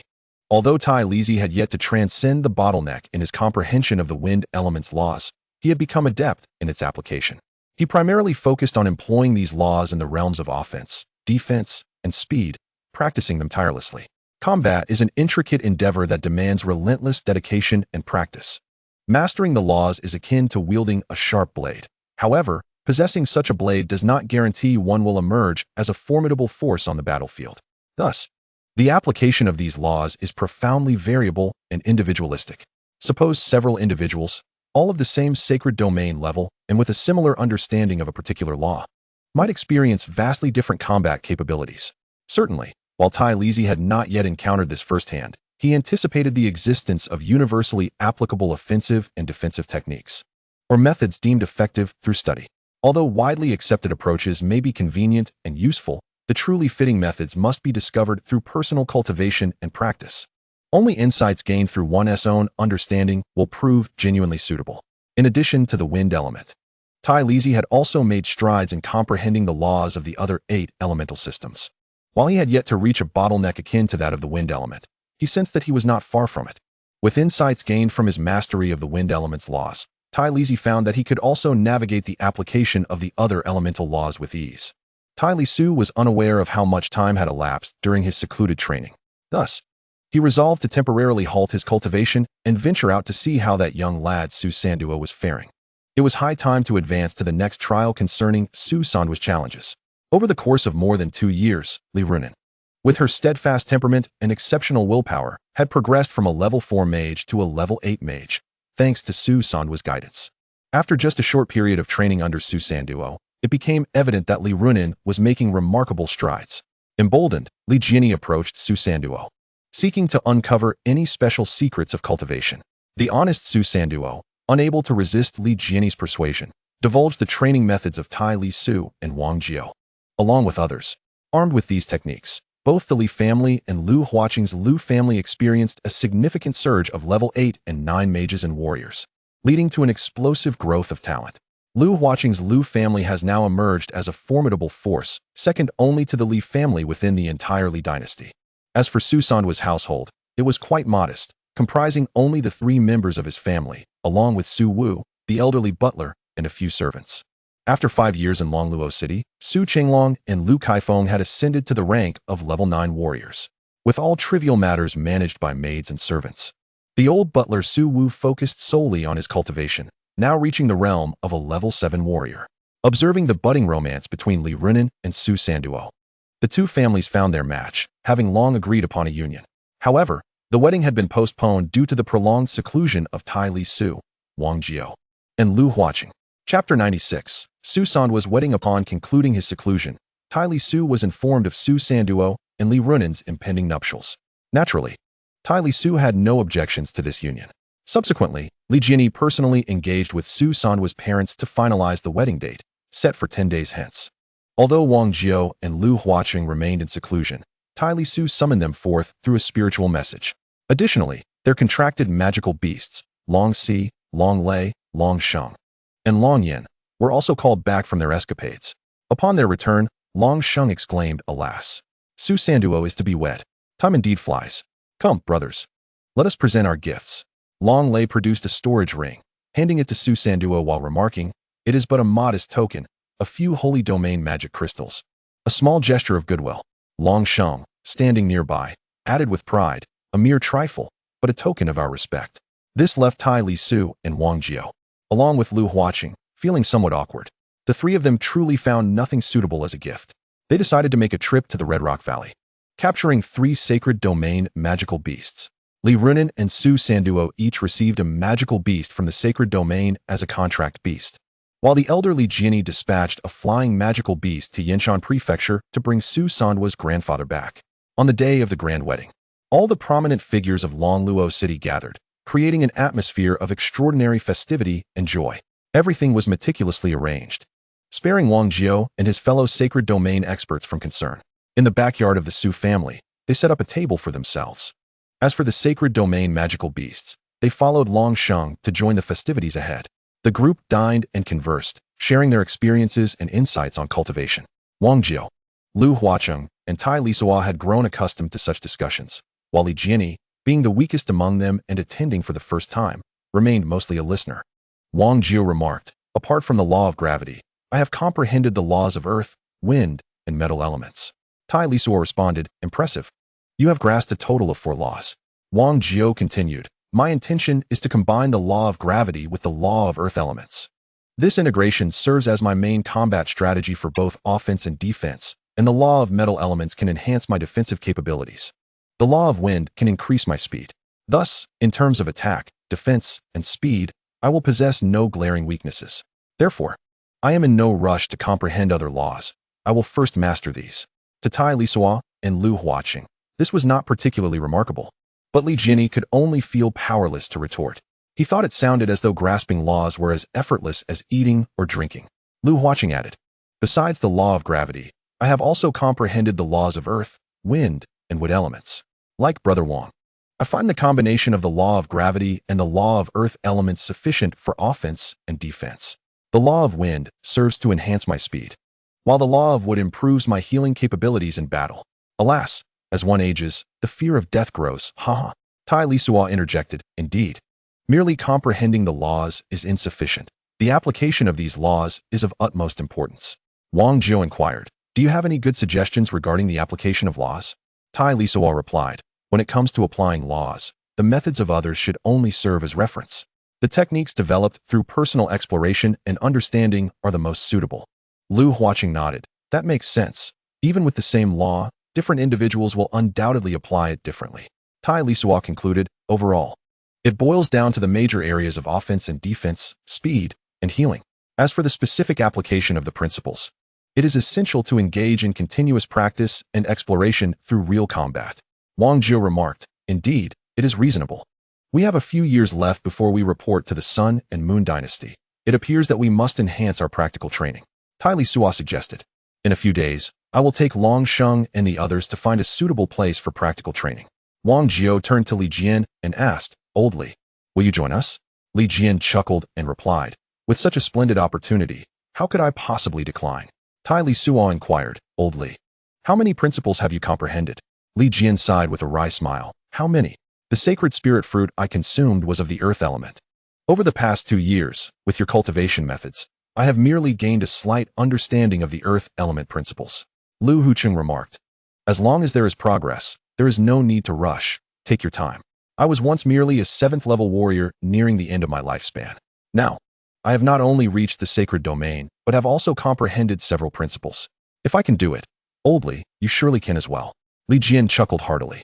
Hearing you say that, I am filled with a bit of confidence.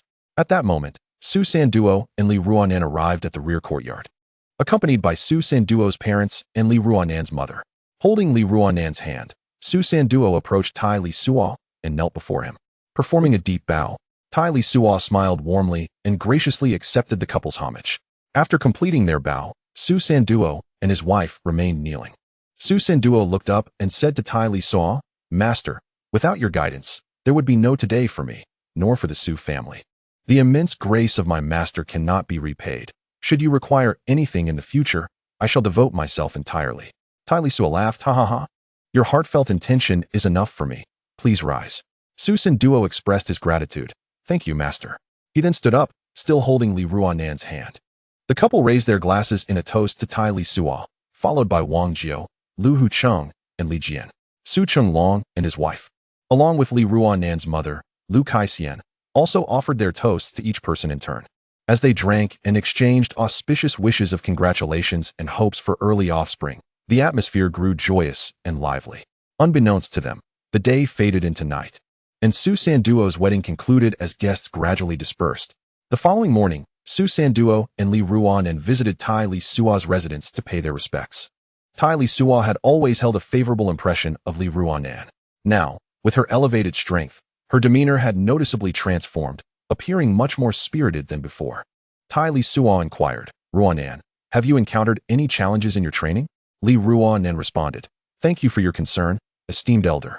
With Sanduo's assistance, my cultivation has proceeded smoothly. In this world, the bond between master and disciple is held in high regard. Thus Li Ruanan, although the wife of Su Sanduo, continues to honor this relationship. However, one cannot address Tai Lisuo as teacher like Su Sanduo does, but rather as senior. Tai Lisuo remarked, this lad Su Sanduo may be somewhat foolish, yet he demonstrates commendable prowess in his cultivation. If his training proceeds smoothly, that is indeed favorable.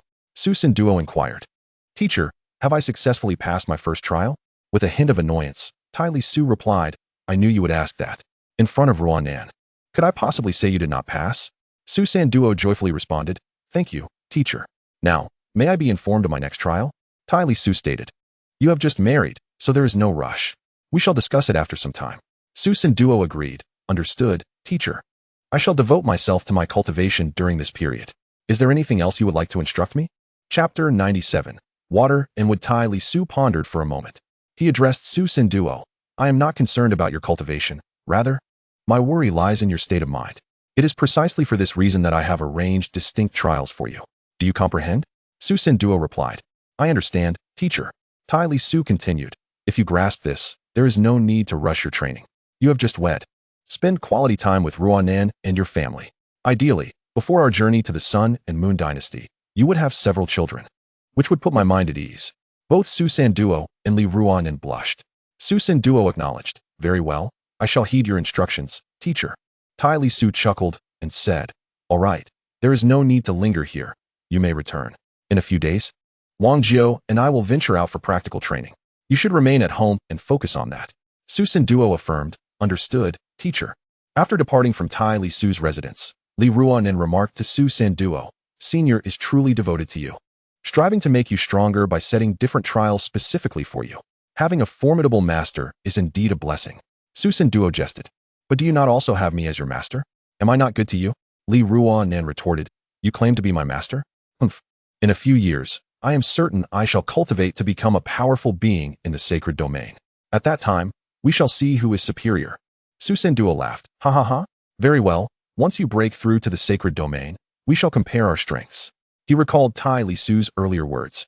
My cultivation has no issues. Do you truly believe you can surpass me? Li Ruonan smiled and replied, Indeed. While I may have no issues with cultivation, I possess significant challenges regarding my state of mind.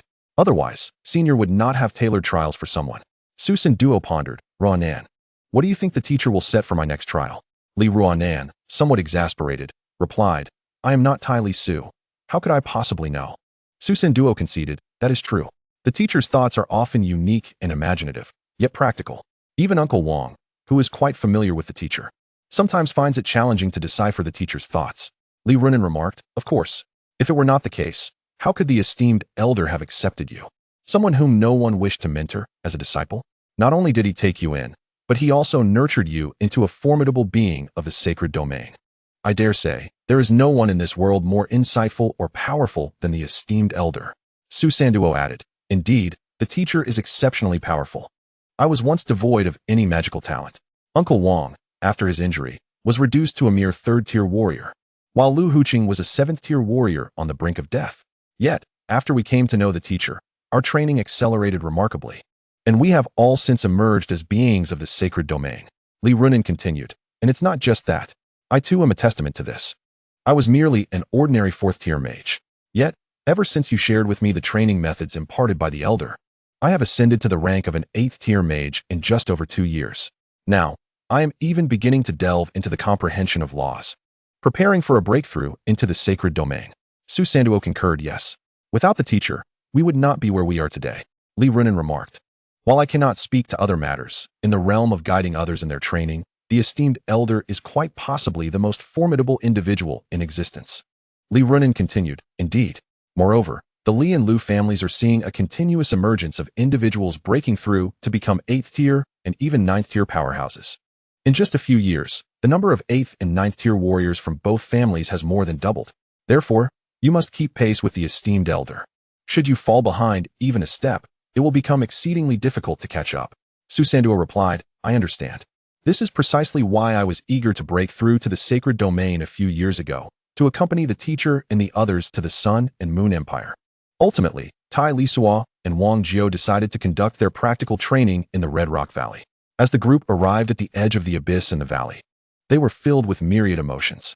Initially, they had been driven to the Red Rock Valley by the relentless assassins of the Hellfire, barely escaping with their lives by jumping into the abyss. Now, however, Hellfire no longer dared to recklessly attack them.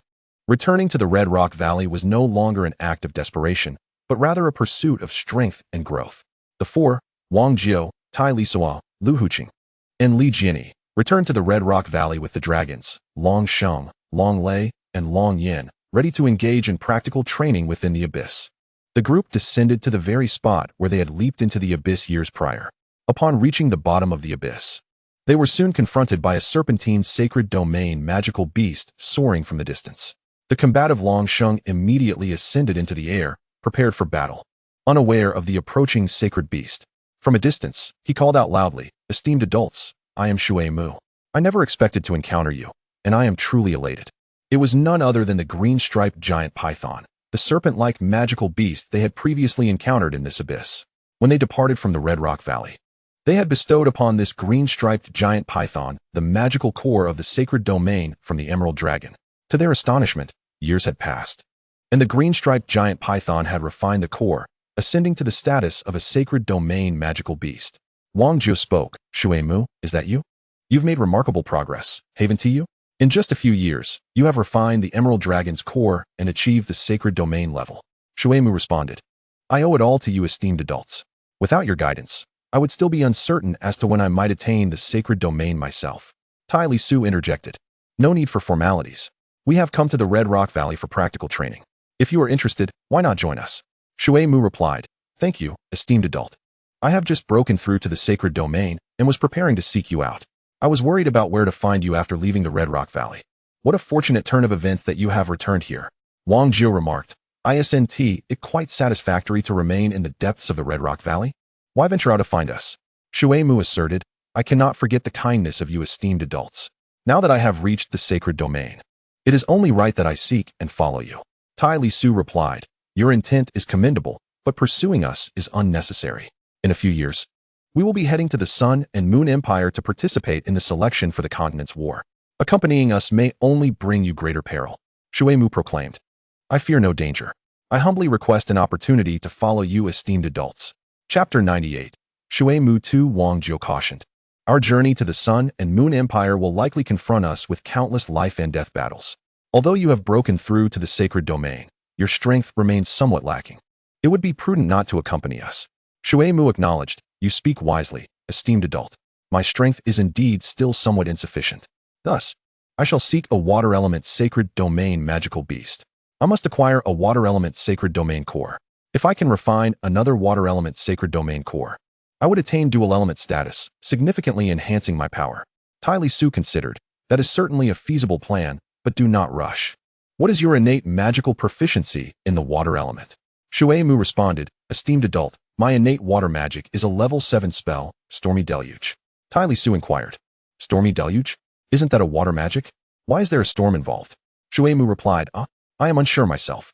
Regardless, when I cast this spell, it manifests as a stormy deluge, capable of both attacking and restraining enemies. Tai Lisuo murmured, Stormy Deluge, Stormy Deluge. Is it truly the case that the laws of water naturally invoke the winds, or is it that both the water and wind laws encompass their own intrinsic magic? Given that Talislok's prior studies in magic were not particularly comprehensive, it was only after his ascension to the sacred realm that he stumbled upon the spell Tempest in the archives of Dragonlo Academy. At the time, it did not capture his attention, but now, upon Waterwood's mention, he senses something amiss. Wang Jiu remarked, isn't this rather unsurprising? Just as the 8th tier Earth magic meteor shower is accompanied by the 9th tier magic cataclysm, which also brings forth fierce winds. Talislok replied, indeed, that holds true. Now, Waterwood, as you cast the spell Tempest, I will attentively sense whether it pertains to the wind law. Afterwards, you and the others may invoke the cataclysm spell, and I shall once again focus my senses, as I have a deeper understanding of the wind element law. Thus, the group, along with several magical beasts, positioned themselves behind, while Talislok and Waterwood stood 100 meters ahead. Talislok instructed Waterwood, when you cast Tempest, endeavor to do so gradually, understood? Waterwood affirmed, understood. Talislok declared, then let us begin. As Waterwood unleashed his innate magic, a dark cloud materialized not far ahead of them, followed by a tempestuous wind and torrential rain. Without the aid of mental energy to perceive it, one could scarcely discern the extent of the magical veil with mere eyesight. During Waterwood's casting, Talislok closed his eyes, fully mobilizing his mental energy to keenly sense the emergence and coverage of the magic. The magical effect persisted for nearly 2 minutes before gradually dissipating. Talislok, still with eyes shut, instructed Waterwood, once more, but this time, proceed even more slowly. Waterwood complied and invoked the innate magic of Tempest again. Talislok continued to concentrate his mental faculties, and within his mental perception, as Waterwood's innate magic activated, the sky ahead saw the rapid condensation of water elements, while the wind elements became exceedingly dynamic, resulting in the formation of dark clouds. As the water elements swiftly coalesced, they transformed into rain, accompanied by a fierce gale. Once the magical effect concluded, Talislok urged again. Waterwood proceeded to cast the magic once more, and the tempestuous winds and rain re-emerged. After the storm subsided, Talislok opened his eyes and said to Waterwood, there is no need to continue. I shall ponder over this for a moment. Waterwood responded, very well, my lord. Talislok then turned to Wang Jiu and called, Old Wang, come here for a moment. Wang Jiu approached Talislok and inquired, how did it go?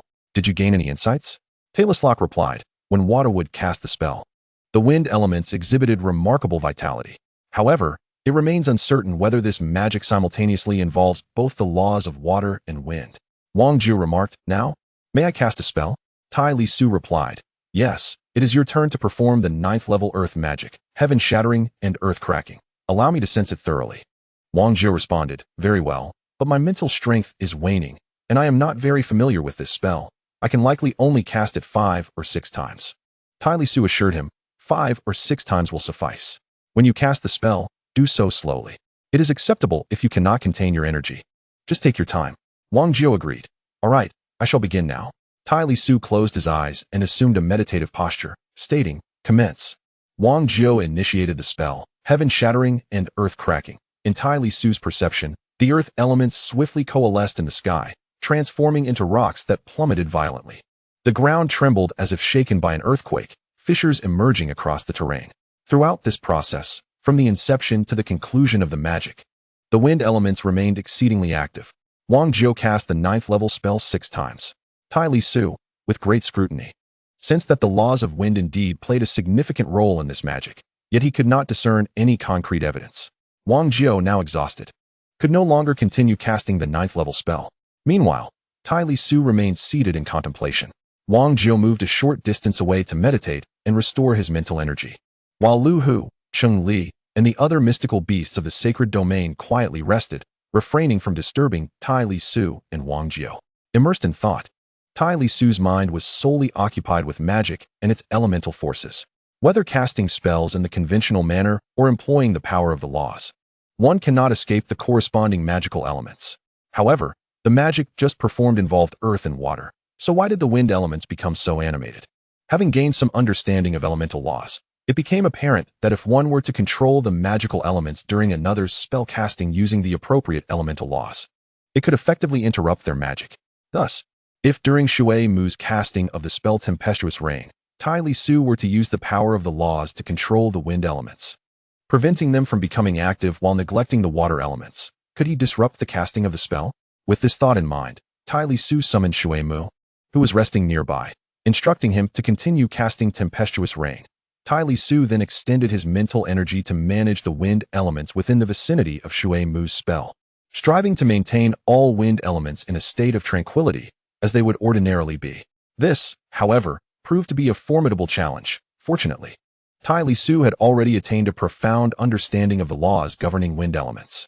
Deeply entrenched in the realm of limitations, it became evident that the spell Tempest wielded by Shui Mu had significantly diminished in power during the first attempt.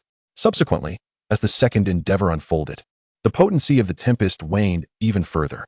After numerous attempts, over 10 in succession, Tai Lisuo truly succeeded in interrupting Shui Mu's water magic by harnessing the control over wind elements. Rising to his feet, he erupted into hearty laughter, exclaiming, "Ha ha ha, I have succeeded. I have genuinely triumphed." Shui Mu, whose magic had been disrupted, joyfully responded to Tai Lisuo, "Congratulations. My lord, you are truly remarkable for devising such a practical method." Chapter 99. The interaction of laws. Upon hearing Tai Lisuo's declarations and laughter, Wang Jiao, Lu Hu Cheng, and Li Jian-yi, along with the surrounding sacred domain beasts, gathered around. Wang Jiao was the first to inquire, "Have you truly succeeded? Are you certain you did not employ the power of the water element?" Tai Lisuo affirmed, "Indeed, I have succeeded. I solely utilized the power of the wind element, without resorting to any other elemental forces." Lu Hu Cheng remarked, "If that is the case, it appears that the spell Tempest embodies both water and wind laws. It is the interplay of these two laws that gives rise to the spell." Li Jianyi chuckled, "How marvelous! In my several millennia of existence, I have never encountered anyone who would contemplate an experiment in such a manner." Tai Lisuo proposed, "Let us continue our experimentation. This time, old Lu, you shall cast the 9th tier earth magic, Heaven's Collapse and Earth's Ruin." Lu Hu Cheng replied, "Very well, but I can only perform it 5 or 6 times. Tai Lisuo reassured him, "No worries. Once your mental energy is depleted, old Wang will take over the casting." Wang Jiao responded, "All right, no problem." Following a series of continuous attempts, as Wang Jiao and Lu Hu Cheng executed the 9th tier spell, Heaven's Collapse and Earth's Ruin, Tai Lisuo managed to maintain tranquility within the wind elements, thereby diminishing the spell's power and even directly interrupting the casting process. After their success, the four of them gathered together to discuss the potential interactions between the laws.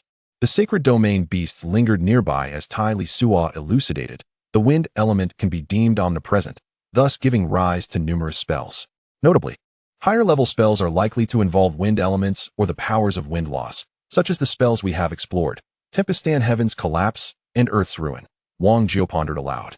Does that not imply that wind laws hold greater significance than others? Tai Lisuo replied, "Not necessarily. Consider the healing spells of the wood element and the withered tree revives in spring. These not only pertain to wood laws, but also encompass the laws of life and death. Alternatively, One might refer to the wood elemental laws, which inherently encompass a portion of the life laws. Wang Jiu remarked. Thus, does the ninth level wood magic, embodying the cyclical nature of the seasons, not only pertain to the wood elemental laws, but also intertwine the laws of life and death? Lu Huqing added. In the realm of water magic, the spellspring breeze and rain is also a healing and restorative enchantment. Does it not also engage the laws of wind and life? Tai Lisuo responded. Indeed, it appears that various elemental laws can interact with one another. Li Jiani concurred, precisely, akin to the principle of the five elements, where each element both nurtures and restrains the others. Wood can kindle fire, while water can extinguish it. Wang Jiu pondered, the concept of nurturing and restraining? If one were to comprehend the five elemental laws to an exceptionally profound degree, would it not allow for the transmutation of their powers? Tai Lisuo affirmed. Based on our conjecture, it should be feasible. However, whether such transmutation is indeed possible will require our gradual exploration. Thus, we currently have two objectives. Firstly, to comprehend as many laws as possible, and secondly, to integrate these laws into our offensive and defensive techniques, ideally crafting our unique ultimate move. Lu Huqing remarked. While grasping the laws is not overly challenging at present, attaining a deeper understanding poses significant difficulty. As for employing these laws to create an ultimate technique, I am at a complete loss. Tai Lisuo suggested. Old Lu, both you and Old Wang primarily focus on the earth elemental laws. I recommend that you specialize in the gravity space, merging the earth elemental laws with the laws of gravity. By condensing earth elements into numerous walls, it would be optimal to create a labyrinthine space to ensnare the enemy. In doing so, under the suppression of the gravity laws, once the enemy is trapped, there will be ample methods to gradually eliminate them. Lu Huqing responded. That makes sense. Tai Lisuo continued. Moreover, Old Lu, your comprehension of the wood elemental laws and the wind elemental laws may also be synergistically employed. For instance, after ensnaring the enemy within your controlled labyrinth, you could summon wind blades from the air to strike them. This would render the enemy particularly vulnerable. Additionally, the wood elemental laws could be utilized to accelerate the enemy's fatigue or exacerbate their injuries, hastening blood loss and hindering recovery. Wang Jiu, feeling anxious, interjected, Oh no, I have yet to grasp the wood elemental laws. It seems I must hasten my understanding. Tai Lisuo smiled and replied, Old Wang, your comprehension of the gold elemental laws is also exceedingly valuable. If you can infuse gold elements into the walls formed from earth elements, would that not render them even more resilient against enemy assaults? Wang Jiu understood. I see now. Each law possesses its utility, and the crux lies in how they are combined and applied. Tai Lisuo remarked, due to our limited time, as we are bound for the Sun and Moon dynasties soon, it is undoubtedly beneficial to comprehend various laws as much as possible while discerning their significance. Once we have acquired our unique skills and the ability to safeguard our lives, we will have ample time in the future to delve deeper into these laws and elevate our understanding to more profound levels. Lu Huqing responded. With Brother Tai by our side, I need not fret over how to cultivate. Wang Jiu inquired. Brother Tai, we have established a direction for our unique skills. Have you determined yours? Tai Lisuo replied. I have reached a bottleneck in my comprehension of the wind element. I can utilize the wind element to create a spatial formation that integrates both offense and defense, capable of ensnaring and hindering foes. When it comes to attacking, employing the laws of the wind element in conjunction with other laws should yield commendable results. Lu Huqing chuckled. Brother Wang need not worry about Brother Tai. He has consistently illuminated our path in cultivation. We are of little assistance to him in this regard. Our role is to lend our strength during battles to aid Brother Tai. Lu Huqing and the Lu family have long since dispelled their earlier speculations. Initially, Lu Huqing and Lu Long believed that a master was guiding Tai Lisuo. However, through years of interaction, they realized there was no such master behind him. All the fanciful yet practical cultivation methods stemmed entirely from Tai Lisuo himself. Wang Jiu stated, Old Lu, you are correct. Given Brother Tai's intellect and talent, there is no need for us to concern ourselves. At that moment, Li Jian also addressed Tai Lisuo. Brother Tai, could you offer me some guidance on how I should cultivate? Tai Lisuo responded, You have merely scratched the surface of the earth element laws. Try to comprehend several other laws, as that would allow for their combination in practice. If you only focus on the earth element laws, then dedicate yourself to mastering all earth-related magic. Once you have achieved proficiency, they can be combined effectively. Chapter 100. The second trial. Having heard Tai Lisuo's words, Li Jian continued, I humbly request your further guidance, Brother Tai. Tai Lisuo replied, There is no need for formality, old Li. For instance, the spells Earth Shield and Petrification can be combined for defense. Earth Dragon Turn and Quicksand River along with Gravity Space can be employed to thwart and trap enemies. The simplest spells like Earth Spike and Meteor Shower can also be combined for offensive maneuvers. Li Jiani said, I kindly ask you to elaborate on how to effectively combine and utilize these spells. Tai Lisuo explained, you can cast Petrification upon yourself to form a protective armor. And when used in conjunction with Earth Shield, your defensive capabilities will undoubtedly be exponentially enhanced. As the celestial meteor descends, or when the earth quakes, enveloped in magic, one can unleash a few spikes from the ground upon the adversary. This renders the enemy precariously vulnerable. Li Jiani remarked, I understand now, Brother Tai. You are not only a prodigy in cultivation, but also a genius in combat. The average person would hardly conceive of such strategies. Tai Lisu responded modestly, you flatter me. As a swordsman, when facing an unfamiliar foe, if you begin with your sword techniques, and then suddenly employ magic, or vice versa by starting with a succession of spells followed by swordplay, you can achieve an element of surprise that should yield favorable results in actual combat. Li Jiani expressed his gratitude to Tai Lisu. Well then, I have learned much. Thank you, Brother Tai. Tai Lisu replied, there is no need for thanks. These are merely my personal thoughts. To transform ideas into reality, you must explore and continuously refine your skills through practice. Wang Jiao inquired, Brother Tai, do you have any other valuable insights? Tai Lisu replied, not at the moment. I have shared all that I could conceive. Wang Jiao pressed further. What about the interactions between different laws? Tai Lisu stated, I still need to experiment and ponder this for a while longer. I will certainly inform you once I have made progress. Wang Jiao concluded, very well, then we shall focus on our training for now.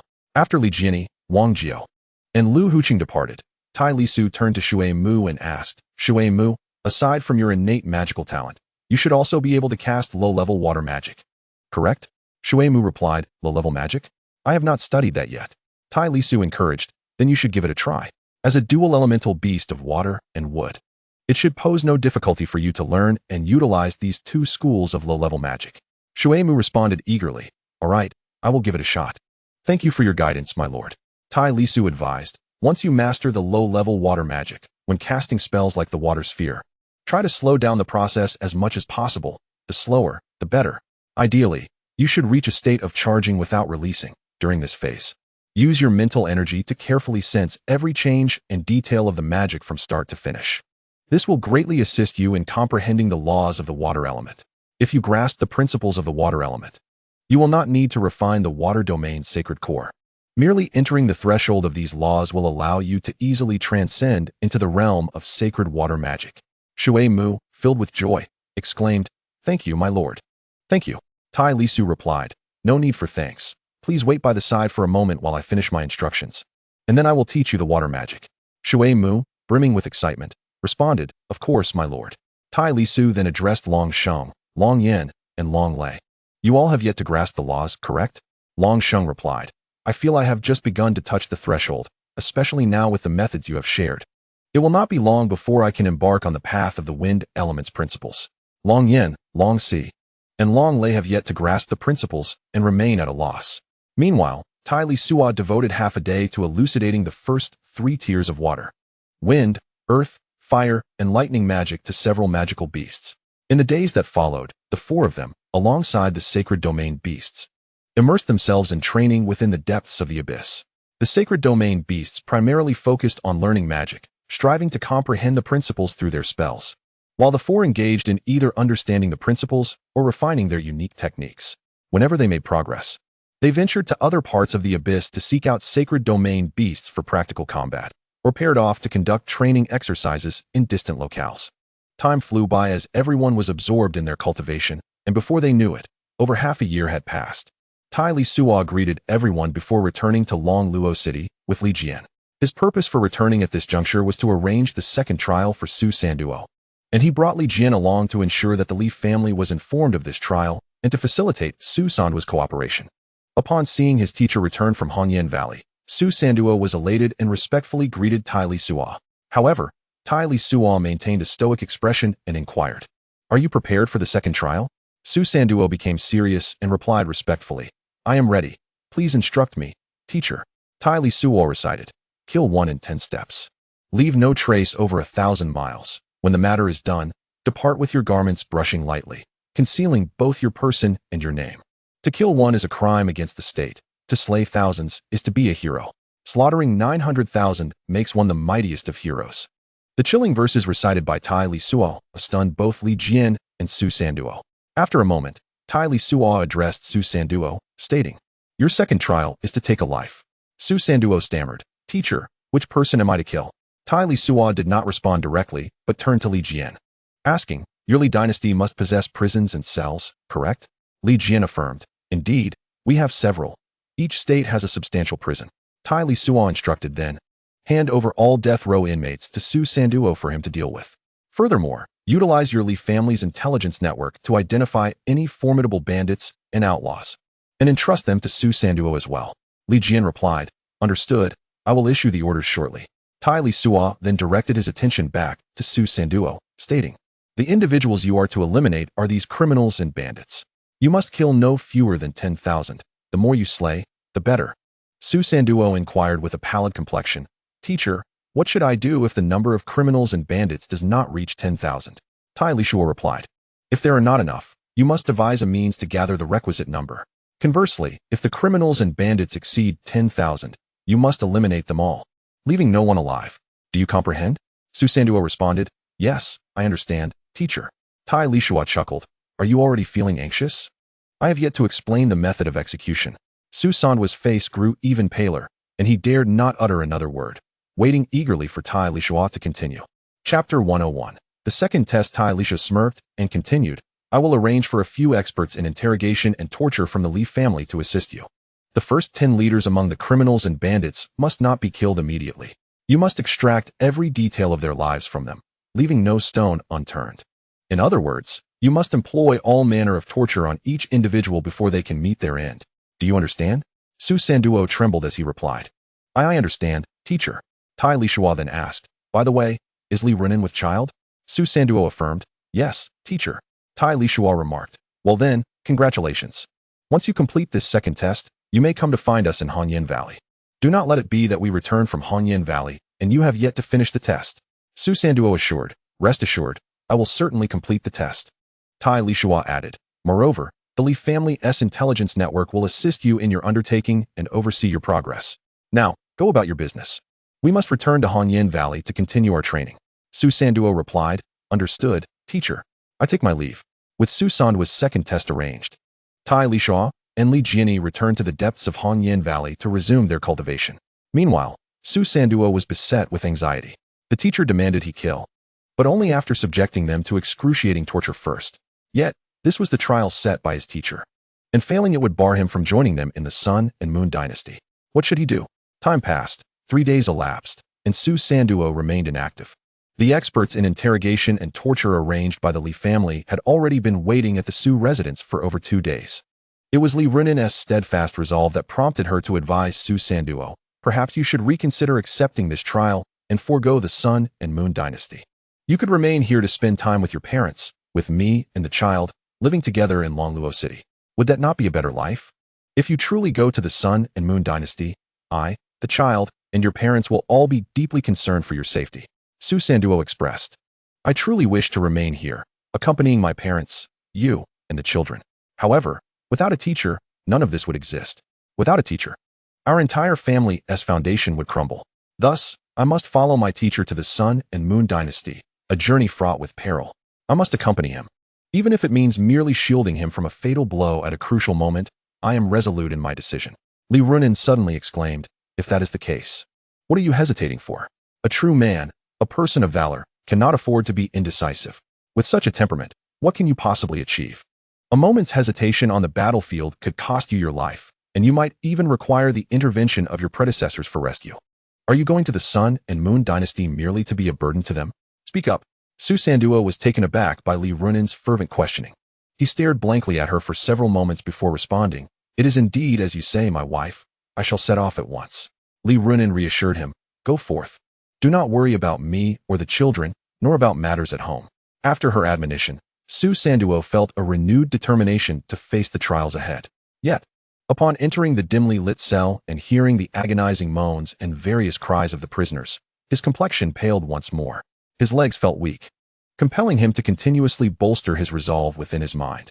It must be said, the talents from the Li family assigned to Su Sanduo were indeed experts in interrogation and torture. The two led him to a designated interrogation room and brought in a prisoner. As they conducted the interrogation, they employed every conceivable form of torture upon the individual, who still clung to life. While inflicting pain and questioning, they also imparted various techniques of torture and interrogation to Su Sanduo. From the second prisoner onward, these two became mere spectators, allowing Su Sanduo to practice the theoretical knowledge he had just acquired. Whenever he faltered, they would offer timely advice from the sidelines. Su Sanduo appeared more anxious than the prisoner destined for his torment, soon drenched in sweat. His hands, gripping the instruments of torture, trembled slightly. Yet, the observing duo showed no inclination to assist, merely continuing to remind him about adjusting his force, avoiding excessive depth of wounds, and managing the flow of blood. What troubled Su Sanduo further was the mealtime, which arrived while he was still in the bloody interrogation room.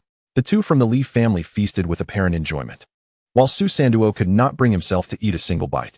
Fortunately, as a formidable being of the sacred domain, he could endure days without food or water. However, he had grossly underestimated the number of prisoners held within. Apart from those confined in Long Luching, there were many more. The Li family continuously transported all death row inmates from various provincial capitals to Longluo City. Since entering the interrogation cell, Su Sanduo had not left. The two individuals assigned by the Li family remained with him, sharing meals and slumber within the confines of the cell, either accompanying or supervising him. As the days turned into nearly a month, the relentless presence of the inmates compelled Su Sanduo to suppress his discomfort and begin to eat and drink. Perhaps due to the prolonged stay in the cell, he gradually became accustomed to the pervasive scent of blood. Or perhaps it was the gnawing hunger that rendered the act of dining within those walls less intolerable. After several months, Su Sanduo found himself conversing with the Li family's interrogation experts with an air of ease, casually partaking in food and drink. His proficiency in torture and interrogation methods saw substantial improvement. As a formidable being of the sacred domain, his grasp of strength and mastery of technique surpassed that of the Li family's specialists in certain respects. Su Sanduo spent 4 to 5 months in the cell, ultimately processing all the death row prisoners assigned by the Li family. Under the guidance of the Li family's intelligence personnel, he commenced the eradication of the bandits surrounding Longluo City. The intelligence agents only provided directions, while Su Sanduo single-handedly executed the cleanup. After each eradication, he would interrogate the bandit leaders, employing severe torture until they succumbed. Consequently, the pace of the eradication was slow, often taking 10 days to 2 weeks for each location. In the depths of the Red Rock Valley, those engaged in cultivation and combat with magical beasts had seen improvements in their abilities after nearly a year of training and practical experience. Chapter 102: Sacred Domain Bandits. The ultimate move of Wang Jiao and Lu Huaqing, known as the Gravity Labyrinth, had taken shape. The remaining task was to continuously explore and refine this technique, enhancing its potency. Li Jiani, through relentless training, had begun to master the principles of gravity. Achieving a threshold of understanding in the manipulation of weight, coupled with his prior acquaintance with the Earth Elemental Law, he had grasped 2 forms of Earth-based principles. However, his application of these laws remained in its nascent and rudimentary stages. The sacred beasts had learned and become familiar with elementary magic, attempting to comprehend the elemental laws. Meanwhile, Tai Lisuo pursued a path of deconstruction, aiming to counter the enemy's attacks using the same or different laws, thereby neutralizing or diminishing their impact. This necessitated the application of law power at the onset or during the enemy's assault, rendering their attacks ineffective or imperceptible.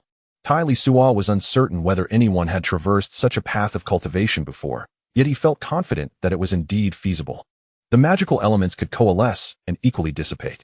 To put it plainly, warriors below the sacred domain relied on fighting spirit and martial skills for their assaults and defenses, whereas mages depended on magic. Upon entering the sacred domain, one would harness the laws to manipulate magical elements for both offense and defense. Consequently, regardless of the nature of the attack, it invariably hinged on magical elements. The elemental laws that Tai Lisuo comprehended encompassed as many as 9 varieties. Should he choose to embark on the path of unraveling, this would serve as his distinct advantage. He pondered whether this world possessed spatial and temporal magic. If he could grasp the laws of time and space, his prowess would be greatly amplified. Apart from exploring the path of unraveling, Tai Lisuo's offensive techniques primarily centered on the wind element, embodying simplicity, swiftness, and directness, striving to be swift, precise, and fierce. As the inhabitants of Hanyan Valley, along with the myriad sacred domain beasts, continually advanced, Su Sanduo also made significant strides. The difference lay in the fact that Tai Lisuo, Wang Jiao, and the sacred domain beasts progressed in their understanding of the laws and enhancements in combat capabilities, while Su Sanduo's advancement was predominantly in his mental state. Naturally, improvements in one's mental state would translate into enhancements in combat strength, which was why Tai Lisuo harbored no concerns regarding Su Sanduo's cultivation. If previously Su Sanduo could only exert 50 to 60% of his combat potential, now, after substantial advancements in his mental state, he could unleash 80 to 90% of his combat prowess. Thousands of miles from Longluo City, within an unremarkable valley, Su Sanduo gazed at the bald giant not far away, who was fixated on him as well. Surrounding them, indeed throughout the entire valley, lay pools of blood and scattered corpses. Su Sanduo had already eradicated numerous bandits, yet he had never encountered one with the strength of the sacred domain. The term bandit was merely a guise for this group, as their combat style bore an uncanny resemblance to that of the assassins from Hellfire. The bald giant glared at Su Sanduo, stating, "We of Hellfire have not sought trouble with you, yet you have come knocking at our door. Initially, we heard you had signed up for the Continental War selection, which led us to refrain from making a move. However, it seems you have come here today to seek your own demise, and we cannot be held accountable for that." Su Sanduo retorted, "It appears that your Hellfire members have never given up. So when did you arrive in the Li dynasty? You come here, yet dare not act. Are you merely here for sightseeing?" The bald giant replied, "I have always been within the Li dynasty. However, my task merely involves training newcomers for the organization. Other matters are not my concern. Otherwise, do you truly believe you would have survived this long? Dream on." The intelligence agents of the Li clan had not anticipated that this place was, in fact, the Hellfire training camp of the Li dynasty, and the bald giant before them was the chief instructor of this camp. Were it not for the Hellfire's disguise, this training ground would have appeared to be a den of bandits. Moreover, Tai Lisuo had conveniently assigned Su Sanduo the task of eradicating these supposed bandits. Little did anyone know that this seemingly ordinary bandit hideout was, in reality, a training ground for Hellfire. The two had already engaged in a fierce battle. Although the bald man was a formidable being at the realm of the holy, having entered this domain many years before Su Sanduo, the latter perceived his strength to be rather lacking. The bald man had merely grasped the principles of the earth element, and his understanding was quite superficial. His application even more so. In contrast, Su Sanduo had comprehended the principles of speed and the wind element. His swiftness was astounding, rendering him an elusive phantom. And while contending with the bald man, he had dispatched all others present, leaving the bald man's subordinates in ruins. The fury ignited within the bald man was palpable. Su Sanduo taunted him, "You speak as if you are truly formidable, yet here you stand, helplessly watching as I eliminate your entire entourage." Though the bald man feigned nonchalance, he was acutely aware of his inability to contend with Su Sanduo, whose speed far exceeded his own. In a situation where one cannot match the speed of another, there is neither the possibility of striking nor the chance to escape. The bald man retorted, "Do you think you have me at your mercy? Huh, then come forth." With that, he summoned all his might to wield the power of the earth element, forming an armor of earth around his body. Walls of earth began to rise around Su Sanduo, intending to trap him. This maneuver was reminiscent of a simplified version of the grand magic of the holy city. However, Su Sanduo would not grant him such an opportunity. Just as he was about to be ensnared, he vanished from the bald man's grasp. Then, a torrent of wind blades surged from all directions toward the bald man. Realizing he was on the brink of defeat, he could only muster all his strength. He continuously fortified his defenses while attempting to approach or ensnare Su Sanduo. Despite both employing their respective principles at a rudimentary level, the battle became a back-and-forth exchange, with neither able to gain the upper hand. Yet, the bald man, exerting himself fully, found his mental energy depleting rapidly and could not sustain the effort for long. In contrast, Su Sanduo remained at ease. The outcome of the battle was already preordained. The bald man, unwilling to succumb without a fight, was merely struggling in his final throes. Within mere minutes, he found himself powerless to continue his assault against Su Sanduo and instead shifted his focus entirely to defense. Adorn oneself with layer upon layer of earth element armor. Chapter 103, Cultivating the Sanctuary. Su Sanduo continued to unleash an overwhelming barrage of wind blades upon the bald man. Suddenly, he cast a misty water technique. Under Su Sanduo's command, several shards nearby stealthily attacked the bald man's eyes, ears, and vital areas below. This was a technique Su Sanduo had learned from Tai Lisuo, employing mental energy to control flying knives for a surprise assault. The bald man had never encountered such audacious tactics before and fell victim to them. Although he managed to evade the blows aimed at his eyes and ears, he could not escape the strike to his lower region. With a pained howl, the bald man leapt up, and as his defenses faltered, Su Sanduo seized the opportunity, cloaked in a flurry of wind blades, to approach and deliver a fatal strike from behind, severing the bald man's head. The bald man lay dead, while Su Sanduo leaned on his knees, gasping for breath. This was Su Sanduo's first encounter with a powerful being from the sanctuary, and fortunately, this particular foe, the bald man of Hellfire, was not exceedingly formidable. Had he faced someone of Wang Jio's or Tai Lisuo's caliber, Su Sanduo feared he might have had to rely solely on his speed to escape. Combat is arduous, yet the rewards are gratifying. Although the spoils were not particularly bountiful, they were certainly preferable to none at all. In this training camp of Hellfire, there were over 100 individuals, the weakest among them being level 7, with more than 20 at level 8 and 3 at level 9. Coupled with the previous annihilation of numerous bandits, Su Sanduo's storage ring was overflowing. He amassed a wealth of cultivation resources, combat techniques, magical secrets, and knowledge of poisons and various assassination methods. For someone like Su Sanduo, whose combat prowess was limited, these resources would broaden his horizons and understanding. Furthermore, they would better equip him to respond to similar tactics in the future. The bald man's storage ring surprisingly possessed a space of over 10,000 cubic units. However, the contents were rather mundane, and Su Sanduo found little of interest. To him, the ring's vast capacity was the greatest treasure of all. After clearing the battlefield, Su Sanduo instructed the intelligence personnel of the Li clan to report the situation upward, urging the Li, Lu, and Su families of Longluo City to remain vigilant. He then made haste towards Hongyan Valley. Having just eradicated Hellfire from the Li dynasty's central training camp, he pondered how Hellfire would react to this loss. Thus, after conveying the situation to Long Si via soul communication, he swiftly returned to Longluo City. As for the subsequent course of action, that would await the return of Tai Lisuo and Wang Jio, when they could devise a plan together, for Su Sanduo's magical beast, Long Si, was currently training in the abyss within Hongyan Valley alongside Tai Lisuo and Wang Jio.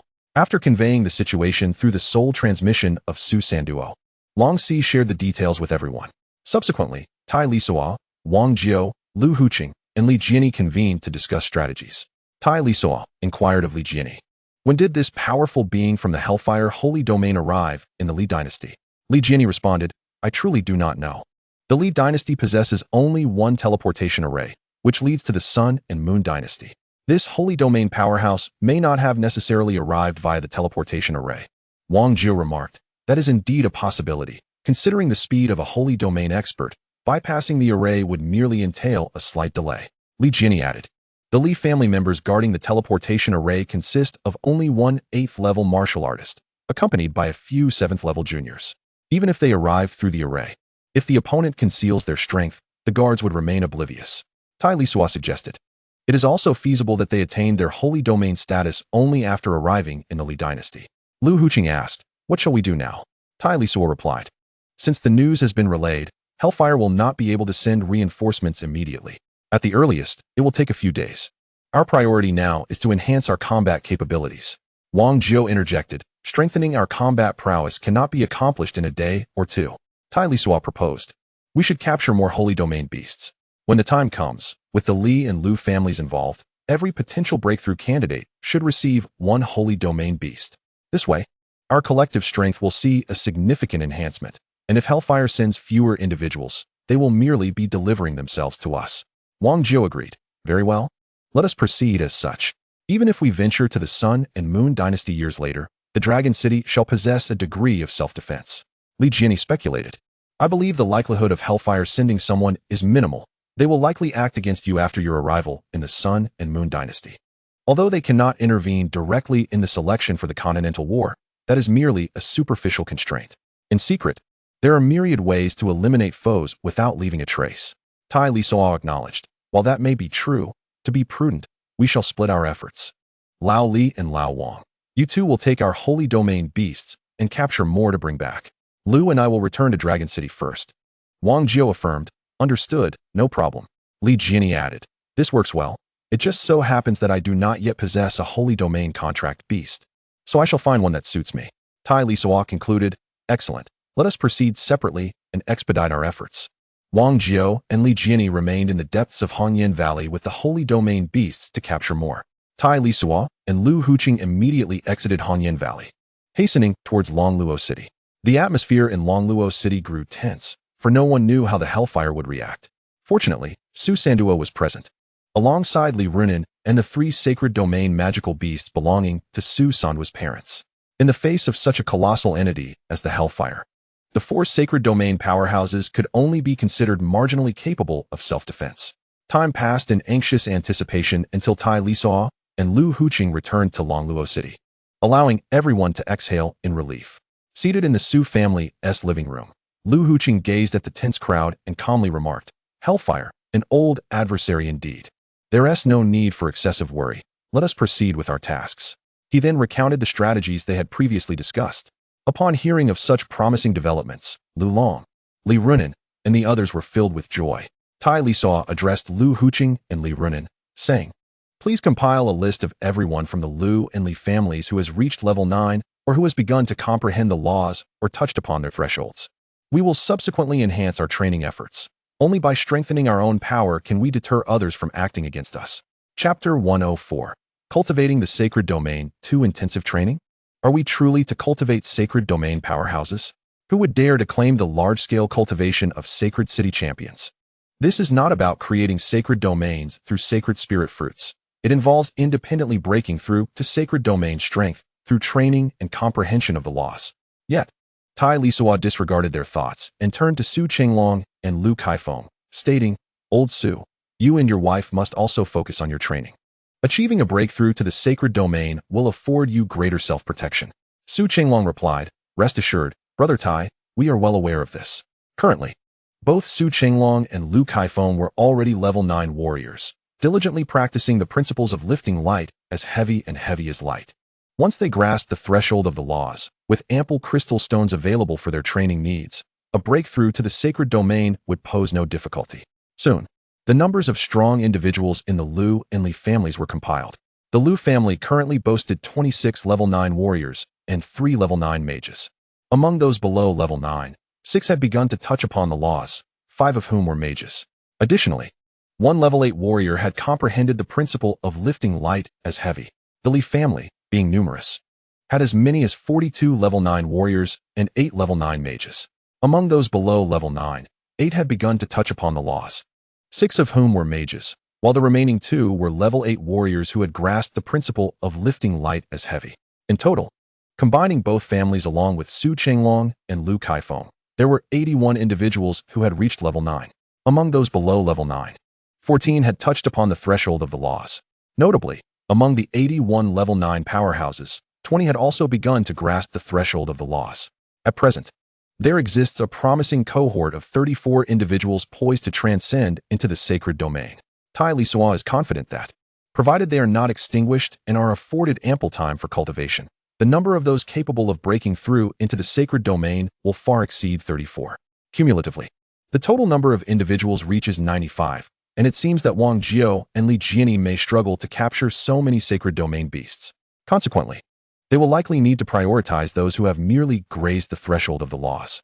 Wang Jiao and Li Jiani returned to Longluo City 20 days after their journey with Tai Lisuo and Lu Huqing. In addition to the sacred domain beasts they originally possessed, they brought back 36 more. This infusion significantly bolstered the sacred domain combat power of Longluo City, surpassing 50, thereby establishing a formidable strength. After deliberation, they decided to leave 10 sacred domain beasts to guard the city's perimeters, while the remaining beasts, alongside the already identified 95 individuals, along with Wang Jiao, Tai Lisuo, Lu Huqing, Li Jiani, and Su Sanduo, ventured to a small mountain range situated over 100 kilometers north of Longluo City for intensive cultivation. The philosophy of revisiting the old to comprehend the new underscores their approach to learning. Tai Lisuo, along with Wang Jiao, Li Jiani, Lu Huqing, and Su Sanduo, took turns mentoring the 9-level powerhouses and the 95 individuals who had touched upon the threshold of the laws. This rotation occurred every 3 months. Equipped with a practical cultivation methodology and the guidance of sacred domain experts, the progress of these 95 individuals was remarkable. After 6 months of rigorous training, The first to ascend to the rank of sacred domain powerhouse was none other than Su Sanduo's mother, Lu Kaifeng. Lu Kaifeng had always been deeply affectionate towards her son Su Sanduo, and, in her determination not to hinder his progress, had devoted herself tirelessly to cultivation. Thus, she emerged as the first among the 95 to achieve this significant breakthrough. 3 months later, the second individual to attain the sacred domain was Lu Xiaoping from the Lu family, once a small mage from the Lu clan in Yinshan Prefecture. Selected for focused training by the Lu family's elite, while still a second-level wood element mage, Lu Xiaoping has made remarkable strides. By the 4th year post the Lu family's relocation to Longluo City, he had already risen to the rank of 9-level mage. Furthermore, he had touched upon the threshold of the laws over a year prior. This concentrated training initiative brought him immense joy, as daily interactions with sacred domain powerhouses allowed him to address any cultivation challenges directly. With an abundance of cultivation resources at their disposal, achieving a breakthrough seemed inevitable. The third to break into the sacred domain was Su Sanduo's wife, Li Runin. In terms of innate talent, Li Runin could be considered average. However, her unwavering determination and formidable spirit are truly exceptional, making her one in a million. With the continuous guidance of Su Sanduo, Li Runin achieved her third breakthrough, becoming a formidable force in the sacred domain, a development that did not surprise Tai Lisuo. The inferno had remained silent, and neither Tai Lisuo nor Wang Jiu paid much heed to it. Ultimately, they would have to confront their challenges, and for the time being, the absence of the inferno was indeed a blessing. Time was of the essence, and they believed that after years of diligent cultivation and growth, the Li dynasty would possess greater self-defense capabilities, making it less likely for the inferno to disrupt Longluo City. The prowess of Tai Lisuo and Wang Jiu was beyond question. After years of training, when they ventured to the Sun Moon dynasty, the inferno would find it challenging to employ their underhanded tactics. Strength dictated all, as everyone tirelessly cultivated, transforming time into power through arduous practice. Wang Jiu and Lu Huqing developed formidable techniques. Even Tai Lisuo would require time and effort to extricate himself if ensnared by the techniques of Wang Jiu or Lu Huqing, especially given their familiarity with one another. The gravity maze was significantly more intricate than the sacred domain's earth-space magic. Li Jianyi, with a deepening comprehension of the laws, was also gradually exploring his own gravity maze technique, inspired by Wang Jiu and Lu Huqing. As days passed, Long Lei, Long Yin, Long Si, and Shui Mu successively grasped the elemental laws. The elemental laws, coupled with their innate magical talents and robust physiques, exponentially enhanced their combat capabilities. The mightiest among them was Long Sheng, who was the first among the sacred domain beasts to comprehend the laws. Being a multi-element beast, with the training methods provided by Wang Jiu, he had now grasped several elemental laws. The 9th-level warriors unified their training. Specialized mages assisted the warriors by employing gravity spaces, enabling them to practice lifting heavy objects with ease and light objects with difficulty. Mages had a relatively easier task, as they did not have to exert excessive effort. After imparting the latent cultivation methods to these mages, they were free to train independently. Should they encounter uncertainties or challenges, they could seek guidance from the sacred domain practitioners. Chapter 105. Instructions before departure with excellent cultivation methods, abundant training resources, and the guidance of sacred domain experts among the 95 individuals engaged in concentrated training. Aside from the few who had already brushed against the threshold of the laws, many began to touch the threshold as time progressed. More and more individuals comprehended the laws and crossed the threshold into the realm of the laws. The sacred domain witnessed a continual stream of breakthroughs into its ranks. In the initial 1 or 2 years of training, few reached the sacred domain, with breakthroughs occurring only every few months or even half a year. As time progressed, an increasing number of individuals transcended to the sacred realm, achieving breakthroughs in ever-shortening intervals. There were instances where, for 5 consecutive days, individuals ascended to become sacred realm powerhouses. Remarkably, on a single day, 3 individuals simultaneously reached this esteemed level. Time flew by, and when Tai Lisuo, Wang Jiu, Lu Huqing, and Su Sanduo prepared to journey to the Sun and Moon dynasty, the count of those who had broken through to the sacred realm had reached an impressive total of 41. Coupled with over 40 sacred realm demonic beasts, the combat strength of the Li dynasty at the sacred realm tier surpassed 80. It is said that all the sacred realm demonic beasts in the Hanyin Valley had been captured, as an incessant stream of individuals aspired to acquire these beasts as contract companions. However, the quantity of sacred realm demonic beasts was limited, leading to a shortage. What was to be done? Those who had attained the sacred realm but lacked a demonic beast began to form groups to capture them. With the sacred realm demonic beasts in Hongyan Valley exhausted, attention turned to the Monster Mountain Range. With only a year remaining until their report to the Sun and Moon Dynasty, Tai Lisuo and the others deliberated and concluded it prudent to set off early. After all, any unforeseen circumstances on the journey could jeopardize their reporting schedule. Li Jianyi had previously warned that failing to report on time after registration would incur severe penalties, prompting the four to decide on an early departure. At this juncture, the Li dynasty, specifically in Longluo City, possessed sufficient sacred realm combat power for self-preservation. Unless Hellfire dispatched extreme sacred realm, or even divine beings, a few sacred realm challengers would be merely courting disaster. Thus, the four felt assured enough to depart early for the Sun and Moon Dynasty. Before leaving the Li dynasty, Tai Lisuo and his companions gathered all sacred realm warriors and demonic beasts for final instructions. Li Jianyi, Li Runin, and Su Sanduo's parents stood at the forefront of the assembly, their expressions grave, aware of the significance of the moment, and none dared to jest. Su Chenglong, Lu Kaifeng, and Li Runin felt a mixture of sorrow and reluctance, yet they masked these emotions, presenting a facade of calm. In Li Runin's arms was Su Sanduo's 3-year-old son, a little boy named Su Patian, a name bestowed by Tai Lisuo, signifying the aspiration to break through the heavens and achieve unparalleled strength. Unbeknownst to Su Patian, who was blissfully unaware of the impending farewell, he giggled in Li Runin's embrace, occasionally reaching out to Su Sanduo for a hug. Addressing the assembly of over 80 sacred realm warriors and demonic beasts, Tai Lisuo proclaimed, "As you all know, the four of us are about to embark on a journey to the Sun and Moon Dynasty to participate in the selection for the Continental War. It is unlikely that we will return to Longluo City before the conclusion of the war on the mainland. Thus, the safety of the Li dynasty, including the Li, Lu, and Su families, is entrusted to you." Over 80 beings of the sacred realm, both human and beast, spoke in unison. "Rest assured, my lord. We shall safeguard Longluo City and protect the Li dynasty." Tai Lisuo declared, "The sacred realm is not the end, but rather a new beginning. You must diligently cultivate and enhance your strength, with the hope of becoming renowned and formidable figures within our Tianlong continent. Our journey ahead is shrouded in uncertainty. Should any misfortune befall the four of us, the Li dynasty will have to rely solely on you henceforth." Lu Huqing added, "You lack neither methods nor resources for cultivation. Should I return one day and find your progress lacking, I shall personally intervene to rectify matters. Do you understand?" The assembly of sacred realm beings responded in unison, "We understand." In truth, it was merely a simple farewell. A brief address rather than an interminable discourse that might lead to impatience among the listeners. A grand banquet was held that evening, reminiscent of the time when Su Sanduo wed. At that time, only a few sacred realm experts, including Tai Lisuo and Wang Jiao, along with Li Jianyi, were present, and few dared to toast them. However, the situation had changed dramatically. Over 80 beings of the sacred realm, both human and beast, continually approached the four to raise their cups in salute. The toasts were unrelenting, and even the sacred realm experts could not endure the onslaught. Notably, the sacred realm beasts drank directly from large wine jars. The dragon saint led the charge, challenging the four with wine jars in hand. After more than a decade in this world, it was Tai Lisuo's first experience of intoxication. Yet he was not the only one. Many succumbed to the effects of the evening. Some became exuberantly animated, while Tai Lisuo, much like in his previous life on Earth, simply yearned for slumber when inebriated.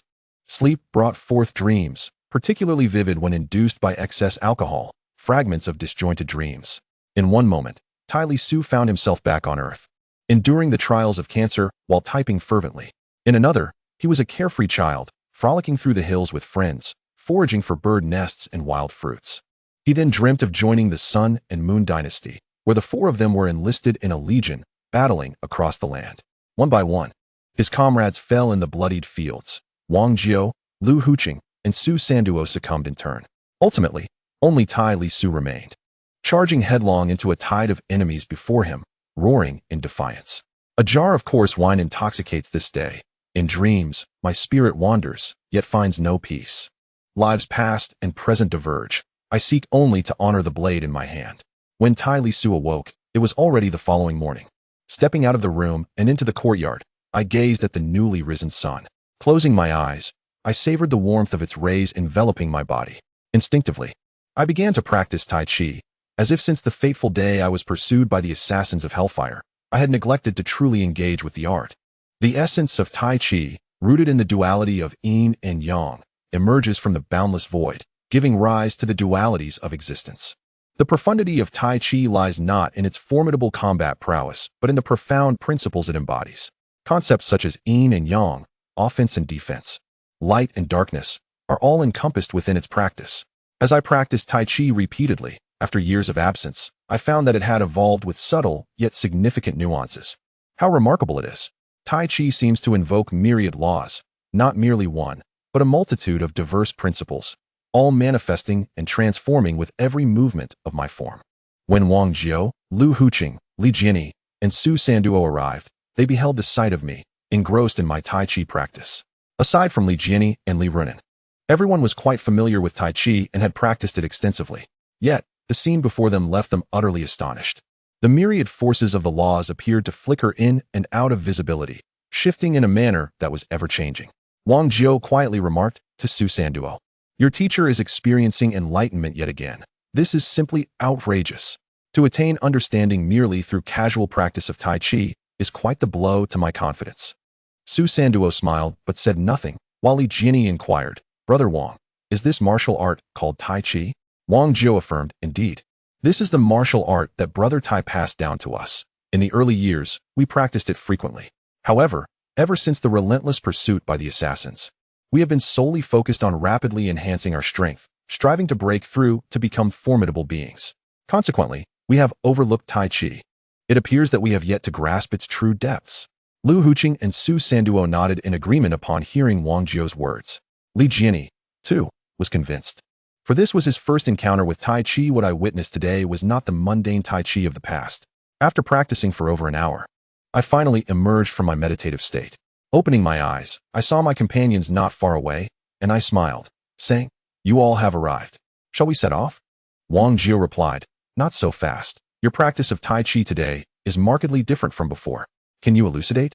I responded, "I cannot precisely articulate it. It is simply that after rising this morning, standing in the courtyard, as I gazed at the freshly risen sun, I instinctively began to practice." Wang Jiao inquired, "Is it really that simple?" Tai Lisuo replied, "Indeed, it is just so. What did you expect?" Li Jiani asked, "Brother Tai, do you think we can learn this Tai Chi?" After a moment of contemplation, Tai Lisuo solemnly addressed Li Jiani, saying, "Su Sanduo's parents are proficient in this martial art. You may learn from them. However, for others, unless they have reached the sacred domain and are both loyal and trustworthy, it is wise to refrain from imparting such knowledge, lest one day we inadvertently cultivate formidable adversaries, which would indeed be troublesome." Li Jiani expressed his delight. "Understood, Brother Tai. Rest assured, I will not easily share this with others." Tai Lisuo continued, "It is only through today's enlightenment that I have realized the boundless potential of this Tai Chi, capable of invoking the power of the laws. I wonder if there are deeper layers of potential yet undiscovered. To be frank, I am uncertain, so caution is advisable. Remember, the law should not be shared lightly." Li Jiani responded earnestly, "Understood, Brother Tai. Even if I were to teach the Li clan's offspring, each must swear a solemn oath against sharing it further. For should it be disclosed, they shall perish in madness." Tai Lisuo nodded, "Good. Are you all prepared? If so, let us depart." Wang Jiao replied, "We are ready. Old Li and Old Su have gathered ample supplies, including resources for cultivation, as well as food, clothing, tents for resting, and all necessary provisions, each one portioned for us three. Here, this is for you." He handed Tai Lisuo a storage ring, which Tai Lisuo accepted graciously. Upon arriving at the location of the teleportation array, just before their departure, Tai Lisuo addressed the departing companions once more, "Runan, Old Su, and Old Li, you must continue to dedicate yourselves to your cultivation. Striving to enhance your strength is paramount. Since we have attracted the attention of such an organization as the Hellfire, we shall inevitably face their retribution, so exercise utmost caution." Li Jiani affirmed, "Understood. Take care on your journey." Su Chenglong added, "Brother Tai, rest assured, we shall remain vigilant. We entrust Sanduo to you. Travel safely." Tai Lisuo nodded. "All right, then we shall take our leave." The four stood upon the teleportation array, which activated, causing their figures to vanish within its confines. A wave of dizziness enveloped them. Time felt as though it had either passed mere seconds or stretched into eternity. Tai Lisuo, Wang Jiao, Lu Huqing, and Su Sanduo, accompanied by their respective magical beasts from the sacred domain, emerged at a teleportation array that was more than 10 times the size of that belonging to the Li dynasty. Outside the array, hundreds of guards stood watch, led by a quiet and composed young man. Upon noticing the newcomers, the youth inquired, "Have you arrived from the Li dynasty?" Tai Lisuo remarked, "Indeed." The youth then inquired, "You are not also here to participate in the Continental War selection, are you?" Wang Jie replied, "Yes." "May I ask where we should report?" The youth gestured towards a nearby building, stating, "Do you see that? Inside on the first floor, in the hall, is the place for registration. Once you arrive, simply provide your names and origins, and someone will assist you." Wang Jie responded, "Thank you." The four of them, accompanied by 5 magical beasts, exited the teleportation array. The reason for the 5 sacred beasts was due to Shui Mu's insistence on joining, prompting Tai Lisuo to arrange for Su Sanduo to sign a master-servant contract with Shui Mu. Among this group, Tai Lisuo harbored the greatest concern for Su Sanduo, thus providing him with 2 sacred beasts for added protection. The group made their way towards the building located over 1,000 meters away. Upon entering the hall, they noticed several tables to the left, near the entrance, where individuals were seated behind them. Only a slender middle-aged man was present at the front, processing the registration formalities. As the 4 entered, a rather handsome young man, with an arrogant expression and a hint of self-importance, addressed them. "Are you also here to participate in the Continental War selection? Where do you hail from?" Tai Lisuo replied, "Yes, the 4 of us are from the Li dynasty." The young man scoffed, "The Li dynasty? Very well, provide your names, and I shall arrange your identity badges, then assign you to a favorable location." The 4 stepped forward and submitted their names, and the haughty youth swiftly prepared their identity badges. He then informed them, "You 4 will be sent to the Duan Tian Mountain Range's main camp. It is an excellent place. If you can achieve merit there, you will be exempt from the final decisive battle." The 4 were unfamiliar with the location of the Duan Tian Mountain Range or the nature of the main camp, and could only passively accept, expressing their gratitude to the arrogant youth. The young man then turned to the slender middle-aged man who had been processing identity badges when Tai Lisuo and the others entered, saying, "Since you arrived on the same day, you should accompany them to the main camp as well." Chapter 107.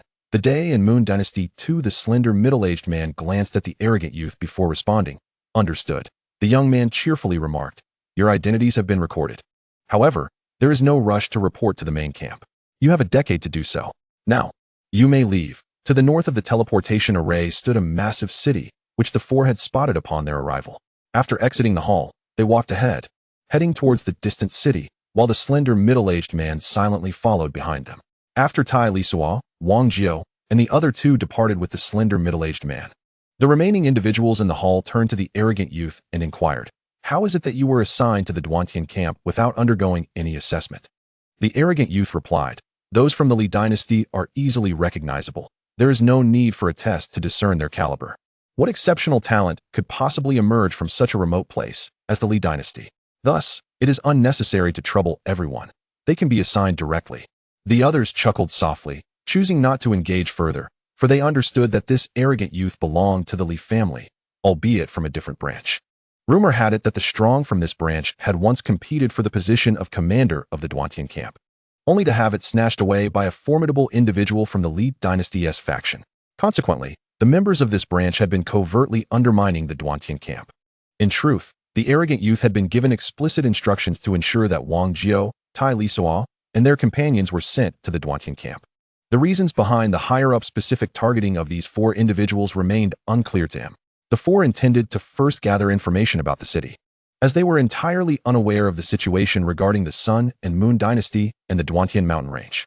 As they approached the city gate, the slender middle-aged man continued to follow them silently, maintaining a respectful distance. Tai Lisuo turned to him and asked, "May I know your name?" The middle-aged man hesitated for a moment before replying, "I am Zhang Pingshu." Tai Lisuo then inquired, "Brother Zhang, where are you from? Do you have any knowledge about the Duantian mountain range and the Duantian camp?" Zhang Pingshu sighed and explained, "The Duantian mountain range lies at the boundary between our Tianlong continent and the Western continent. Its towering peaks reach into the clouds, seemingly severing the sky itself. Hence the name Duantian mountain range." Tai Lisuo pressed on, "And what of the Duantian camp?" Zhang Pingshu responded, "The Duantian camp is also known as the garbage camp. Those assigned there are typically individuals lacking prospects or talent, or those who have fallen afoul of others." Wang Jie interjected, "How can one truly assess talent? Is it merely upon a glance that one can determine worth? As for offending others, we have just arrived and have not wronged anyone." Zhang Pingshu replied, Those reporting in are usually required to pass through several assessments before assignment. Therefore, it is certain that you must have offended someone to be assigned directly without a test. Tai Lisuo queried. So, does this imply that you too have offended someone? Zhang Pingshu admitted, indeed. I have incurred the wrath of others and have been pursued by assassins from the Hellfire. Out of desperation, I registered to participate in the selection for the Continental War. Now, it seems I am destined for the Duantian camp. It appears I cannot escape their sinister grasp. Do they truly wish for my demise? Tai Lisuo asked. What makes you believe that going to the Duantian camp would result in death? Zhang Pingshu remarked. Due to the scarcity of cultivation resources in Duantian camp. We must gather all our resources from the Duantian mountain range ourselves. However, the Duantian mountain range is not solely inhabited by our people. It is also contested by those from the western continent. The two factions engage in relentless battles within the mountain range. Do you understand? Wang Zhou interjected. Why not simply utilize the cultivation resources we already possess instead of gathering more? Zhang Pingshu replied, it is not that simple. The individuals from Duantian camp are required to enter the Duantian mountain range at least once every century. This is a mandate that no one can evade. Since they have the authority to assign us directly to Duantian camp, once we step into the mountain range, others will have already arranged for personnel to wait for us. Tai Lisuo inquired, what is the route from here to the Duantian mountain range? How long will it take? Zhang Pingshu explained, we are currently in Shuntian City, where we can utilize the teleportation array to reach Wantian City, which is closest to the Duantian mountain range. From Wantian City, it is a short distance to Duantian camp. Wang Zhou pondered. So, we could delay reporting to Duantian camp for another 8 or 9 years and still make it in time. Zhang Pingshu affirmed. There is certainly enough time. However, Shuntian City is a place where one cannot linger without sacred crystals. Wang Zhou asked, sacred crystals? What are those? Crystals of the sacred domain level? Observing the expressions of his companions, it was clear they were unfamiliar with sacred crystals. Zhang Pingshu stated, it seems you truly know nothing of the Day and Moon dynasty. Sacred crystals are indeed crystals of the sacred domain level. They serve not only as a means for sacred domain experts to cultivate daily, but also as the universal currency of the Day and Moon dynasty. Wang Zhou pondered, what should we do if we lack sacred crystals? Zhang Pingshu suggested, you can exchange level 9 crystals for them. Surely, you possess some level 9 crystals? Wang Zhou confirmed. We do have a few level 9 crystals. How does the exchange work? Zhang Pingshu explained. 100 level 9 crystals can be exchanged for a single sacred domain level crystal. Upon hearing this, the group ceased their worries regarding finances, as each of them possessed level 9 crystals in the millions. However, this notion quickly shifted. After entering Shuntian City and casually dining, they found themselves spending over 1,000 sacred crystals. When searching for an inn, even the most economical option required 10 sacred crystals for a single night's stay, while a slightly better establishment demanded upwards of 100 sacred crystals per night. With no alternative, they settled for a rather ordinary inn. Wang Zhou questioned Zhang Pingshu. Is the cost of living in the cities of the Day and Moon dynasty always this exorbitant?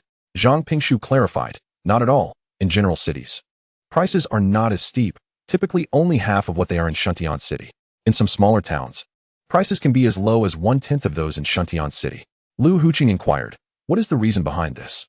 Zhang Pingshu responded, it is because Shuntian City is one of the largest cities in the Sun-Moon Empire, serving as the stronghold of the Li royal family. With a congregation of formidable individuals, naturally, everything here is quite expensive. Tai Lisuo interjected, I have heard that the Sun-Moon Empire possesses 10 great royal families. Does that mean there are 10 such grand cities apart from the imperial city? Zhang Pingshu confirmed, indeed, there are 10 royal cities, but they vary in size. Shuntian City stands as the largest and most prosperous city among them, second only to the imperial city. Tai Lisuo remarked, so? It follows that the Li royal family is the foremost among the 10 great royal families? Zhang Pingshu affirmed, yes, for the Li royal family boasts 2 divine-level experts, while the other families have only 1. Moreover, it is said that the divine-level experts of the Li family are the most powerful among the 10 great royal families. Wang Zhou commented, I see. By the way, how many divine-level experts does the imperial family possess, which is even more powerful than the 10 great royal families? Zhang Guishu replied, it is said that the imperial family has 5 divine-level experts, each immensely powerful. Thus, the 10 great royal families dare not harbor any other ambitions. Chapter 108. Expert in cultivation theory Tai Lisuo posed a question, Brother Zhang, how much do you know about divine-level experts? Zhang Pingshu replied, I am not well acquainted with divine-level experts. That is a realm beyond my reach. Otherwise, I would certainly delve into the study of how they cultivate. Wang Jiao, curious, asked, is it even possible to study how divine-level experts cultivate? Zhang Shuping confidently stated, of course. As long as I can interact with a few divine-level experts, I am certain I could uncover some insights. Tai Lisuo remarked, if that is the case, Brother Zhang must have a profound understanding of how to cultivate in the sacred realm. Zhang Pingshu asserted, in terms of theoretical research on cultivation, I dare say that within the entire world of the sacred realm, few can surpass my understanding. So, would you say I have researched, or have I not? Wang Jiao then inquired, may I ask, Brother Zhang, how are the classifications of ordinary sacred realm, intermediate sacred realm, peak sacred realm, and sacred realm limit delineated? Zhang Pingshu explained, an ordinary sacred realm refers to those who have just broken through or those who have relied on Holy Spirit fruits to achieve their breakthrough. The intermediate sacred realm refers to those who have a deeper comprehension of the laws and have applied these laws in their offensive and defensive techniques. The peak sacred realm denotes those who have reached a bottleneck in their understanding of a particular law. The sacred realm limit refers to those who have transcended the bottleneck of the laws and are nearing perfection in their understanding. Wang Jiao, Lu Huqing, and Su Sanduo exchanged glances with Tai Lisuo, all aware that he had already reached the bottleneck in comprehending the wind elemental law. Tai Lisuo asked, what does it mean to achieve perfection in the laws? What kind of realm is that? Zhang Pingshu remarked, once one comprehends a certain principle to perfection, they can transcend and become a god-tier powerhouse. However, achieving such a profound understanding of a principle is exceedingly challenging. This threshold has obstructed countless individuals from the pinnacle of the sacred domain, preventing them from taking this final step. Tai Lisuo inquired, if one were to simultaneously grasp two or even more principles, yet fail to reach a state of perfection, could they still ascend to a god-tier status? Zhang Pingshu replied, simultaneous comprehension of multiple principles? The prevailing theory suggests that one should focus on mastering a single principle, as human energy and time are finite. Thus, it is advisable to concentrate on one principle. Rarely does anyone endeavor to grasp two or more principles concurrently. Wang Jiao interjected, is that truly the case? I believe that understanding different principles can complement each other. Upon hearing Wang Jiao's words, Zhang Pingshu asked excitedly, are you simultaneously comprehending two principles? Can they indeed complement one another? Wang Jiao, taken aback by the question, responded, the four of us are all concurrently grasping two or three principles. Is there something amiss? Zhang Pingshu exclaimed, there is nothing wrong. I simply wish to know if simultaneously grasping two or three principles genuinely provides a complementary effect. Wang Jiao replied, I feel that there is indeed a complementary effect. Zhang Pingshu remarked, do you realize? The current mainstream theory advocates for the dedicated mastery of a singular principle. Once one comprehends a principle to perfection, they will naturally become a god-tier powerhouse. Yet, after extensive research, I sense it should not be so. For instance, the earth principle encompasses the principles of earth elements, gravity, and the principle of life, among others. In my hypothesis, the earth principle ought to be unified, which is why I wish to attempt the simultaneous comprehension of two or more principles of the same category. Wang Jiao concurred, indeed. The earth principle includes several principles, yet they should be unified. He continued, the principles of wind, water, and other categories should also be unified. Zhang Pingshu affirmed, exactly. I share the same sentiment. Currently, I have comprehended the earth element principle and the principle of life. However, I have not perceived any complementary effect between these two principles. Wang Jiao queried, the principle of life? Is that also part of the earth principle? It sounds akin to the wood principle. Zhang Pingshu explained. Are you familiar with the cycle of the five elements? Earth generates metal, metal generates water, water nurtures wood, wood fuels fire, and fire returns to earth. Therefore, it is only natural that the principle of life exists within the earth principle. Wang Jiao asked, what about other principles? Do they have a principle of life? Zhang Pingshu pondered, I have contemplated this as well. Within the five element principles, each category possesses a principle of life. But what does this imply? Must the five distinct principles of life converge to constitute the true principle of life? However, the issue lies in the fact that different types of laws cannot possibly be merged. Tai Lisuo remarked, oh, it appears you have a profound understanding of these laws. Don't you? Zhang Pingshu replied, what is there to it? There are specialized texts that elucidate the various categories of laws and the numerous branches they encompass. This is common knowledge, well known to many. Tai Lisuo countered, very well. If we lack even this common knowledge, where can we procure such foundational texts? Zhang Pingshu responded, I happen to possess such a book, allow me to show you. As he spoke, he produced a tome and handed it to Tai Lisuo. Upon inspecting it, Tai Lisuo noted the title, a comprehensive guide to types of laws. He then stowed the book away in his storage ring and inquired, "What other research have you undertaken, Brother Zhang?" Zhang Pingshu explained, "Through my studies, I have discovered that if one solely focuses on comprehending a single law, achieving mastery and transcending to become a god-level powerhouse is exceedingly challenging. Thus, I have begun to experiment with simultaneously grasping two or more laws." Wang Jiao, somewhat irritated, remarked, "Isn't that merely stating the obvious? If mastering a law were an easy feat, there would be far more god-level powerhouses. They would be ubiquitous." Zhang Pingshu conceded, "Indeed, this is a well-known truth. Hence, I have endeavored to comprehend two laws concurrently, curious as to whether they might mutually enhance one another. Should this path prove viable, it would signify a monumental breakthrough in existing cultivation theories, transforming the current state of cultivation and yielding a greater number of god-level powerhouses." Tai Lisuo, puzzled, pondered why the cultivation world did not accept the notion of simultaneously grasping two or even more laws, sensing that these established theories seemed misguided. He then asked, "Is there anyone else who acknowledges your theory, aside from yourself?" Chapter 109. The Mystery of Heritage. Upon hearing this question, Zhang Pingshu replied, "Perhaps there are others. But if so, they are likely royal or imperial families, safeguarding their cultivation secrets." Tai Lisuo acknowledged, "Indeed, why would they share their hard-earned cultivation methods with outsiders?" He then inquired, "Are there any widely recognized and powerful techniques that employ laws?" Zhang Pingshu responded, "Techniques? You must be referring to sacred domain magic and sacred domain martial arts, correct?" Tai Lisuo asked, "Sacred domain magic and sacred domain martial arts? We have yet to encounter those. Do enlighten us."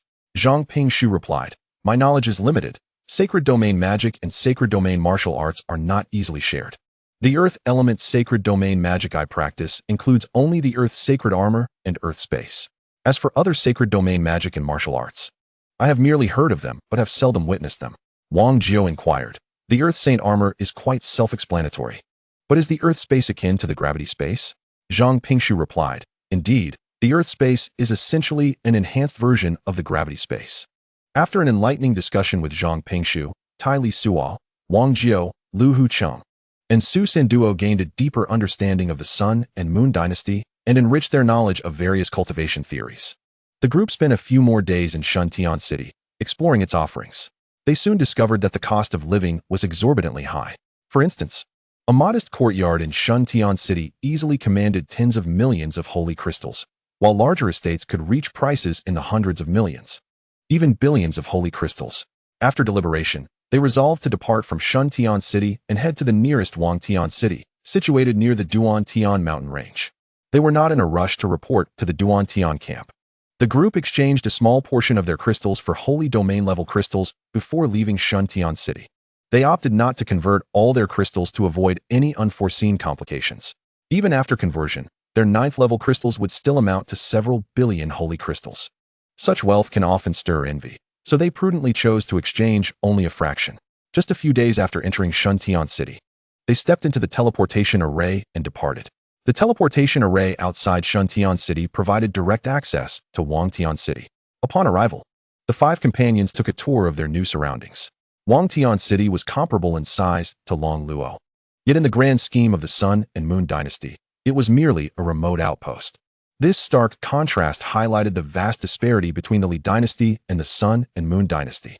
The cost of living in Wangtian was significantly lower than that of Shuntian City. Upon inquiry, they found that a 2-entry courtyard with an underground training room cost merely over 100 holy crystals. This amount would barely suffice for a single night in an inn in Shuntian City. Such reflections stirred memories in Tai Lisuo of the exorbitant housing prices in first-tier cities back on Earth, where costs could be tenfold or even 20-fold compared to those in small counties. Whether in his past life on Earth or in this world of magic and martial arts, it was evident that location and geography held immense significance. The group spent over 200 holy crystals to acquire a 3-entry courtyard, settling in Wangtian City without haste to report to the Duantian camp. They were acutely aware that there were those within the camp and the Duantian mountain range who sought to bring about their demise. Consequently, they collectively decided to focus on refining their skills and enhancing their strength over the next few years in Wangtian City before confronting the challenges that lay ahead. For nearly a decade, they have devoted themselves to cultivation. Tai Lisuo firmly believes that their collective strength will undoubtedly ascend to a higher plateau. As the city closest to the Duantian mountain range and the Duantian camp, Wantian City sees the comings and goings of individuals from the Duantian camp almost daily. After their training sessions or following fierce battles, those from the Duantian camp frequently visit Wantian City to unwind and indulge in leisure activities. Consequently, the presence of the Duantian camp has fostered a thriving atmosphere for the entertainment and hospitality industries within Wantian City, while everyone else immerses themselves in their cultivation. Zhang Pingshu appears to harbor little interest in such pursuits. Every 10 days or so, he ventures out to revel in the city, often meandering through Wantian City and incessantly gathering information regarding the Duantian camp. Occasionally, Tai Lisuo accompanies Zhang Pingshu during these excursions. Wantian City is home to 3 prominent families, the Zhao, Wang, and Tai families, which collectively control over 80% of the city's enterprises. As the local powerhouses, their grasp of information is exceedingly astute. While Tai Lisuo wanders Wantian City with Zhang Pingshu, in Tai family patriarch Tai Chichiang's study, the chief steward is reporting matters of significance. The chief steward states, this group comprises 5 individuals who seem poised to report to the Duantian camp. However, they have paused in Wantian City to purchase a modest 3-courtyard residence, where they primarily engage in their cultivation practices. These individuals rarely venture outside, and the sacred domain beasts they brought along are similarly preoccupied with their training. Only Zhang Pingshu seems to roam more frequently, consistently inquiring about various tidings related to the Duantian camp. Tai Chichiang responds, continue. The chief steward elaborates, in fact, we had already noticed their arrival in Wantian City. Among them, the person named Tai Lisuo bears an uncanny resemblance to the young master from years past. However, as we could not ascertain Tai Lisuo's identity at that time, we did not report to you, esteemed patriarch. Today, when Tai Lisuo and Zhang Pingshu ventured out, I took it upon myself to confirm his identity. He indeed looks just like the young master did back then, prompting me to hasten here to inform you. Tai Chichiang remarks, so, he must be my 3rd brother's child? The chief steward replies, we have not made direct contact with him, but it is highly probable. Tai Chichiang states, very well, I shall go and meet him. This unfolding drama within the Tai family occurs simultaneously at the Wang family, leading both patriarchs to set forth almost in unison. The rationale behind the actions of the Wang and Tai family stems from an incident over 30 years ago, when Wang Wenwan of the Wang family and Tai Chichiang of the Tai family, both prodigious talents from their respective clans, mysteriously vanished during their outdoor training at nearly the same time. More than 30 years have passed, yet the 2 families still lack definitive news regarding the missing individuals. Chapter 110, The Mystery of Lineage 2. Presently, a young man remarkably resembling the missing scion of the Tai family has emerged in Wantian City. Naturally, both families are eager to uncover the truth of what transpired long ago. Zhang Pingshu appears to be more intrigued by the so-called theories of cultivation, showing little earnestness towards actual practice. Zhang Pingshu often disappears for an entire day, or even several days at a time. Tai Lisuo merely seeks a respite. After enjoying lunch, he leisurely ambles about, preparing to return. As Tai Lisuo nears their residence, he notices 2 groups of strangers stationed at either side of the entrance.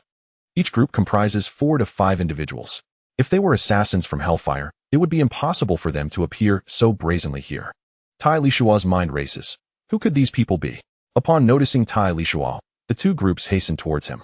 To ensure his safety, Tai Lisuo immediately communicates through soul transmission, alerting Long Lei, who is cultivating in the courtyard, and instructing him to inform the others engaged in practice. Tai Lisuo then halts, observing as the 2 groups approach him. One of the leaders, a middle-aged man who seems vaguely familiar to Tai Lisuo, scrutinizes him from head to toe before exclaiming, you bear a striking resemblance. Your name is Tai Lisuo, is it not? Welcome home, child.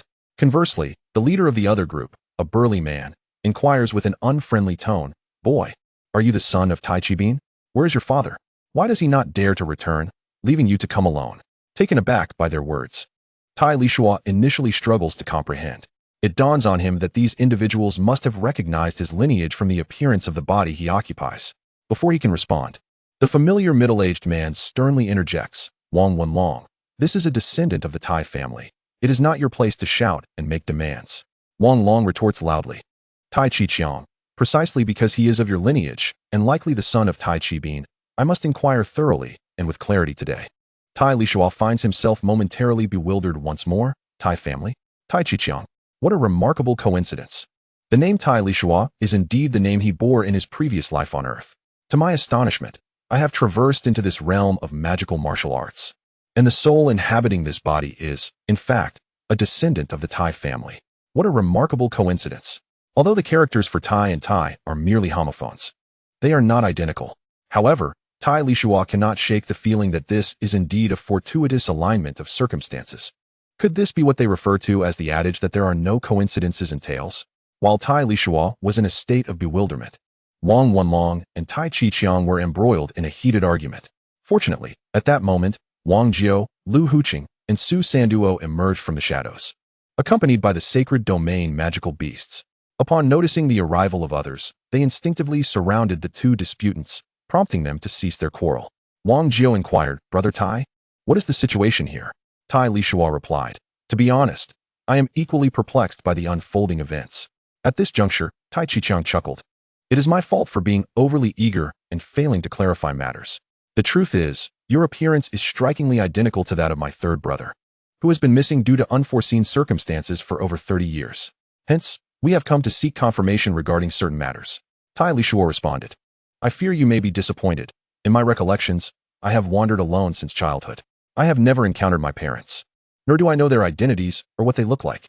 Wang Wenlong scoffed, "Do you take me for a 3-year-old child, wandering alone since infancy? Where exactly did you roam, and how did you manage to survive?" Tai Lisuo explained, "I hail from the Li dynasty, and in my memories, I have lived on the fringes of the monster beast mountain range since childhood. It is an adventurer's town, and during my youth, I subsisted on wild vegetables and fruits found nearby. As I grew older, I took on menial work at a small inn in that town to make a living. Therefore, I myself do not know if I am the person you seek." Wang Wenlong retorted with a sneer, "Your tale grows more absurd. A mere child of 1 or 2 years could survive alone on the edge of the monster beast mountain range.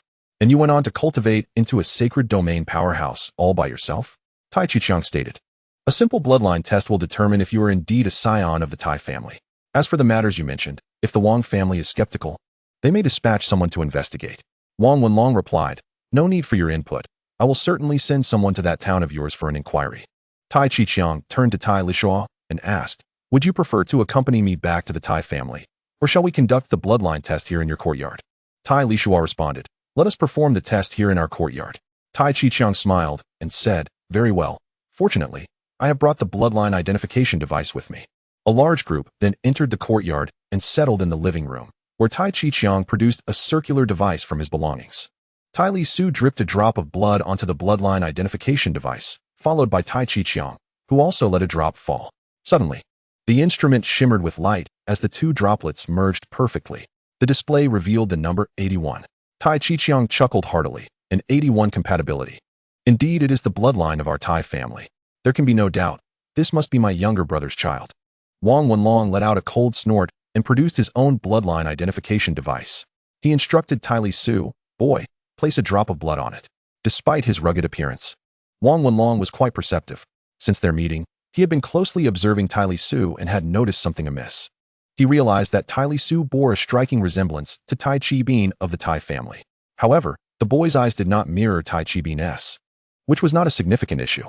The crucial point was that Tai Lisuo's eyes bore a remarkable similarity to those of Wang Wenlong's sister.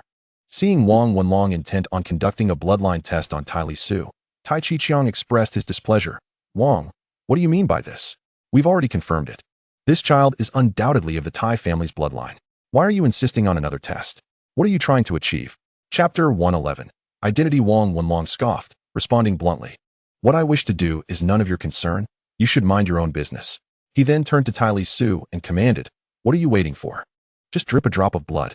Reluctantly, Tai Lisuo complied and placed a drop on the device, followed by Wang Wenlong, who did the same. Once again, the instrument flashed, showing a compatibility score of 70. Tai Chi, upon seeing this, mocked, "Could it be that your device is malfunctioning? This child is clearly of our Tai family's bloodline. How could it possibly yield a compatibility of 70 with yours? That's simply impossible." Wang Wenlong retorted, "What is impossible about it? Take a closer look at his eyes, and you will understand." Hearing this, Tai Chi scrutinized Tai Lisuo's eyes, pondering the implication. He turned back to Wang Wenlong and inquired, "Are you suggesting?" Wang Wenlong sighed and nodded at Tai Chi, saying nothing further. The two men appeared to be engaged in a silent riddle, leaving Tai Lisuo bewildered. What was happening? With Wang Wenlong and Tai Chi silent, Tai Lisuo found himself at a loss for words, uncertain of the situation. Clearly, this was a family matter. and others felt it inappropriate to interject, leading to a profound silence in the living room. After a moment of stillness, Tai Chi Chiang addressed Wang Wenlong. "Shall you speak? Or shall I?" Wang Wenlong replied, "You may proceed." Then Tai Chong said to Tai Lisuo, "Our Tai family and their Wang family were originally ranked as the most powerful clans in Wangtian City. The two families have been engaged in both overt and covert conflicts, each striving to become the foremost family in this city. Several decades ago, both families gave rise to an exceptionally gifted prodigy, my third brother, Tai Chi Bin, and their Wang Wenwan." Wang Wenlong interjected, "Wang Wenwan is my sister." Tai Chong continued, "The lifespan of sacred domain experts is notably lengthy, and Wang Wenlong and I are of similar age. Our younger siblings, however, are over 50 years our junior. We practically watched them grow up, as both families regarded them as the hope for their respective legacies. Yet, during their journeys outside to hone their skills, both fell victim to a meticulously laid trap and were pursued, vanishing without a trace thereafter." Tai Lisuo inquired, "Who was responsible for their pursuit? Were there no protectors by their side?" Tai Chong replied, "Of course, they were under the protection of sacred domain experts and sacred domain beasts. However, the adversary had prepared extensively. By the time our families received the news and arrived, the protectors had already perished, and the two were nowhere to be found. Both the Tai and Wang families were enraged and dispatched all their might to search and investigate, yet they found nothing." Tai Lisuo asked, "Is there truly no clue at all?" Tai Chong said, "We even hired tracking experts, and just as they uncovered a lead, our isolated warriors began to be assassinated one after another. Initially, both families suspected each other, but as the assassinations continued, it became evident that a third party was covertly targeting us." Tai Lisuo remarked, "A third-party force? Do your families share a common enemy? Or if both families were to decline, who would stand to gain the most?" Wang Wenlong, with a grim expression, responded, "The Zhao family is currently the foremost among the three great families of Wangtian City, their strength surpassing that of our two families combined. They are undoubtedly the greatest beneficiaries. In the past, although the Zhao family was considered the third family, they hardly compared to my Wang family." Tai Lisuo inquired, "If it were indeed the Zhao family, whom did they employ back then?" Tai Chong replied, "They engaged assassins from the Hellfire, which leaves us without any evidence. We know the Zhao family is behind this, yet we are powerless to act. When we ceased our search and scaled back our family's strength, we returned to Wangtian City, only to find that our sacred domain combatants had been nearly decimated. Fortunately, each family retained a peak sacred domain expert to maintain order. Otherwise, our families would have faced utter ruin." Tai Lisuo inquired, "Are you implying that I am a descendant of the two missing individuals?" Tai Chong affirmed, "Indeed. Based on both your appearance and the results of the bloodline analysis, it is unequivocally certain. You are the child of my third brother, and I, in turn, am your biological uncle." Wang Wenlong added, "I am your maternal uncle.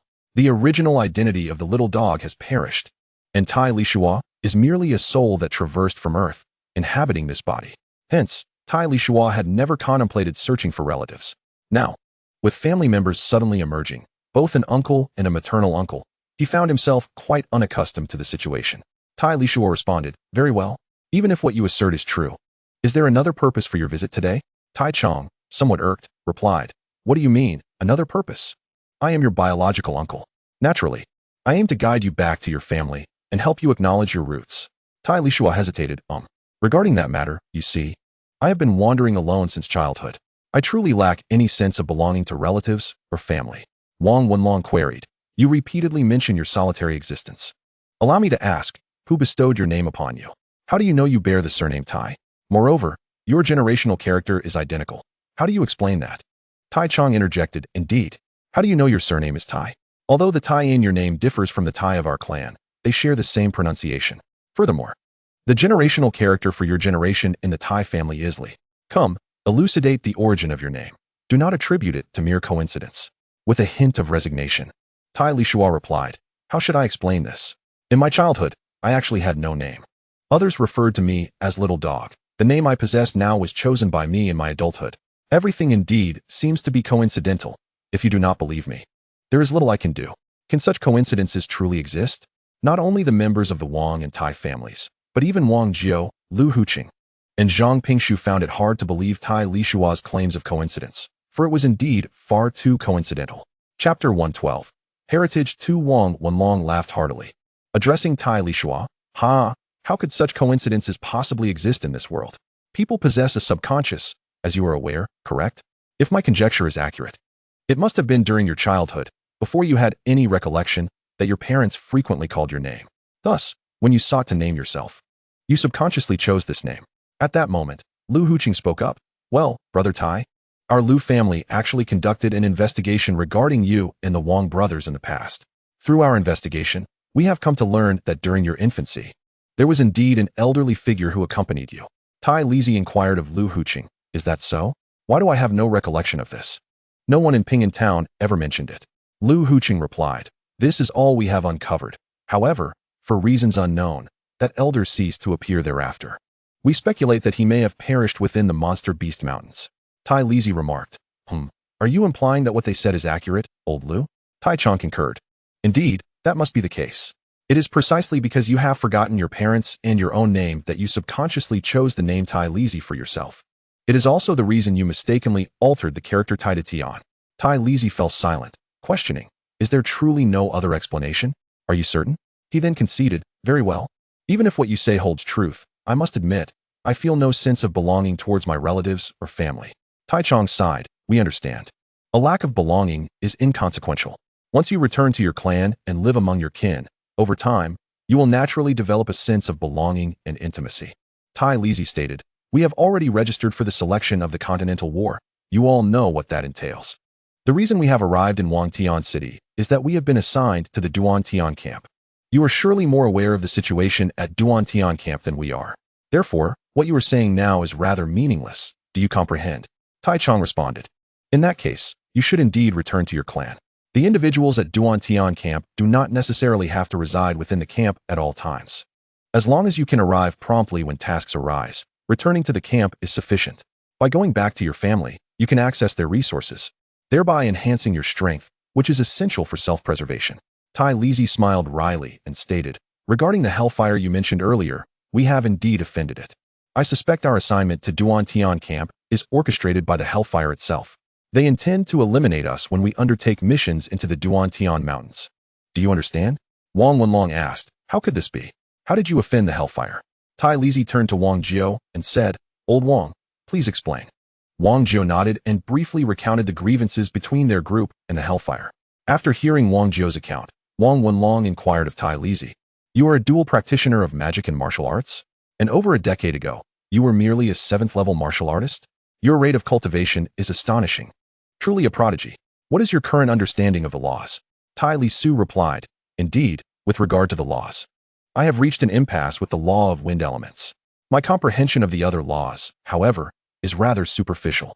Tai Chi Chong inquired, you have reached a bottleneck with the law of wind elements? Are you not at the pinnacle of the sacred domain? What other laws have you grasped? Tai Lisuo responded, as for the other laws, I have delved into the laws of metal, wood, water, fire, earth, light, darkness, and lightning. Yet, my understanding remains limited to the elemental laws. Wang Wenlong exclaimed, you have comprehended 9 laws, and you have ascended to the pinnacle of the sacred domain so swiftly? Tai Chi Chong added, your talent surpasses that of your parents by a considerable margin. You ought to concentrate on mastering a singular law rather than attempting to grasp numerous laws simultaneously. Such ambition may lead to overextension. Tai Lisuo countered, not at all. I believe that simultaneously comprehending several laws does not hinder my cultivation. Rather, it may yield synergistic benefits. Wang Wenlong questioned, is it truly possible for the simultaneous comprehension of multiple laws to be mutually reinforcing? This cannot be, as everyone on the continent knows that human energy is finite. One must focus on mastering a single law to achieve greater success. Tai Lisuo replied, well, we have all cultivated in this manner, and we have experienced commendable results. Members of the Wang and Tai families, including Wang Wenlong and Tai Chi Chong, regarded Tai Lisuo with peculiar expressions, glancing at Wang Jiao, Lu Huqing, and Su Sanduo. At that moment, Long Sheng, who had remained silent, spoke up. What is with your expressions? We all cultivate in this manner, and the results are exceedingly good. As for me, I have currently comprehended 5 elemental laws: metal, wood, water, fire, and earth, as well as the gravitational law of the earth element, which indeed has a mutually enhancing effect with the earth elemental law. It is surprising that you, being from the Sun and Moon dynasty, have a narrower perspective than we, who hail from the lesser-known Li dynasty. Wang Wenlong lamented, comprehending the laws is inherently challenging. It is not merely a matter of wanting to grasp several at once. One cannot simply will oneself to comprehend any law. Upon hearing this, Wang Jiao, Su Sanduo, and Long Sheng glanced at Tai Lisuo but remained silent. Tai Lisuo remarked, "The comprehension of laws is contingent upon one's personal fortune, haha." Wang Wenlong and Tai Chi Chong exchanged glances. Sensing that these individuals seemed to possess some extraordinary method that allowed them to swiftly cross the threshold of understanding the laws. If this were true, it would be utterly terrifying, as it would upend the existing cultivation system throughout the entire Tianlong continent. Noticing their silence, Tai Lisuo added, "Although you harbor enmity towards the infernal flames, at present, they will not proactively seek to confront you. We, however, are quite different. We are those who swiftly eradicate the fires of hell. It is best for you to refrain from entangling yourselves with us." In a fit of anger, Tai Chong exclaimed, "What of the hellfire? Do you think I fear them? In the end, it is merely death. I reside here, and what can the hellfire do to me?" Tai Lisuo interjected, "I know you are not afraid, but cannot you consider the well-being of your kin? Enough has been said. You should return. Henceforth, let there be no further contact, unless one among either of your families, or us few, ascends to become a divine-level powerhouse." Tai Chong retorted angrily, "What do you mean by that? Do you look down upon me and the Tai family?" Wang Wenlong replied, "Enough already. What a demeanor. Can't you discern between kind words and harsh ones?" As he spoke, Wang Wenlong produced a storage ring and handed it to Tai Lisuo, saying, "This is a small token from the Wang family, containing a little over 50 million holy crystals. Do not disdain it." With a resigned sigh, Tai Chong also produced a storage ring and offered it to Tai Lisuo, saying, "This contains 60 million holy crystals. Use it for your cultivation." Chapter 113. Secrets of the Holy Domain. Upon receiving the storage ring, Tai Lisuo remarked, "You cannot simply give me these holy crystals. We possess a considerable amount of 9th-level crystal stones. If possible, you may exchange some for us." Tai Chong's eyes widened in disbelief. "Take what I give you without further ado. As for exchanging holy crystals, that is certainly no issue."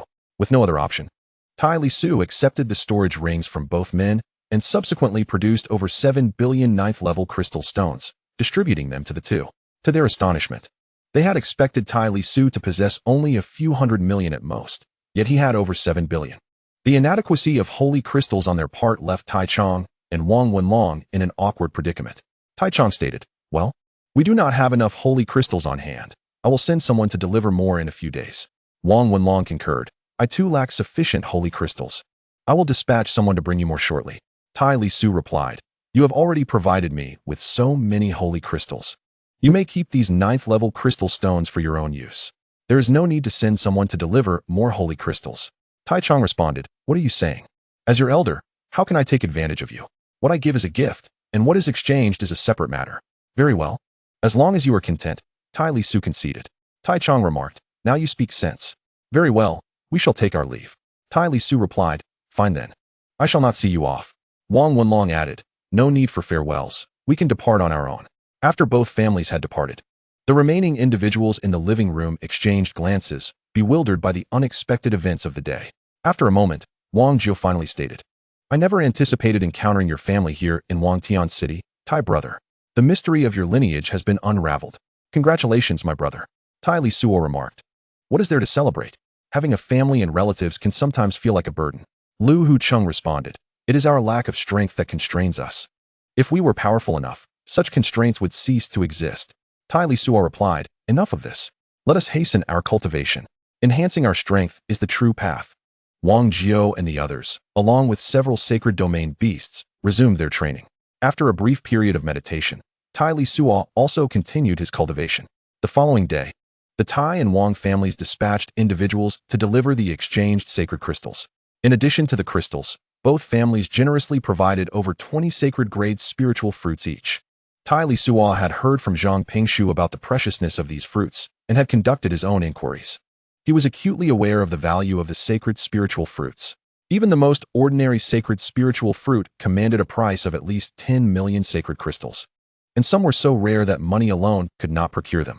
For the Tai and Wang families, these fruits represented strategic reserves, treasures of profound significance.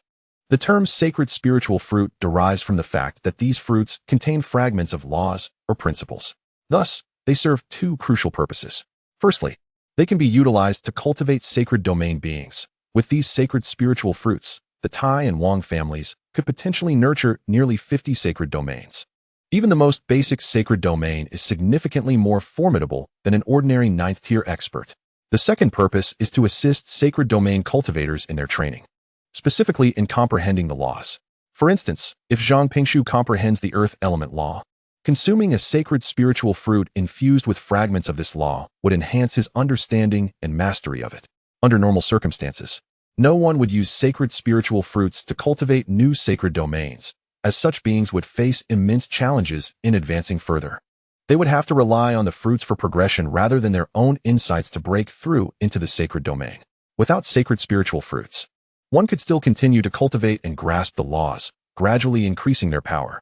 Each sacred spiritual fruit sent by the two families came with a detailed description of its properties and the type of law fragment it contained. For Tai Lisuo, these sacred spiritual fruits represented a substantial fortune. Despite having a considerable number of crystals, he had no means to acquire sacred spiritual fruits. Tai Lisuo had not anticipated the generosity of the Tai and Wang families in sending such an abundance of sacred spiritual fruits. He instructed the messenger, upon your return, inform your family head to visit me quietly this evening. The messenger nodded and departed without uttering a word. As darkness enveloped the world, Tai Lisuo sat alone in the living room, a table adorned with meticulously prepared food and drink before him. After a span of over 2 hours, Tai Chi and Wang Wenlong arrived in succession. Tai Chi addressed Tai Lisuo, "What brings us here at this late hour, you rascal?" In response, Tai Lisuo inquired, "How many sanctum-level warriors do each of your families possess?" Tai Chi replied, "Our Tai family boasts 3 sanctum warriors, along with 3 sanctum-level beasts, totaling 6 formidable forces." He continued, "Why the sudden curiosity? Is there something amiss?" Wang Wenlong added, "Our Wang family mirrors that of the Tai, with 3 sanctum warriors and 3 sanctum beasts." Tai Lisuo remarked, "If that is the case, your families must have quite a number of disciples at the 8th and 9th levels, I presume?" Tai Chi estimated. "Approximately 100 have reached the 9th level." Wang Wenlong concurred, "Our Wang family is similar. Given your amiable regard for me, I shall share with you some cultivation methods." Tai Lisuo declared, "These techniques can swiftly cultivate a multitude of sanctum warriors without any adverse effects." Wang Wenlong asked, "Is there truly such a method? How did you acquire these cultivation techniques?" Tai Lisuo explained, "I discovered them through my own exploration during the cultivation process. Otherwise, why would this group of us follow my lead?" Wang Wenlong responded, "Very well, we are all ears." Tai Lisuo elaborated on the techniques of treating heavy weights as light and light weights as heavy, as well as the approach for warriors to return to the study of magic after breaking through to the sanctum level. He also shared how mages could comprehend the laws through a method of restraint and reflection. Furthermore, he divulged his conjectures regarding the potential interactions and integration of these laws. The revelations were nothing short of fantastical to the two men, leaving them utterly astonished. It was not until Tai Lisuo had spoken for a considerable time that Wang Wenlong finally regained his composure. "You are truly a genius," he complimented Tai Lisuo. "It is fortunate you did not conform to the prevailing cultivation teachings from a young age. Otherwise, your gifted talents might have been squandered." Tai Chi interjected, "Old Wang, I can't shake the feeling that the Tianlong continent, or rather the entire cultivation realm, is on the brink of a transformation." Chapter 114. Return to origins. Once the two regained their senses, Tai Lisuo cautioned them, "These cultivation methods are top secret and must not be disclosed. It would be prudent for you to select some loyal and trustworthy clan members for discreet training." The two nodded in understanding, assuring him, "We comprehend. And you need not worry, we will exercise caution." Tai Lisuo further noted, "There are also several individuals aware of these cultivation methods within the Li dynasty. Should the day come when formidable adversaries and powers, drawn by these cultivation methods, come knocking at our door, it would be prudent not to resist forcefully. Instead, we should communicate openly and prioritize safety above all. However, the longer we can maintain confidentiality, the greater the advantage it will afford both our families." Tai Chong remarked, "Alas, I had hoped to assist you, yet in comparison to the aid you have rendered us, my efforts seem utterly trivial. Is there anything else you require from us? Speak freely, and we shall endeavor to fulfill your requests, even at great cost." Wang Wenlong concurred, "Indeed, if there is anything within our means to assist, do not hesitate to articulate it. We shall ensure it is accomplished, come what may." Tai Lisuo responded, "As you are aware, I have always pursued my cultivation in isolation.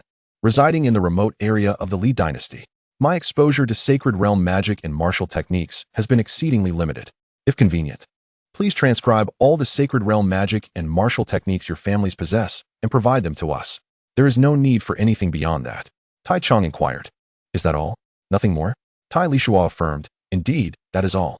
Wang Wenlong declared. Very well, there is no issue. The Wang family possesses a considerable collection of commonly encountered sacred realm magic and martial techniques. We will expedite their delivery to you. Tai Lisuo replied. Excellent. With these sacred realm magic and martial techniques, I am confident our strength will see a significant enhancement. This will also afford us greater survival capabilities when we venture into the Duantian camp. In just one day, by the following evening, Tai Chong and Wang Wenlong arrived with a substantial array of sacred realm magic, sacred realm combat techniques, and their secrets. These secrets were all inscribed within memory crystals, rendering their duplication rather swift. There were over 20 types of sacred realm magic, and more than 50 varieties of sacred realm combat techniques and secrets. This is understandable, given that warriors in this world outnumber mages significantly.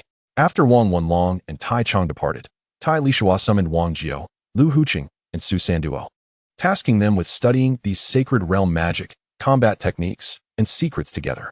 The group spent the night poring over all the secrets, committing them to memory.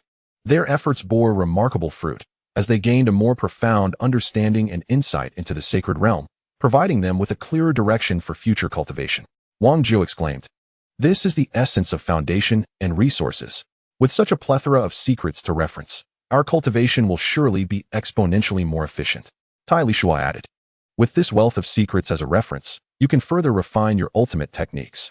Let us all devote ourselves to cultivation, for once we reach the Duantian camp, it is likely that our adversaries will not grant us any leniency. How much time has been devoted to cultivation? The opponent is certainly aware of our training pace.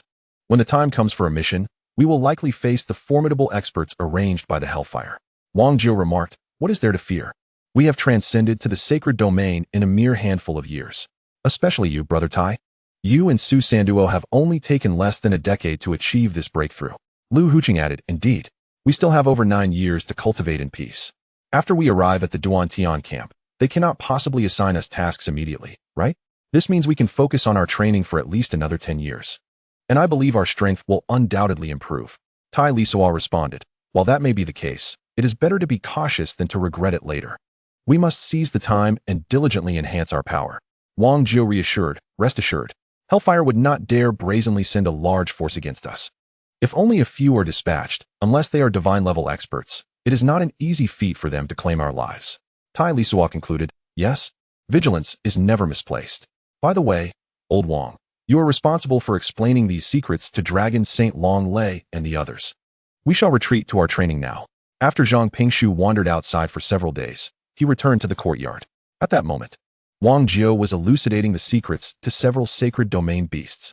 Upon witnessing the abundance of sacred domain secrets, Zhang Pingshu was overwhelmed with joy, clutching the secrets tightly. He perused each one meticulously and delved into their study. Although born in the Sun and Moon dynasty, he hailed from a small family in a minor city and had encountered few sacred domain secrets previously. The opportunity to study such a plethora now was indeed a cause for elation. Meanwhile, in the Tai and Wang families, Tai Chong and Wang Wendong personally selected a group of family disciples for concentrated training in secrecy. After imparting Tai Lisuo's cultivation methods to them, the two took charge of their training. However, both Tai Chong and Wang Wendong harbored uncertainties regarding these unconventional methods, as they diverged significantly from mainstream practices and even contradicted them in certain aspects. The selected disciples were somewhat resistant to these peculiar techniques. Had it not been for the family head personally guiding them, it is likely that most would have rejected these strange cultivation methods. As a great figure once said, "Practice is the sole criterion for testing truth." After more than a month of continuous training, a pinnacle level 9 warrior from the Tai family comprehended the principle of lifting heavy as if it were light. Then, with great success, he broke through to become a formidable being of the sacred domain. The Wang family, possessing a 9th level mage, began their journey from the most rudimentary 1st level magic. Through a method of restrained cultivation, they astonishingly grasped the essence of the laws and crossed the threshold into the realm of sacred domain mages. With a tangible example before them, the 9th level warriors and mages of the Tai and Wang families began to wholeheartedly embrace the new cultivation techniques, diligently practicing them. Consequently, the efficacy of the new methods began to manifest. As time passed, the number of individuals from both families who transcended into the sacred domain steadily increased. Fortunately, Tai Chong and Wang Wenlong chose a secluded location for their secret cultivation, far removed from Wangtian City. Situated over 10,000 kilometers away at the edge of the Duantian mountain range. Otherwise, the commotion from even a single individual breaking into the sacred domain would have alarmed the powerful beings in Wangtian City. Once the cultivation in their hidden encampment was on track, Tai Chong and Wang Wenlong commenced their own training. Both were originally sacred domain warriors, now embarking anew to learn magic, attempting to comprehend the laws through it. Meanwhile, in Wangtian City, Tai Li, Wang Jiu, Lu Hu, Su Sanduo, and Zhang Pingshu, along with their respective contracted magical beasts, were preoccupied with comprehending a wealth of sacred domain secrets and sacred spirit fruits, striving to deepen their understanding of the laws. They further integrated various laws into their signature moves, enhancing their power.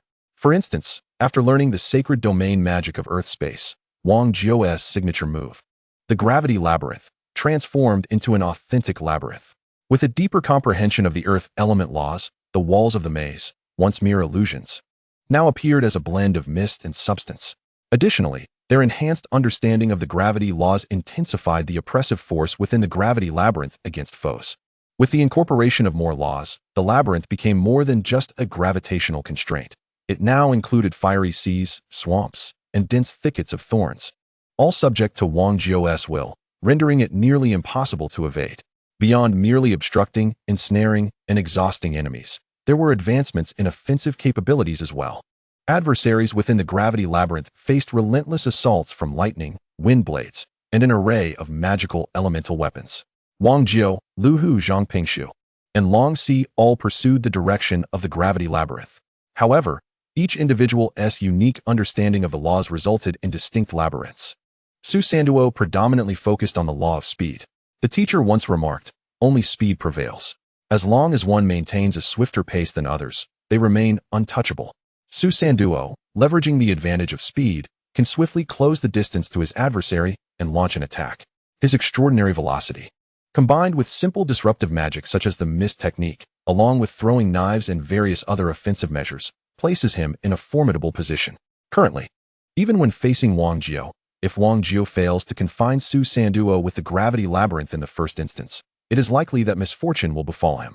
After several practice sessions with Su Sanduo, Wang Jiu found himself quite vexed and subsequently retreated into seclusion for cultivation, declaring that he would not emerge until he comprehended the laws of speed. Tai Lisuo, inspired by the sacred domain magic and aided by the holy fruit, has grasped several laws, including the laws of gravity, speed, earth pulsation, and sound. The more laws he comprehends, the more diverse and rich his offensive strategies become. Notably, the laws of earth pulsation and sound can bypass the material defenses of foes and directly assault their souls. After an extended period of cultivation and understanding both the sound law and the earth pulsation law, Tai Lisuo's primary focus shifted towards these two laws alongside the speed law. While the path of unraveling is not without merit, it necessitates a deeper understanding of numerous laws and familiarity with the opponent's laws. Embarking on the path of unraveling promises to be a protracted journey. For now, Tai Lisuo's immediate goal is to enhance his combat prowess and survival capability on the battlefield. Although directly eliminating an enemy through the sound law poses some challenges, inducing a momentary state of distraction in the opponent is quite feasible. Following this, Tai Lisuo can swiftly approach his adversary using the speed law and engage in close-range attacks utilizing the earth pulsation law. In his previous life on Earth, while perusing the novel Panlong, Tai Lisuo was profoundly impressed by the protagonist's mastery of the earth pulsation law. Until now, he had not been able to grasp this law. However, having finally done so, he is determined to make the most of it, as wastefulness is indeed shameful. As for Tai Lisuo, he has encountered a bottleneck in the wind element law. Such a bottleneck is not easily surmountable. It is not merely a matter of effort. It also hinges upon opportunity, where one might remain stuck for a decade or even a century before suddenly achieving a breakthrough. Yet, should he fail to transcend this bottleneck, Tai Lisuo remains unperturbed. If the bottleneck cannot be overcome, he shall pursue the path of integrating laws. Currently, the laws he has comprehended, wind element, sound, and speed, belong to the wind category, while the laws of earth element, gravity, and earth pulsation belong to the earth category. As long as one discovers the convergence point for the fusion of principles and initiates the integration process, the combat prowess of Tai Lisuo will undoubtedly experience a significant enhancement. While occasional simulations of attacks and applications of the principles occur, the majority of the time is devoted to comprehending these principles and seeking their harmonious integration. Furthermore, practicing Tai Chi becomes a focal point for Tai Lisuo's cultivation. Since that previous occasion, prior to embarking on a journey with the Li dynasty, when practicing Tai Chi evoked the power of the principles. Tai Lisuo has not relinquished his practice. Although he has not re-entered a state of profound enlightenment, the power elicited by Tai Chi remains limited. Nevertheless, Tai Lisuo firmly believes that the potential of Tai Chi extends far beyond these confines, simplifying complexity and returning to the source. The yin-yang theory encapsulated within Tai Chi is the closest embodiment of a state of chaos. Contemplating this return to the source, Tai Lisuo amuses that whether concerning the wind principles or other earth or water principles, numerous laws exist. Logically, various principles within the same category should inherently be unified. The fusion of principles represents a process of returning to the origin, continuously merging two, three, or even more principles into a singular entity. Yet, what is the essence of these principles? After much contemplation, Tai Lisuo remains perplexed about the nature of this origin. Faced with a lack of clarity, he resorts to a more rudimentary approach. Utilizing the wind elemental principle, he condenses something akin to the yin-yang symbol and employs the principle of speed to control its rotation. After numerous attempts, the wind elemental embodiment of the yin-yang symbol indeed coalesces into a singular form, yet no signs of principle fusion emerge. Pondering further, he decides to experiment with another principle, recognizing that earth differs from wind.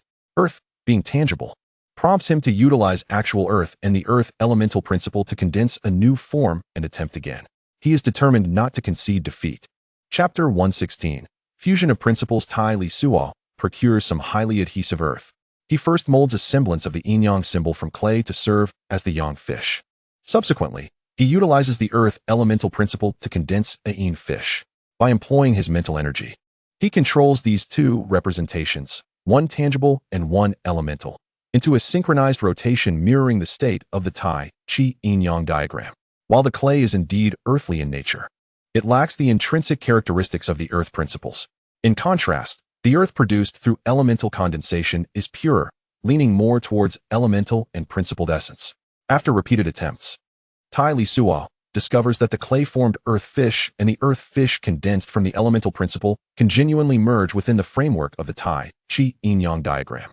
This fusion is not merely unidirectional. The more the two entities amalgamate, the greater the transformation of the clay yang fish's earthy properties.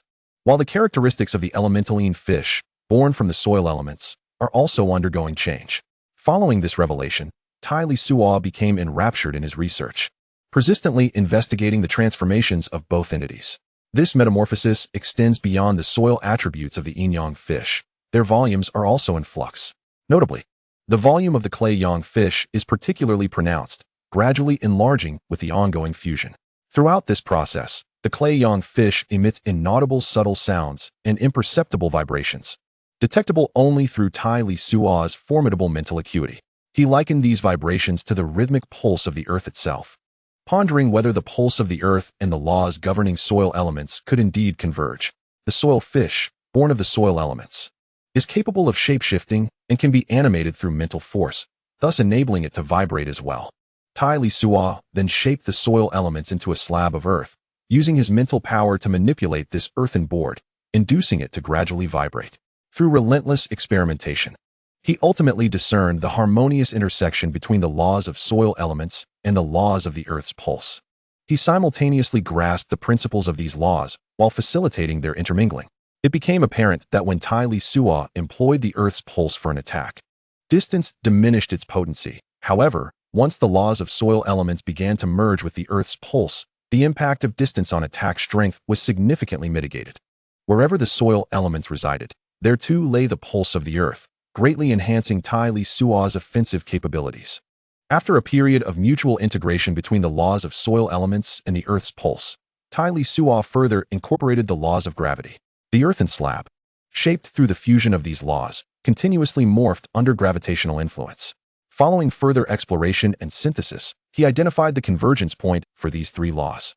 As they began to merge, Tai Lisuo's combat prowess experienced a substantial elevation. Previously reliant on the laws of wind for offense and defense, Tai Lisuo now anchored his strategies primarily in the laws of earth. after more than 3 years of seclusion. The progress of merging these 3 laws aligned with his understanding of them. Upon emerging from his retreat, Tai Lisuo shared the insights and experiences gained during this period with Wang Jiao, Lu Hucheng, Su Sin Duo, and Zhangping Shu, along with their contracted magical beasts. Following Tai Lisuo's importation of his latest insights into cultivation methods, the group commenced their own attempts at law fusion. During Tai Lisuo's years of seclusion, Tai Chi Chong and Wang Wenlong had sought him out several times, yet he remained engrossed in his retreat. With no other recourse, the 2 individuals were compelled to send 2 servants to guard the courtyard where Tai Lisuo was in seclusion. They attended to various mundane tasks while awaiting his emergence. Just as humans can forge master-servant contracts with magical beasts, so too can they establish such bonds with one another. In the Sun and Moon dynasty, numerous prestigious families possess servants, or rather, slaves, and the slave trade within this realm constitutes a vast industry. Between masters and servants, there exists the capability for soul communication, allowing for long-distance connection. On the evening following Tai Lisuo's retreat, Tai Chong and Wang Wenlong sought his counsel. When Tai Lisuo inquired about their purpose, Wang Wenlong replied, "In recent years, over 20 individuals from our 2 families have broken through to the sacred domain. Moreover, those already in the sacred domain have significantly enhanced their abilities. We wish to know your thoughts on whether we should eradicate the Zhao family." Tai Lisuo cautioned, "Do not rush. While annihilating the Zhao family should not present a significant challenge, it is perplexing that your families have seen such rapid advancements in just a few years. Such occurrences may attract the attention of those with ulterior motives, potentially drawing formidable adversaries to you." Wang Wenlong acknowledged, "Indeed, we have considered this, which is why we sought your advice in hopes of discovering a viable solution." Tai Lisuo sighed and remarked, "I cannot provide you with an answer." "Do you think I am a deity?" Tai Chong added, "We are aware that it is unlikely. Yet the thought of our enmity with the Zhao family ignites a desire to eradicate them without delay." Tai Lisuo responded, "Beyond this motivation, we must remain vigilant against the flames of hell. Given their capabilities, it would not be difficult for them to investigate our connections. Thus, I must continue to endure, gradually accumulating strength, so that when the opportune moment arises, we can strike with sufficient self-defense." Wang Wenlong then inquired, "By the way, after years of seclusion, what have you achieved? Have you reached the pinnacle of the sacred domain?" He sensed a dangerous aura emanating from Tai Lisuo. Tai Lisuo replied, "As for whether I have reached the pinnacle, I cannot say for certain. I have not engaged with those at that level, nor have I come into contact with them." Tai Chong pressed, "Are you unaware of your own advancements and the extent of your understanding of the laws?" Tai Lisuo explained, "My path diverges from that of most." "Have you heard of law integration?" Wang Wenlong asked, "Law integration? Is it possible to merge laws?" Tai Chong echoed, "I have never heard of laws being merged." Tai Lisuo clarified, "Currently, I have encountered a bottleneck with the wind element law, which I have yet to break through.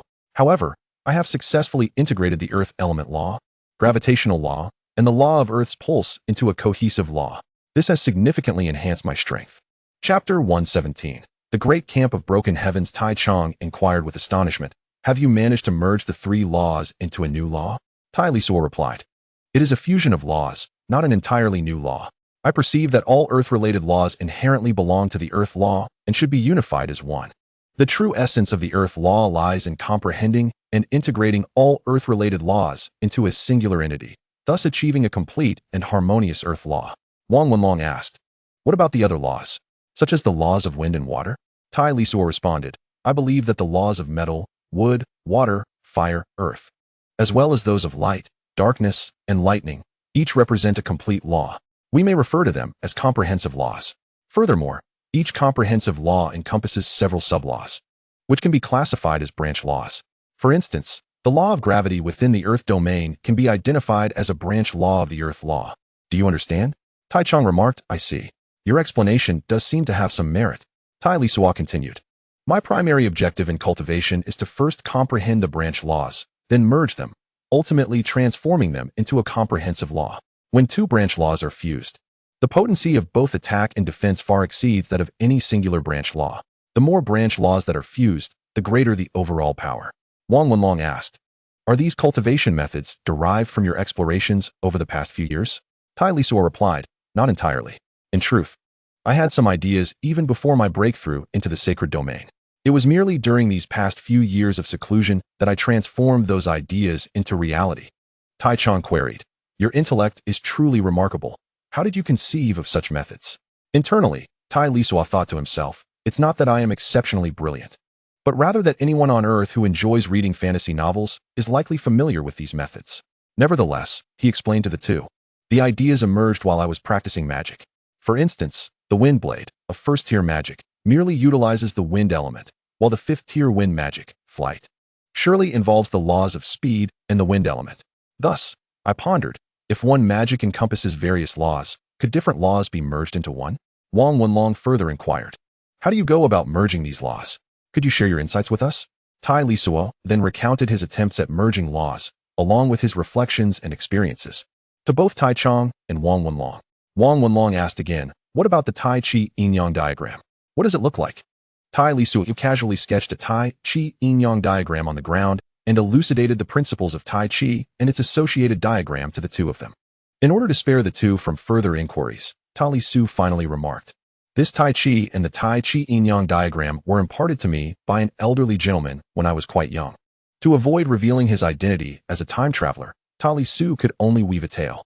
Moreover, even if he disclosed that he had traversed from Earth, others might not believe him, and he could very well be deemed insane. Thus, crafting a story became a necessity. Wang Wenlong then inquired, indeed, that elderly gentleman must have been an esteemed master. Did he teach you anything else?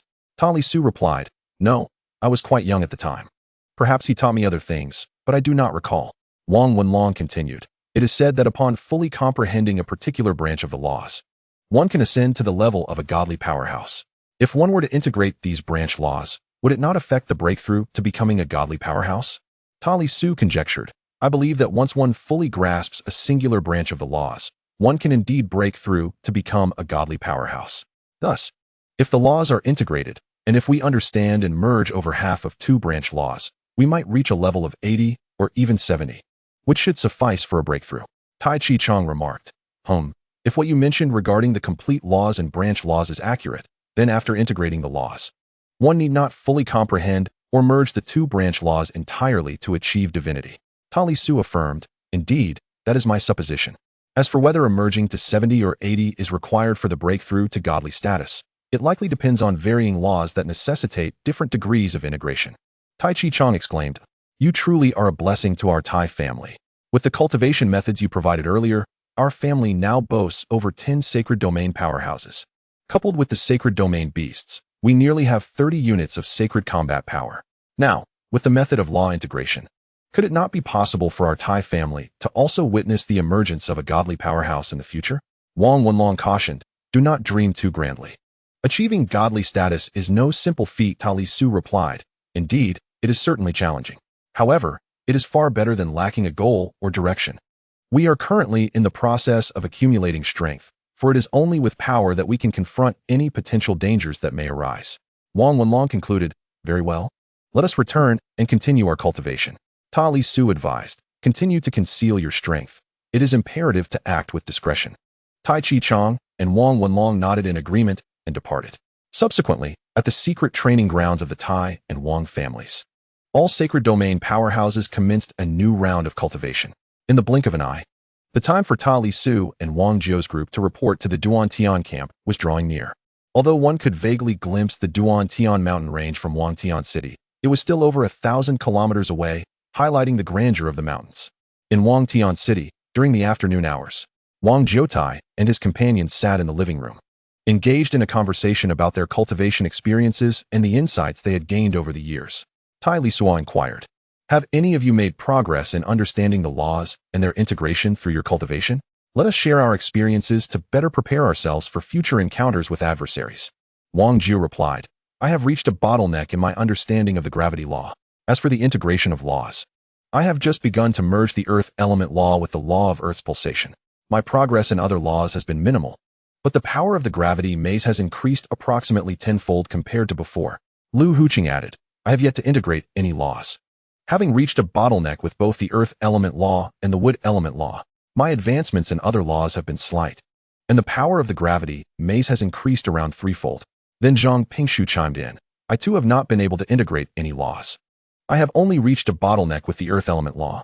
Moreover, I have comprehended the forces of life, the gravity law, and the pulsation of the earth, but I have not pursued other laws until I fully grasped the branches of the earth element.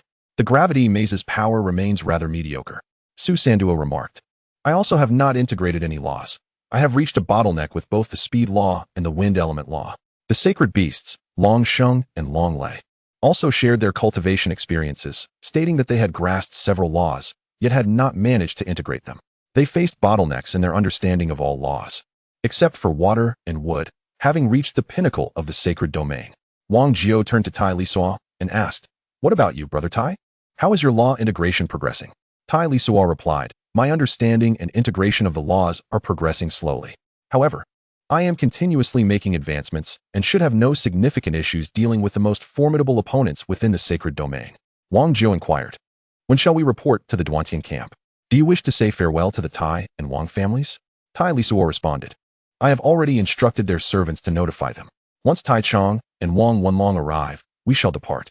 Let us not rush our cultivation. It is time to relax." Long Sheng exclaimed, "Indeed, we must take the time to unwind. Every time I emerge from seclusion, you all are busy cultivating, and I rarely encounter anyone. Today, let us indulge in hearty food and drink." Tai Lisuo agreed. "Yes, it has been a while since we shared a meal together." They then began preparing food and drinks. Engaging in merriment, Wang Jiao clinked his cup with Tai Lisuo and asked, "What are your plans upon reaching the Duantian camp?" Tai Lisuo answered, "Regardless of the circumstances, we must prioritize our cultivation. If possible, we should avoid taking on missions, but if we must, we will do so together." Wang Jiao turned to Zhang Pingshu and asked, "Old Zhang, haven't you gathered quite a bit of information? What is the situation like at the Duantian camp?" Zhang Pingshu remarked that the Duantian camp is relatively free, as individuals mostly engage in their own cultivation, while also having the option to indulge in leisure activities within Wantian City. Notifications regarding tasks are provided in advance, allowing those within the city ample time to return. Wang Jiao inquired, "Isn't the Duantian camp a military establishment? How can it be so free?" Zhang Pingshu explained, "Although it is termed a military camp, the majority are merely cannon fodder disregarded by other camps. Moreover, the cultivation resources must be procured independently. The camp only distributes a limited amount of holy crystals periodically. Only the direct brigade under the command of the military leader or corps commander maintains a unified approach to cultivation." Tai Lisuo questioned, "A direct brigade? How many individuals are in the Duantian camp? How many make up a brigade?" Zhang Pingshu responded, "The Duantian camp comprises approximately 10,000 individuals, with 10 forming a small team, 10 small teams constituting a medium team, and 10 medium teams forming a brigade.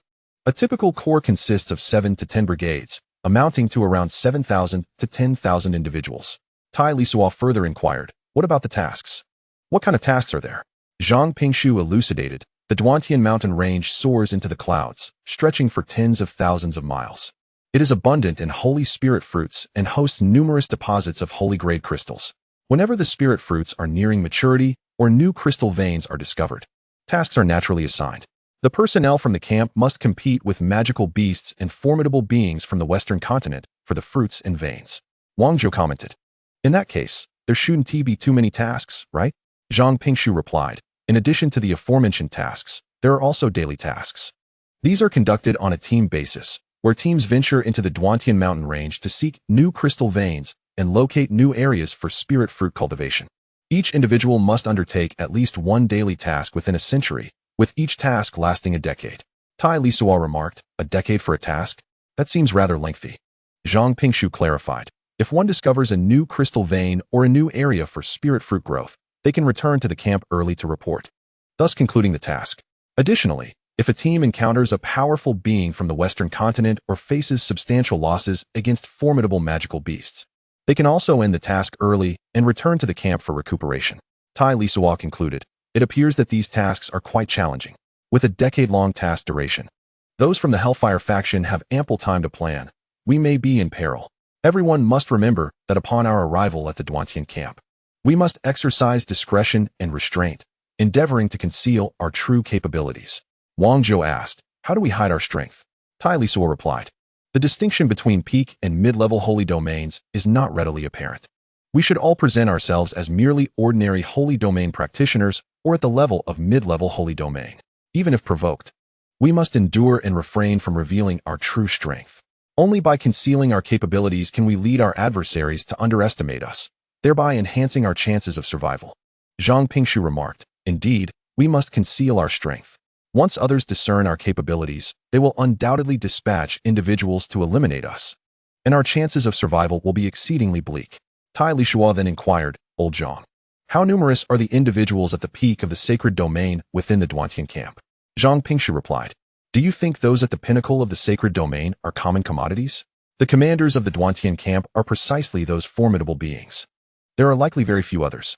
Only the most elite legions may possess a considerable number of sacred domain experts. Tai Lisuo stated, in that case, as long as we can keep our strength under wraps, our chances of survival remain relatively high.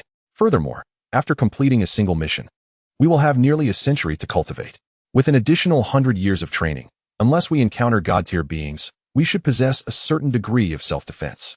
Little did Tai Lisuo and the others know that those waiting for them at the Duantian camp had grown rather impatient. That evening, Tai Chong and Wang Wenlong arrived as promised.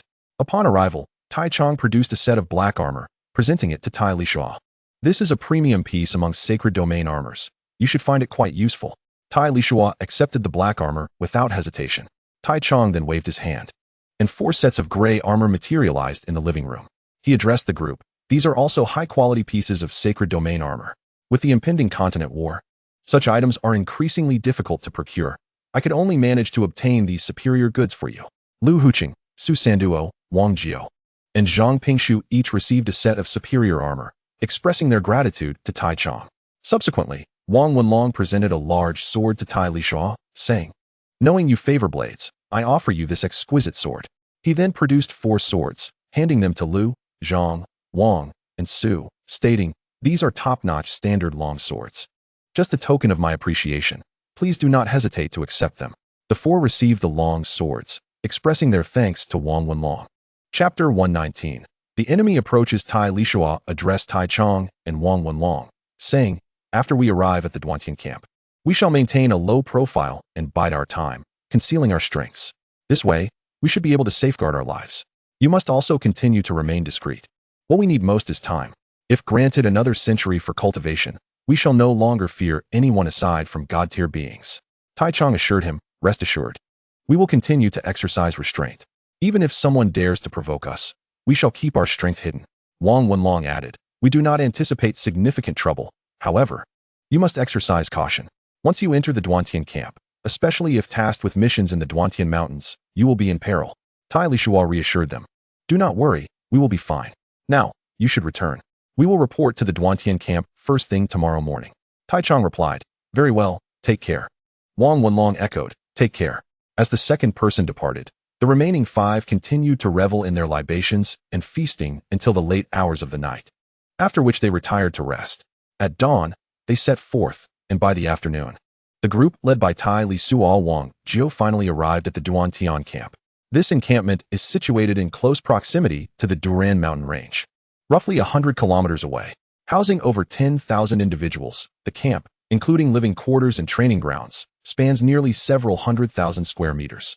Upon reaching the camp's entrance, the 5 presented their identification badges and were escorted to the registration area. Following the registration process, they were assigned accommodations, along with standard provisions such as weapons and armor. The 5, along with another recently arrived group of 5, were designated as the 6th squad of the 7th platoon within the 3rd battalion. Each squad was assigned a single barrack, ensuring that all members resided together to foster camaraderie and enhance teamwork during missions. Contrary to their initial apprehensions regarding potential provocations, the squad members enjoyed a harmonious rapport. Merely 10 days after their arrival at the Duran camp, the squad leader issued a command for Tai Lisuo and his team to undertake routine tasks within the Duran mountain range. It was unusual for such a fledgling squad, having been established for less than 10 days, to be dispatched on missions, indicating that their adversaries were growing impatient. Aside from the squad leader, an experienced member of the camp, the 5 newcomers and their 4 companions had recently joined the encampment. The squad leader, Li Jun, proved to be a congenial individual. Upon departing the camp, Li Jun remarked to the 9, it appears you have offended someone, and that individual is quite eager for your swift demise. In my 1,000+ years at this camp, I have never witnessed a nascent squad being tasked with missions so soon. Wang Jiao inquired, what should we do, Captain Li? Li Jun, with irritation, responded, how should I know what to do? You all are putting my life at risk. Do not trouble me further. Concerned for his own safety, Li Jun led the squad along the periphery of the Duran mountain range without delving deeper into its interior.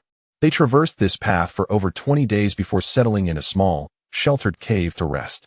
The cave was indeed modest, measuring a mere 60 square meters, just sufficient for the 10 squad members and their 10 contracted magical beasts to sleep. Inside the cave, Li Jun addressed the 9. I do not know whom you have offended, but you are to remain here quietly. Any desire to venture outside must be sanctioned by me. I hope your fortunes are favorable enough to allow you to hide in this cave for a decade, at which point you may return to the camp unscathed, claiming no discoveries or achievements. Is that understood? In unison, the 9 affirmed, understood. Wang Jiu pondered for a moment before addressing Li Jun. Captain, the urgency with which the enemy is arranging for us to enter the Duantian mountain range suggests that hiding in this small cave may not suffice. Li Jun replied curtly. You are Wang Jiu, correct? What solution do you propose? Wang Jiu suggested, perhaps we should split up. You can remain in this small cave while our 5-man team ventures a short distance away to excavate a subterranean shelter. This way, we can avoid being easily discovered and ensure mutual support in case of an encounter with the enemy. Li Jun scrutinized Wang Jiu for a moment before responding. It seems you have either offended someone gravely or have not offended anyone at all to propose such a plan. Nevertheless, let's proceed as you suggest. If fortune favors us, we shall be safe. If misfortune befalls us, we must accept our fate. Wang Jiu expressed his gratitude. Thank you, Captain. Thus, Tai Li, Wang Jiu, Lu Hu Cheng, Su Sanduo, and Zhang Pingshu exited the small cave. Beneath a massive boulder a few hundred meters away, they commenced their excavation. All were formidable practitioners of the sacred domain, well versed in the principles of the earth element. The task of digging a subterranean chamber proved trivial. Within a day, they had created a rectangular cavity exceeding 1,000 square meters, with a spacious hall of over 200 square meters surrounded by individual training rooms. For added security, they continued excavating deeper into the Duantian mountain range, carving out a passage wide enough for 5 to traverse until they reached nearly a kilometer away, then branching out in 3 directions. In addition to the original entrance, they fashioned 3 additional exits, camouflaging them effectively. This excavation, conceived by Tai Li, featured the initial entrance as the primary access point, while the subsequent 3 served as emergency escape routes. Once the subterranean chamber was completed, team leader Li Jun expressed a desire to inspect it. Upon hearing this, Tai Li employed the fusion principle to erect an earthen wall, sealing off the passages leading to the other 3 exits. After touring the underground space, Li Jun remarked, impressive. This is far superior to our small cave. We must also expand our cave. Upon returning to the small cave, he initiated an expansion project until its size and scale were comparable to that of Tai Li and Wang Jiu's excavation, at which point he deemed it satisfactory and ceased further work. However, after some contemplation, he deemed it insufficiently secure and excavated an underground passage connecting the small cave to Tai Li's subterranean chamber. Thus, they settled within the cave, refraining from venturing out, spending their days either resting or diligently cultivating their skills. For over 3 tranquil years, as Tai Lisuo was contemplating the laws of the universe, he suddenly heard faint, persistent sounds emanating from the ground. He promptly roused the 4 individuals engaged in their cultivation and gestured towards the cave entrance, signaling that enemies were approaching. Shortly thereafter, the sounds of a skirmish erupted, revealing that the adversaries had discovered the small cave where Li Jun and his companions resided, and combat ensued. A thunderous crash followed, indicating the cave's collapse. Soon, footsteps reverberated from the interconnected passages on either side. Li Jun, alongside his 4 companions, hastened to the cave where Tai Wang, Zhang, Lu, Su, and the others awaited them. He informed the 5, they are Westerners, at least 2 squads. We must find a way to escape. Chapter 120. The Great Escape. Wang Jiu inquired, Captain, where shall we flee? Li Jun, exasperated, replied, I have no idea where to run. Let each rely on their own abilities. At that moment, commotion arose at the cave entrance beneath the boulder, indicating that the enemy had indeed discovered their hideout. Tai Lisuo, disregarding any further delay, announced, there are 3 other exits behind us. Follow me. With a swift motion, he shattered the entrance to the rear passage and led the charge inside. Wang Jiu, Lu Hu, Cheng, Zhang Ping, and Su Sanduo closely trailed Tai Lisuo, while Li Jun and the remaining 4 followed into the passage. Upon reaching the junction of the 3 exits, Tai Lisuo halted and addressed the group. Here lie 3 paths, each with an exit. Shall we separate or proceed together? Li Jun asserted, let us split up. They are not after me, after all. I am merely ensnared by your misfortunes. Tai Lisuo agreed. Very well, we shall part ways. He then turned and entered the central passage, while three of the others ventured into the right passage. The final member followed Li Jun into the left passage. Over the years, in preparation for dire circumstances, Tai Lisuo, Wang Jiao, Lu Hu, Cheng, Su Sanduo, and Zhang Ping had all comprehended the principles of speed, albeit to varying degrees. Utilizing their mastery of speed, the five, along with their magical beasts, surged forth with lightning-like velocity. They raced towards the exit without losing momentum. Tai Lisuo cleaved through the exit, bursting forth into the open air. Among the Westerners, there were formidable Earth-type warriors. The disturbances within the underground passage could not escape the notice of those from all directions. Just as the five emerged from the tunnel, they encountered a squad of Westerners rushing towards them. The appearance of these Westerners bore a striking resemblance to those Tai Lisuo had seen on Earth. Wang Jiao and the others, witnessing Westerners for the first time, were taken aback. Each member of the Western squad was accompanied by a domain-level magical beast, outnumbering Wang Jiao and Tai Lisuo's group 2-1.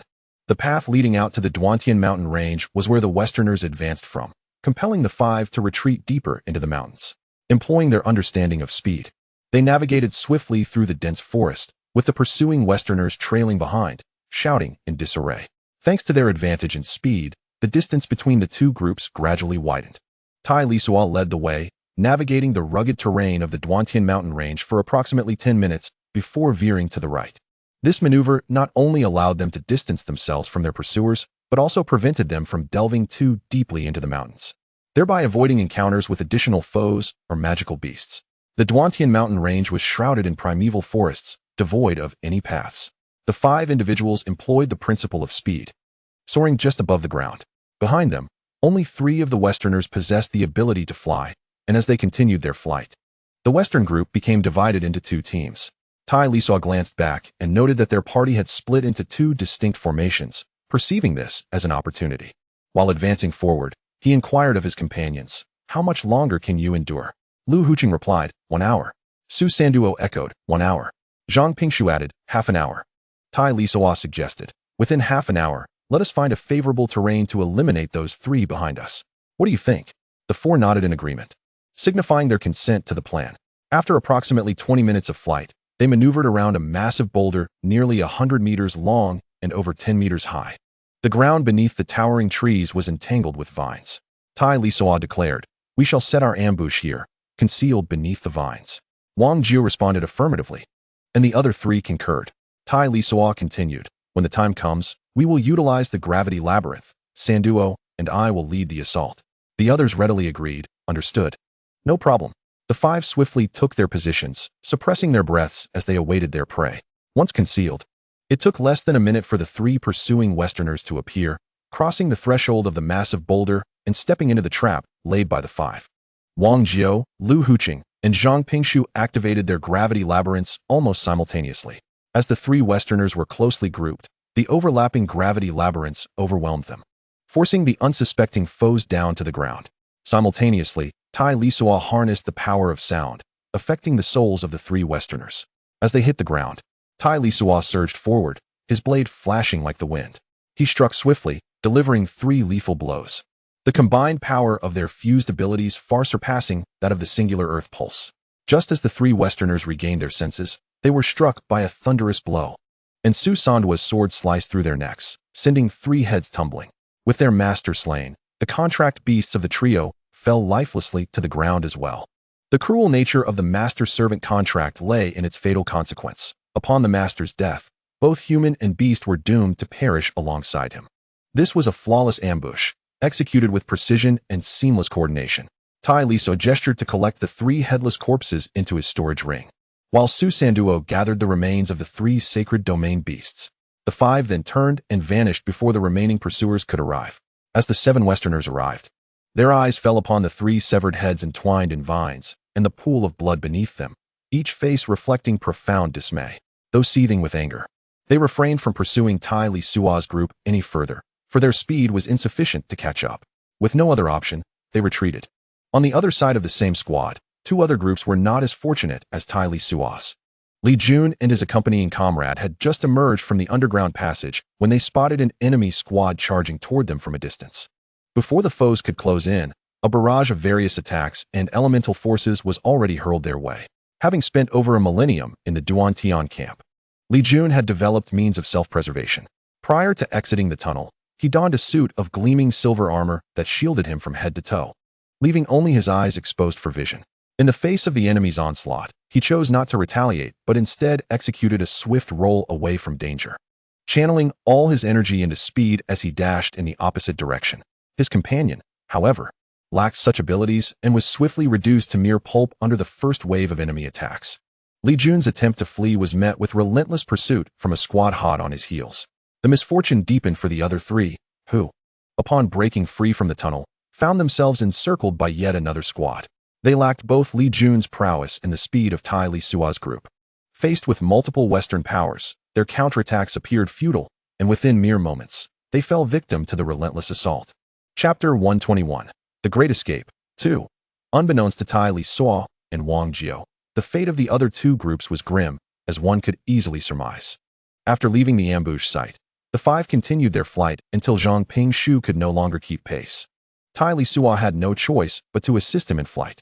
After nearly an hour of continued flight, their energy waned, and they finally descended to the ground.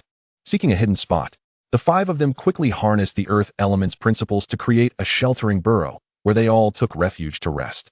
In this harrowing chase and ambush, their contracted magical beasts had proven to be of little assistance. Even the weakest among them, Zhang Pingshu, surpassed the strength of their magical beasts. The others had long since outstripped the abilities of their contracted companions. Unless engaged in large-scale battles, their magical beasts offered little help in smaller skirmishes. After resting for approximately 2 hours to restore their mental fortitude, the five resumed their flight, aware that the danger had not yet subsided. Should they be surrounded again, escaping would prove immensely difficult. After a day of travel, they finally found another hidden location to burrow into the earth, preparing to rest for the night. Within the depths of the cavern, Wang Jiao inquired of Tai Lisuo, "Brother Tai, what shall we do now? Should we return directly to the grand camp of Duantian, or continue our cultivation within the Duantian mountain range?" Tai Lisuo responded, "We are but 5 remaining. The fate of the other 5 is likely dire. At dawn, we shall exit the Duantian mountain range and devise a means to return to the grand camp. It is perilous here. Enemies and demonic beasts lurk at every turn." Wang Jiao remarked, "The assailants from today hail from the western continent. Could it be that the Hellfire has Westerners acting as assassins?" Zhang Pingshu suggested, "There must be collusion with the Westerners, seeking to employ them to eliminate us. A handsome reward for the Westerners ensures that they gain both merit and spoils upon our demise. It is indeed a lucrative arrangement." Tai Lisuo concurred. "That is likely the case. Should the assassins from Hellfire infiltrate the Duantian mountain range and encounter powerful foes or formidable beasts from the west, conflict would inevitably ensue, jeopardizing their mission. Thus, bribing the Westerners to carry out their designs is a cunning strategy." Zhang Pingshu continued, "You mentioned that killing our enemies affords merit? Indeed. For those from the Western faction, it mirrors our own circumstances at the Grand Camp of Duantian. Any formidable opponent slain yields merit points. Their identities recorded within their identity tokens, which also encompass their strength. A mid-level Saint Realm grants 1 merit point, a peak Saint Realm affords 10, and an ultimate Saint Realm bestows 200 points. Wang Jiao inquired, "How does one obtain these merit points, and what purpose do they serve?" Zhang Pingshu explained, "Upon returning to the camp, one need only surrender the enemy's identity token. The logistics personnel will assess the strength inscribed within the token and convert it into merit points for you. The logistics warehouse is replete with abundant cultivation resources, such as Holy Spirit fruits and various weapons and armor. With sufficient merit points, one can exchange for anything desired." Tai Lisuo interjected, "Let us not dwell on merit points for now. Our priority is to return to the camp. Following this mission, there will likely be no further assignments for a while. Our focus should be on cultivating and enhancing our strength." Wang Jiao agreed, "Indeed, Brother Tai speaks wisely. I shall keep watch while you rest." Tai Lisuo replied, "Very well. I will take over your vigil for the latter part of the night." As night fell silent, the following morning, as dawn broke, the 5 emerged from the cavern, preparing to depart the Duantian mountain range. Yet, after only a few minutes, they were met with the sounds of combat. The 5 hastily concealed themselves to assess the situation. Unfortunately, they overlooked a critical detail. Comrades within the same faction possess a mutual sensing ability through their identity tokens. This not only facilitates recognition of one another, but also aids in distinguishing allies from foes amidst complex terrains or chaotic battlefields. as well as enabling communication. Ahead, individuals were engaged in a fierce pursuit, specifically the relentless chase between two factions. The beleaguered group being hunted was none other than the members of the Duantian camp. This beleaguered squad, comprised of a mere few, found themselves pursued by two squads from the western faction. Upon sensing the encroaching threat of the Tai Li lock, they hastily retreated to their hiding place, comprising 5 individuals. The Duantian camp had already suffered the loss of 2 members, leaving them with a mere 8. In contrast, the 2 western squads had suffered no casualties and remained intact. Zhang Pingshu, his countenance darkened, exclaimed, "Cursed fate. The identity tokens resonate with one another. We must prepare to flee." Wang Jiao interjected, "To where shall we escape?"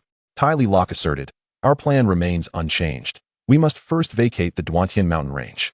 The 5 individuals revealed themselves and sprinted toward the periphery of the mountains. The pursuing squad, still hot on their heels, called out, "Brothers, lend us your aid. We are in dire straits." However, the 5 did not look back, propelling themselves forward with fervor, heading out of the Duantian range. The pursuers, fueled by desperation, quickened their pace to keep up, while the 2 western squads relentlessly continued their chase. Thus, the 3 groups surged forth, emerging from the Duantian mountain range and into the open plains, a terrain decidedly unfavorable for their escape. After running for another kilometer, Tai Li Lok and Wang Jiao glanced back, only to discover that their relentless pursuers had not yet relinquished their chase. What deep-seated animosity fueled this pursuit? Or perhaps the hunted bore something of utmost value to the hunters. With no avenue for escape, they resolved to fight. The 5 halted and turned to face their pursuers. The beleaguered squad reached their side and also came to a stop. The squad leader remarked, "Brothers, your speed is truly remarkable. Had we not exerted ourselves to the utmost, we would not have kept pace with you." Tai Li Lok replied, "Prepare for battle." The Westerners soon encircled the Duantian camp before launching their assault. Engaging in a battle of few against many was indeed a daunting prospect. Tai Li Lok immediately employed the voice principle, rendering the 20 Westerners, along with their contracted magical beasts, momentarily dazed.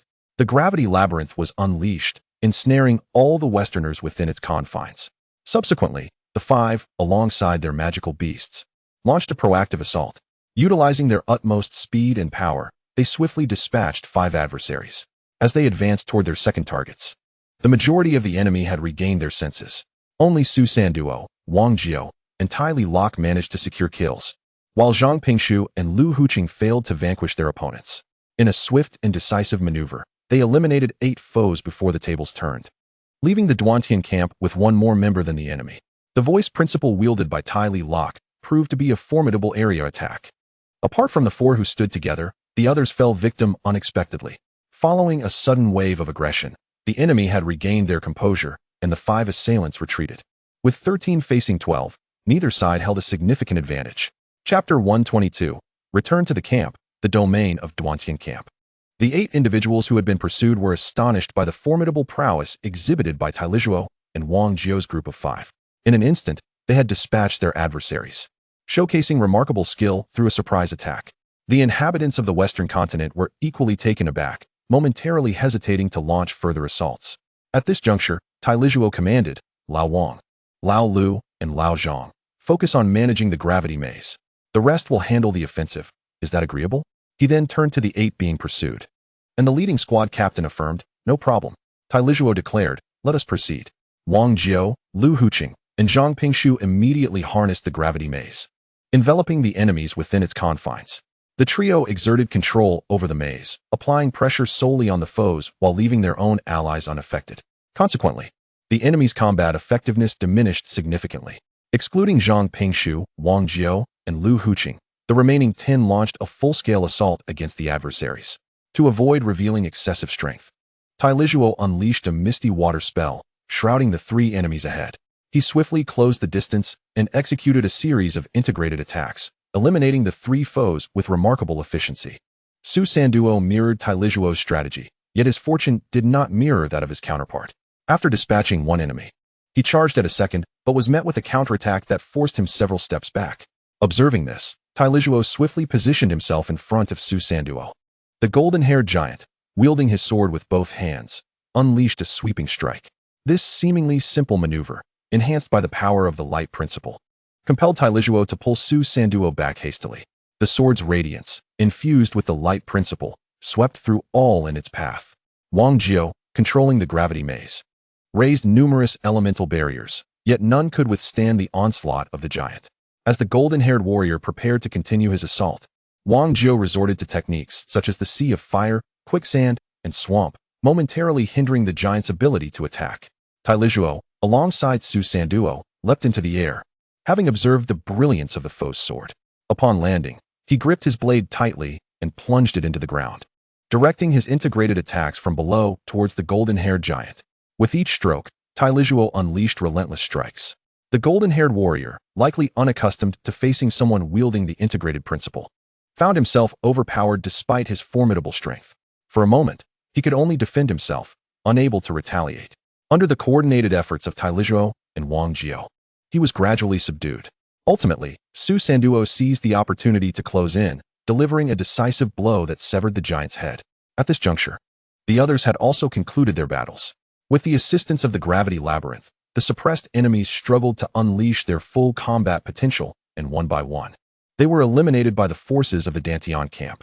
As for the adversary's domain beasts, they were naturally confronted by the domain beasts of the Dantian camp. Once all the enemies had perished, the opposing domain beasts met the same fate. The formidable blonde man was the last adversary to fall. Everyone witnessed the immense strength of this golden-haired giant, undoubtedly a being of ultimate domain caliber. Yet, such a powerful entity met his demise before the eyes of the assembly. For the earlier pursued 8 individuals, this was indeed a profoundly shocking revelation. The squad leader, beaming with a smile, addressed Tai Lisuo. "Brother, you are truly impressive. Are you part of the Commander's elite unit? I've never seen you before." Tai Lisuo replied, "No, we belong to the 7th team of the 3rd Brigade, specifically the 6th Squad." The squad leader responded, "We are also from the 3rd Brigade, specifically the 8th Squad of the 9th Team. I am the squad leader, Lin Shaosun." Subsequently, the two teams exchanged introductions. Lin Shaosun continued, "We owe you a great deal. Without your assistance, we would have surely perished. The spoils and the enemy identification tags are yours. Moreover, I shall allocate half of the merits from this mission to you." Lin Shaosun's generosity stemmed not only from a sense of gratitude for saving their lives, but also from recognizing the formidable strength of Tai Lisuo, Wang Jiao, and Su Sanduo, which sparked his desire to forge alliances. In this world, where strength reigns supreme, cultivating connections with the powerful is indeed prudent. Wang Jiao inquired, "What mission were you on? How did you attract such a multitude of pursuers?" Lin Shaosun explained, "We ventured into the depths of the Dantian mountain range as 3 squads. We discovered that Westerners were extracting from a newly discovered large-scale, holy-level crystal vein. They also detected our presence and dispatched a multitude of powerful beings to hunt us down. Faced with no other option, we 3 squads had to divide into 2 groups to escape. Our team originally comprised 16 members, yet now only half remain." Wang Jiao questioned, "That cannot be right. The blonde man we dispatched earlier must have been a peak domain powerhouse, correct? How did you manage to survive with half your team intact under his pursuit?" Lin Shaosun clarified, "Initially, we were not pursued by such a strong entity. Otherwise, we would not have evaded our foes. We only encountered them at the edge of the Dantian mountain range this morning. Thankfully, this peak domain powerhouse was not adept at speed. Otherwise, we would have been in dire straits." Tai Lisuo remarked, "Very well. Are you familiar with the route back to the Dantian camp from here?" Lin Shaosun affirmed, "Absolutely. I have resided in the Dantian camp for nearly 2 millennia. I have undertaken numerous missions, so I am indeed well acquainted with this area." Tai Lisuo concluded, "Then we shall rely on your guidance." "As we are not familiar with this region," Lin Shaosun inquired, "it appears that you have only recently formed this new squad, correct? I recall that the previous Team 6 of the 7th Division suffered complete annihilation during a mission." Wang Jiao replied, "Indeed. Our squad was established not long ago and was promptly dispatched to carry out routine tasks. We encountered overwhelming numbers of foes and had to scatter to save ourselves. I fear the others may not have fared well." Lin Shaosun remarked, "Since you have just arrived and have not spent much time at the Dantian camp, you will soon acclimate. It is rare for an entire squad to return safely from a mission.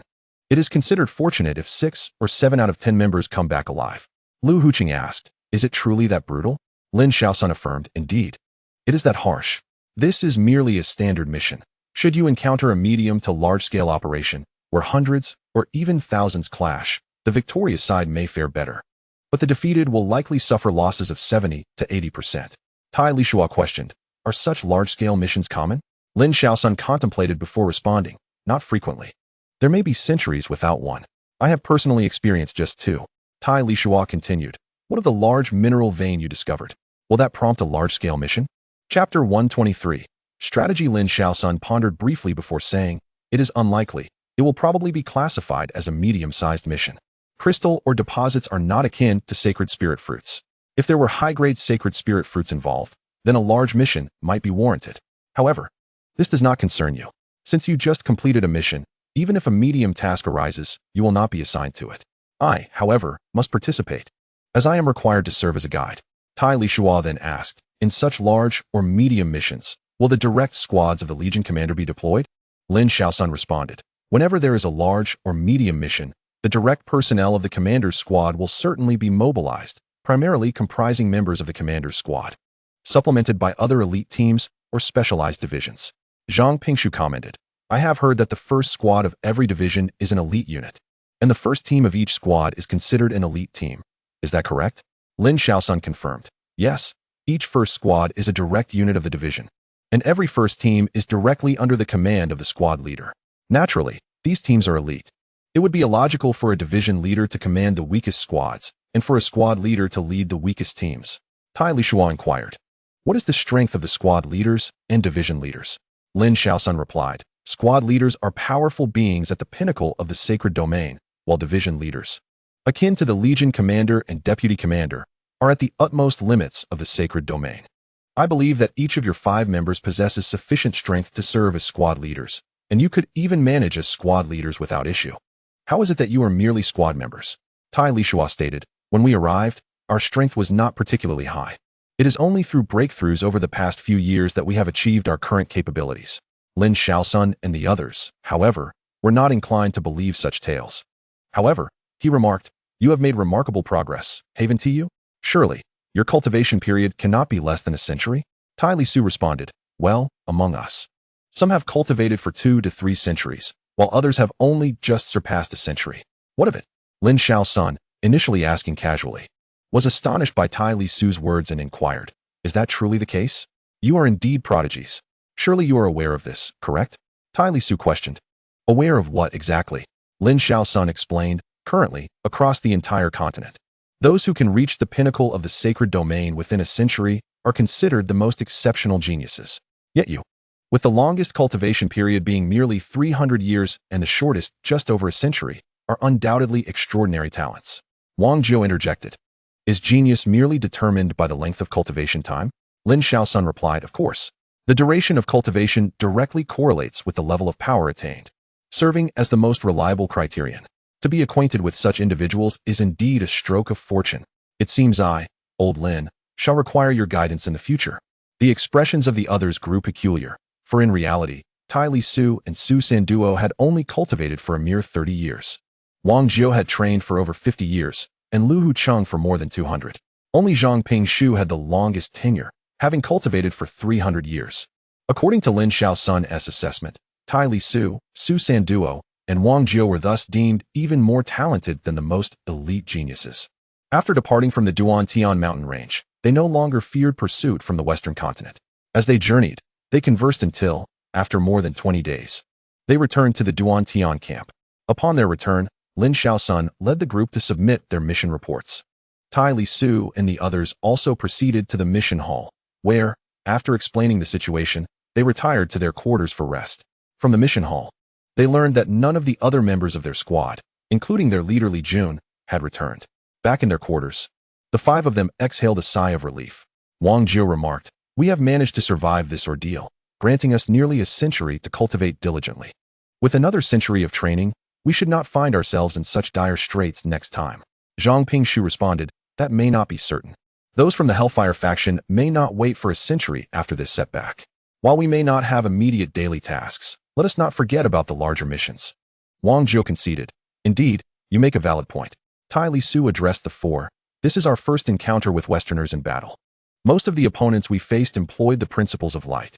Let us take this opportunity to summarize the gains and losses from our encounters and, in turn, focus on cultivating further to enhance our strengths, for that is of utmost importance. Wang Jiu stated, summarizing our combat experiences, allow me to begin. The principles of light possess unique attributes. Their penetrating power is formidable and akin to wind elements. They are omnipresent, making them quite challenging to contend with. Tai Lisuo remarked, "Indeed, the next time we encounter Westerners, we must be vigilant in our defenses." Wang Jiu followed up, stating, "My gravity labyrinth can handle ordinary sanctified realm experts, but when faced with those at the pinnacle of the sanctified realm, its effectiveness diminishes significantly. Our primary focus should be to enhance the power of the gravity labyrinth and strengthen our offensive capabilities. Otherwise, encountering a peak sanctified realm expert again could spell danger." Zhang Pingshu interjected, "Dealing with a peak sanctified realm expert is no trivial matter, even among those of the same tier.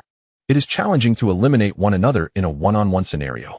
After all, when one reaches the pinnacle of the sanctified realm, their offensive and defensive capabilities are exceedingly formidable. I believe the integration of laws could be a viable solution, though the complexity of such integration is daunting. I have yet to grasp the threshold." Tai Lisuo responded to Wang Jiu, "Indeed, the integration of laws is the optimal choice. Had it not been for my understanding of the integration law against that golden-haired brute, I would have been utterly powerless." "Old Wang, to what extent have you comprehended the Earth Pulse Law?" Wang Jiu replied, "As for the Earth Pulse Law, I have only grasped the 64 waves, and my level of integration is even lower. How about you? I can currently unleash an attack of 128 waves, yet my degree of integration leaves much to be desired. The difficulty of merging 3 laws is significantly greater than that of 2, Tai Lisuo said, before turning to Su Sanduo and inquiring about the recent battles, asking for insights and shortcomings. Su Sanduo responded, "My speed remains inadequate. If I could increase my velocity, evading the attacks of peak sanctified realm experts would be feasible. With greater speed, my offensive power would also amplify. However, I have reached a bottleneck in comprehending the speed law," Tai Lisuo advised. "Then continue to delve into the speed law and attempt to integrate it with the law of wind elements. Achieving such integration could exponentially elevate your strength." Su Sanduo replied, "Understood, master." Tai Lisuo then turned to Lu Huqing, who had been silent until now. Lu Huqing stated, "I find myself in a similar position to Brother Wang. The power of the gravity labyrinth is still insufficient. Our focus must remain on augmenting its strength and our offensive capabilities." Tai Lisuo remarked, "This time we have managed to pass, yet I suspect that the denizens of the Hellfire will not easily let us off the hook. They will not grant us time to bolster our strength. It is likely they will soon devise another scheme against us. Everyone must strive diligently in their cultivation. The next encounter may not be as manageable." Chapter 124. Countermeasures 2. Lu Huqing suggested, "Within this encampment, unless we retreat to a dedicated training chamber. Cultivating here is rather inconvenient. Shall we consider training in Wangtian City?" Despite the presence of training facilities in the Duantian camp, the sheer number of individuals rendered the environment rather chaotic. To engage in seclusion for cultivation, one must expend merit points to rent a dedicated training chamber, or alternatively, purchase a residence in Wangtian City that includes such a chamber, allowing for cultivation during one's leisure time. Merit points are notoriously difficult to acquire, which is why those who linger in the Duantian camp tend to invest in properties in Wangtian City. Tai Lisuo declared, "Very well. Let us proceed to Wangtian City for our cultivation. We shall address future matters in due course. At present, we cannot anticipate the methods that the Hellfire will employ next." The 5 individuals, accompanied by their magical beasts, returned to Wangtian City to continue their training. However, within less than a month, they received orders from the camp commanding their return to Duantian camp. Reluctantly, they complied, only to find themselves immediately dispersed by the squad leader. Tai Lisuo was promoted to captain of the 6th squad, comprised solely of newly assigned members. Wang Jiu ascended to the role of captain of the 7th squad, also filled with unfamiliar faces. Meanwhile, Su Sanduo, Lu Huqing, and Zhang Pingshu were reassigned to different squads, though they did not attain leadership positions and remained as ordinary members. The 5 were now scattered across 5 separate squads. This distribution weighed heavily on their hearts. Having failed previously, this time they had been completely divided. With new squad members who were strangers, they now faced not only external foes, but also the potential treachery of their comrades. Tai Lisuo addressed the squad leader, "Sir, we 5 arrived together and have fought side by side for years in the same squad. Is there any possibility of being assigned to the same squad, or at least 2 adjacent ones?" The squad leader retorted, "Who do you think you are? This is not your home, where you can dictate terms. This is a military camp, and you must obey orders. Otherwise, you will face military justice. Do you understand? Higher ranks impose heavier burdens." With no choice but to acquiesce, Tai Lisuo, along with the others, shouted in unison, "Understood." It was evident that someone was impatient, unwilling to allow the 5 any opportunity for growth, and intent on striking again. After the squad leader departed, the five wasted no time and exited the military camp, convening to discuss their strategy at a safe distance. Zhang Pingshu initiated the conversation. I cannot believe we have been completely dispersed. It seems our fate is sealed. Lu Huqing concurred. Indeed, there are likely traitors among our new squad members. When we encounter the enemy, we may have to contend not only with them, but also with potential ambushes from within our own ranks. At this juncture, Tai Lisi, who had been contemplating a solution since their separation, noticed the silence among his companions. After a pause, he finally spoke. I possess a rather unconventional idea. We shall immediately venture into the Duantian mountain range to capture numerous magical beasts, even if they are not of the sacred domain. Wang Jiu remarked. If they are not sacred domain magical beasts, they hold little value. Tai Lisuo countered. Given the current strength of our mental powers, each individual can forge a magical contract with at least 3 beasts. For instance, if I possess 3 contracted magical beasts, one could accompany old Wang, another could follow Sen Duo, and the last could stay with old Zhang. Meanwhile, your contracted beasts would remain with me. In this manner, regardless of the circumstances we encounter, we can communicate through our contracted beasts, relaying information swiftly to the other 4. Wang Jiu responded, that is indeed a viable strategy. But we are divided into 5 separate teams. Since we have been split, it is unlikely that our respective teams will simultaneously embark on a mission. Zhang Pingshu interjected. I believe this plan is the best we have at present. At least we would be informed of the other situations, which is preferable to complete ignorance. Tai Lisuo added, moreover, should we face an enemy or a formidable magical beast, we must disregard everything and flee towards the exterior of the Duantian mountain range. The others, upon receiving the news, should rush to provide support. Zhang Pingshu cautioned, there are military regulations in the camp. Any sign of cowardice will be met with severe punishment. Tai Lisuo replied, if necessary, we can regroup and return to fight, claiming we went to seek reinforcements.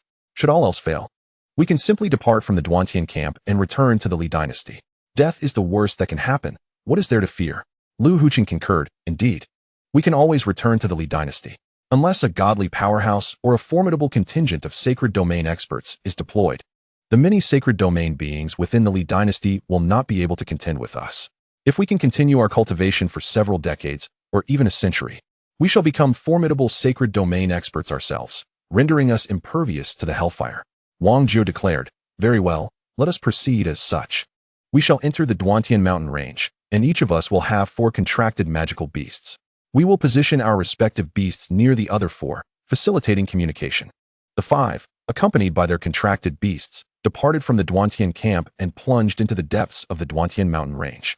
Meanwhile, upon receiving word that Tai Lisuo and Wang Jiu, along with their companions, had entered the mountain range, the captain of the 7th Squad of the 3rd Brigade could not help but chuckle. Heaven has provided a path, yet you choose to walk into your own demise. Do not blame me. As Tai Lisuo and Wang Jiu, along with Lu Huqing, Su Sanduo, and Zhang Pingshu, traversed the edges of the magical Beast Mountain range. They journeyed for over 10 days before delving deeper into the heart of the Duantian mountain range. It is worth noting that the number of magical beasts within the Duantian mountain range is rather sparse. The Broken Sky mountain range has transformed into a battleground, with many magical beasts having long since vacated the area. Only a few remain, a mere handful. Over the course of more than 2 millennia, the Western faction and the forces of the Broken Sky have engaged in relentless combat, causing the magical beasts within the mountains to suffer greatly. Currently, the magical beasts in the Broken Sky mountain range tend to group together, as solitary creatures have banded into packs for survival. In this tumultuous environment, Tai Lisuo, Wang Jiu, and their 5 companions, alongside 6 domain-level magical beasts, possess a total of 11 units of domain-level combat strength. They must navigate carefully to avoid encounters with enemies. Yet the magical beasts they confront are all gathered in formidable groups. Thus, they can only target the smaller clusters of beasts when possible. Chapter 125. Complete rampage. Upon entering the Broken Sky mountain range, the 5 companions stored their identity tokens within their storage rings, ensuring they would remain undetected by the forces of the Broken Sky unless they were to cross paths directly. Their mission to seek out and subdue domain-level magical beasts while evading both the forces of the Broken Sky and the Western faction began with considerable difficulty. In their first battle, the 5 incurred minor injuries but successfully captured 6 domain-level Gale Lion beasts. Consequently, their domain-level combat strength increased from 11 to 17. As they continued to capture more domain-level magical beasts, their overall strength grew, making subsequent battles increasingly manageable. Eventually, they encountered a small team from the Western faction, who, upon seeing the five, chose to flee. This small team, along with their contracted magical beasts, boasted only 20 units of domain-level combat strength. In contrast, Tai Lisuo and his companions, though fewer in number, commanded 20 domain-level magical beasts. Having gathered sufficient contracted magical beasts, Tai Lisuo and Wang Jiao prepared to return to the Broken Sky camp. However, they unexpectedly stumbled upon 4 teams of Western powerhouses. It turned out that after the 5 entered the Broken Sky mountain range, the captain of the 7th Squad of the 3rd Brigade had disseminated information about their presence, prompting the hidden masterminds to make swift arrangements. The constant battles waged by Tai Lisuo and his companions within the mountains generated considerable noise, which inevitably drew the attention of watchful eyes.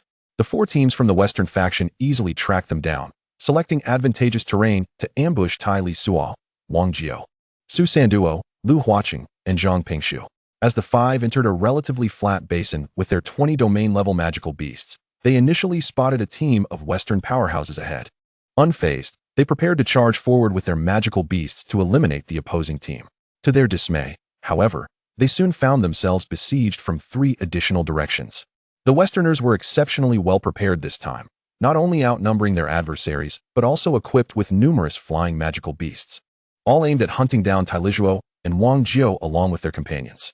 Faced with the overwhelming might of the Western elites, along with the formidable presence of sacred beasts and aerial creatures, the 5 knew escape was futile. They were left with no choice but to fight with all their might.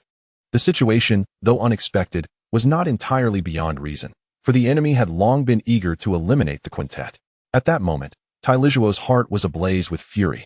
Having traversed from Earth in the 21st century to this world for over 30 years, he had always yearned for a tranquil existence, wishing only to cultivate in peace and enjoy a carefree life.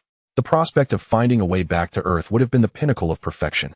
He had never sought to provoke others, yet trouble had continuously found him. Did they truly believe him to be an easy target? In his past life on Earth, it was only after he had succumbed to cancer that his temper gradually mellowed. Tai Lisuo had been known for his fiery disposition, a man who would boldly confront anyone over matters of principle. However, since arriving in this world, he had been bullied time and again, with adversaries relentlessly pursuing him. Tai Lisuo was consumed by boundless wrath. Little did his foes know that their current endeavor would unleash dire consequences. This particular attempt to encircle Tai Lisuo and his companions had ignited his fury and volatile temperament. Tai Lisuo's anger was profound, leading to potentially severe repercussions. The overwhelming rage clouded his usual calm and composure, leaving only a singular thought in his mind: to kill, to kill, to kill. In the face of an encirclement of multiple foes, Tai Lisuo, in his frenzy, charged directly at the enemy before him without a second thought. Fortunately, having lived, trained, and fought together for a considerable time, the 4 companions followed suit, accompanied by their magical beasts. As the enemy observed the 5 making a bold attempt to break through the encirclement, they immediately tightened their formation. A portion of the faster individuals surged toward the front of the quintet, intent on thwarting their escape. Escape? Such thoughts were naive. In his complete berserker state, Tai Lisuo had no intention of retreating. His mind was solely fixated on annihilating every last enemy.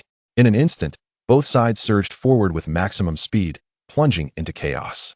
Although engaging in battle under such unfavorable circumstances was perilous, it was far preferable to being surrounded and methodically worn down by the enemy's numerical advantage and ranged assaults. Having grasped the principles of speed, Tai Lisuo moved with such swiftness that his enemies could not even hope to track him. Tai Lisuo charged headlong into a throng of adversaries, wielding his great blade with unparalleled swiftness, striking one foe after another. Lacking in technique and strategy, he engaged in a straightforward, unyielding confrontation. In a state of unrestrained fury, Tai Lisuo's combat prowess soared, as he unleashed a whirlwind of destruction, slashing through enemies with abandon. Faced with the amalgamation of 3 distinct laws, each of his strikes, empowered by this fusion, bore the weight of 1,000 pounds, effortlessly toppling 3 or 4 foes in an instant. Typically, Tai Lisuo assumed the role of commander during battles, but in this unbridled state, he paid no heed to the tactics of warfare. Observing his silence and sensing the palpable fury emanating from him, Wang Jiao felt compelled to take charge of the battle. Swiftly, he instructed Sanduo, launch an all-out assault. Lao Lu and Lao Zhang, we shall alternate in controlling the gravity labyrinth. There are too many enemies. Everyone must exercise caution. After a brief pause, he continued, Long Sheng, Long Lei, Long Yin, Long Si, and Shui Mu, divide into 4 teams. Engage the other sacred domain beasts within the gravity labyrinth to eliminate foes, ensuring you do not stray beyond its confines. The 3 of us will provide support. Su Sin Duo maneuvered near Tai Lisuo, ever vigilant of his mentor's well-being. Should anyone pose a threat to Tai Lisuo, he would recklessly intercede to deflect the enemy's blows or preemptively strike before a danger could reach his mentor. Su Sin Duo discerned that something was amiss with Tai Lisuo. He seemed to have succumbed to a feral madness. His relentless assault, focused solely on offense, allowed him to evade incoming attacks primarily by leveraging his speed, and when evasion proved impossible, he would endure the blows head-on. Tai Lisuo's reckless fighting style instilled fear in many of his adversaries. His disregard for his own safety was compounded by his overwhelming combat strength. Not even the pinnacle of sacred domain foes could withstand more than 3 of his strikes. With a staggering speed of over 100 blows per second, Tai Lisuo dispatched 1 or 2 enemies on average each second, including the time taken for repositioning and evading attacks. As the battle commenced, the enemies initially failed to grasp the gravity of the situation. However, it was not long before they began to fall, one by one, as their comrades were systematically defeated, and the number of those surrounding Tai Lisuo dwindled. Realizing the peril they faced, many were genuinely struck with dread at the sight of Tai Lisuo's ferocity. The 4 teams of beasts led by Long Sheng and Long Lei, though not particularly formidable, were bolstered by the support of Wang Jiao and Zhang Pingshu Lu Hu, thereby exerting considerable pressure on the adversaries. As a result, the beast teams wreaked havoc upon their foes. One enemy, preparing to attack several beasts before him, was suddenly ensnared by an array of vines that sprouted from the ground, causing him to panic before being overwhelmed by the beasts in a brutal assault. Another enemy, engaged in a fierce confrontation with the beast team, found himself beset by massive wind blades that appeared out of nowhere, forcing him to evade. Yet, as he landed, the ground transformed into a quagmire, leaving him unstable and ultimately subject to a savage beating from the beast team. Initially, the adversaries ensnared by the gravitational labyrinth numbered merely around 10. Most of them were captivated by the frenzied Tai Lisuo, preoccupied with their assault against him. The remaining foes were few and were swiftly dealt with by the 4 teams of magical beasts. Outside the confines of the gravitational labyrinth, the remaining enemies watched as their more than 10 companions were enveloped within. The 3 squad leaders hastily convened, deciding to leave one leader with 5 or 6 men stationed outside to prevent Tai Lisuo and his allies from fleeing, while the rest plunged into the labyrinth to support their trapped comrades. Unbeknownst to the Western warriors, what had initially appeared to be a favorable scenario of 40 attacking 5 had swiftly transformed into a situation where they faced imminent defeat. The 10 or so reinforcements that charged in were promptly intercepted by the 4 teams of sacred domain magical beasts, blocking their advance from all directions. Each magical beast squad found themselves outnumbered and outmatched as they faced 3 or 4 enemies. The fierce melee commenced, and despite the aid of Wang Jiao, Zhang Pingshu, and Lu Hucheng, the magical beasts were gradually pushed back. The 2 squad leaders, unwilling to engage with the magical beasts, followed the sounds of battle toward Tai Lisuo's location. However, upon witnessing the unfolding scene, they could scarcely believe their eyes. In what seemed like the blink of an eye, the original attackers against Tai Lisuo had dwindled to just the squad leader remaining. It was fortunate for Tai Lisuo that this squad leader was not a pinnacle of sacred domain strength.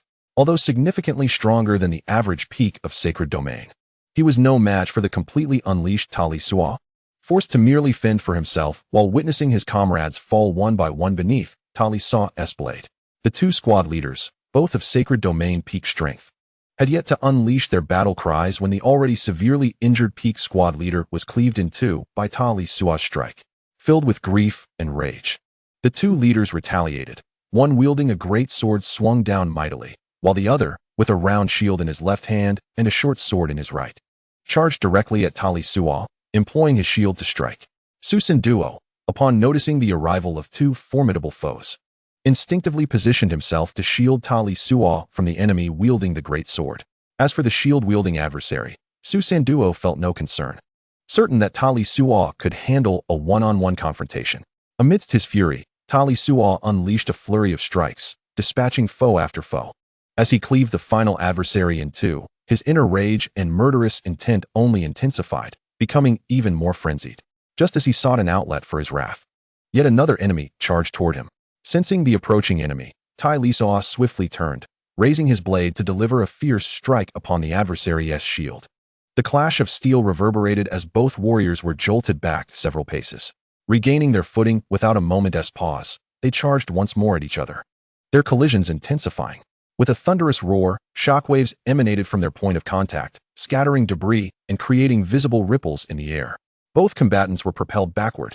Yet before they could touch the ground, they propelled themselves off the trees, launching at each other again. This was the simplest form of confrontation, a direct and violent clash. Embodying the raw essence of life and death, the shield warrior, endowed with innate strength and a profound understanding of the laws of the earth, was considered an anomaly among Western warriors. His extraordinary talents had allowed him to ascend to the pinnacle of the sacred domain, becoming a captain within his legion. To confront Tai Lisuo and his companions, he had mobilized 3 formidable warriors of the same caliber, yet he had not anticipated encountering a worthy opponent here. In the West, no adversary of equal standing had ever managed to withstand his assaults without faltering. Yet this blood-soaked, menacing figure before him was proving to be a formidable match. More alarmingly, the laws wielded by his opponent were unlike anything he had ever encountered, capable of circumventing his defenses to directly assault his vital organs and mind. If this continued, he feared for his very survival. While the shield warrior contemplated retreat, Tai Lisuo was overwhelmed with exhilaration, showing no sign of abating. Time and again, he charged forth, striking at his foe with relentless fervor. Each time he was repelled, he surged back into the fray. Tai Lisuo had harmonized the laws of earth, gravity, and the pulsation of the ground. Although his opponent possessed a deeper grasp of the earth laws, they could not breach the protective amalgam surrounding Tai Lisuo. Once more, they collided with wild abandon, only to be sent reeling in opposite directions. Astonishingly, the shield warrior turned and fled. In the midst of his fervent assault, Tai Lisuo could hardly fathom his adversary's intention to escape, and without hesitation, he pursued. Outside, the sacred domain warriors were taken aback when the shield warrior burst forth from Tai Lisuo's gravity labyrinth. Before they could inquire, he disregarded their presence entirely, racing deeper into the Dantian mountain range. Hot on his heels, Tai Lisuo followed suit, ignoring the Western warriors stationed outside as he pursued the shield warrior. The speed of the shield warrior was lackluster, unable to rival Tai Lisuo, who had mastered the laws of speed. Before long, Tai Lisuo caught up to him. With a swift pivot, he swung his blade at the shield warrior, who raised his shield to block the impending strike, only to be forced back toward his comrades. The Western powerhouse that previously charged into the gravity maze found their advantage diminished after the departure of the 2 realm extremes. They were repeatedly affected by the shock waves generated from the collisions between the shield warrior and the Tai Li lock, gradually succumbing to their mounting pressure. Once subdued, they faced the onslaught of the beast squad, falling one by one. Chapter 127. Unquenchable Fury 2. Upon the emergence of the shield warrior and the Tai Li lock from the gravity maze, Wang Jiao, Zhang Pingshu, Lu Huqing, and Su Sanduo, who had been stalling one of the realm extremes, instinctively followed Tai Li lock in pursuit. The realm extreme guarding the entrance, intending to assist the shield warrior, found themselves surprised as Wang Jiao and the others burst forth. The 4 who emerged, upon witnessing the situation outside, wasted no time in reactivating the gravity maze, enveloping all their adversaries within its confines. The shield warrior, unable to escape or await assistance from allies, was once again ensnared by the gravity maze. Realizing their fate was sealed, the shield warrior's ferocity surged, steering clear of Tai Li lock and heading towards the others and the beast squad. However, the others proved no match for him, and he dismissed the saint-level beasts with disdain. After slaying several saint-level beasts, Tai Li lock caught up, forcing the shield warrior to turn and confront him. This time, Tai Li lock refrained from striking the shield directly, instead delivering blows to the ground mere feet from the shield warrior. The integration of laws unleashed waves of assault upon the shield warrior, whose body trembled violently as blood poured from his orifices, ultimately collapsing lifelessly to the ground. The demise of the shield warrior marked a pivotal turning point in the battle. The realm extreme stationed outside the gravity maze, in pursuit of Wang Jiao, happened upon the scene of the shield warrior's death, halting momentarily before retreating in haste. Renowned for strength and defense, the fleeing realm extreme possessed the advantage of speed. With the might of the shield warrior extinguished, he had no reason to linger, hastily employing his swiftness to escape instead of awaiting his fate. Unbeknownst to the others, obscured by the interference of the gravity maze, They were unaware of the shield warrior's death or the escape of another realm extreme. Within the gravity maze remained only the realm extreme wielding the great sword and several peak saint-level warriors. Lu Huqing and Zhang Pingshu manipulated the gravity maze, revealing a passage before Tai Li Lock. On the other side of the passage stood Su Sanduo, engaged in battle with the sword-wielding realm extreme. With one realm extreme slain and another fled, Tai Li Lock, still seething with rage, charged towards this final opponent, blade in hand. Once again, the fierce and direct strike came forth, as the sword-wielding pinnacle of the sacred domain was compelled to abandon Su Sanduo and turn to face the relentless assault of Tai Lisuo. The tide of battle shifted from besieging the enemy to being besieged, and the sword-wielding champion of the sacred domain was acutely aware of the dire situation. Yet, it was too late to break free. Su Sanduo and Wang Jiu loomed nearby, their eyes fixed with predatory intent, while Tai Lisuo unleashed a frenzied and unyielding barrage of attacks. The sword-wielding elite staggered backward under the force of Tai Lisuo's onslaught, ultimately succumbing beneath the blade of his relentless adversary. The champions of the sacred domain either fell or fled, and soon, the remaining warriors from the western continent found themselves engulfed in chaos, collapsing into a pool of blood in mere moments. Though it may seem prolonged, this fierce conflict lasted only a few fleeting minutes. The 5 combatants bore varying degrees of injury, with Su Sanduo suffering the most grievous wounds, rather unexpectedly, for it was Tai Lisuo who had engaged in battle without being besieged. His mastery of the fusion laws rendered his attacks and defenses formidable, sustaining primarily superficial injuries, while his internal wounds remained relatively minor. In contrast, Su Sanduo had recklessly devoted himself to alleviating Tai Lisuo's burden from the onset of the conflict, subsequently enduring severe internal injuries as he desperately held back the sword-wielding sacred domain elite. The others, Wang Jiu, Lu Huqing, and Zhang Pingshu, sustained only trivial injuries, primarily from the excessive drain on their mental fortitude. The losses among the magical beasts were substantial. Of the 14 sacred domain beasts that the 5 had painstakingly subdued, 8 perished during the tumult of battle. Once the fighting ceased, both the magical beasts and the warriors settled down or lay down to recuperate, save for Tai Lisuo, who stood resolute with his blade, gazing skyward. He reflected on the numerous battles faced since his arrival in this realm, contemplating the ceaseless troubles that had beset him. The fury within Tai Lisuo did not dissipate with the conclusion of the conflict. Rather, it blazed even more intensely. Kindness invites cruelty, and goodness invites exploitation, was a phrase Tai Lisuo had been all too familiar with from his past life on Earth. He could not help but ponder, time and again pursued and hunted. Had he been too benevolent? If only the malevolent could thrive in comfort, then perhaps he would embrace the role of a villain. As for reputation, what worth did it hold if it could not sustain one?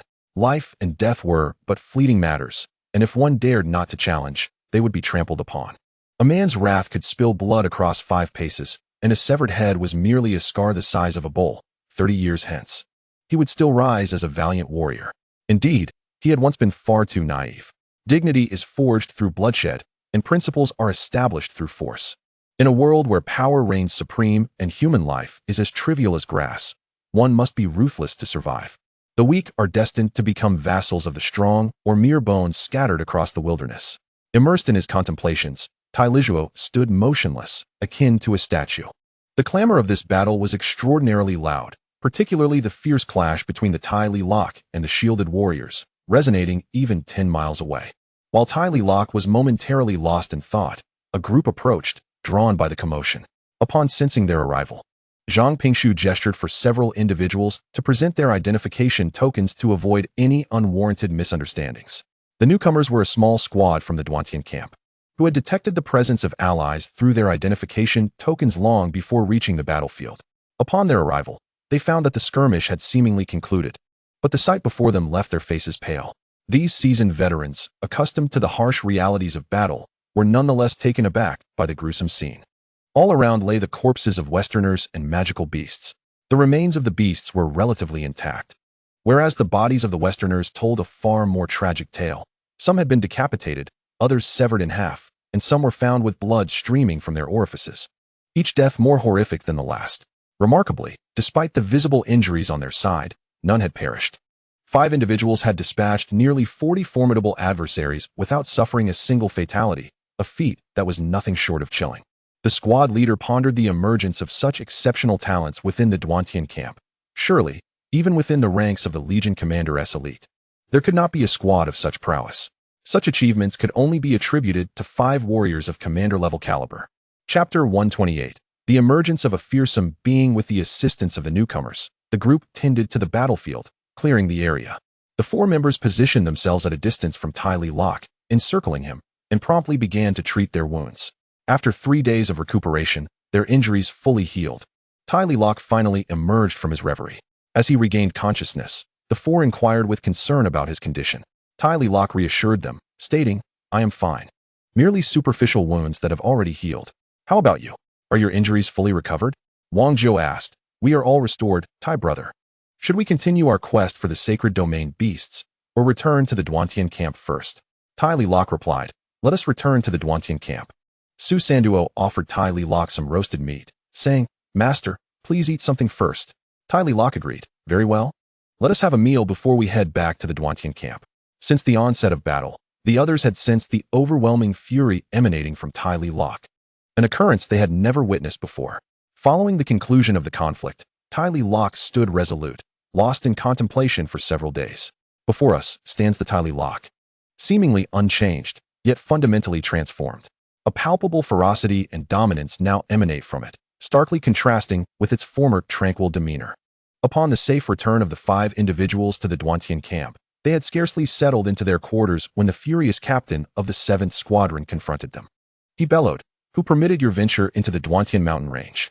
Just after the reorganization of the teams, you vanished without a trace. Is there no sense of discipline left? Do you think this is your home, where you can act as you please?" In a swift motion, Tai Lok brandished his great sword, pointing it directly at the captain's nose. Calmly, he responded, "When there are no assigned missions, we are free to enter and exit the camp as we wish. What harm is there in our visit to the Duantian mountain range? Surely, our return should align with your interests. Or are you incensed because our survival has thwarted your plans?" The captain retorted, "Nonsense. You dare to threaten me with a weapon? That is an act of insubordination, and you shall await the punishment from the enforcement team." Zhang Pingshu interjected, "Insubordination, you say? Such a charge exists in the military, but here in Duantian camp, subordinates may indeed challenge their superiors. Should they prevail, the captain's position would be relinquished, rendering the notion of insubordination moot, would it not, esteemed captain?" Upon arriving at the Duantian camp, the 5 found themselves in peril, with no one to impart the customary knowledge of their circumstances. It was Zhang Pingshu's penchant for gathering information, both trivial and significant, that revealed the rule allowing subordinates to challenge their superiors. The others urged Tai Lok to challenge the captain, fully aware of his formidable prowess. He had previously faced and vanquished 2 peak-level sacred domain experts in one-on-one combat. Thus, even a captain at the pinnacle of the sacred domain, or even a brigade leader of equal stature, would not be beyond his reach. Tai Lok inquired of Zhang Pingshu, "If I were to issue a challenge and my opponent hesitated to respond, what would ensue?" With a smile, Zhang Pingshu replied, "If one declines to accept a challenge, they must simply forfeit their position as captain." Turning to the captain, Tai Lok posed, "So what will it be? Will you accept my challenge? Or will you concede your captaincy?" The captain's face flushed with embarrassment. Despite his ignorance of the situation, believing the 5 had escaped detection, he was nonetheless aware of their formidable past. Upon their return, Lin Shaosun and his cohort had certainly not hesitated to extol the achievements of these 5. To everyone's astonishment, they had successfully vanquished a formidable adversary at the pinnacle of the sacred realm. The squad leader found himself reluctant to accept this challenge. He pondered to himself, even if he joined forces with the other 4 squad leaders, he could not confidently assert that they could defeat a being of such caliber. Left with no other choice, the squad leader declared, "Very well, I shall relinquish my position. I am curious to see how long you will bask in your triumph." Zhang Pingshu interjected, "Want to leave? First, accompany us to the main camp's mission hall to formally register your resignation as squad leader before you depart." The squad leader trembled with indignation, yet maintained his bravado, retorting, "Fine, I concede the position to you. Rest assured, there will be plenty who will come to deal with you in due time." The group made their way to the mission hall, where they documented the change in leadership. Thus, Tai Lisuo was appointed as the new squad leader of the 7th Squad of the 3rd Brigade. The first order of business for Tai Lisuo upon assuming leadership was to transfer Wang Jiu, Lu Hu, Chung Su Sanduo, and Zhang Pingshu to the first team, which was directly under the squad leader's command, with Wang Jiu taking the helm as the captain of the first team. However, barely 2 hours into his new role, the commander of the 3rd Brigade arrived. This somber middle-aged man, named Li Hongfa, was a member of a branch of the Li family from the Sun and Moon dynasty. Distinct from the Li family of the Li dynasty, Li Hongfa issued an order to Tai Lisuo. The 7th squad is to assemble immediately. There is a mission to assign to you. It was evident that this Li Hongfa was merely an extension of the former squad leader's influence. However, Li Hongfa was mistaken. What power did the brigade commander possess? Tai Lisuo remained unfazed and responded directly to Li Hongfa. I regret to inform you that we have just returned from the Duantian mountain range. Moreover, I have only recently been appointed as the squad leader of the 7th squad and am not yet well acquainted with its operations. Therefore, it would be unwise for the 7th squad to undertake a mission at this time. Perhaps you should assign someone else for the task? Li Hongfa retorted.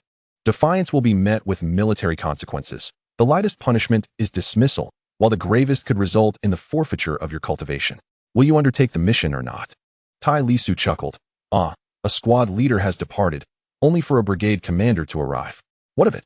I, Tai Lisuo, the newly appointed squad leader of the 7th squad of the 3rd brigade, hereby challenge you. Do you dare to accept? Li Hongfa smirked and replied, challenge me? Very well. I accept your challenge. Do not presume that because you managed to kill a Sacred Realm Pinnacle warrior in concert, you are invincible. I shall show you what a true Sacred Realm Pinnacle warrior is capable of. Chapter 129. The Emergence of a Menace. 2. Tai Lisuo remained unfazed, calmly stating, well, I too am eager to discover what kind of being you, a Sacred Realm Pinnacle warrior, truly are. Let us proceed to the mission hall to register this challenge. Let the contest commence today. Li Hongfa responded with a chuckle. Since you are so eager to court death, I shall oblige you. A group of individuals arrived at the mission hall to register the challenge between Tai Lisuo and Li Hongfa. The mission hall serves not only to handle mission-related matters. It is where nearly all affairs are conducted, aside from logistical concerns. However, due to the predominance of mission-related activities, it has become commonly referred to as the mission hall. The squad leader, who had only just been appointed less than 2 hours prior, boldly challenged the brigade leader. This news swiftly spread throughout the entire Duantian camp, prompting countless individuals to rush to the life and death arena for the impending challenge. The camp's challenge venues are divided into the victory arena and the life and death arena. The former determines only the victor, while the latter also decides life and death. The challenge was scheduled for 1 hour later, giving both Tai Lisuo and Li Hongfa time to prepare, as well as allowing spectators to arrive. This occurrence of a squad leader challenging a brigade leader was unprecedented in Duantian camp. Such explosive news stirred all squad leaders and brigade leaders, even capturing the attention of the Legion commander, Li Zhengdao. When Li Zhengdao and the brigade leaders arrived, the time for the challenge had come. Tai Lisuo and Li Hongfa ascended the life and death arena, which was protected by a magical barrier. Once they entered, the barrier would remain intact unless one party perished. Standing upon the arena, Li Hongfa scoffed at Tai Lisuo, remarking, "You are the leader of those few, are you not? Impulsiveness is a devil. Once you are dead, they will still manage to survive for a few more days." Tai Lisuo merely laughed heartily, choosing not to engage in further banter with Li Hongfa, and launched a direct attack. Although Tai Lisuo had not specifically trained in the gravity labyrinth, he possessed knowledge of the Earth space, a sacred domain magic. By employing the fused principles of 3 Earth-based branches, the Earth space, he manifested held power that could rival Wang Jiu's gravity labyrinth. After summoning the Earth space, Tai Lisuo did not attempt to control it. Li Hongfa swiftly broke through Tai Lisuo's Earth space, taunting him. "Is that all you have? Then you may as well accept your death. However, rest assured, I shall not make it easy for you." Without uttering a word, Tai Lisuo charged at Li Hongfa, swinging his large blade fiercely. He intended to eliminate Li Hongfa in the simplest, most direct, and most ferocious manner. In response to Tai Lisuo's assault, Li Hongfa showed no intention of evading, countering with a downward strike of his longsword. A tremendous crash echoed as both men staggered back 3 steps. At this moment, Li Hongfa's expression began to darken. Initially, he had aimed to severely wound Tai Lisuo with a single strike, having held nothing back, yet he had not anticipated an equal exchange. If several nights pass and Li Hongfa receives news about the events occurring within the Duantian mountain range, he would likely refrain from accepting Tai Lisuo's challenge. Despite being a formidable powerhouse at the pinnacle of the sacred realm, Li Hongfa is acutely aware of the arduous task of vanquishing an opponent of equal standing. Regrettably, Li Hongfa remains oblivious to the extent of Tai Lisuo's prowess. During their initial clash, both combatants staggered back 3 steps before halting. Without a moment's hesitation, Tai Lisuo surged forward, launching a relentless barrage of strikes upon Li Hongfa. The ferocity and simplicity of his attacks, which Li Hongfa had underestimated, thrust him into a position of defense. He found himself compelled to react passively, slowly succumbing to Tai Lizi's relentless assault. Li Hongfa indeed possesses extraordinary talent. Having comprehended the elemental laws of gold within the realm of metal, his defensive capabilities rank among the elite within the Duantian camp. Furthermore, under the aegis of the gold elemental laws, his attacks wield significant power. Unfortunately for him, facing Tai Lizi rendered his defenses nearly futile, particularly against the latter's fusion laws. The clash of blades resounded as they engaged in a nearly barbaric confrontation. Li Hongfa's gold elemental laws inflicted considerable impact and damage upon Tai Lizi, with each collision showcasing the distinctive sharpness of the gold laws, causing Tai Lizi to sustain injuries. Conversely, Tai Lizi's fusion laws proved even more formidable, inflicting wounds upon Li Hongfa that were more severe. They were locked in a mutual exchange of injuries, each vying to outlast the other in sheer ferocity. Having lost the initiative, Li Hongfa found himself gradually overwhelmed by Tai Lizi's storm-like onslaught, retreating step by step. The thousands of spectators surrounding the life and death platform were astonished by the one-sided nature of the battle, a scenario unforeseen by most. Only Wang Jiao, Su Sanduo, Lu Huqing, and Zhang Pingshu had anticipated such an outcome. Li Jingdao, seated among several captains, inquired, "The challenger is named Tai Lizi, correct? I had not previously heard of such a formidable figure within our Duantian camp. Is he a recent addition?" The captains shook their heads, expressing their ignorance of the situation. Subsequently, Li Jingdao and the captains turned their attention to the vice commander, Sun Wei. Sun Wei, ostensibly the vice commander but effectively Li Jingdao's right-hand man overseeing logistics and daily affairs, replied, "Commander, I have heard a bit about him. Tai Lizi was originally the squad leader of the 7th team. For some unknown reason, he challenged the captain of the 7th team today, who, rather than accepting the challenge, relinquished his position." Li Jingdao asked, "He was appointed captain today? He was merely a squad leader before." Sun Wei remarked, "Indeed. Only a few hours have passed since I assumed the position of captain, and I have already issued a challenge to Li Hongfa, the captain of the 3rd Brigade." Li Hongfa, a seasoned veteran of the sacred domain, accepted the challenge posed by Tai Lisuo. Thus, it marked the inaugural occasion since the establishment of the Dantian camp that a captain dared to confront a brigade leader. Li Jingdao observed, "It appears that there are many complexities in this situation that we are unaware of." Sun Wei quickly assured, "Rest easy, Legion Commander. I shall investigate the matter thoroughly shortly." On the life and death platform, Li Hongfa's injuries were exacerbating.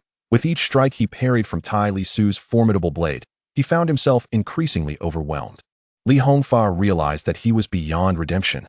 The specter of death loomed ever closer, filling him with regret.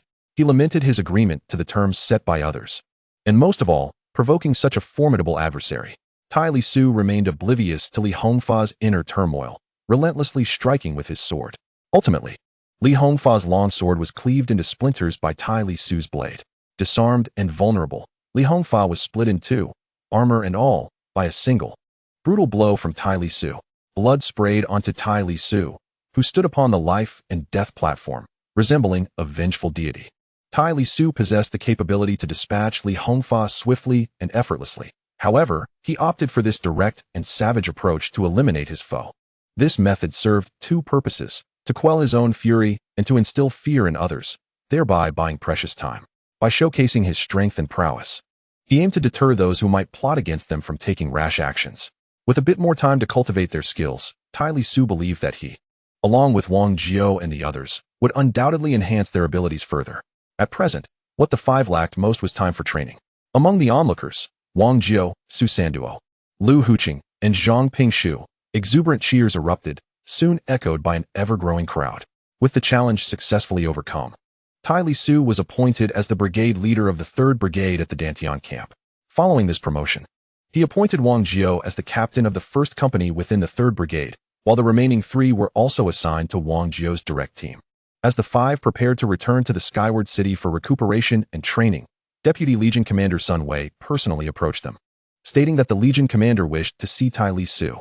The affairs concerning Tai Lisuo and Wang Jiao were no secret, and Sun Wei easily gleaned the details to report back to Li Jingdao. Consequently, Li Jingdao instructed Sun Wei to escort Tai Lisuo to his presence. As the Legion Commander, Li Jingdao's status was undeniable. His quarters were situated at the heart of the Dantian camp, within a vast courtyard. Following Sun Wei, Tai Lisuo entered the courtyard and traversed the front yard to the hall at the back, where Li Jingdao awaited him. Sun Wei reported to Li Jingdao, "Commander, Captain Tai Lisuo has arrived." Li Jingdao then addressed Tai Lisuo. "I have only just learned of your circumstances. I never imagined that such extraordinary talents would emerge from the remote region of the Li dynasty." Tai Lisuo humbly responded, "I am unworthy of such praise, Commander." Li Jingdao continued, "The Li royal family of the Sun and Moon dynasty has numerous branches, and the Li family of the Li dynasty belongs to the branch I represent. Therefore, we are akin to kin. There is no need for you to be modest or overly courteous." Tai Lisuo replied, "Thank you, Commander." Li Jingdao inquired, "What enemies have you offended that have caused Li Hongfa to target you so vehemently?" Tai Lisuo recounted the circumstances surrounding their offense against the Hellfire and also shared their experiences since arriving at the Duantian camp. Upon hearing this, Li Jingdao appeared extremely angry, at least outwardly, while the true thoughts within him remained inscrutable to Tai Lisuo.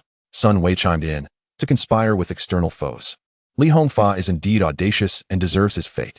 Li Jingdao posed a question to Tai Lisuo, "If I understand correctly, you have only been a saint for less than 30 years, yet you are capable of slaying peak saint-level foes.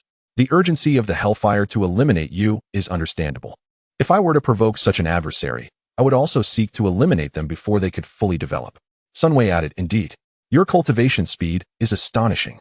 Tai Lisuo then asked Li Jingdao, "Commander, I have heard that if one accumulates sufficient merit points, one may be exempt from participating in the final decisive battle. How many merit points are required to avoid the final confrontation?" Li Jingdao replied, "You would need 10,000 merit points to be excused from the final battle." "Why? Do you wish to avoid it?" Tai Lisuo explained, "Commander, we have already offended the Hellfire. To escape their pursuit, we reluctantly enlisted for the Continental War.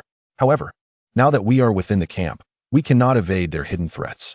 Thus, if there is a way to avoid the final battle, we would prefer that."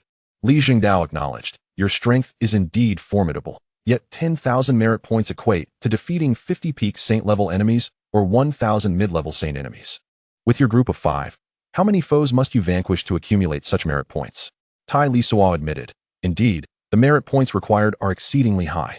It appears the hope is slim." Li Jingdao, with a smile that hinted at amusement, remarked, "There is indeed another method to avoid participating in the decisive battle of the Continental War. To ascend to the level of a divine being, one must surpass their current limitations. Thus, should you achieve such a breakthrough, participation in the final battle would become unnecessary. As for the other 4 individuals accompanying you, they too may refrain from engaging in the climactic conflict." Tai Lisuo inquired, "Is it true that divine beings are exempt from combat?"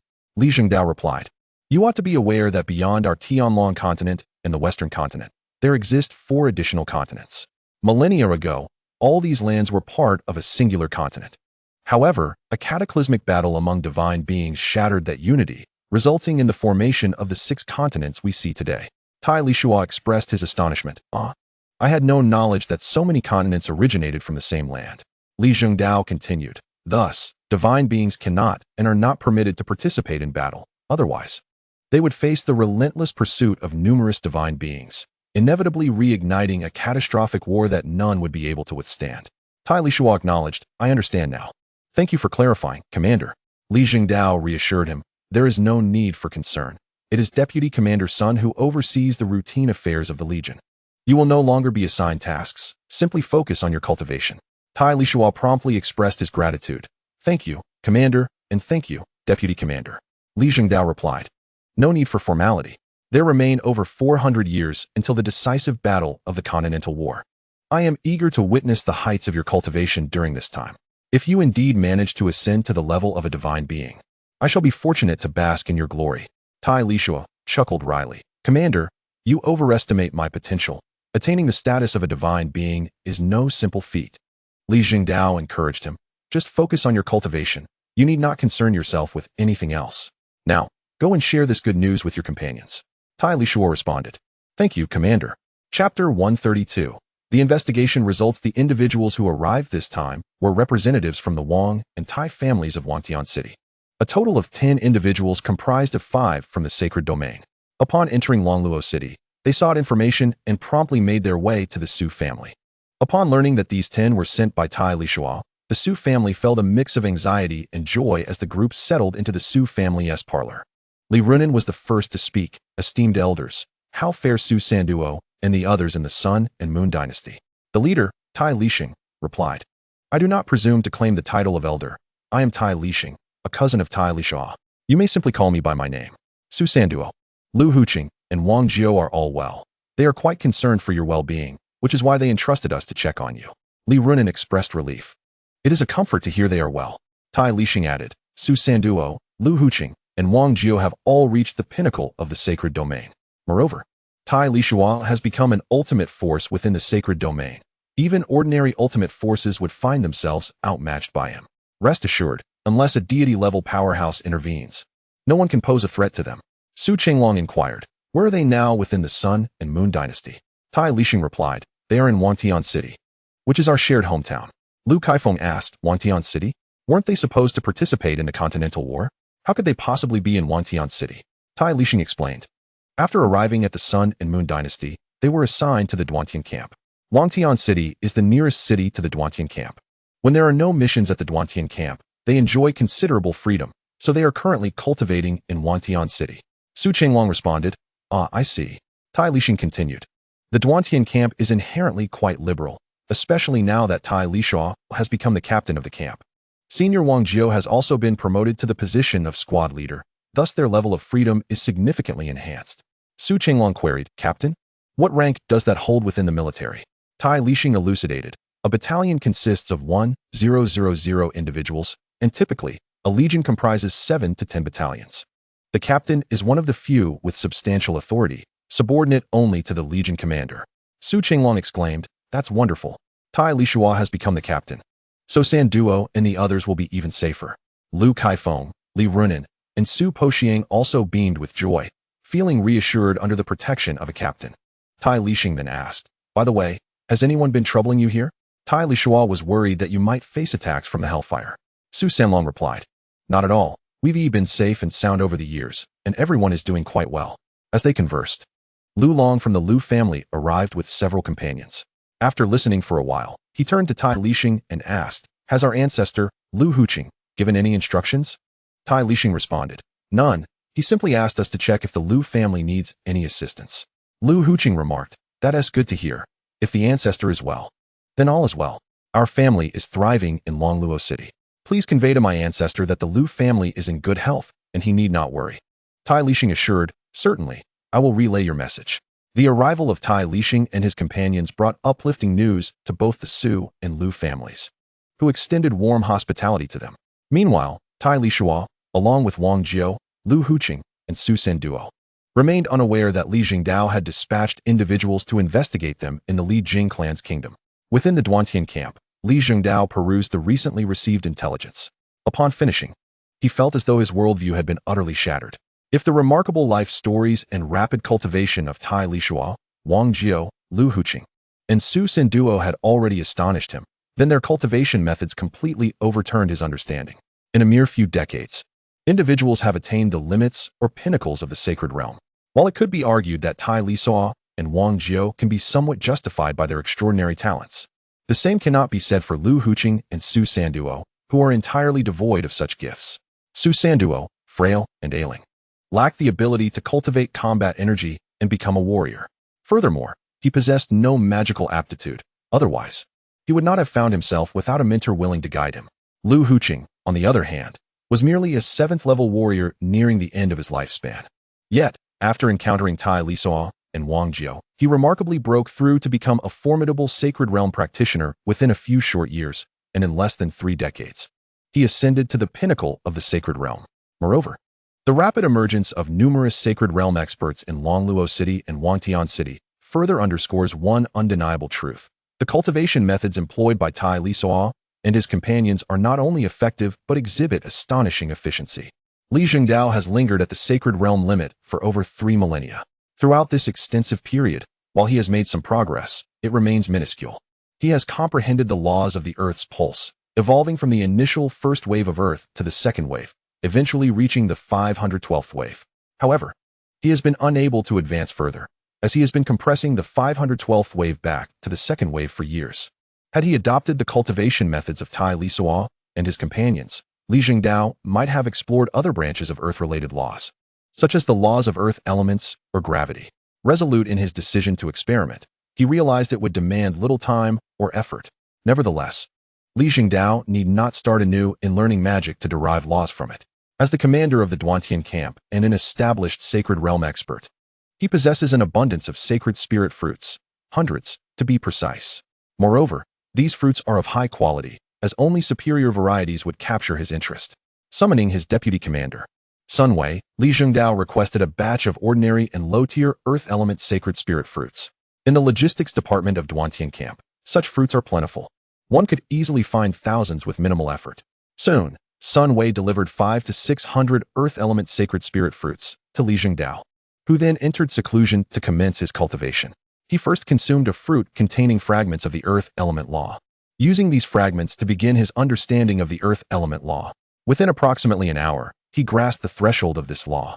Subsequently, he ingested 10 more fruits, similarly imbued with earth element law fragments, and continued his pursuit of comprehension. Chapter 131. Visitors from Lisuo City. Tai Lisuo returned to the barracks. Having communicated the matter of not needing to undertake tasks to Wang Jiao and the others, the five were overjoyed. They promptly departed from the camp, returning to their courtyard in Wantian City to immerse themselves in their cultivation. Qi Chong and Wang Wenlong, upon learning that Tai Lisuo had the capability to independently vanquish a peak sacred domain expert, were left utterly astounded. Wang Wenlong remarked, "It is truly unimaginable. How many years have you been cultivating? To have the prowess to single-handedly slay not one, but 3 peak sacred domain experts?" Qi Chong responded with delight. This illustrates that this lad possesses a rare genius, one that is seldom seen in a millennium, and it also suggests that his methods of cultivation are practical and effective. Wang Wenlong continued, "The Zhao family currently lacks any peak sacred domain experts. Do you think we might take action against them?" Tai Lisuo replied, "You may arrange as you see fit. Should you require assistance, simply inform me." Wang Wenlong declared, "At last, we can take action. We shall convene and discuss our strategy, and I will inform you before we proceed. We will undoubtedly need your support. Otherwise, our casualties may be significant." Tai Lisuo affirmed, "Very well. You may proceed with your arrangements." 10 days later, a great battle erupted within the Zhao family of Wantian City, resulting in the complete annihilation of all peak sacred domain experts. The remaining members of the Zhao family fled under the cover of night, only to be entirely eradicated once they had traveled beyond 100 miles from the city. Following the fall of the Zhao family, Tai Lisuo instructed Qi Chong to send word to the Li dynasty. This was twofold: to ascertain whether the Su and Lu families in Longluo City had suffered from the infernal fire's onslaught, and to convey a message of safety, updating them on the past years of Su Sanduo and Lu Huqing. In the inner courtyard of the Su family in Longluo City, a youth of around 16 or 17 years was diligently practicing fundamental sword techniques. After several hours of training, as noon approached, a young woman approached the training ground and called out, "Patian, it's time to eat." The youth ceased his training, and the woman continued, "Mother, you go ahead. I will wash my hands and join you shortly." This young woman was none other than Li Runan, and the youth was Su Sanduo's son, Su Patian. When Su Sanduo departed the Li dynasty with Tai Lisuo, Su Patian was merely 3 years old. In the blink of an eye, over a decade had passed, and the once small child had matured into a graceful young man. The Su family basked in familial harmony, despite his youth.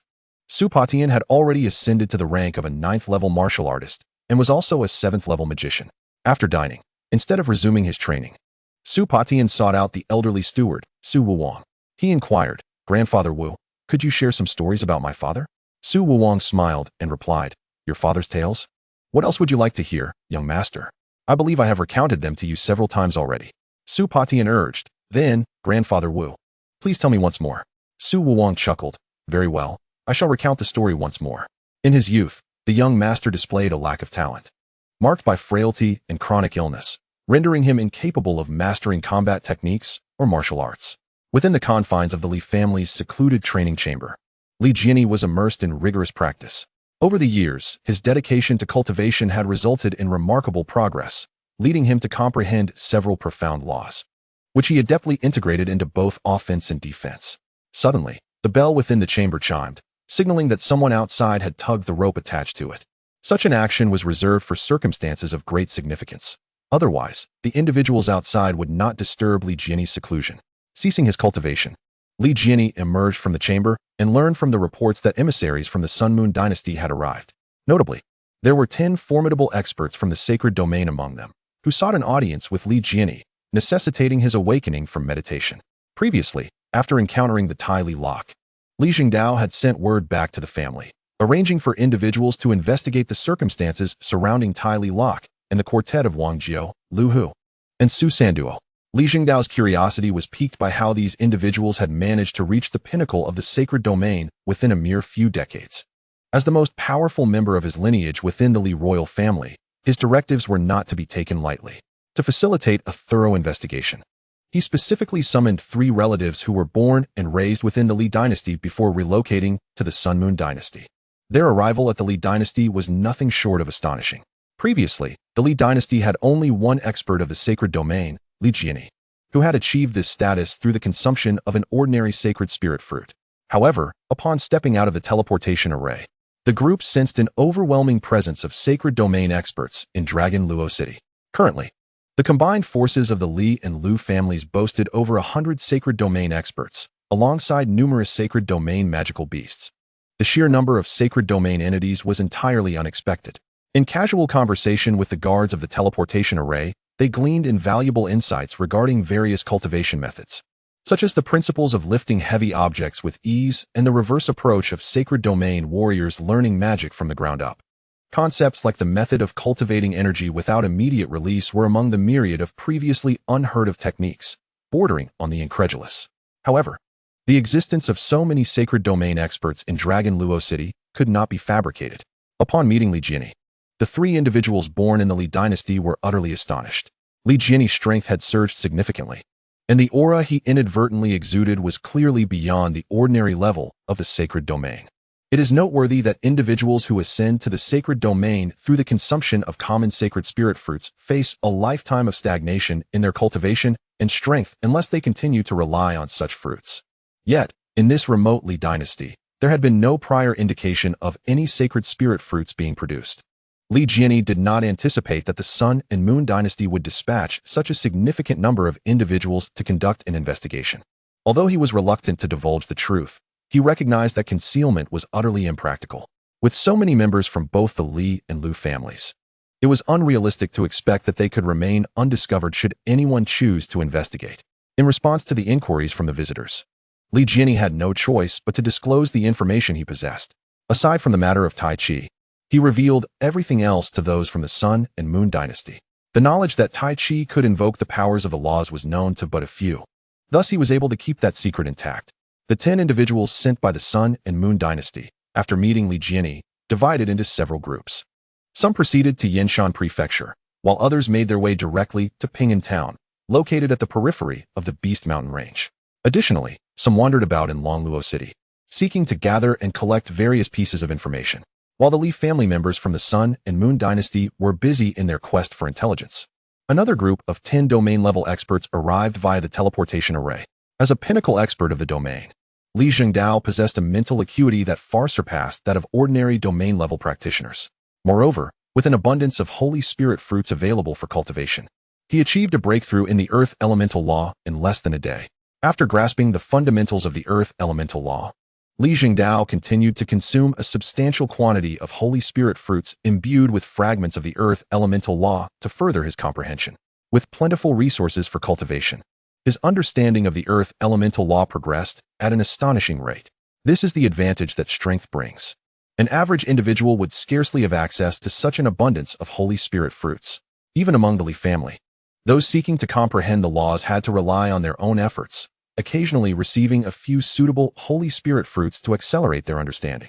This is the nature of large families and powerful factions. The more talent and strength one possesses, the greater the resources one is afforded. Conversely, those lacking such attributes must depend solely on their own abilities. Meanwhile, Tai Lixing and his companions had returned to Wantian City from the Li dynasty, informing Su Sanduo and Lu Huqing that the Su and Lu families in Longluo City were in good health. They also relayed that a team of domain experts from the Li royal family had gone to the Li dynasty to investigate the 4 of them. Tai Lixing remarked, "According to Li Jiani, those sent to investigate you are from the same lineage as him, an offshoot of the Li royal family of the Sun and Moon dynasty. However, their purpose remains uncertain." Tai Lisuo added, "There should be no ill intent. The commander of the Duantian Legion, Li Jingdao, is the most formidable expert from this branch of Li Jiani. It is likely that those individuals were dispatched by Li Jingdao. Tai Chi Chiang interjected, a commander? Should we take precautions and make arrangements, just in case? Tai Lisuo replied, there is no need. Li Jingdao should be aware of us within this brief span of several decades. Upon reaching the pinnacle of the sacred domain, or even its utmost limits, curiosity about us emerged, prompting the dispatch of personnel by the Li dynasty to investigate our affairs. Wang Wenlong remarked, the power of the Legion commander is indeed formidable. Should we not exercise caution? Tai Lisuo replied. Li Jingdao's capability to ascend to the rank of Legion commander signifies that his strength surpasses that of an average sacred domain expert, perhaps even more. Yet, despite his prowess, we are not without our own strengths. I trust he is a wise individual. If he were to act against us, he would be unable to bear the consequences unless he summoned a deity-level powerhouse. Wang Wenlong conceded. Indeed, that is a point worth considering. However, does this not mean that our cultivation methods have been fully exposed to them? Tai Lisuo responded. So what if they are aware? It was bound to happen eventually. Even if Li Jingdao and his associates learn of our methods, it is unlikely they would spread the knowledge indiscriminately. Let us focus on our cultivation. You two families should continue nurturing your descendants as well. For those who have already broken through to the sacred domain, strive to pursue the path of fusion laws. Our own strength is the foundation of our existence. Tai Chong addressed Tai Lisuo. Young man, now that the danger has subsided, shouldn't you consider returning to your roots? Tai Lisuo replied, I have previously conveyed that I feel no sense of belonging to the family and have no intention of acknowledging kin. I have grown accustomed to my freedom. Let this matter be. And Tai Chong solemnly questioned, you are my third brother's son. How can you not return to the family? Moreover, does returning to the family conflict with your freedom? Do you fear we would restrict your autonomy or burden you? Tai Lisuo, with a sense of resignation, stated, I do not wish to repeat myself. This is the final time I shall inform you. I will not return to the family, nor will I recognize any relatives. Do you understand? Do not bring up such matters with me again. I am who I am, and you are who you are. Tai Lisuo felt at a loss. He was not of this world, but had traversed from 21st century China. Although the soul that occupied this body belonged to the bloodline of the Tai family, he believed he had not wronged them. Despite having shared various cultivation methods with Wang Wenlong and Tai Chong out of gratitude for their kindness, Tai Lisuo genuinely felt he owed them nothing. His words were unyielding, leaving Tai Chong heartbroken, while Wang Wenlong and Tai Lixing were equally displeased. The atmosphere grew heavy, and those nearby, including Wang Jiao and Su Sanduo, felt an awkward tension. Yet, what could be done? They could not overpower him, nor could they persuade him. Indeed, this was not entirely Tai Lisuo's fault. He was not of this world, nor was he a member of the Tai family in Wangtian City. Furthermore, prior to his crossing, the concept of familial ties had already grown rather tenuous in 21st century China. In a world where the strong reign supreme and peril lurks at every corner, the importance of familial bonds becomes exceedingly paramount. A family that lacks unity and cohesion finds it exceedingly challenging to endure in such a realm. After a prolonged silence, Wang Wenlong finally inquired, is there something amiss between our families that has displeased you? If we have erred in any way, please do not hesitate to express your concerns. We assure you that we will make amends. Tai Lisuo responded, there is nothing to be satisfied or dissatisfied about. There is no need for further discussion. Regardless of what is said, my sentiments shall remain unchanged. You may leave. I must attend to my cultivation. With that, Tai Lisuo rose to pursue his training, leaving Wang Wenlong and Tai Chi Chiang in a state of helplessness as they departed. Having encountered such a rare and extraordinary talent, who is also of their bloodline, this genius indeed brought immense benefits to both families. Yet, this prodigy, Tai Lisuo, was reluctant to forge closer ties with them. They could scarcely utter any harsh words for fear of offending him, which might lead him to disregard their families altogether. As for resorting to force, that was out of the question. Who among the Wang or Tai families could contend with Tai Lisuo? Wang Jiao, Lu Huqing, Su Sanduo, and Zhang Pingshu also retreated into seclusion for their cultivation. After several fierce battles, all five had made advancements, gaining fresh insights into the understanding and application of the laws. With trivial matters now resolved, they commenced a prolonged period of intensive training. Having witnessed the formidable nature of the fused laws, aside from Wang Jiao, who had already mastered the fusion, the remaining three focused on identifying the points of convergence for their own law integrations. Meanwhile, both Wang Jiao and Tai Lisuo sought to deepen their understanding by fusing additional laws upon the foundation they had already established. Li Jingdao, within the Dantian camp, was also in seclusion, engrossed in his cultivation. However, He remained unaware of the intricacies of the fused laws, aiming merely to comprehend a broader spectrum of Earth-related laws, hoping for a synergistic effect among them. Should this be realized, Li Jingdao might achieve a profound understanding of the Earth pulsation law, thereby breaking through to become a divine-level powerhouse. Chapter 134. The divine-level powerhouse. Time flows inexorably during the path of cultivation, and decades have swiftly passed. Over the span of 30 years, Wang Jiu successfully fused the Earth element law, the gravity law, and the Earth pulsation law. This amalgamation of three laws significantly enhanced his prowess, rendering him as formidable, if not more so, than Tai Lisuo had been prior to his seclusion. Wang Jiu's mastery of the fusion was, in fact, more profound than that of Tai Lisuo at the outset. Tai Lisuo, having initially fused three branches of Earth laws, spent decades refining his skills, further integrating the wind element law, the sound law, and the speed law into a cohesive fused law. Su Sanduo, Lu Huqing, and Zhang Pingshu also discovered the points of convergence for their law fusions, with Su Sanduo merging the wind element law and the speed law into a unified fused law. Lu Huqing has integrated the principles of the Earth element and gravity, while Zhang Pingshu has harmonized the Earth element and the Earth pulsation principles.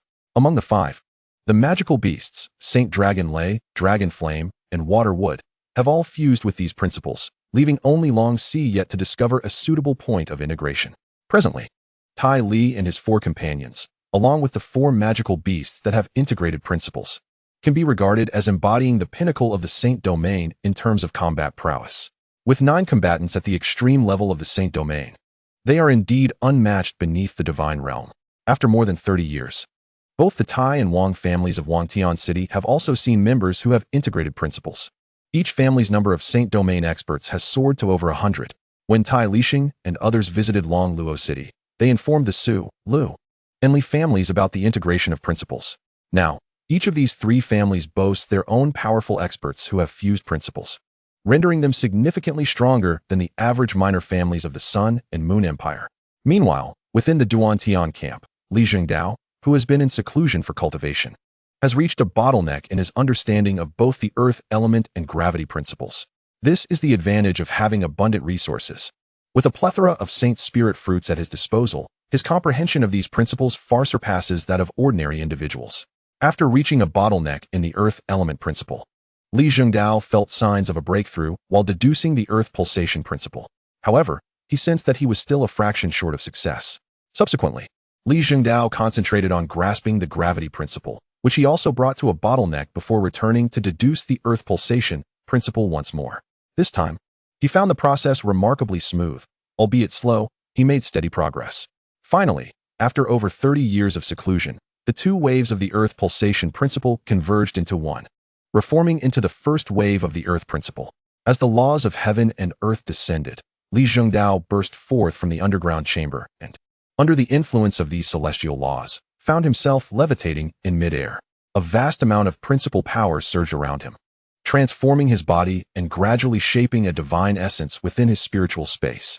Once the divine essence was formed, it absorbed an immense quantity of principal power before the celestial phenomena in the sky began to dissipate, marking Li Jingdao's official ascension to divine status.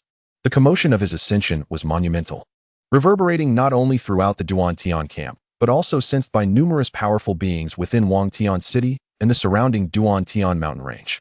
Even divine beings from distant lands, hundreds of thousands of miles away, could feel the momentous breakthrough to divinity.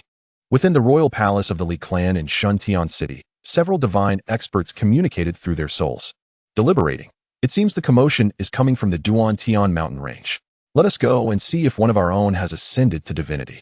Another responded, indeed. Let us investigate. Soon, 2 figures shot from the royal palace, soaring into the sky before vanishing from sight. The journey towards the Duantian mountain range is not solely undertaken by the 2 members of the Li royal family. Other formidable beings of divine caliber are also making their way there. While the continent is filled with numerous sacred domains, the number of divine-level experts remains limited. The emergence of new divine beings naturally piques the interest of the seasoned ones, who are eager to make their acquaintance. If they can forge an alliance, it would be splendid. However, should they be adversaries, it is most prudent to strike while they are still adjusting to their newfound powers, as this presents an opportune moment to eliminate them. The swiftness of divine beings transcends the imagination of those in the sacred domains. Just after Li Zhengdao completed his breakthrough, several divine-level experts arrived. After engaging in mutual introductions and conversations with over 10 other divine beings who arrived subsequently, a celebratory banquet was held in the Duantian camp for 2 days in honor of these divine guests. Once the divine experts departed, Li Zhengdao sought out Tai Lisuo in Wangtian City. He expressed his gratitude, saying, "I come to thank you, even though you did not assist me directly. It was only by learning of your cultivation methods that I was able to achieve my breakthrough to divine status so swiftly." Tai Lisuo replied, "Congratulations on your ascension, my lord." Li Zhengdao waved his hand dismissively, stating, "There is no need for such formalities. Your own ascension to divinity is merely a matter of time. Upon reflection, I realize that I have limited means to assist you. If you do not wish to partake in the continent's decisive war, I offer you 2 choices. Either depart the Duantian camp with me, or I shall grant you 5 of you 10,000 merit points each." Tai Lisuo responded, "Thank you, my lord. I choose the merit points." Li Zhengdao smiled, "I anticipated your choice. Please present the identity tokens for you 5, and I shall transfer the merit points to you." Tai Lisuo, Wang Jiao, Lu Huqing, Su Sanduo, and Zhang Pingshu presented their identity tokens. Li Zhengdao transferred 10,000 merit points to each of the 5 from his own token. The 5 expressed their gratitude to him. Li Zhengdao reassured them, "Now that you possess sufficient merit points, you can cultivate in peace without concern for those from the inferno or the need to engage in the continent's decisive battle." Tai Lisuo said, "Thank you for your generosity, my lord." Li Zhengdao replied, "As I said, there is no need for such courtesy. Should any shameless divine being take action against you, invoke my name. Though I have just ascended to divinity, the Li royal family boasts more than just my singular prowess. Cultivate diligently. I await the day you achieve divinity, and I hope it shall not be long." With a hearty laugh, he departed. Although Li Zhengdao had left, the 5 did not disperse but instead engaged in discussions about what it means to be a divine-level expert and how one might ascend to such heights. Wang Jiao inquired, "Tai, could you enlighten us on how to become a divine being?" Tai Lisuo replied, "Have we not already discussed this? One must either fully comprehend a branch of the laws or merge the laws to a sufficient extent to attain divine status." Wang Jiao inquired, "Which of these 2 methods is superior?" Tai Lisuo replied, "I believe that the path of the fusion of laws is somewhat more advantageous. I surmise that upon reaching the divine level, the one who comprehends more laws and delves deeper into their essence will emerge as the stronger individual. The ability to amalgamate these comprehended laws into a cohesive whole should denote a formidable entity among divine beings." Chapter 135, Long Chaiyang Zhang Pingshu asked, "Is the fusion of laws truly that formidable?" Tai Lisuo responded, "My conjecture is that the fusion of laws surpasses the efficacy of individual laws. Consider this, if you were a divine entity, even if you had fully grasped several distinct laws, they would still remain singular in nature. In contrast, the fusion of laws allows for the integration of these various laws into a unified form. Who, then, would be more formidable?" Zhang Pingshu acknowledged, "Indeed, your reasoning holds merit. It appears that the fusion of laws is the golden path following the attainment of divinity." Lu Huqing interjected, "If that is the case, then a divine being who has fused laws would surely be the strongest among the divine, correct?" Tai Lisuo replied, "Not necessarily. Even among divine beings, one may have comprehended and fused 2 laws, while another, lacking in fusion, may have grasped 6 or 7 branch laws. The latter could very well surpass the former in strength." Wang Jiao remarked, "Brother Tai is correct. We understand that within a category of laws, there exist numerous branch laws. For instance, if I have now fused the laws of Earth's pulse, the soil element, and gravity, and later, by relying on the fusion of laws, I become a divine being, I might not have fully comprehended any single branch law. In that case, when I face someone who has grasped 4 or 5 laws thoroughly, they could indeed prove to be my equal." Tai Lisuo concurred, "Old Wang speaks wisely. There is also the possibility that among those who comprehend the same laws, some possess greater innate combat talent, employing the laws more judiciously and maximizing their potency. Such individuals would undoubtedly be far more formidable than their peers of the same rank." Zhang Pingshu noted, "Yes, your arguments are exceedingly sound. The fusion of laws is not an omnipotent solution. Ultimately, it hinges on the depth of one's understanding of the laws and the degree of their fusion. Lastly, the application of laws varies among individuals, even after comprehension. The methods of application can differ significantly, potentially leading to vast disparities. These factors determine the strength of combat prowess." Tai Lisuo added, "Furthermore, there is the matter of one's state of mind. from my own experience during the ambush by 4 Western teams in the Monster Beast Mountains. My mental state underwent a transformation. It was indeed this change in mindset that dramatically enhanced my combat capabilities, enabling me to vanquish those 2 peak domain experts. Wang Jiao inquired. Brother Tai, we were hesitant to ask, but now we are curious. What transformation did your state of mind undergo, and how did it change? Tai Lisuo remarked. In the past, when we encountered formidable foes, we often resorted to forbearance, retreat, and evasion. Yet, our enemies have not shown mercy in response to our concessions. Instead, they have become increasingly aggressive, pursuing us relentlessly. Lu Hucheng concurred. Indeed, our adversaries will not spare us simply because we choose to withdraw and show restraint. Tai Lisuo continued. When we faced the assault of 4 Western teams last time, I was filled with immense fury. Since forbearance and retreat proved futile, I resolved to unleash a cataclysmic reprisal. My murderous intent transformed into a palpable aura, channeling into our combat and enhancing our fighting prowess. This exemplifies the influence of one's mental state. As I have previously mentioned, the distance one can traverse on the path of cultivation is not solely determined by innate talent, but rather, it is predominantly dictated by one's mindset. In Wangtian City, the 5 individuals were diligently engaged in their cultivation.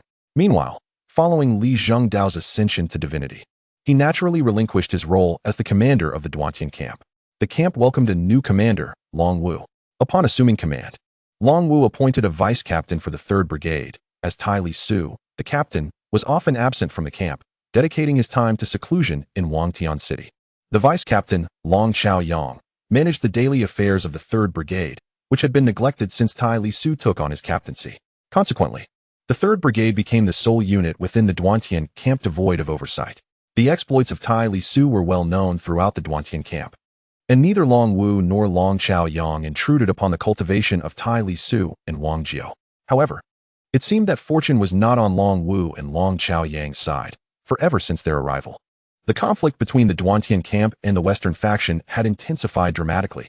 The forces of the Duantian camp found themselves continually repelled by the might of the Western champions in the Duantian mountain range. Even the deployment of peak sanctified warriors yielded no favorable outcomes, as the Western faction boasted a greater number of such elite fighters. Recently, during an operation to contend for a high-grade sacred spirit fruit, the Duantian camp suffered the loss of a peak sanctified warrior, along with 2 other brigade commanders and Long Chaoyang, who sustained severe injuries. In less than a decade since Long Wu's appointment, the Duantian camp had incurred significant losses. With no other recourse, Long Wu summoned Tai Lisuo, the superlative combatant, realizing that without his return, the Duantian camp might not endure much longer. Responding to the commander's call, Tai Lisuo reluctantly emerged from his seclusion and returned to the Duantian camp. Upon encountering Long Wu, the robustly built commander greeted him with a beaming smile, saying, "Brother Tai, it is truly wonderful to have you back. I have long heard of your extraordinary combat prowess, brother, capable of vanquishing the most formidable beings in the sacred domain as effortlessly as one would slice through vegetables." Tai Lisuo inquired, "Is there a particular matter that has summoned me here, Commander?" Long Wu responded, "Ah, my brother, you are unaware that ever since Lord Li Zhengdao ascended to divinity and departed from the Duantian camp, the powerful figures of the Western faction have seemingly gone mad, relentlessly sending provocateurs. In the Duantian mountain range, skirmishes erupt every 3 days, and major battles every 5. Our camp has suffered grievously." Tai Lisuo asked, "What does the commander imply?" Long Wu clarified, "What I mean is that I hope you, dear brother, will return to lead the 3rd Brigade and teach those Western adversaries a lesson." Tai Lisuo replied, "Commander, I apologize, but Lord Li Zhengdao has already promised the 5 of us that we need not partake in any affairs of the camp, only to focus on our cultivation." Long Wu chuckled, "Oh, come now. We must be adaptable. The past is the past, and the present is different. Were it not for the dire circumstances, I would not intrude upon your training." Tai Lisuo stated, "If there are no further matters from the commander, I shall take my leave." Upon hearing this, Long Wu called out, "Halt! You cannot simply come and go as you please. Do you think this is a mere gathering place? This is a military camp. Discussing matters with you is a courtesy. I shall issue a command directly. Let us see if you dare defy it. Do you think this camp is a joke? Do you believe military law is to be trifled with?" Tai Lisuo responded, "Commander, it matters not if you show me no regard. Must you also disregard the esteem of Lord Li Zhengdao?" Chapter 136, Long Chuyang 2. Long Wu retorted, "Do not use Lord Li Zhengdao to pressure me. You may know divine beings, but so do I. In terms of connections, you may not surpass me. In this Duantian camp, you are the brigade leader, and I am the commander. Do you truly wish to defy orders? Tai Lisuo conceded. Very well, rank does indeed wield power. However, commander, each of us possesses 10,000 merit points. We are exempt from participating in the final battle of the continent. Now, I formally request to leave the camp. Is that acceptable? Longwu laughed. You are overthinking it. Having sufficient merit may exempt you from the final battle. But that does not mean you can simply detach from the camp. Being excused from the battle and leaving the camp are two entirely different matters. Do you understand? Those who leave the camp without permission will face a joint manhunt and pursuit by the three great empires. You may wish to test that. Tai Lisuo asked. So, does that mean I must remain in the Duantian camp? Long Wu affirmed. Indeed, unless a divine being intervenes on your behalf, and you become their attendant, you cannot leave the camp. Otherwise, it is impossible for you to depart before the conclusion of the Continental War. Tai Lisuo sighed in resignation. Very well. Now, what orders does the commander have? If it weren't for the myriad of trivial matters plaguing the Dantian camp, Lisuo would have been inclined to directly challenge the Legion commander. Once he ascends to the position of Legion commander, who would dare assign him tasks? Long Wu remarked. That's exactly right. I consider you a brother, so please do not treat me as a stranger. My instructions are merely a hope that you 5 brothers can join us in teaching the Westerners a lesson. It's as simple as that. Tai Lisuo inquired. Why not deploy your direct battalion? Why must we accompany you? Long Wu replied. Do you think I haven't mobilized my direct battalion? I have already done so. But to no avail. The Western faction seems to be in a frenzy, always led by several peak domain experts. In the presence of such formidable adversaries, even a multitude of peak domain warriors would scarcely make a difference. Tai Lisuo asked, does the commander have any effective strategies? Long Wu stated, my plan is this. Once the injured battalion leaders have recuperated, combined with you 5, we will have over 10 peak domain experts. At that point, we shall mobilize all the squad leaders to properly discipline the Western faction. Otherwise, they might genuinely believe that the Dantian camp is devoid of strength. Tai Lisuo replied, I can participate, but as for the other 4, let them be. They are not peak domain experts. Long Wu countered, look, I regard you as a brother. Yet you do not speak the truth to me. Wang Jiao and Su Sanduo were already capable of contending with peak domain experts decades ago. Now you tell me they are not peak domain experts. Do you think I would believe that? Even if we assume they are not peak domain experts, they are certainly stronger than the squad leaders. Wouldn't you agree? Tai Lisuo conceded. All right, I shall return to Wangtian City to continue my training. Please inform us before you depart. Long Wu urged. No, it would be best for you to stay within the camp during this period. You must also familiarize yourself quickly with the deputy leader of your 3rd battalion and several squad leaders, lest we end up on the battlefield without cohesion. Like a scattered array of sand. Tai Lisuo acquiesced. Very well. I shall take my leave. Tai Lisuo communicated the situation to Long Lei, who would then inform Wang Jiao, Su Sanduo, Lu Huqing, and Zhang Pingshu, urging them to return to the camp from Wangtian City in preparation for the impending battle. Within the Dantian camp, the squad leaders reside in the same barracks as their team members, while the battalion leaders have their own separate quarters. Upon arriving at his own quarters, Tai Lisuo summoned the deputy battalion leader and several squad leaders for a meeting. A total of 8 squad leaders, along with the deputy battalion leader and Tai Lisuo, made for a perfect assembly of 10 individuals. These individuals were unfamiliar to Tai Lisuo, just as he was to them. The only one he could consider somewhat familiar was Lin Shaosun, whom he had met during their previous escape from the Western pursuers. Lin Shaosun is no longer the squad leader. After his commendable achievement, he has been promoted to the position of platoon leader and transferred to the 3rd Brigade, now serving under Tai Lisuo. The former leader of the 7th Platoon in the 3rd Brigade has since leveraged connections to transfer to another brigade following Tai Lisuo's ascension to brigade commander. After a round of introductions, they familiarized themselves with one another.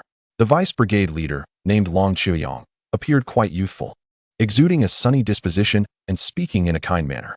However, Tai Lisuo sensed that Long Chuyang was not an ordinary individual. There was an air about him that suggested he hailed from a prominent family. His demeanor and eloquence reflecting a rigorous and refined education that set him apart from the common folk. Tai Lisuo inquired, Brother, where do you hail from? Long Chuyang responded. In reply to the brigade leader, I come from Ingtian City. I hope to receive your guidance moving forward. Tai Lisuo replied, No need for formalities. What principles do you excel in? What is your current realm? Long Chuyang said, My forte lies in the principles of lightning elements. Having just recently reached the pinnacle of the sacred domain, I humbly seek your counsel. Tai Lisuo remarked, What counsel is necessary? The principles of lightning elements are a rare sight indeed. Long Chuyang humbly responded, "You honor me with your words." Tai Lisuo concluded, "Very well, let us disperse for now. When the others arrive, we shall share drinks this evening." Wang Jiao, Lu Huqing, Su Sanduo, and Zhang Pingshu, accompanied by Long Lei, Long Yin, Long Sheng, and Xue Mu, soon arrived at the Duantian camp, already aware of the matters at hand. Upon meeting, Wang Jiao asked Tai Lisuo, "Brother Tai, could this possibly be the handiwork of the Hellfire?" Tai Lisuo replied, "I suspect not.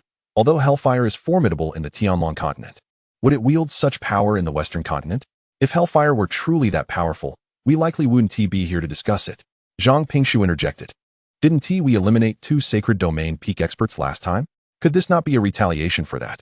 Wang Jiao responded, "Indeed, what old Zhang suggests bears considerable weight. After all, sacred domain peak experts are not easily come by. Losing 2 would undoubtedly be a significant blow, prompting them to dispatch formidable forces for retribution." Tai Lisuo stated. "Regardless of whether this is revenge or for another reason, it is of little consequence now. What matters is that we are soon to confront the sacred domain peak experts from the West, and we must exercise utmost caution.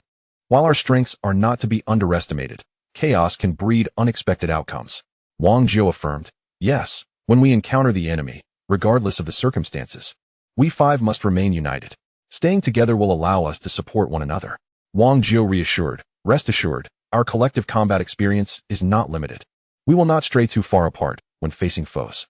Tai Lisuo continued, "This evening, we will be joining the Vice Brigade leader and the platoons of the 3rd Brigade. Gathering for a drink and a chat, we took the opportunity to become better acquainted, as these individuals would soon form a small team with us." Several people responded affirmatively, saying, "All right, no problem." In Chapter 137, that evening, Tai Lisuo, Wang Jiao, and 3 others, along with Long Chuyang, Lin Shaosun, and several vice-captains, gathered in the open space before the barracks. They roasted the meat of a sacred domain beast while sipping on some spirits. Wang Jiao turned to Long Xiaoyang and inquired, "Brother Long, I have heard that you have comprehended the laws of lightning. The offensive power of the lightning laws is arguably the most formidable among all laws. I presume that even the most powerful beings in the sacred domain would struggle against you?" Long Xiaoyang replied, "Indeed, the laws of lightning are potent. However, I regret to say that my understanding is rather superficial, and my application leaves much to be desired. Not long ago, I suffered grave injuries in battle. Had it not been for the timely intervention of the commander, I fear I might not have returned at all." Zhang Pingshu then asked, "By the way, how many sacred domain peak experts did you encounter among your last adversaries?" Long Xiaoyang recounted, "In our last encounter, the esteemed commander and I, along with the captain of the 5th Brigade, each led a direct squad to contend with the Westerners for the high-level sacred spirit fruit. To our shock, they deployed 8 sacred domain peak experts against us, while we had only 3. We were utterly overwhelmed and unable to retaliate. Not only did we fail to secure the sacred spirit fruit, but the captain of the 5th Brigade also perished at the hands of the Westerners." Tai Lisuo inquired, "Brother Long, have your injuries healed?"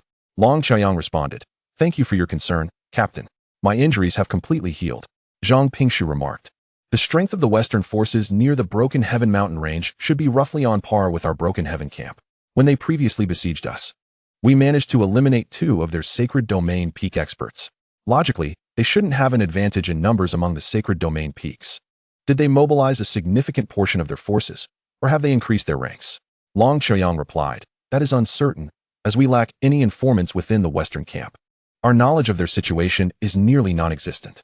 At this moment, Lin Shaosun interjected, "Esteemed sirs, there are speculations that it was during that encounter that you, esteemed sirs, eliminated 2 of their sacred domain peak experts.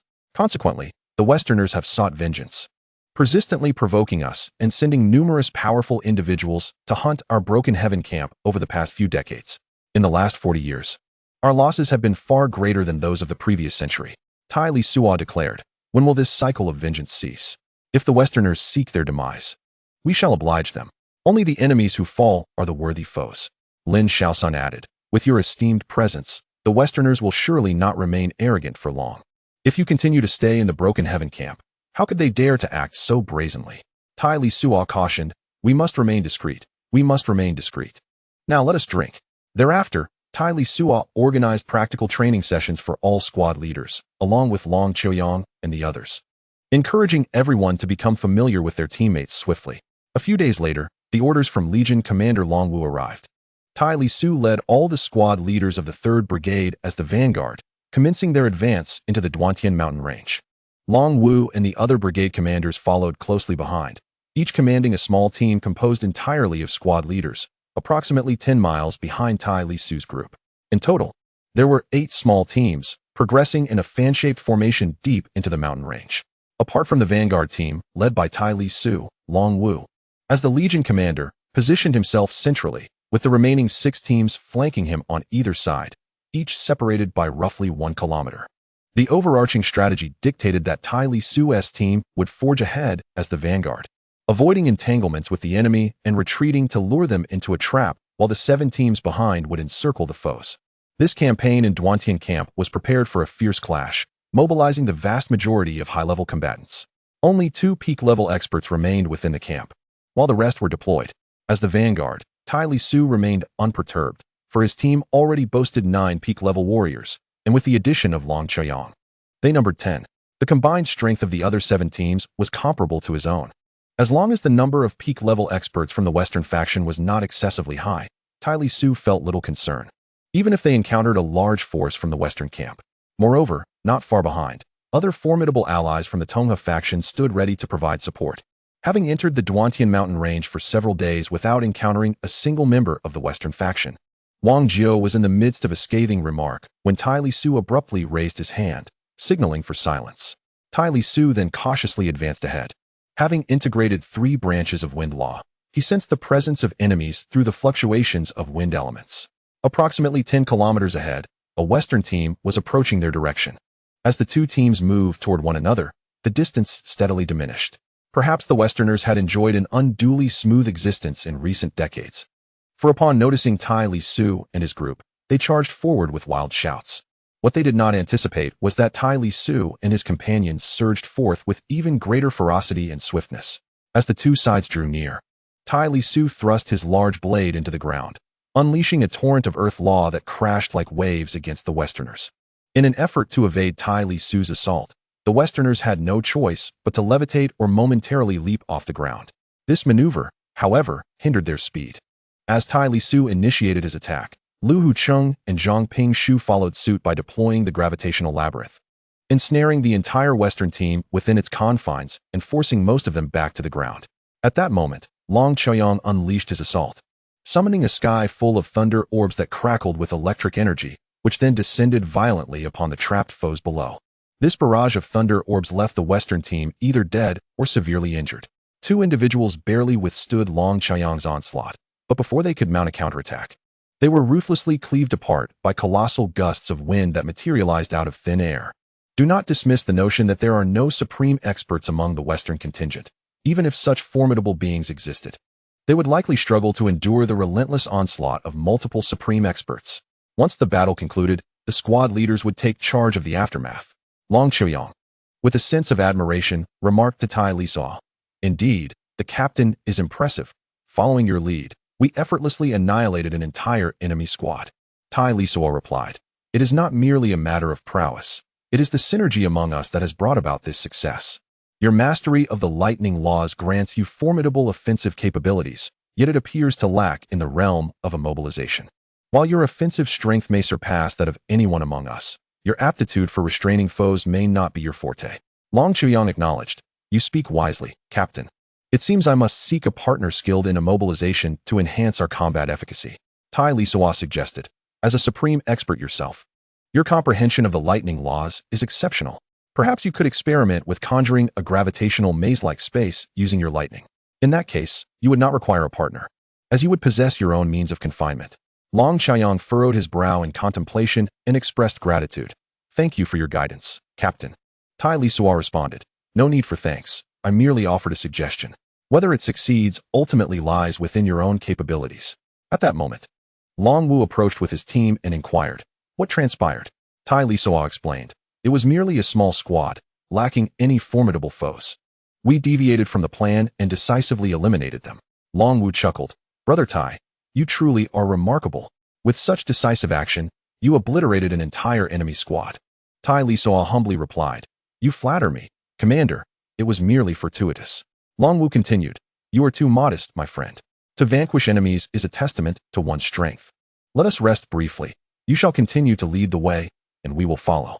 Should we encounter a greater number of foes, we will adhere to the plan. Tai Lisuo agreed, understood.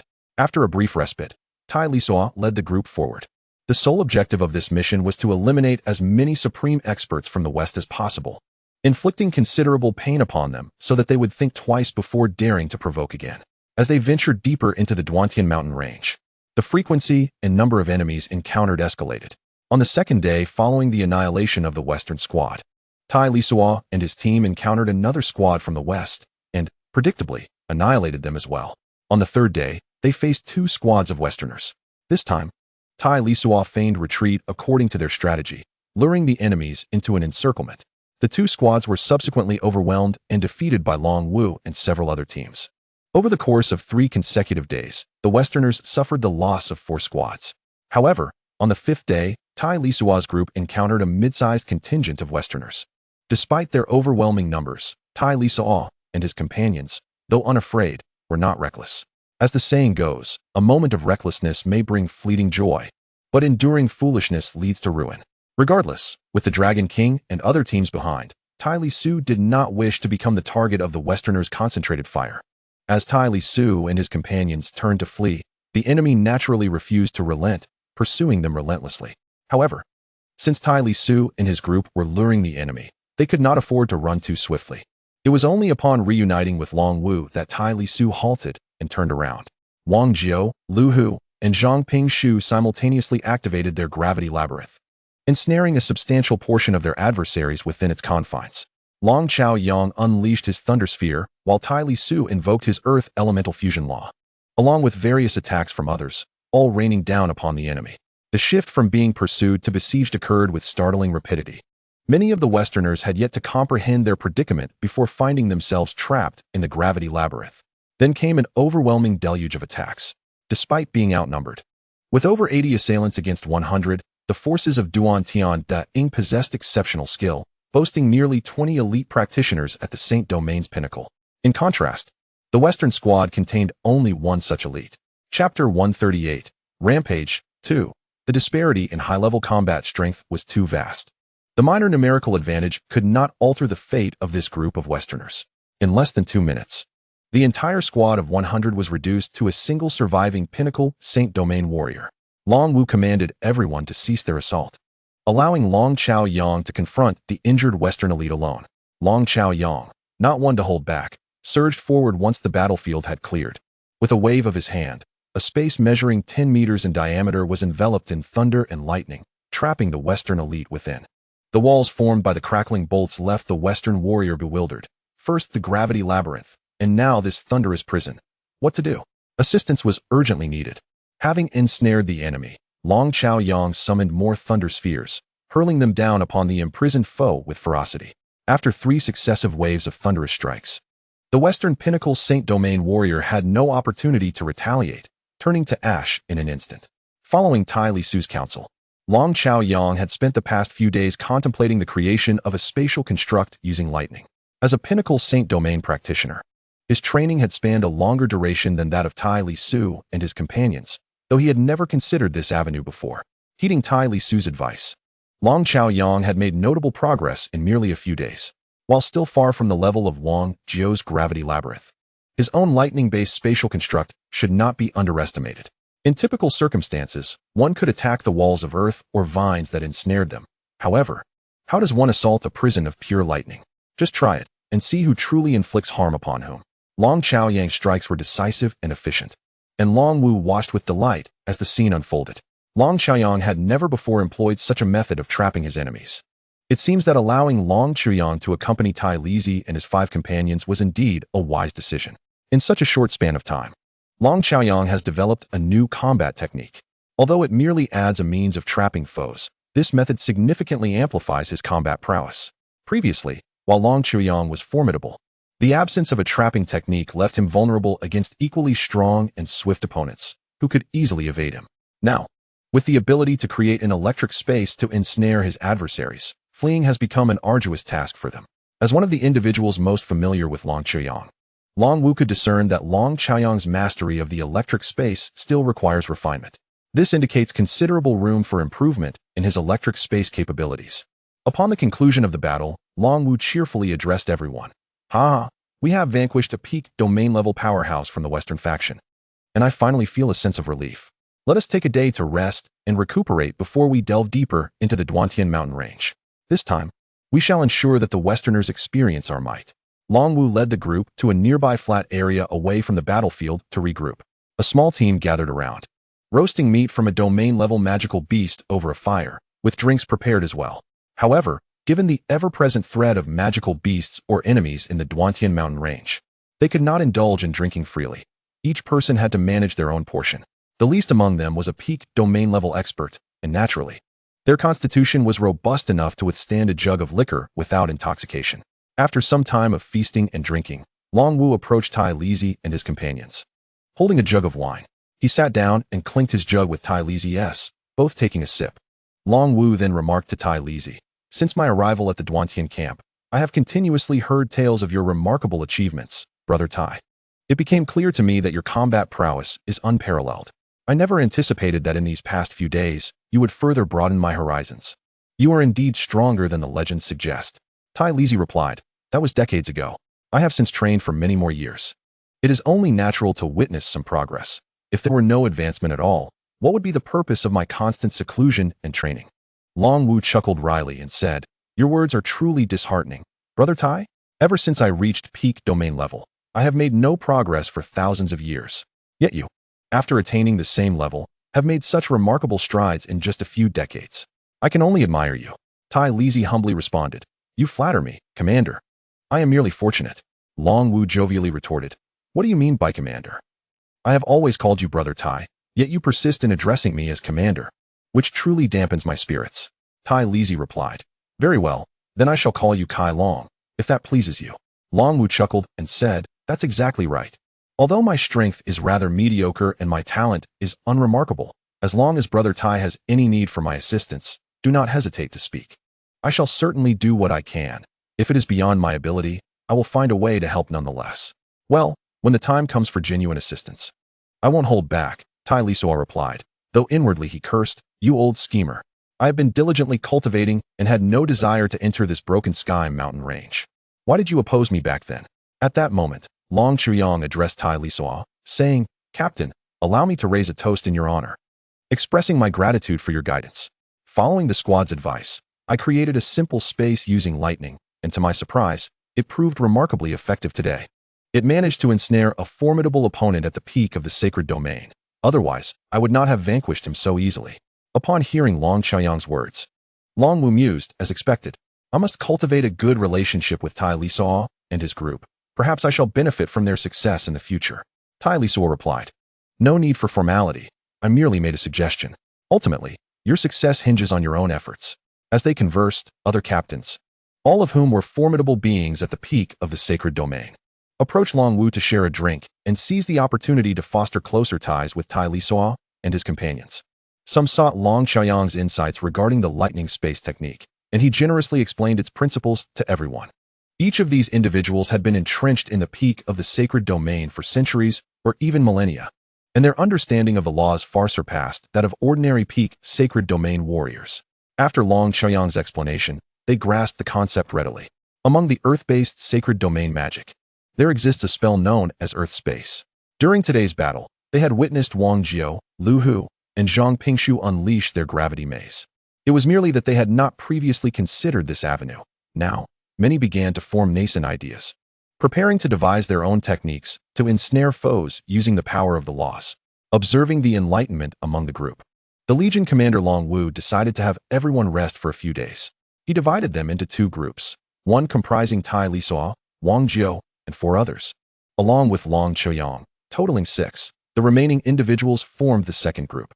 One group would cultivate while the other stood guard on the periphery. Although the total number was just over 80, the battle prowess at the peak of the sacred domain approached 20, rendering them unafraid of Western challengers. After suffering repeated losses of an entire squadron, the forces from the West, whether regrouping or preoccupied with other matters, had not dared to trouble them for several consecutive days. Occasionally, a small team of Westerners would encounter those from the Broken Sky camp, but they did not dare approach or engage, swiftly retreating instead. Aside from Tai Lisuo, Wang Jiao, and Long Chaoyang, the rest were engrossed in their cultivation, including Legion Commander Long Wu, who spared no moment to relax, fully dedicating his time to training. This was not merely about comprehending the laws, it was a method of applying them effectively. It did not take an excessive amount of time. Within a few days, all the unparalleled experts of the sacred domain had crafted the rudiments of their ultimate techniques. In contrast, the comprehension and insight into the laws exhibited by those at the peak of the sacred domain, particularly the mid-level commanders, were significantly inferior. Only a handful managed to successfully devise their unique ultimate moves, while the majority found it implausible to create their own incapacitating techniques in such a short span. After 7 or 8 days of rigorous training, Long Wu addressed Tai Lisuo, saying, "You have labored diligently these past few days. Now we shall take over the watch, and you may rest." Tai Lisuo replied, "There is no need for that. In this treacherous realm of the Duantian mountain range, anything could transpire. Moreover, the absence of Western adversaries seeking trouble these past days is quite unusual. We ought to depart from here promptly, either returning to the Duantian camp to continue our training or advancing deeper into the mountain range." Long Wu responded, "During our expedition, we have only eliminated one of their sacred domain limit experts, which hardly serves to intimidate the enemy. We must press onward into the depths of the mountains." Tai Lisuo inquired, "Very well, when shall we set off?" Long Wu declared, "I shall make the arrangements immediately. We shall depart forthwith. I perceive that everyone has made considerable gains these past days, and we now possess greater confidence in confronting the Western sacred domain experts." The members of the Duantian camp continued their advance into the depths of the Duantian mountain range, maintaining their original formation. The mountain range stretches for 1,000,000 miles, separating the Tianlong continent from the Western continent. Though the peaks are lofty and perilous, the width of the range is not excessively broad, measuring approximately 10,000 kilometers at its widest and merely 2,000 to 3,000 kilometers at its narrowest. This explains why the formidable experts of the Western faction could traverse the Duantian mountain range and appear on the Tianlong continent's edge to provoke and hunt the members of the Duantian camp. After 2 or 3 days of progress, they encountered sporadic squads of Westerners, all of whom were vanquished without exception. However, they did not encounter any large contingents of Western forces. On the 5th day, while proceeding normally, Tai Lisuo and Wang Jiao discovered 3 squads of Westerners appearing several dozen miles ahead. The simultaneous emergence of 3 squads, coupled with the unusual circumstances of the past few days, prompted Tai Lisuo to extend his mental energy fully. Sensing a significant presence of Western experts in 3 other directions, it appeared that the enemy was orchestrating a premeditated, large-scale operation, effectively surrounding the Duantian camp. Chapter 139, Overwhelming Assault, 3. This time, the Western faction deployed over 1,000 individuals, seemingly intent on ensnaring the members of the Duantian camp within the confines of the Duantian mountain range. The disparity in numbers was staggering, with over 80 facing more than 1,000, and the precise strength of the enemy's sacred domain limit experts remained unknown. Tai Lisuo promptly led the vanguard back to regroup with Long Wu and the other squads.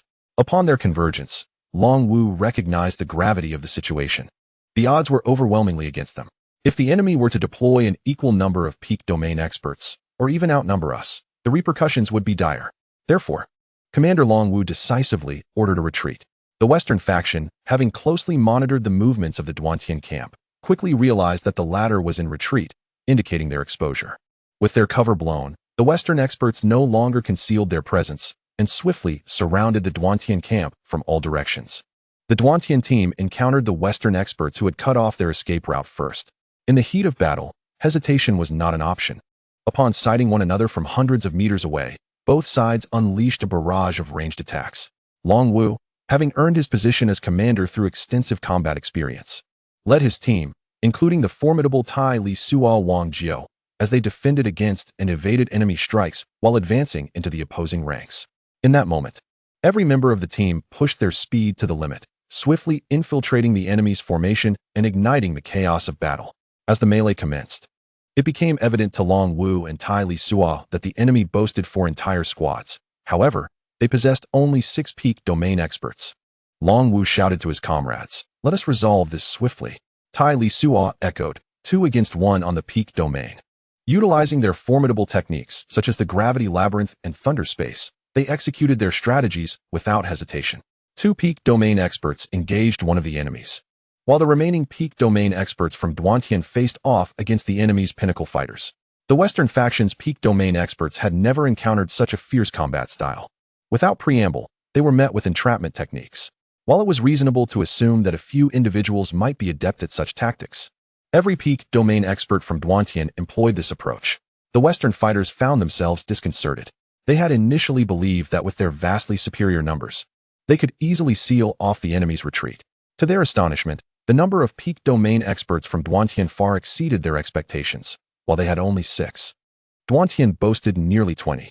And to add insult to injury, they employed a 2-on-1 strategy right from the start. The first to eliminate an enemy peak domain expert were Tai Lisuo and his team. Leading with Long Lei, Tai Lisuo unleashed the earth space, while Long Lei summoned a massive thunderball, each striking the enemy in succession. Simultaneously, Tai Lisuo's earth-based fusion attacks bypassed defenses and targeted the enemy's mind directly. In an instant, the Western faction's peak domain expert was vanquished by the combined efforts of Tai Lisuo and Long Lei. Wang Jiu allied with Long Sheng. Su Sanduo joined forces with Xue Mu, Lu Huqing collaborated with Long Yin, and Long Chaoyang united with Zhang Pingshu. In a mere span of 10 seconds, they vanquished 5 formidable beings of the Western camp. The last of their extreme domain experts was dispatched by Long Wu in conjunction with a captain. The nearly 400 peak domain experts of the Western faction had suffered over 100 casualties at the hands of the forces from Duantian camp. With all extreme domain experts eliminated, the remaining enemies, despite their numbers, were utterly incapable of hindering the advance of Duantian camp. Under the guidance of the extreme domain experts, they swiftly broke free from the encirclement.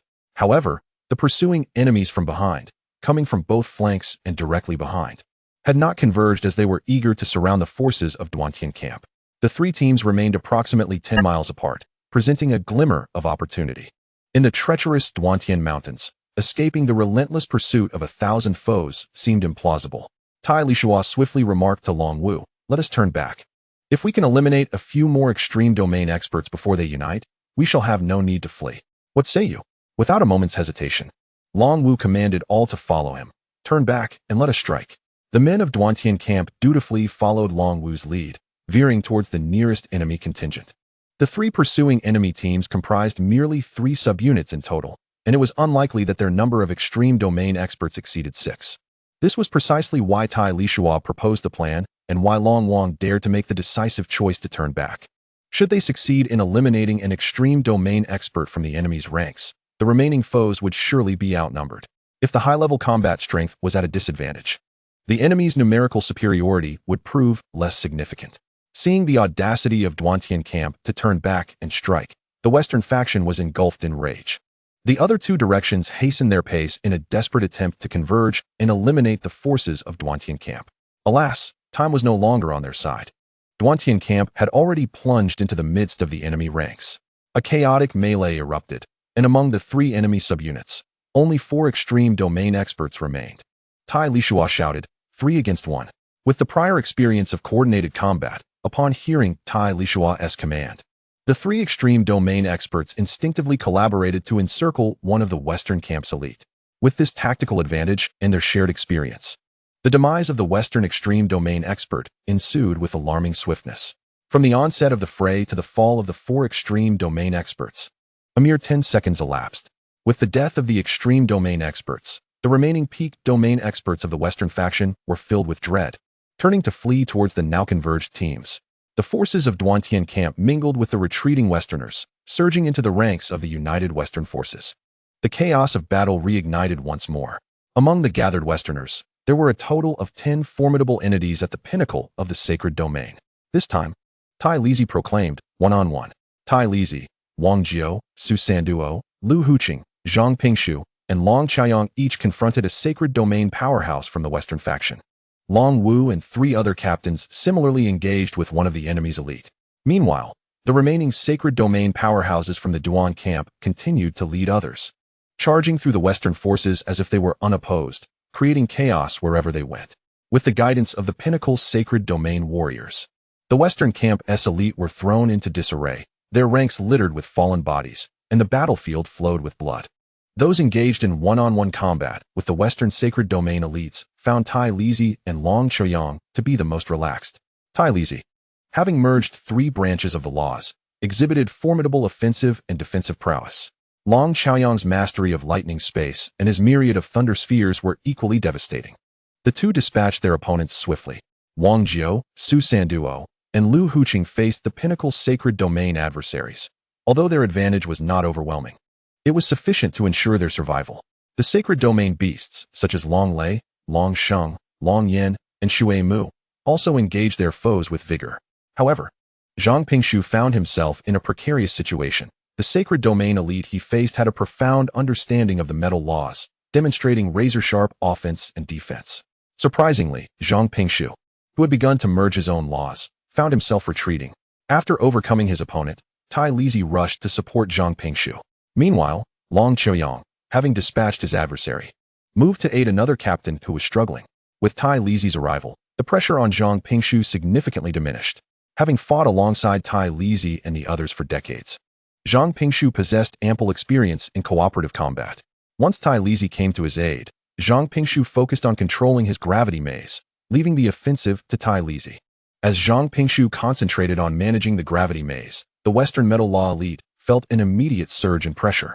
To ensure greater security, Tai Lizi summoned earth elements to form a bowl-like structure, ensnaring the Western Metal Law elite within its confines, tightly wrapping around the enemy.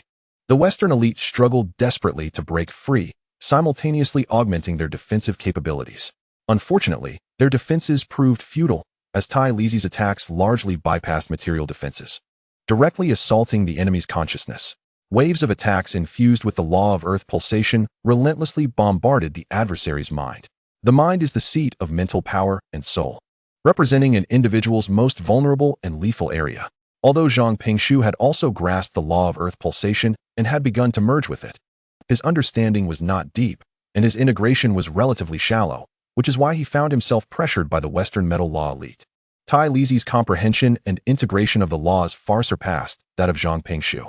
Tali's locks struck with relentless precision, and together with Zhang Pingshu's gravity maze, they swiftly vanquished the Western realm's limit of gold-type sanctity. Subsequently, the two moved to support Lu Huqing and Shui Mu, while on another front, Long Chaoyang eliminated yet another foe, freeing up two formidable sanctity limits. Long Chaoyang and the captain continued to besiege the remaining Western sanctity limit adversaries. Thus, the Western camp's sanctity limits dwindled rapidly, transforming the confrontation from one-on-one duels into 2-against-1 skirmishes. Ultimately, the last Western sanctity limit warrior fell amidst a pool of blood. Chapter 140. Breaching the camp. 1. At this juncture, the Western forces were engulfed in profound panic. They had initially mobilized over 300 troops, including 20 sanctity limit warriors. This was expected to be a lopsided battle, yet the tides had drastically turned. Their sanctity limits had all perished, while not a single one from the Duantian camp had succumbed, with only minor injuries sustained at worst. Realizing the gravity of their situation, the Western faction began to crumble. In total, the Duantian camp had dispatched 400 to 500 of the Western Sanctity Peak warriors, leaving approximately 800 to flee in terror. Faced with this retreating horde, the Duantian camp, though numerically inferior, could only pursue in small squads. They dared not chase too far or disperse too widely, ultimately regrouping after a brief pursuit. This confrontation resulted in the annihilation of 20 Western Sanctity limit warriors, with a significant portion of the Sanctity Peak also falling. The Duantian camp, on the other hand, suffered no fatalities among their sanctity limits, only injuries. However, the mid-level Sanctity Peaks faced considerable losses, with over half perishing even under the leadership of the sanctity limits. Following the battle, only 32 Sanctity Peak warriors survived, all bearing wounds. Commander Long Wu assigned the less severely injured mid-level captains to scour the battlefield, while the remainder retreated to a nearby area to recuperate. Those injured tended to their wounds, and the unscathed engaged in meditation to restore their energy. Although the battle's duration was brief, lasting merely over 10 minutes, the intensity of the conflict exacted a significant toll on all participants. After all, this was a contest of few against many, facing an enemy force that outnumbered them by a staggering tenfold. From the onset, everyone fought with fervor, for desperation was their only hope for survival. To falter would mean certain doom. While the cleanup crew claimed to be clearing the battlefield, their true objective was to gather spoils. The Duantian camp's losses were minimal, with only a handful of deceased, making the collection of bodies relatively straightforward. However, retrieving the spoils from the Western forces and the multitude of Sanctity Beasts' remains proved to be a daunting task. given the battlefield's extensive spread and the overwhelming casualties. After a span of 2 to 3 hours, the battlefield was finally cleared. Without the aid of a storage ring, the task would have taken several days. By the time the area was tidied, the Tai Lisuo Wang, Zhu Long Chao Yang, and the Dragon King, along with others who were merely fatigued and uninjured, had already regained their strength. Those rejuvenated gathered around the campfire in a circle, having just emerged from a fierce battle that had left the Westerners severely wounded. The atmosphere was relaxed. Even those responsible for vigilance had not been assigned duties. Long Wu remarked to Tai Lisuo, "I must say, my foresight was indeed accurate. Had I not brought back you 5 brothers, it is likely we would have all perished here." Wang Jiu responded, "The commander exaggerates." Long Wu replied, "Not at all. With your presence, we possess 9 peak combatants at the sacred domain level, effectively doubling our strength. Furthermore, your tactic of utilizing rules to form space for trapping enemies is remarkably effective. Without it, our losses would have been significantly greater." Tai Lisuo inquired of Long Wu, "Commander, how well do you understand the strength of the Westerners across the Duan Tian mountain range? Having eliminated 20 peak sacred domain experts, surely they lack the capability to trouble us again?" Long Wu answered, "I am unaware of the specifics, but I know the Westerners have also established a large camp across the Duan Tian mountain range. Their camp resembles ours, being of a type that is often overlooked. Thus, they likely do not possess many peak sacred domain experts remaining." Long Chao Yang added, "They should have no more than 10 peak sacred domain experts at present. The military camps in the Western continent are similar to ours, with each large camp representing a legion, consisting of no more than 10 companies, totaling around 10,000 men. Generally, a typical legion would not exceed 30 peak sacred domain experts. At most, it is the company leaders, deputy leaders, and the legion commander, along with the deputy commander, who are appointed from the ranks of peak sacred domain experts." Tai Lisuo concluded, "So, if their camp currently houses no more than 10 peak sacred domain experts, can we not traverse the Duan Tian mountain range and strike decisively?" Long Wu's eyes brightened as he replied, "To directly assault their camp? Tai Brothers' idea is indeed feasible. Let us execute a bold strike that will ensure the Westerners think twice before troubling us again." Zhang Pingshu interjected, "We must rest for at least 2 to 3 days, allowing everyone to recuperate before setting off. How long will it take to cross the Duan Tian mountain range? During this period, will the Westerners send more peak sacred domain experts from elsewhere?" Long Wu responded, "Resting for 2 to 3 days. Crossing the mountain range will take approximately 6 to 7 days, summing up to around 10 days in total. Moreover, once we cross, we will encounter the distinctly different Westerners. It is likely we will be exposed quickly. The risks are indeed considerable. Should we proceed or not?" Tai Lisuo remarked, "Old Zhang and the Legion commander have valid concerns. However, we need not venture directly into their main camp. We could also hunt their men along the fringes of the Duantian mountain range. Should an opportunity arise, we could strike decisively. If not, we can simply retreat." Long Wu responded affirmatively, "Very well, let us proceed thus. Once everyone has recovered, we shall set forth." After the personnel at the Duantian camp regained their strength, they commenced their traverse across the Duantian mountain range. Along the way, they captured several severely injured Westerners. Both Long Wu and Long Chaoyang possessed a grasp of the Western tongue, and through interrogation, they gleaned essential information regarding the enemy's main camp. It became clear that the Western forces had mobilized in full, leaving only 5 peak domain sovereigns to guard their encampment. The captives also disclosed the location of the enemy's camp and the routes leading thereto. Armed with this intelligence and the guidance of their prisoners, the Duantian camp advanced with increased rapidity, traversing the mountains in a mere 5 days, reaching the edge of the range. The Western military encampment lay not far beyond, approximately 800 to 900 kilometers away. Long Wu inquired of Tai Lisuo, "Brother Tai, it is now midday. Should we launch a direct assault or wait until nightfall?" After several skirmishes, Long Wu had noted not only Tai Lisuo's formidable strength, but also his adeptness at military command, prompting him to seek Tai Lisuo's counsel. "There are merits and demerits to both options," Tai Lisuo replied. "Our incursion is solitary, and the longer we delay, the more disadvantageous it becomes for us.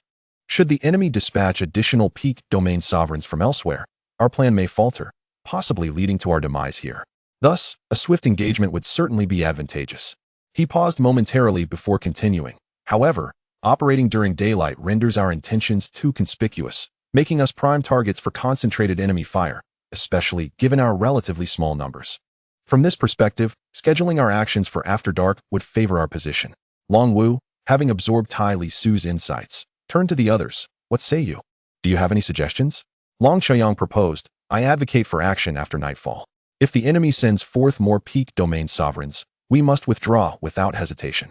Zhang Pingshu added, we must formulate a thorough plan, detailing how we shall conduct our assault and how we should retreat if necessary.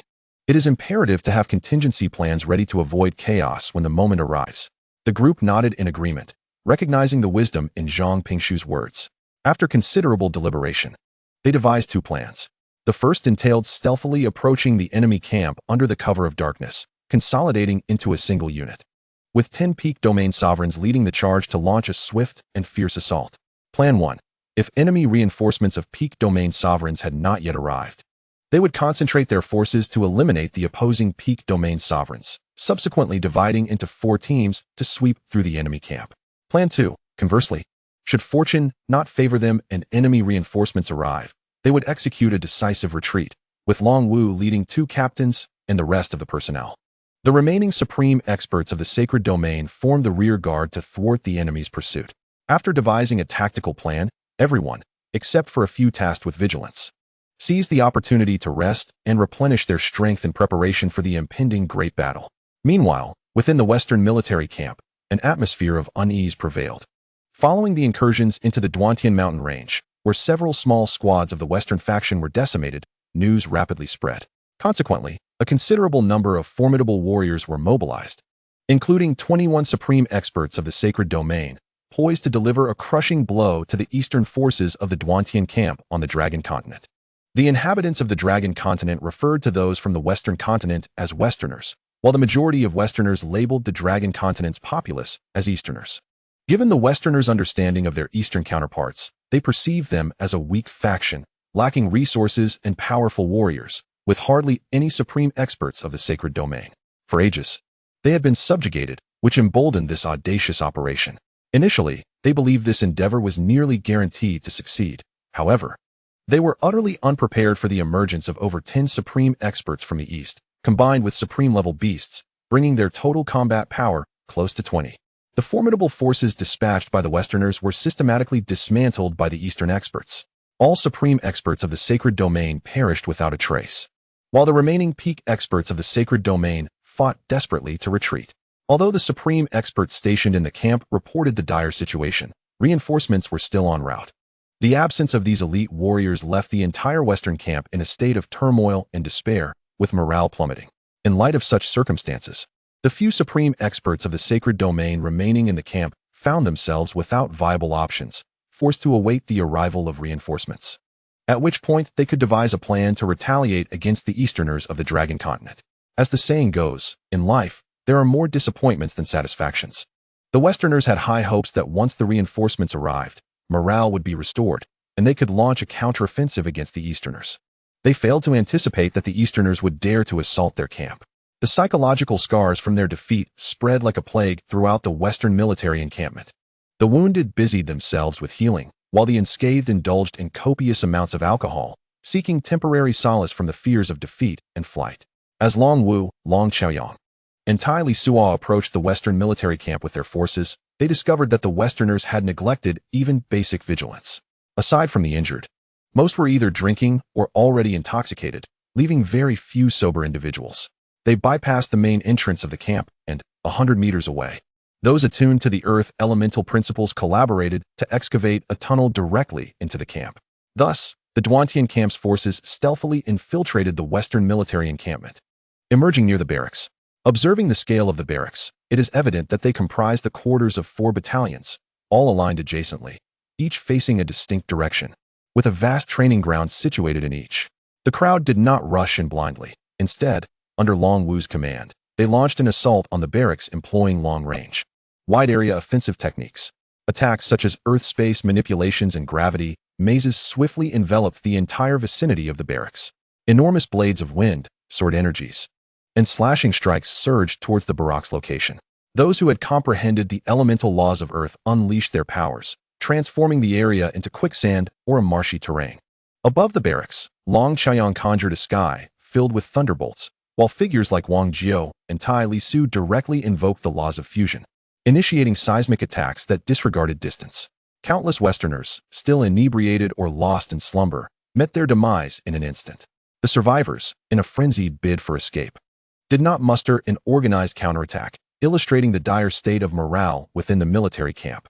With no resistance to contend with, the forces of Duantian seized the opportunity to intensify their assault, turning the fleeing foes into easy targets. The immense uproar soon attracted attention throughout the military encampment, prompting others to emit roars and growls as they organized to encircle Long Wu and his group. After several relentless assaults, more than half of the enemies within the barracks had perished, with only a few managing to flee. The Legion commander, Long Wu, directed his forces towards the heart of the camp. Lacking numerical superiority, mobility became paramount to prevent encirclement. Thus, engaging in close combat with the enemy was the optimal strategy to leverage their superior combat prowess. A contingent of over 200 enemies approached, and from 100 meters away, a barrage of attacks was exchanged. Wang Jiao and Lu Hu were among the first to deploy a gravity maze, disrupting and interrupting the enemy's offensive. The forces of Duantian surged into the gravity maze, engaging in fierce combat with the adversaries. Within this enemy contingent, only two possessed the peak strength of the sacred domain. There was no need for tactical direction. Tai Lisuo, Wang Jiao, Su Sanduo, and Long Chaoyang paired off to confront one of the sacred domain peak adversaries, while others amidst the fray battled valiantly against the enemy. At that moment, 3 additional sacred domain peak warriors arrived, but instead of breaching the gravity maze, they organized their forces at a distance, forming a surrounding perimeter. It was not out of reluctance to rescue their comrades. Rather, they were acutely aware of the battles that had transpired in the Duantian mountain range days prior, which rendered them hesitant to charge in. They called out loudly, urging their trapped companions within the gravity maze to escape its confines, hoping to leverage their numerical advantage for long-range assaults to wear down the forces of Duantian. However, at this moment, within the confines of the gravity maze, 2 formidable Western domain masters had already been vanquished by the combined efforts of Long Chaoyang, Tai Lisuo, and their companions. Long Wu, who understood the Western tongue, exclaimed loudly, "The enemy intends to escape the gravity maze and exhaust us by sheer numbers within the encirclement. What shall we do?" Long Chaoyang echoed, "Shall we execute Plan A or Plan B?" Tai Lisuo declared with conviction, "Let us proceed with Plan A." Upon hearing this, the personnel from the Duantian camp abandoned their adversaries and swiftly regrouped. They formed 4 separate teams, charging forth in different directions. The Legion commander, Long Wu, led one team, while Long Chaoyang, Tai Lisuo, and Wang Jiao commanded the other 3. Lu Huqing and Zhang Pingshu, both adept in the gravity maze, accompanied Long Wu and Long Chaoyang, as had been previously arranged in their strategy. A master of the gravity maze could find some ease when facing multiples of foes. Wang Jiao himself was also proficient in the gravity maze, while Tai Lisuo and Su Sanduo teamed up, although neither had specifically trained in the gravity maze.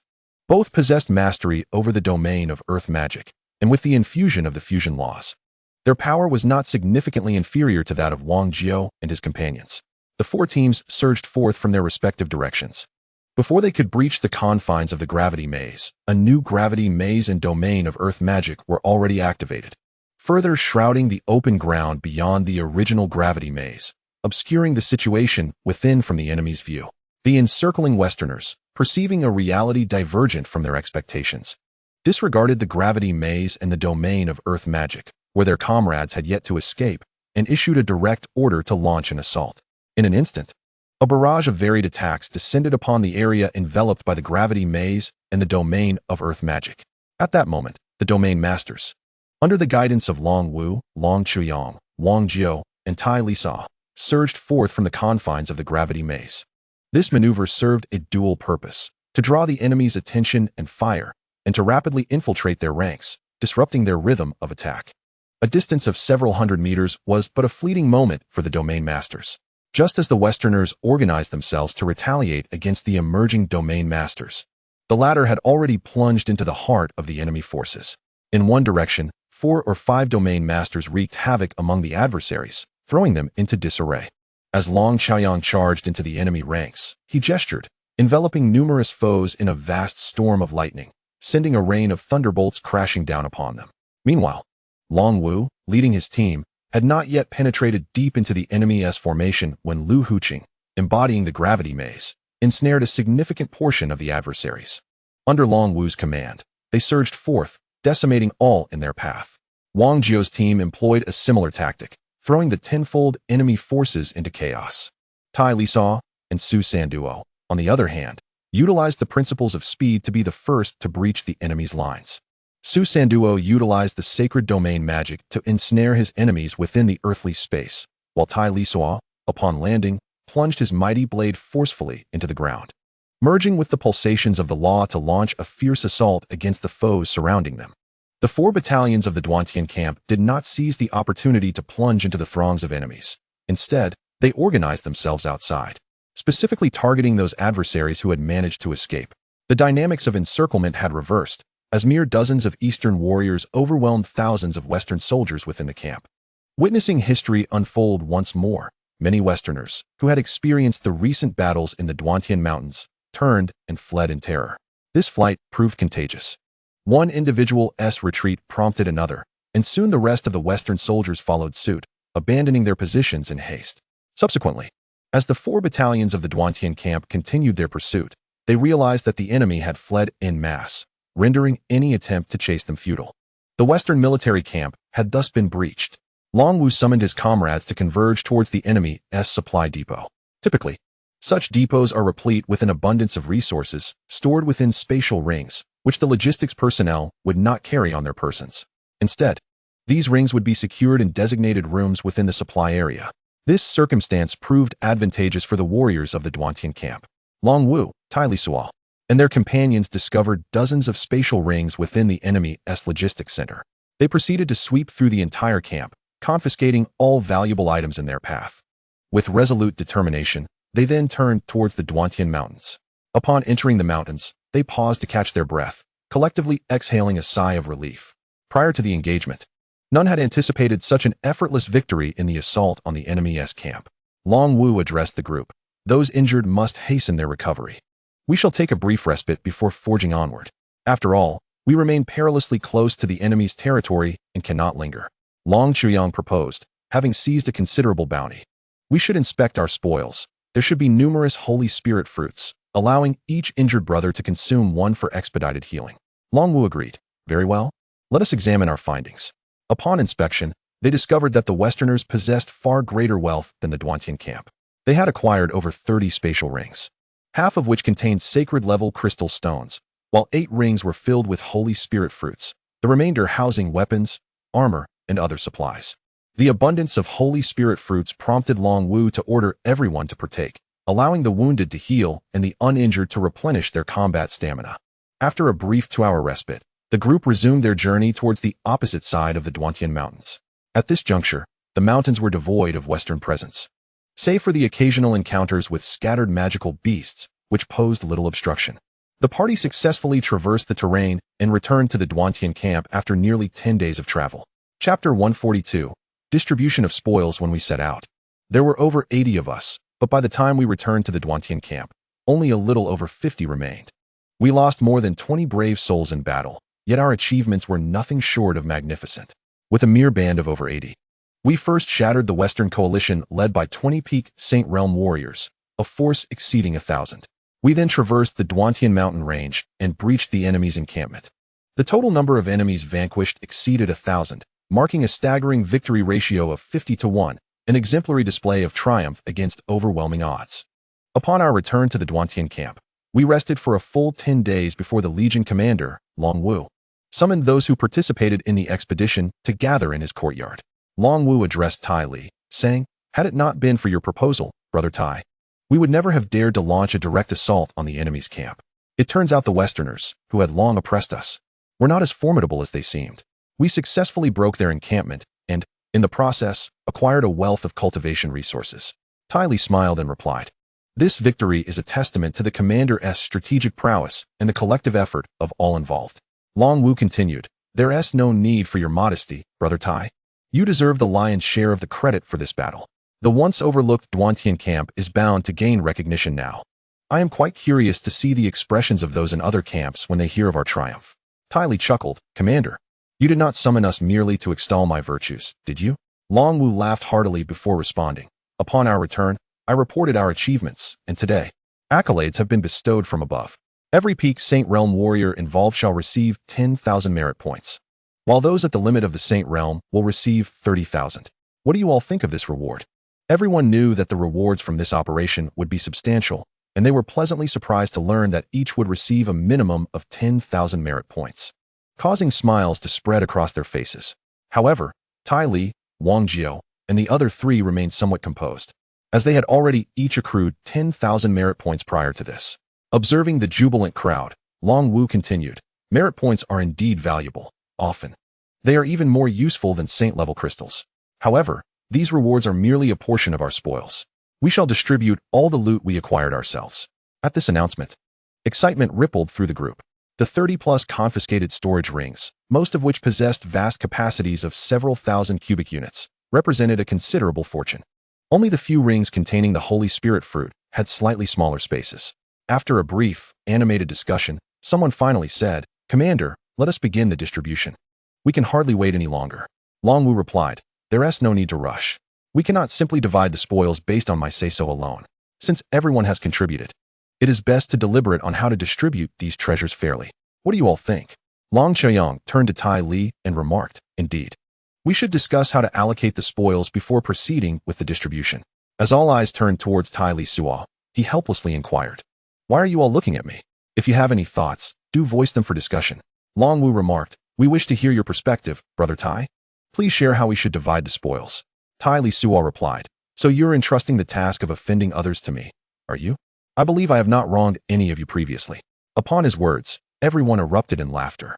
Long Wu continued, "In terms of merit, Brother Tai, your contributions are unparalleled. Regarding prestige, your standing is on par with mine as the commander of this legion. It is indeed necessary for you to propose the distribution of the loot, otherwise, my words may not carry the same weight." Tai Lisuo suggested, "In my opinion, let us not deliberate further. Let us divide according to merit points. We will tally all the spoils. Each individual at the Saint Domain Pinnacle shall receive 1 share, while each at the Saint Domain Limit shall receive 3 shares. What does everyone think?" His proposal was met with a chorus of approval. The distribution of 3 shares to those at the Saint Domain Limit and 1 share to the Pinnacle level seemed fair, leaving no room for dissatisfaction. As for the powerful beings at the Saint Domain Limit, following the customary practices in the military, the commander would naturally take a larger portion, so their shares would not be excessive.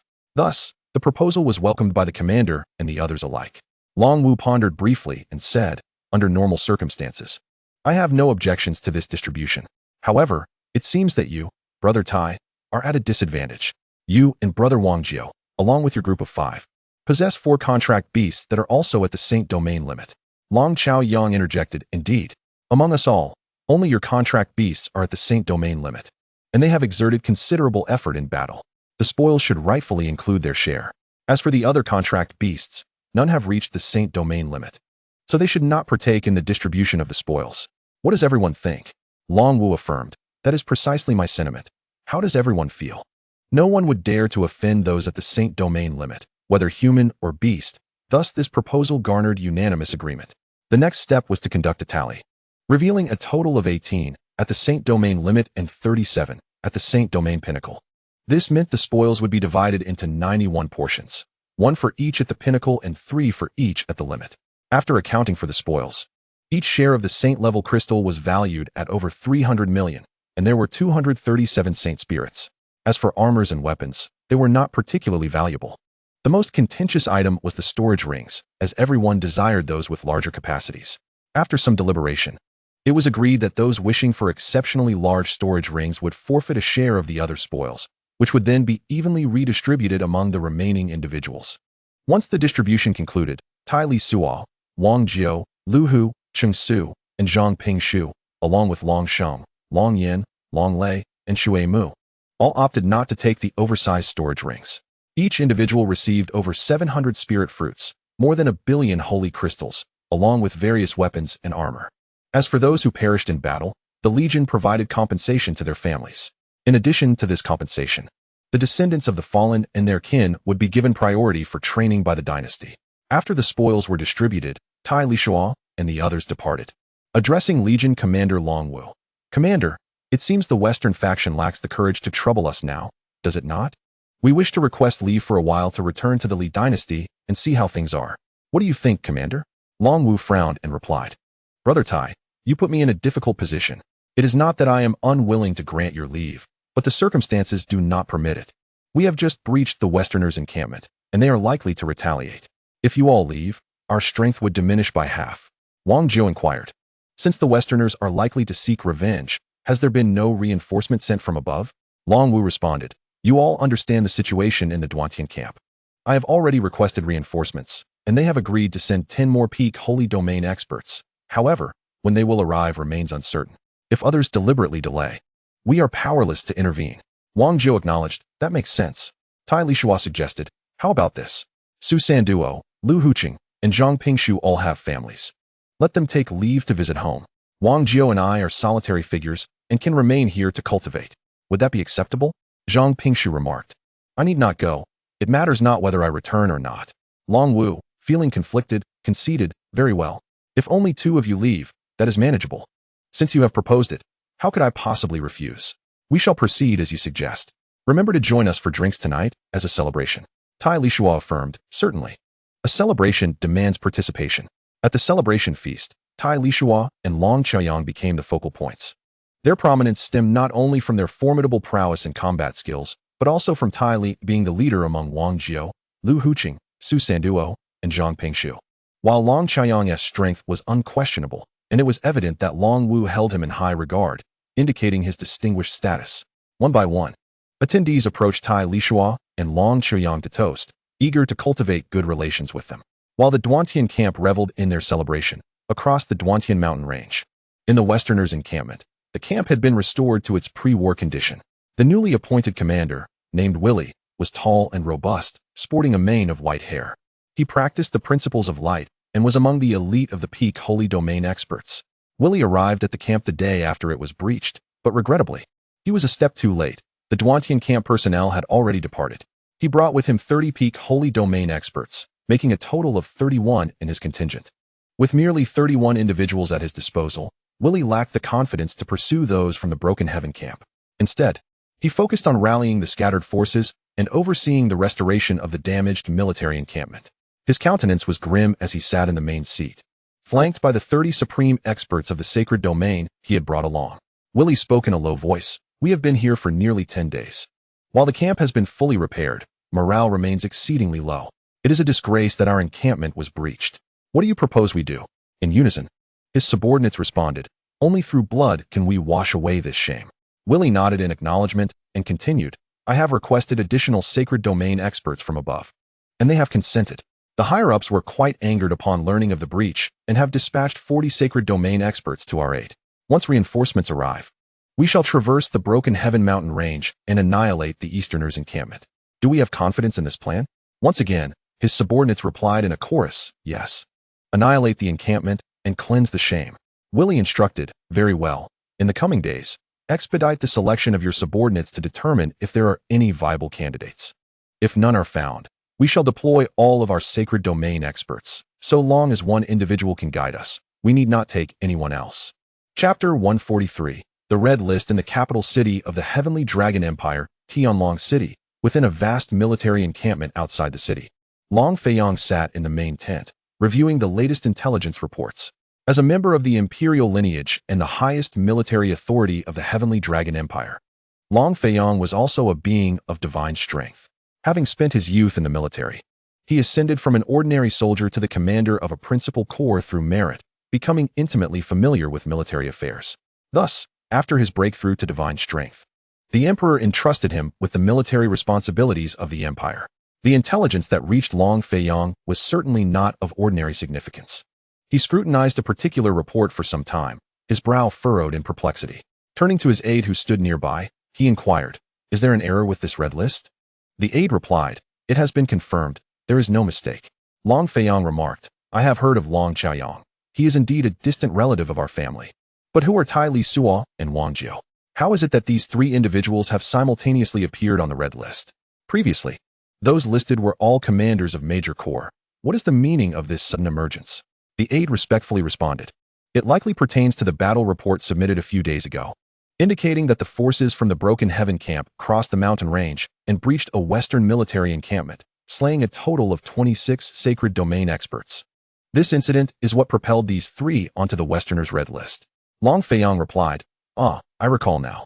The Broken Heaven camp is merely an ordinary corps, and the Western forces stationed in the Broken Heaven mountain range are equally subpar.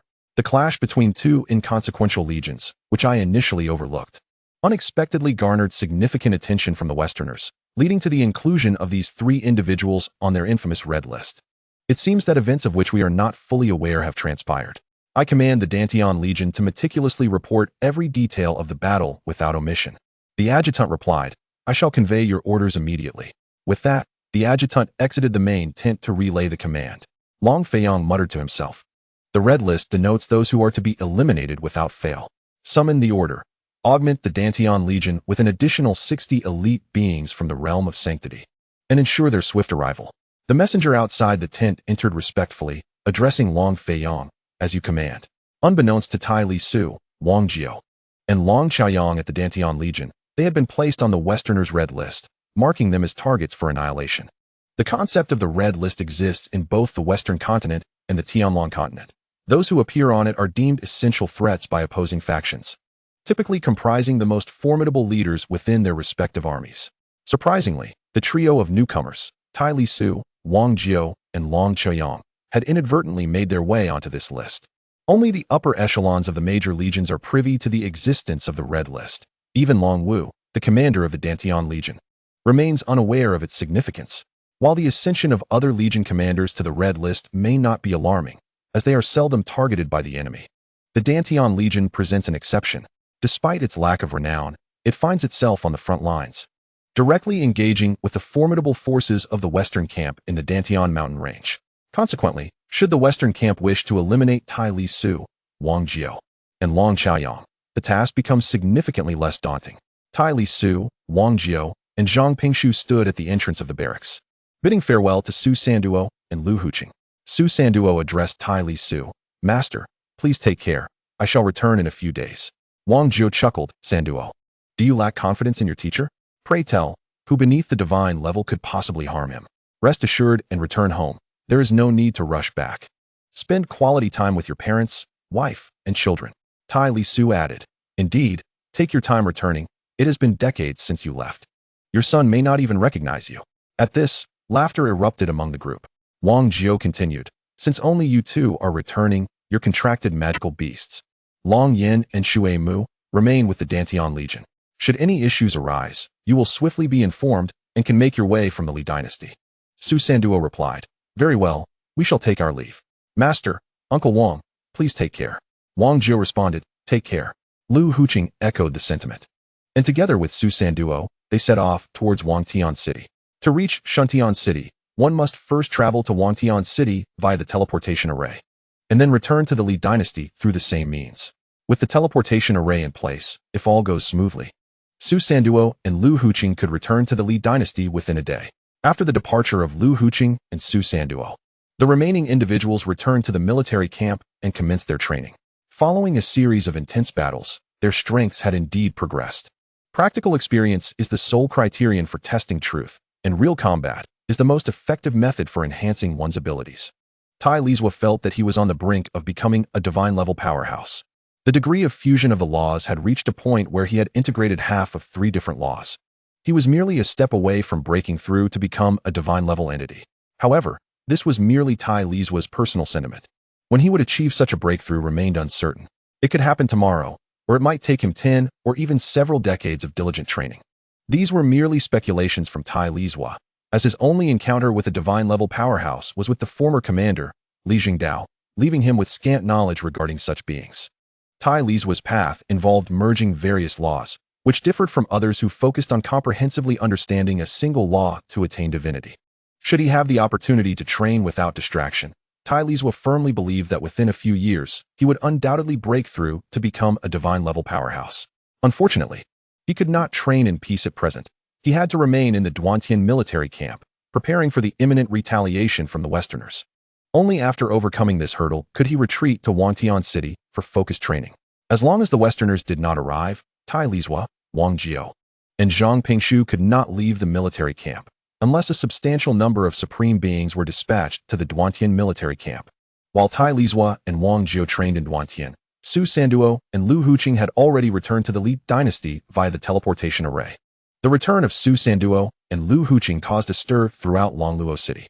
Lu Huqing, being the ancestor of the Lu family, faced less scrutiny, while Su Sanduo did not enjoy the same privilege. Upon returning home, he was immediately surrounded by his parents, wife, and children, all eager to ask a myriad of questions. Naturally, Su Sanduo chose to share only good news, avoiding any mention of battles and dangers, instead discussing his training experiences and the customs and culture he had encountered. The family gathered together, engaged in lively conversation, sharing warmth and joy. Su Sanduo's son, Su Patian, initially spoke little to his father, as he had left the Li dynasty for the Sun and Moon dynasty when Su Patian was very young. By the time Su Sanduo returned, Su Patian had already reached his 30s. After chatting for a while, Su Patian gradually began to speak more, eventually asking, "Father, during your time in the Duantian military camp, did you not engage in battle with the enemy? What are those Westerners like?" Su Sanduo shot a glance at Su Patian, scolding him for being inquisitive and asking about matters he was reluctant to discuss. Lu Kaifeng interjected, "Why are you glaring at Patian, Sanduo? The child is merely asking you. You should respond kindly. If you do not return, the child will forget what you look like. Yet you still glare at the heavens?" Su Sanduo forced a smile and replied, "Haven't I already mentioned? We have little to do at the Broken Heaven camp. Most of the time, we are in seclusion, cultivating our skills.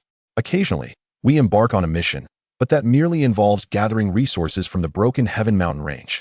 The vastness of the mountain range means we have scarcely encountered any Westerners. How can we engage in battle with an enemy we have never even seen? I cannot know what a Westerner is like if I have not laid eyes on one." Su Patian inquired further, "Father, just how powerful are the God-tier experts?" Su Sanduo, feeling helpless, responded, "I have only seen a God-tier expert once and have never witnessed them in combat. How could I possibly know their true strength?" Su Sanduo was overwhelmed by his son's endless questions, struggling to assert his authority as a father, only to be relentlessly overshadowed by Lu Kaifeng and Su Chengwang. The formidable Su Sanduo, who had slain countless foes outside, returned home to be overshadowed by his own parents and son, with elders above and children below. Life is indeed a trial. It is utterly tormenting, especially when you must endure the torment without the means to resist. On the first day back home, Su Sanduo and Lu Hu reunited with their families, taking the opportunity to offer guidance on their family members' cultivation issues. The following day, Li Jiani arrived with a multitude of experts from the Li family, and soon the Lu and Su families came together to celebrate the safe return of Lu Hu and Su Sanduo with a lavish banquet. Over the years, the number of God-tier experts in Longluo City had exceeded 300. The Li and Lu families each boasted over 100 experts, while the Su family, though fewer in number, had nearly all reached God-tier. The attendees of the celebration were all God-tier experts, creating a lively atmosphere. Particularly, the earliest batch of God-tier experts from the Li family had been mentored by Su Sanduo and Lu Hu, and they eagerly approached to engage in conversation and share a drink with them. Some took the opportunity to raise questions about cultivation, to which both Su Sanduo and Lu Hu patiently responded. The banquet continued into the deep night before dispersing. Su Sanduo and Li Runin sat together in a room, where Li Runin said to Su Sanduo, "You've endured much hardship out there over the years. Although you have not mentioned the dangers you faced, I know you must have encountered considerable peril. I am relieved that you have returned." Su Sanduo replied, "In truth, there was not much danger.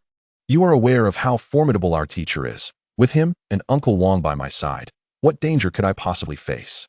Li Runin shot Su Sanduo an exasperated look and said, "You are quite stubborn. You do not know.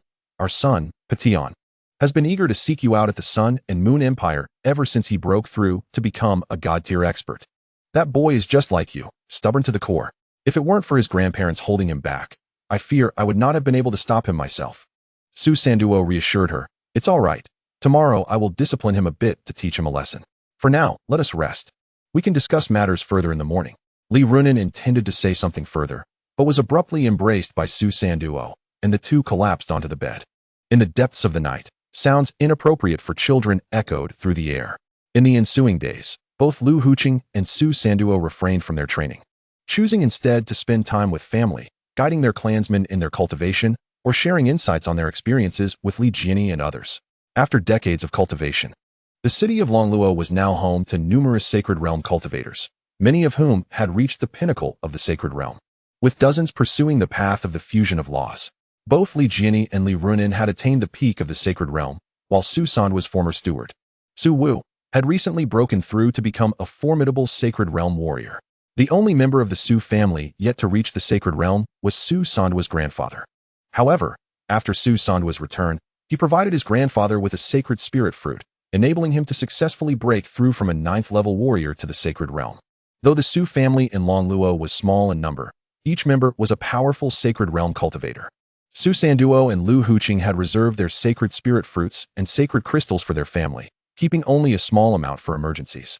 In the Duntian camp, Commander Long Wu received a directive from the Imperial Military Department that afternoon, instructing him to provide a detailed report on the recent battle, during which they had traversed the Duntian mountain range and breached the enemy encampment. Additionally, he was cautioned that the Duntian camp was likely to face retaliatory attacks from the Westerners in the near future. The very concern that Commander Long Wu feared had come to pass. With such a warning from the Imperial Military Department, it was virtually guaranteed that retaliatory strikes would occur. Long Wu summoned all the peak Sacred Realm cultivators within the camp, while simultaneously preparing to report the details of the recent combat. Due to the fact that the Duntian camp was merely an ordinary unit of the Tianglong Empire, it lacked direct communication channels with the Imperial Military Department. Orders and battle reports were relayed through the military of the Sun and Moon dynasty, and with certain individuals deliberately obstructing the process. A significant amount of precious time was squandered. Such issues would not arise with the main force units, which could communicate directly with the Imperial Military Department and were not easily hindered. Wang Jiushi and Tai Lisuo, who were engaged in their training, along with others, were summoned to Commander Long Wu's side. With a grave expression, Long Wu addressed the assembly, stating, "I have just received a command from the Imperial Military Department requiring a detailed report on our previous engagement. Moreover, we have been warned that we may soon face retaliatory attacks from the Westerners." Upon hearing Long Wu's words, everyone present grew serious, their faces etched with concern. Long Qiaoyang was the first to speak, inquiring, "Commander, when can we expect the reinforcements to arrive?" Long Wu replied, "If reinforcements were dispatched from the Sun and Moon dynasty, they could arrive as quickly as a day. However, it has already been 4 or 5 days, and we have yet to see any sign of them. It appears that there may be someone obstructing the arrival of reinforcements. We cannot rely on them. We must depend on ourselves." Long Qiaoyang analyzed and remarked, "Last time we eliminated more than 20 peak-level experts from the opposing faction. Should they seek revenge, the number of their formidable warriors could at least double. In other words, they will likely deploy around 50 peak-level experts, a force we cannot contend with." Long Wu replied, "The situation is exceedingly dire, which is why we have summoned you all to brainstorm solutions. Please, share any ideas you might have. Currently, the strength of the peak-level warriors in the Duantian camp stands at merely 18, while the enemy is poised to unleash at least 50. Faced with such overwhelming odds, a palpable sense of helplessness enveloped the gathering, and silence reigned as no one dared to speak. After a moment, Wang Jiu finally suggested, "Could we perhaps seek support from the nearest military camp?" Long Wu contemplated, "That is indeed worth a try. However, I fear it may prove ineffective. The military of the Sun and Moon dynasty promised us 10 peak-level experts, yet we have yet to see any sign of them." Zhang Pingshu inquired, "With the enemy's aggressive approach, might we consider a temporary retreat?" Long Wu responded, "In theory, retreating is possible, but it would only be feasible once the enemy arrives. By then, it may be too late to withdraw." Then someone proposed recruiting Su Sanduo and Lu Huqing for assistance.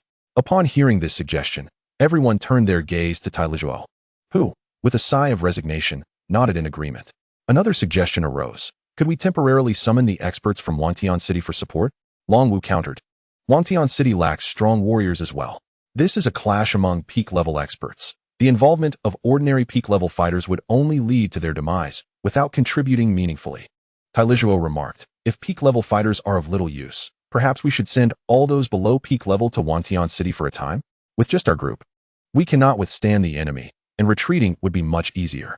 Long Wu agreed, "That is a viable plan. Everyone, except for my direct unit, should head to Wantian City."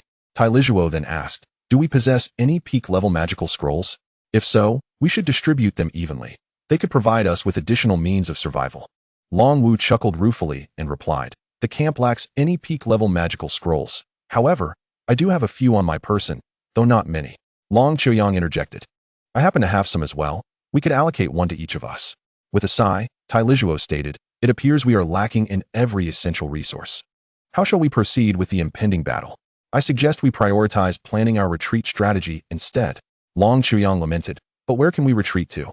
If we head to Wantian City, it will undoubtedly face an assault. Even if we manage to withdraw in another direction, the enemy will likely not spare Wantian City. If it falls, the consequences will be even more dire. Moreover, the opposing force is well prepared. I fear we may not even be able to retreat when the time comes. Wang Jiu questioned. So, are we left with no options but to fight desperately? Long Wu offered a wry smile and remarked, Indeed, apart from fighting with all our might, we truly have no other path to tread. Tai Lisuo interjected, If the city of Wantian is also likely to face an assault, then we must allow its inhabitants to depart. They should distance themselves from Duantian camp and the city of Wantian, seeking refuge until the battle concludes. Long Wu responded, Once the people of Wantian have left, our chances of retreating will indeed improve, correct? I shall dispatch someone to notify the city lord. Tai Lisuo added, Although we are prepared to fight desperately, we must not allow the enemy to encircle us. Otherwise, we will have no opportunity for retreat. I propose we divide into 4 small groups, each consisting of 3 to 4 individuals, to maintain vigilance 10 miles beyond the camp in all directions.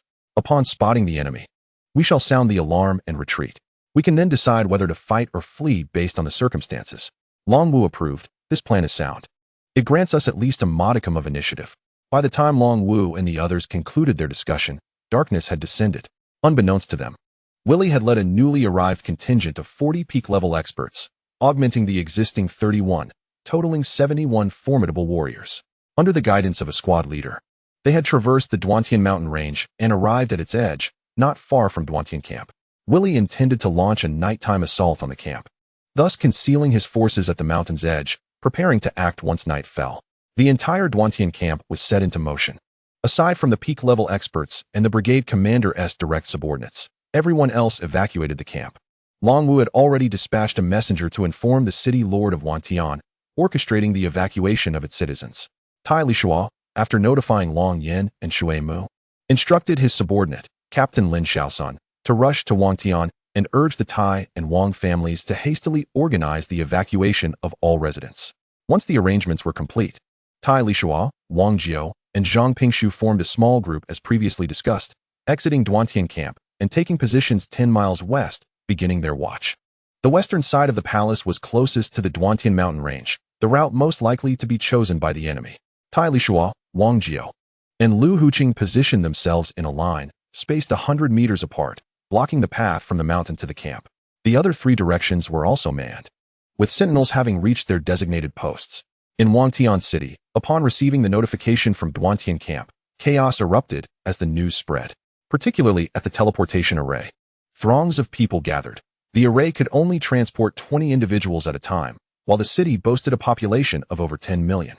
Many were compelled to abandon the teleportation option and instead sought to exit through the city gates, attempting to distance themselves from Wantian City and find shelter, hoping to evade the impending calamity of war. Chapter 145. The arrival of a formidable foe. It is said that a multitude of individuals continuously departed from Wantian City through the teleportation array, with many arriving in Shuntian City. Observing the unsettling situation, the inhabitants of Shuntian City made the drastic decision to shut down the teleportation array. This sudden action plunged those in Wantian City, who were poised to escape, into a state of utter panic. In Longluo City, Lu Huqing and Su Sanduo, who were in the company of their families, received a sole transmission from Longyin and Shuimu. They immediately rose and hurried to the location of the teleportation array, only to discover that it had been sealed off, rendering their escape impossible. Su Sanduo was frantic, feeling utterly helpless. Without the teleportation array, the distance from Longluo City to both Wantian City and Duantian Camp spanned countless miles, concealed at the edge of the Duantian mountain range. Willie and his subordinates did not rush into action after nightfall, but instead waited for nearly 3 additional hours before commencing their movement. Unbeknownst to Willie, this interval afforded the citizens of Wantian City a crucial opportunity to withdraw. Had Long Wu received the orders and warnings even a day or half a day later, the fate of Duantian Camp and Wantian City would have been sealed. Willie chose not to take the most direct route, but instead opted to circle around, stealthily approaching Duantian Camp from another direction. The western approach positioned them south of the camp. Guarding the southern perimeter of Duantian Camp were Long Chaoyang and 2 other captains. The overcast sky, devoid of moon or stars, provided an ideal atmosphere for stealth and concealment. Although the terrain near Duantian Camp was relatively flat, it was not entirely devoid of obstacles. Hidden within a sprawling stone forest, Long Chaoyang and his companions immediately detected the approach of the enemy as the Westerners advanced. Through his mental acuity, Long Chaoyang discerned that the enemy comprised an alarming contingent of 71 individuals. If the peak powers of the sacred realm were mobilized, such a small number would be implausible. Conversely, if only the ultimate sacred realm experts were present, their numbers were excessively high. Long Chaoyang was taken aback by his own deductions. 71 ultimate sacred realm experts, and he pondered whether any of their contracted magical beasts held a comparable level of power. Such a force would far surpass the capabilities of Duantian camp as it currently stood. Promptly, Long Chaoyang signaled the two others to retreat, and, utilizing his contracted magical beast, alerted Long Wu back at the military camp. The four groups stationed for surveillance had left their magical beasts behind in the camp to ensure timely communication. Upon receiving the news of the impending attack, Long Wu swiftly informed the other three groups stationed outside. All personnel began to converge towards the military camp. As Long Chaoyang and his companions initiated their retreat, the Westerners, having detected their presence, hastened their pursuit under Willie's command. As the enemy began to accelerate their pursuit, Long Chaoyang instructed the other two to proceed ahead while he turned to confront the adversaries. With a flick of his hand, a formidable wall of lightning materialized, effectively obstructing the enemy's advance. Subsequently, Long Chaoyang pivoted and resumed his frantic dash towards the Duantian camp. Meanwhile, Long Wu, who was stationed in the main camp, was meticulously assessing the situation regarding the enemy while commanding those remaining, along with the magical beasts, to retreat to the northern perimeter of the Duantian camp. When Lisuo, Wang Jiao, and Zhang Pingshu arrived at the rendezvous point, they found that everyone had gathered there, except for Long Chaoyang and his two companions. Over a dozen peak sacred realm experts stood in a line, positioned 1,000 meters away from the northern side of the camp. Long Wu's direct battalion was arrayed several hundred meters behind Tai Lisuo and the others. Maintaining their communication, Long Chaoyang and his companions traversed the military encampment directly towards the north, with the enemy trailing them at a distance of a kilometer. As Long Chaoyang and his companions made their way through the camp and rejoined their forces, the Western leaders, led by Wade, surged into the Duantian camp. However, they soon discovered the camp was deserted, and the three individuals who had previously sprinted ahead had already exited the compound. Was this a trap? A sense of urgency gripped Wade's heart as he quickly summoned the others to prepare for an escape towards the northern side of the camp. Just then, the defenders of the Duantian camp launched their counterattack, employing gravity mazes, hellfire seas, apocalyptic storms, and the wrath of the Thunder God, unleashing a barrage of widespread assaults upon the camp. The Western forces, caught off guard before they could flee, were thrown into disarray. Tai Lisuo and Wang Jiao, utilizing the principles of earth fusion, unleashed a pulsating attack that disregarded distance. Several weaker Western experts were injured under the onslaught from Wang Jiao and Tai Lisuo. In a desperate bid, Wade activated a powerful healing spell, Holy Light Descends, while evading attacks and leading his team out of the camp towards the north. However, as they breached the camp's threshold, a massive electric storm enveloped the Westerners, while Earth, space, and gravity maze attacks simultaneously ensnared the 71 peak sacred realm experts, temporarily immobilizing them. Following their attack, Tai Lisuo, Long Chaoyang, and others swiftly turned and fled in opposite directions. At this juncture, Long Wu's direct battalion, organized into squads and platoons, commenced their assault on the temporarily trapped foes. Coordinated magical strikes manifested as massive blades of light, launching towards the enemy. After executing a wave of attacks, the members of the direct battalion also turned to flee, as the disparity in strength rendered it imperative to escape. The transitions between combat and retreat had been prearranged as part of their strategic plan. Thus, despite the Duantian camp's disadvantaged position, they managed to respond with notable composure. The direct battalion had consistently trained and developed their skills in accordance with the structured methodologies of a regular army. Thus, the magical assault and support of unity are paramount, while the warriors' attacks hinge significantly on the prowess of the squad leaders and the battalion commanders. Their objective is to amalgamate the strikes of their comrades to forge more formidable sword strikes and blade energies against their adversaries. This method of assault is referred to as controlling the radiance within military camps. The ability to control the radiance stands as one of the most critical skills among officers in regular legions, ranking alongside the capacity to command battles. In many elite legions, those who excel in combat yet falter in the ability to control the radiance often find themselves merely as ordinary members. When the forces of the Broken Sky camp executed a surprise attack on the Westerners' encampment, fortune favored them immensely. At that moment, the morale of the Westerners was at a nadir. their spirits crushed, compounded by the heavy casualties among their strongest warriors, leaving them disorganized and incapable of mounting a coherent counterattack. Had it not been for this disarray, the casualties among the broken sky camp would have easily doubled. During this assault, under the leadership of Willie, nearly half of the Western warriors sustained injuries, with 5 or 6 unfortunate souls perishing in the fray. Furious, the Western warriors surged forward, only to discover that the forces of the broken sky camp had already fled, inciting their wrath further. They howled in pursuit, driven by a desire to rend the fleeing Easterners into oblivion to satiate their anger. In the ensuing chase, they quickly covered a distance of over 10 kilometers. Upon traversing a year-old forest and emerging onto a grassy expanse of 200 to 300 meters in diameter, Tai Lisuo called out, Plan 4. Upon hearing Tai Lisuo's command, Wang Jiao and Tai Lisuo employed the principles of earth element magic to burrow beneath the grass and conceal themselves. The others took refuge behind the trees or stones on the opposite side of the meadow, restraining their presence in anticipation. Meanwhile, Long Wu's direct battalion did not linger and continued onward into the distance. As Wade led the Western warriors through the forest and onto the grassland, the wild grass, originally a mere foot in length, surged forth with frenzied growth, ensnaring the Western combatants. Simultaneously, attacks such as the gravity maze and electric space enveloped them. Among the Westerners, many erupted into curses, exclaiming, "Damn it, not this again." Meanwhile, hidden below ground, Tai Lisuo and Wang Jiao initiated their assault. Tai Lisuo unleashed a series of control spells, followed by a soul attack using the principles of wind fusion, momentarily befuddling the Western warriors. He then employed the principles of wood, rapidly draining the stamina of the Westerners. Those already injured found their wounds bleeding uncontrollably, the flow increasing rather than abating. Wang Jiao executed several gravity mazes, subsequently utilizing earth fusion principles to launch pulsating attacks against the enemies one by one. The earth's pulsating assault disregarded defenses, striking directly at the souls of their foes. Wang Jiao specifically targeted those in a dazed state and the wounded, effectively dispatching them with precision, ensuring no adversary could withstand his onslaught. As Tai Lisuo and his companions initiated their attack, the previously fleeing direct battalion turned back, rallying themselves to mount an offensive against the enemy. Willie's ascension to the rank of Legion Commander was not solely attributed to his formidable strength. His exceptional command skills and indomitable spirit surpassed that of ordinary individuals.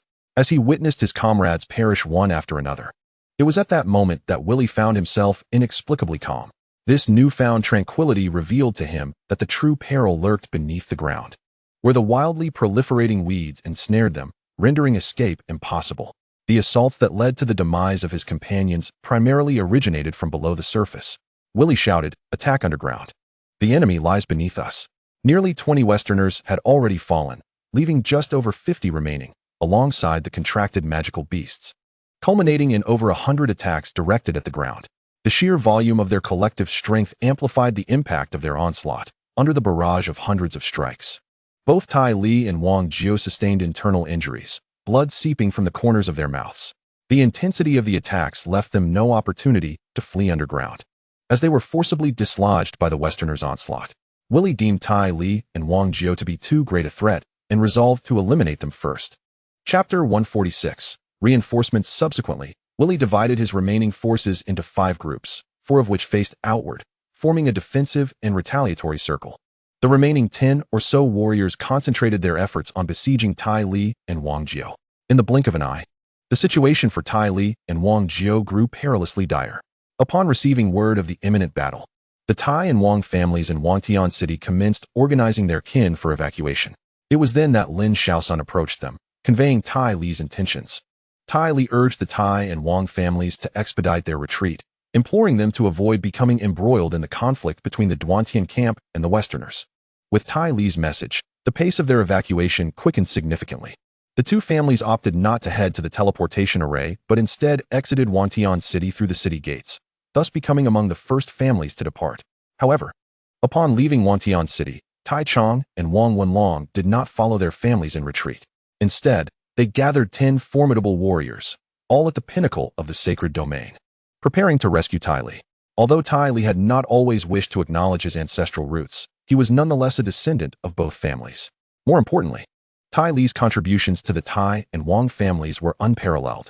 Without Tai Li's provision of cultivation methods and theories, The Tai and Wang families would still be subjugated by the Zhao family, struggling to lift their heads. Since receiving Tai Li's assistance, both families had witnessed a surge of powerful warriors, ultimately vanquishing the oppressive Zhao family. Currently, there were nearly 20 individuals at the sacred domain pinnacle among them. The decision to mobilize over half of the family's elite forces to undertake the risky endeavor of rescuing Tai Li faced no opposition. Rather, it garnered immense support from their kin. Lin Shaosun intended to guide the warriors of both families, yet he was declined.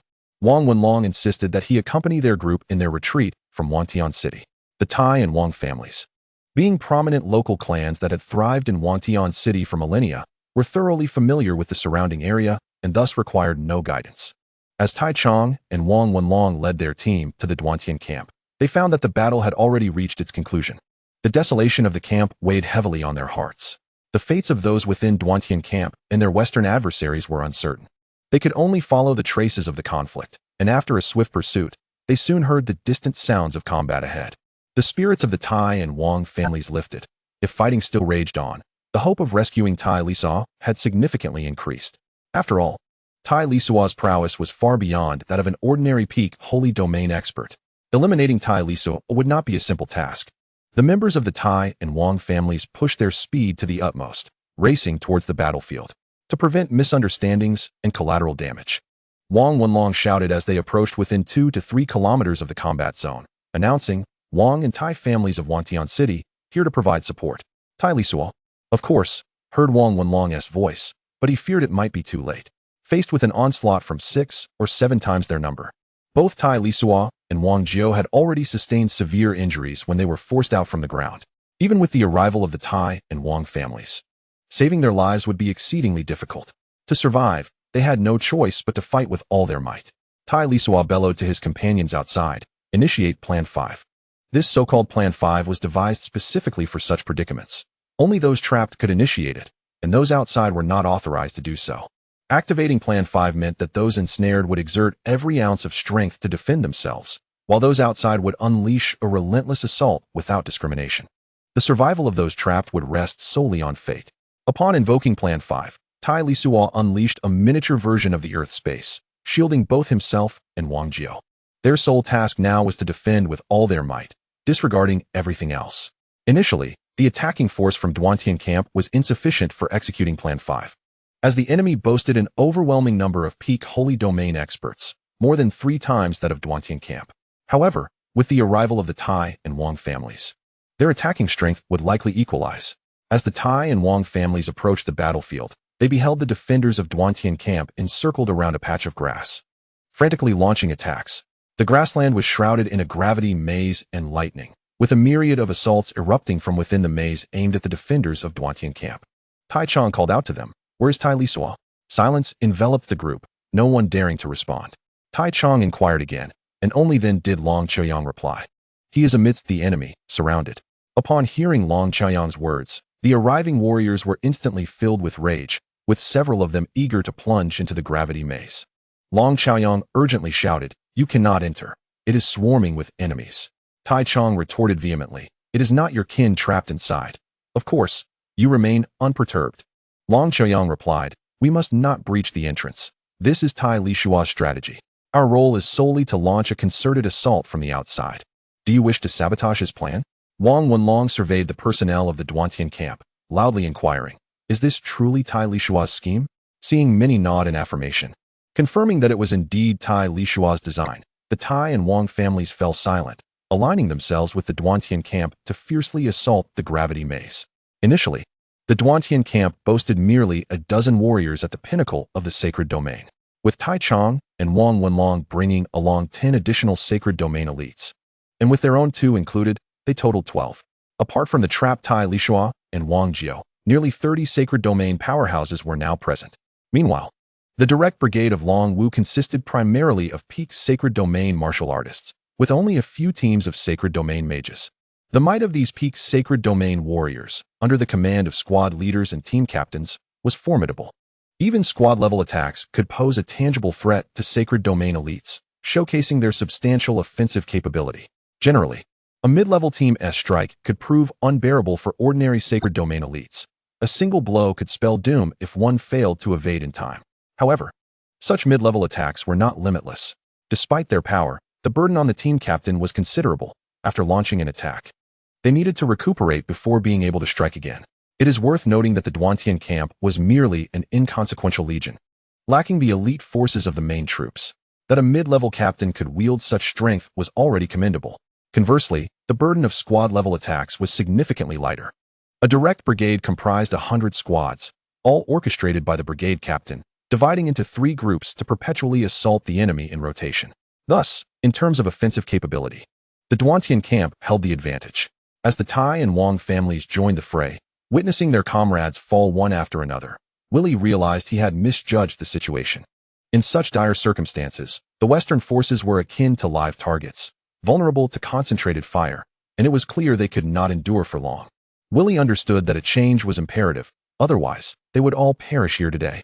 He commanded the 4 external teams to charge forth, attempting to disrupt the enemy's rhythm and, ideally, engage in melee combat.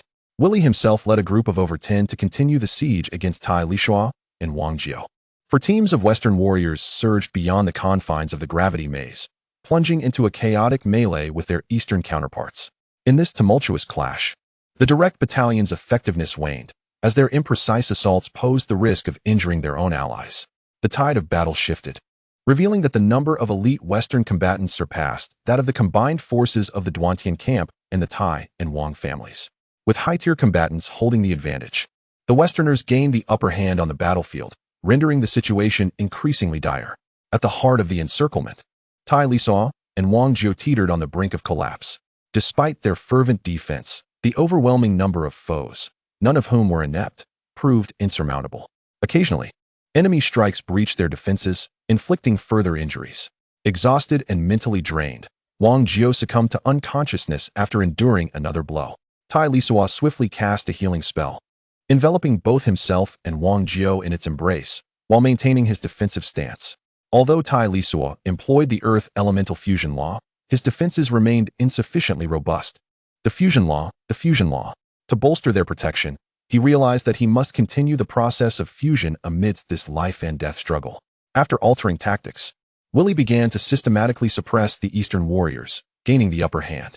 The scales of battle steadily tipped in their favor. Willie, confident, led his forces in a concentrated assault on the beleaguered Tai Lisuo and Wang Jiao. Observing the precarious turn of events, Zhang Pingshu, Long Chaoyang, and the members of the Tai and Wang families felt an overwhelming urgency to rush to their aid, but were repeatedly thwarted by the enemy. Long Sheng and Long Lei, the contracted magical beasts of Wang Jiao and Tai Lisuo, were acutely aware of the dire predicament their masters faced. The 2 domain-level magical beasts, battered and bloodied, disregarded their own injuries in a frenzied attempt to rescue Tai Lisuo and Wang Jiao. As contracted creatures, their fates were irrevocably tied to their masters. Should Wang Jiao and Tai Lisuo perish, so too would Long Sheng and Long Lei. The only hope for survival lay in their desperate bid to save them. Regrettably, even after overcoming numerous obstacles, Long Sheng and Long Lei found their advance obstructed by several foes dispatched by Willie from the surrounding forces. With their efforts thwarted, the 2 beasts let out a heart-wrenching roar, their cries echoing with sorrow and desperation. Chapter 147. Breakthrough to Divinity. The anguished roars of Long Sheng and Long Lei ignited the fighting spirit of many, underscoring the urgency of their plight. Both sides intensified their efforts, with casualties mounting on each side. At this critical juncture, Tai Lisuo cast aside all thoughts, instinctively employing the fusion law to continuously conjure defensive walls. In his mind, he relentlessly strategized, seeking to achieve deeper integration of the laws, striving for just a little more fusion, a fraction more. Tai Lisuo's heart cried out, "I cannot die. I must not perish here. Fusion law, continue the fusion. Just a bit more fusion." The battle raged on, brutal and relentless. The battlefield was dominated by the fierce clash of pinnacle experts from the sacred domain. A life-and-death struggle that reverberated like thunder, causing the very mountains to tremble and the earth to shake. Whether from the west or the east, every warrior bore wounds, their eyes ablaze with a singular intent, to vanquish every foe before them. Within Dragon Luo City, Su Sanduo and Lu Huqing maintained a connection through soul communication with Long Yin and Shui Mu, fully aware of the tumultuous events unfolding on the battlefield. Su Sanduo, having found the teleportation array compromised, commanded Shui Mu to do whatever it took to rescue Tai Lisuo. Long Chaoyang, Harnessing the power of lightning and the surrounding storm spheres, eliminated yet another adversary obstructing his path. Advancing towards the heart of the battlefield where Tai Lisuo and Wang Jiao were located. However, another Western expert stood in his way, consumed by rage.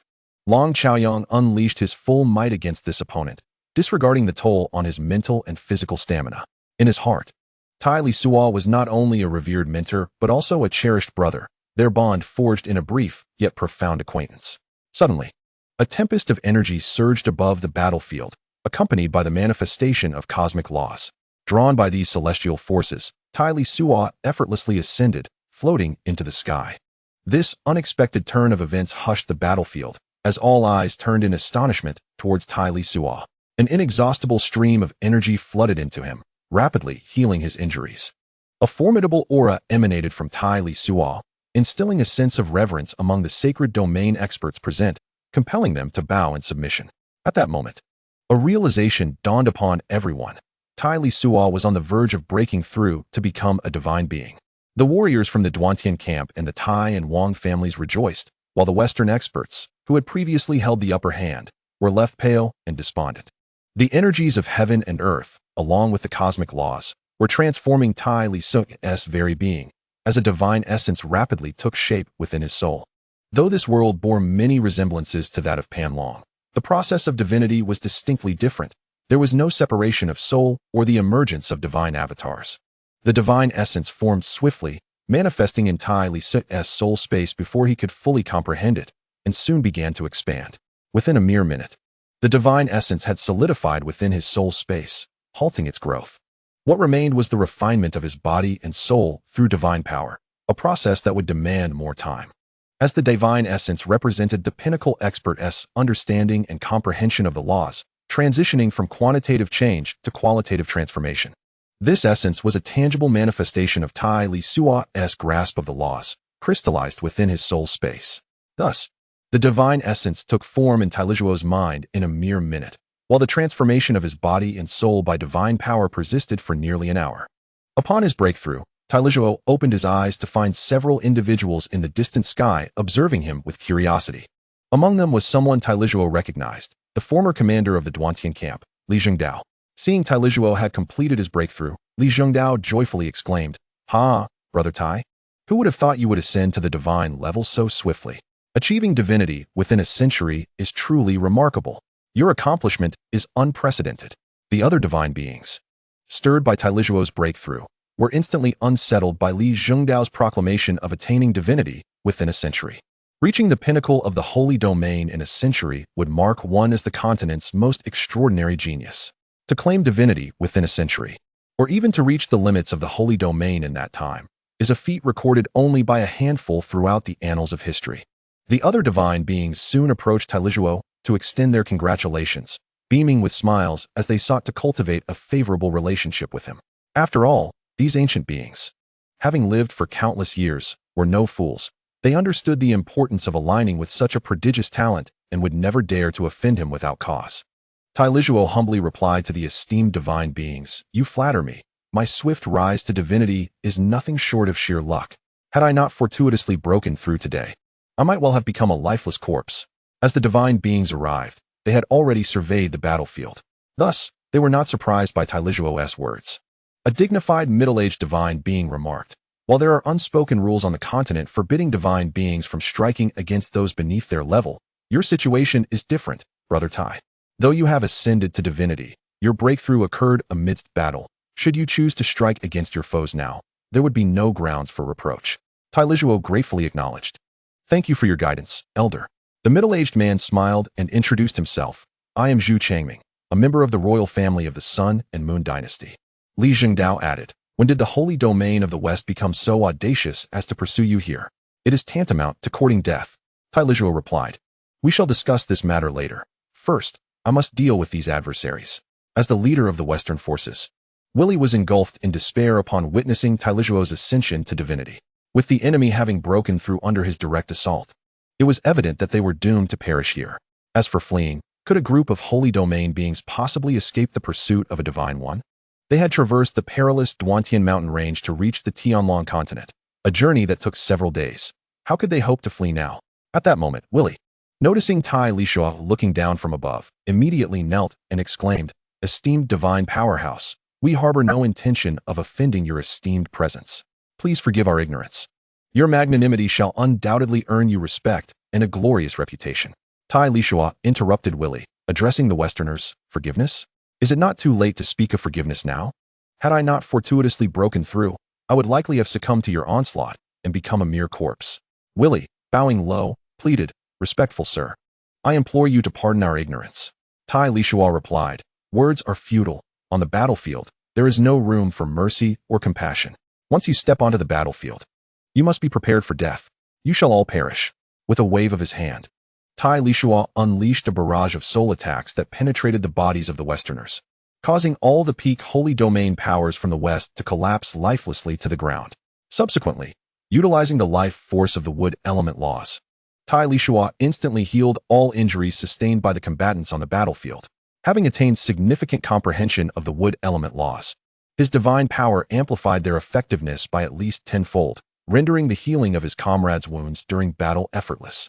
Following his ascension to divinity, Tai Lisuo's physical strength had increased at least fivefold, while his mental prowess, enhanced by the changes in his soul space and the existence of divine attributes, had surged to more than 10 times its previous capacity. Chapter 148. A thorough investigation with the Western powers vanquished. These were merely the overt enemies. Now that Tai Lisuo had ascended to godhood, the visible adversaries would likely refrain from provoking him. A battle between divine beings is a catastrophe not to be trifled with due to its devastating potential. However, beyond the overt enemies, there lurked hidden foes. The most despicable of all, Li Zhengdao inadvertently revealed that Tai Lisuo had achieved godhood in a century, and this news rapidly spread across the three great empires. Likewise, adversaries from opposing factions received this intelligence. Long Feiyong, the military commander, upon learning of Tai Lisuo's divine breakthrough, swiftly contacted him through the divine powerhouse of the Sun and Moon dynasty, urging Tai Lisuo to proceed directly to the imperial capital of the Tianlong Empire. To attain godhood within a century, what a prodigious talent! Naturally, Tai Lisuo departed accompanied by Wang Jiao and Zhang Pingshu, while Su Sanduo and Lu Huqing remained with the Li dynasty. When the teleportation array activated, Tai Lisuo had already attained divinity, rendering Su Sanduo and Lu Huqing unnecessary for the journey. Tai Lisuo had requested Li Zhengdao to investigate who had ordered the pivotal closure of the teleportation array leading to the Li dynasty. With a divine powerhouse like Tai Lisuo leading the way, their travel was remarkably swift. Utilizing the large teleportation array, they arrived outside Tianlong City the following day, where they met Long Feiyong in the military camp. Long Feiyong had meticulously committed to memory the details regarding Tai Lisuo and his associates, his eagerness to meet them driven primarily by curiosity. As the military head, Long Feiyong regarded Tai Lisuo and his companions as talented individuals who had risen through the ranks under his leadership. A formal introduction was essential, for in the event of any unforeseen circumstances, it would facilitate requests for assistance. After conveying the developments to Long Feiyong, Tai Lisuo and his companions followed the adjutant. Long Feiyong arranged for Tai Lisuo and his group to reside in an estate within Tianlong City, allowing them to dedicate themselves to their cultivation. Indeed, when it comes to safety, Tianlong City stands as one of the most secure locations on the continent among the three imperial capitals. While Tai Lisuo and his companions became acquainted with Tianlong City, Long Feiyong's expression darkened considerably. He had personally ordered reinforcements for the Duantian camp, only to discover that some had deliberately impeded the speed of deployment. This negligence had led to Tai Lisuo being forced into a life-or-death situation during the Great Battle, ultimately attaining divinity. As night fell, Long Feiyong returned alone to his quarters in the military camp. He then commanded, "Long Ying, at your service," came the response. Although no figure was visible, a voice answered him, its source elusive and difficult to pinpoint. This was Long Ying, a clandestine organization operating under Long Feiyong's command. Long Ying was not a singular entity, but rather a collective dedicated to executing tasks for Long Feiyong from the shadows. Long Feiyong stated, "I issued a direct order. Yet there are those who have intentionally delayed the reinforcements to the Duantian camp. They even obstructed the teleportation array leading to the Li dynasty at a critical moment. I want a thorough investigation into this matter. I am keen to uncover the identities of those audacious enough to act in such a manner." "Understood," came the succinct reply. And then silence ensued. In the span of merely 2 to 3 days, Long Ying had thoroughly investigated the situation. Upon reviewing the intelligence, Long Feiyong issued a sweeping purge, resulting in the execution of numerous powerful individuals. The charges against them were arbitrary, for as the highest authority, Long Feiyong possessed the power to cleanse the ranks of his subordinates across various departments and legions. However, beyond the military sphere, he found himself at a loss.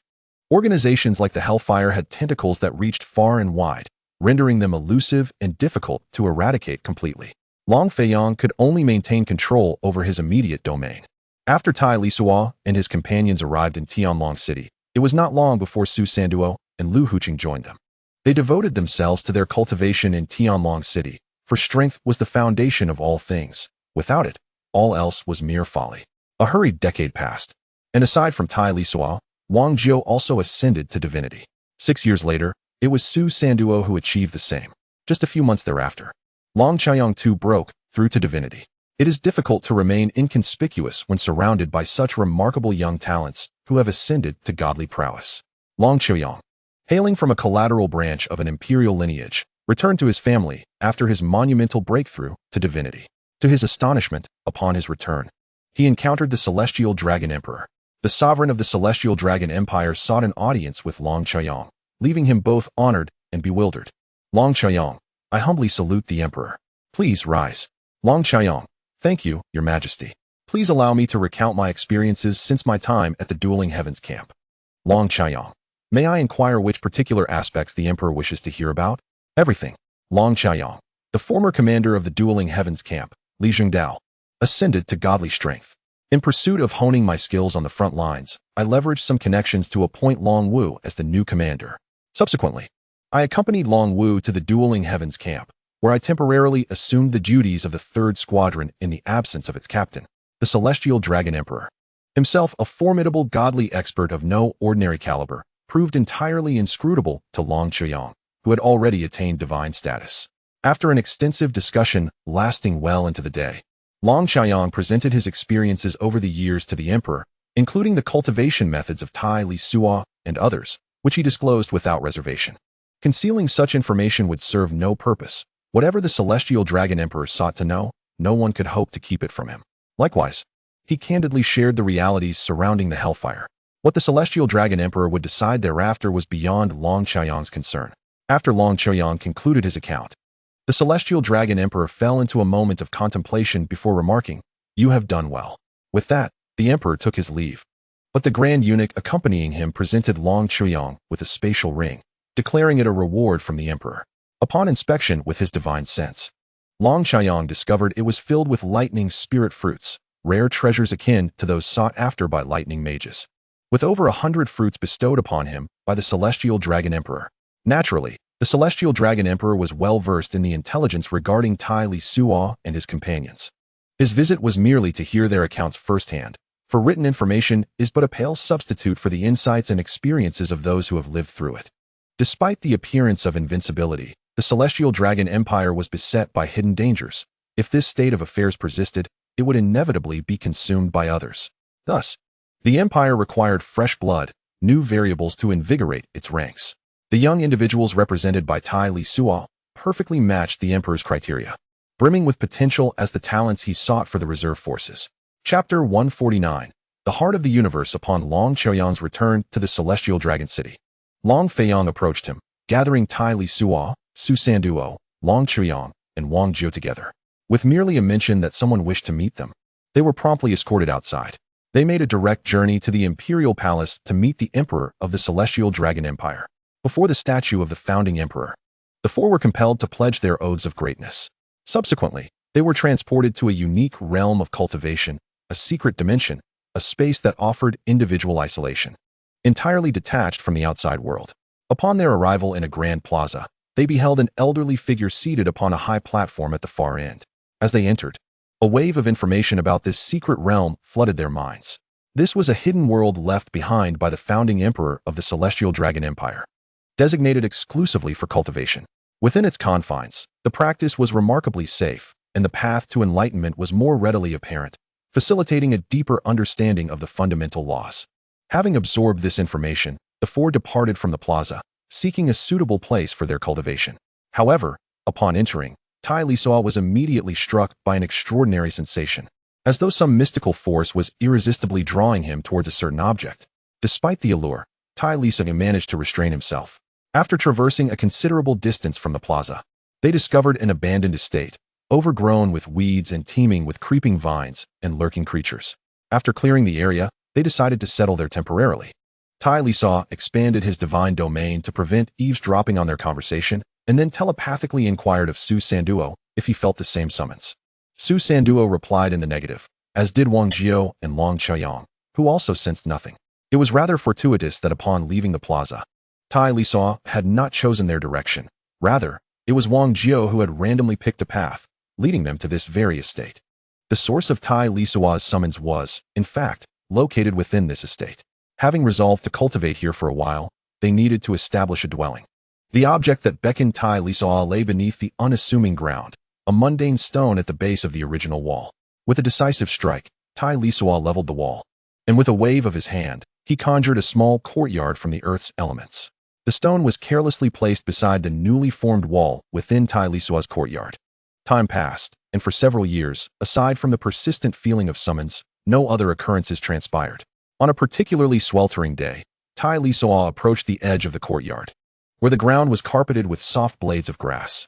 He reclined upon the verdant earth, appearing to be in slumber, with his hand resting upon the inconspicuous stone.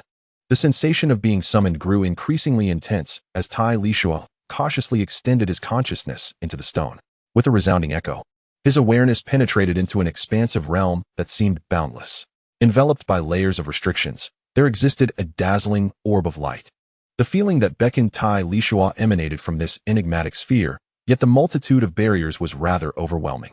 Consequently, Tai Lisuo commenced the process of refining these restrictions, immersing himself entirely as he lay motionless upon the grass. It is not uncommon for even the most formidable of beings, let alone those of divine caliber, to remain in seclusion for years or even decades without stirring. Thus, Tai Lisuo's prolonged slumber went unnoticed. For a full decade, Tai Lisuo remained in this state of repose. During this time, he successfully refined 3 layers of restrictions, with 6 more awaiting his mastery. After conquering the initial 3 layers, he could now exert a rudimentary control over this secret realm. Awakening from his decade-long dream, Tai Lisuo indulged in a brief repast, not to replenish his vitality, but to savor the memories of his former life. He then returned to the depths of meditation, focusing intently on the remaining 6 layers of restrictions. However, the challenge proved formidable, as each successive layer became increasingly arduous to refine, with the difficulty seemingly multiplying. Su Sanduo, Long Chaoyang, and Wang Jiao were also engrossed in their training. Upon breaking through to the divine level, they realized that this was merely a starting point, as the divine realm was further subdivided into lower, middle, and upper tiers. This classification mirrored the methods found within the Panlong narrative. However, beyond the upper divine tier, the hierarchy diverged from that of Panlong, introducing the ranks of divine kings, divine emperors, and supremes. A divine king is recognized as such only after comprehending and merging 2 distinct laws into a state of consummate harmony. The divine emperor surpasses this, having integrated 5 laws to a state of perfection.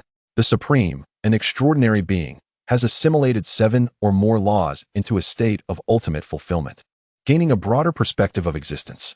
Witnessing this expansive world motivated Su Sanduo and Wang Jiao to intensify their training. While Tai Lisuo and his companions remained absorbed in their cultivation, time flowed relentlessly. A war erupted between the Heavenly Dragon Continent and the Western Continent. Initially, the odds appeared slim for the Heavenly Dragon Continent, but unexpectedly, the other 2 empires showed leniency, leading to a devastating defeat for the Heavenly Dragon forces. As if this were not enough, the divine beings from the Western Continent issued challenges to their counterparts in the Heavenly Dragon Empire.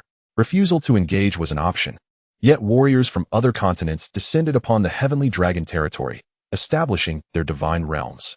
They brazenly sought to amass belief power within the Heavenly Dragon Empire.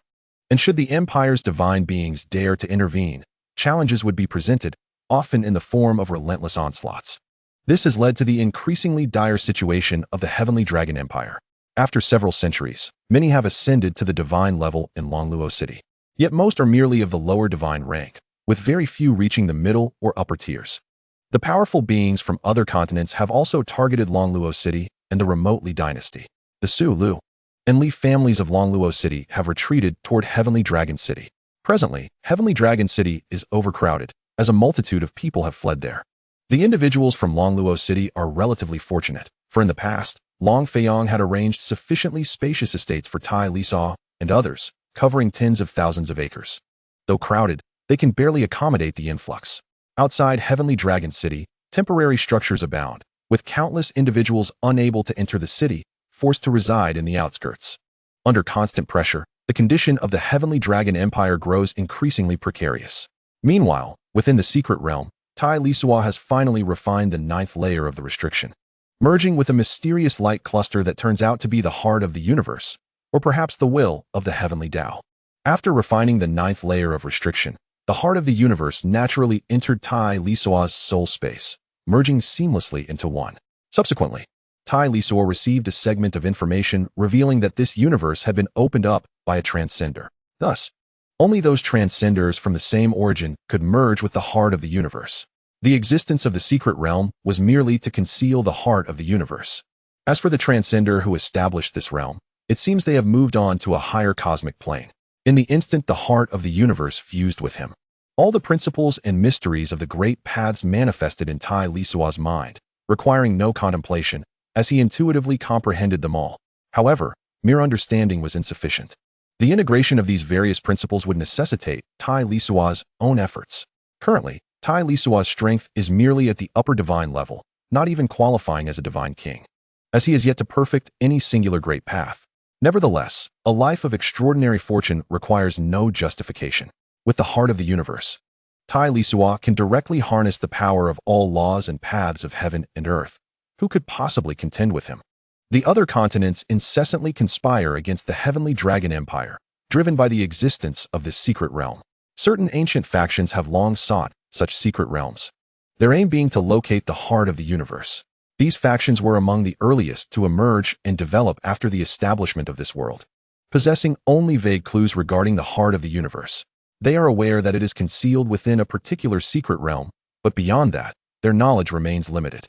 Thus, the mystical realm of the Tianlong continent has become the target of a ruler from another planet, transforming from the dominion of a single sphere into a vast land under imperial control and eventually into the governance of an empire.